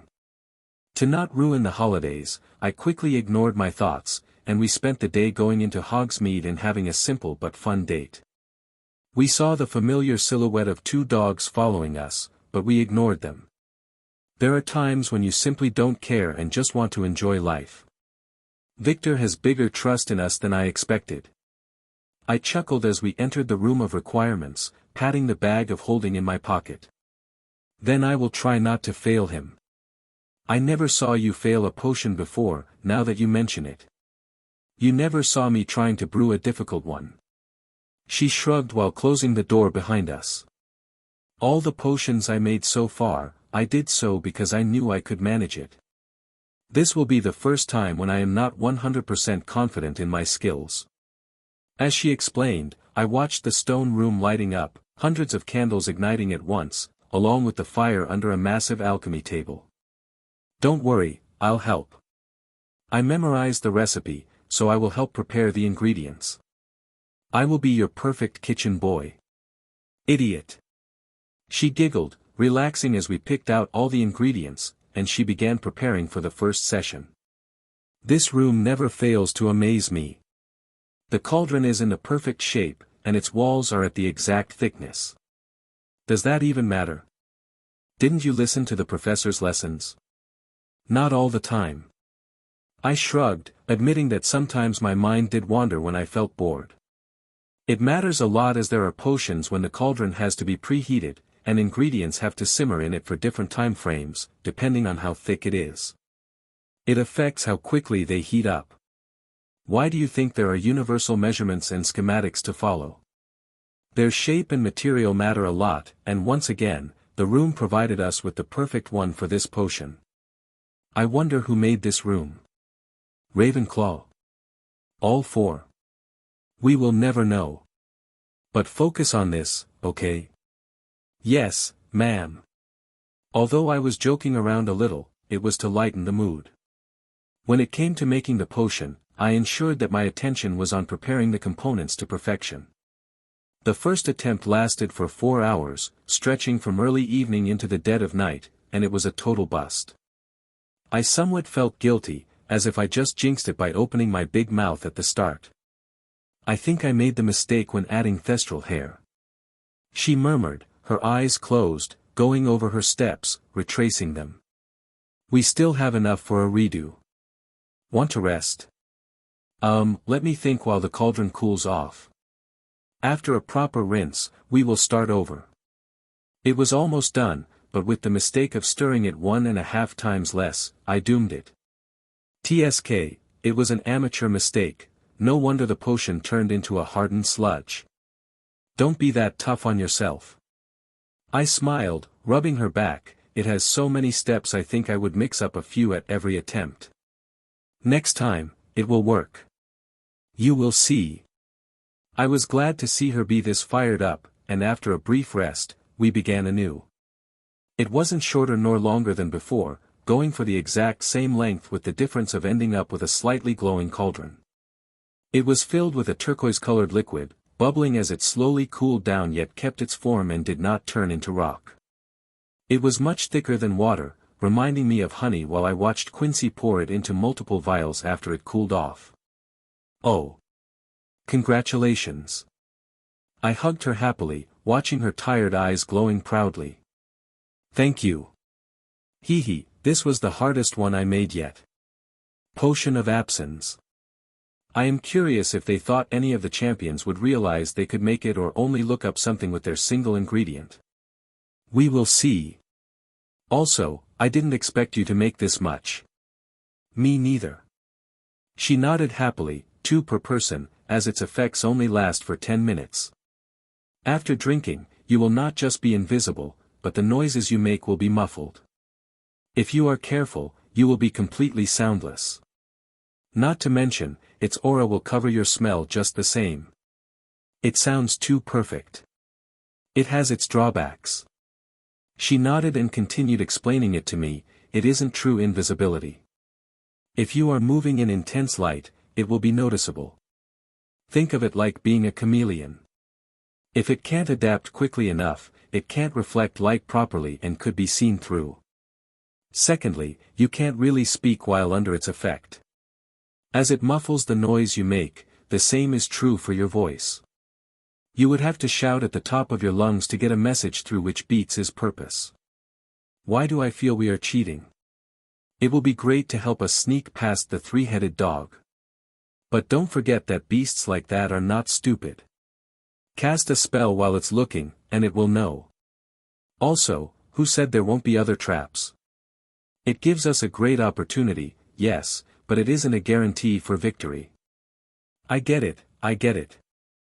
I nodded, kissing her face, making Quincy smile happily, but I am feeling confident now. This competition may be a farce for the 2 sides, but now I want to win it. Just out of pure spite. We stashed the potions afterward and left to go back to the common room. Others were just about to wake up when we headed for sleep. It was late afternoon when we woke up again, and I delivered 4 vials to Victor, explaining their effects. I didn't expect so quick result. Thank you, Conrad. I'm glad to impress. I laughed jokingly while shaking his hand, maintaining eye contact. Good luck in the next round. You will need it because we won't hold back. Good. Let best wizard win. With a smile, he let go of my hand, leaving, pocketing all 4 potions, and I wasn't so sure he would share it with his classmate. Anything to report? Dumbledore's voice asked, coming from a tiny, little card, the same ones that could be found in any chocolate frog candies. No. Replied the young voice, belonging to none other than Victor Crumb. Karkaroff still thinks of me best, never suspecting anything. What about the kid and his girlfriend? Nothing. I've been friends with Conrad. We know. Dumbledore whispered, looking up at him from the small card, scrutinizing his unwavering eyes. If you learn something about him, always report back. Any exchange, any news, anything. Understood? We can't let a second Grindelwald or Tom appear. Yes. Crumb answered, visibly flinching when the name Grindelwald was brought up, but he quickly calmed down. There nothing is. Conrad is cautious, he doesn't divulge secrets. He unlike Karkaroff. Amicham. Continue trying to get close to him and keep an eye on the boy at all times. We will need to know where he is when the battle begins so we don't lose sight of him and let him slip away. Yes. I will. How's the competition? Any ideas for the second task? Dumbledore asked amicably, like a caring teacher who was ready to share some tips for the solution. I am working. Already has potion idea, will finish before time. All good. This is why you are one of our best undercover assets, keep working hard, Victor. For the good of your people and your family's memories. With that, Dumbledore walked out of the picture, turning it into a simple, unimportant card that Crumb slipped back into his pocket, brushing past the little vials of potion in it. 1 inch. Chapter 97, Planning the Second Trial. When January arrived, we were slowly getting back into the same rhythm we had before the start of the tournament. Well, not precisely, as now we were having meetings with the same group who helped me and stood with me when Quincy got abducted. You need to be quicker. I chuckled, helping up a sixth-year student from the ground after my disarming spell hit him. I need to perfect my wordless casting. He smiled, shrugging as he patted the snow off from his Slytherin robe. It wasn't just us who dueled, all of those who were part of our group took up a big chunk of the grounds. As I looked around, spells flew from one to the other, colliding in mid-air as students from all houses participated in the activity. I watched Quincy fight against 2 second-year students and triumph over them, making me smile proudly. Our recent dueling practices were seen by the teachers as an excellent example to the guests, displaying our dedication to the magical arts. We were even commended for it. In reality, we were making sure everybody was on the top of their game when the time came to flee. We all knew what was coming, and nobody wanted to be caught by a stray spell. Most of those who were in the 4th year or lower were told to focus on learning shield charms, while the more experienced students were exercising attacking spells. It is kinda cheating, going up against the best duelist in school. The others joked, making me smile. Am I? I don't know about that. Duh. A Gryffindor student laughed, patting my shoulders. We all saw your duel with the Malfoys. I would have been dead before realizing what was happening. Then you should have seen my father. I couldn't count how many times I was pummeled into the ground in the summer. With our little training session going on for another hour, we were about to finish it when Professor Slughorn appeared. I watched as he approached Quincy, talking with her, and although I saw her remain smiling, kind, and cordial when the head of our house left, he looked disheartened. Okay, guys. I clapped, turning towards the rest. Keep practicing when you can, and we will meet again next Friday and have another group exercise. I know it is cold, but those who are ready for it, bring your brooms, as we will practice while flying. Isn't that dangerous? A girl from Ravenclaw asked while her friend elbowed her hurriedly. What do you think? Would the enemy wait for you to walk around and initiate a proper duel? This isn't the 18th century. It's okay. I chuckled but agreed with her friend. I am not forcing anyone to take part in it. But I want those who are brave enough to try. With that, today's training was finished, and when I remained with Quincy, walking towards the castle, I finally had a chance to ask what Professor Slughorn wanted. He is trying to butter up to me. She shrugged, shaking her head, but by now, I refused his invitation to his parties twice, and I keep doing it. I do not blame him for not helping you, but I also don't want to act as if nothing had happened. From all of them, the fact that only Professor Lockhart stood with us says a lot. Yeah, that also surprised me. I'm just happy he looks to be in a better mood nowadays. I think he finally came to terms with the fact he will have to escape with us. He began planning, which in turn calmed him. She added with a giggle, holding my hand as we entered the castle. Are you thinking of bringing him along with us? No, not really. I don't know. I still haven't even considered where to go. I admitted it with a heavy voice. The thought of our lives, our normal lives, ending just like that hasn't settled in. I don't know if it ever will until it happens. We will deal with it as it comes. I am sure that after that battle, your father. Our father will contact us. He may be in the order, but we have both seen how he acts. There has to be something we don't know, or at least not yet. That is what bothers me. Ha. But you are right. We will see what happens. After escaping, we can lay low in London and disappear within the crowd. You have hidden properties somewhere? No, but we can confuse some muggles for the time being. Yeah, that's true. But we will also need to keep moving amongst them. It will be exciting. Quincy, you sound as if we are going to go on a holiday or an expedition. I laughed, leaning in and kissing her face. Staying positive is very important. She answered with a proud grin, tilting her head. That reminds me, have you been thinking about what I said? Yep, and I am browsing Salazar's books. I won't rely only on the potion. I have been searching for a spell that helps me dominate a beast's mind or at least confuse it. The Confundus charm may work on smaller, dumber beasts, but I don't know if it works on this specific Cerberus. What kind of willpower does it have? Would it even function?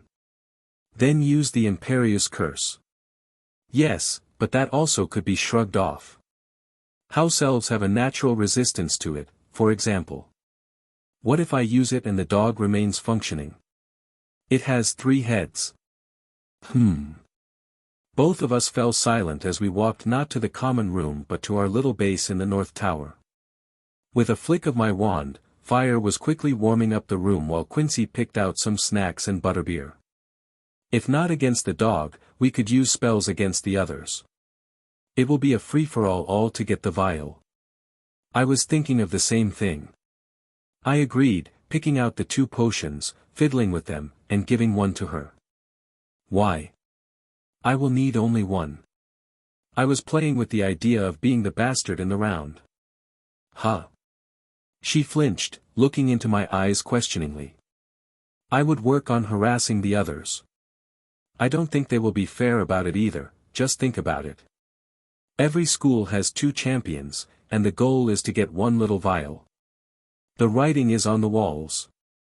The ideal solution is that the champions work together. Not everyone can win, sometimes, you must sacrifice personal gain and glory. So, while you attack the others and draw the beast's attention, should sneak in and steal the vial. That is the gist of it. I will cover you against their meddlings and also try to hamper their progress in the meantime. You can drink the potion, turn yourself into an owl, swoop down, and disappear with the prize. Easy. If it will be that easy, but yes, that does sound good. She nodded, slurping on her butterbeer. Glad you agree. I will use my potion when I need to escape or if the beast goes directly after me. So, 1 vial will be enough. On the other hand, you can keep yourself hidden for longer. If you get the vial, don't even stop. While the potion is in effect, head straight for the room of requirement and hide it. They would have a hard time finding it there, ahaha. Not just that. I grinned, leaning closer to her. I plan to create a counterfeit if we get the original. I want to lose it to one of the other champions. Let them fight over it. We can sometimes try to steal it back to not rouse suspicion, but it would make our following months much more leisurely. You are being evil, again. She whispered, leaning closer, kissing my lips, but it suits you. Says the girl who helped me get rid of Umbridge. You are just like me. I answered with my own kiss, and soon, we were lying down, lost in each other's embrace. Charlie, please. Sit. Dumbledore said amicably as the red-haired man walked into his private room. Thank you, Professor. He whispered, bowing a little before sitting down, trying to hide the pain that every move of a muscle sent through his body.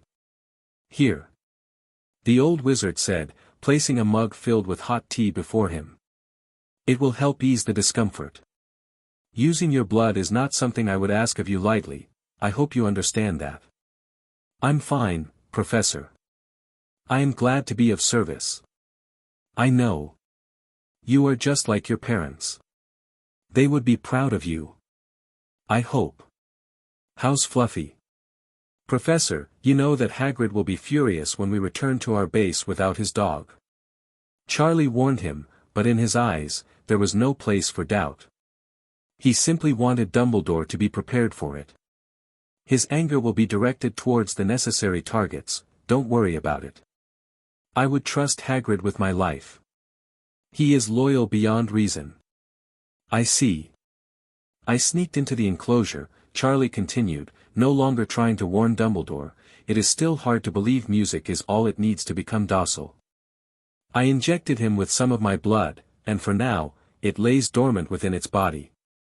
My draconic mutation will drive the beast into madness the moment it activates. Its bloodlust will be overwhelming and push its body to its limits, probably killing it in the process. It may be a Cerberus, but the dog doesn't have the willpower to control a dragon's blood. It will die. If all goes well, it will trigger the conflict. The death of Tom's little disciple has to draw him out. I know he must be hiding close by, watching, looking for me. Do you think he will care about the boy? Oh, no. He won't. Dumbledore answered, laughing. He doesn't care about him, but he does care about his reputation. He announced Conrad to be his first personal disciple, a wizard who he teaches himself. He will appear when he dies. And the kid's demise will fuel Angus just as well. Amicham. He must not fail and give us enough time to destroy the Horcrux hidden in the Room of Requirements. That is what matters. Maybe he can get lucky with consuming a Felix Felicis. Even if Angus manages to kill him, he will come back. He still has some that we couldn't locate. Yes, but if he dies, he has to use one up to return. Dumbledore smiled, looking at Charlie's mangled face from behind his half-moon spectacles. That equals as another Horcrux gone. And brings us a step closer to victory. Exactly. The moment Tom is gone, peace can finally return to the wizarding world, and all those who sacrificed everything can be made to remember as heroes. People who gave up their lives for the greater good. Chapter 98, The Second Trial, 1. The snow had already mostly melted away, but I wouldn't call the weather warm yet. It was still cold yet warm enough for the snowfall to turn into rain. It was the worst kind of weather when the second trial was right around the corner. If the weather remains like this, it would be advantageous for us. Would it?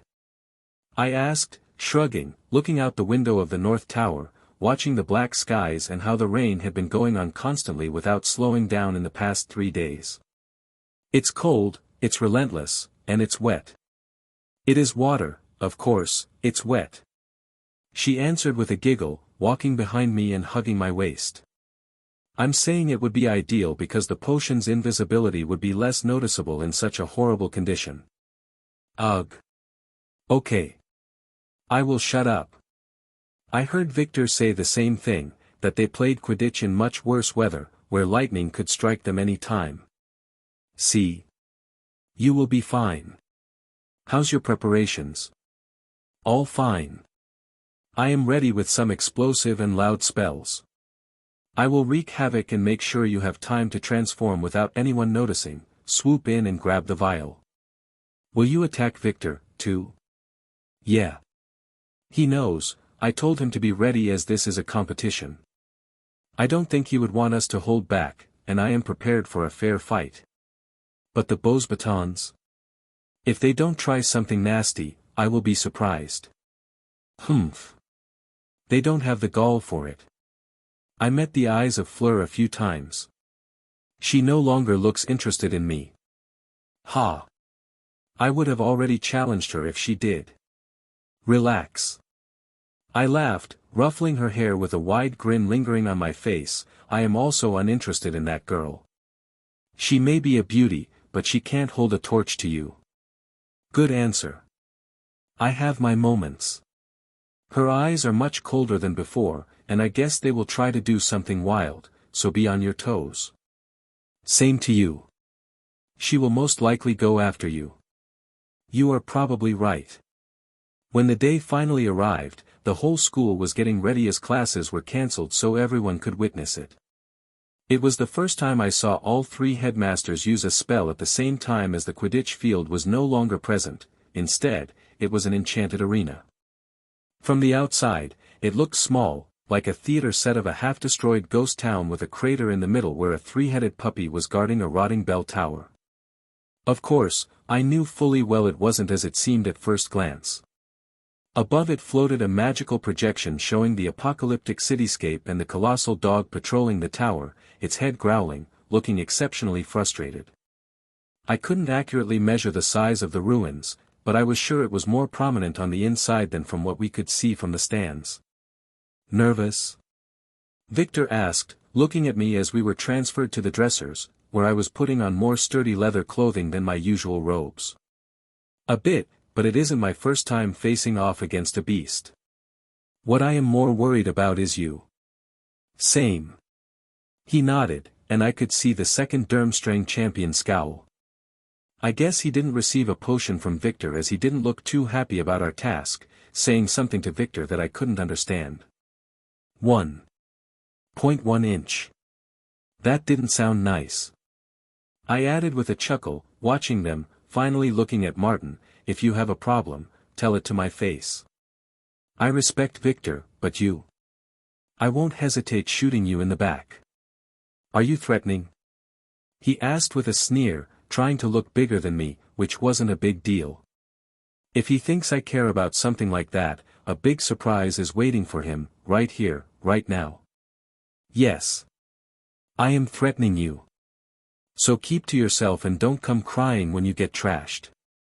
I threw you away once, I can throw you out of the second round, too.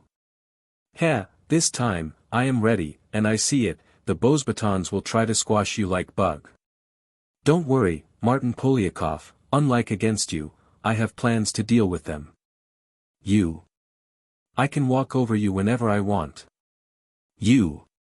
1 inch. Victor barked at him, making him stop in place. It's okay.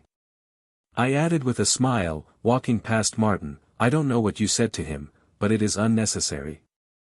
He can blabber all he wants, I will show no mercy in the arena. When I opened the door, it was at the exact moment when lightning struck, and we could hear the rain begin pouring once again. It seemed that this time around, not just the playing field but even the weather would be fitting of the apocalypse. So be it. Bring it on. All of us were led to a different entry point after I finished with preparations, and we were further separated from each other. Was it to be fair? Well, it didn't matter, I was already focused and keen to start it. I didn't hesitate to step through the threshold when the creamy-colored magic field blocking my entry disappeared. Tisk. I felt like entering a cold shower as the rain was falling heavily, cold as snow, drenching me in an instant. Looking around, I was surrounded by the wreckage of a town, rubbles, broken crates, and carriages littering every street. With a flick of my wand, I commanded the ruined side of a cottage to realign itself, forming steps for me so I could run up to the roof and take a better look. This isn't going to be simple. The cityscape was even bigger from within than from the outside. Looking up, I could see the Quidditch arena, but from here, they looked like faraway mountains with giants sitting atop them, looking down on us ants, playing their game. It was weird. And unsettling. Focus. I repeated for myself and closed my eyes, casting another spell, letting it carry my senses forward, trying to locate Quincy. Instead, I found another fragrance. Just as good. It wasn't her, but it was a girl's. Fleur. Hopping around the rooftops, I had to cast a spell on my boots, making them stick to it more before I would slip because of how wet it was. That would be a stupid way to lose, falling off and breaking my neck, heh. When I caught up to its source, she noticed me instantly, stopping in place and slipping back a vial into her pocket. Come to kill me too, monster. If I wanted you dead, you would have died in the forest. I answered calmly, watching her fingers, twitching around the handle of her wand, just like mine. We were both waiting for the other to make the first move and counter it. So you are not hiding it. Cold-hearted killer, so young yet evil. Shame. I expected different. There was nothing more to say as she aimed a red jet of energy towards me that was hit by my counterspell, resulting in a loud, firework-like explosion. She didn't wait for it to die down and instead aimed at the house I was standing atop. With a forceful blast to its walls, it began to crumble, trying to bury me under it. With a leap and a follow-up spell, turning my weight half of what it was initially, I quickly jumped over to the opposing building. Right after landing, I was letting a curtain of blue fire explode from the tip of my wand. The moment it appeared, it let out a loud, sizzling noise like a snake slithering forward as the falling rain turned into mist when coming in contact with it. Fleur didn't try to block it. Instead, she opted to flee, jumping into one of the houses and crashing through its damp, wooden door. I was about to follow her when roof tiles and bricks began flying my way. Right out from the house she disappeared into, cutting through my blue flames and coating them with it. By the time I counted them all, I lost her from my sight as she escaped into another street. I tried to locate her once again but was unable to. There was no scent to pick up on anymore, and the falling rain didn't make it any easier. Towards the center. With a shrug, I didn't hesitate or waste time in finding her. Instead, I was aiming to get to the three-headed dog and prevent anyone from sneaking by. With the one vial in my pocket, I had two options before me. Use it to set an ambush or hold onto it so I can use it to escape. In the end, I decided to keep it for later as I don't know when I will run into another champion. I was just about to stop and reorient myself when a loud explosion interrupted all my thoughts. Looking forward, I could hear a deep and enraged howl as orange flames rose toward the sky, consuming a part of the ruined city. It was coming from ahead of me, and I was pretty sure it had to do with that bastardly dog. Was someone this fast and reached it already? TSK. I was just about to place my feet on the rooftop's edge, ready to jump over to the next one, when I felt it.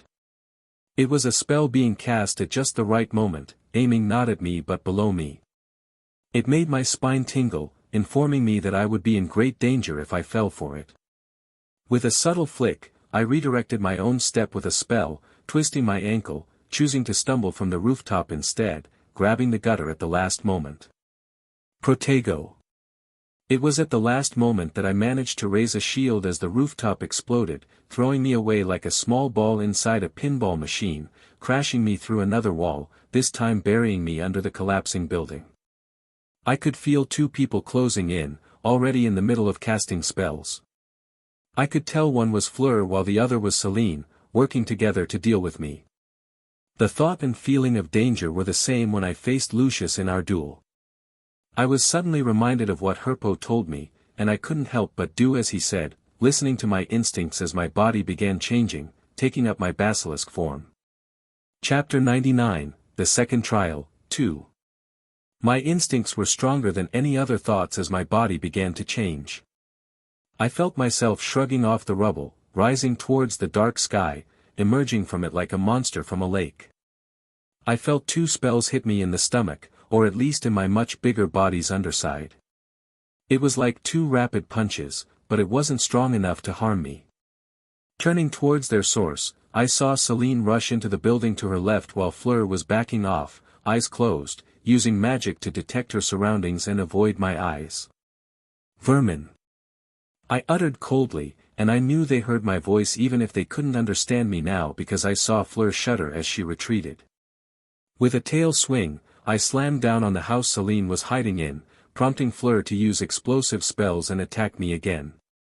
Every time one landed on my body, I felt like being punched, but I could go on and ignore it for now. Even without seeing her, just by sticking out my tongue, I could sense Celine and that she was buried under the rubble. Was she unconscious?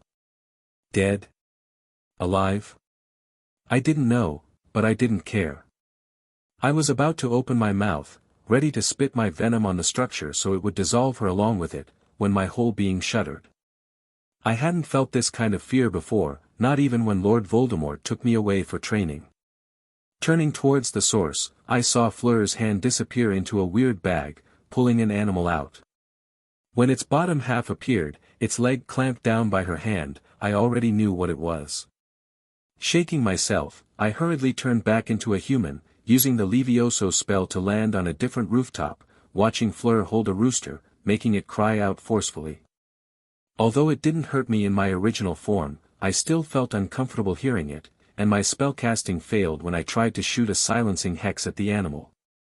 You sneaky bitch. I didn't wait for long and instead opted to run away, heading towards the bell tower and letting Fleur start digging out her friend from under the rubble. At least that will keep her busy for now, and calm my nerves as my inner thoughts became chaotic the moment that rooster appeared. This clearly showed that Dumbledore told Flammel what we did with Quincy, and I am sure he also unlocked all the memories inside Fleur's mind, confirming my basilisk form. No matter, the fact that I am a human, first and foremost, shows that it can't kill me instantly. Or until I remain unchanged. I wasn't really keen on experimenting to learn, which was it. Nearing the middle of the city and watching the tower, I could hear loud thumpings, feeling the shaking travel through the air and the rooftops long before I saw the three-headed dog. Something is off. I didn't need to be an expert to know that, as the beast was straight-up rabid-looking. All three heads were foaming from the mouth, and their barks were like thunderclaps next to my ear, deafening and stomach-shaking. I saw it chasing Martin Polyakov, who was cursing and running away, but the dog slammed through a building without stopping. That wasn't a dog, that was a damned wrecking ball. It seems Victor didn't give him a potion, but this also could mean he was already here and aiming for the vial. It was time to use everything. Evocatio Solis. It was a simple spell that shot a ball of golden light high into the air, illuminating the area around the bell tower. It worked as expected because I noticed a silhouette sneaking forward, already trying to scale the tower as its ground floor was blocked by rubble. If I didn't know what to look for, I would have missed it. Sorry, Victor. I shouted loudly before aiming a spell at the tower, blasting it and making it shake. Once again. This time, I hit the already broken bell atop it, making it chime out mournfully, and that made the rampaging dog stop and turn around, heading back straight for us, for me. Come pup, chase your daddy. I wasn't really running away. My aim was simple, get near my enemies and prevent them from getting past this rabid dog. Whenever the sun's spell wore off, I shot out another one, looking for the invisible Victor and ensuring he had the most challenging time possible, even if he tried sneaking just me and the dog on my heels. P.S. Velox. Aiming my follow-up spell, I charmed my own shoes, making me run faster than usual, hearing the rabid barking coming close every time I made a turn. Chapter 101, Revenge. Walking through the secret tunnel, all of its defenses were already disabled. We couldn't hear the chaos above us from here, as if we were in a completely different world. Reaching the end, it didn't surprise us that the hatch was open, its magic keeping the dark water from flooding us. Ready? I asked, and Quincy, with a nod, bit down on some gillyweed and jumped, disappearing into the water. I didn't hesitate to follow her, and we were swimming fast, heading towards the surface and the ship of the Durmstrang students. Feeling the freezing water bite into our bodies wasn't something one could be prepared for.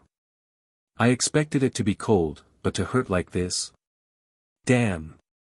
As we approached the surface, I could see some flashing lights, probably wild spells, going over the lake's surface. I couldn't let myself be distracted, so I kept my eyes locked on the ship's bottom, not that far from us. As we got closer, I nodded at Quincy to head towards its anchor, and we used it to scale the vessel, me going first. When my head popped up at the top, I couldn't help but let out a relieved sigh as I saw our classmates and Professor Lockhart there, working hard to disable the magical defenses of the ship. Conrad. One of the others called out as we climbed up, using spells to dry and warm ourselves up. Good work, everyone. How are we? I asked, unable to help myself, and looked towards the school, seeing the battles going on, watching some of the explosions and loud screams carried forward by the strong wind. We are fine, but the ship's defenses are giving me a headache. Nobody's hurt, yes? I asked after hearing the professor's words, making the rest chuckle, knowing what I meant. We will wait for Victor, he should be able to unclog it with ease. If he comes. Professor, please, be a bit more positive. I grunted as it was no time to be depressed. If we don't try to be optimistic, then why are we even trying anything? Should we just flop down and die? Look. All of us turned towards where one of the fourth-year students pointed, and I saw a broomstick heading towards us with incredible speed, making me smile, turning towards Lockhart. See? The way he landed was immaculate, and he didn't wait for questions or introductions, beginning to unseal the vessel, taking control of it at once. Inside. Everyone.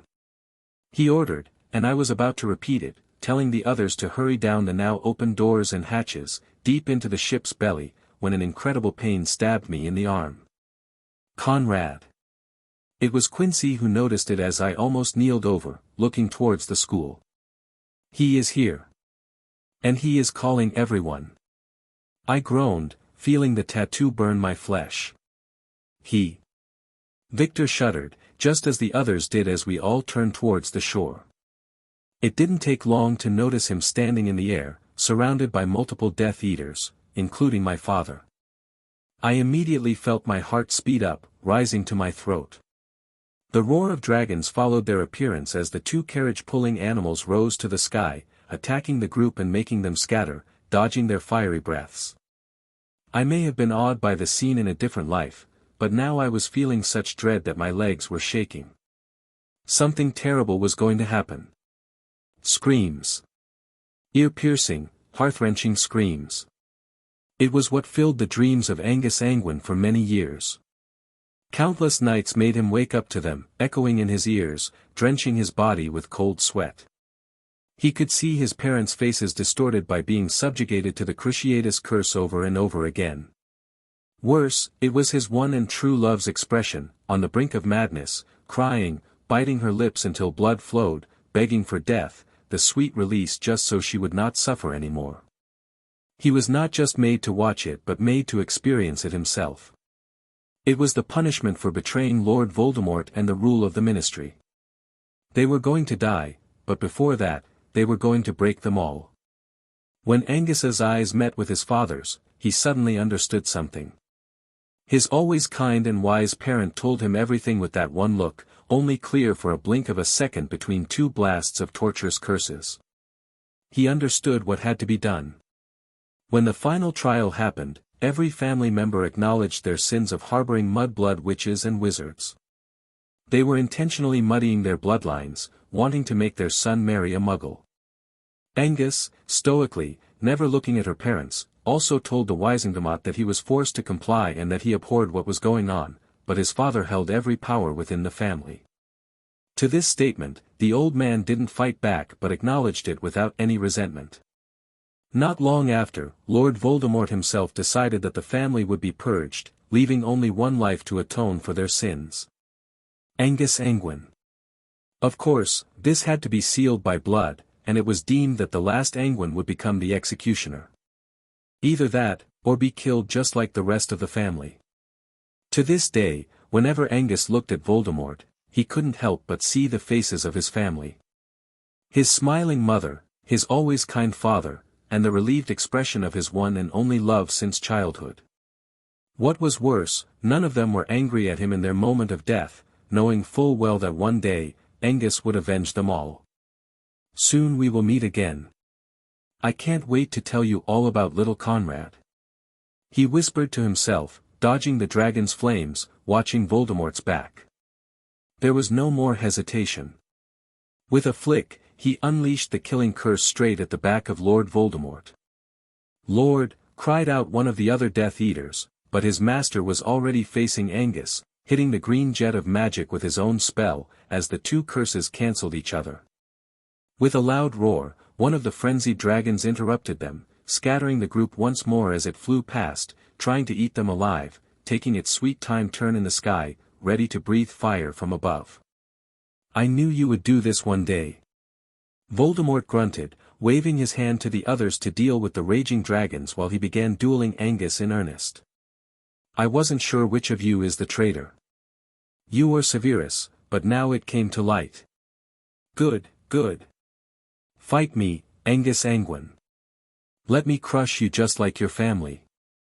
Maybe your death will finally make the old bastard appear." Angus said nothing in turn as their duel commenced, multiple flashes of light clashing mid-air as they waltzed around the battlefield, trying to kill each other.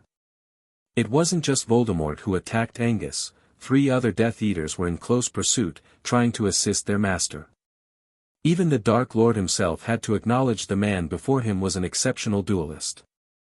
One mistake would be enough to kill him. Deep down, he was disappointed that he would have to kill one such great asset. Ugh. No. The profound and unsettling cry that interrupted their fight came out from none other's mouth than Voldemort, with his free hand clutching his chest. He knew full well what this meant. Dumbledore found it. The bastard was not here to kill him, but to obliterate the Horcrux hidden inside the castle. How did they find out about it? Nobody should know about it, not Angus, not Snape, nobody. Only him. It was inconceivable for Voldemort to think this was even possible, as only he was the master of Hogwarts, only he should know about the Room of Requirements, being the blood of Salazar Slytherin. But he could no longer think about it as a jet of green light approached him very quickly. When the howl of pain left the mouth of Lord Voldemort, Angus didn't waver. He knew what to do, and even though he was surrounded by multiple other Death Eaters, it was what he was waiting for. Decades passed since that day, but finally, it had come to him.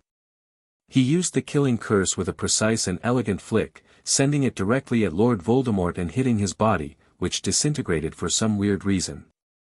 Still, he wasn't questioning it, his lips curling into a satisfied smile. "I'm coming," Angus whispered, looking towards the horizon, his eyes already calm, unbothered, and filled with tears of happiness. The screaming finally stopped, he could no longer hear them. "Take care, my son." His last thoughts were of Conrad when 3 different curses hit his body, tearing him apart, without a chance to fight back, letting his mangled body fall from the skies. Conrad. I heard my name being called, but it was as if somebody was shouting it from far away. Every noise was muffled and distorted as I watched my father's body plummet from the sky, unable to comprehend what I was seeing.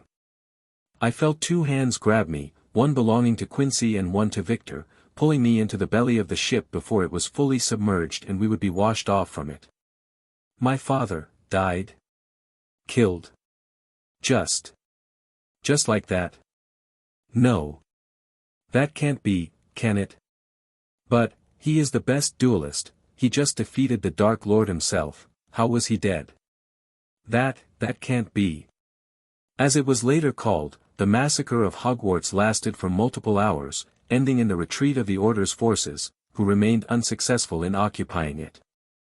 Of course, few knew that it was not a failure but a success that the members of the Order celebrated for multiple days onwards. Even though they lost a lot of people, it was a great success.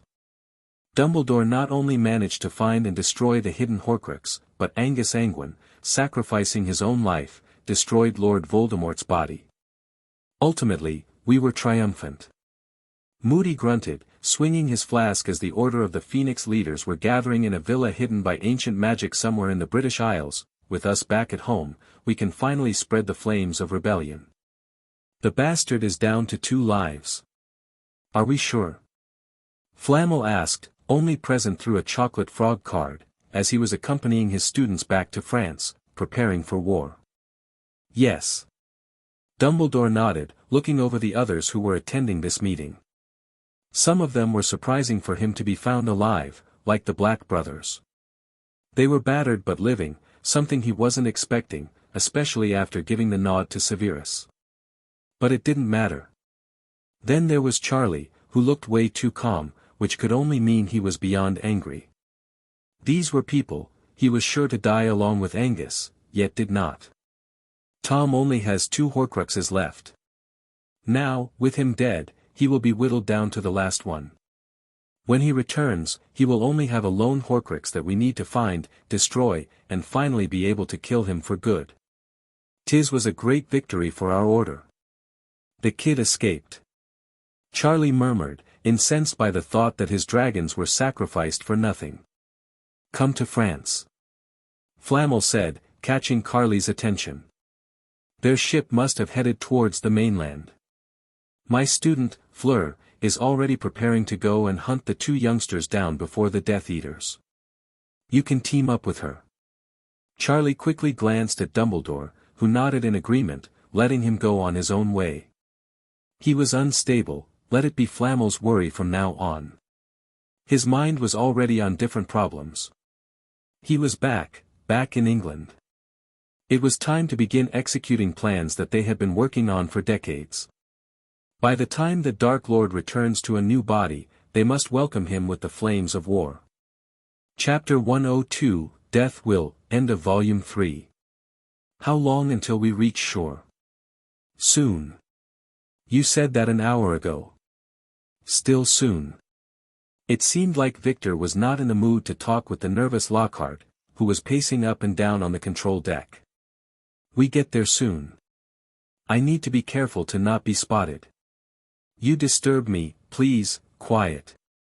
Sorry. It wasn't just Lockhart who was nervous and finding it hard to sit still, the rest of the students were, too. They were still within the British Isles, heading east, slowly and meticulously, to avoid being discovered. If all ran well, they would soon reach the shores of Scotland, where they would resurface, and the students could disembark.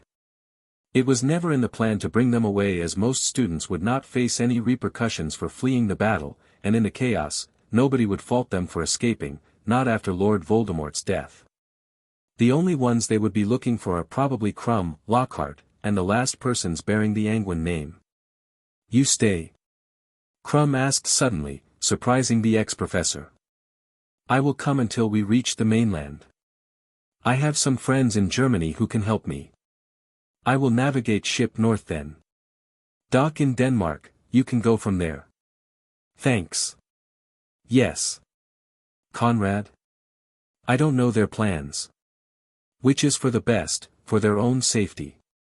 Lockhart shrugged, making Victor also let out a short breath, asking no further as the duo was inside the captain's quarters, and since leaving, they didn't come out of it. Lying on the bed, watching the wooden ceiling, I felt my mind to be empty. Thoughtless. No matter what came to mind, it slipped away like a dream after waking up. It was hard to focus on anything, and if not for Quincy's silent breathing next to me, I would have already lost myself. I think. When I looked at her, she was asleep, her eyes were puffy and red from crying, snuggling up to me with two hands. I only have you. I whispered, not wanting to let go of her. I wanted to sleep like her, just so I could reset my mind a little, but no sleep would come to me. I expected Herpo to pop up and say something, maybe try to convince me of something he wanted, but even he remained silent. Was I really that numbed? Probably, yes. I don't know how long I was out, but I returned to myself when Quincy began stirring next to me. Was I sleeping? I frankly couldn't tell, it was so weird, as if I was there, yet not. Conrad. She whispered, seeing my face, hugging me, almost breaking into tears, but I made her stop this time. Let's go up. We may have arrived already. See Conrad. She mumbled, but I forced myself to smile at her. It's okay, we are still not out of hot water. Let's go. Holding her hand calmed me enough to function without any visible issues.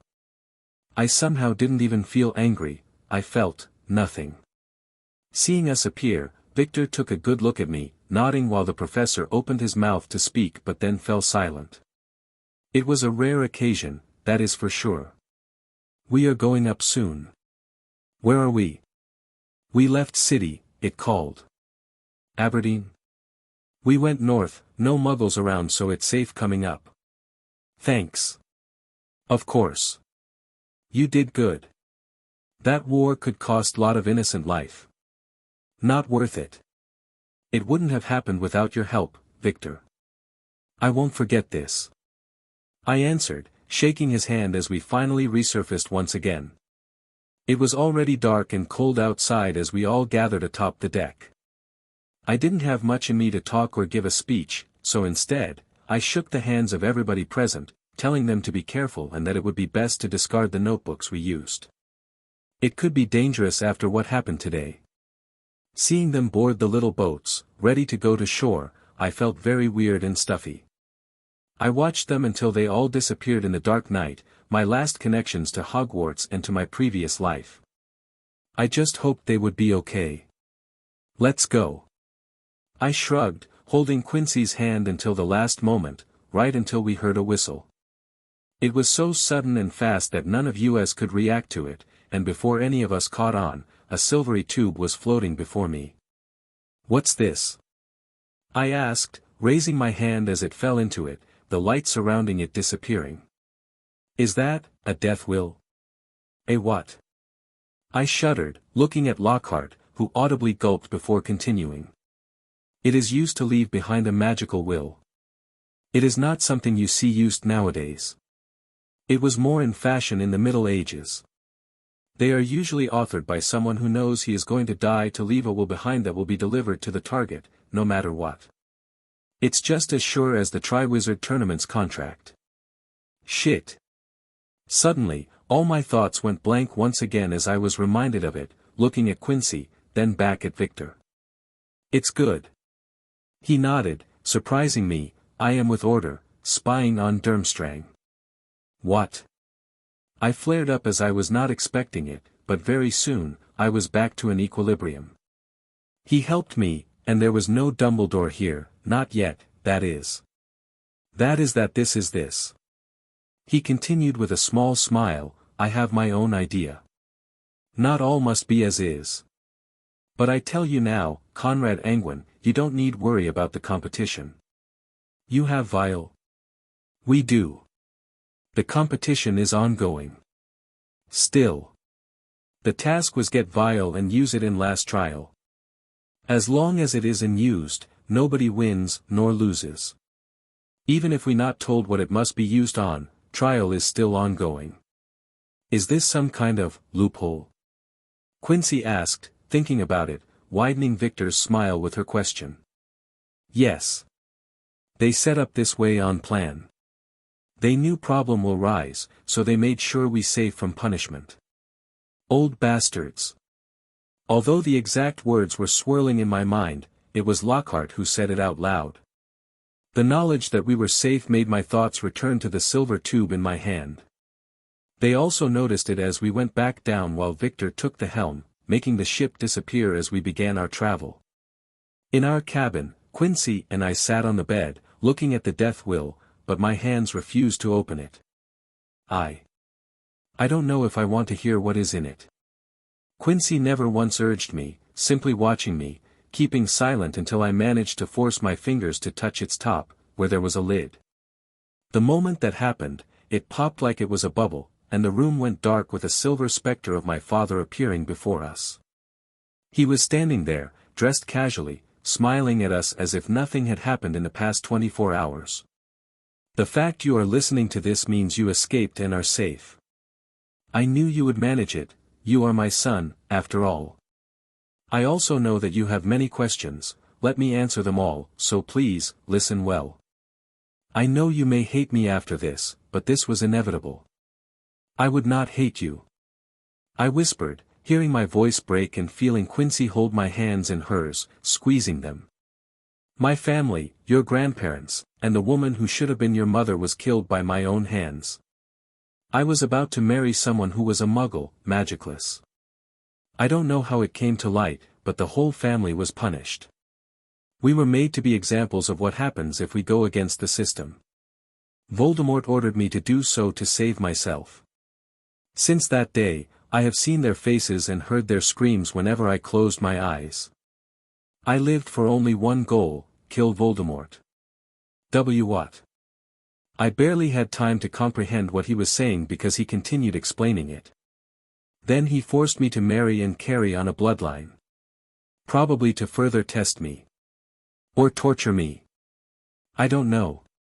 I used every protection, yet somehow, my wife became pregnant. Then, you came into my life. My son. My Conrad. Whenever I was with you, I could not hear the screams. You were the only thing that numbed it. You were the only light in my darkness, my son. Father.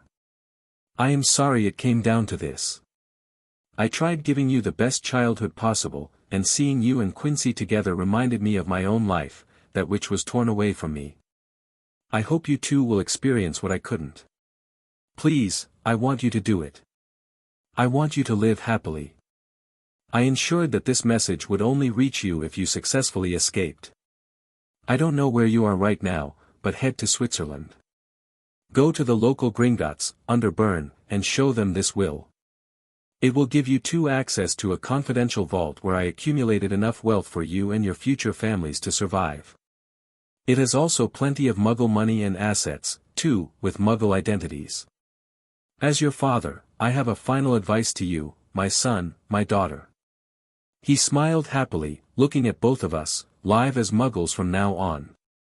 Leave the wizarding world behind and have a happy life. I worked with them a lot, you would be surprised how fun they are. Ahaha. Dad. It is your life. You two can decide on it, nobody else can. I just hope you take this old idiot's advice. Now, I will have to say my goodbyes. I am sorry, Conrad. I can't be with you anymore as my time has finally come. I was planning my revenge, and I needed it. I need this. I would have done it without the Order's help, but with them, I could use their connections and resources to my advantage. Whatever happens next, don't trust them. Trust nobody, Conrad. Only Quincy. Well, that became dark, ahaha. Sorry. I have to go now. Don't be sad, neither of you. Because, from the other side, I will be watching over you too, and when you finally grow old together, we will meet again. You make me proud, both of you. Take care and live a happy life. Goodbye. Dad. I don't know how loud I was, but my throat, my eyes, everything was burning. It hurt, breathing hurt. Existing itself, hurt. I don't remember much, only that I was crying like never before, wailing like a banshee, buried within Quincy's chest, who was holding my head sobbing just the same. Chapter 103, On the Road, 1. Soon, we will arrive, we should start getting ready. I nodded, climbing off the bed and starting to dress up. In the past few days, as we traveled in silence, I had a lot of time to think. Although I still didn't know what to do next, we had a goal. Get to Switzerland, to the Gringotts that my father mentioned. After that? We will see. Coming out of our cabin, Victor asked nothing, nor what our plans were or where we would go. Both of us knew why. He intended to return to the Order, and if he didn't know something, they couldn't extract it from him, no matter what. I hope one day I can repay this. I said when the ship emerged from the depths, only a few kilometers off the shores of mainland Europe. Maybe we meet, maybe we not. Take care. Both you. What about me? Professor Lockhart asked, finally recovering his humorous side, receiving a nod from Victor. It was no time for long farewells, so we simply mounted our brooms, took off from the ship, and disappeared in the night. I looked back only once, seeing the ship go under the waves before we were flying in the cold, windy twilight. Well, this is a goodbye for us too, huh? Lockhart shrugged after 10 minutes of flying as we noticed the shoreline and the lights coming from the Muggle cities. Take care, Professor, and thank you for everything. Nah, it should be me, thanking you, young Conrad. Quincy. Both of you, be careful and avoid using magic in the Muggles' world. It is the easiest way to draw attention to yourselves. We will do so and, goodbye, Professor. We said it simultaneously before we split up, and soon, only the two of us remained, flying silently. Of course, we intended to fly only some of the way to Switzerland, going all the way would be too easy for other wizards to notice. The moment we were adequately far away into the land, we touched down and entered the first city we came across. How weird. Quincy whispered, holding my hand as we walked the empty streets. It was deep into the night, so it looked pretty abandoned. The streets were lit by their electric lamps, but their light differed from what we were used to. It is weird. One would easily mistake it for magic. But floating candles and chandeliers are more homey, in my opinion. I don't like the Muggles' unnatural light. Its color just doesn't match. Where to now? Well, I know very little about their lives, but I do know that they are using something called a bus to get around. It's the same as the car my father operated to get us off the train and back to the estate. Only, a bus is bigger and can carry a lot of people. Oh, I know which vehicle you mean. Those big ones, the types that are colored red back home. I sometimes saw them when we left our home while I still lived with my grandmother.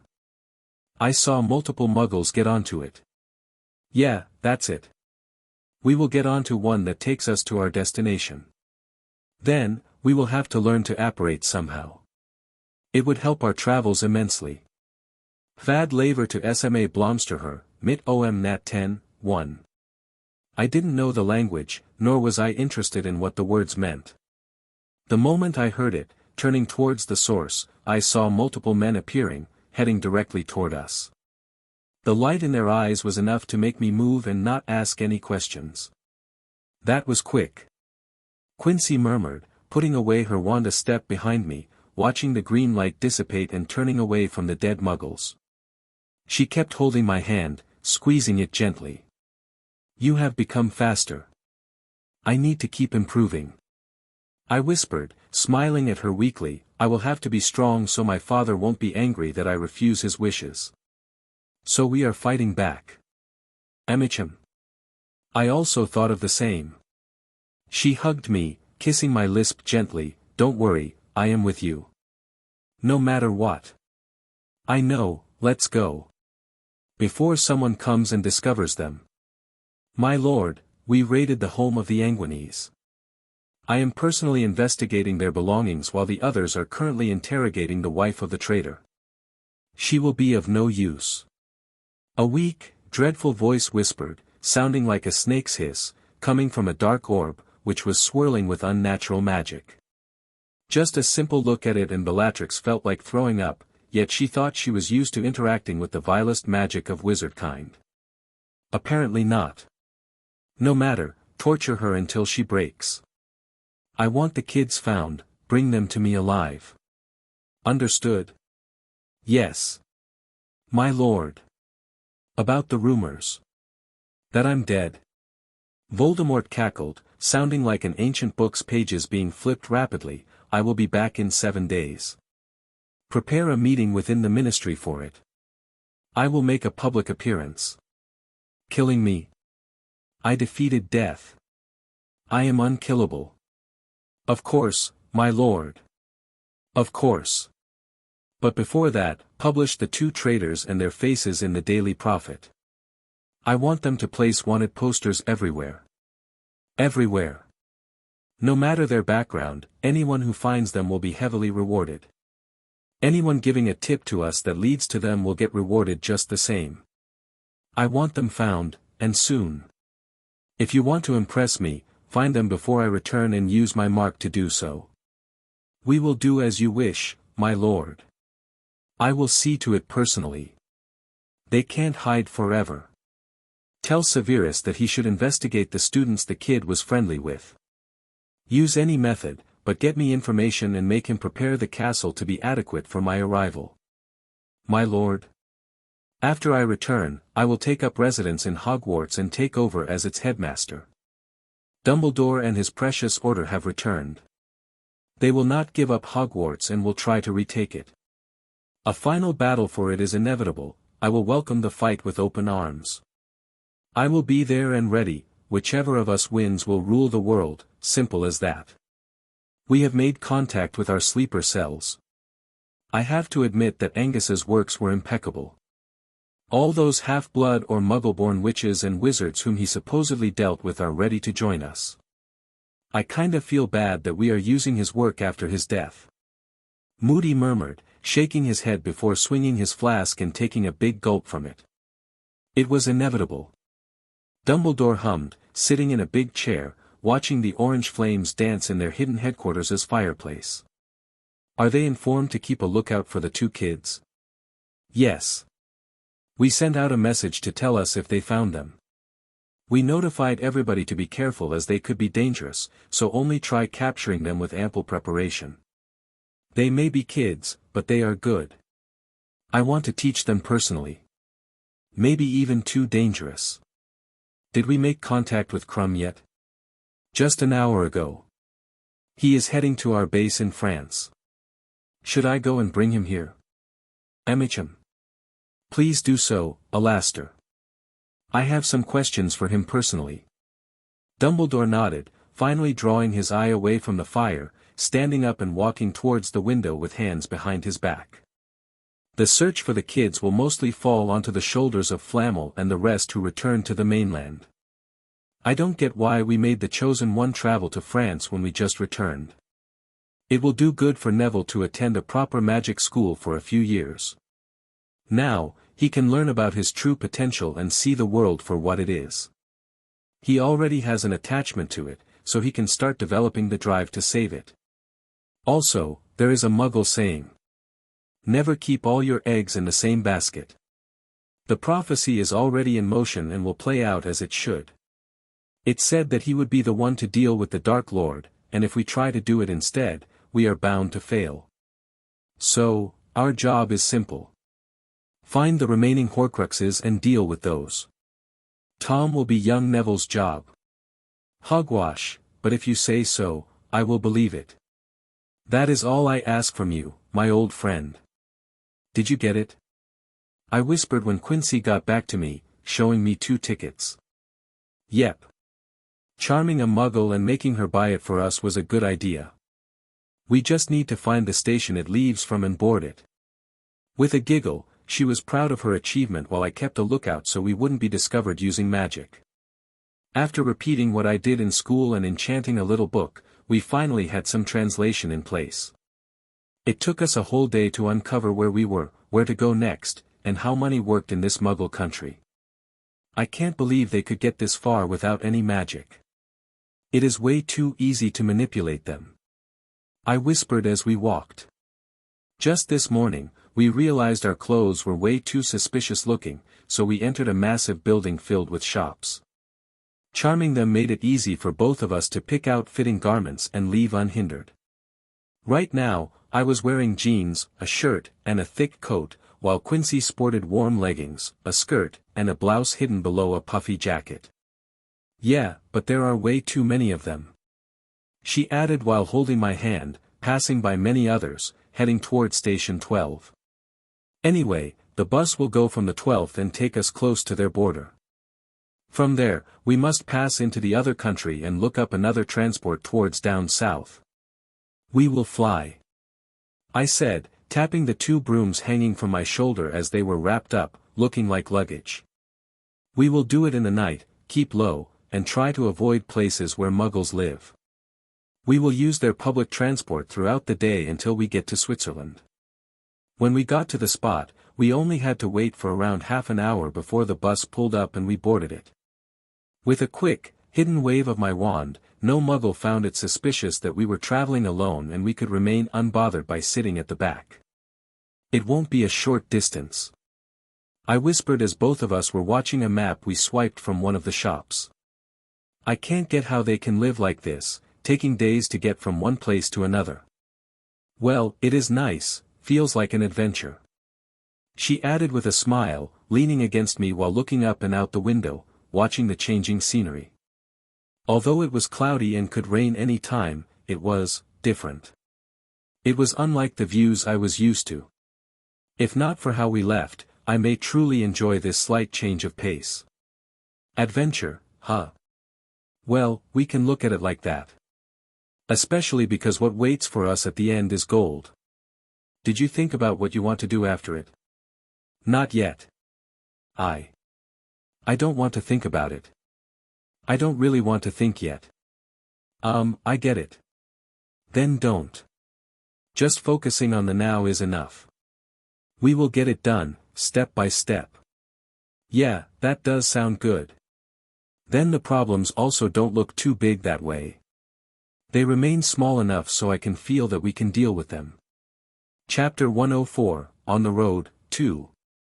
Reaching the next country was easier than I expected. We got through the border quickly by flying, and after 2 days of travel, we finally stopped to rest. We should be good, I charmed the receptionist and placed down some wards. If someone comes in who isn't a Muggle, we will be notified. Thanks. I went ahead and brought up some food.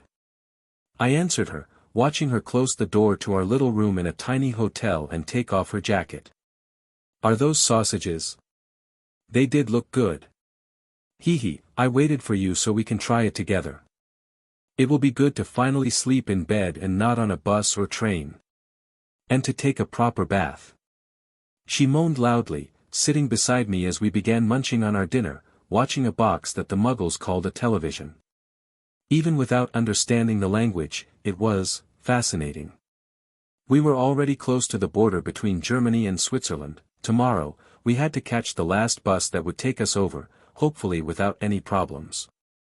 Still, we had already prepared spells and practiced them on Muggles we came across. It mainly was to control them, so they ignored our presence. I still think, she began speaking after the second sausage, that after we pass into Switzerland, we should ditch the bus and go on brooms. There is a high possibility that we are leaving a trail by using magic. I agree. After we get to the city, we will need to interact with the local wizarding community, so we will need to be extra cautious. We practiced it, it will be fine. She winked at me, leaning over and cleaning my face with a warm smile. If anyone asks, we will say we are exchange students from Australia and stay in the city for only a few days while traveling through Europe. Easy. After we get what is inside the Gringotts, we should head here. I murmured, taking out the map and unfolding it until finding the point I marked. It is far away from everything and in the mountains. It was a ski resort. Going by the description and my father's words, we should have some Muggle money to go there and rent out a room or a whole cabin for a more extensive period. I'm fine with it. We can then sit down and think about our next move. By then, I think I will also be pretty good at casting memory charms, ahaha. You do improve quickly. I smiled, being honest, as she picked up its quirks surprisingly fast and had been charming most of the Muggles we came across. But before anything, it is time for a bath. She yawned, stretching, and after a bit of awkward silence, she stood up, heading to the bathroom. I watched her go, and when she stopped at the door, looking back, I felt my face turn redder. I saw her open her mouth to say something, but no words emerged from between her lips.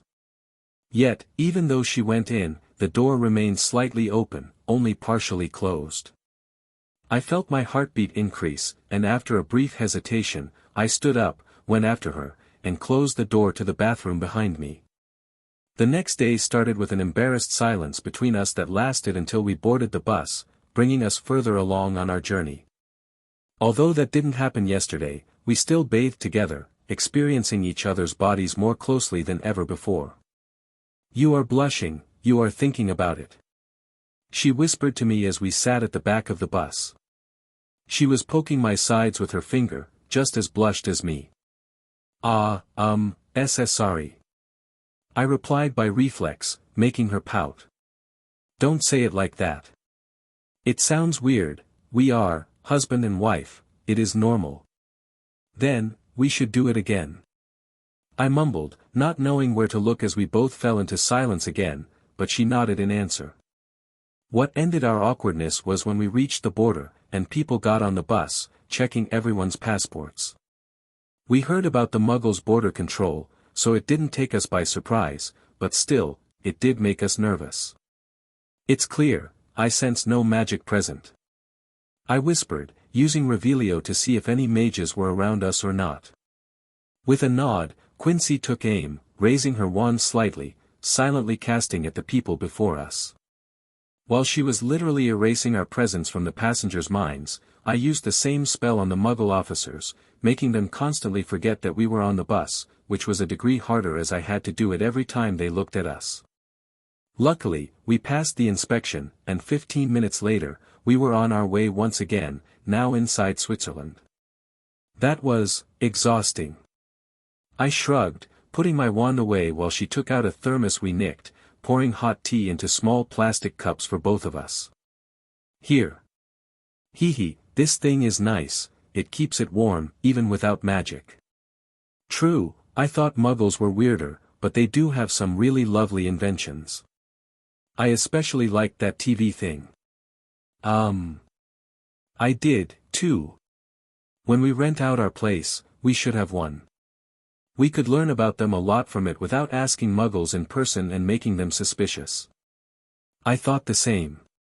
We may even go and ski a little if we are already here.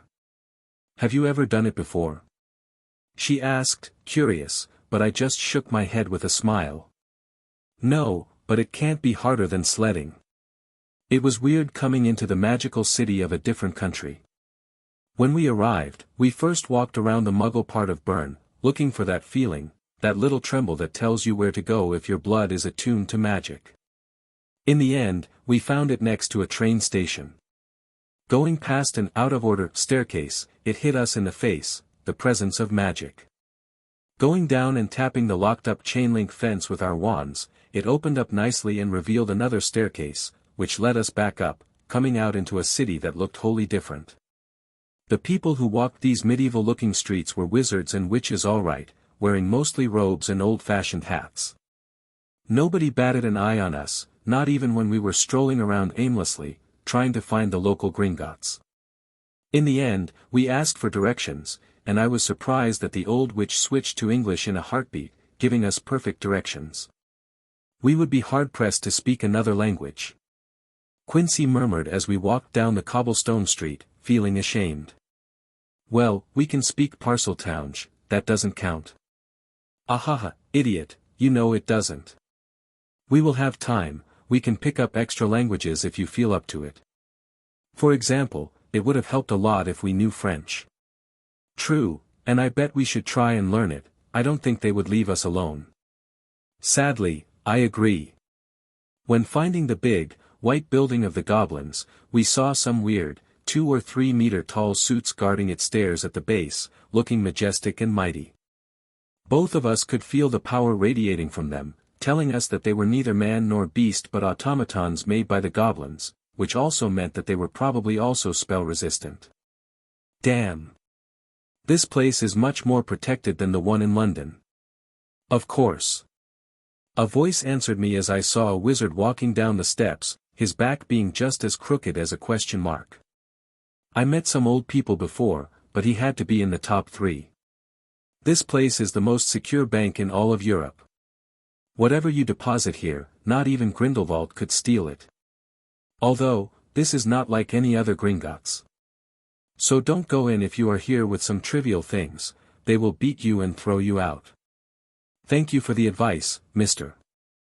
I replied politely before holding Quincy's hand and walking up the stairs. At its front door, 2 wizards wearing some flashy clothes stopped us, speaking in their own tongue, looking at us weirdly as to why we didn't answer. We really need to learn more languages. I murmured under my breath while taking out my father's death will. The moment they saw it, their mood suddenly changed, and as if I used a spell, they began speaking in perfect English. Please come in and head to the second booth on the left. When the door opened for us, the inside of their building was dazzling. The floor and ceiling were made out of black and white marble, while the pillars holding it up were accented with gold. It looked like a palace, a fortress, and a theater mixed together, built from the most precious metals available. Following the instructions, we arrived before a curtain that pulled away by itself, and inside, 2 colossal leather seats awaited us before a mahogany table filled with dozens of magical artifacts. Walking in, I could smell the scent of wood, parchment, and ink, reminding me of Hogwarts and its library, feeling a bit sad that I would never visit it again. The moment we sat down, the lone chair opposite us at the other side of the table turned around, and I had to fight the urge to laugh as an ancient goblin was sitting on it, atop of 5 books just to reach our eye level. Welcome to Gringotts. Names? At first, we exchanged a glance, but both of us were on the same page that it would be futile to lie. Conrad Anguine. Quincy Anguine. As we spoke, he only watched us while a small notebook floated next to him, and a quill took notes automatically. We are here because of this. I raised the death will, placed it on the table, and observed the goblin snap his fingers, making it float into his hands. Authentic. After touching it and smelling it like a cigar, he continued to whisper, the original holder is no longer alive. A moment later, a tube appeared from the table, and he put it into it, gone from view as we just sat there, waiting, saying nothing. I was about to express something when I heard a click, and the old goblin nodded, picking out a key from one of the drawers. "Follow me." Seeing him climb down from his throne was still funny, but luckily, Quincy pinched my hand so I didn't laugh out loud. We were led through a different door, descending down to an elevator that took us deep underground. The humongous chamber was filled with hundreds of massive doors on all sides when we exited it. Some were so big that a giant would fit through them without leaning down. Each and every one of them had similar automaton guards standing next to it, forming a whole army of metal. "Do not approach any door, only the one I mark for you," he said while walking before us, making me think about penguins. "We are not held liable for accidental deaths. If you die, the contents of your vault will be the property of Gringotts if you are the last of your kin. You understood?" We answered him at the same time, now no longer that calm. Now that he mentioned it, those halberds, glaives, and hammers in their hands looked weirdly menacing, and their knight-like helmets were slowly turning, watching us pass by. "Here. Vault 3-4R. To open it, place your hand on it and speak your name clearly and confidently. You will feel a small pricking sensation, but don't pull your hand away until the door opens." With a nod, I took a deep breath. I felt weird, as if I was trying to say goodbye to my father once again. But, it was no time to hesitate, so I followed the goblin's instructions, watching the door slowly open before us. Chapter 105, Inheritance. We were greeted with a neatly kept chamber as the door opened, parting in the middle and siding away, disappearing into the walls. The inside of the vault, on both sides, was filled with differently sized drawers, going from the bottom to the ceiling, so I had to tiptoe to reach the highest one. Most of them were filled with different kinds of bundles I now recognized as Muggle money. I couldn't tell what their worth was, but we may need it, so we began putting all of it into our holding bags. Reaching the highest placed drawers, we also got ourselves gold. And I mean solid gold bars. "Why?" I murmured, trying to figure it out, and our goblin escort answered, standing in the doorway, not stepping in, probably because of some kind of rule they had. "Every country has different currencies. Muggle money is easy to keep around as it's paper and has multiple, high-tiered values. Wizarding money is different. Thus, gold bars are the perfect choice. We can exchange them for the local currency if you wish to do so." "Thank you, but so far, we think it is fine." I answered with a smile and noticed a slight grimace on the goblin's face, but only for a moment. I knew they were greedy, so I am not surprised he would be happy to take our gold. "He really thought about you, about us," Quincy murmured as the amount of wealth we were putting into our bags was astronomical. Even I could realize that the Muggle money alone must be worth a fortune, as those banknotes had way too many stacks, no matter their country of origin. We could go anywhere with this, especially in the Muggles' world. "Yeah. I know," I answered with a sad smile, feeling my heart being squeezed. "Conrad, look!" she exclaimed when opening the drawers on the opposite side. "What's this?" Looking at the goblin, this time, he remained silent. That one refusal was enough to make him antagonistic against us, so I could no longer expect any help from him. Typical. Taking it out of Quincy's hands, examining it, it was some document. "A deed?" I asked as she looked for more and found multiple similar ones with official-looking stamps. A few have magical seals, but many of them are Muggle-looking. "Wait, these are deeds for properties," we said simultaneously, realizing what they were. "My father not only left us money but also made us inherit multiple homes around the world, including some Muggle businesses. Moreover, the ones with magical deeds were purchased with fake aliases, going by these documents. If this is all true, and I had no reason to doubt it, we were set for life. Emptying our vault made us rich beyond our beliefs, yet if I could, I would trade it all in a heartbeat to see my father, even if just for one more time. All this gold and money didn't make me feel good, not at all. I wanted to cry instead. The more we found, the more I felt what he wanted to tell us: leave everything behind, go, live a Muggle life, a happy life, and forget about everything. Still, I just couldn't. I think Quincy noticed it, too, as we were awfully silent while emptying the drawers, stashing everything in our holding bags. Heading out of the bank, we did so by ourselves as the cranky goblin no longer showed any courtesy towards us besides what was minimally expected from someone in his position. Not that I minded. Greedy bastard. Where do you want to go? Quincy asked after we were out, standing at the bottom of the stairs leading up to the Gringotts' building. I don't think we should wait around too much. We may be far away from England right now, but this is still a wizarding city. Who says they can't just apparate here? Let's go. It is best if we merge into the Muggle world, it is much safer. To the ski resort then. She smiled at me, holding my hand and making me nod. I hope Squeaky managed to escape in time. I murmured, and just then, with a pop, she appeared next to us, looking a bit dizzy. Ah, Master.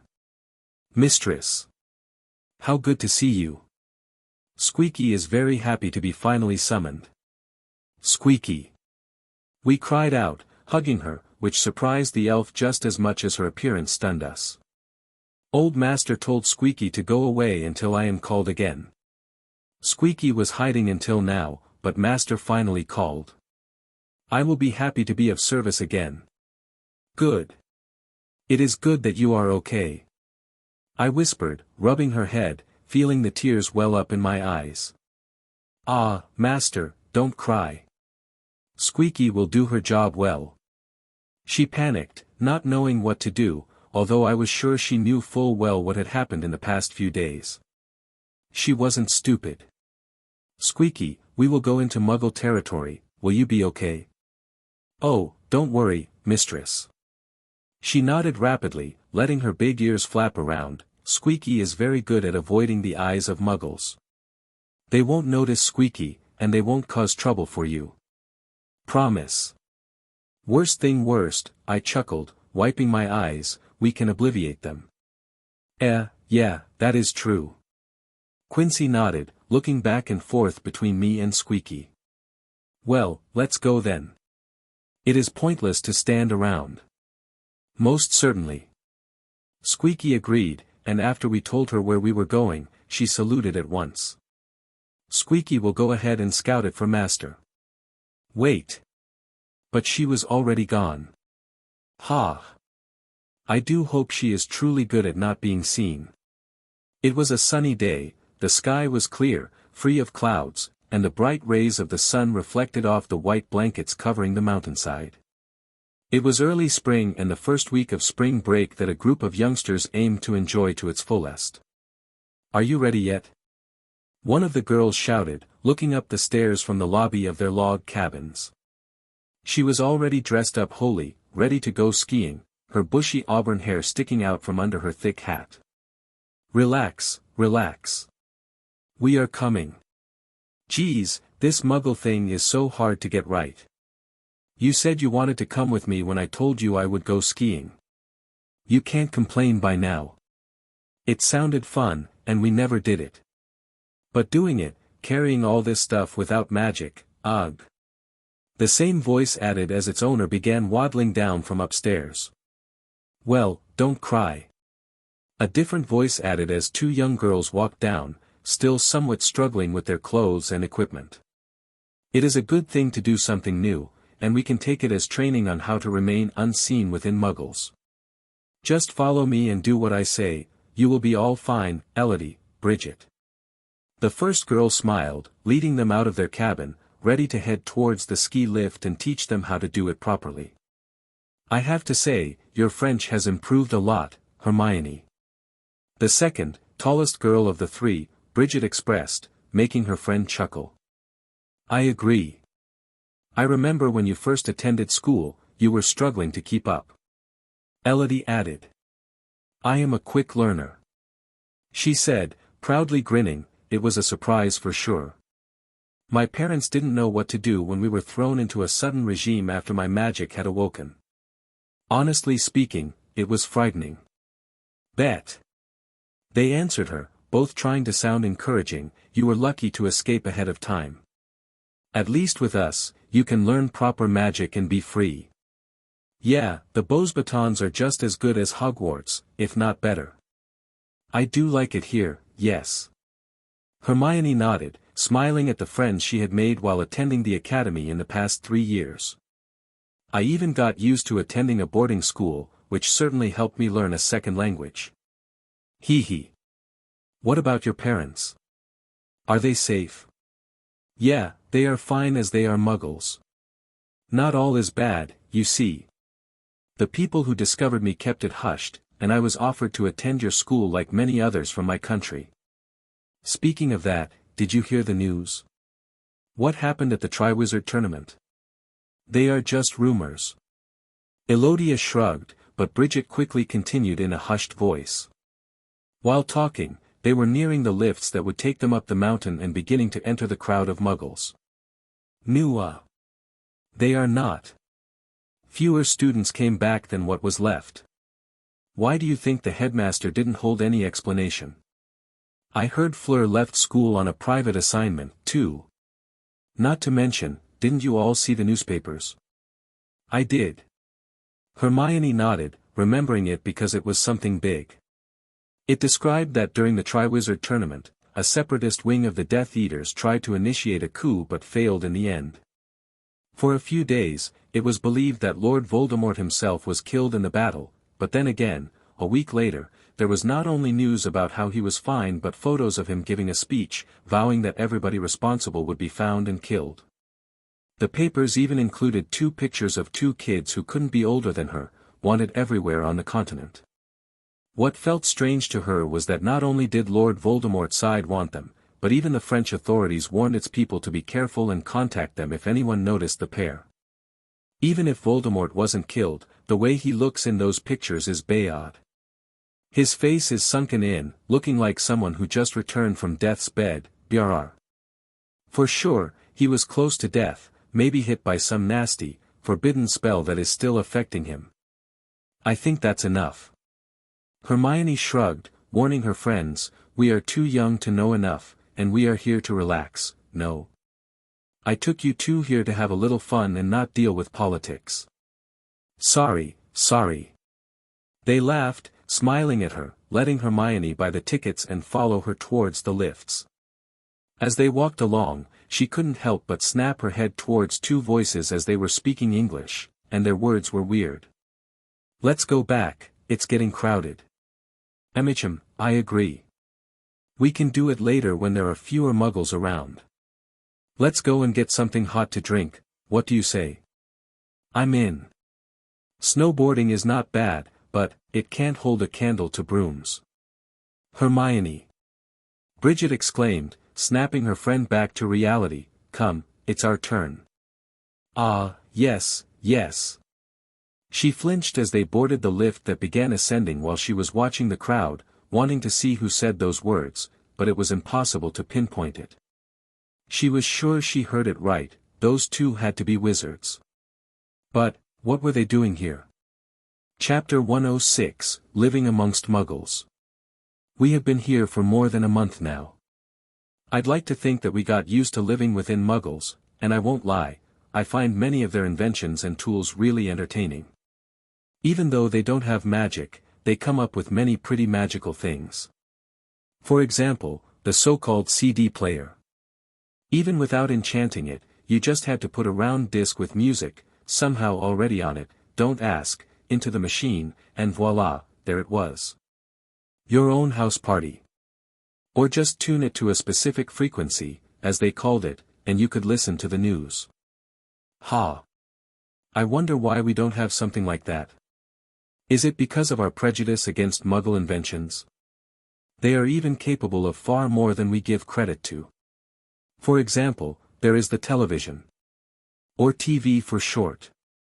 We could watch Muggles talk about events happening in any part of the world, be it shown on the TV, and transfer news faster than we can. I even heard of the thing called the Internet, where Muggles can send letters from one point of the world to another. No matter the distance. And it is instantaneous. Which owl can do that? None that I know about. Did Squeaky come back yet? Quincy asked, coming out from the bathroom, wearing only her bathrobe, her hair still wet, sticking to her neck, stretching and moaning after refreshing herself. Not yet. She did say it will take a few days to get us the newest brooms. It will be worth it. You were right, the old ones could have been tracked, so it wasn't a wrong move to destroy them. Where do you want to go afterward? I was thinking just about that. I answered, biting my lips while she walked over, sitting in my lap and leaning back, pulling my hand around her waist. I could smell her sweet, strawberry-flavored scent, and the wetness of her hair didn't bother me at all. It was wonderful. I'm listening. She giggled, knowing full well why I fell silent. Prankster. I grinned, rubbing myself against her, but I was thinking of going east. To where? Nurmengard. Huh. I knew she did not expect it, turning around and looking into my eyes before spinning back about, thinking silently for a few minutes. You think he is alive? Or you just want to visit a place he built? The latter. And. We should have brought away more modern books. I joked, making her chuckle, nodding in agreement. We don't know what happened with him after he was defeated. I don't remember reading about if Grindelwald was killed or not, But if something does ring a bell, it's that he was imprisoned. Do you think he is there? To this day? I doubt it. I answered her with a shrug, voicing my honest opinion. Why would he be imprisoned in the same place he built? Wouldn't that beat its purpose? Wouldn't he be able to escape? True. I don't think someone would build a place that could potentially be his own prison. Maybe if he was too full of himself. Thinking he was unbeatable. But, after seeing the things Muggles make, I am more interested in his history. You did tell me he warned wizards of them. How they are dangerous, and I can see it now. I was thinking a lot. What if the war spreads? What if the Muggles learn about us and join in? Then, no matter if it is Death Eaters, the Order of the Phoenix, or whoever else wins, we all would be in danger. You think? When you drifted to sleep last night, I stayed up, watching that documentary about their wars, so yes. I am sure. They are dangerous to us. That is why I want to go to Nurmengard. I don't follow you, Conrad. Gellert Grindelwald's base must have knowledge that tells us more about Muggles, and their ways, how they wage wars, how they operate, and how to counter them. They are just like us, and their history is filled with people like him. So they know how to fight back against someone like him. She yelped, sitting up and turning around, and I could see it in her eyes. She finally got it. You want to use Muggle techniques against him? Just an idea. I nodded. I need more information first to decide, but the concept has been swirling in my head since last night. What makes him and Dumbledore so strong? Besides their magic, it is their knowledge and experience as a wizard. What is the easiest way to get through that? Using methods they are unfamiliar with, which would be the Muggles' way. I don't have anything concrete yet, it is just an outline of an idea, but I want to learn more. I want to know more. This is why that infamous, dark place is the best spot to start. It is something that would surprise both the Order and the Death Eaters. It could be our advantage to take them out. The Death Eaters. She murmured, looking at my hand where my tattoo used to be. When we left Gringotts, on the same night, I summoned up the same will that Herpo once showed me, expelling the last of Voldemort's ink from within my body. I no longer had any connection to him, and I don't know if he noticed it, but I hope so. And I hope he is angry about it. The only thing I found weird is that Herpo still did not show up to this day. Okay. She nodded, interrupting my thoughts, settling on the idea with a big smile, kissing me. I'm in. How do you plan to find it? Well. I don't know. That is where I need you to help me comb through the ton of books we have. I am confident that a place like Nurmengard has a ton of ancient and powerful defensive charms. It must be unplottable, hidden from eyes, be it us or the Muggles, but there must be some way to find a place like that. He, I see. Well, we have time to find it. It has been over 50 years since his defeat, finding it tomorrow or a month later won't matter much. Exactly. I nodded, returning the kiss as I slowly undressed her just as her hands took everything off of me. It was no longer as embarrassing as before, and we went all the way since our first bath together, right on our first night in this exact cabin. We were no longer just engaged kids, we were truly husband and wife.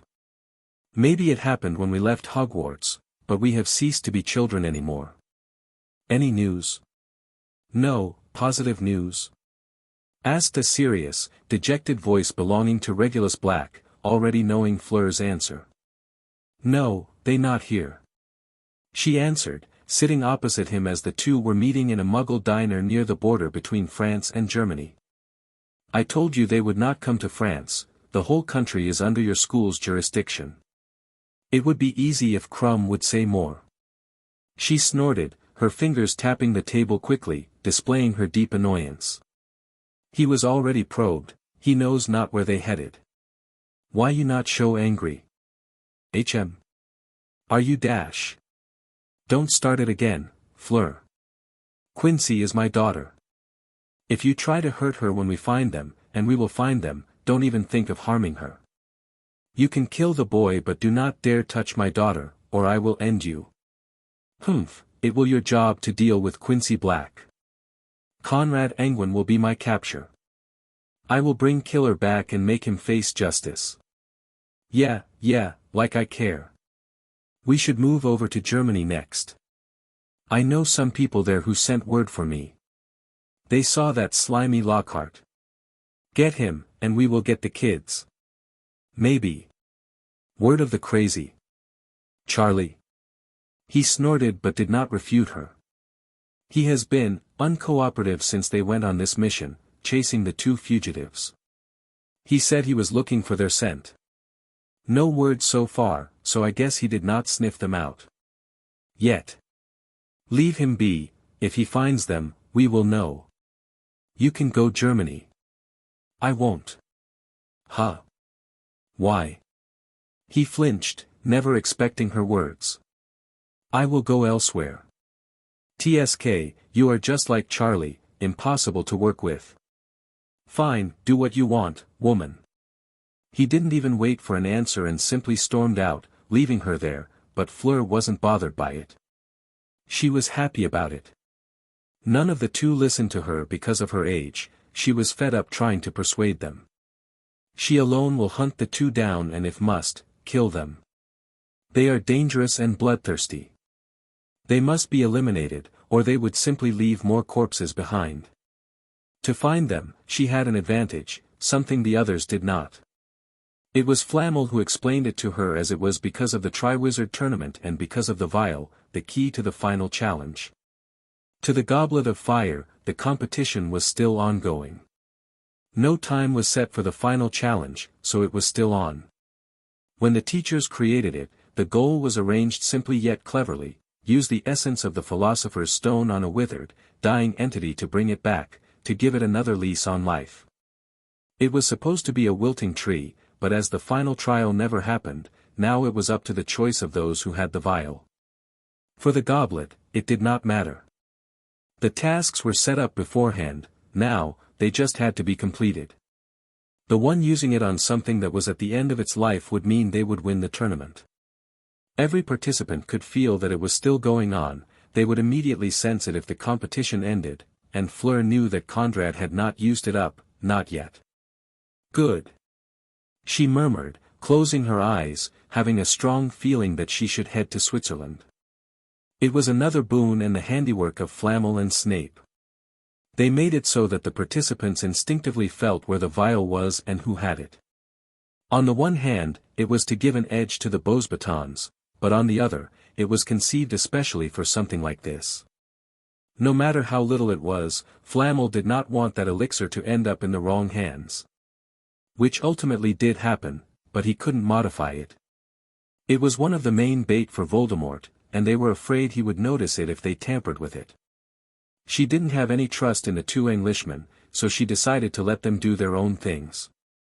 Charlie was weird and harsh, while Regulus would definitely interfere, just as he did in the tournament. None of them were trustworthy, and they would stand in her way, avenging her murdered friends. I will find you.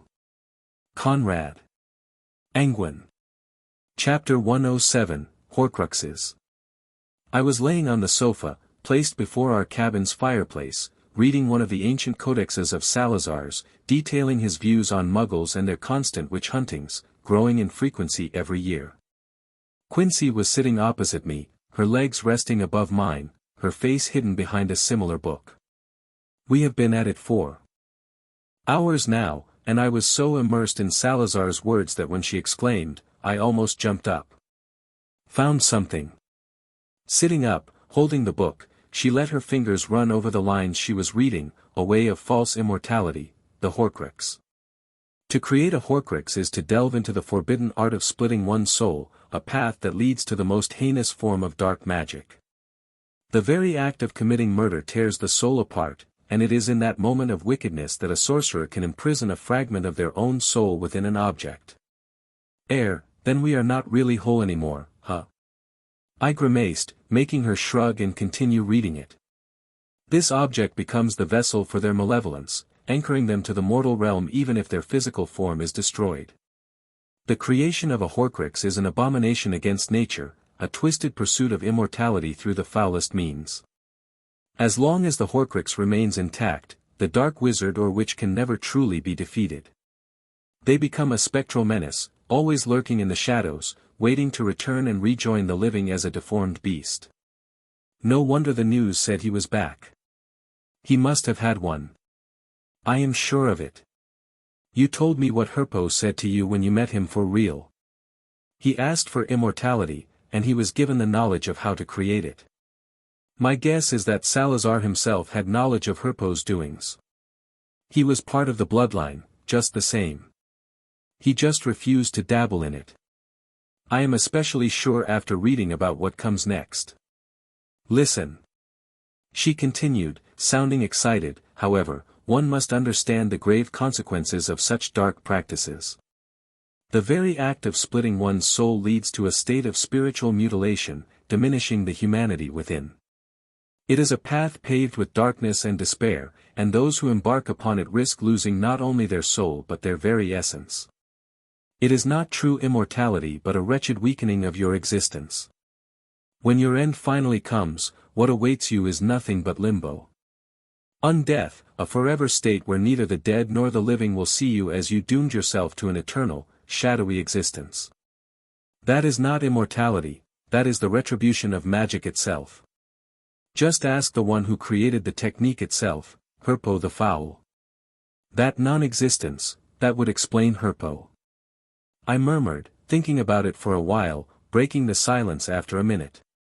He did say that he managed to incorporate his memories into his bloodline, maybe his spirit is in that shadowy limbo state, neither living nor dead. He just can't come back from it. Then how did, he, come back? She asked me, but the moment she finished, she had already found the answer. He has more than one. Most likely.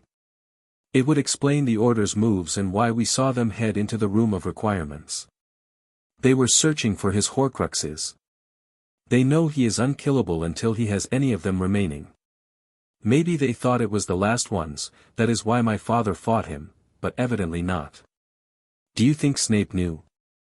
Humph. I don't want to know. He was trusted, my father told me I could trust him, but, really? Could I? In the key moments, he never helped me. No. I only trust you. He, and Professor Lockhart. She grinned, climbing over and lying down next to me. Yeah, and he. If we ever meet him again. I hope he is doing all right. Well, he is crafty and can use memory charms if nothing else, so it should be all good. I am curious, how many Horcruxes he made, how many are left? I just asked the question when Squeaky appeared with a loud pop, carrying 2 brooms wrapped up neatly on her back. I returned, Master, Mistress. She exclaimed proudly, bringing them over.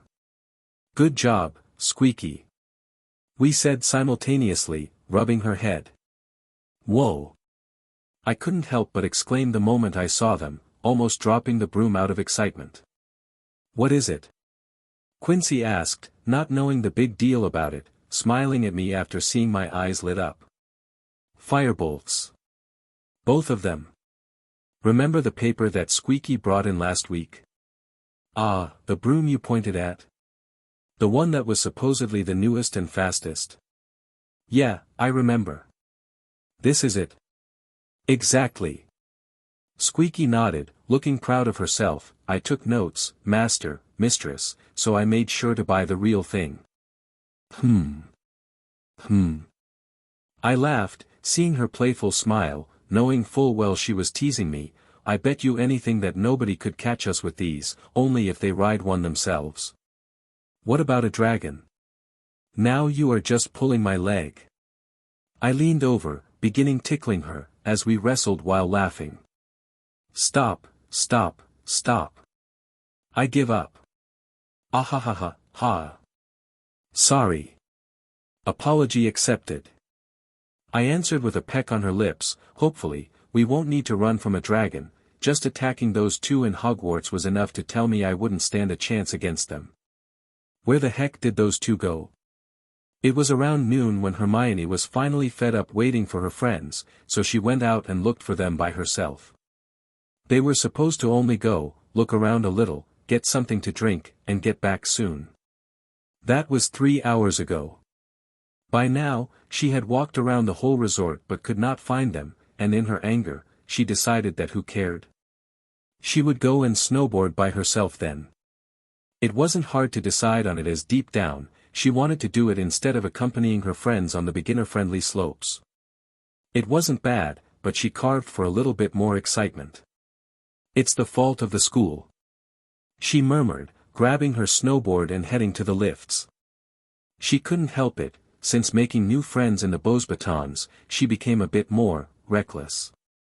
Of course, she is not someone who would break the rules, she wouldn't be able to do something like that. However, a few more exercises entered her life, including dueling classes and flying, following the steps of her mentor, Fleur. She was someone who she couldn't stand at first, but behind her proud exterior turned out she had a caring interior, helping her and many other English students integrate into the school.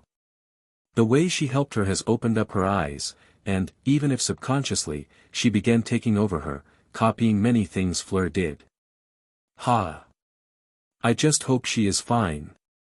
With a grunt, Hermione hopped off the lift, arriving at the top of the slope for more advanced skiers. She was somewhat worried about what had happened in the Triwizard Tournament, how there was no real news, but she was too young to have the chance to accompany them.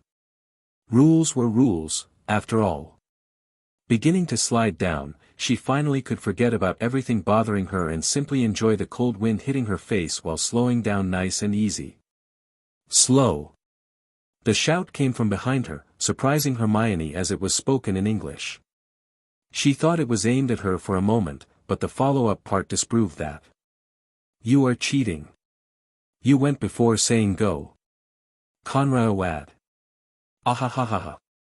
She couldn't see well as the two figures, standing on their own snowboards, whizzed by her like bolts of lightning. Careful! Idiots! She shouted after them, but they were already too far away to hear her. All the way down, she couldn't help but curse without truly cursing, complaining about the two and how they clearly don't even care about the written and unwritten rules and etiquettes. When she arrived at the bottom, she had already lost her mood to go again and instead decided to head back to their cabin. Maybe those two goofs returned by now. That's when she heard the English voices once again. Wanna have a rematch? For sure. This time, you won't be so lucky. Lucky? The girl laughed confidently. You cheated. It served you right. TSK, those muggles came out of nowhere. If not for my quick spell, I would have crashed right into them. Cheaters get what they deserve, fufufu. This time, I will count down. So it would be you who can start early. The boy teased, but his friend only giggled in answer. The moment Hermione heard the words "muggle" and "spell," her whole body shivered, standing in place before hurriedly trying to follow the voices. Wizards. They were wizards. There was no question about it. Only they would know the term muggle. The fact that they were speaking English made them even more interesting. And dangerous. She told herself, finally catching a glimpse of the two, boarding the lift again and heading up the slope. Who are they? No, that can't be. There was a precarious thought budding in her mind. The girl did call the boy Conrad. Wasn't that one of the names of the two fugitives everyone has been looking for? No, that can't be. That has to be a coincidence, for sure. What am I doing? She asked herself as she was already on the following lift, heading up to the top, watching them on the one ahead, blushing after seeing them clearly hugging and kissing. Don't you feel weird? I asked, looking around after we got off the lift, furrowing my brows. What, afraid of losing again? No. I just had the feeling we are being followed. Weird. You are not joking. The moment she saw that I was serious, she immediately believed me, looking around and stealthily producing her wand, waving it around. There is a response, there is a wand somewhere near us. Can you determine where? I whispered as we slowly walked forward, not wanting to look out of place, telling our stalker we knew. No. If I try, they could notice it. A stronger ping would make their wand react forcefully, and they could feel that. Let's go and slide down the slope but slowly. Keep using it. See if you can pinpoint the wizard or witch that is after us. I will crash at the halfway point. Let's see what our stalker does then. Are you sure it is a good idea? No, but it is better than letting them tail us. For now, we will try capturing the bastard and see what they know. Then we can decide what to do next. Let's go. Hermione had trouble following them after they got off the lift, but finally, she caught a glimpse of the two heading down the slope. With a hurry, she rushed after them, putting on her snowboard, afraid she would left behind, not even thinking about the possible dangers lurking to drag her into something she was not ready for. Chapter 108, Interrogation. Following the two down the slope was something Hermione did hurriedly, not wanting to be left behind by them, yet she was still far away, going a bit faster than usual to catch up. Somewhere along the middle, the duo deviated from the main route, which was extremely dangerous. She debated whether to follow them, but ultimately, she decided to break the rules of the resort. She caught up just in time so she could see the boy hit something under the snow and crash in a way that looked painful and dangerous, making Hermione forget her suspicion at that moment and hurry over, hearing his friend's cries. Conrad. So his name was Conrad, but that was irrelevant now. The boy wasn't moving, and the crash looked horrible even from afar. Let me help, first we dash, Hermione said, arriving, wanting to help check on Conrad's body. She was about to help him roll over just when everything before her vision went blank as she slumped forward, unconscious, Quincy standing behind her with a wand in hand. Ugh, I hit myself harder than I wanted. I moaned, sitting up in the snow, feeling the world spin around me. It did look bad, idiot. He, sorry. All good? I asked, looking at the young girl, who was probably the same age as us, lying before me in the snow. Yeah. At least, she is kind. She wanted to help. The order says they are helping the people. I shrugged, climbing up, patting myself clean, and snapping my fingers. Master. Squeaky appeared with a pop, looking at both of us before settling on the girl's body. Should Squeaky bring her away? Yes. Make sure she is all right. Take her wand and keep it away from her until we arrive. Yes, master. With another pop, she was gone, bringing the unconscious body away, and we headed back, hurrying down the slope, not stopping until we were back in our wooden cabin. What will we do with her? Quincy asked me while walking towards our home. For now, only question her, make her tell us who she is, what she is doing here, etc. After we are done, we can mind wipe her and be on our way. We were discovered, and we used magic. It is no longer safe for us here. I agree. When we are back, I will begin brewing a Veritaserum. Can you do that? Heh. She smiled at me confidently. We have the ingredients, and I learned the recipe from Salazar's books. I can make a vial very quickly. Its difficulty lies not in its making but in getting the ingredients harvested at the right time. She doesn't look much older than us, so I don't think I need a perfect brew, just something that loosens her tongue. I don't know what I would do without you. I chuckled, kissing her face as we neared our cabin. Luckily, the spell still held out just fine, and she was lying on our couch, unmoving. Quincy didn't wait, getting everything out and brewing faster than I had seen her do before. It was mesmerizing to watch, and only the slight movement of our hostage kept me from zoning out. What, where? Please move carefully. I said, making her eyes come into focus while she sat up, holding her head. Where am I? Who are you and? Ah. When she finally realized what I was holding, sitting opposite of her, she had gone stiff at once. You are the fugitives. Fugitives. Yes. I guess we are. What are you going to do? She gulped, looking over her shoulder, noticing Quincy brewing the potion on the kitchen counter. Nothing if you cooperate. We simply want to know who you are and what you are doing here. That's all. When we are done, you will be let go. Easy, isn't it? And why should I believe that? Because we will wipe your memory of our meeting. That's why. Look, miss.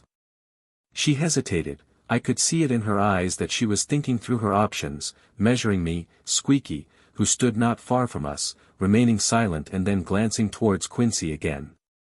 The fact that she wasn't angry that Squeaky was holding her wand told me she wasn't a pureblood. To us, well, to them, it would be blasphemous what I let my house elf do. I was even thinking of letting her free, but I would need to discuss it with Quincy. I would not think of fighting. We have more experience than you.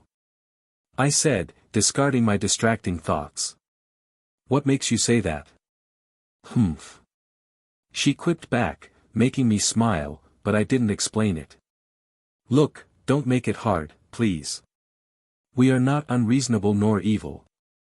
You are wanted by multiple countries. That says otherwise. Yes, and one of those countries is England. Quincy snorted before I could answer, her voice cold and annoyed. Tells a lot if he wants us dead, isn't it? To that, she didn't have an answer. After a few moments of continuous silence, she finally opened her mouth once again, Hermione Granger. Well met. My name is Conrad Anguine, and she is my wife, Quincy Anguine. Wife? She flinched, going red in the face. So don't get weird thoughts. Quincy added combatively, making her even more blushed and a bit furious. What's with girls nowadays? Like I would. Humph. Miss Granger, I'd like to know what you are doing here. Why have you been following us? Did Flammel or Dumbledore send you? Are you alone or with others? Nobody sent me. I heard you speaking English and utter the word muggle. I wanted to see who you were, and that's it. English wizards here could only mean refuges, spies, or Death Eaters. And what if we were Death Eaters? I asked with a soft laugh, turning her face red once again just after she finally calmed down. I see. We were too lax. It is our fault. I will ask again, though. Are you alone? Yes. You are lying. I nodded, watching her eyes throughout our conversation, and the moment I said it, she visibly flinched. Yeah, she was lying. Tell me everything you know about us, Miss Granger. Don't feel like talking anymore. I see. Then we will wait. For what? She asked, but it was now my turn to remain silent. We just sat there, looking at each other while I kept pointing the tip of my wand at her at all times. The only sound filling the room was Quincy and her spoon clunking against the cauldron's walls, stirring the potion.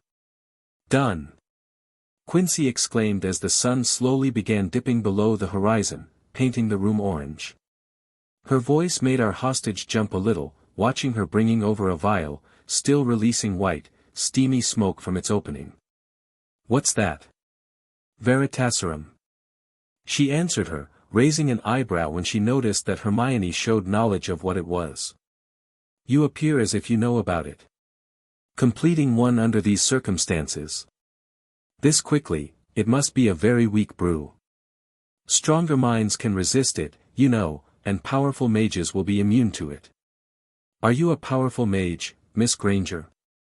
Quincy asked with a soft smile, feeling she was being challenged. "I am," she answered, trying to show she was more powerful than we initially thought her to be. "Good. Let me see it then." Quincy wasn't having it and made her freeze with a wave of her wand, pouring the potion down her throat and making her drink it forcefully. "Why you?"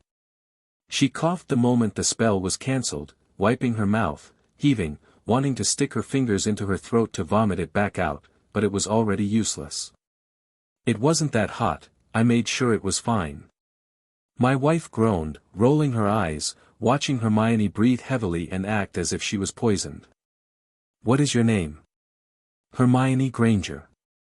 She answered, surprisingly cooperative this time, making herself surprised. "Hurry." Quincy whispered, the effects would be short, she was right. It was not a good brew. In the end, we repeated our questions once again, now learning she wasn't alone and that it was truly only a coincidence that we met. It was simply a result of our loud mouths and us speaking so openly, feeling we were safe here, amongst muggles. We screwed up. Big time. We will need to learn from this, I said, making my wife nod as we watched Hermione. "Yes. What now?" the girl asked, her eyes traveling to my wand. I could see the fear in her eyes, and I knew she was thinking I was about to kill her. "I told you, Miss Granger. We are not evil people. You will go back to your friends without any injuries. Please. I hope we won't meet ever again." "Why?" she asked subconsciously, making me smile at her with a pained look. "I don't want to kill innocents. Don't trust the Order, they are not as good as they paint themselves to be." She was opening her mouth to ask again, but I had already cast the spell, invading her memory to modify it. "Where were you?" shouted Bridget when Hermione returned to their log cabin. "The sun had already gone down an hour ago." "I know. I was waiting for you two all morning, you never got back." She frustratedly answered, "So I went ahead and enjoyed myself without you two, humph." "I told you." Elodie giggled from the living room. "Sorry, Hermione. We got lost, and we totally lost track of time. We won't do it tomorrow. Better be." She snorted, removing her coat and rubbing the snow from her hair. "Or I will once again spend all my day on the advanced courses, leaving you to figure it out by yourselves on the beginner ones." Hey, okay. It was our fault. Sorry." Bridget murmured, looking ashamed of it, following Hermione into the living room. "But we are not to be blamed for it." "Not fully." "Huh. Why? Was it the local pretty boys who invited you to some hot chocolate or something?" "Ahahaha." Elodie couldn't help but laugh hearing her say that. In school, there were a few boys who courted Hermione, but she shot down most of them. She was simply not interested in them at all. On the other hand, Bridget had already been through 3 relationships. Just this year. No. Look, we received an owl. Huh. Hermione exclaimed, going stiff, and she couldn't understand why her stomach contracted so hard after hearing the news. Exactly. It was from Fleur Delacour. Miss Delacour? Really? Yep. Bridget grinned, showing her the letter, turning towards Elodie. "I told you she would be stunned." She wasn't wrong. As Hermione read the letter, she was stunned to hear that Fleur was coming over and told them to wait for her. She just learned they would be here and has a mission for the trio. Something that they can help her with. She should be stoked for the opportunity, but, why does her stomach feel like a pin right now? Why is her heart racing in her chest? Why is she so afraid? Chapter 109, Facing Fleur, 1. It was late into the night, but we were sitting opposite each other, studying a huge map laid out on the floor of our cabin. We were trying to decide where to head next, but somehow, both of us felt lost. Around us, multiple ancient codexes littered the carpet as we searched for concealment charms and their counterspells. Nurmengard is in these mountain ranges. Somewhere. Quincy hummed, running her fingers over the Alps once again, making me sigh. Yes, it is, but we don't know where and none of our revealing spells worked. Of course, because it has to be protected from finding it by multiple charms. Maybe even by a Fidelius charm. Could be, but who would be the secret keeper? Nah, it doesn't matter. Even if we knew that, we couldn't find them. We need to outplay the charms. I don't think we could disillusion any of those types of spells. We don't have that power. I wouldn't worry. Squeaky interjected, bringing us hot chocolate, wearing an encouraging smile. Master and mistress are always smart. Good people will be lucky in their endeavors. Lucky. I chuckled, but then it hit me. Lucky, that's it. You are the best, Squeaky. Ah. Thank you, Master. Felix Felicis. Quincy exclaimed, catching on as I was rummaging in my bag of holding, disappearing into it right up to my shoulders. So many things were stored within it now that it was impossible to find one little vial. Accio Felix Felicis. I shouted, pointing my wand into its opening, and soon enough, it flew out right into my palm. I totally forgot about it. Now, this is what we need. How are you going to do it? Quincy asked, making me fall silent, pondering about what should come next.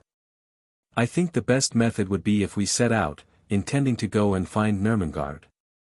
Then, while moving, I will drink it and let my luck do its thing. I hope it will work. She murmured, watching the potion in my hand.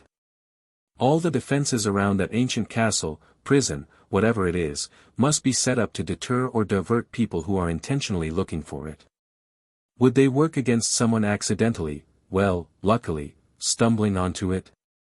Can they counter something like luck? We will know after we try it. And if it doesn't, we can still regroup and think about something else. That is also true. Now. Squeaky. I sighed, turning towards her.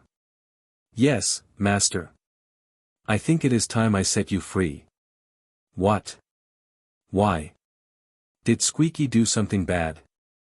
Was Squeaky a bad elf? She panicked, her large eyes swelling and filled with tears. No, no. You are the best house elf a wizard could ask for. It would be simply too dangerous and dash. No. Squeaky doesn't want to. No. I didn't know what to do with her now. She was wailing so loud now it was scary.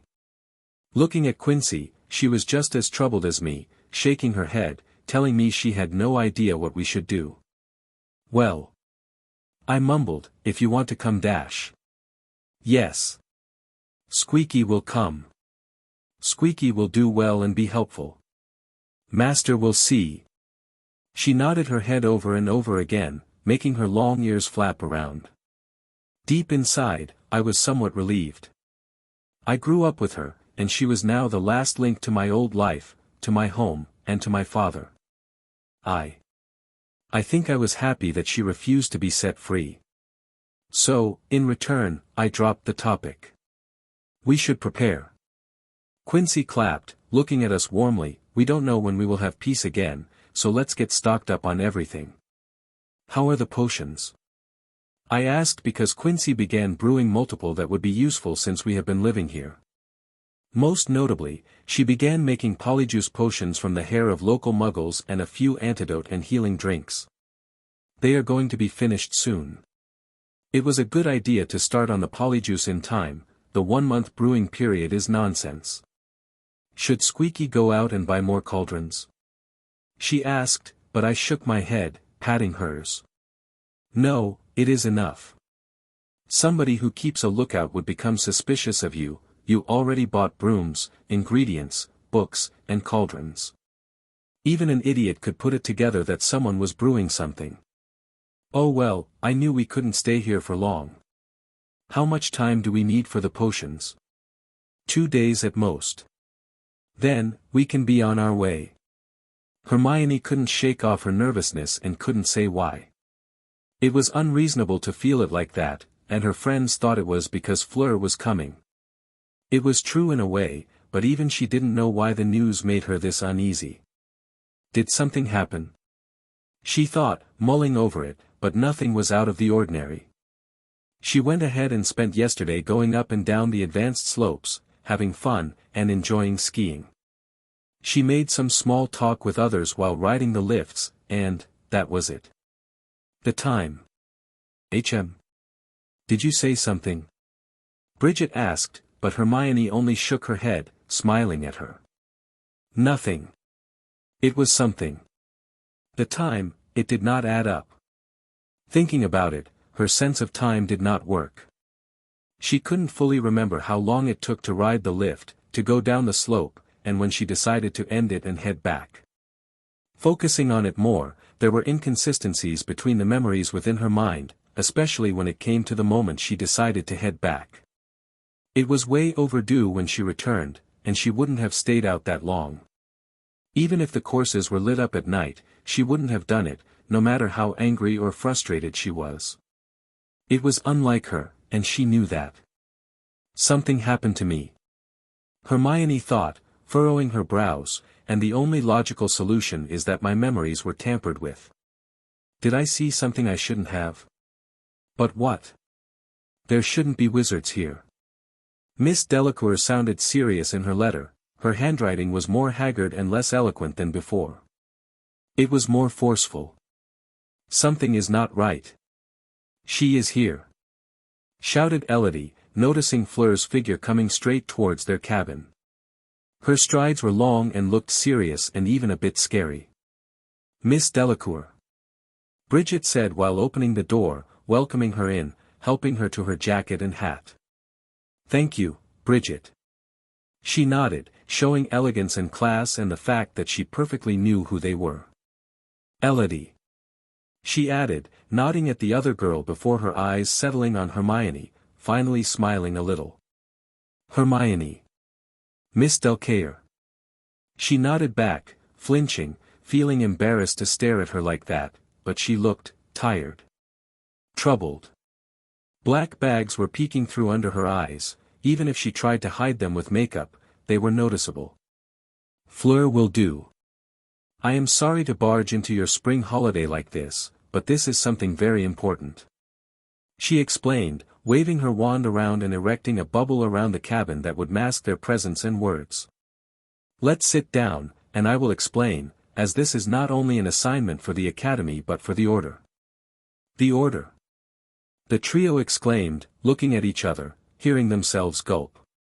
This meant it had to do something with what happened at the Triwizard Tournament. The news you all heard is accurate. There was an attack to bring down the Dark Lord, and we mostly succeeded. But... Hermione wanted to interrupt, but Fleur raised her hand. I know he returned. There is not much I can explain now as there are secrets I am not aware of myself either. This is to safeguard ourselves. What you need to know is that the mission itself was a success. What I have been working on since then is to capture 2 fugitive Death Eaters. Those kids in the newspaper? Bridget asked, finding it hard to believe. They were the same age as them, how dangerous could they be? They are dangerous. I am telling you. I faced the one named Conrad, and I can tell he is strong. She explained, not wanting to utter the words lost or losing at all. What I can tell you is that they are evil and must be captured before they kill again. What? The trio flinched, and Hermione became especially pale. Yes. They are killers. The boy, he killed Celine. Fleur let the girls process the information, and even if they didn't know her personally, the fact that one of their schoolmates died was a big shock to them.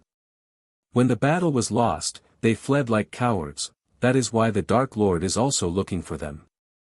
He does not take lightly to traitors, you see. We need to find them before something worse happens and lock them away forever.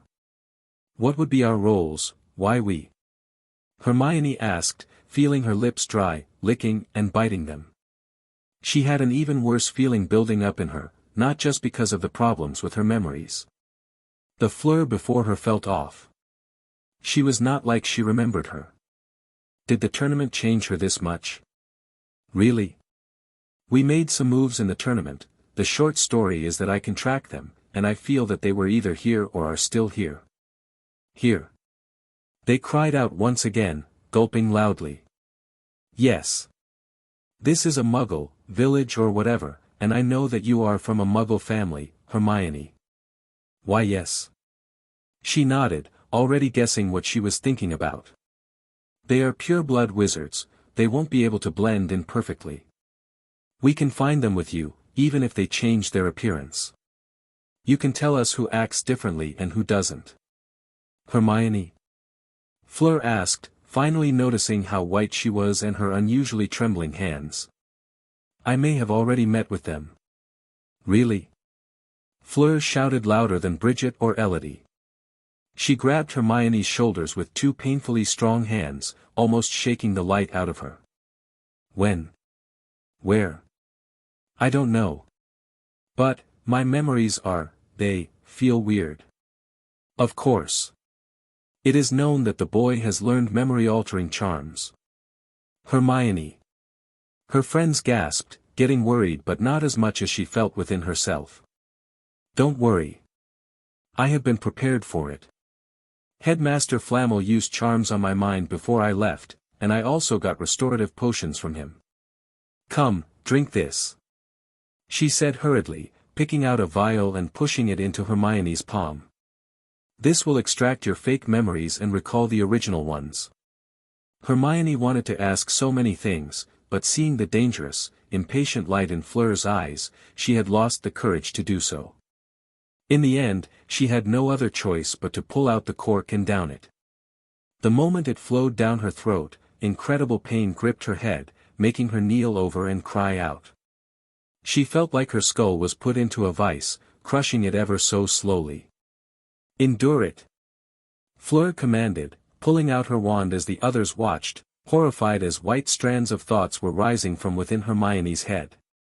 Fleur simply looked on and smilingly began collecting it with her wand.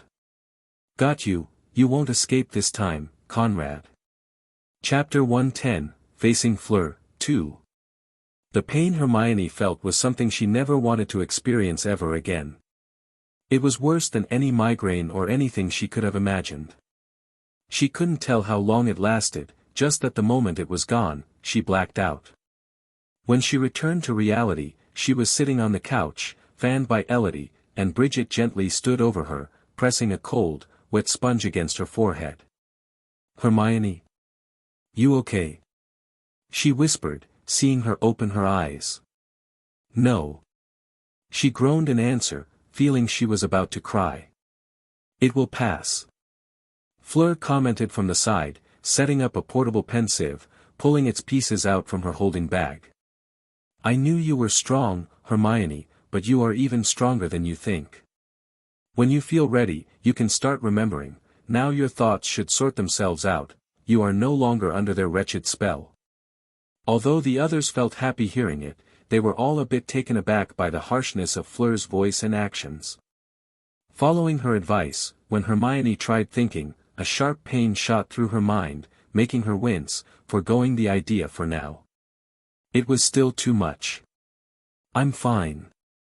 She whispered, smiling at her friends, taking over from Bridget to hold the ice pack to her head. Glancing at Fleur, she was already immersed in her memories, examining them without waiting. It was then Hermione realized how anxious and impatient Fleur was. Looking at her trembling figure, this Fleur Delacour was not the elegant and dependable student she looked up to. This woman was not the same one she remembered.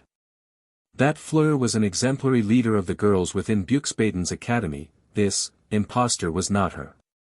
"Good, they are here," Fleur exclaimed, raising her head, her eyes glinting in a savage light. "You did meet them, Hermione, they don't even disguise themselves." "Ha, the audacity. The only problem is that you were knocked out and don't remember where their cabin was. You also missed a lot when they brought you out, you were probably, once again, sent to sleep. How many cabins are here?" 20. "I think." Elodie answered. As for Hermione, even recalling the number made her head feel it would split. Thinking itself was hurting her. "We need to be careful," Fleur continued, walking up and down before them, her arms crossed and her fingers constantly tapping. "If they realize we are onto them, they can slip away. We will strike them hard when they are not expecting it. I bet they think they are safe, this is our best chance. How are we going to find them? Go knocking at the doors?" Bridget asked jokingly, but the stare she received from Fleur made her drop the smile and feel threatened. "Don't sabotage me. This is a severe situation, and you are a liability if you are not being serious." Two boys already thought it was just a game and died. Hearing that it wasn't just Celine who perished further shocked the girls, but Fleur continued, not giving them time to process it. "I came prepared." With that, she brought out another bag from her holding bag, surprising the girls. "What is that?" Lodi murmured, and Hermione answered, which she also always managed to do back in school. "A knapsack." "A what?" they asked while Fleur nodded in appreciation. "It is an enchanted bag," Hermione continued, fighting back her headache, "that can hold multiple animals. There is a magical space created within where the animals can live while being transported from one place to another. It is usually used to transport magical beasts without the notice of muggles, but stronger creatures, like dragons, must be heavily sedated or subdued to be put into it. Even then, they can break out, so no, dragons and the like are transported in a different way." Fleur smiled, slightly correcting her, "And no, I am not planning on putting the fugitives into it. A mage can easily break out, tearing it apart.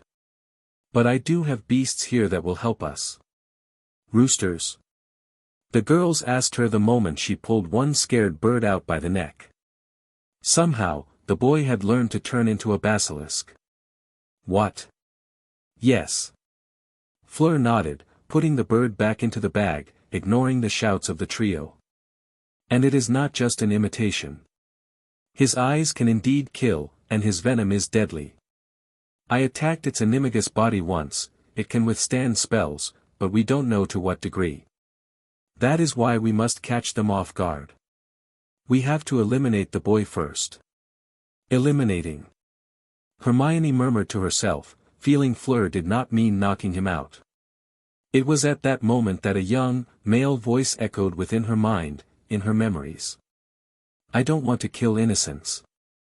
Don't trust the Order, they are not as good as they paint themselves to be. His girlfriend is also tricky, so be on the lookout.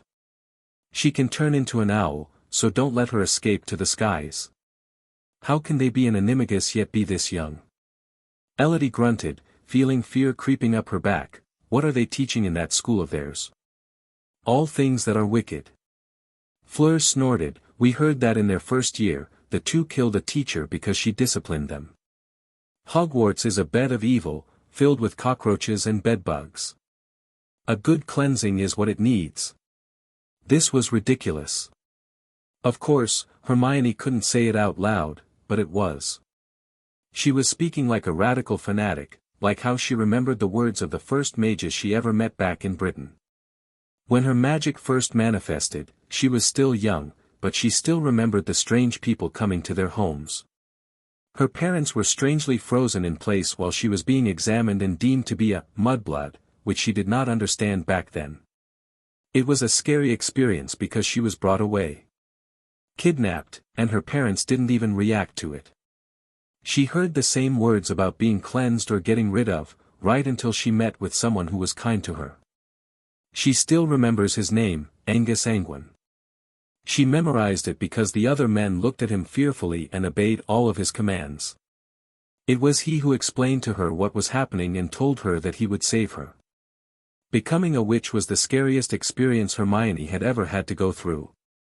Realizing that there was a holy hidden word, one where she was an unwanted person because her parents were magicless, was not something that she could understand back then.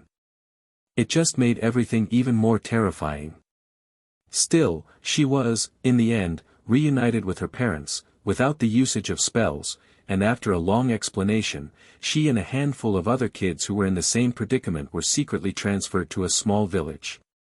They didn't stay there for long, only for around a week, getting supplies, their first wands, and whatnot, before they were put on the move again, using ancient magic, transporting them straight to France under the mask of a thunderstorm. It was after she attended Beauxbatons that she finally learned that it was a version of a port key they used back then to escape from Britain. The magical knowledge housed in that beautiful chateau of a school was awe-inspiring. Even after everything she had to go through, the world of magic was her new passion. Finishing her first year, she had nowhere to go, so she remained there throughout the summer, spending most of her time in the library. Its effect was visible the moment their second year came, as Hermione became the top student of her year, heads above the rest. Some even considered accelerating her and making her skip a year or two, but she refused. She didn't want to finish school early, she wanted to stay there as long as possible. Hermione? Bridget asked, seeing her distant gaze, jolting Hermione's body with her words. Sorry, my head is not straightened out yet. You all three just focus on the girl. Fleur expressed, dressed and ready, waiting for them as she wanted to go and find her marks. Looking at her, she held a weird, anteater-like creature in her hands that was constantly sticking out its purple tongue, licking the air. A sniffler? Hermione whispered, standing up, realizing it was brought here to find Fleur's enemies as the beast was hypersensitive towards magic. It would seek it out and be near mages, constantly feeding off the residue of magic surrounding them. Yes. Fleur smiled with confidence, this one is already fed up with my magic, so it will want some new snacks. We will let it find our fugitives. Your job will be to fight and capture the girl, leave the boy to me. I was pretty tired as we stayed up all night and barely slept throughout the next day. Quincy was finishing up the potions, bottling those that were ready. To not be in the way, I checked our supplies, organized our bottomless bags as much as possible, and prepared to leave soon. We will sleep like a log tonight. I joked while Squeaky served us dinner an hour later. For sure. Quincy agreed with a yawn, just smelling the food makes me sleepy. I was about to reply when I felt something that eluded me for months now. That tingling sensation shot up my spine like a needle, signaling the approach of imminent danger. In turn, it sent all my senses into overdrive, slowing time for my brain and making it process everything that was happening around me. I already knew this meant that Herpo wasn't sleeping, he was simply ignoring me, until now. When I was in genuine danger. I wanted to shout, stand up, and cover Quincy, but my body was already in motion, raising my wand to cast a spell. As to what spell? I didn't even know myself. It sounded like a train derailing next to us, crashing through our cabin, but it wasn't that. It was snow. It was like an avalanche coming through the roof, burying us instantly. Somehow, I knew that it wasn't an avalanche. It was a spell. I could sense the magic in the air and the way the snow lifted out, forming something that of a fist and smashing back down, it was enough to tell me we were being attacked. Hermione, Bridget, and Elodie stood frozen in place, their wands slightly trembling in their hands as they watched a 10-meter-tall troll-like golem made out of pure snow pummeling the log cabin, smashing it into smithereens. This was wild, destructive, and deadly. Yet Fleur stood still, controlling it with her wand, sending in attack after attack. The ambush was a success, but if anything, Hermione was doubting they even survived it. This was way too brutal. Was this still the Fleur Delacour she looked up to? She barely recognized the young woman and those cold eyes that watched on without blinking. When the golem stopped attacking, Fleur dispelled it, letting the snow fall to the wayside. What remained behind were the ruins of a home and 3 bodies lying there. I felt my head pounding as something was desiring to take control over me. I could hear Herpo's voice telling me the same thing repeatedly. Change. Change already. Change, boy. Change. I managed to protect myself, somewhat. The shield charm I raised resisted, but I still felt horrible. Worse, looking up, I recognized Quincy, lying there face down in the snow. Squeaky wasn't moving either, and I could see a tinge of red around her body. I heard muffled voices speaking in French, and I didn't need to focus to pick out Fleur's voice. Change. Or you die. Leave, none alive. I grunted, pushing myself up, shaking off the snow as I felt my body swell, ripping my clothes apart. Superb. Echoed a loud hiss, sending shivers through the 4 Bosbaden students as an enormous snake rose up from the cold snow before them, its scales glittering in an unusual, dark purple color, filled with the power of the dark arts. Chapter 111, Facing Fleur, 3. Something was very wrong, very, very wrong. Hermione couldn't help but stand still, trembling, watching as the body of the boy began transforming. She wanted to shout that something was off, but the fear blocked every order from her brain to reach their destination. This was not an animagi transformation. They didn't destroy the clothes nor morph the body. None that she knew about looked so painful to go through. This was something else and dark, she could feel it. It was as if another presence was emerging from his body, taking over the original flesh. Maybe even Fleur could sense it, as she had just stood there, watching until the dark, giant snake manifested before their eyes. It was such a long time since I had a body. It hissed, but of course, none of the girls could understand what Herpo was saying. Temporary freedom, MHM. Distant memories are relived in a flash of a dream. Poetic. Be happy, my little descendant, that I am no longer the same as before, ahahaha. Don't look into its eyes. Fleur cried out as everyone panicked, trying to avert their eyes, but Hermione just couldn't. She already glanced into the basilisk's glowing, yellow eyes before she could move her head. I'm dead. She whispered, wanting to cry, expecting pain or just darkness enveloping her, but nothing happened. As I said, Herpo hissed to himself, everyone should consider themselves lucky. Do you think someone like me can't control a basilisk's powers? I created them. With another laugh, he flung his snake tail at them, blasting snow into the air, aiming to bury them under it. Bridget was fast and managed to cast a shield charm, stepping before Hermione, while Elodie pulled her to the ground, afraid she was turned into stone. Luckily, she wasn't, she was simply numbed by fear. Die, Conrad Anguine. Fleur roared, raising a platform from snow and ice, standing on it, holding a bag in her hand, throwing out not one but a dozen roosters. Anguine. Hermione flinched as that name finally broke the spell on her, replacing fear with confusion and astonishment. You are a stupid girl. Roosters may kill a basilisk, but I am not a basilisk. Does an animagus who took up the form of a dog really become a dog? Your understanding is weak and flawed. Herpo lectured her, standing still, letting his tail sweep the ground behind him while the roosters began crying in fear, realizing where they were. It didn't take long for Fleur to realize the snake wasn't dying, although its face did morph a little, displaying his displeasure. TSK, it still hurts and interferes with the transformation. He groaned, feeling that his body, meaning Conrad's body, wanted to turn back into a human, which would be really perilous right now. Attack. Idiots, attack him. Now. Fleur screamed loudly, realizing something was wrong, and she herself used an explosion spell, aiming at the ancient wizard. Finally, the rest of the girls also woke from their stupor, summoning spells, bombarding the giant snake's body, hearing it grunt and hiss, and seeing some of his scales fly off, revealing bleeding injuries underneath. "He doesn't move, doesn't dodge," Hermione whispered, lowering her wand and looking behind the snake, realizing why. It was shielding the unconscious elf and girl in the snow. It wasn't moving because then their spells would have hit them.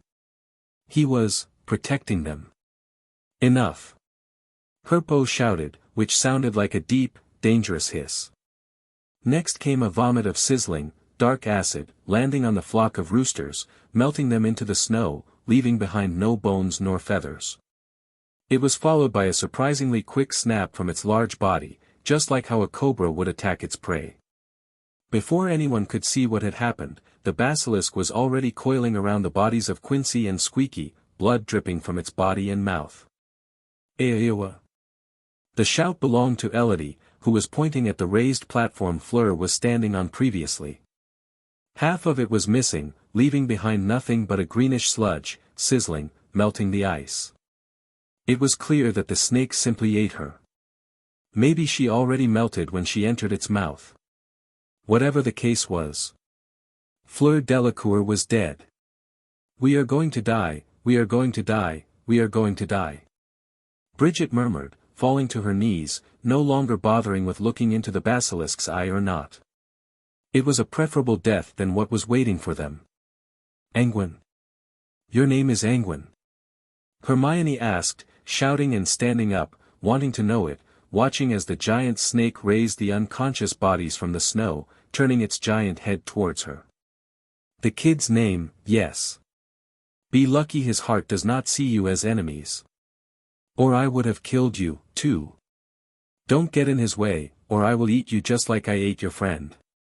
Even if I can't cast spells, I am the father of the king of snakes. Nobody can control them as I do." With that, he gathered the power in his blood, using Conrad as a conduit, evoking something similar to how the elves were using magic, and with a pop, they teleported away. What was it saying?" Elodie asked, trembling and crying, falling to her knees, not even knowing she peed herself. "I don't know." Hermione answered, swaying, barely able to put things together before she finally fainted. "When I came to be, I was lying in a cave. It was cold and dark, and I could hear the wind howling outside. My body was freezing and hurting, and burning. When I looked down, I realized where the burning sensation came from. It was the hot blood flowing from my wounds. Quick, or you will die. Cast a spell to isolate the cave and ignite a fire." "Herpo," I mumbled, hearing his voice inside my head ever so faintly. Although I had many questions, it was no time to ask them. I did as asked, and soon, a fire was blazing, lighting up the cave we were in. "Quincy!"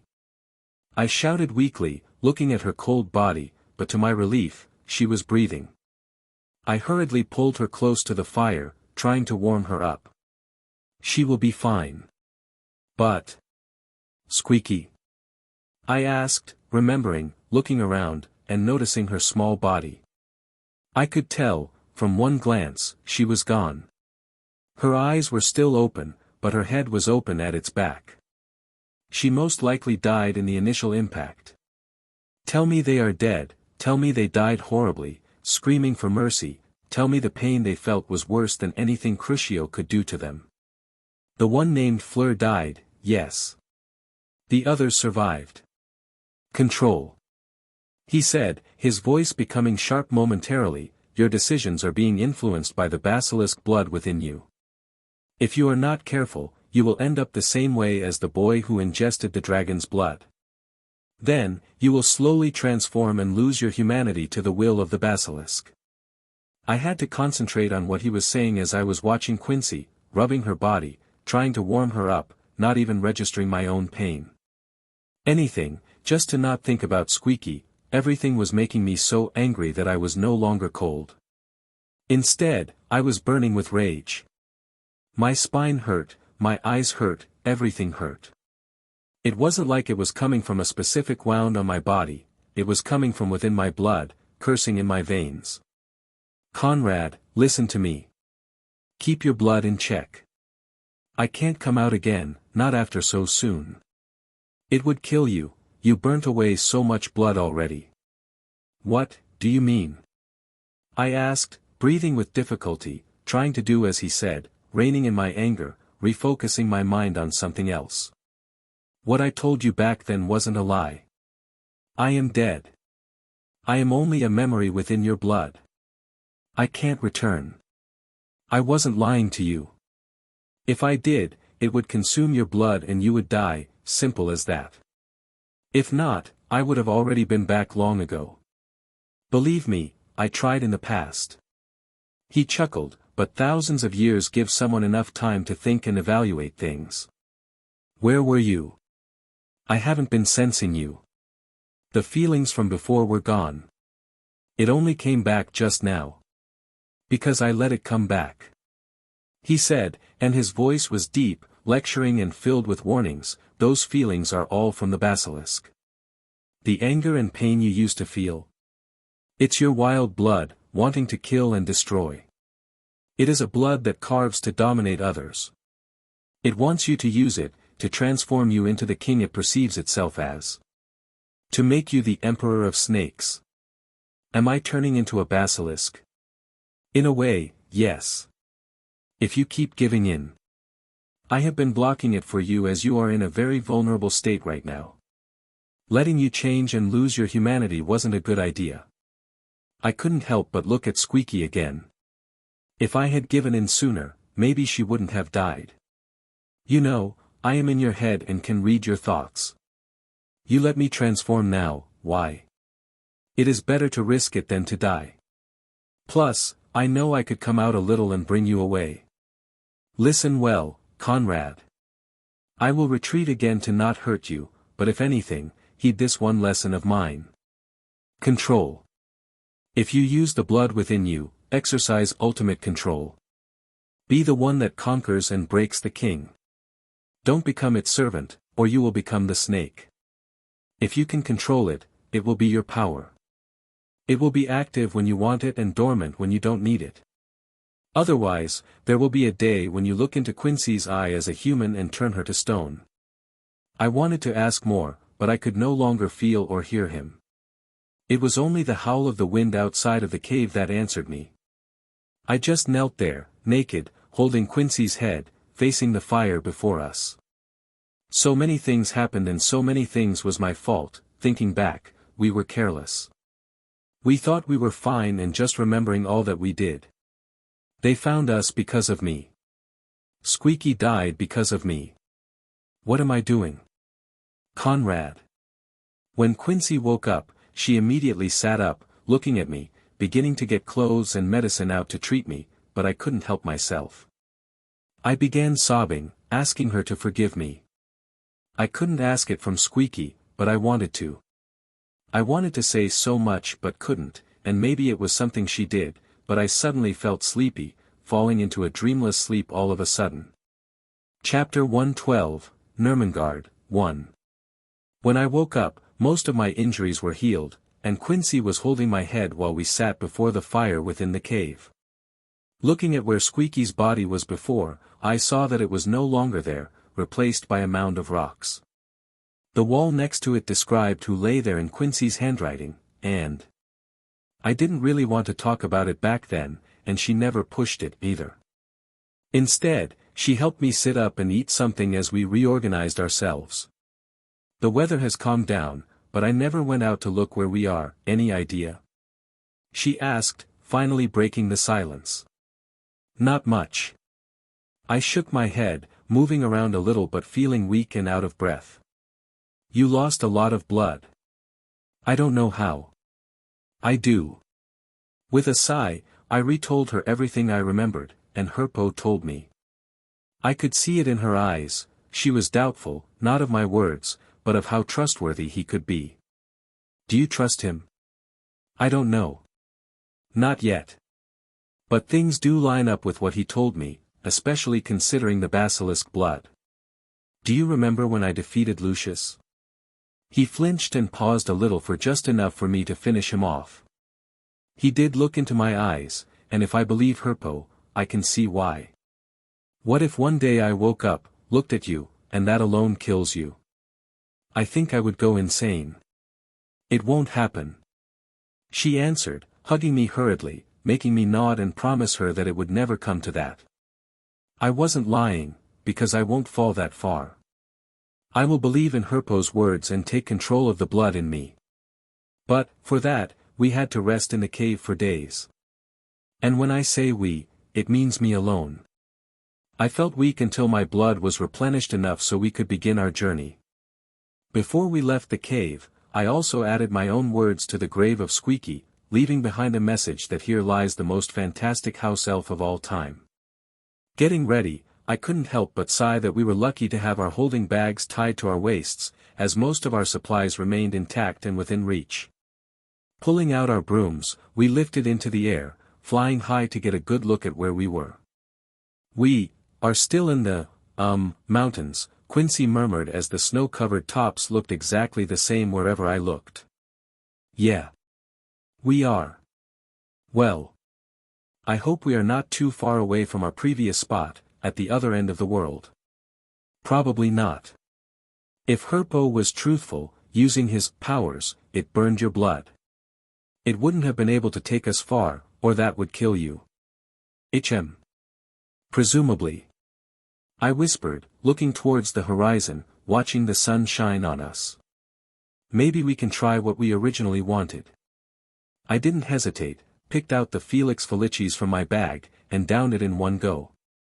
At first, I felt nothing, unsure if it was working or not. Here, try this.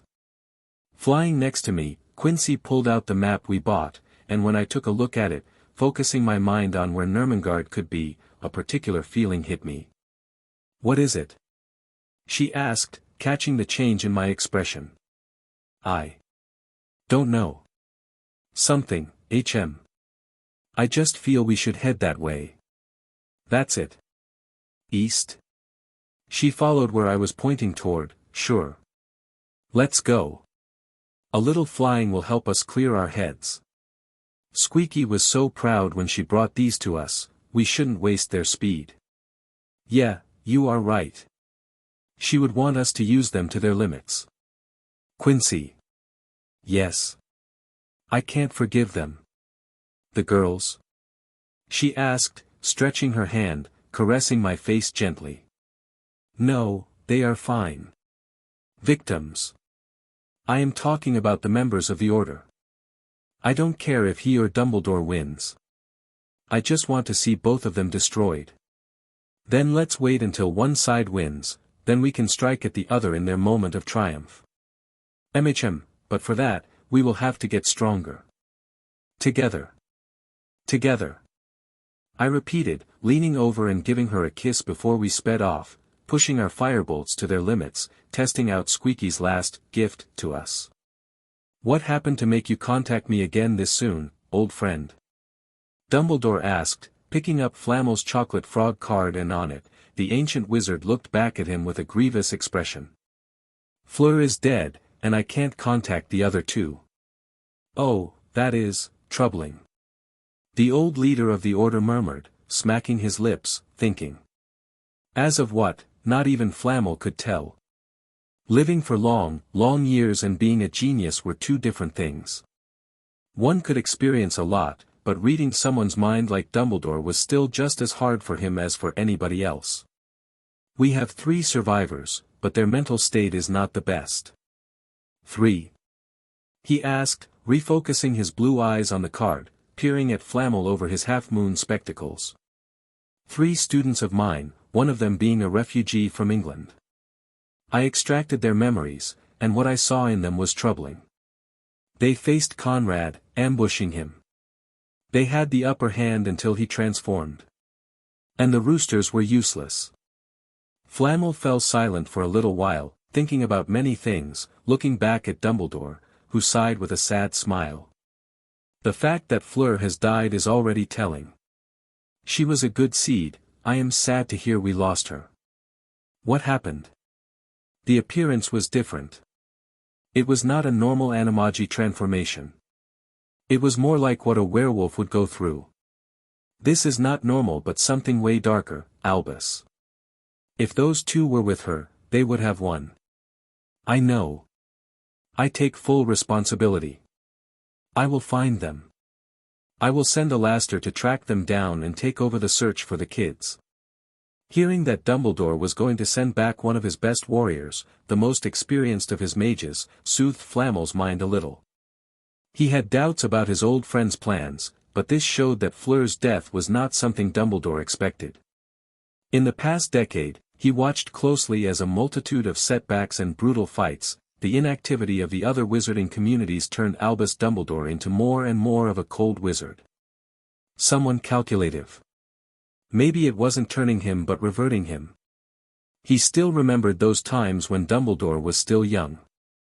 When he had someone he was very close with, and how that someone became close to destroying everything the wizarding world stood for. This Dumbledore reminded him of the young, 18-year-old version of that genius but dangerous wizard from a century ago. Alastair will first go to you for any information you can spare, and then he will find the two and be on the lookout for the kids. I will assist them.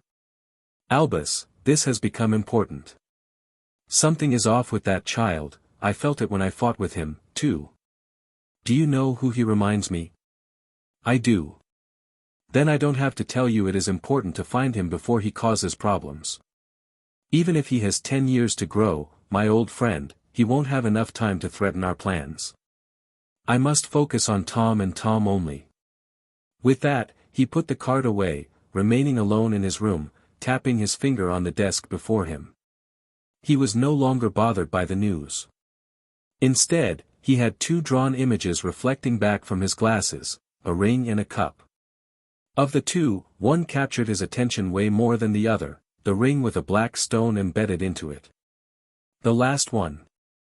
He whispered, smiling behind his long, white beard while caressing his wand, his blue eyes turning towards the top drawer, knowing which cape was hidden inside of it. Conrad. Here.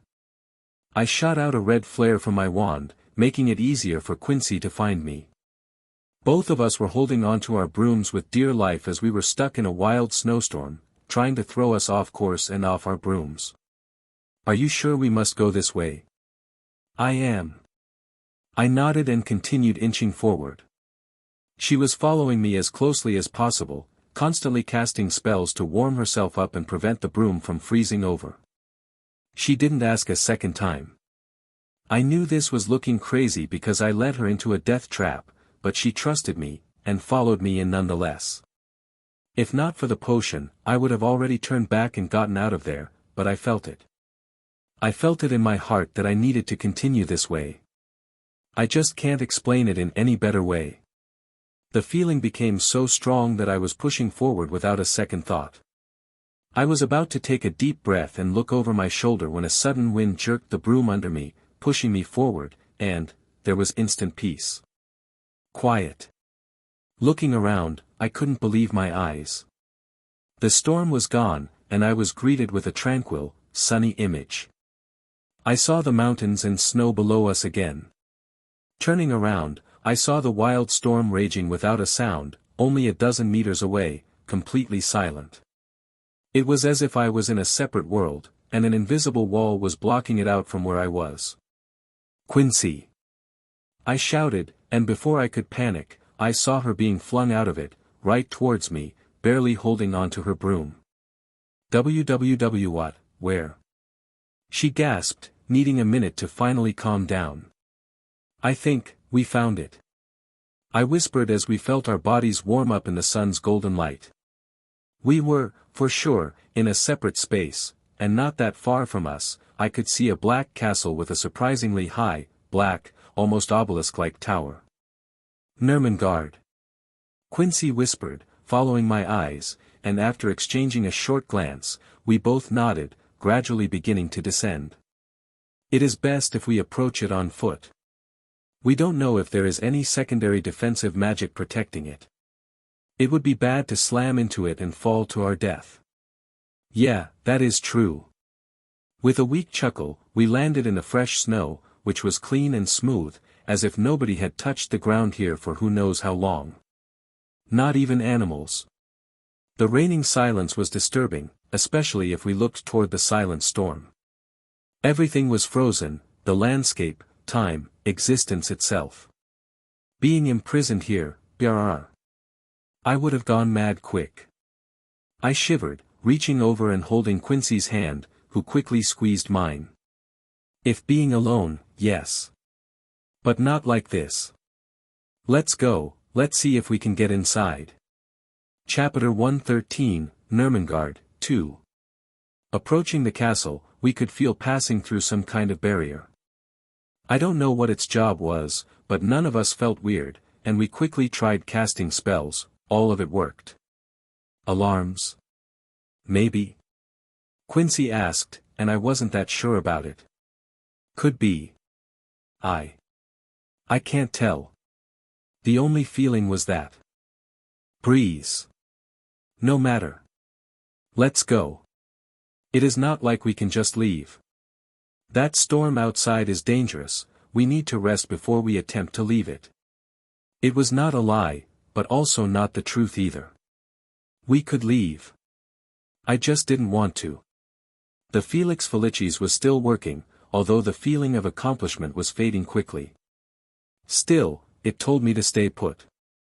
I didn't feel threatened. The outer walls were tall. Built from some kind of black rock that I couldn't recognize. Its front gate was massive, made out of metal with a straightforward decoration.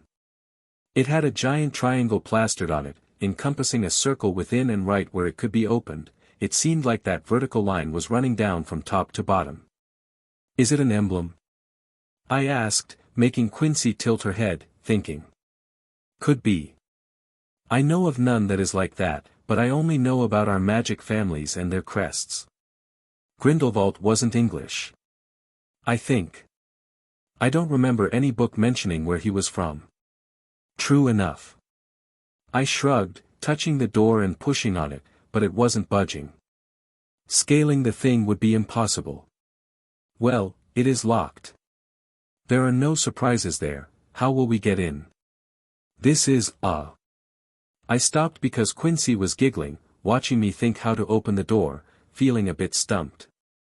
What? I asked, getting embarrassed. You are tired. She skipped over, giving me a peck on my face before mounting her broom. Oh, no comment. I grumbled while I looked away, wanting to bury myself in the snow.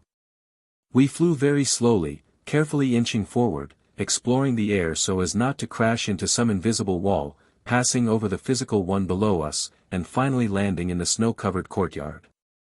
There were ancient statues and a once maybe green garden, now frozen in ice and time, surrounded by a black castle. No, by a fortress. Watching the small, slit-like windows, this was more like the latter. It wasn't nearly as welcoming as Hogwarts. The tower is giving me the creeps. I agree, I added with a hum, holding her hand as we walked towards the front gate, turning our heads up, watching the tall, black spire. It is ominous. But I do want to scale it, the view from the top must be something else. Maybe we can use it as our room for the time being. If there is a room, that is. Like back in school. That would be nice. Maybe it was the works of the last drops of luck in my body, but when I pushed on the front doors, it opened with a deep, low moan, letting us in. Ugh. This, blah. I had to agree with Quincy, as the wind created a real dust storm as if we had introduced air to a vacuum.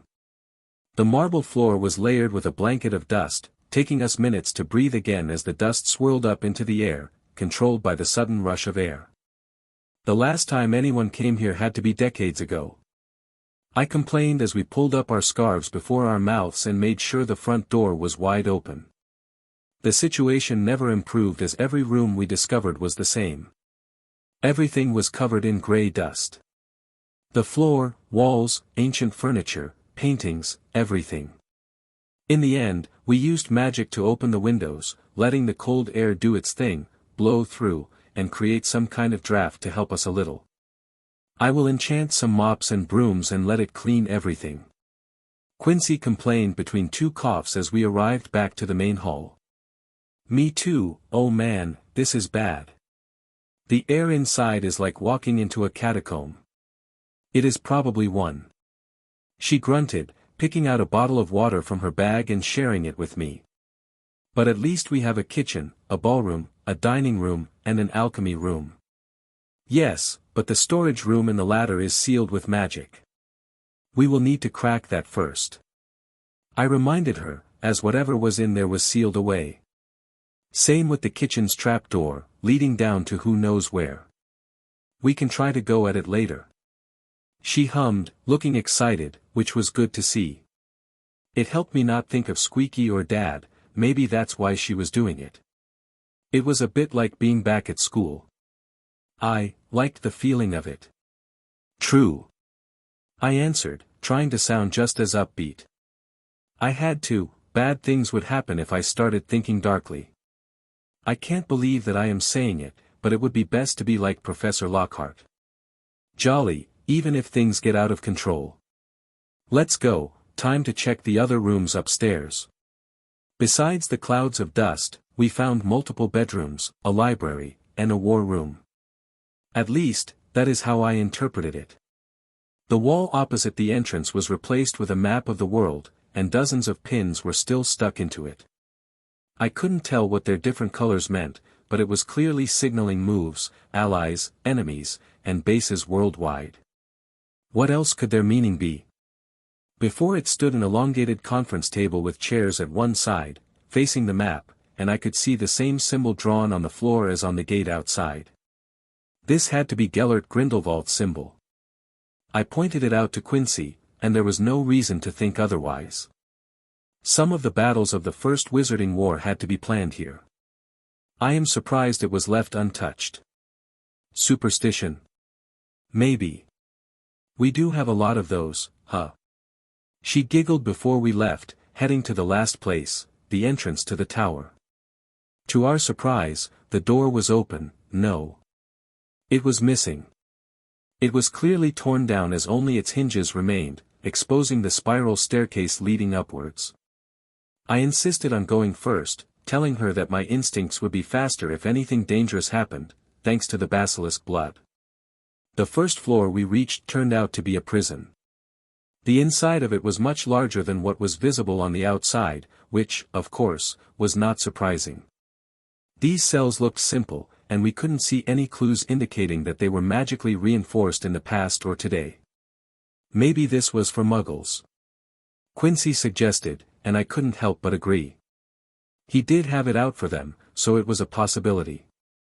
The second floor, once again, was a prison. Now, this was smaller, and the cells were all busted open, their bars bent out of shape as if there was a breakout, which was probably true. We even found some weird fur or hair left behind and came to the conclusion that this was to imprison magical beings. Maybe even centaurs. Werewolves. Who knows? Another prison. I shrugged after we climbed another level. It was the same as before, with the same busted cells, some clearly opened by destructive magic, leaving marks on the stone floor and walls. Well, we won't settle at the top floor then, huh? Nope. But if you want to roleplay as inmates, I'm in. Should I be the bad guard? I joked with her, making her blush and kick my shin. Oh I take it as a no, then. She was about to say something when we heard a clang. It was like a clock reaching its hour mark, but then it began ticking louder. No. Those were footsteps. Above? Below? We couldn't tell as it was echoing throughout the castle. We looked at each other, trying not to move, and crouched, waiting. Soon, the clanking became louder, and it didn't take long to watch as a slightly rusted, copper figure walked up the stairs, holding a tray. An automaton? Quincy whispered, watching the genderless figure go on its way with a bowl of congee, heading up the stairs, ignoring us. Where did it come from? Beats me. Probably left here, and it keeps operating, following the spell engraved into it. Huh. I never saw one functioning. I thought they were old-fashioned. Outdated. I murmured, watching it disappear. I think I read somewhere that many automatons also protect Hogwarts. You know, the statues and the many suits of armor. She said quickly and with great excitement. Well, they did not act when the Order attacked, so they are pretty useless. They need activation, anyway, let's see where it goes. I didn't argue because I was just as curious, so we went after it, following it from a safe distance. It straight skipped the following levels, which were, once again, prison cells. They became more decorated than the others the higher we went. It's going to the top. She whispered, and sure enough, there was the last floor. The automaton walked up, disappearing, and we waited on the stairs for now. We heard a clang, rattling and shuffling around before the steps resumed once again. The automaton didn't take long to walk by us, heading back down without bothering with our presence. Skeleton or not? I asked, making Quincy roll her eyes. Not. I don't want to find a dead body. She moaned, standing up and walking forth. I quickly followed her just for both of us to freeze and look at the one and only cell on the top floor. It was spacious, yes, but it was unadorned. It had nothing but a bed, a hole as a toilet, and that was it. Worse, thanks to that hole, it was cold up here. Very cold. There was only one window, higher up, giving a look at the sky but at nothing else, only the black walls remained to gaze at. That was not what was surprising. No. An emaciated figure was sitting on the bed, holding the tray the automaton had brought up and calmly eating the congee. His messy, long, grayed-out hair almost reached his ankles, while his beard was just as long, touching his knees, I guess. His skin was sticking to his bones, and he wore nothing but the remains of a once elegant robe, now faded and dirty. Yet when his piercing, sky-blue eyes looked at us, it was just as vivid as any living person's. Visitors. He spoke, and his voice was hard to listen to. It was as if his voice cords hadn't worked for decades, trying very hard to remember what it was to produce sound, words. How quaint. And with that, he refocused his attention on his lunch, not looking at us. We couldn't decide what to do. We did not expect to find a prisoner, at least not one that was still alive and being fed by an automaton. He wasn't that surprised or just didn't show it. Who the hell was he? No. We said at the same time, looking at each other, knowing full well what the other was thinking about. While debating without words, the man finished his lunch, put the bowl down, wiped his mouth with the end of his beard, and finally stood up, barefooted. His nails were gross and long, but I could understand why. This is not exactly a health resort. I had no visitors in my prison for more than 40, no, this is the 50th year, yes. My last visitor came here 50 years ago. A jubilee of sorts, how interesting.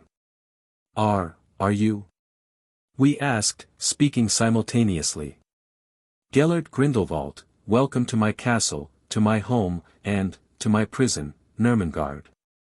Chapter 114, Left to Rot. Are you going to stand there just like that? We didn't really know what to answer him with.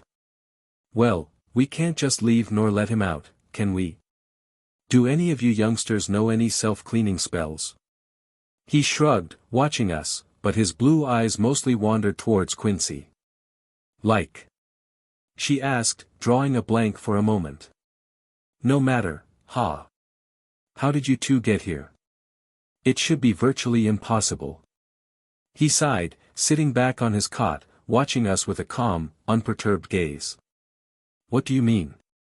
I asked, furrowing my brows as, not counting the storm, we got here pretty easily.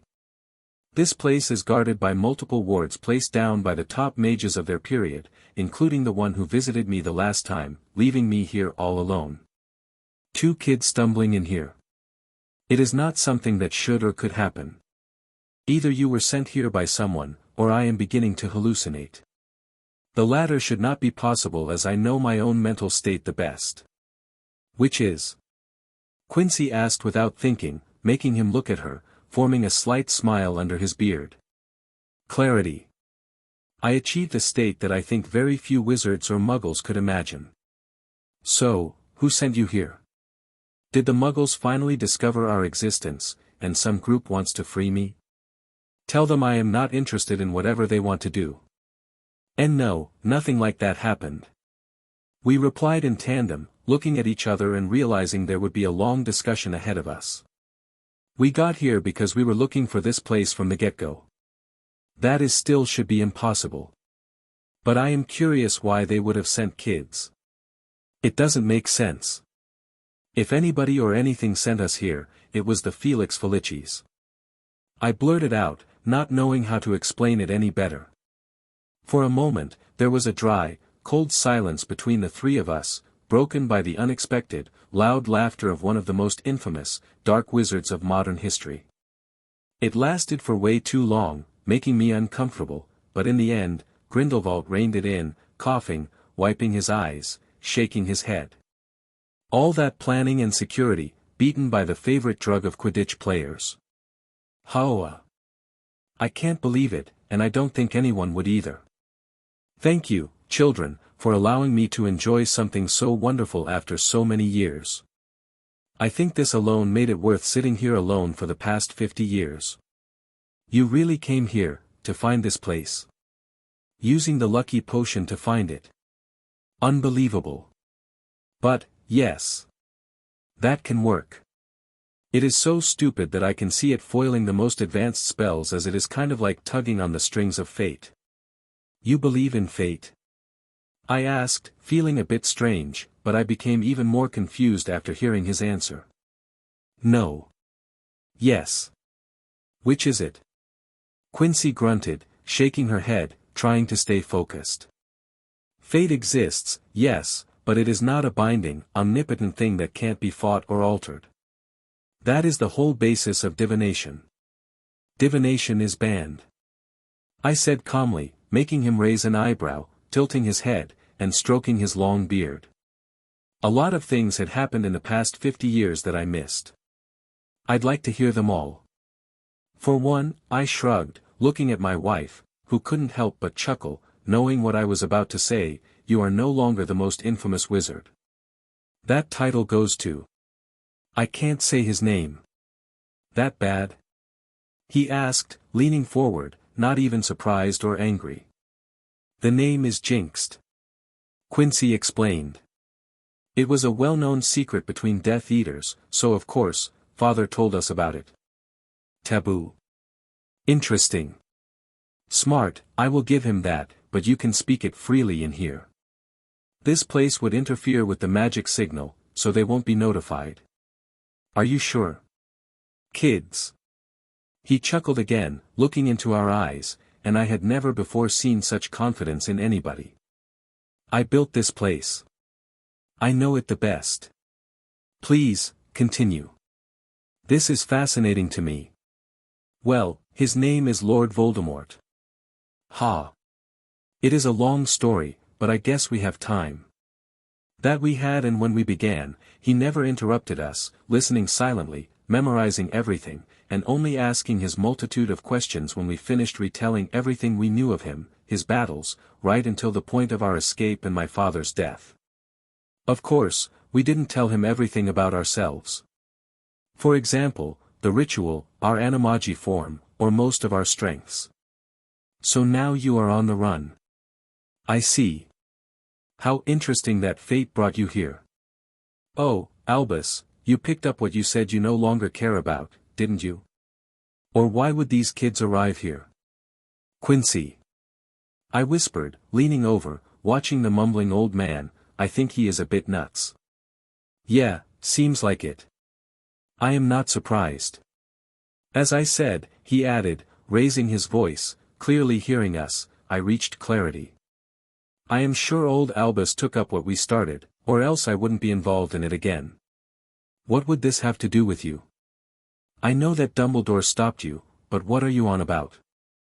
I asked, rubbing my head, trying to figure it out without success. He was speaking as if he knew the old bastard well enough. Defeated me? He repeated, munching on the words. I was afraid he would become angry, but no, he simply nodded, smiling. Yes. Yes, he did. He was stronger than me, even if I had the Elder Wand supporting me. He was better, and the wand felt it, too, abandoning me. That little toy is fickle like a woman. Humph.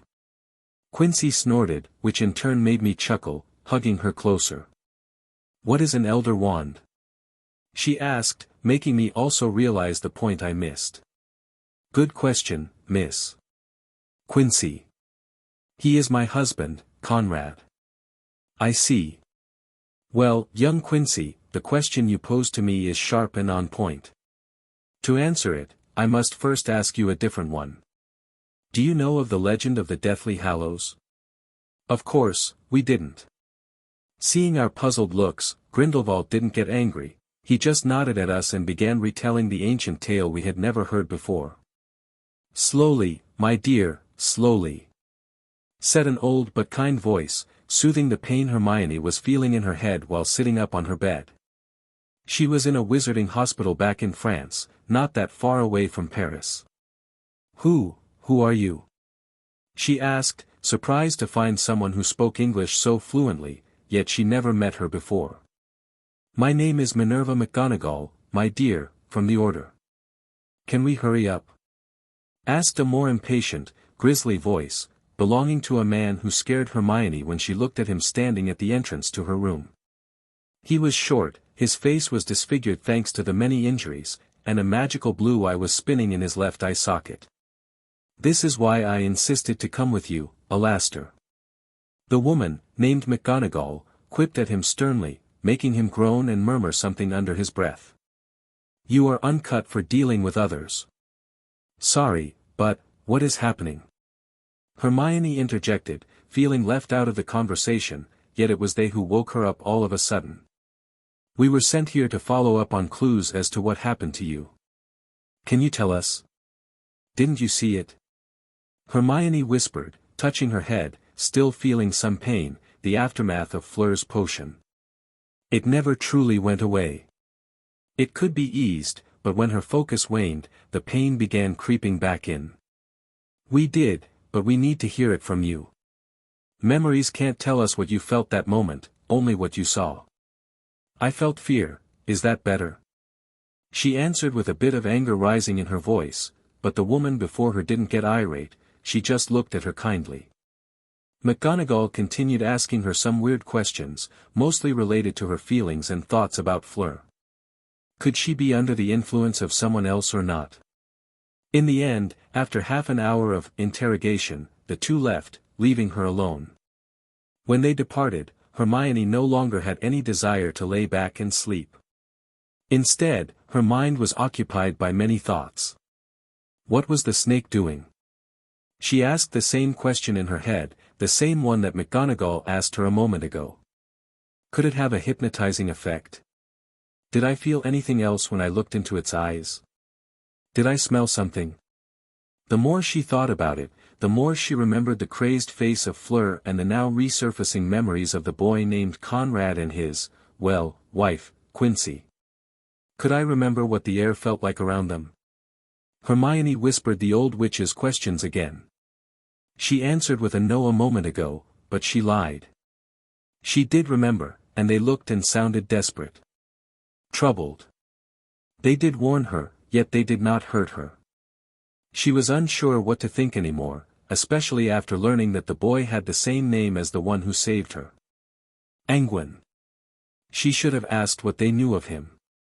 With that thought, Hermione ignored the pain in her head, jumping out of the hospital bed, rushing out, and catching up to them just right when they were about to disappear in the staircase leading down to the lobby. Who was Anguine? She asked, out of breath, making Moody raise an eyebrow while McGonagall hurried back up, straightening Hermione's posture and fixing her loosened robes. He was a hero who fought against the Dark Lord and perished, yet many wizards and witches, just like you, were saved by him.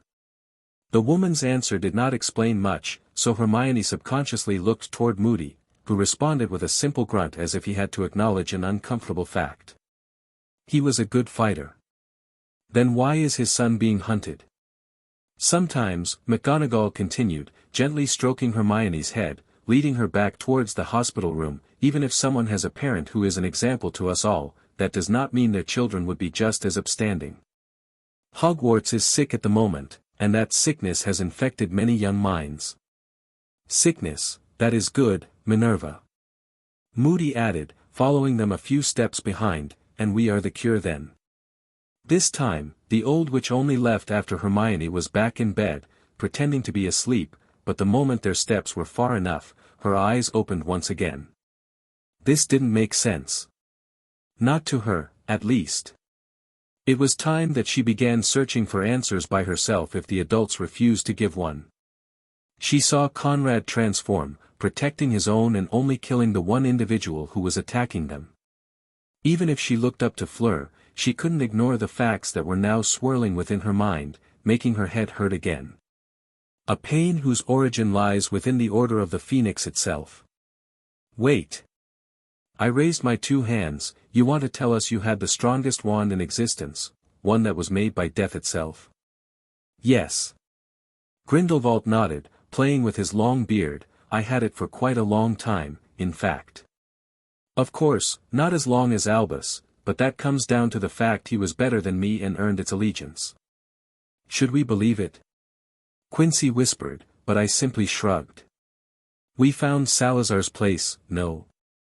Who says some ancient wizards couldn't have forged some incredible artifacts? I don't buy the made by death part, but it could be true. Grindelwald agreed with me, but it could be ancient works of powerful wielders of magic, yes. Whatever the case is, the three Hallows are real, and the clues are there. I followed those and stole the wand from its previous owner, Mikhail Gregorovich, a renowned wandmaker. But you said that the wand needs to be obtained through combat, no? Quincy argued, making the old wizard smile under his beard. Stealing it counts just as much as disarming the wizard. The Elder Wand chooses its master, and it switches sides very quickly. It only acknowledges the strongest, which caused so many of its owners to die a horrible death. They were betrayed by their closest ally, their own wand. If you ever get your hands on it, never trust it. It was weird to hear it from his mouth, from one of the most infamous dark wizards and previous owner of a supposed legendary weapon. Not that we can get it if it is really in the hands of Dumbledore. It was my biggest mistake to rely on it so heavily. It made me weak and vulnerable, and it caused my downfall. Wouldn't you want to get it back? I asked, making him fall silent for a moment before standing up, walking to the bars of his cell, and looking directly into my eyes when answering. No. I had time to think. I had nothing else to do but think. The Hallows? Rubbish. The greater good? An illusion. I was wrong. We were wrong. The more I tried to control everything, the more things slipped through my fingers. I was doomed to fail from the start. You say we, it means Albus Dumbledore. Quincy whispered, licking her lips a little. We were young. He nodded, his voice turning deeply nostalgic and happy. He was the first man with whom I could sit down and freely talk to, knowing he understood me. We could finish each other's sentences. We were like long-lost brothers, and he became like a twin brother to me. We had great plans on reshaping the wizarding world with the Hallows. Well, someone did just that. I joked with sarcasm, shaking my head. Not as we would have done it. He argued, but not with anger but with a chuckle. Our idea was the greater good. Taking control of our society and imposing rules that would ensure our survival. I saw the Muggles as a threat, their aggressive nature as the biggest danger to our lives. We were planning on taking over their leaders and controlling them. Everything was about that. Controlling Muggles? We asked, but he shook his head. No. About control. It always is about control. But now, I see how wrong we were. Just as the Muggles are trying to control nature, we wizards are trying to control magic. It can't be done. Magic is nature. It is something that can never be controlled.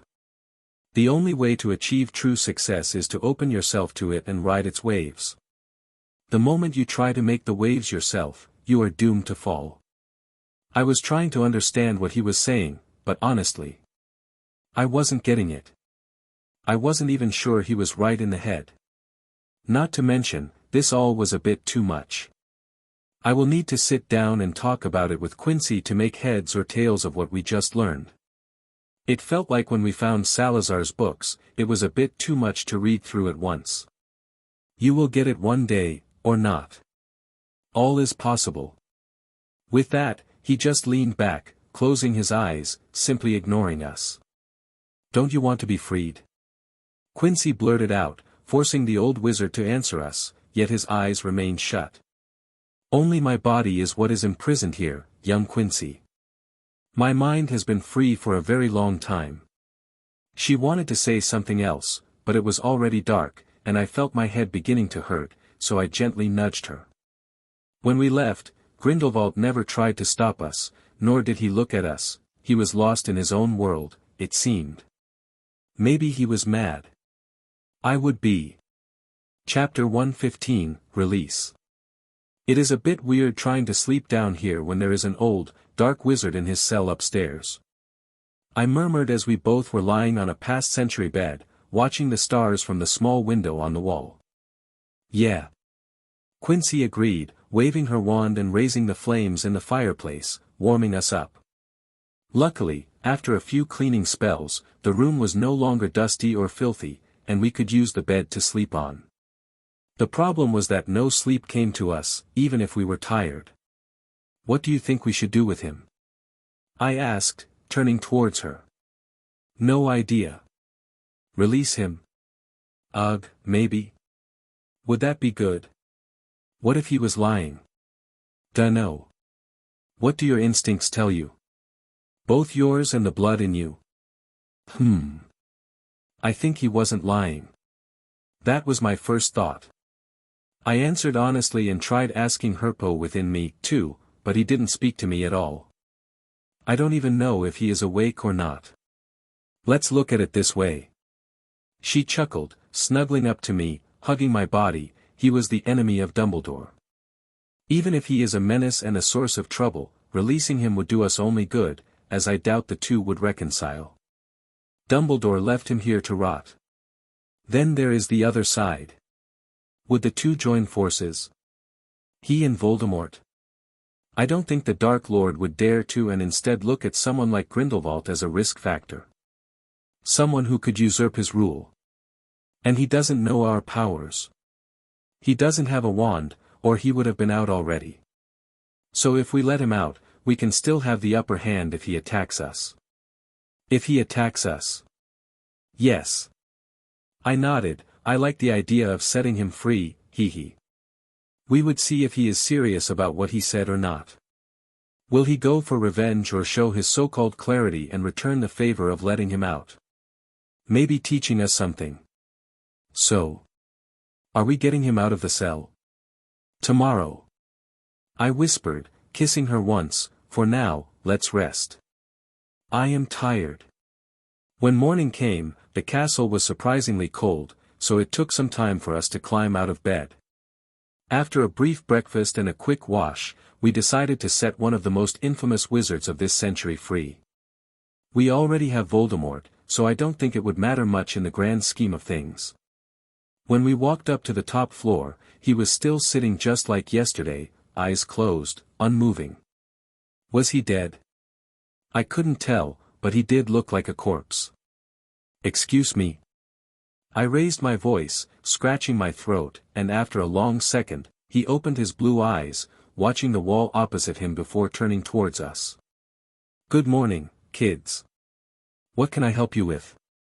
We wanted to ask some questions. I thought so.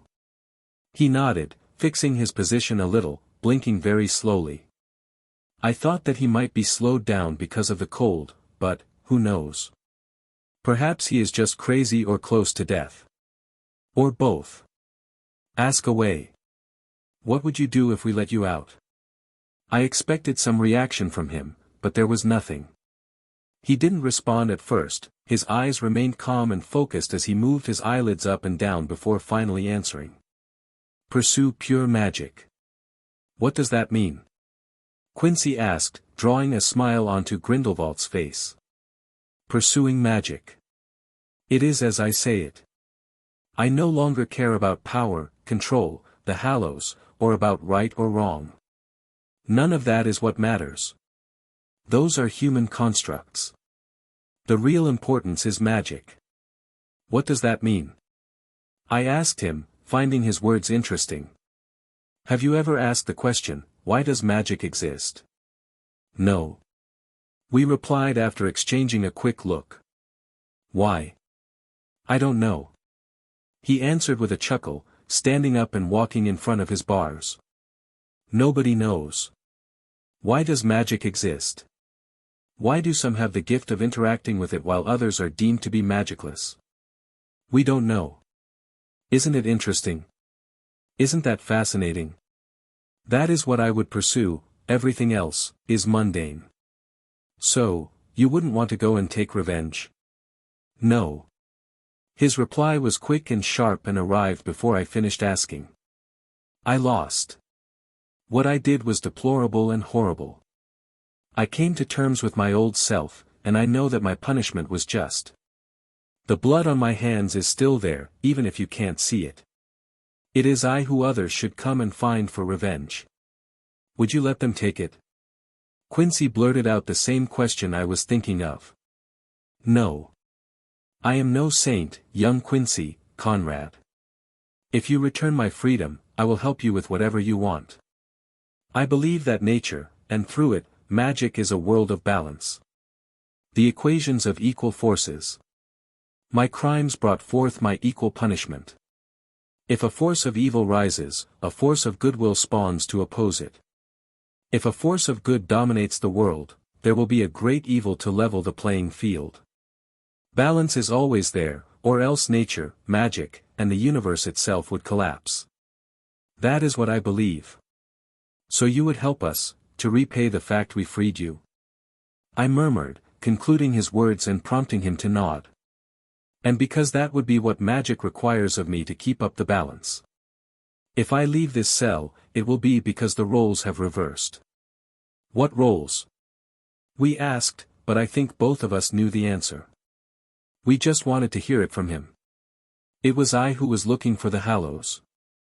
It was I who learned of them, their features, their powers, and it was I who got the first one. Already discovered the second one when Albus, my old friend, stopped me. Now, the fact that you two are standing before me told me enough. This time around, he is the one who is now looking for the Hallows, and it is my turn to stop him from getting them all. Which, if I don't mistake you two, would align with your request, and help with your quest for revenge. I had no answer for him. He was right. It would align. Child. He continued speaking to me, making me look into his eyes. I know, revenge is not the answer. I shrugged, wanting to roll my eyes, but he shook his head. No. Revenge is your given right for what happened to you. What I wanted to say is that revenge alone can't be your only goal. When you achieve it, you will become aimless. You must aim for something bigger. Something more, something that encompasses your path to revenging your father, but even after your victory, it will bring you further. For now, just think about it, young Conrad. Your road is still long. You have time. I didn't answer at first, trying to understand his words, but it was hard. I didn't really get what he was trying to say to me, mostly because I couldn't think of anything that would matter in the future. Right now, I knew that I just wanted both Voldemort and Dumbledore to lose. That was enough.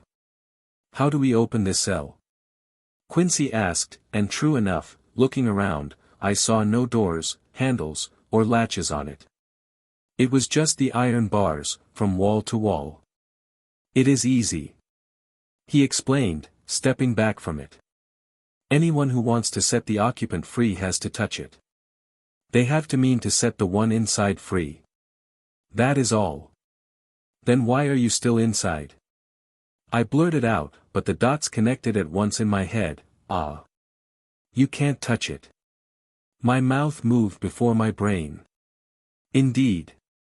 He smiled, making me click my tongue while Quincy couldn't help but chuckle. Stepping forward, I reached out, holding onto the metal rods, and the moment I thought about letting him free, those bars began vibrating before gradually turning opaque. When I stepped back, we watched as he took a deep breath and walked through, standing before us and letting the bars solidify behind him. I did not think this day would come. He whispered, lowering his head, looking at us, nodding at me, then at Quincy. Come, young Conrad, young Quincy. We didn't know what he wanted, but it was foolish not to follow him as he walked down the stairs, letting his long nails knock on the stone stairs, looking like some kind of caricature of a beggar. Yet, something in his posture and stance was still intimidating. Full of vigor. He led us into the war room, walking straight toward the map on the opposite wall and began pulling out pins from it. I wanted to ask why but forced some patience on myself. After removing the 7th pin, the wall rumbled, and the map rolled itself up, revealing the stone surface as a lone slab slid forward. When he reached into it, I could see his figure shiver a little and pull out a slightly longer than average white wand with a purple handle, looking royal and regal. Long time no see, old friend. He whispered, giving it a swish before pointing it at himself. I would lie if I didn't think about him trying to suicide himself or something like that, but it wasn't that. I watched as his body got cleaned, those nasty, long nails fell off, as did his beard and messy hair. It didn't take long for Grindelwald to change from a dying, homeless person into a well-kept old man with a clean shave and swept-back, grey hair. Yes, he was still wearing dregs and looked way too thin, but the change was already visible. Much better. He smiled, and this time, we could see it clearly on his face. Now, I don't want to be rude, but let's not get into the details immediately. I wish to bathe first, have a fine dinner, and then we can get to the nitty-gritty things. Why yes. We answered, looking at each other before Quincy added, but the kitchen is pretty empty and dash. Oh, yes. It is closed. Let me fix things up. He nodded, flicking his wand, and we felt air rush over us. Now, if you excuse me. With that, he walked past us, heading into one of the luxurious rooms, closing the door behind him, and aiming towards the bathroom. I wanted to ask Quincy something, but then we heard multiple clanks echoing through the castle. Following the noise, we arrived at the kitchen and watched as multiple automatons came out from the now open hatch, bringing along ingredients and proper food, and beginning to cook a feast for us all. The smell that soon filled the kitchen was mouth-watering. Something that reminded me of Hogwarts. You were right. Quincy murmured, making me turn to her with question marks in my eyes. They were stupid enough to imprison the man in his own castle. A big mistake. I just hope we didn't make a bigger one by releasing him. Chapter 116, Dinner with Grindelwald. Ah. This was wonderful. I couldn't help but agree with Grindelwald, as the feast that his automatons hosted was just as good as the ones we had in Hogwarts. Be it the soup, chicken, the mashed potato, or the different sauces, it was simply superb. Right now, we were enjoying some ice cream, slowly munching on it, sitting at the big, round table opposite Grindelwald, who changed into an elegant, crimson shirt and black pants, looking like a refined noble. Now. Where were we? He asked, twirling wine in his glass. Good question. I answered, enjoying my vanilla dessert. We told you what we know of Voldemort, and you know more about Dumbledore than we. True, but I need to think. Let's go through the details. He hummed, tapping on the table, closing his eyes for a moment. You say he was destroyed in body by your father, yes? I saw it happen. I answered calmly, but my hand did squeeze the bowl I was holding before relaxing. So he came back from death. Do you all know what this means? Horcrux. Quincy answered, and I saw him nod, looking at us with proud eyes. I am surprised you know about it. We, learned a lot. I whispered, sitting up straight in my chair. And we also suspect he has more than one.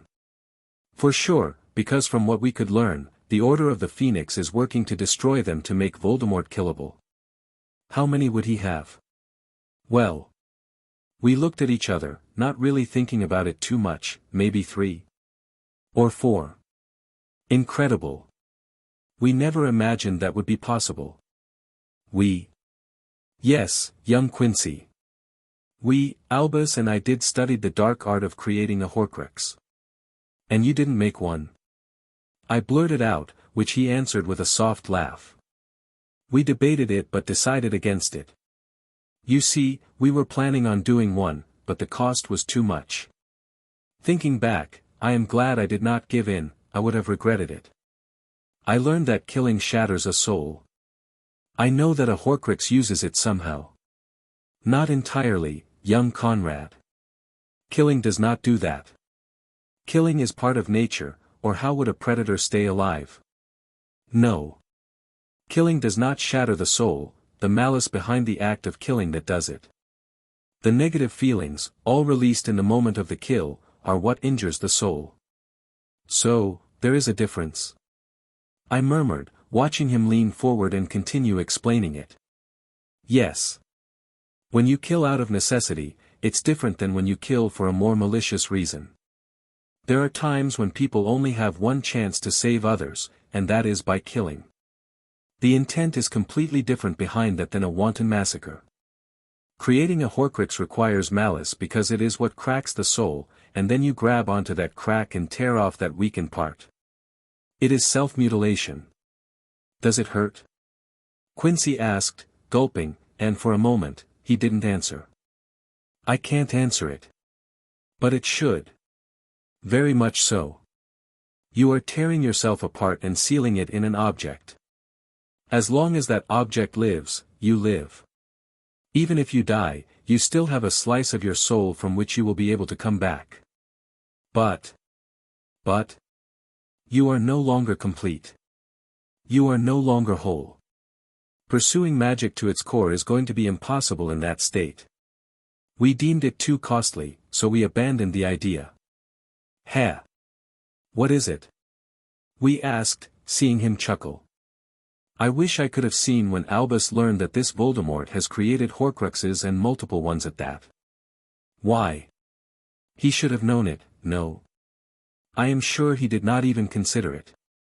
You see, when we studied it, we deemed it a failed and bad spell. The one copy of the ancient codex I had detailing the spell was destroyed so others wouldn't learn of its existence. So, he wouldn't consider someone comprehending it. Then, even if they did, one Horcrux would be what he could imagine. We came to the conclusion that creating two would already be tantamount to suicide. More than that. Impossible. Yet he did it. We are sure of it.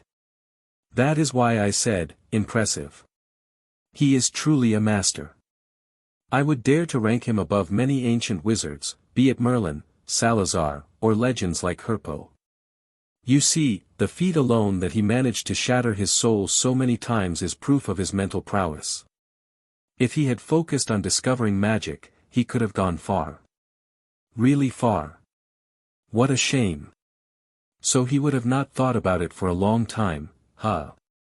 I whispered, finding it funny but infuriating because maybe my father would have had a different life, and perhaps still live. I am sure that he did not. Okay. So, we know what Voldemort's strengths and weaknesses are. If you are right, I am sure he also guarding his remaining Horcruxes with all he has. As long as they are intact, he can return. My advice would be to leave him be. For now, I would wait and let Albus deal with him. Their fight won't end soon and won't end peacefully. If you want your revenge on Voldemort, then it is also the best option to wait for the perfect time to strike. I want that, but I don't know if I could face him.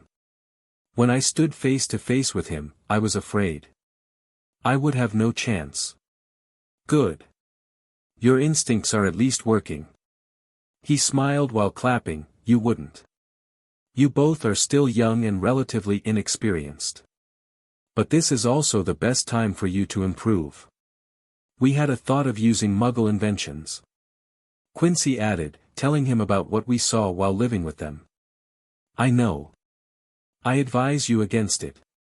You may think that their inventions would give you an advantage, but you would place yourselves in harm's way. Many wizarding counterspells and, many times, simply the presence of magic make their gadgets malfunction. I know this because my last talk with Albus was after the Muggles' biggest war had ended.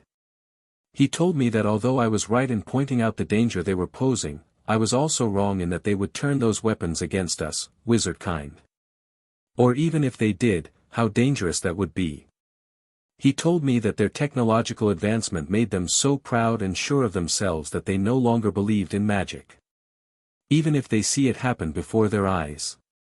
Dumbledore said that? I asked, feeling surprised as it was very similar to what Voldemort believed. That the Muggles were not worthy of consideration at all. Not the way you think, young Conrad. He meant that our two worlds are not in danger of butting heads. Well, maybe after what had happened in your home country, this is no longer true, but, it didn't happen yet, did it? No, it did not.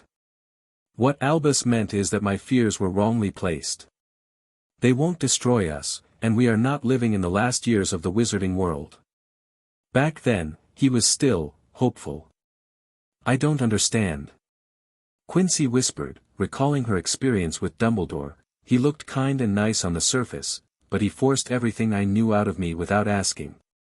When he interrogated me, there were no choices given, and he even played with my memories. Yes, that is the Albus I met when we were young. Grindelwald smiled, leaning back, pure nostalgia appearing on his face. He was a confident and decisive young wizard.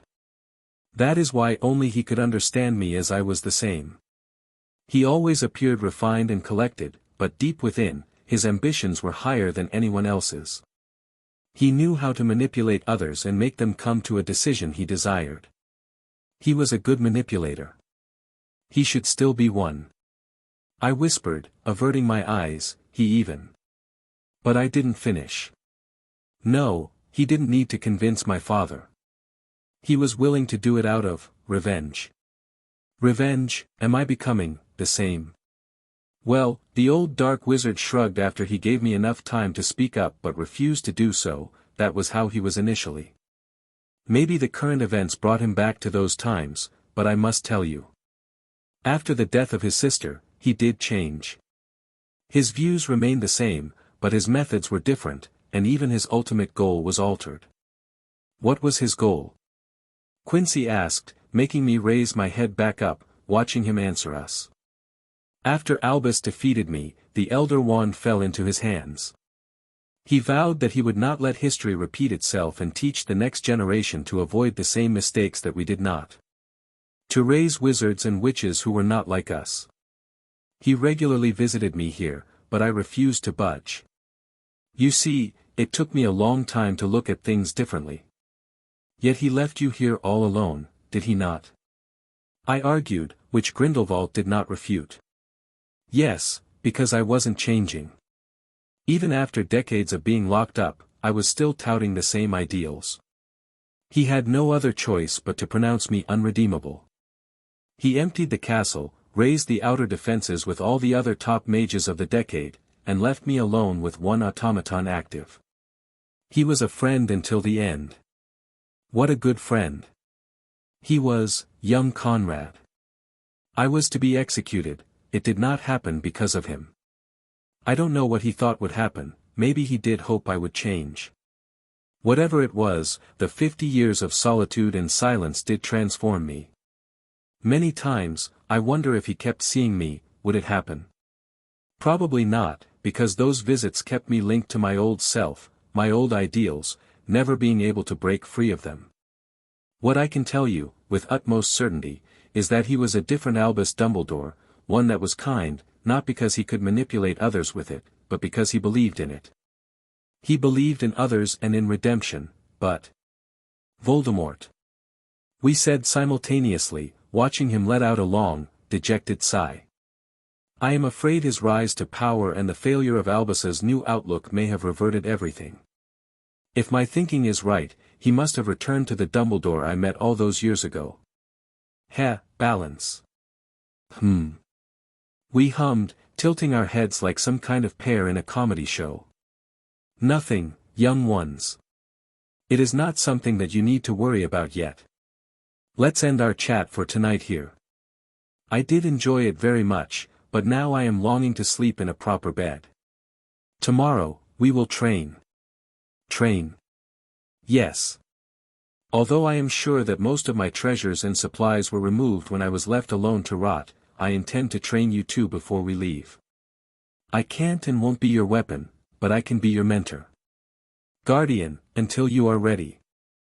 I will teach you, and it will be up to you to decide how to use my knowledge. We watched as he left the room, heading to his chambers. I was left thinking in my seat before Quincy also stood up, holding my hand and pulling on it. Come, we should sleep too. Yeah, that sounds right. You know, I was thinking. I know, it is written all over your face. She giggled, kissing my cheeks. Ha ha ha, heya. Isn't it weird? Weird, what? That we seemingly tend to find all the ancient, dark wizards to guide us. Herpo. Salazar. Now, Grindelwald. Now that you mention it. She murmured, thinking before we both began laughing, returning to our bedroom for the night. Chapter 117, Discovery. We were standing in the garden of the Black Fortress, the snow around us thrown to the sides, still fluttering in the air now and then before it could settle back down to the ground. Quincy was lying in a destroyed bush, only her legs sticking out, trying to somehow climb out from under the heavy snow, while I was gasping for air, holding my wand with a trembling hand, aiming it at Grindelwald. You are good. He smiled, one hand behind his back, holding his wand as a fencer would aim with his rapier. Better than I expected, but your movements still need refinement. He attacked with a spell I didn't comprehend, but I managed to deflect it. I was already on the back foot, constantly retreating, only defending and finding no chance to go on a counterattack. Good. But not enough. He shouted, pushing on, and I could feel that 1 millisecond of lapse in my focus, and I would join Quincy in the bushes with a painful slam. I could feel my anger rise, and his movements seemed to become slower in my eyes. I knew by now it was the basilisk's blood becoming irritated within me because I was losing and putting myself in danger, so it was trying to take over. Control it. Echoed Herpo's voice within my mind, and it was the distraction I couldn't afford. It made me eat Grindelwald's spell, which launched me into the sky before I slammed against a row of hedges, breaking them with a loud crunch. The heavy snow on them quickly fell on me, burying me under a cold blanket, leaving only my boots sticking out. Your spellcasting speed and reactions are top-notch, young Conrad. He continued, and I could hear him, albeit muffled, while I was digging myself out. But what happened? Your concentration faltered as if something interrupted your thoughts. Something like that. I grunted, sticking my head out, looking around, watching Quincy finally free herself, shivering, trying to get the snow out of her hair and from under her jacket. Not the first time either. This has happened in every session in the past 2 weeks. No matter. He waved his hand, smiling. Secrets are the ultimate weapon of wizards. Just don't let it become a visible weakness, young Conrad. We will repeat this bout tonight once again. The conditions cannot be advantageous at all times. As for you, young Quincy. She flinched, twitching her mouth as she also knew she was not a duelist.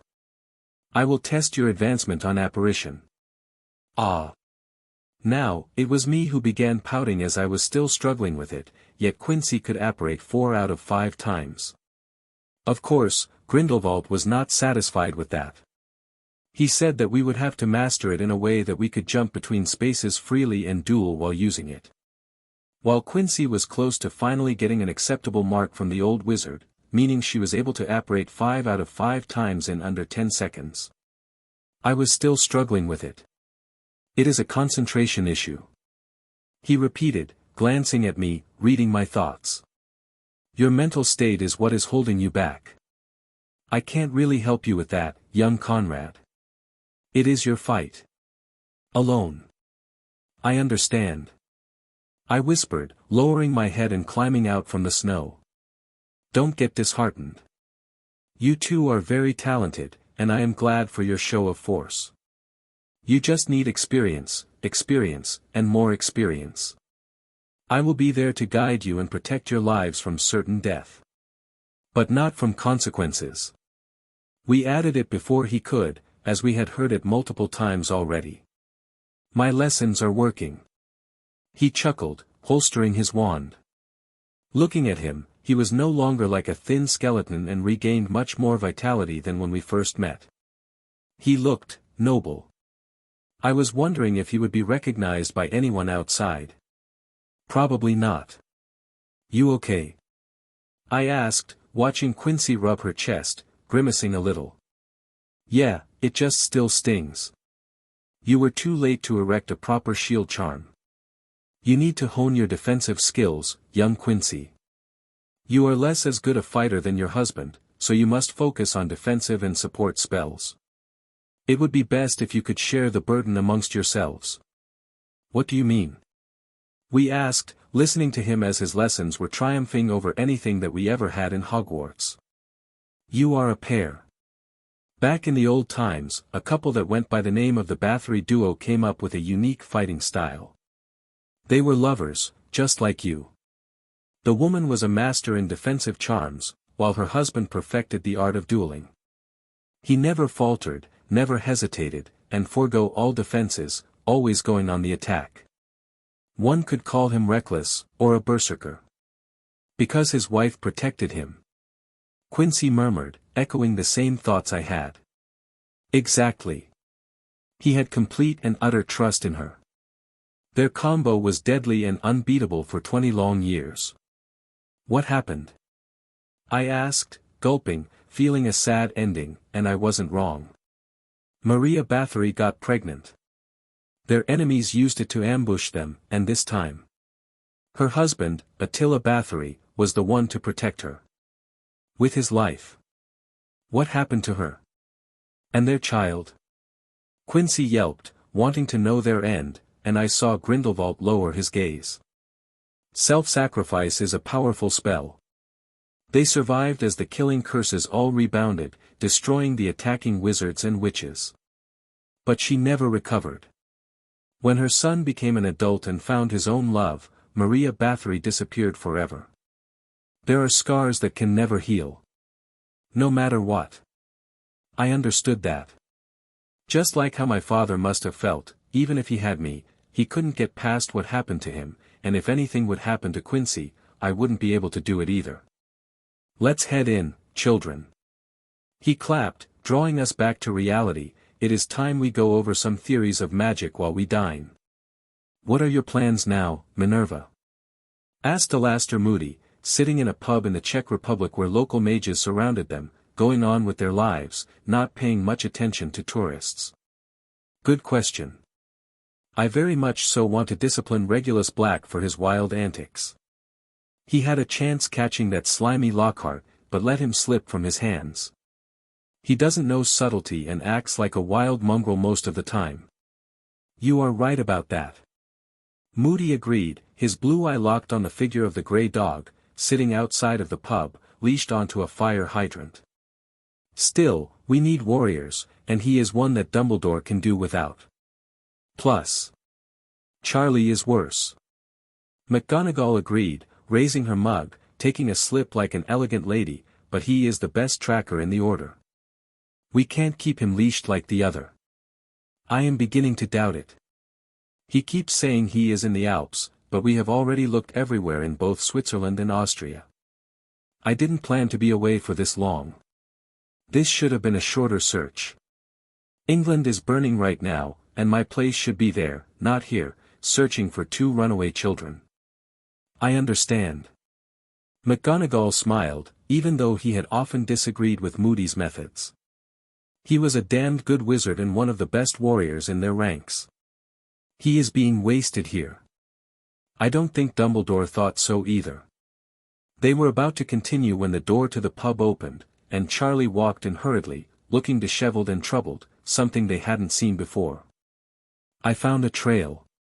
But, he said in a dry, hoarse voice, leaning against their table while many patrons were watching his scarred face and feeling the weird, draconic aura coming off him. What is it?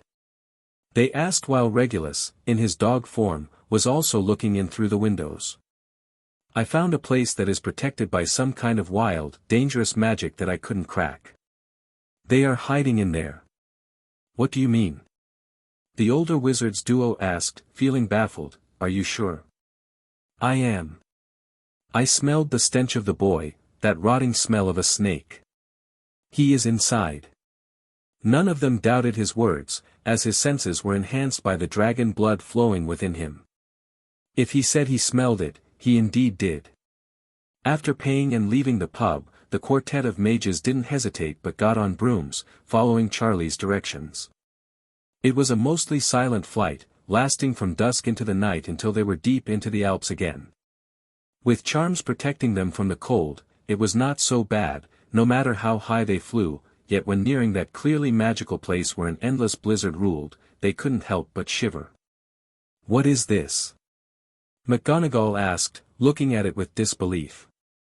This was a definitive, mage-made barrier, strong enough to keep them or anyone else out. No child would be able to erect something like this, nor could they head in and survive. Not even if they are lucky. This is an extremely powerful charm. Moody shouted over the wind, waving his wand, examining it. I feel multiple, different characteristics hidden within. This was made by multiple. Oh. Oh. What is it? Is she in there? Regulus asked, afraid that his daughter committed suicide going in. No, if that happened, then she was murdered by that good-for-nothing brat. Shut up. The old Auror grunted, his blue eyes rolling into the back of his head. This snowstorm has a very familiar feeling within. It has a part of Dumbledore's magic. You are right. McGonagall hummed, trying to feel it out too, and finally, Charlie also realized it. So they are not dead. Regulus sighed, supposing that anything by Dumbledore would not be dangerous enough to kill others, not even if he wanted to keep something hidden. Whatever it may be. Are we going in, Minerva? Asked Moody, but she shook her head. Let's find shelter first. We need to make contact with Dumbledore. If this place has a connection to him, he must know. Whatever is within, it won't be able to come out. The same is true for the children. First, we will wait for his answers, and then we will act. Understood? She asked not from Moody but from Charlie and Regulus, looking at them sternly, making the two think they were little kids once again. Yes. The two answered in tandem, making the old witch nod, maintaining her piercing, stern gaze. Good. Let's go. The sooner we get the answers, the sooner we can capture them and return home to liberate our country. Chapter 118, Face-Off, 1. What did you say? Asked Dumbledore, stopping in place. He was pacing inside his study only a moment ago, organizing his thoughts for the night when a buzz within his robe alerted him to a message. Picking out McGonagall's little card, her face soon came into view, and he had to stop when hearing her words. Just as I said, Albus. She repeated, telling him where they were and what they had found. Is this place something personal, or? Are you sure they went in? He asked, his voice lowering to a barely audible volume. Yes. Charlie says so, and you know how his senses are like a dragon's. That is the barrier surrounding Castle Nermangard. The name alone told everything that McGonagall had to know to understand the weight of the situation. Could he be still alive? It was, such a long time ago. Even if not, that place can still harbor dark secrets. Weren't you making sure all those were gone? She asked by reflex, making Dumbledore stroke his long beard, his brows going up and down as his mind raced to think about the possible outcomes. Evil always finds a way, and he was a genius of his age. He could have left secrets behind that we couldn't find. Do nothing, stay there, I am coming. But. I will apparate after ample preparations. He won't notice it. Just keep watch and do nothing. We have been surrounded. Huh. His words came so suddenly, and he delivered them so calmly while we were having dinner that both of our forks stopped mid-air, watching Grindelwald continue his meal unperturbed. I felt different powers probing the barrier around the castle, which means that people have arrived.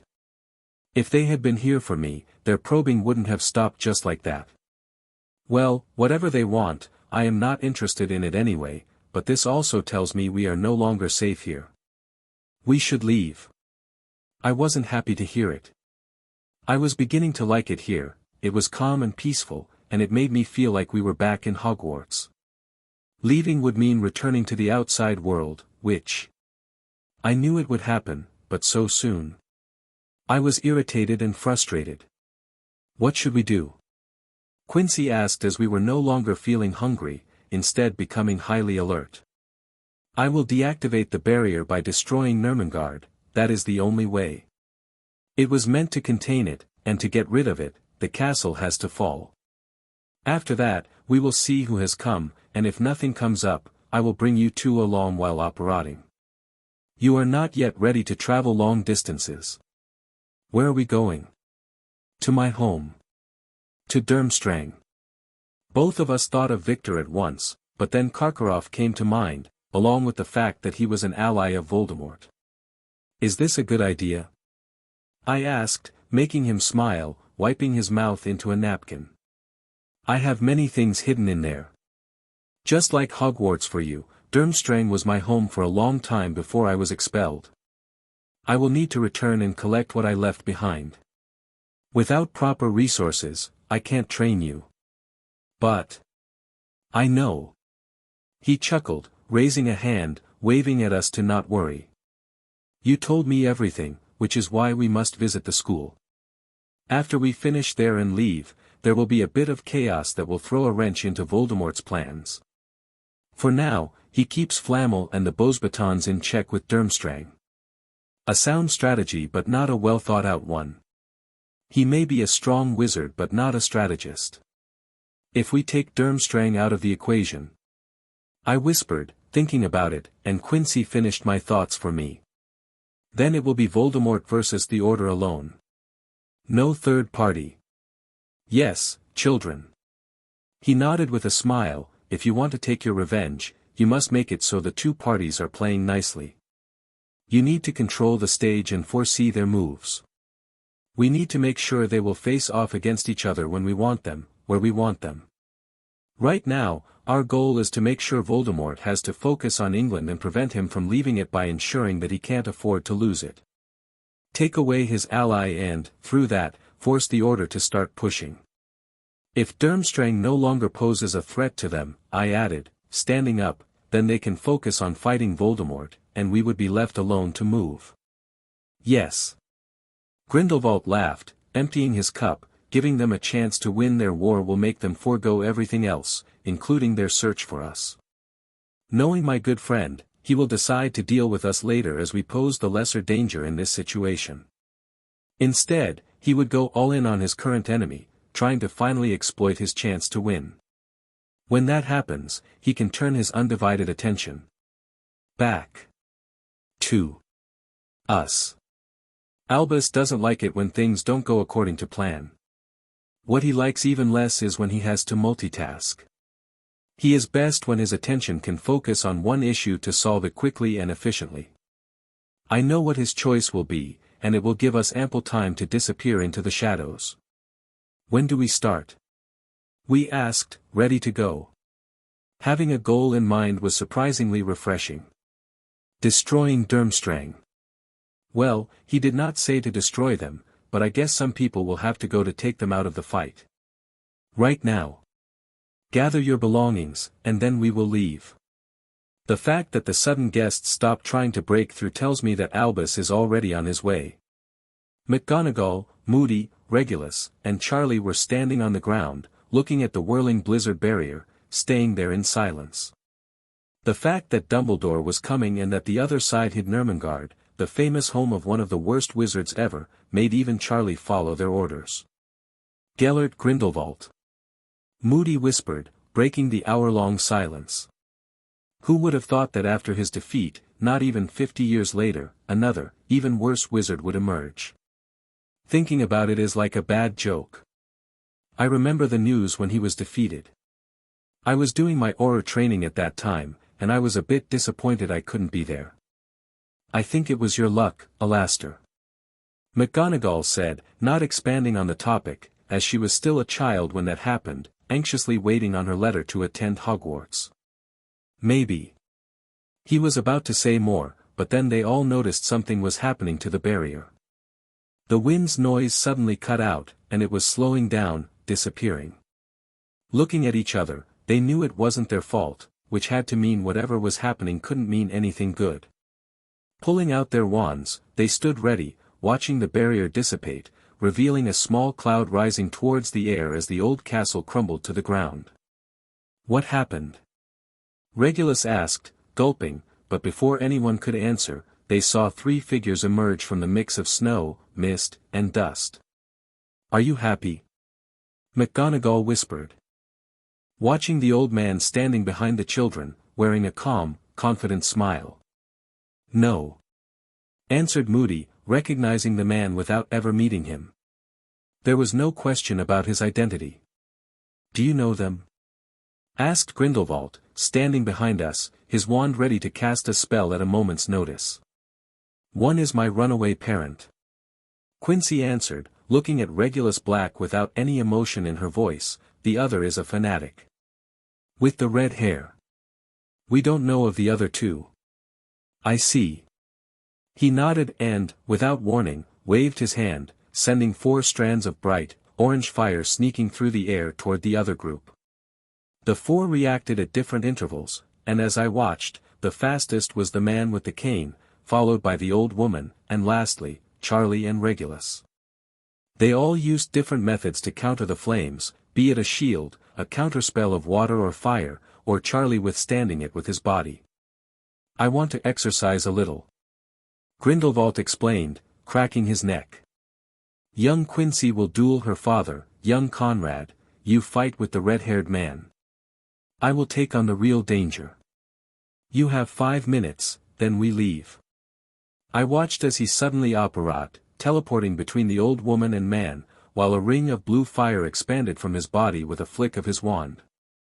The 2 managed to dodge at the last moment, yet the fire still managed to burn away the woman's coat, making her take it off before shooting back spells in tandem with her comrade. I couldn't focus on their fight for more as I was already being pushed back by Charlie, who attacked me like a rabid dog, sending different fire spells at me. He wasn't as quick or precise as Grindelwald or my father, allowing me to adapt to his speed quickly. His magic was powerful but chaotic, lacking focus, which let me begin reading his hands' movements, predicting his subsequent spells. In turn, this made it easier to dodge without erecting a shield charm and allowing me to fire my first counterspell. When it hit his fireball, it exploded like fireworks, and utilizing its blinding light, I used the same trick, apparating close to him. I found myself facing his back, still feeling dizzy, but I was trying to ignore it and summon the blue flames that Lockhart taught me. It hit him straight, but he shrugged it off, turning around and wanting to assault me with his bare hands. I can smell your stench, snake. He roared while I dodged by teleporting behind him once again, hitting him with an explosion spell and knocking him forward. It made my eyes tick. I could feel angry, shouting that I should have used the killing curse. I wasn't supposed to play with the food, just kill him. Burn away his foul-smelling blood. I knew it was the basilisk's influence. Should I give in? While I was thinking, he got back up, continuing to attack me, reminding me of the tale that Grindelwald told me about that wizard couple. I never heard of berserkers before, but seeing him fight, now I could imagine. He wasn't dodging, wasn't defending himself, letting his innate strength deflect the spells, withstanding it with his body, even if it did make him falter many times. He was like a dragon. Wait. Could it be?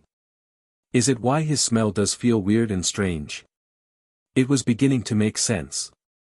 If so. I whispered, watching his eyes, making me recall how the two dragons looked at me when I attacked Flammel. I was sure he had indeed infused their blood within his body. Then, he would not get off our back, no matter what. He had to go. This time, I no longer felt angry or confused. I knew I had to kill him if I wanted to protect myself, and, more importantly, Quincy. Good. This is what it means to control. Make the decisions yourself and not because your blood tells you so. Echoed Herpo's voice within my brain, but I was already too focused on what I wanted to do to hear him. With another blink, I apparat to Charlie's right side, my hands ready with a spell, casting it midway by the time I reappeared. You can't hurt me, he began, but I wasn't interested in his monologue. You are not a true dragon. So, goodbye. With that, a green light rushed from the tip of my wand, hitting Charlie and making him freeze in place. I was momentarily shocked because I saw him blink his eyes and look confused a bit before, finally, the light left his eyes, and he collapsed. He really made me think that he had shrugged it off for a moment. Luckily, he was still a human. It was then when, from the corner of my eye, I could see the green light burst out again, making my heart skip a bit. Who used the killing curse and on whom? Chapter 119, Face-Off, 2. Listen to me a little. Regulus shouted, just stop. With another wave, he barely managed to deflect his daughter's disarming spell. I don't care. Quincy. Stop. You must come to your senses. She didn't answer, she simply went on the attack once again, surprising Regulus. Back in the forest, her daughter was not this good or focused. Yet he couldn't be happy about it. If he also retaliates for real, he may hurt her for good. Quincy. He shouted again, feeling that he was almost lifted from his legs to the air, barely managing to reverse the quiet, invisible spell aiming at his ankles. Stop calling me by name. I gave it to you. Listen to me, you must come with me. You have no future besides that bastard. The moment the words left his mouth, Regulus could see a bright, red jet fly past him, just missing because he managed to turn into a dog and back in time. Quincy. If you keep letting him poison your mind, you will be sentenced to death alongside him. Don't you see I am trying to save you from his grasp? It's death's cold fingers around your neck, don't you feel it? Is it? She asked, looking directly into her father's eyes, her tone never before being this flat and devoid of warmth. It is. Please start seeing it for what it is. He is . But before he could say anything, Regulus felt as if a fist landed in his stomach as Quincy's knockback spell hit him, making him lift into the air before crashing back down with a loud crack. You will never leave me alone, will you? She asked, walking close and looking down at him, watching him wriggle in the snow, trying to sit up, feeling his chest being cracked at many places. You are, my, daughter. I will, fight for you, for, ever, and, ever. He grunted, looking up at her, you have to, leave that, scum . But he could not finish what he wanted to say because Quincy's wand erupted in a jet of green light, making Regulus fall to his back, dead. For a second, that felt minutes for Quincy, she just stood there, watching, unmoving, her hand slowly beginning to quiver. It took her great effort to lower her hand just so she could hear Conrad shout. Quincy. I rushed over, hugging her, for a moment thinking that she was hit by it and not vice versa. Looking at the corpse of her father, I felt nothing, but I knew whatever happened here was. It's fine. She whispered, finally looking away and hugging back, softly kissing my lips, and I could taste the salty flavor left behind by her tears. I have chosen you, and I will always choose you. I won't leave you, ever. I answered, hugging her back, flinching when we heard an explosion, and turning towards the source, we saw Grindelwald dueling the two remaining wizards. I had to realize that he was way faster now than when training us. It was as if he managed to cast 2 spells at once, not only standing off against 2 others but beginning to push them back. Honestly, it was a sight to behold, watching differently colored, flashy spells clash and blast to the side in a rapid fire. When they finally appeared to regain control, exhausting Grindelwald, the blue fire emerged around him once again, forcing them to break apart, retreating farther away. It was different from the spell that Lockhart taught me. This one was lighter in color and burned without any sound. It was like, blue in a way, as a ghost was. More ethereal and not part of the world of the living. At least, that was the feeling it gave me. "Come," he said calmly, and we knew it was aimed at us. "Time's up." "No." The grisly-looking man grunted, warning us, "That fire is worse than fiend fire. You will die." Would we? I wouldn't believe the words of someone from the Order, not even when they are telling the truth. "Listen to him," shouted the woman, with honest-sounding worry in her voice, but I had already walked through the fire along with Quincy, and we felt nothing. It was neither hot nor cold, letting us coming to stand next to him just in time to hear a small, pop sound and watch as Dumbledore materialized from nothing right in front of us and the blue fire. Albus. Gellert. The way they greeted each other was just like when 2 old acquaintances met on the street. I could not feel any tension or anger between them, but I could see that both were holding their wands firmly between their fingers. "You look healthy." Dumbledore exhaled, ignoring the 2 dead bodies close to him, keeping his blue eyes fixated on Grindelwald's own. "Thank you. On the other hand, you don't. Please, take better care of yourself, Albus. It's hard, you know that better than anyone else." "I do, Albus. That's why I'm saying it. I took your advice, it is best if you listen to yourself, it isn't too late." "Funny." He smiled, and I saw him relax his fingers around the end of his wand. I wanted to say the same thing. "Ha. I hope, one day, we can sit down and talk again as friends, Albus. I would love that. Until then, please. Do take care. No promises." He nodded and just watched as Grindelwald put his hand on our shoulders, and then, everything went dark. "Was this wise?" Moody asked, leaning on his massive stick, his magical eye whirling in his socket, looking for ambushes while McGonagall was checking on the bodies of Regulus and Charlie, closing their still open eyes with a sorrowful look.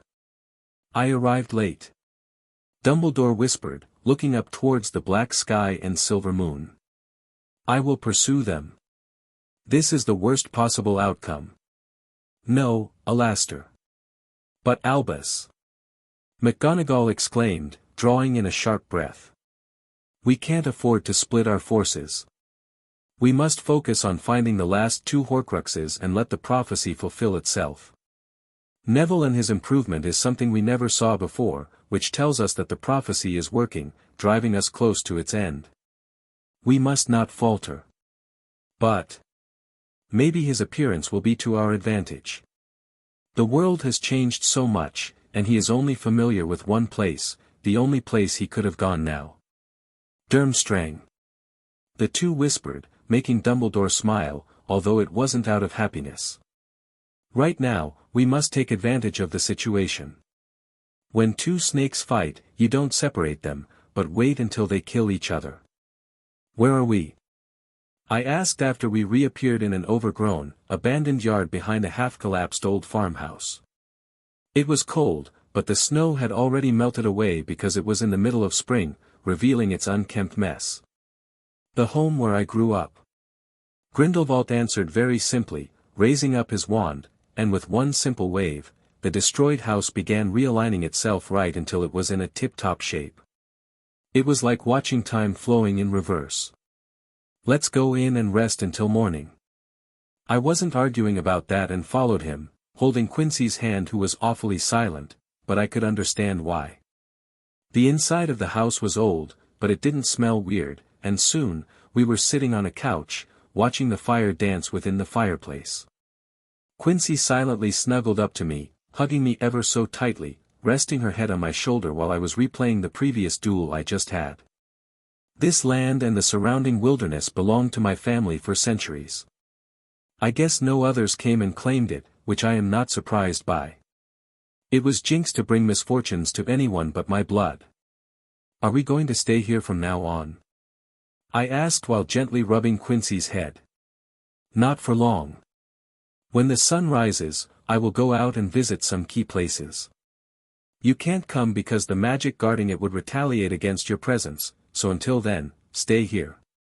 After I am done, we will move up north, where Voldemort is. Voldemort? I raised an eyebrow because I never heard of it before. Not that I paid attention in any geography classes. It is our own Hogsmeade. It is a city within Durmstrang's rule, housing some ancient wizarding families. From there, we can explore the grounds and infiltrate the castle itself. But that is for then. Now, we rest. I am still weak, the battle was a good exercise, but my body is not up to par with my mind. With that, he ended our conversation, leaning back in his big, puffy armchair, closing his eyes, and going into sleep, or meditation. I couldn't really tell. Whatever it was, I decided to also rest, lying down with Quincy in my arms, watching her without a word. Conrad. The moment I heard her quiet, weak voice, I rapidly blinked my eyes, chasing away the sleep that almost got me. Did I do something unforgivable? I don't think so. I did kill my father. Isn't that the worst sin? Nope. But when did you meet him first? I asked, playing with her hair and looking into her eyes. When he kidnapped me. Exactly. When he kidnapped you. Kidnapped. Where was he until then? Even in hiding, why didn't he ever try to contact you? There were so many options. I don't buy it. Not for a moment. If he had managed to take you away sooner, you would not have said kidnapping, but it would have been rescuing. No. I think. She nodded, pondering about it. My opinion is that he was simply trying to appease his own ego. He wouldn't have been this self-centered if he genuinely cared about you. Why didn't he listen to what you want? Why was it about him and always about him? Your father never acted like that. She whispered, pressing her head against my chest. I miss him. Me too. I answered, kissing the top of her head. Don't blame yourself, Quincy. I am with you, no matter what. Did you see Hermione anywhere? Bridget asked, meeting with Elodie, who flinched when being spoken to, something she just couldn't shake off since returning from their trip. Yes, she, once again, complained that her head was hurting and skipped the afternoon classes. TSK. I can't believe they can't do anything about it. You heard what the headmaster said. It can't be helped. Yeah, right. What the two didn't know was that it was only a half-truth. Hermione did have a headache, something she had been dealing with ever since Fleur made her drink that horrible potion. Still, it was something she could deal with by simply focusing her mind and thoughts, alleviating the pain completely. That is why she was in the library, buried behind stacks of books and newspapers, researching the history of the past 50 years. Her goal was simple: he wanted to learn everything about the current conflict, what led to it, and, more importantly, she wanted to find out the history of the Anguine family. I wish I was back in England. She groaned, rubbing her temple. PST, Hermione. Another voice interrupted her, belonging to a younger boy speaking to her in English. Colin? She asked, looking at the top of her mousy, brown hair, pushing the books apart to finally look into the small boy's twinkling, brown eyes. I heard you want information about what is going back at home, yes? Yeah, but... She stopped, trying to think how to say it nicely. Colin was not in a position to really help her out. Yes, he was also a refugee like many others, saved by the same person, but besides that. I knew it. Look. He chuckled, bringing over a big album and placing it before Hermione. When she opened it, it was filled with cutouts from the Daily Prophet, dating back at least 40 years. What? How? Where did you get this? My parents. Aren't your parents, muggles? She asked, flipping the pages, her eyes lighting up more and more. But this was still weird. Colin was here because of the same reason as she. Yeah, but they volunteered to join the order, but that is a secret. Don't tell anyone. They are what they call a muggle spy. I have been speaking with them regularly, they always send me newspapers. This is my collection because I want to be a journalist one day. He exclaimed, raising his camera and snapping a photo of the dazzled Hermione. Colin, can you ask them if they can find something out for me? Is this some kind of scoop? He asked while going very quiet, leaning forward. Is it important? Yes. It is very important. Can you help me out? I can. He nodded his head like a chicken, and soon, he was listening to Hermione, who could barely hold back her newfound excitement. Chapter 120, Cracks. Grindelwald was not in the house when we woke up, he had probably already headed out to the spots he mentioned before. Was I curious about it? Yes. But he was right, secrets are something that can save lives, so I was going to wait patiently and without questions. Want me to make some breakfast? I asked, gently stroking Quincy's hair, who looked a bit tired, opening her eyes, but at least she smiled without me feeling that it was forced. That does sound good, but let's make it together. Even better. I nodded while climbing off the couch, stretching, and cracking some of my joints before heading for the kitchen. We didn't go for anything fancy, so with a little scrambling in our holding bags, we pulled out some eggs and bacon, ready to fry. I do miss Hogwarts. The kitchen, there was something else. Quincy sighed as we sat down to eat. Agreed. Helga Hufflepuff and her recipe are something that nobody can stand up to, and honestly speaking, it would be an irresponsible thing to ask for. Why? Asked a voice, and when we turned to the door, it was Grindelwald walking in, patting down his coat while looking at us. Don't let that mindset fester and take root within you, young ones. It is bad. What do you mean? Quincy asked while I was munching on a slice of bacon, curiously watching him. Thinking that you can't live up to someone is the downfall of every mage. The thought that you can never be like some old, dead, but famous wizard is nothing but setting limits for yourself. The more you think, oh, I can't do that because I am not XYZ, the more you drift away from a successful life. It is nothing more than boxing yourself in. You are putting up limits and barriers that you will never break through and, in the end, fail as a wizard. Barriers. I murmured, feeling I was resonating with his words the more I was hearing him speak.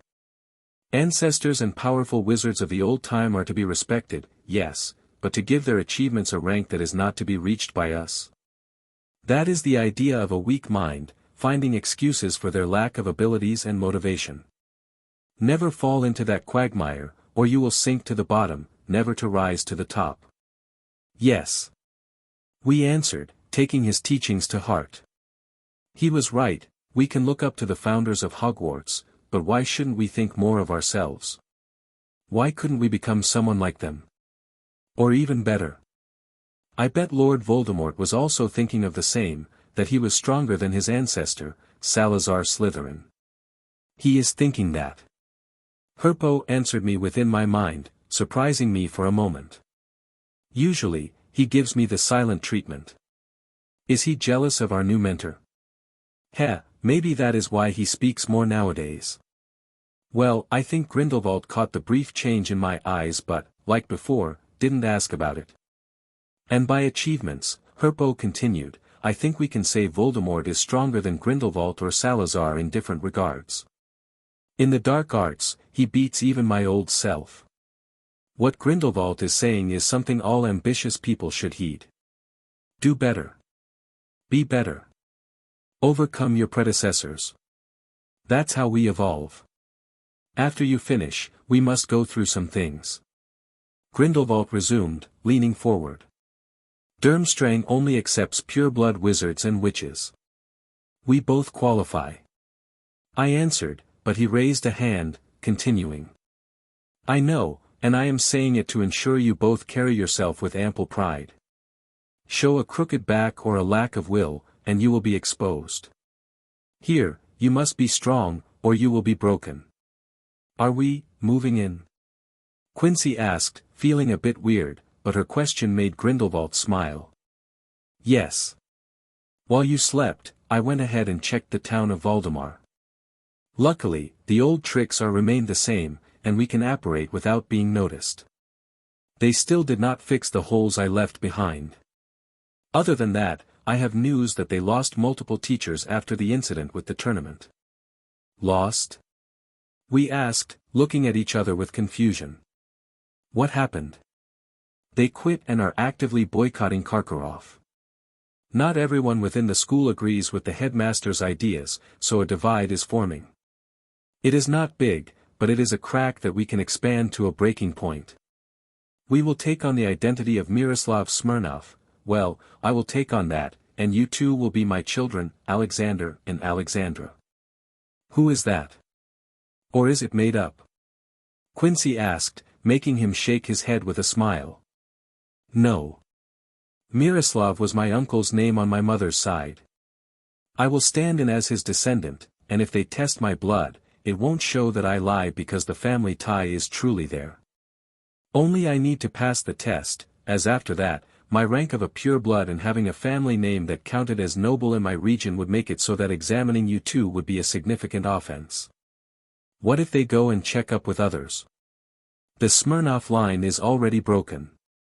So they can search but won't find it past my uncle. That can be easily explained with a little bit of forgery on my part. We can still go on the offensive route if they don't buy it, but I'd like to do it the subtle way. Then we will have more time to collect everything. Karkaroff is not in a position to be picky.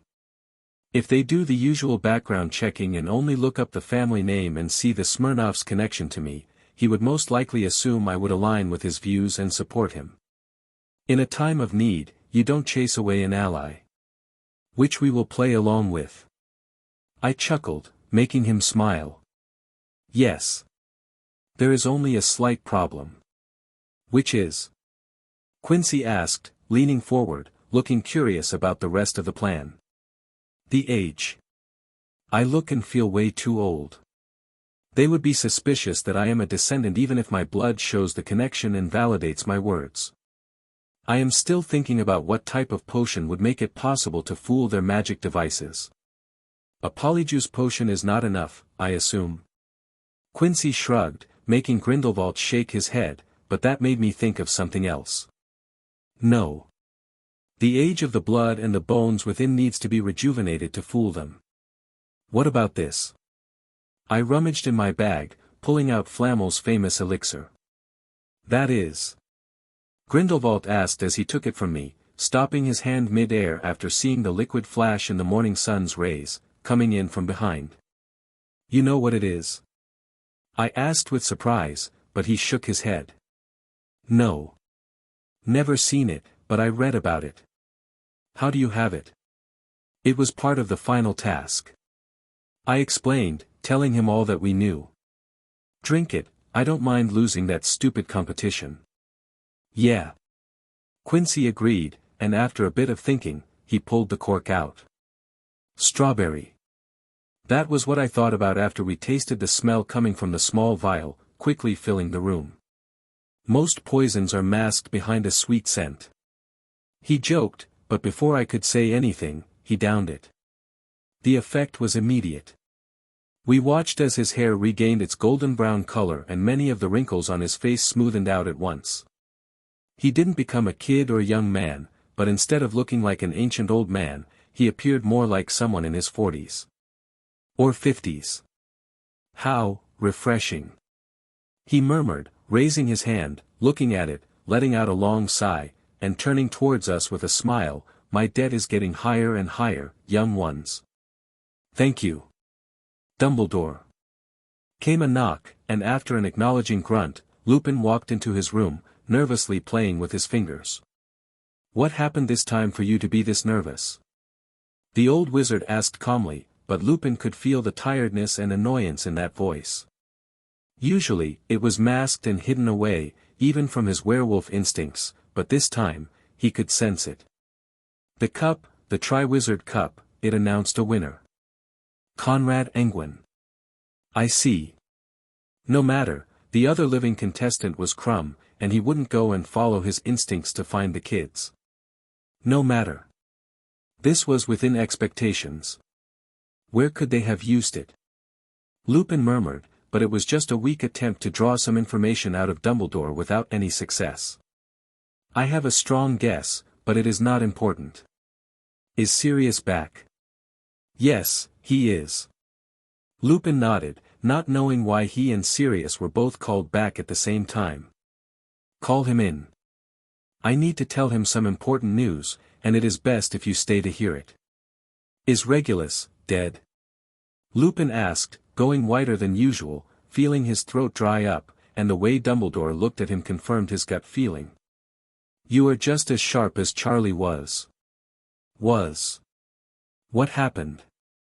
He faltered as this was the type of news he didn't expect. They were with McGonagall and Mad-Eye Moody. What could have led to their deaths? Multiple hundreds of miles away, someone else was also reading some news that shocked her. Hermione was sitting alone in the library, way beyond bedtime, reading the collection of hundreds of newspapers Colin gave her the previous morning. The privilege of being one of the top students, with special access and rules, allowed her to stay as long as needed, especially now when she wouldn't want anyone to interrupt her. I can't believe it. She whispered, reading the old news of the fact that the Anguine family was accused of being blood traitors of the highest order. There were multiple headlines about it, snippets of the gruesome details, and finally, the confession of Angus Anguine himself and the subsequent judgments. She felt sick to the stomach after reading what he had to do and how the Daily Prophet celebrated it as justice and saving an old noble family from degradation. It had to be a lie. She whispered as she thought about what was being said about the Anguinese.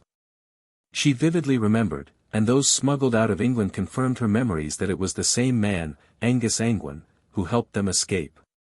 To survive.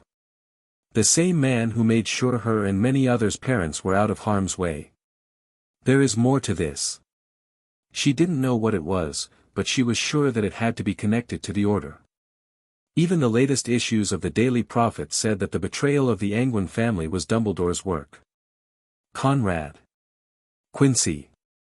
She repeated softly, watching their pictures in the newspaper, remembering their words.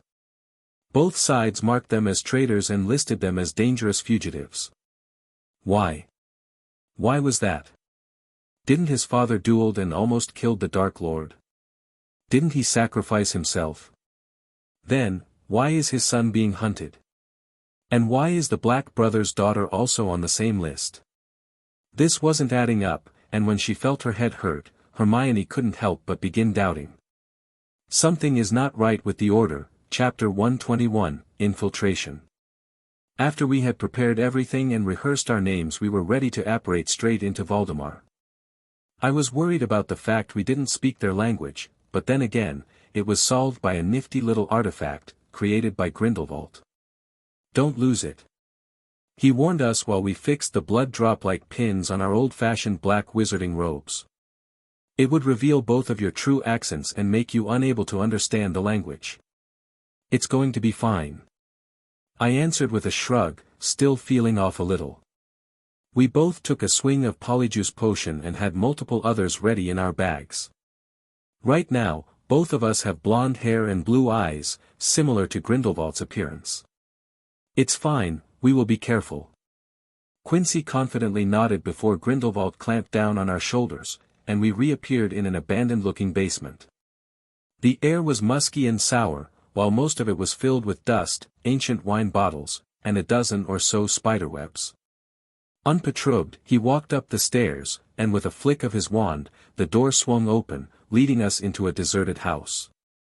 If someone stops us, he turned around, saying it only once, let me talk first. Children are not allowed to argue when adults are present. Not that we thought of debating when we were here to slip into Durmstrang. The town was similar in size to Hogsmeade, with the only difference being that the buildings here were made of red bricks, and their roofs were colored with black tiles, while some had ancient copper crests hanging above the doors.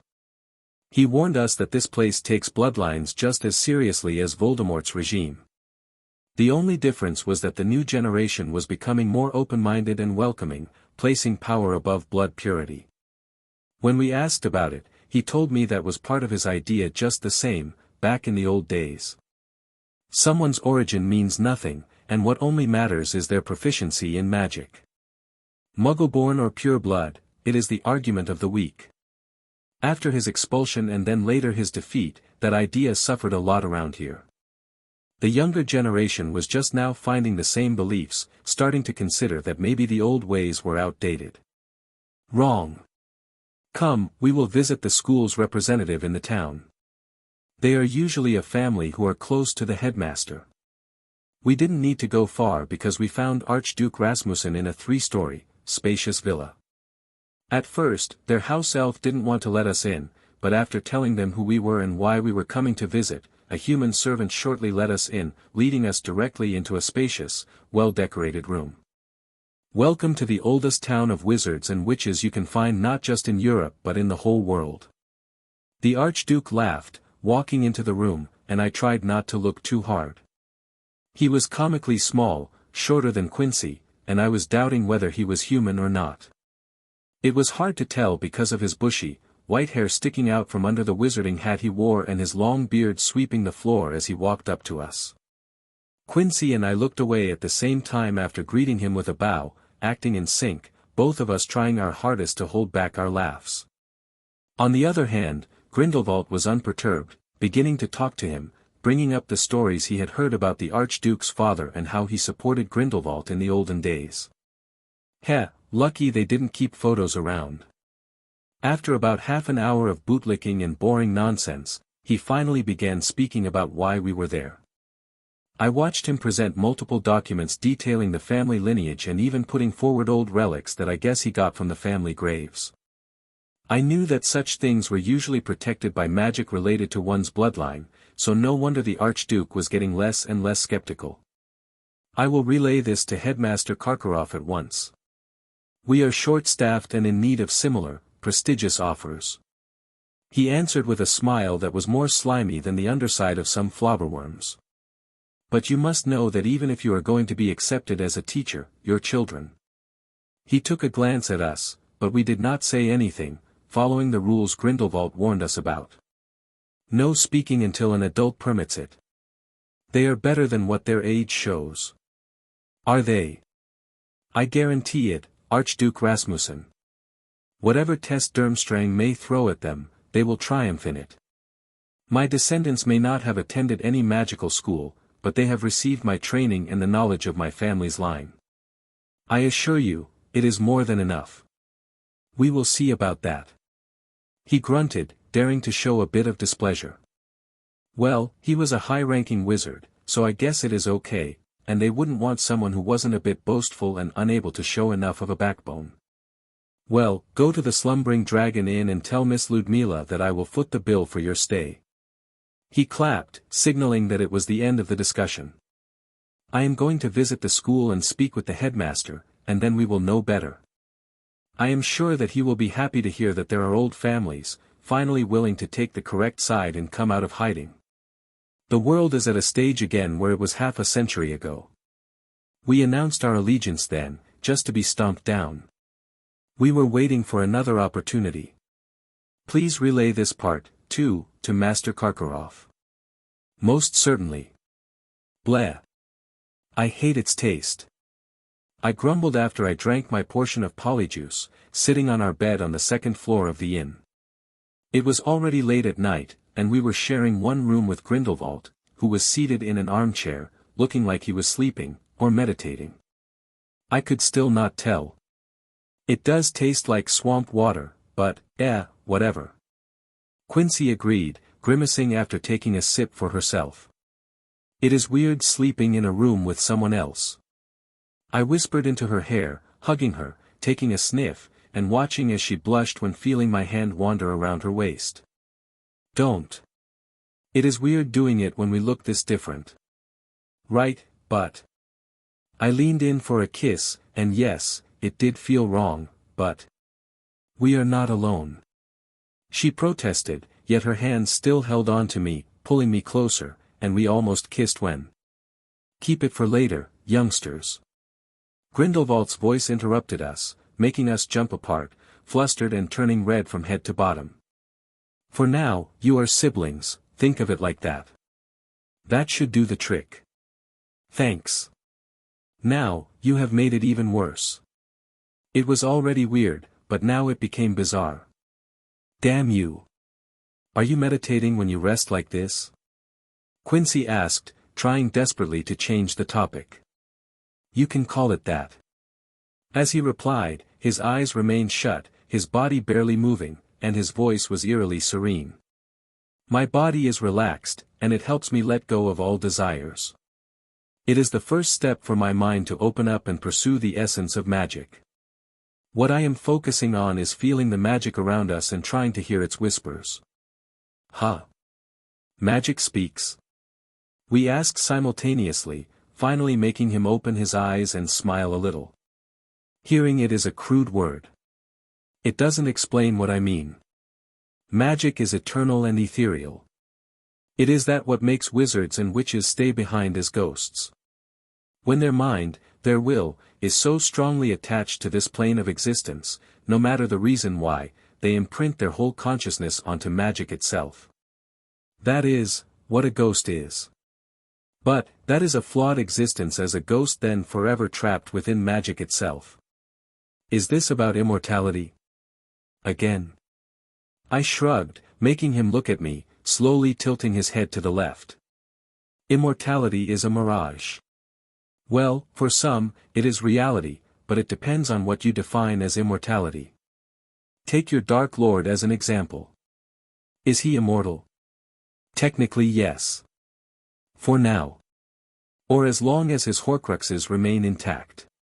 But he is not unkillable. Is a ghost immortal? Again, from a certain point of view, yes, they are. But what kind of immortality is that? He chuckled, shaking his head. Is Flammel immortal? I would call all of these examples false immortality. A true immortal would be someone who is one with magic, so no matter if they have a physical body or not, they could exist with or without one and keep using magic. But that interferes with the balance. I murmured, remembering what he was teaching us back in the castle. Exactly. So, immortality is something that will never be allowed. Even false immortality is tipping the scale out of balance, so magic interferes. What I am doing is simply trying to listen to magic. Trying to feel it and, through that, understand where it flows. I no longer want to control magic. Instead, I want to ride its waves and let it carry me forward. But what if you are swept away? Quincy asked, and I watched as his smile widened, a happy light igniting within his eyes. That is what this is all about. I meditate and reach out with my mind so I can prevent it from happening. I let it sweep me under once when I followed the clues of the Hallows. No longer will I make the same mistake, and you shouldn't do it either. I didn't understand what he was saying, but I may one day. I thought about asking Herpo, but I don't know if he had anything to say about it. Considering that he was living in the bloodlines of his descendants, rarely if ever speaking to them, his kind of existence was just as sad as the ghosts, now that I thought about it. It is more like sleeping. He answered, making me flinch as I hated that he didn't warn me in any way when reading my thoughts. Sometimes I let myself slip, then wake up, and a century has passed. Or more. Sometimes, I stay awake and watch. Not every descendant's blood is strong enough for me to look through their eyes and hear their thoughts, but when it is, I like to observe them. Creep. I thought to myself, which was welcomed by a loud laugh, more surprising than anything else. I wasn't called that for more than 2,000 years, boy. Ha, but But yes, you are right. Still, don't forget, I was called the worst living being of my time. Yeah, it is time that I stop asking questions. I thought to myself, shaking my head. It is best to rest, who knows what they will want us to do tomorrow. Chapter 122, Durmstrang's Test. It didn't take long for the headmaster to invite us into Durmstrang. By noon, we were walking through a giant, open field heading towards a much smaller castle than Hogwarts. It was 4 stories tall but had only 2 towers and way less space for classrooms. It could have been only one wing of Hogwarts if we placed the 2 next to each other. But, the land around it was vast. Way bigger than ours was. Going by Grindelwald's explanation, many of the classes were practical in nature, and it was customary for lessons to take expeditions into the forests, caves, and neighboring lakes. While we were taught from books and maybe shown some samples, the wizards and witches here got first-hand experience facing the different magical beasts and monsters. Is that? I whispered, but of course, I didn't get an answer as Grindelwald kept leading us past the front door, confidently walking up the stairs, going past a wall that had the symbol of the Hallows etched into it. I wasn't surprised to see it, he told me he did it after being expelled. Nor was I surprised by it being still here, untouched. What was weirding me out was that a giant tube was next to it, filled with a mouth-watering amount of gold. I watched as a student walked up with a bunch of others, slotting a gold coin in and then trying a spell to remove the mark, without success. They turned it into an attraction. Quincy murmured, making me nod, agreeing with her. Keep it together. Grindelwald's voice made us flinch, stopping speaking at once, before we entered an old office where the walls were filled with books upon books, and behind a black, wooden table, there he sat, Karkaroff. He was blowing smoke from a long pipe, acting relaxed and carefree. Headmaster. Grindelwald said as he stopped, bowing while we imitated him, only stealing a few quick glances. Although he looked calm, I do remember that he didn't used to have that sunken face, and some of the black circles around his eyes were not because of his age. Things were hard, huh? Good. I didn't care if he lived or not, I was just happy that we were going to flip the tables for Voldemort. The Archduke told me everything, and I am surprised that your esteemed bloodline is still present. He started but never returned our gesture or stood up, instead, he kept sitting, blowing smoke from his nose and fixing his eyes on Grindelwald. It wasn't easy to stay afloat, and it still isn't easy. But, after what is happening in the world, it may be our last hope to regain our position. That is true. He agreed, finally sitting up straight, moving his eye from Grindelwald's face and examining us. Young. Not yet 16. Close to 15. Grindelwald answered for us, but I was having a laugh deep within because Karkaroff's attitude was telling enough. He had already accepted us, he just wanted to make it look like he was unsure. It's that bad, huh? What field do you feel yourself to be the best at? Dueling, the dark arts, and defensive spells. We already have a dueling teacher, but we do miss someone who would be able to teach our students how to defend themselves against hexes, magical traps, and lowly beasts. Those are just what I am the best at. I can adapt to any position the headmaster wishes me to fill in for. What about the children? I assume they would also attend classes as long as you are here. We can't take in people who are not up to our standards. Perfectly reasonable. Please state what kind of tests you would like to subject them to, and we will make it happen. Confident. I like that. With a laugh, he finally stood up, putting out his pipe and fixing the same clothes he was wearing when visiting Hogwarts. Let's test it then. Lead the way. It didn't take long for us to walk back out of the school, and about 10 minutes later, our group was gathering around a vast, oval field while hoops were being raised into the air via magic at different heights and sizes. Most, if not all, were wide enough for us to fit through, but a few were way too small for managing that. My eyes were already mapping out an optimal route from start to finish, and I was sure what the task would be: fly through all of them. This was one of my old students' favorite training regiments, that traitorous bastard. Karkaroff grunted, making me smile, knowing he was talking about Victor. Confident? He snapped his head at me at once. Shit, he caught my smirk, but then again, it was not an option to back down. I can fly through all of them. Ha! With a doubting laugh, he slapped my back, snapping his fingers, and a ghostly image of Crumb appeared, sitting on a broom, beginning to fly along. He easily got through the course, hitting the rings that glowed randomly, going through even those that were way too small. I could see that the image of him used some kind of spell, but whatever that was, it didn't get recorded. There are 20 rings. They light up randomly, and you must cross through them all. The record time is 1 hour 15 minutes and 34 seconds. Do it under 1:20, and you pass.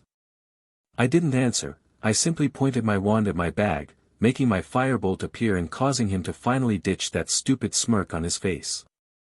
Ignoring the old bastard, I glanced at Grindelwald, who gave an approving look, letting me take off and stop at the starting point in the air. A record by Crumb, eh? I hope you won't be angry that I am going to break it.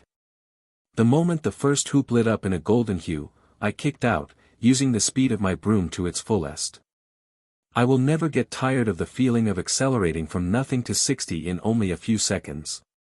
When the tip of my broom crossed through the first hoop, from the corner of my eye, I caught the one lighting up on my left. With a sharp turn, only a second later, I was through it, already scanning, going for the third, then the fourth. When my eyes didn't register a change, I already knew the following one had to be behind me, so I pulled up, doing a loop, finding the hoop, and heading straight towards it. After the 10th one, finally, it was time for one so small that only my hand would fit through it. Luckily, I was not a muggle. Ingorjo. I whispered, making sure that if someone was watching me closely and saw my mouth move, they knew it wasn't wordless spellcasting. Enlarging a target was not the only thing that was making this trial hard, because when I passed the following ring, it shaved off a few twigs from my broom because it began shrinking the moment I flew through it. I see. No matter. I was fast and could be even quicker than the rings, so they couldn't trap me. Flying through the last one, which was changing sizes by itself, I felt a type of freedom and happiness I really missed. I didn't count the seconds within me, but the feeling was strong that it had to be a time I could be proud of. This sensation only strengthened when I landed and saw Quincy's proud smile and happily glowing eyes. 1 hour 14 minutes and 14 seconds, Grindelwald spoke up, making Karkaroff flinch, feeling lost for a moment because I just broke his old, favorite student's record. Even if he was no longer part of the school, it was still hurtful for him. Heh, prideful idiot. I knew it. Quincy laughed and finally hugged me, planting a kiss on my cheeks that I received sheepishly, both of us forgetting our current roles. It made a few others around us look on weirdly, not just because I broke an old record, but, oh well. Who cares? See, congratulations, young Alexander. Thank you, headmaster. I replied, bowing respectfully, saying nothing more, simply nodding back at Grindelwald. As I told you, he spoke up with unbridled pride and a bit of haughtiness hiding within his voice, my children are in possession of a premium bloodline. Why yes, we can see that. Karkaroff mumbled, turning towards Quincy, for the young lady, we should do something appropriate. I don't mind difficulties. She answered with a slight bow, but her voice was just as proud as Grindelwald's, which, in turn, clearly incensed some of the onlookers. Well, in their eyes, we were outsiders, coming in and mocking them. A quick duel then should suffice. Karkaroff clapped, visibly frustrated, and one of the older students, looking even more senior than Victor did, stepped forward, volunteering. If I caught it right, his name was Vlad, but not that I cared to remember it. I watched as they squared up, and I already knew Quincy's plan. It was the same trick that Grindelwald first taught us, and we also used it in our previous fight. By the time Vladdyboy raised his wand, Quincy had Apparat behind him, immobilizing him, watching his body fall face first to the ground. Should have I used the killing curse? She asked, looking at Grindelwald with uncertainty in her eyes, making many previously louder students get real quiet, real fast. "No. This is good," he answered, nodding at her to get back. "Now, it only remains me to be tested, yes." He wasn't giving Karkaroff time to find fault with us and was forcing him to keep up the cordial tone. I watched as he was thinking and became a little worried. Were we taking it too far? Was this going to play against us in the long run? "Yes, you are right. Let's go inside for that." I tried to guess what he had in mind because the smile he gave Grindelwald was surprisingly confident. And, of course, it was, because we stopped before the emblem of the Three Hallows. "I assume you know the history?" Karkaroff asked, and we nodded simultaneously. "Of course. Should I try and remove it?" Grindelwald questioned, unperturbed, and his confidence made Karkaroff's mouth twitch. "By all means. There is a prize for it." He forced himself to laugh, watching as Grindelwald took out his wand, casting one simple, wordless spell. The symbol vanished like it was never there, but before the gasps could die down, in the end, it slowly reappeared. Still, watching their reactions, the fact that the symbol came back so soon made Karkaroff sigh, and his face smoothened out a lot compared to before. "Very good." The wall remained intact for almost 2 seconds. "Well, my record is 4. Still, very good, very good. You will fit into our school perfectly. Thank you for the opportunity, Headmaster." He bowed, showing a smile but also visible frustration in his eyes, further widening Karkaroff's pleased grin on his face. Heh. I wonder, how ugly his smile will be when he finally realizes all his work had been for nothing. Chapter 123, Back to School. Living in Durmstrang was vastly different than how it was in Hogwarts. It didn't have different houses, and for example, not everyone had a room within the castle. Only those with sufficient backgrounds, influence, and prestige could live there. The rest had to either live on the grounds, find their own way, or in the nearby town of Voldemort and commune to school every day. This also meant that we, as newcomers, didn't get to live inside the castle. Not that I minded it, so instead, we rented out one of the abandoned houses in Voldemort. We only bought what we needed for it as we didn't know how long we would stay anyway. I can't lie, I enjoyed it. Because Grindelwald was a teacher, he had to live in the castle, so it gave us a certain autonomy, taking care of ourselves and governing our days as we saw fit. It forced us to use brooms to get to school, which was also fun, and I didn't mind flying in the early morning, watching the sunrise as we headed to Durmstrang. It was serene. Peaceful. The only thing that both Quincy and I disliked was the constant need to drink polyjuice. You just can't get used to the taste. In the end, we were placed in the 4th year, and I was surprised at how welcoming the others were. I did not expect that. Neither did I think that the guys were going to show this much interest in Quincy.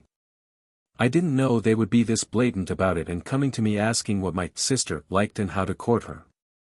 It took a great effort to keep myself calm and polite while being bombarded by these questions.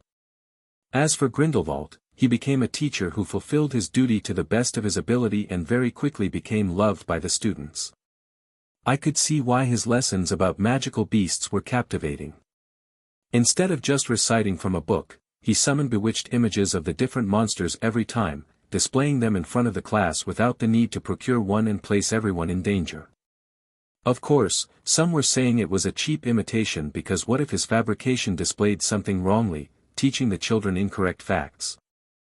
I understood why they thought that way, but I had a strong feeling that he knew what he was talking about. Ha! What is it?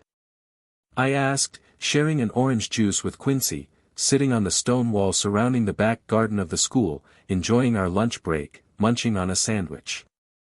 You saw it, and you still ask? She grumbled, elbowing me in frustration. It was the 6th guy I had to tell that I am not interested. Well, you are popular, even when you look like this. PFT, maybe I should beat you up. With a stifled laugh, she couldn't help but roll her blue eyes, making me grin. You can always try. Cocky. I wanted to say that. After our laugh died down and I looked around, making sure nobody was there, I quickly leaned in for a kiss. What do you think? I asked, leaning back before we were discovered. I prefer doing it when we are normal. Not about that. Now it was my time to elbow her gently, making her blush after realizing she misunderstood me. I was asking, what do you think? How long are we going to be stuck here? Dunno. Until he says otherwise. Maybe the thing he is looking for has been moved or discovered, who knows? Maybe. I whispered, going back to munching on my bread. It's not like back home, is it? No, it is not. I nodded. It does have its unique atmosphere. I like it here, but it made me realize what we have lost and that we will never get it back. It also made me think about what the others may be up to. Do you still have it? The handbook you made? Yep. I answered, rummaging inside my bag before pulling it out. I kept it, but I did tell them to destroy their own. So it is nothing but a memento. Even if they did not, I enchanted them so if anyone else wanted to take a peek at it, it would look normal, and if they began prodding it with magic, they would self-destruct. She murmured while getting out a pencil and quickly writing into it while I watched with a smile. It was a simple message. We are fine. Keep yourself safe. Of course, we didn't expect an answer, but to our surprise, messages began appearing, one after the other, expressing their relief and thanking us for saving them. Some even tried to explain why they didn't destroy it, but I was not mad. I felt warm inside. What made me not suspect them was one part, Quincy's spell, and on the other, none of them tried to ask us where we were at the moment, and lastly, their handwriting. I know that portion could be faked, but still, I wanted to believe. It made me feel happy. Ask them what happened after. I urged Quincy, becoming excited, watching her hurriedly scribble it down, also breathing a bit more quickly while waiting for their answers. What they told us was not pleasant. In the battle, there were more than a dozen students who were caught in the crossfire, perishing, killed by either the Death Eaters or the Order spells. Were they trying to fight? Nobody knew, but both sides were saying the same thing. Those who died all tried to fight back.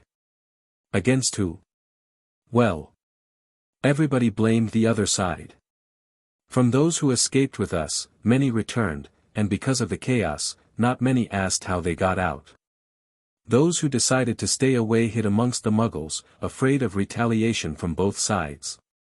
It was not pretty, and neither was the atmosphere in Hogwarts. Those who were back in school told us that the new headmaster was Voldemort himself, while Snape was now the new dark arts teacher. The whole castle became much more oppressive and colder than ever before. Luckily, they all said that it is rare to see the headmaster, probably because he has his hands full with the Order, causing troubles everywhere around the country. Which there are a lot of. There was even an outbreak in Azkaban, freeing prisoners whom Voldemort kept in secret for who knows what purpose, probably for some magical experiments he was conducting when he was bored. Right now, most of those who graduated from Hogwarts are forcefully being drafted into the Death Eaters, and even 7th-year students are being given missions, taking them outside of Hogwarts as graduation tests. I couldn't tell them much about our situation, but I encouraged them to keep working together and supporting each other, and once the time was right, we would meet again. As for when, I didn't know, but one day, everything is going to change. Order. Death Eaters? None of that would matter anymore. Is it true? Bridget asked after being stunned by the news that Elodie had broken for her just now. Yes. I just asked the teachers, and Hermione is on indefinite leave. They said it is because she can barely concentrate with the constant headaches she is having. I can't believe it. Where is she? I tried looking, but they said she had already left. Elodie continued in a sad and concerned voice as it was unlike Hermione. She wouldn't have left without saying why or her goodbyes. What is happening? Bridget whispered, not really expecting any answers. Since what happened to them in Switzerland, she also felt weird. Somehow, the school lost a lot of its charm, and she couldn't help but feel unsafe within its walls. As for Hermione, she felt even more than her friends. She just could not trust their headmaster anymore. That distrust was consuming her, and very soon, she could no longer ignore it. Using her affliction as a cover, she asked for leave until she could recover. There was not much pushback. The school even made sure she could enter a sanatorium for witches and wizards to recuperate, but for Hermione, this felt like simply being placed from one camp to another, still keeping her under check. Of course, she never mentioned this to anyone and thanked the headmaster for the opportunity, willingly accepting it, just so she could disappear while traveling to the sanatorium. Since then, nobody has seen her. As for where she was, maybe not even Flammel would have guessed. "Let me see," Hermione murmured, reading her little notebook, filled with names and places she intended to visit, standing on a boat, crossing the channel between England and France. She debated about whether she should visit her parents or not, but she didn't know where they could live right now. Maybe they stayed in the same place, or perhaps they moved cities. But that was not her goal right now. She wanted to find those names she had learned about, people who had interacted with the now-dead Anguine family. She even had in mind to visit the old estate, as a tourist. Unlike pure-blood wizards, she grew up as a muggle and was unfazed by navigating through their world. She even found an old tourist ad that spoke about visiting a preserved, traditional, ancient English village, and when cross-referencing it, it was very close to the Anguine's villa. She was determined to find out whatever was going on, and for that, she had to start out alone. She couldn't trust the Order and their people, not anymore. If you want to know the truth, you have to do your own research.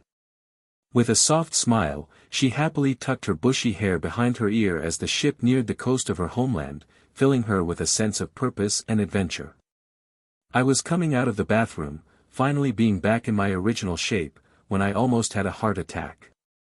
There was someone else beside Quincy in the living room, but after I saw his face illuminated by the fireplace, I realized that it was Grindelwald. "It is dangerous to stop drinking the potion," he commented calmly, and it was hard to say whether he was angry or not. "No matter, I am here because I located the first cache where I hid some of my possessions." "Was it hard to find?" Quincy asked as I walked next to her, sitting down beside her. "I removed my memories of it, so I needed time to recall where it was, and I am still looking for triggers that will make me unlock more." "Here. A map?" I murmured, looking at the paper he was giving us, showing us a ruined castle with a well marked in its garden. "This is Castle Volganid. In 2 days, your class will take a tour there. It is one of the old ruins, just to the east of here. While visiting, get down to the well and collect a lockbox. You will recognize it as it will have the symbol of the Hallows on it. Bring that back to me, that is it." "Sounds easy, sure." We nodded, feeling relaxed about it, but what he said next made our blood freeze. "Try to use minimal magic. I don't know if they cleared the ruins or not, but the last time I was there, Lord Voldemort was not happy about human presence on his land." "A ghost?" Quincy asked, but watching his eyes, I knew it was not that. He wouldn't have warned us about a ghost. A vampire. Chapter 124, Vampires. At least we got 2 days to prepare, and Grindelwald didn't just drop us down, telling us to go retrieve something that a vampire guards. It is better than how the tournament's tasks were. Quincy answered me while we were sitting at home, flipping through books about beasts and monsters from Salazar's library. "I guess you are right. Anything on your end?" "Not much. This volume did talk about some other monsters, like ghouls, though. It says they are like the inferi, dead servants raised by the vampire's magic. It also says they are a bit more intelligent but just as deadly. I thought there would be more info on them from his time. Wait. I think I found it." Flipping through the 6th book, we finally uncovered something. By Salazar's words, vampires in his time were rampant and festering throughout the continent, giving a bad name to wizards and witches. Many times, their antics were causing trouble to the magical societies as they drew attention to themselves and everyone around them, making muggles aware of their presence. This not only ended in witch hunts but also formed the first vampire hunting groups of mages in retaliation. This is perfect. Quincy giggled, climbing atop me as we continued reading. Vampire hunting is exactly what we need. She was right. It went into detail as to what were the most obvious signs of a vampire and their powers. This also meant it was another ranking list by Salazar, this time one that made much more sense. First were the fledgling vampires. Creatures that were freshly turned. Whether the individual was a muggle or not, their new magical abilities were all connected to the one that turned them. These creatures were weak, sensitive to the sun and strong lights, preferring to hide in the dark and be active when the sun was down. They mostly had magical capabilities that were similar to mind-altering spells and ones that enhanced the user's physical abilities. No holy water. Or stakes? Quincy asked, and as I looked, I noticed it wasn't mentioned here. Maybe there are more at the end. Let's keep reading. Next came the class of normal vampires. These were those who had already been alive for decades if not more. They were experienced and dangerous. Their powers and influence on the minds of muggles were great, and even wizards could fall victim to their machinations. These creatures were less troubled by the sun, and the disciplined ones could walk directly amongst the muggles, even if they were significantly weakened. Above them was another rank of vampires that Salazar called ancient vampires. These were centuries old, crafty, experienced, and the most dangerous. They had advanced magical capabilities, including animagi-like shape-shifting and controlling magic without a wand. He mentioned multiple times that these vampires, although preferring to remain in the dark, are just as dangerous while fighting in the sunlight. Oh, here it is. I exclaimed, finding the last part in the codex, talking about their weaknesses and how to face them. It says holy water does nothing, instead, we need to use mercury. Maybe we can borrow from the school. I will check tomorrow. The other thing it mentions is, I continued, nodding my hand, to use acid. Anything that damages their tissues and blood. Oh, and here it is. A stake through the heart does the trick, especially if made of silver. Ha! Salazar says that if you can't do that, the best alternative to deal with a vampire is fire. Well, that sounds easy. It did sound easy. He also mentioned that all the methods mentioned above were for those who were not good enough in spellcasting, were slow on their feet, or were simultaneously going up against multiple vampires. The best strategy was to use fire spells from the get-go and attack the vampire first before it could notice you. Listen to this. I added with a chuckle, reading from the end of the page, if you meet an ancestral vampire, either run or try to be polite. Do not attack. What is an ancestral vampire? Good question. It only says here that no matter the vampire type, avoid direct eye contact and always keep a 5-foot distance from the monster. Their mind-controlling abilities are their strongest weapons. We tried to look it up more, especially this last, briefly mentioned type, but nothing was there. Whatever that thing was, it was probably an even older variant. I think I know what it is. Echoed Herpo's voice in my head, and Quincy could guess what had happened by the change in my expression.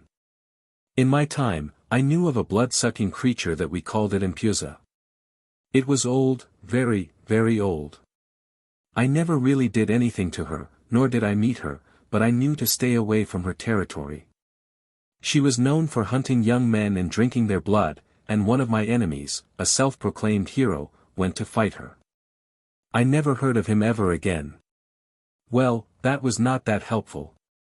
But, he was probably right. That kind of vampire is simply ancient and powerful.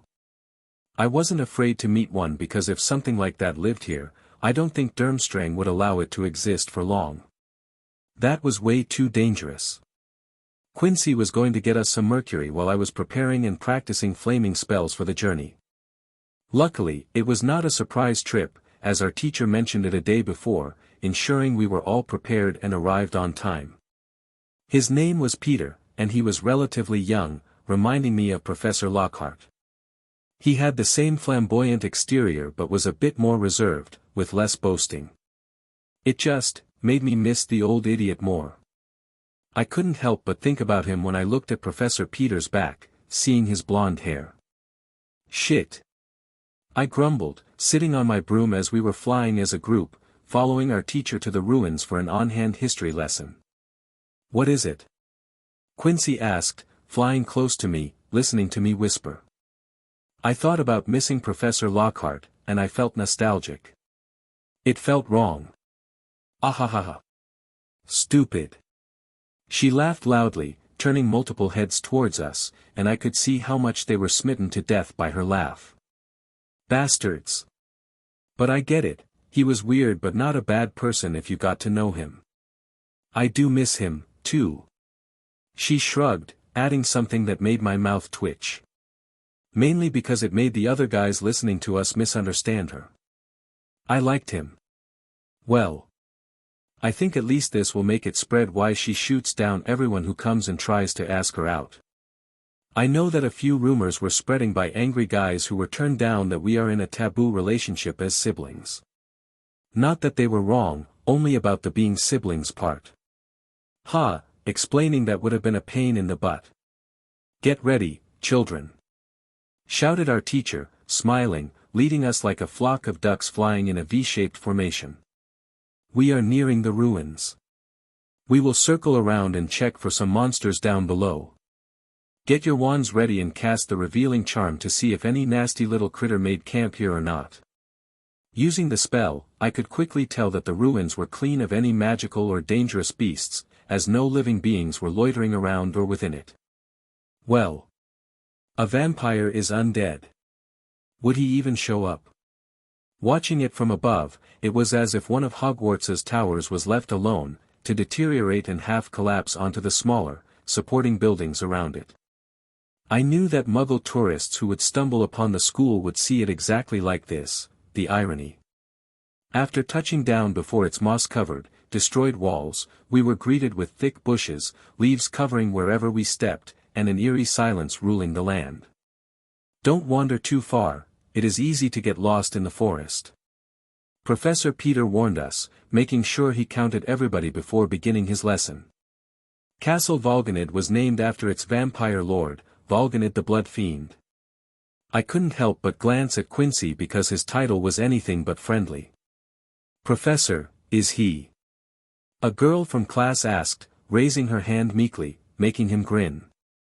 Well, there was an alliance of 7 witches who swore to kill and rid the land of Volganid.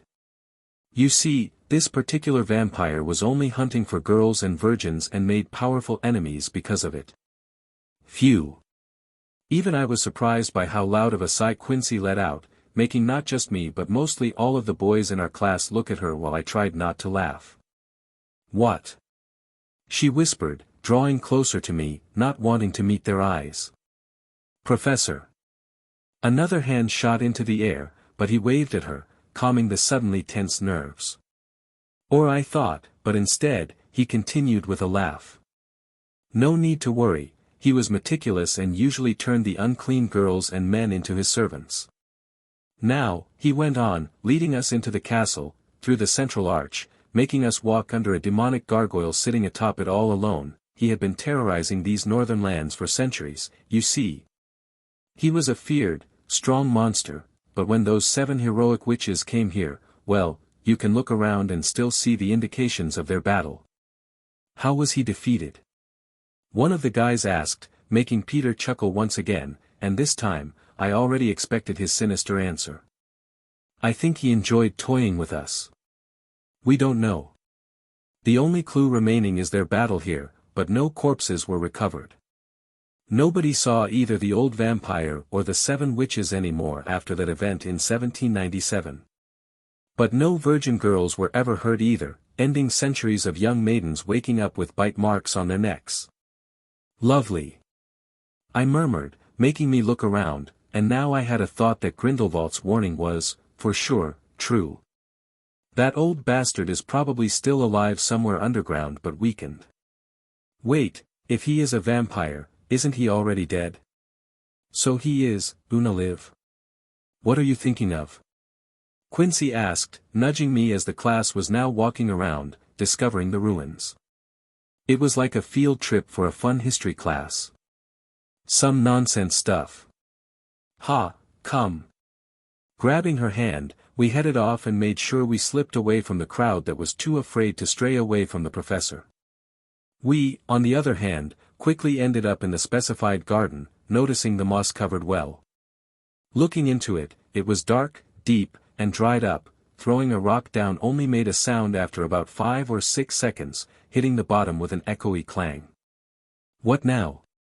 Accio. Grindelwald said we shouldn't use too much magic, no. I shrugged, grabbing the old chain hanging from the top, probably ending in a bucket somewhere deep down. Testing it, it looked good enough to hold my weight as I began climbing over the edge. You ain't going alone. She protested at once, quickly turning into an owl and hopping on my shoulder as I began my descent. Chapter 125, Count Volganid. Descending down the well was weird. At first, we could still see well, but the light disappeared very quickly from around us after the first 2 meters. It was then that I heard Herpo's voice echoing within me. Focus on your blood and call it forth into your eyes. But don't let it gain control. It is you who own it and not vice versa. It wouldn't hurt Quincy. Would it? I asked him, and his answer was simple. Depends on your focus. As I said, control it. Then no, it won't hurt those who you care about, only your enemies. With a deep breath, I tried to concentrate, and after a few moments, I could see again when I reopened my eyes. It wasn't like it was perfectly clear, not at all. Think of it like looking at a black and white, fuzzy image, but I could see the walls of the well and make out the chain I was holding. Oh, we are close to the bottom. I exclaimed after I looked down and let the chain go, landing on my feet. Hoot! Said Quincy, and weirdly, I think I understood her question. I think it's the basilisk blood doing its thing. I answered, subconsciously licking my lips. Weird. Down here, everything was dry. This either meant there was never water here, or it dried up a long time ago. Anyway. Box. Grindelwald said there would be a box here. No matter where I looked, I couldn't see one, but it could also be because I wasn't proficient in using this sight of mine. Whatever. Close your eyes, don't get blinded. I whispered, taking out my wand and waving it once. Lumos. Much better. Moaned Quincy, turning back into a human, squinting as we stood at the bottom of the well. Whoa. Yeah. I agree. Whoa. There was a human-sized hole in the wall that I couldn't see before. It was hidden with unnatural darkness that not even our magic could light up. Looking at it, the stone at the edge of it wasn't roughly carved out or natural looking, it was perfectly arched, and the walls were smooth, without any edges. It was man-made. What is this? The moment I raised my wand, pointing towards the corridor, both of our blood froze because something was rushing towards us with a low screech. The first to act was not me but Quincy, as I was just thinking about changing the spell when her wand shot out bright, orange flames, catching the monster in a blast. With a bone-chilling cry, it turned to ash in an instant, and we were left standing there, hearing our heartbeats so loudly I mistook it for a war drum. That was an undead. Most likely a ghoul. Herpo commented, and although I never saw one, I agreed. That thing didn't look human anymore, instead, it looked like a mix of a skinny gargoyle and a mummy. Who doth dare mocketh a clamor in mine abode? Now that voice, and that speech, that was new. And scary. We looked at each other in a slight panic as I increased the light's intensity at the end of my wand, resulting in another annoyed, low groan. Cease thine contraption, mortal offspring, lest I rend thy cranium asunder. Yeah, no. I answered quickly. I couldn't see the origin of the voice, but I was sure it was coming from the end of the tunnel. We just couldn't see it, not even in the light. So be it, then I must needs compel thee to depart hence, thou witless human spawn. I couldn't believe what I was seeing as the darkness itself began changing until it finally turned into a human figure, a few meters away from us with blood-red, glowing eyes. He was deathly pale, white as marble, looking to be in his early 20s with slick, black hair, wearing expensive, black silk clothing, that of an old royal. "Begone from this place with all haste," he repeated, looking into my eyes, but then, I felt my blood boil, and the feeling burst back out with full force. We watched as he stumbled back, averting his eyes quickly, shielding them, coughing, and looking as if he was in pain. "What manner of being art thou, child? Thine eyes, they shifteth. And yet thou namest me a demon. What sorcery hast thou wrought upon thyself? Thy scent reeks as a basilisk's foul breath. Good job!" Quincy exclaimed, summoning blazing fire, but the man snapped his fingers in response, bringing forth the abyss-like darkness and extinguishing the flames in a flash. Verily, the youth of today doth confound with their peculiar ways. First Grindelwald, and now these twain. He grumbled like an old man, being annoyed by some kid stumbling onto his lawn. And, well, it was precisely what was happening. "Wait, you know Grindelwald? Are you the vampire Volganid?" I asked, even though I knew it was a stupid question the moment it left my mouth. Who else could it be? So it was no wonder what we received was his annoyed groan. "It is Count Volganid unto thee, child. Wherefore hath thy manners vanished? The world hath long since forfeited its dignity." Unbelievable. It was Grindelwald who sent us here, Count Volganid, for his box. Quincy added quickly while we looked at each other, a bit confused. But if it worked, that would be best. This being we were looking at felt dangerous. Too dangerous to fight. Luckily, he stopped for a moment, thinking, and then his voice became much more mellow and cooperative. "The box? Ah, I do recall. He did not foretell of children seeking it. I doth possess it hereabouts, come, follow in my wake." But of course, none of us moved, and he realized it after taking a few steps. "I shalt not consume thee twain. Though thy visage be youthful, the foul odor of serpents and corruption doth emanate from thy blood. I am a man of refinement. I hold to standards. Come hither, children, for I have pledged my word to Grindelwald, and I shall uphold my vow." "Go," said Herpo, which surprised me. I don't know how it is nowadays, but in the past, even in my time, a vow was a strong bind. Even I upheld the promises I made, no matter how far I have fallen. I still felt this was wrong, but holding Quincy's hand, we followed him in the end. It didn't take long for me to extinguish the spell on the tip of my wand as we arrived in an underground chamber lit by orange torches. The floor was covered with soft, beautiful rugs, and paintings of the local landscape decorated the walls while two coffins were laid down where the beds should have been. One was empty, but in the other, a woman was sleeping serenely, until I looked at her. Then her blood-red eyes snapped open as she floated out, her blonde hair billowing behind her body. She was looking a bit lost after landing on the rug, blinking her eyes a few times before recollecting herself. "My dear, we have visitors." "What happened?" she asked, looking joyous, flashing her sharp, canine teeth that made me shiver. When noticing it, she merely giggled, hiding it, genuinely looking embarrassed of it. My dear, they seeketh the box of Grindelwald, indeed." The Count hummed, went to a massive cupboard, and began searching for it. "I think I had it here somewhere." "Oh, I see. How lovely. What year is it?" 1995, we answered in tandem, making the woman clap, smiling, and looking as if she was greatly amused. "My dear, we should make a trip and see how the world changed after a century. What do you say? Venturing forth in this era? Alas, observe these youthful souls. Bereft of proper decorum. Oh please, they are just kids. Ah, behold. Here it doth lie. Take it, children, thy box awaits." He shouted, bringing forth a hefty metal crate the size of a traveling suitcase. Thanks." I mumbled as he pushed it into my hands, and now I was bewildered about what was happening. "How do you know we are not lying?" Quincy asked, blurting out the first thing that she thought about, making the two laugh. "Oh, we are vampires, my dear." The woman answered us, "We would know if you are lying." "Ahahaha. Who are you?"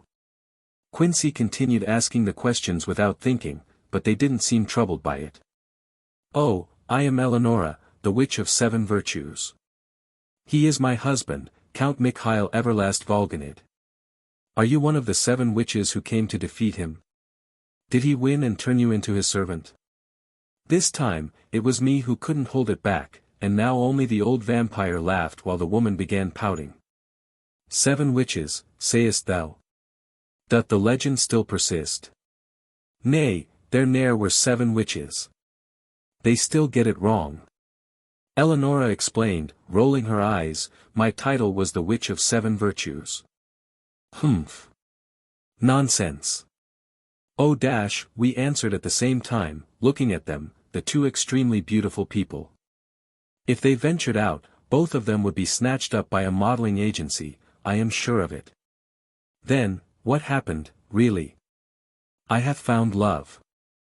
I came here not to kill him."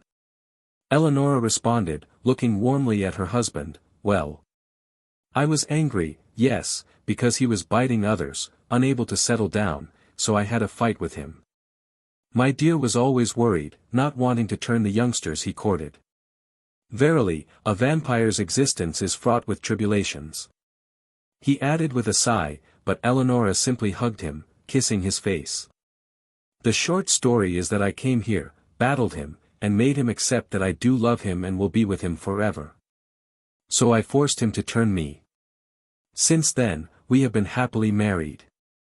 That would explain why the attacks went away. Our vampire has found love." Ha! It's not what I expected, but oh well.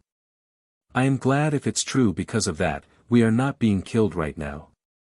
But, what do you drink? We blurted out at the same time. Oh, if we don't use much of our magic, we don't need to replenish it. So don't worry about it, kiddos. Oh, I know, I will prepare something for you. Just wait a minute, it has been so long since I made something for humans. Ghouls are not keen on eating anyway. Ghouls. We repeated, feeling cold sweat going down on our backs. Oh yes, yes, some grave robbers and whatnot, they deserve their fate. Ahaha now, just you wait dash. KHM. HM. What is it, dear? She asked, looking at the Count who interrupted her. We also noticed he was furrowing his brows. Was it because of something we asked? Or he just wanted us gone? I also agreed with the notion. I don't want to be rude but, seeing the two, I certainly not want to stay for dinner. Or be the dinner. The ones aloft dost create a disturbance. Methinks they seeketh the children. Oh, good. I murmured, happy to have an excuse to leave. Let me escort them out, I will deal with the rest. Eleonora answered, chuckling, and she accompanied us out, lifting us out of the well with one massive jump as if it were nothing. Outside, she looked even more beautiful, unbothered by the sun, and I finally understood what Salazar's warning meant. She alone managed to hypnotize all of the other kids and our professor, making them stop in place while turning towards us. They were clearly distraught and looking for us, and when we appeared with her, their panic only intensified. They will not remember searching for you, so don't worry. I will return now, I dislike the sun, you see, Maybe I will nag my husband a little more to go and see the world for a change. You too, take care of yourselves. Oh, and tell Grindelwald that our debt has been paid. Don't come looking for us again for the next 50 years, okay? Why yes, oh okay. I stuttered while Quincy put the box away in her holding bag. With that, she disappeared back into the well, and the moment she did, everyone returned to themselves as if nothing had happened. They were no longer searching for us. Instead, Professor Peter continued his lesson about the ruins and old magical history while those who were a bit braver continued looking around the ruins. I think this was the type of vampire Salazar said not to attack, huh? Yeah. Quincy nodded, gulping, feeling a bit stifled, and I think I understand why.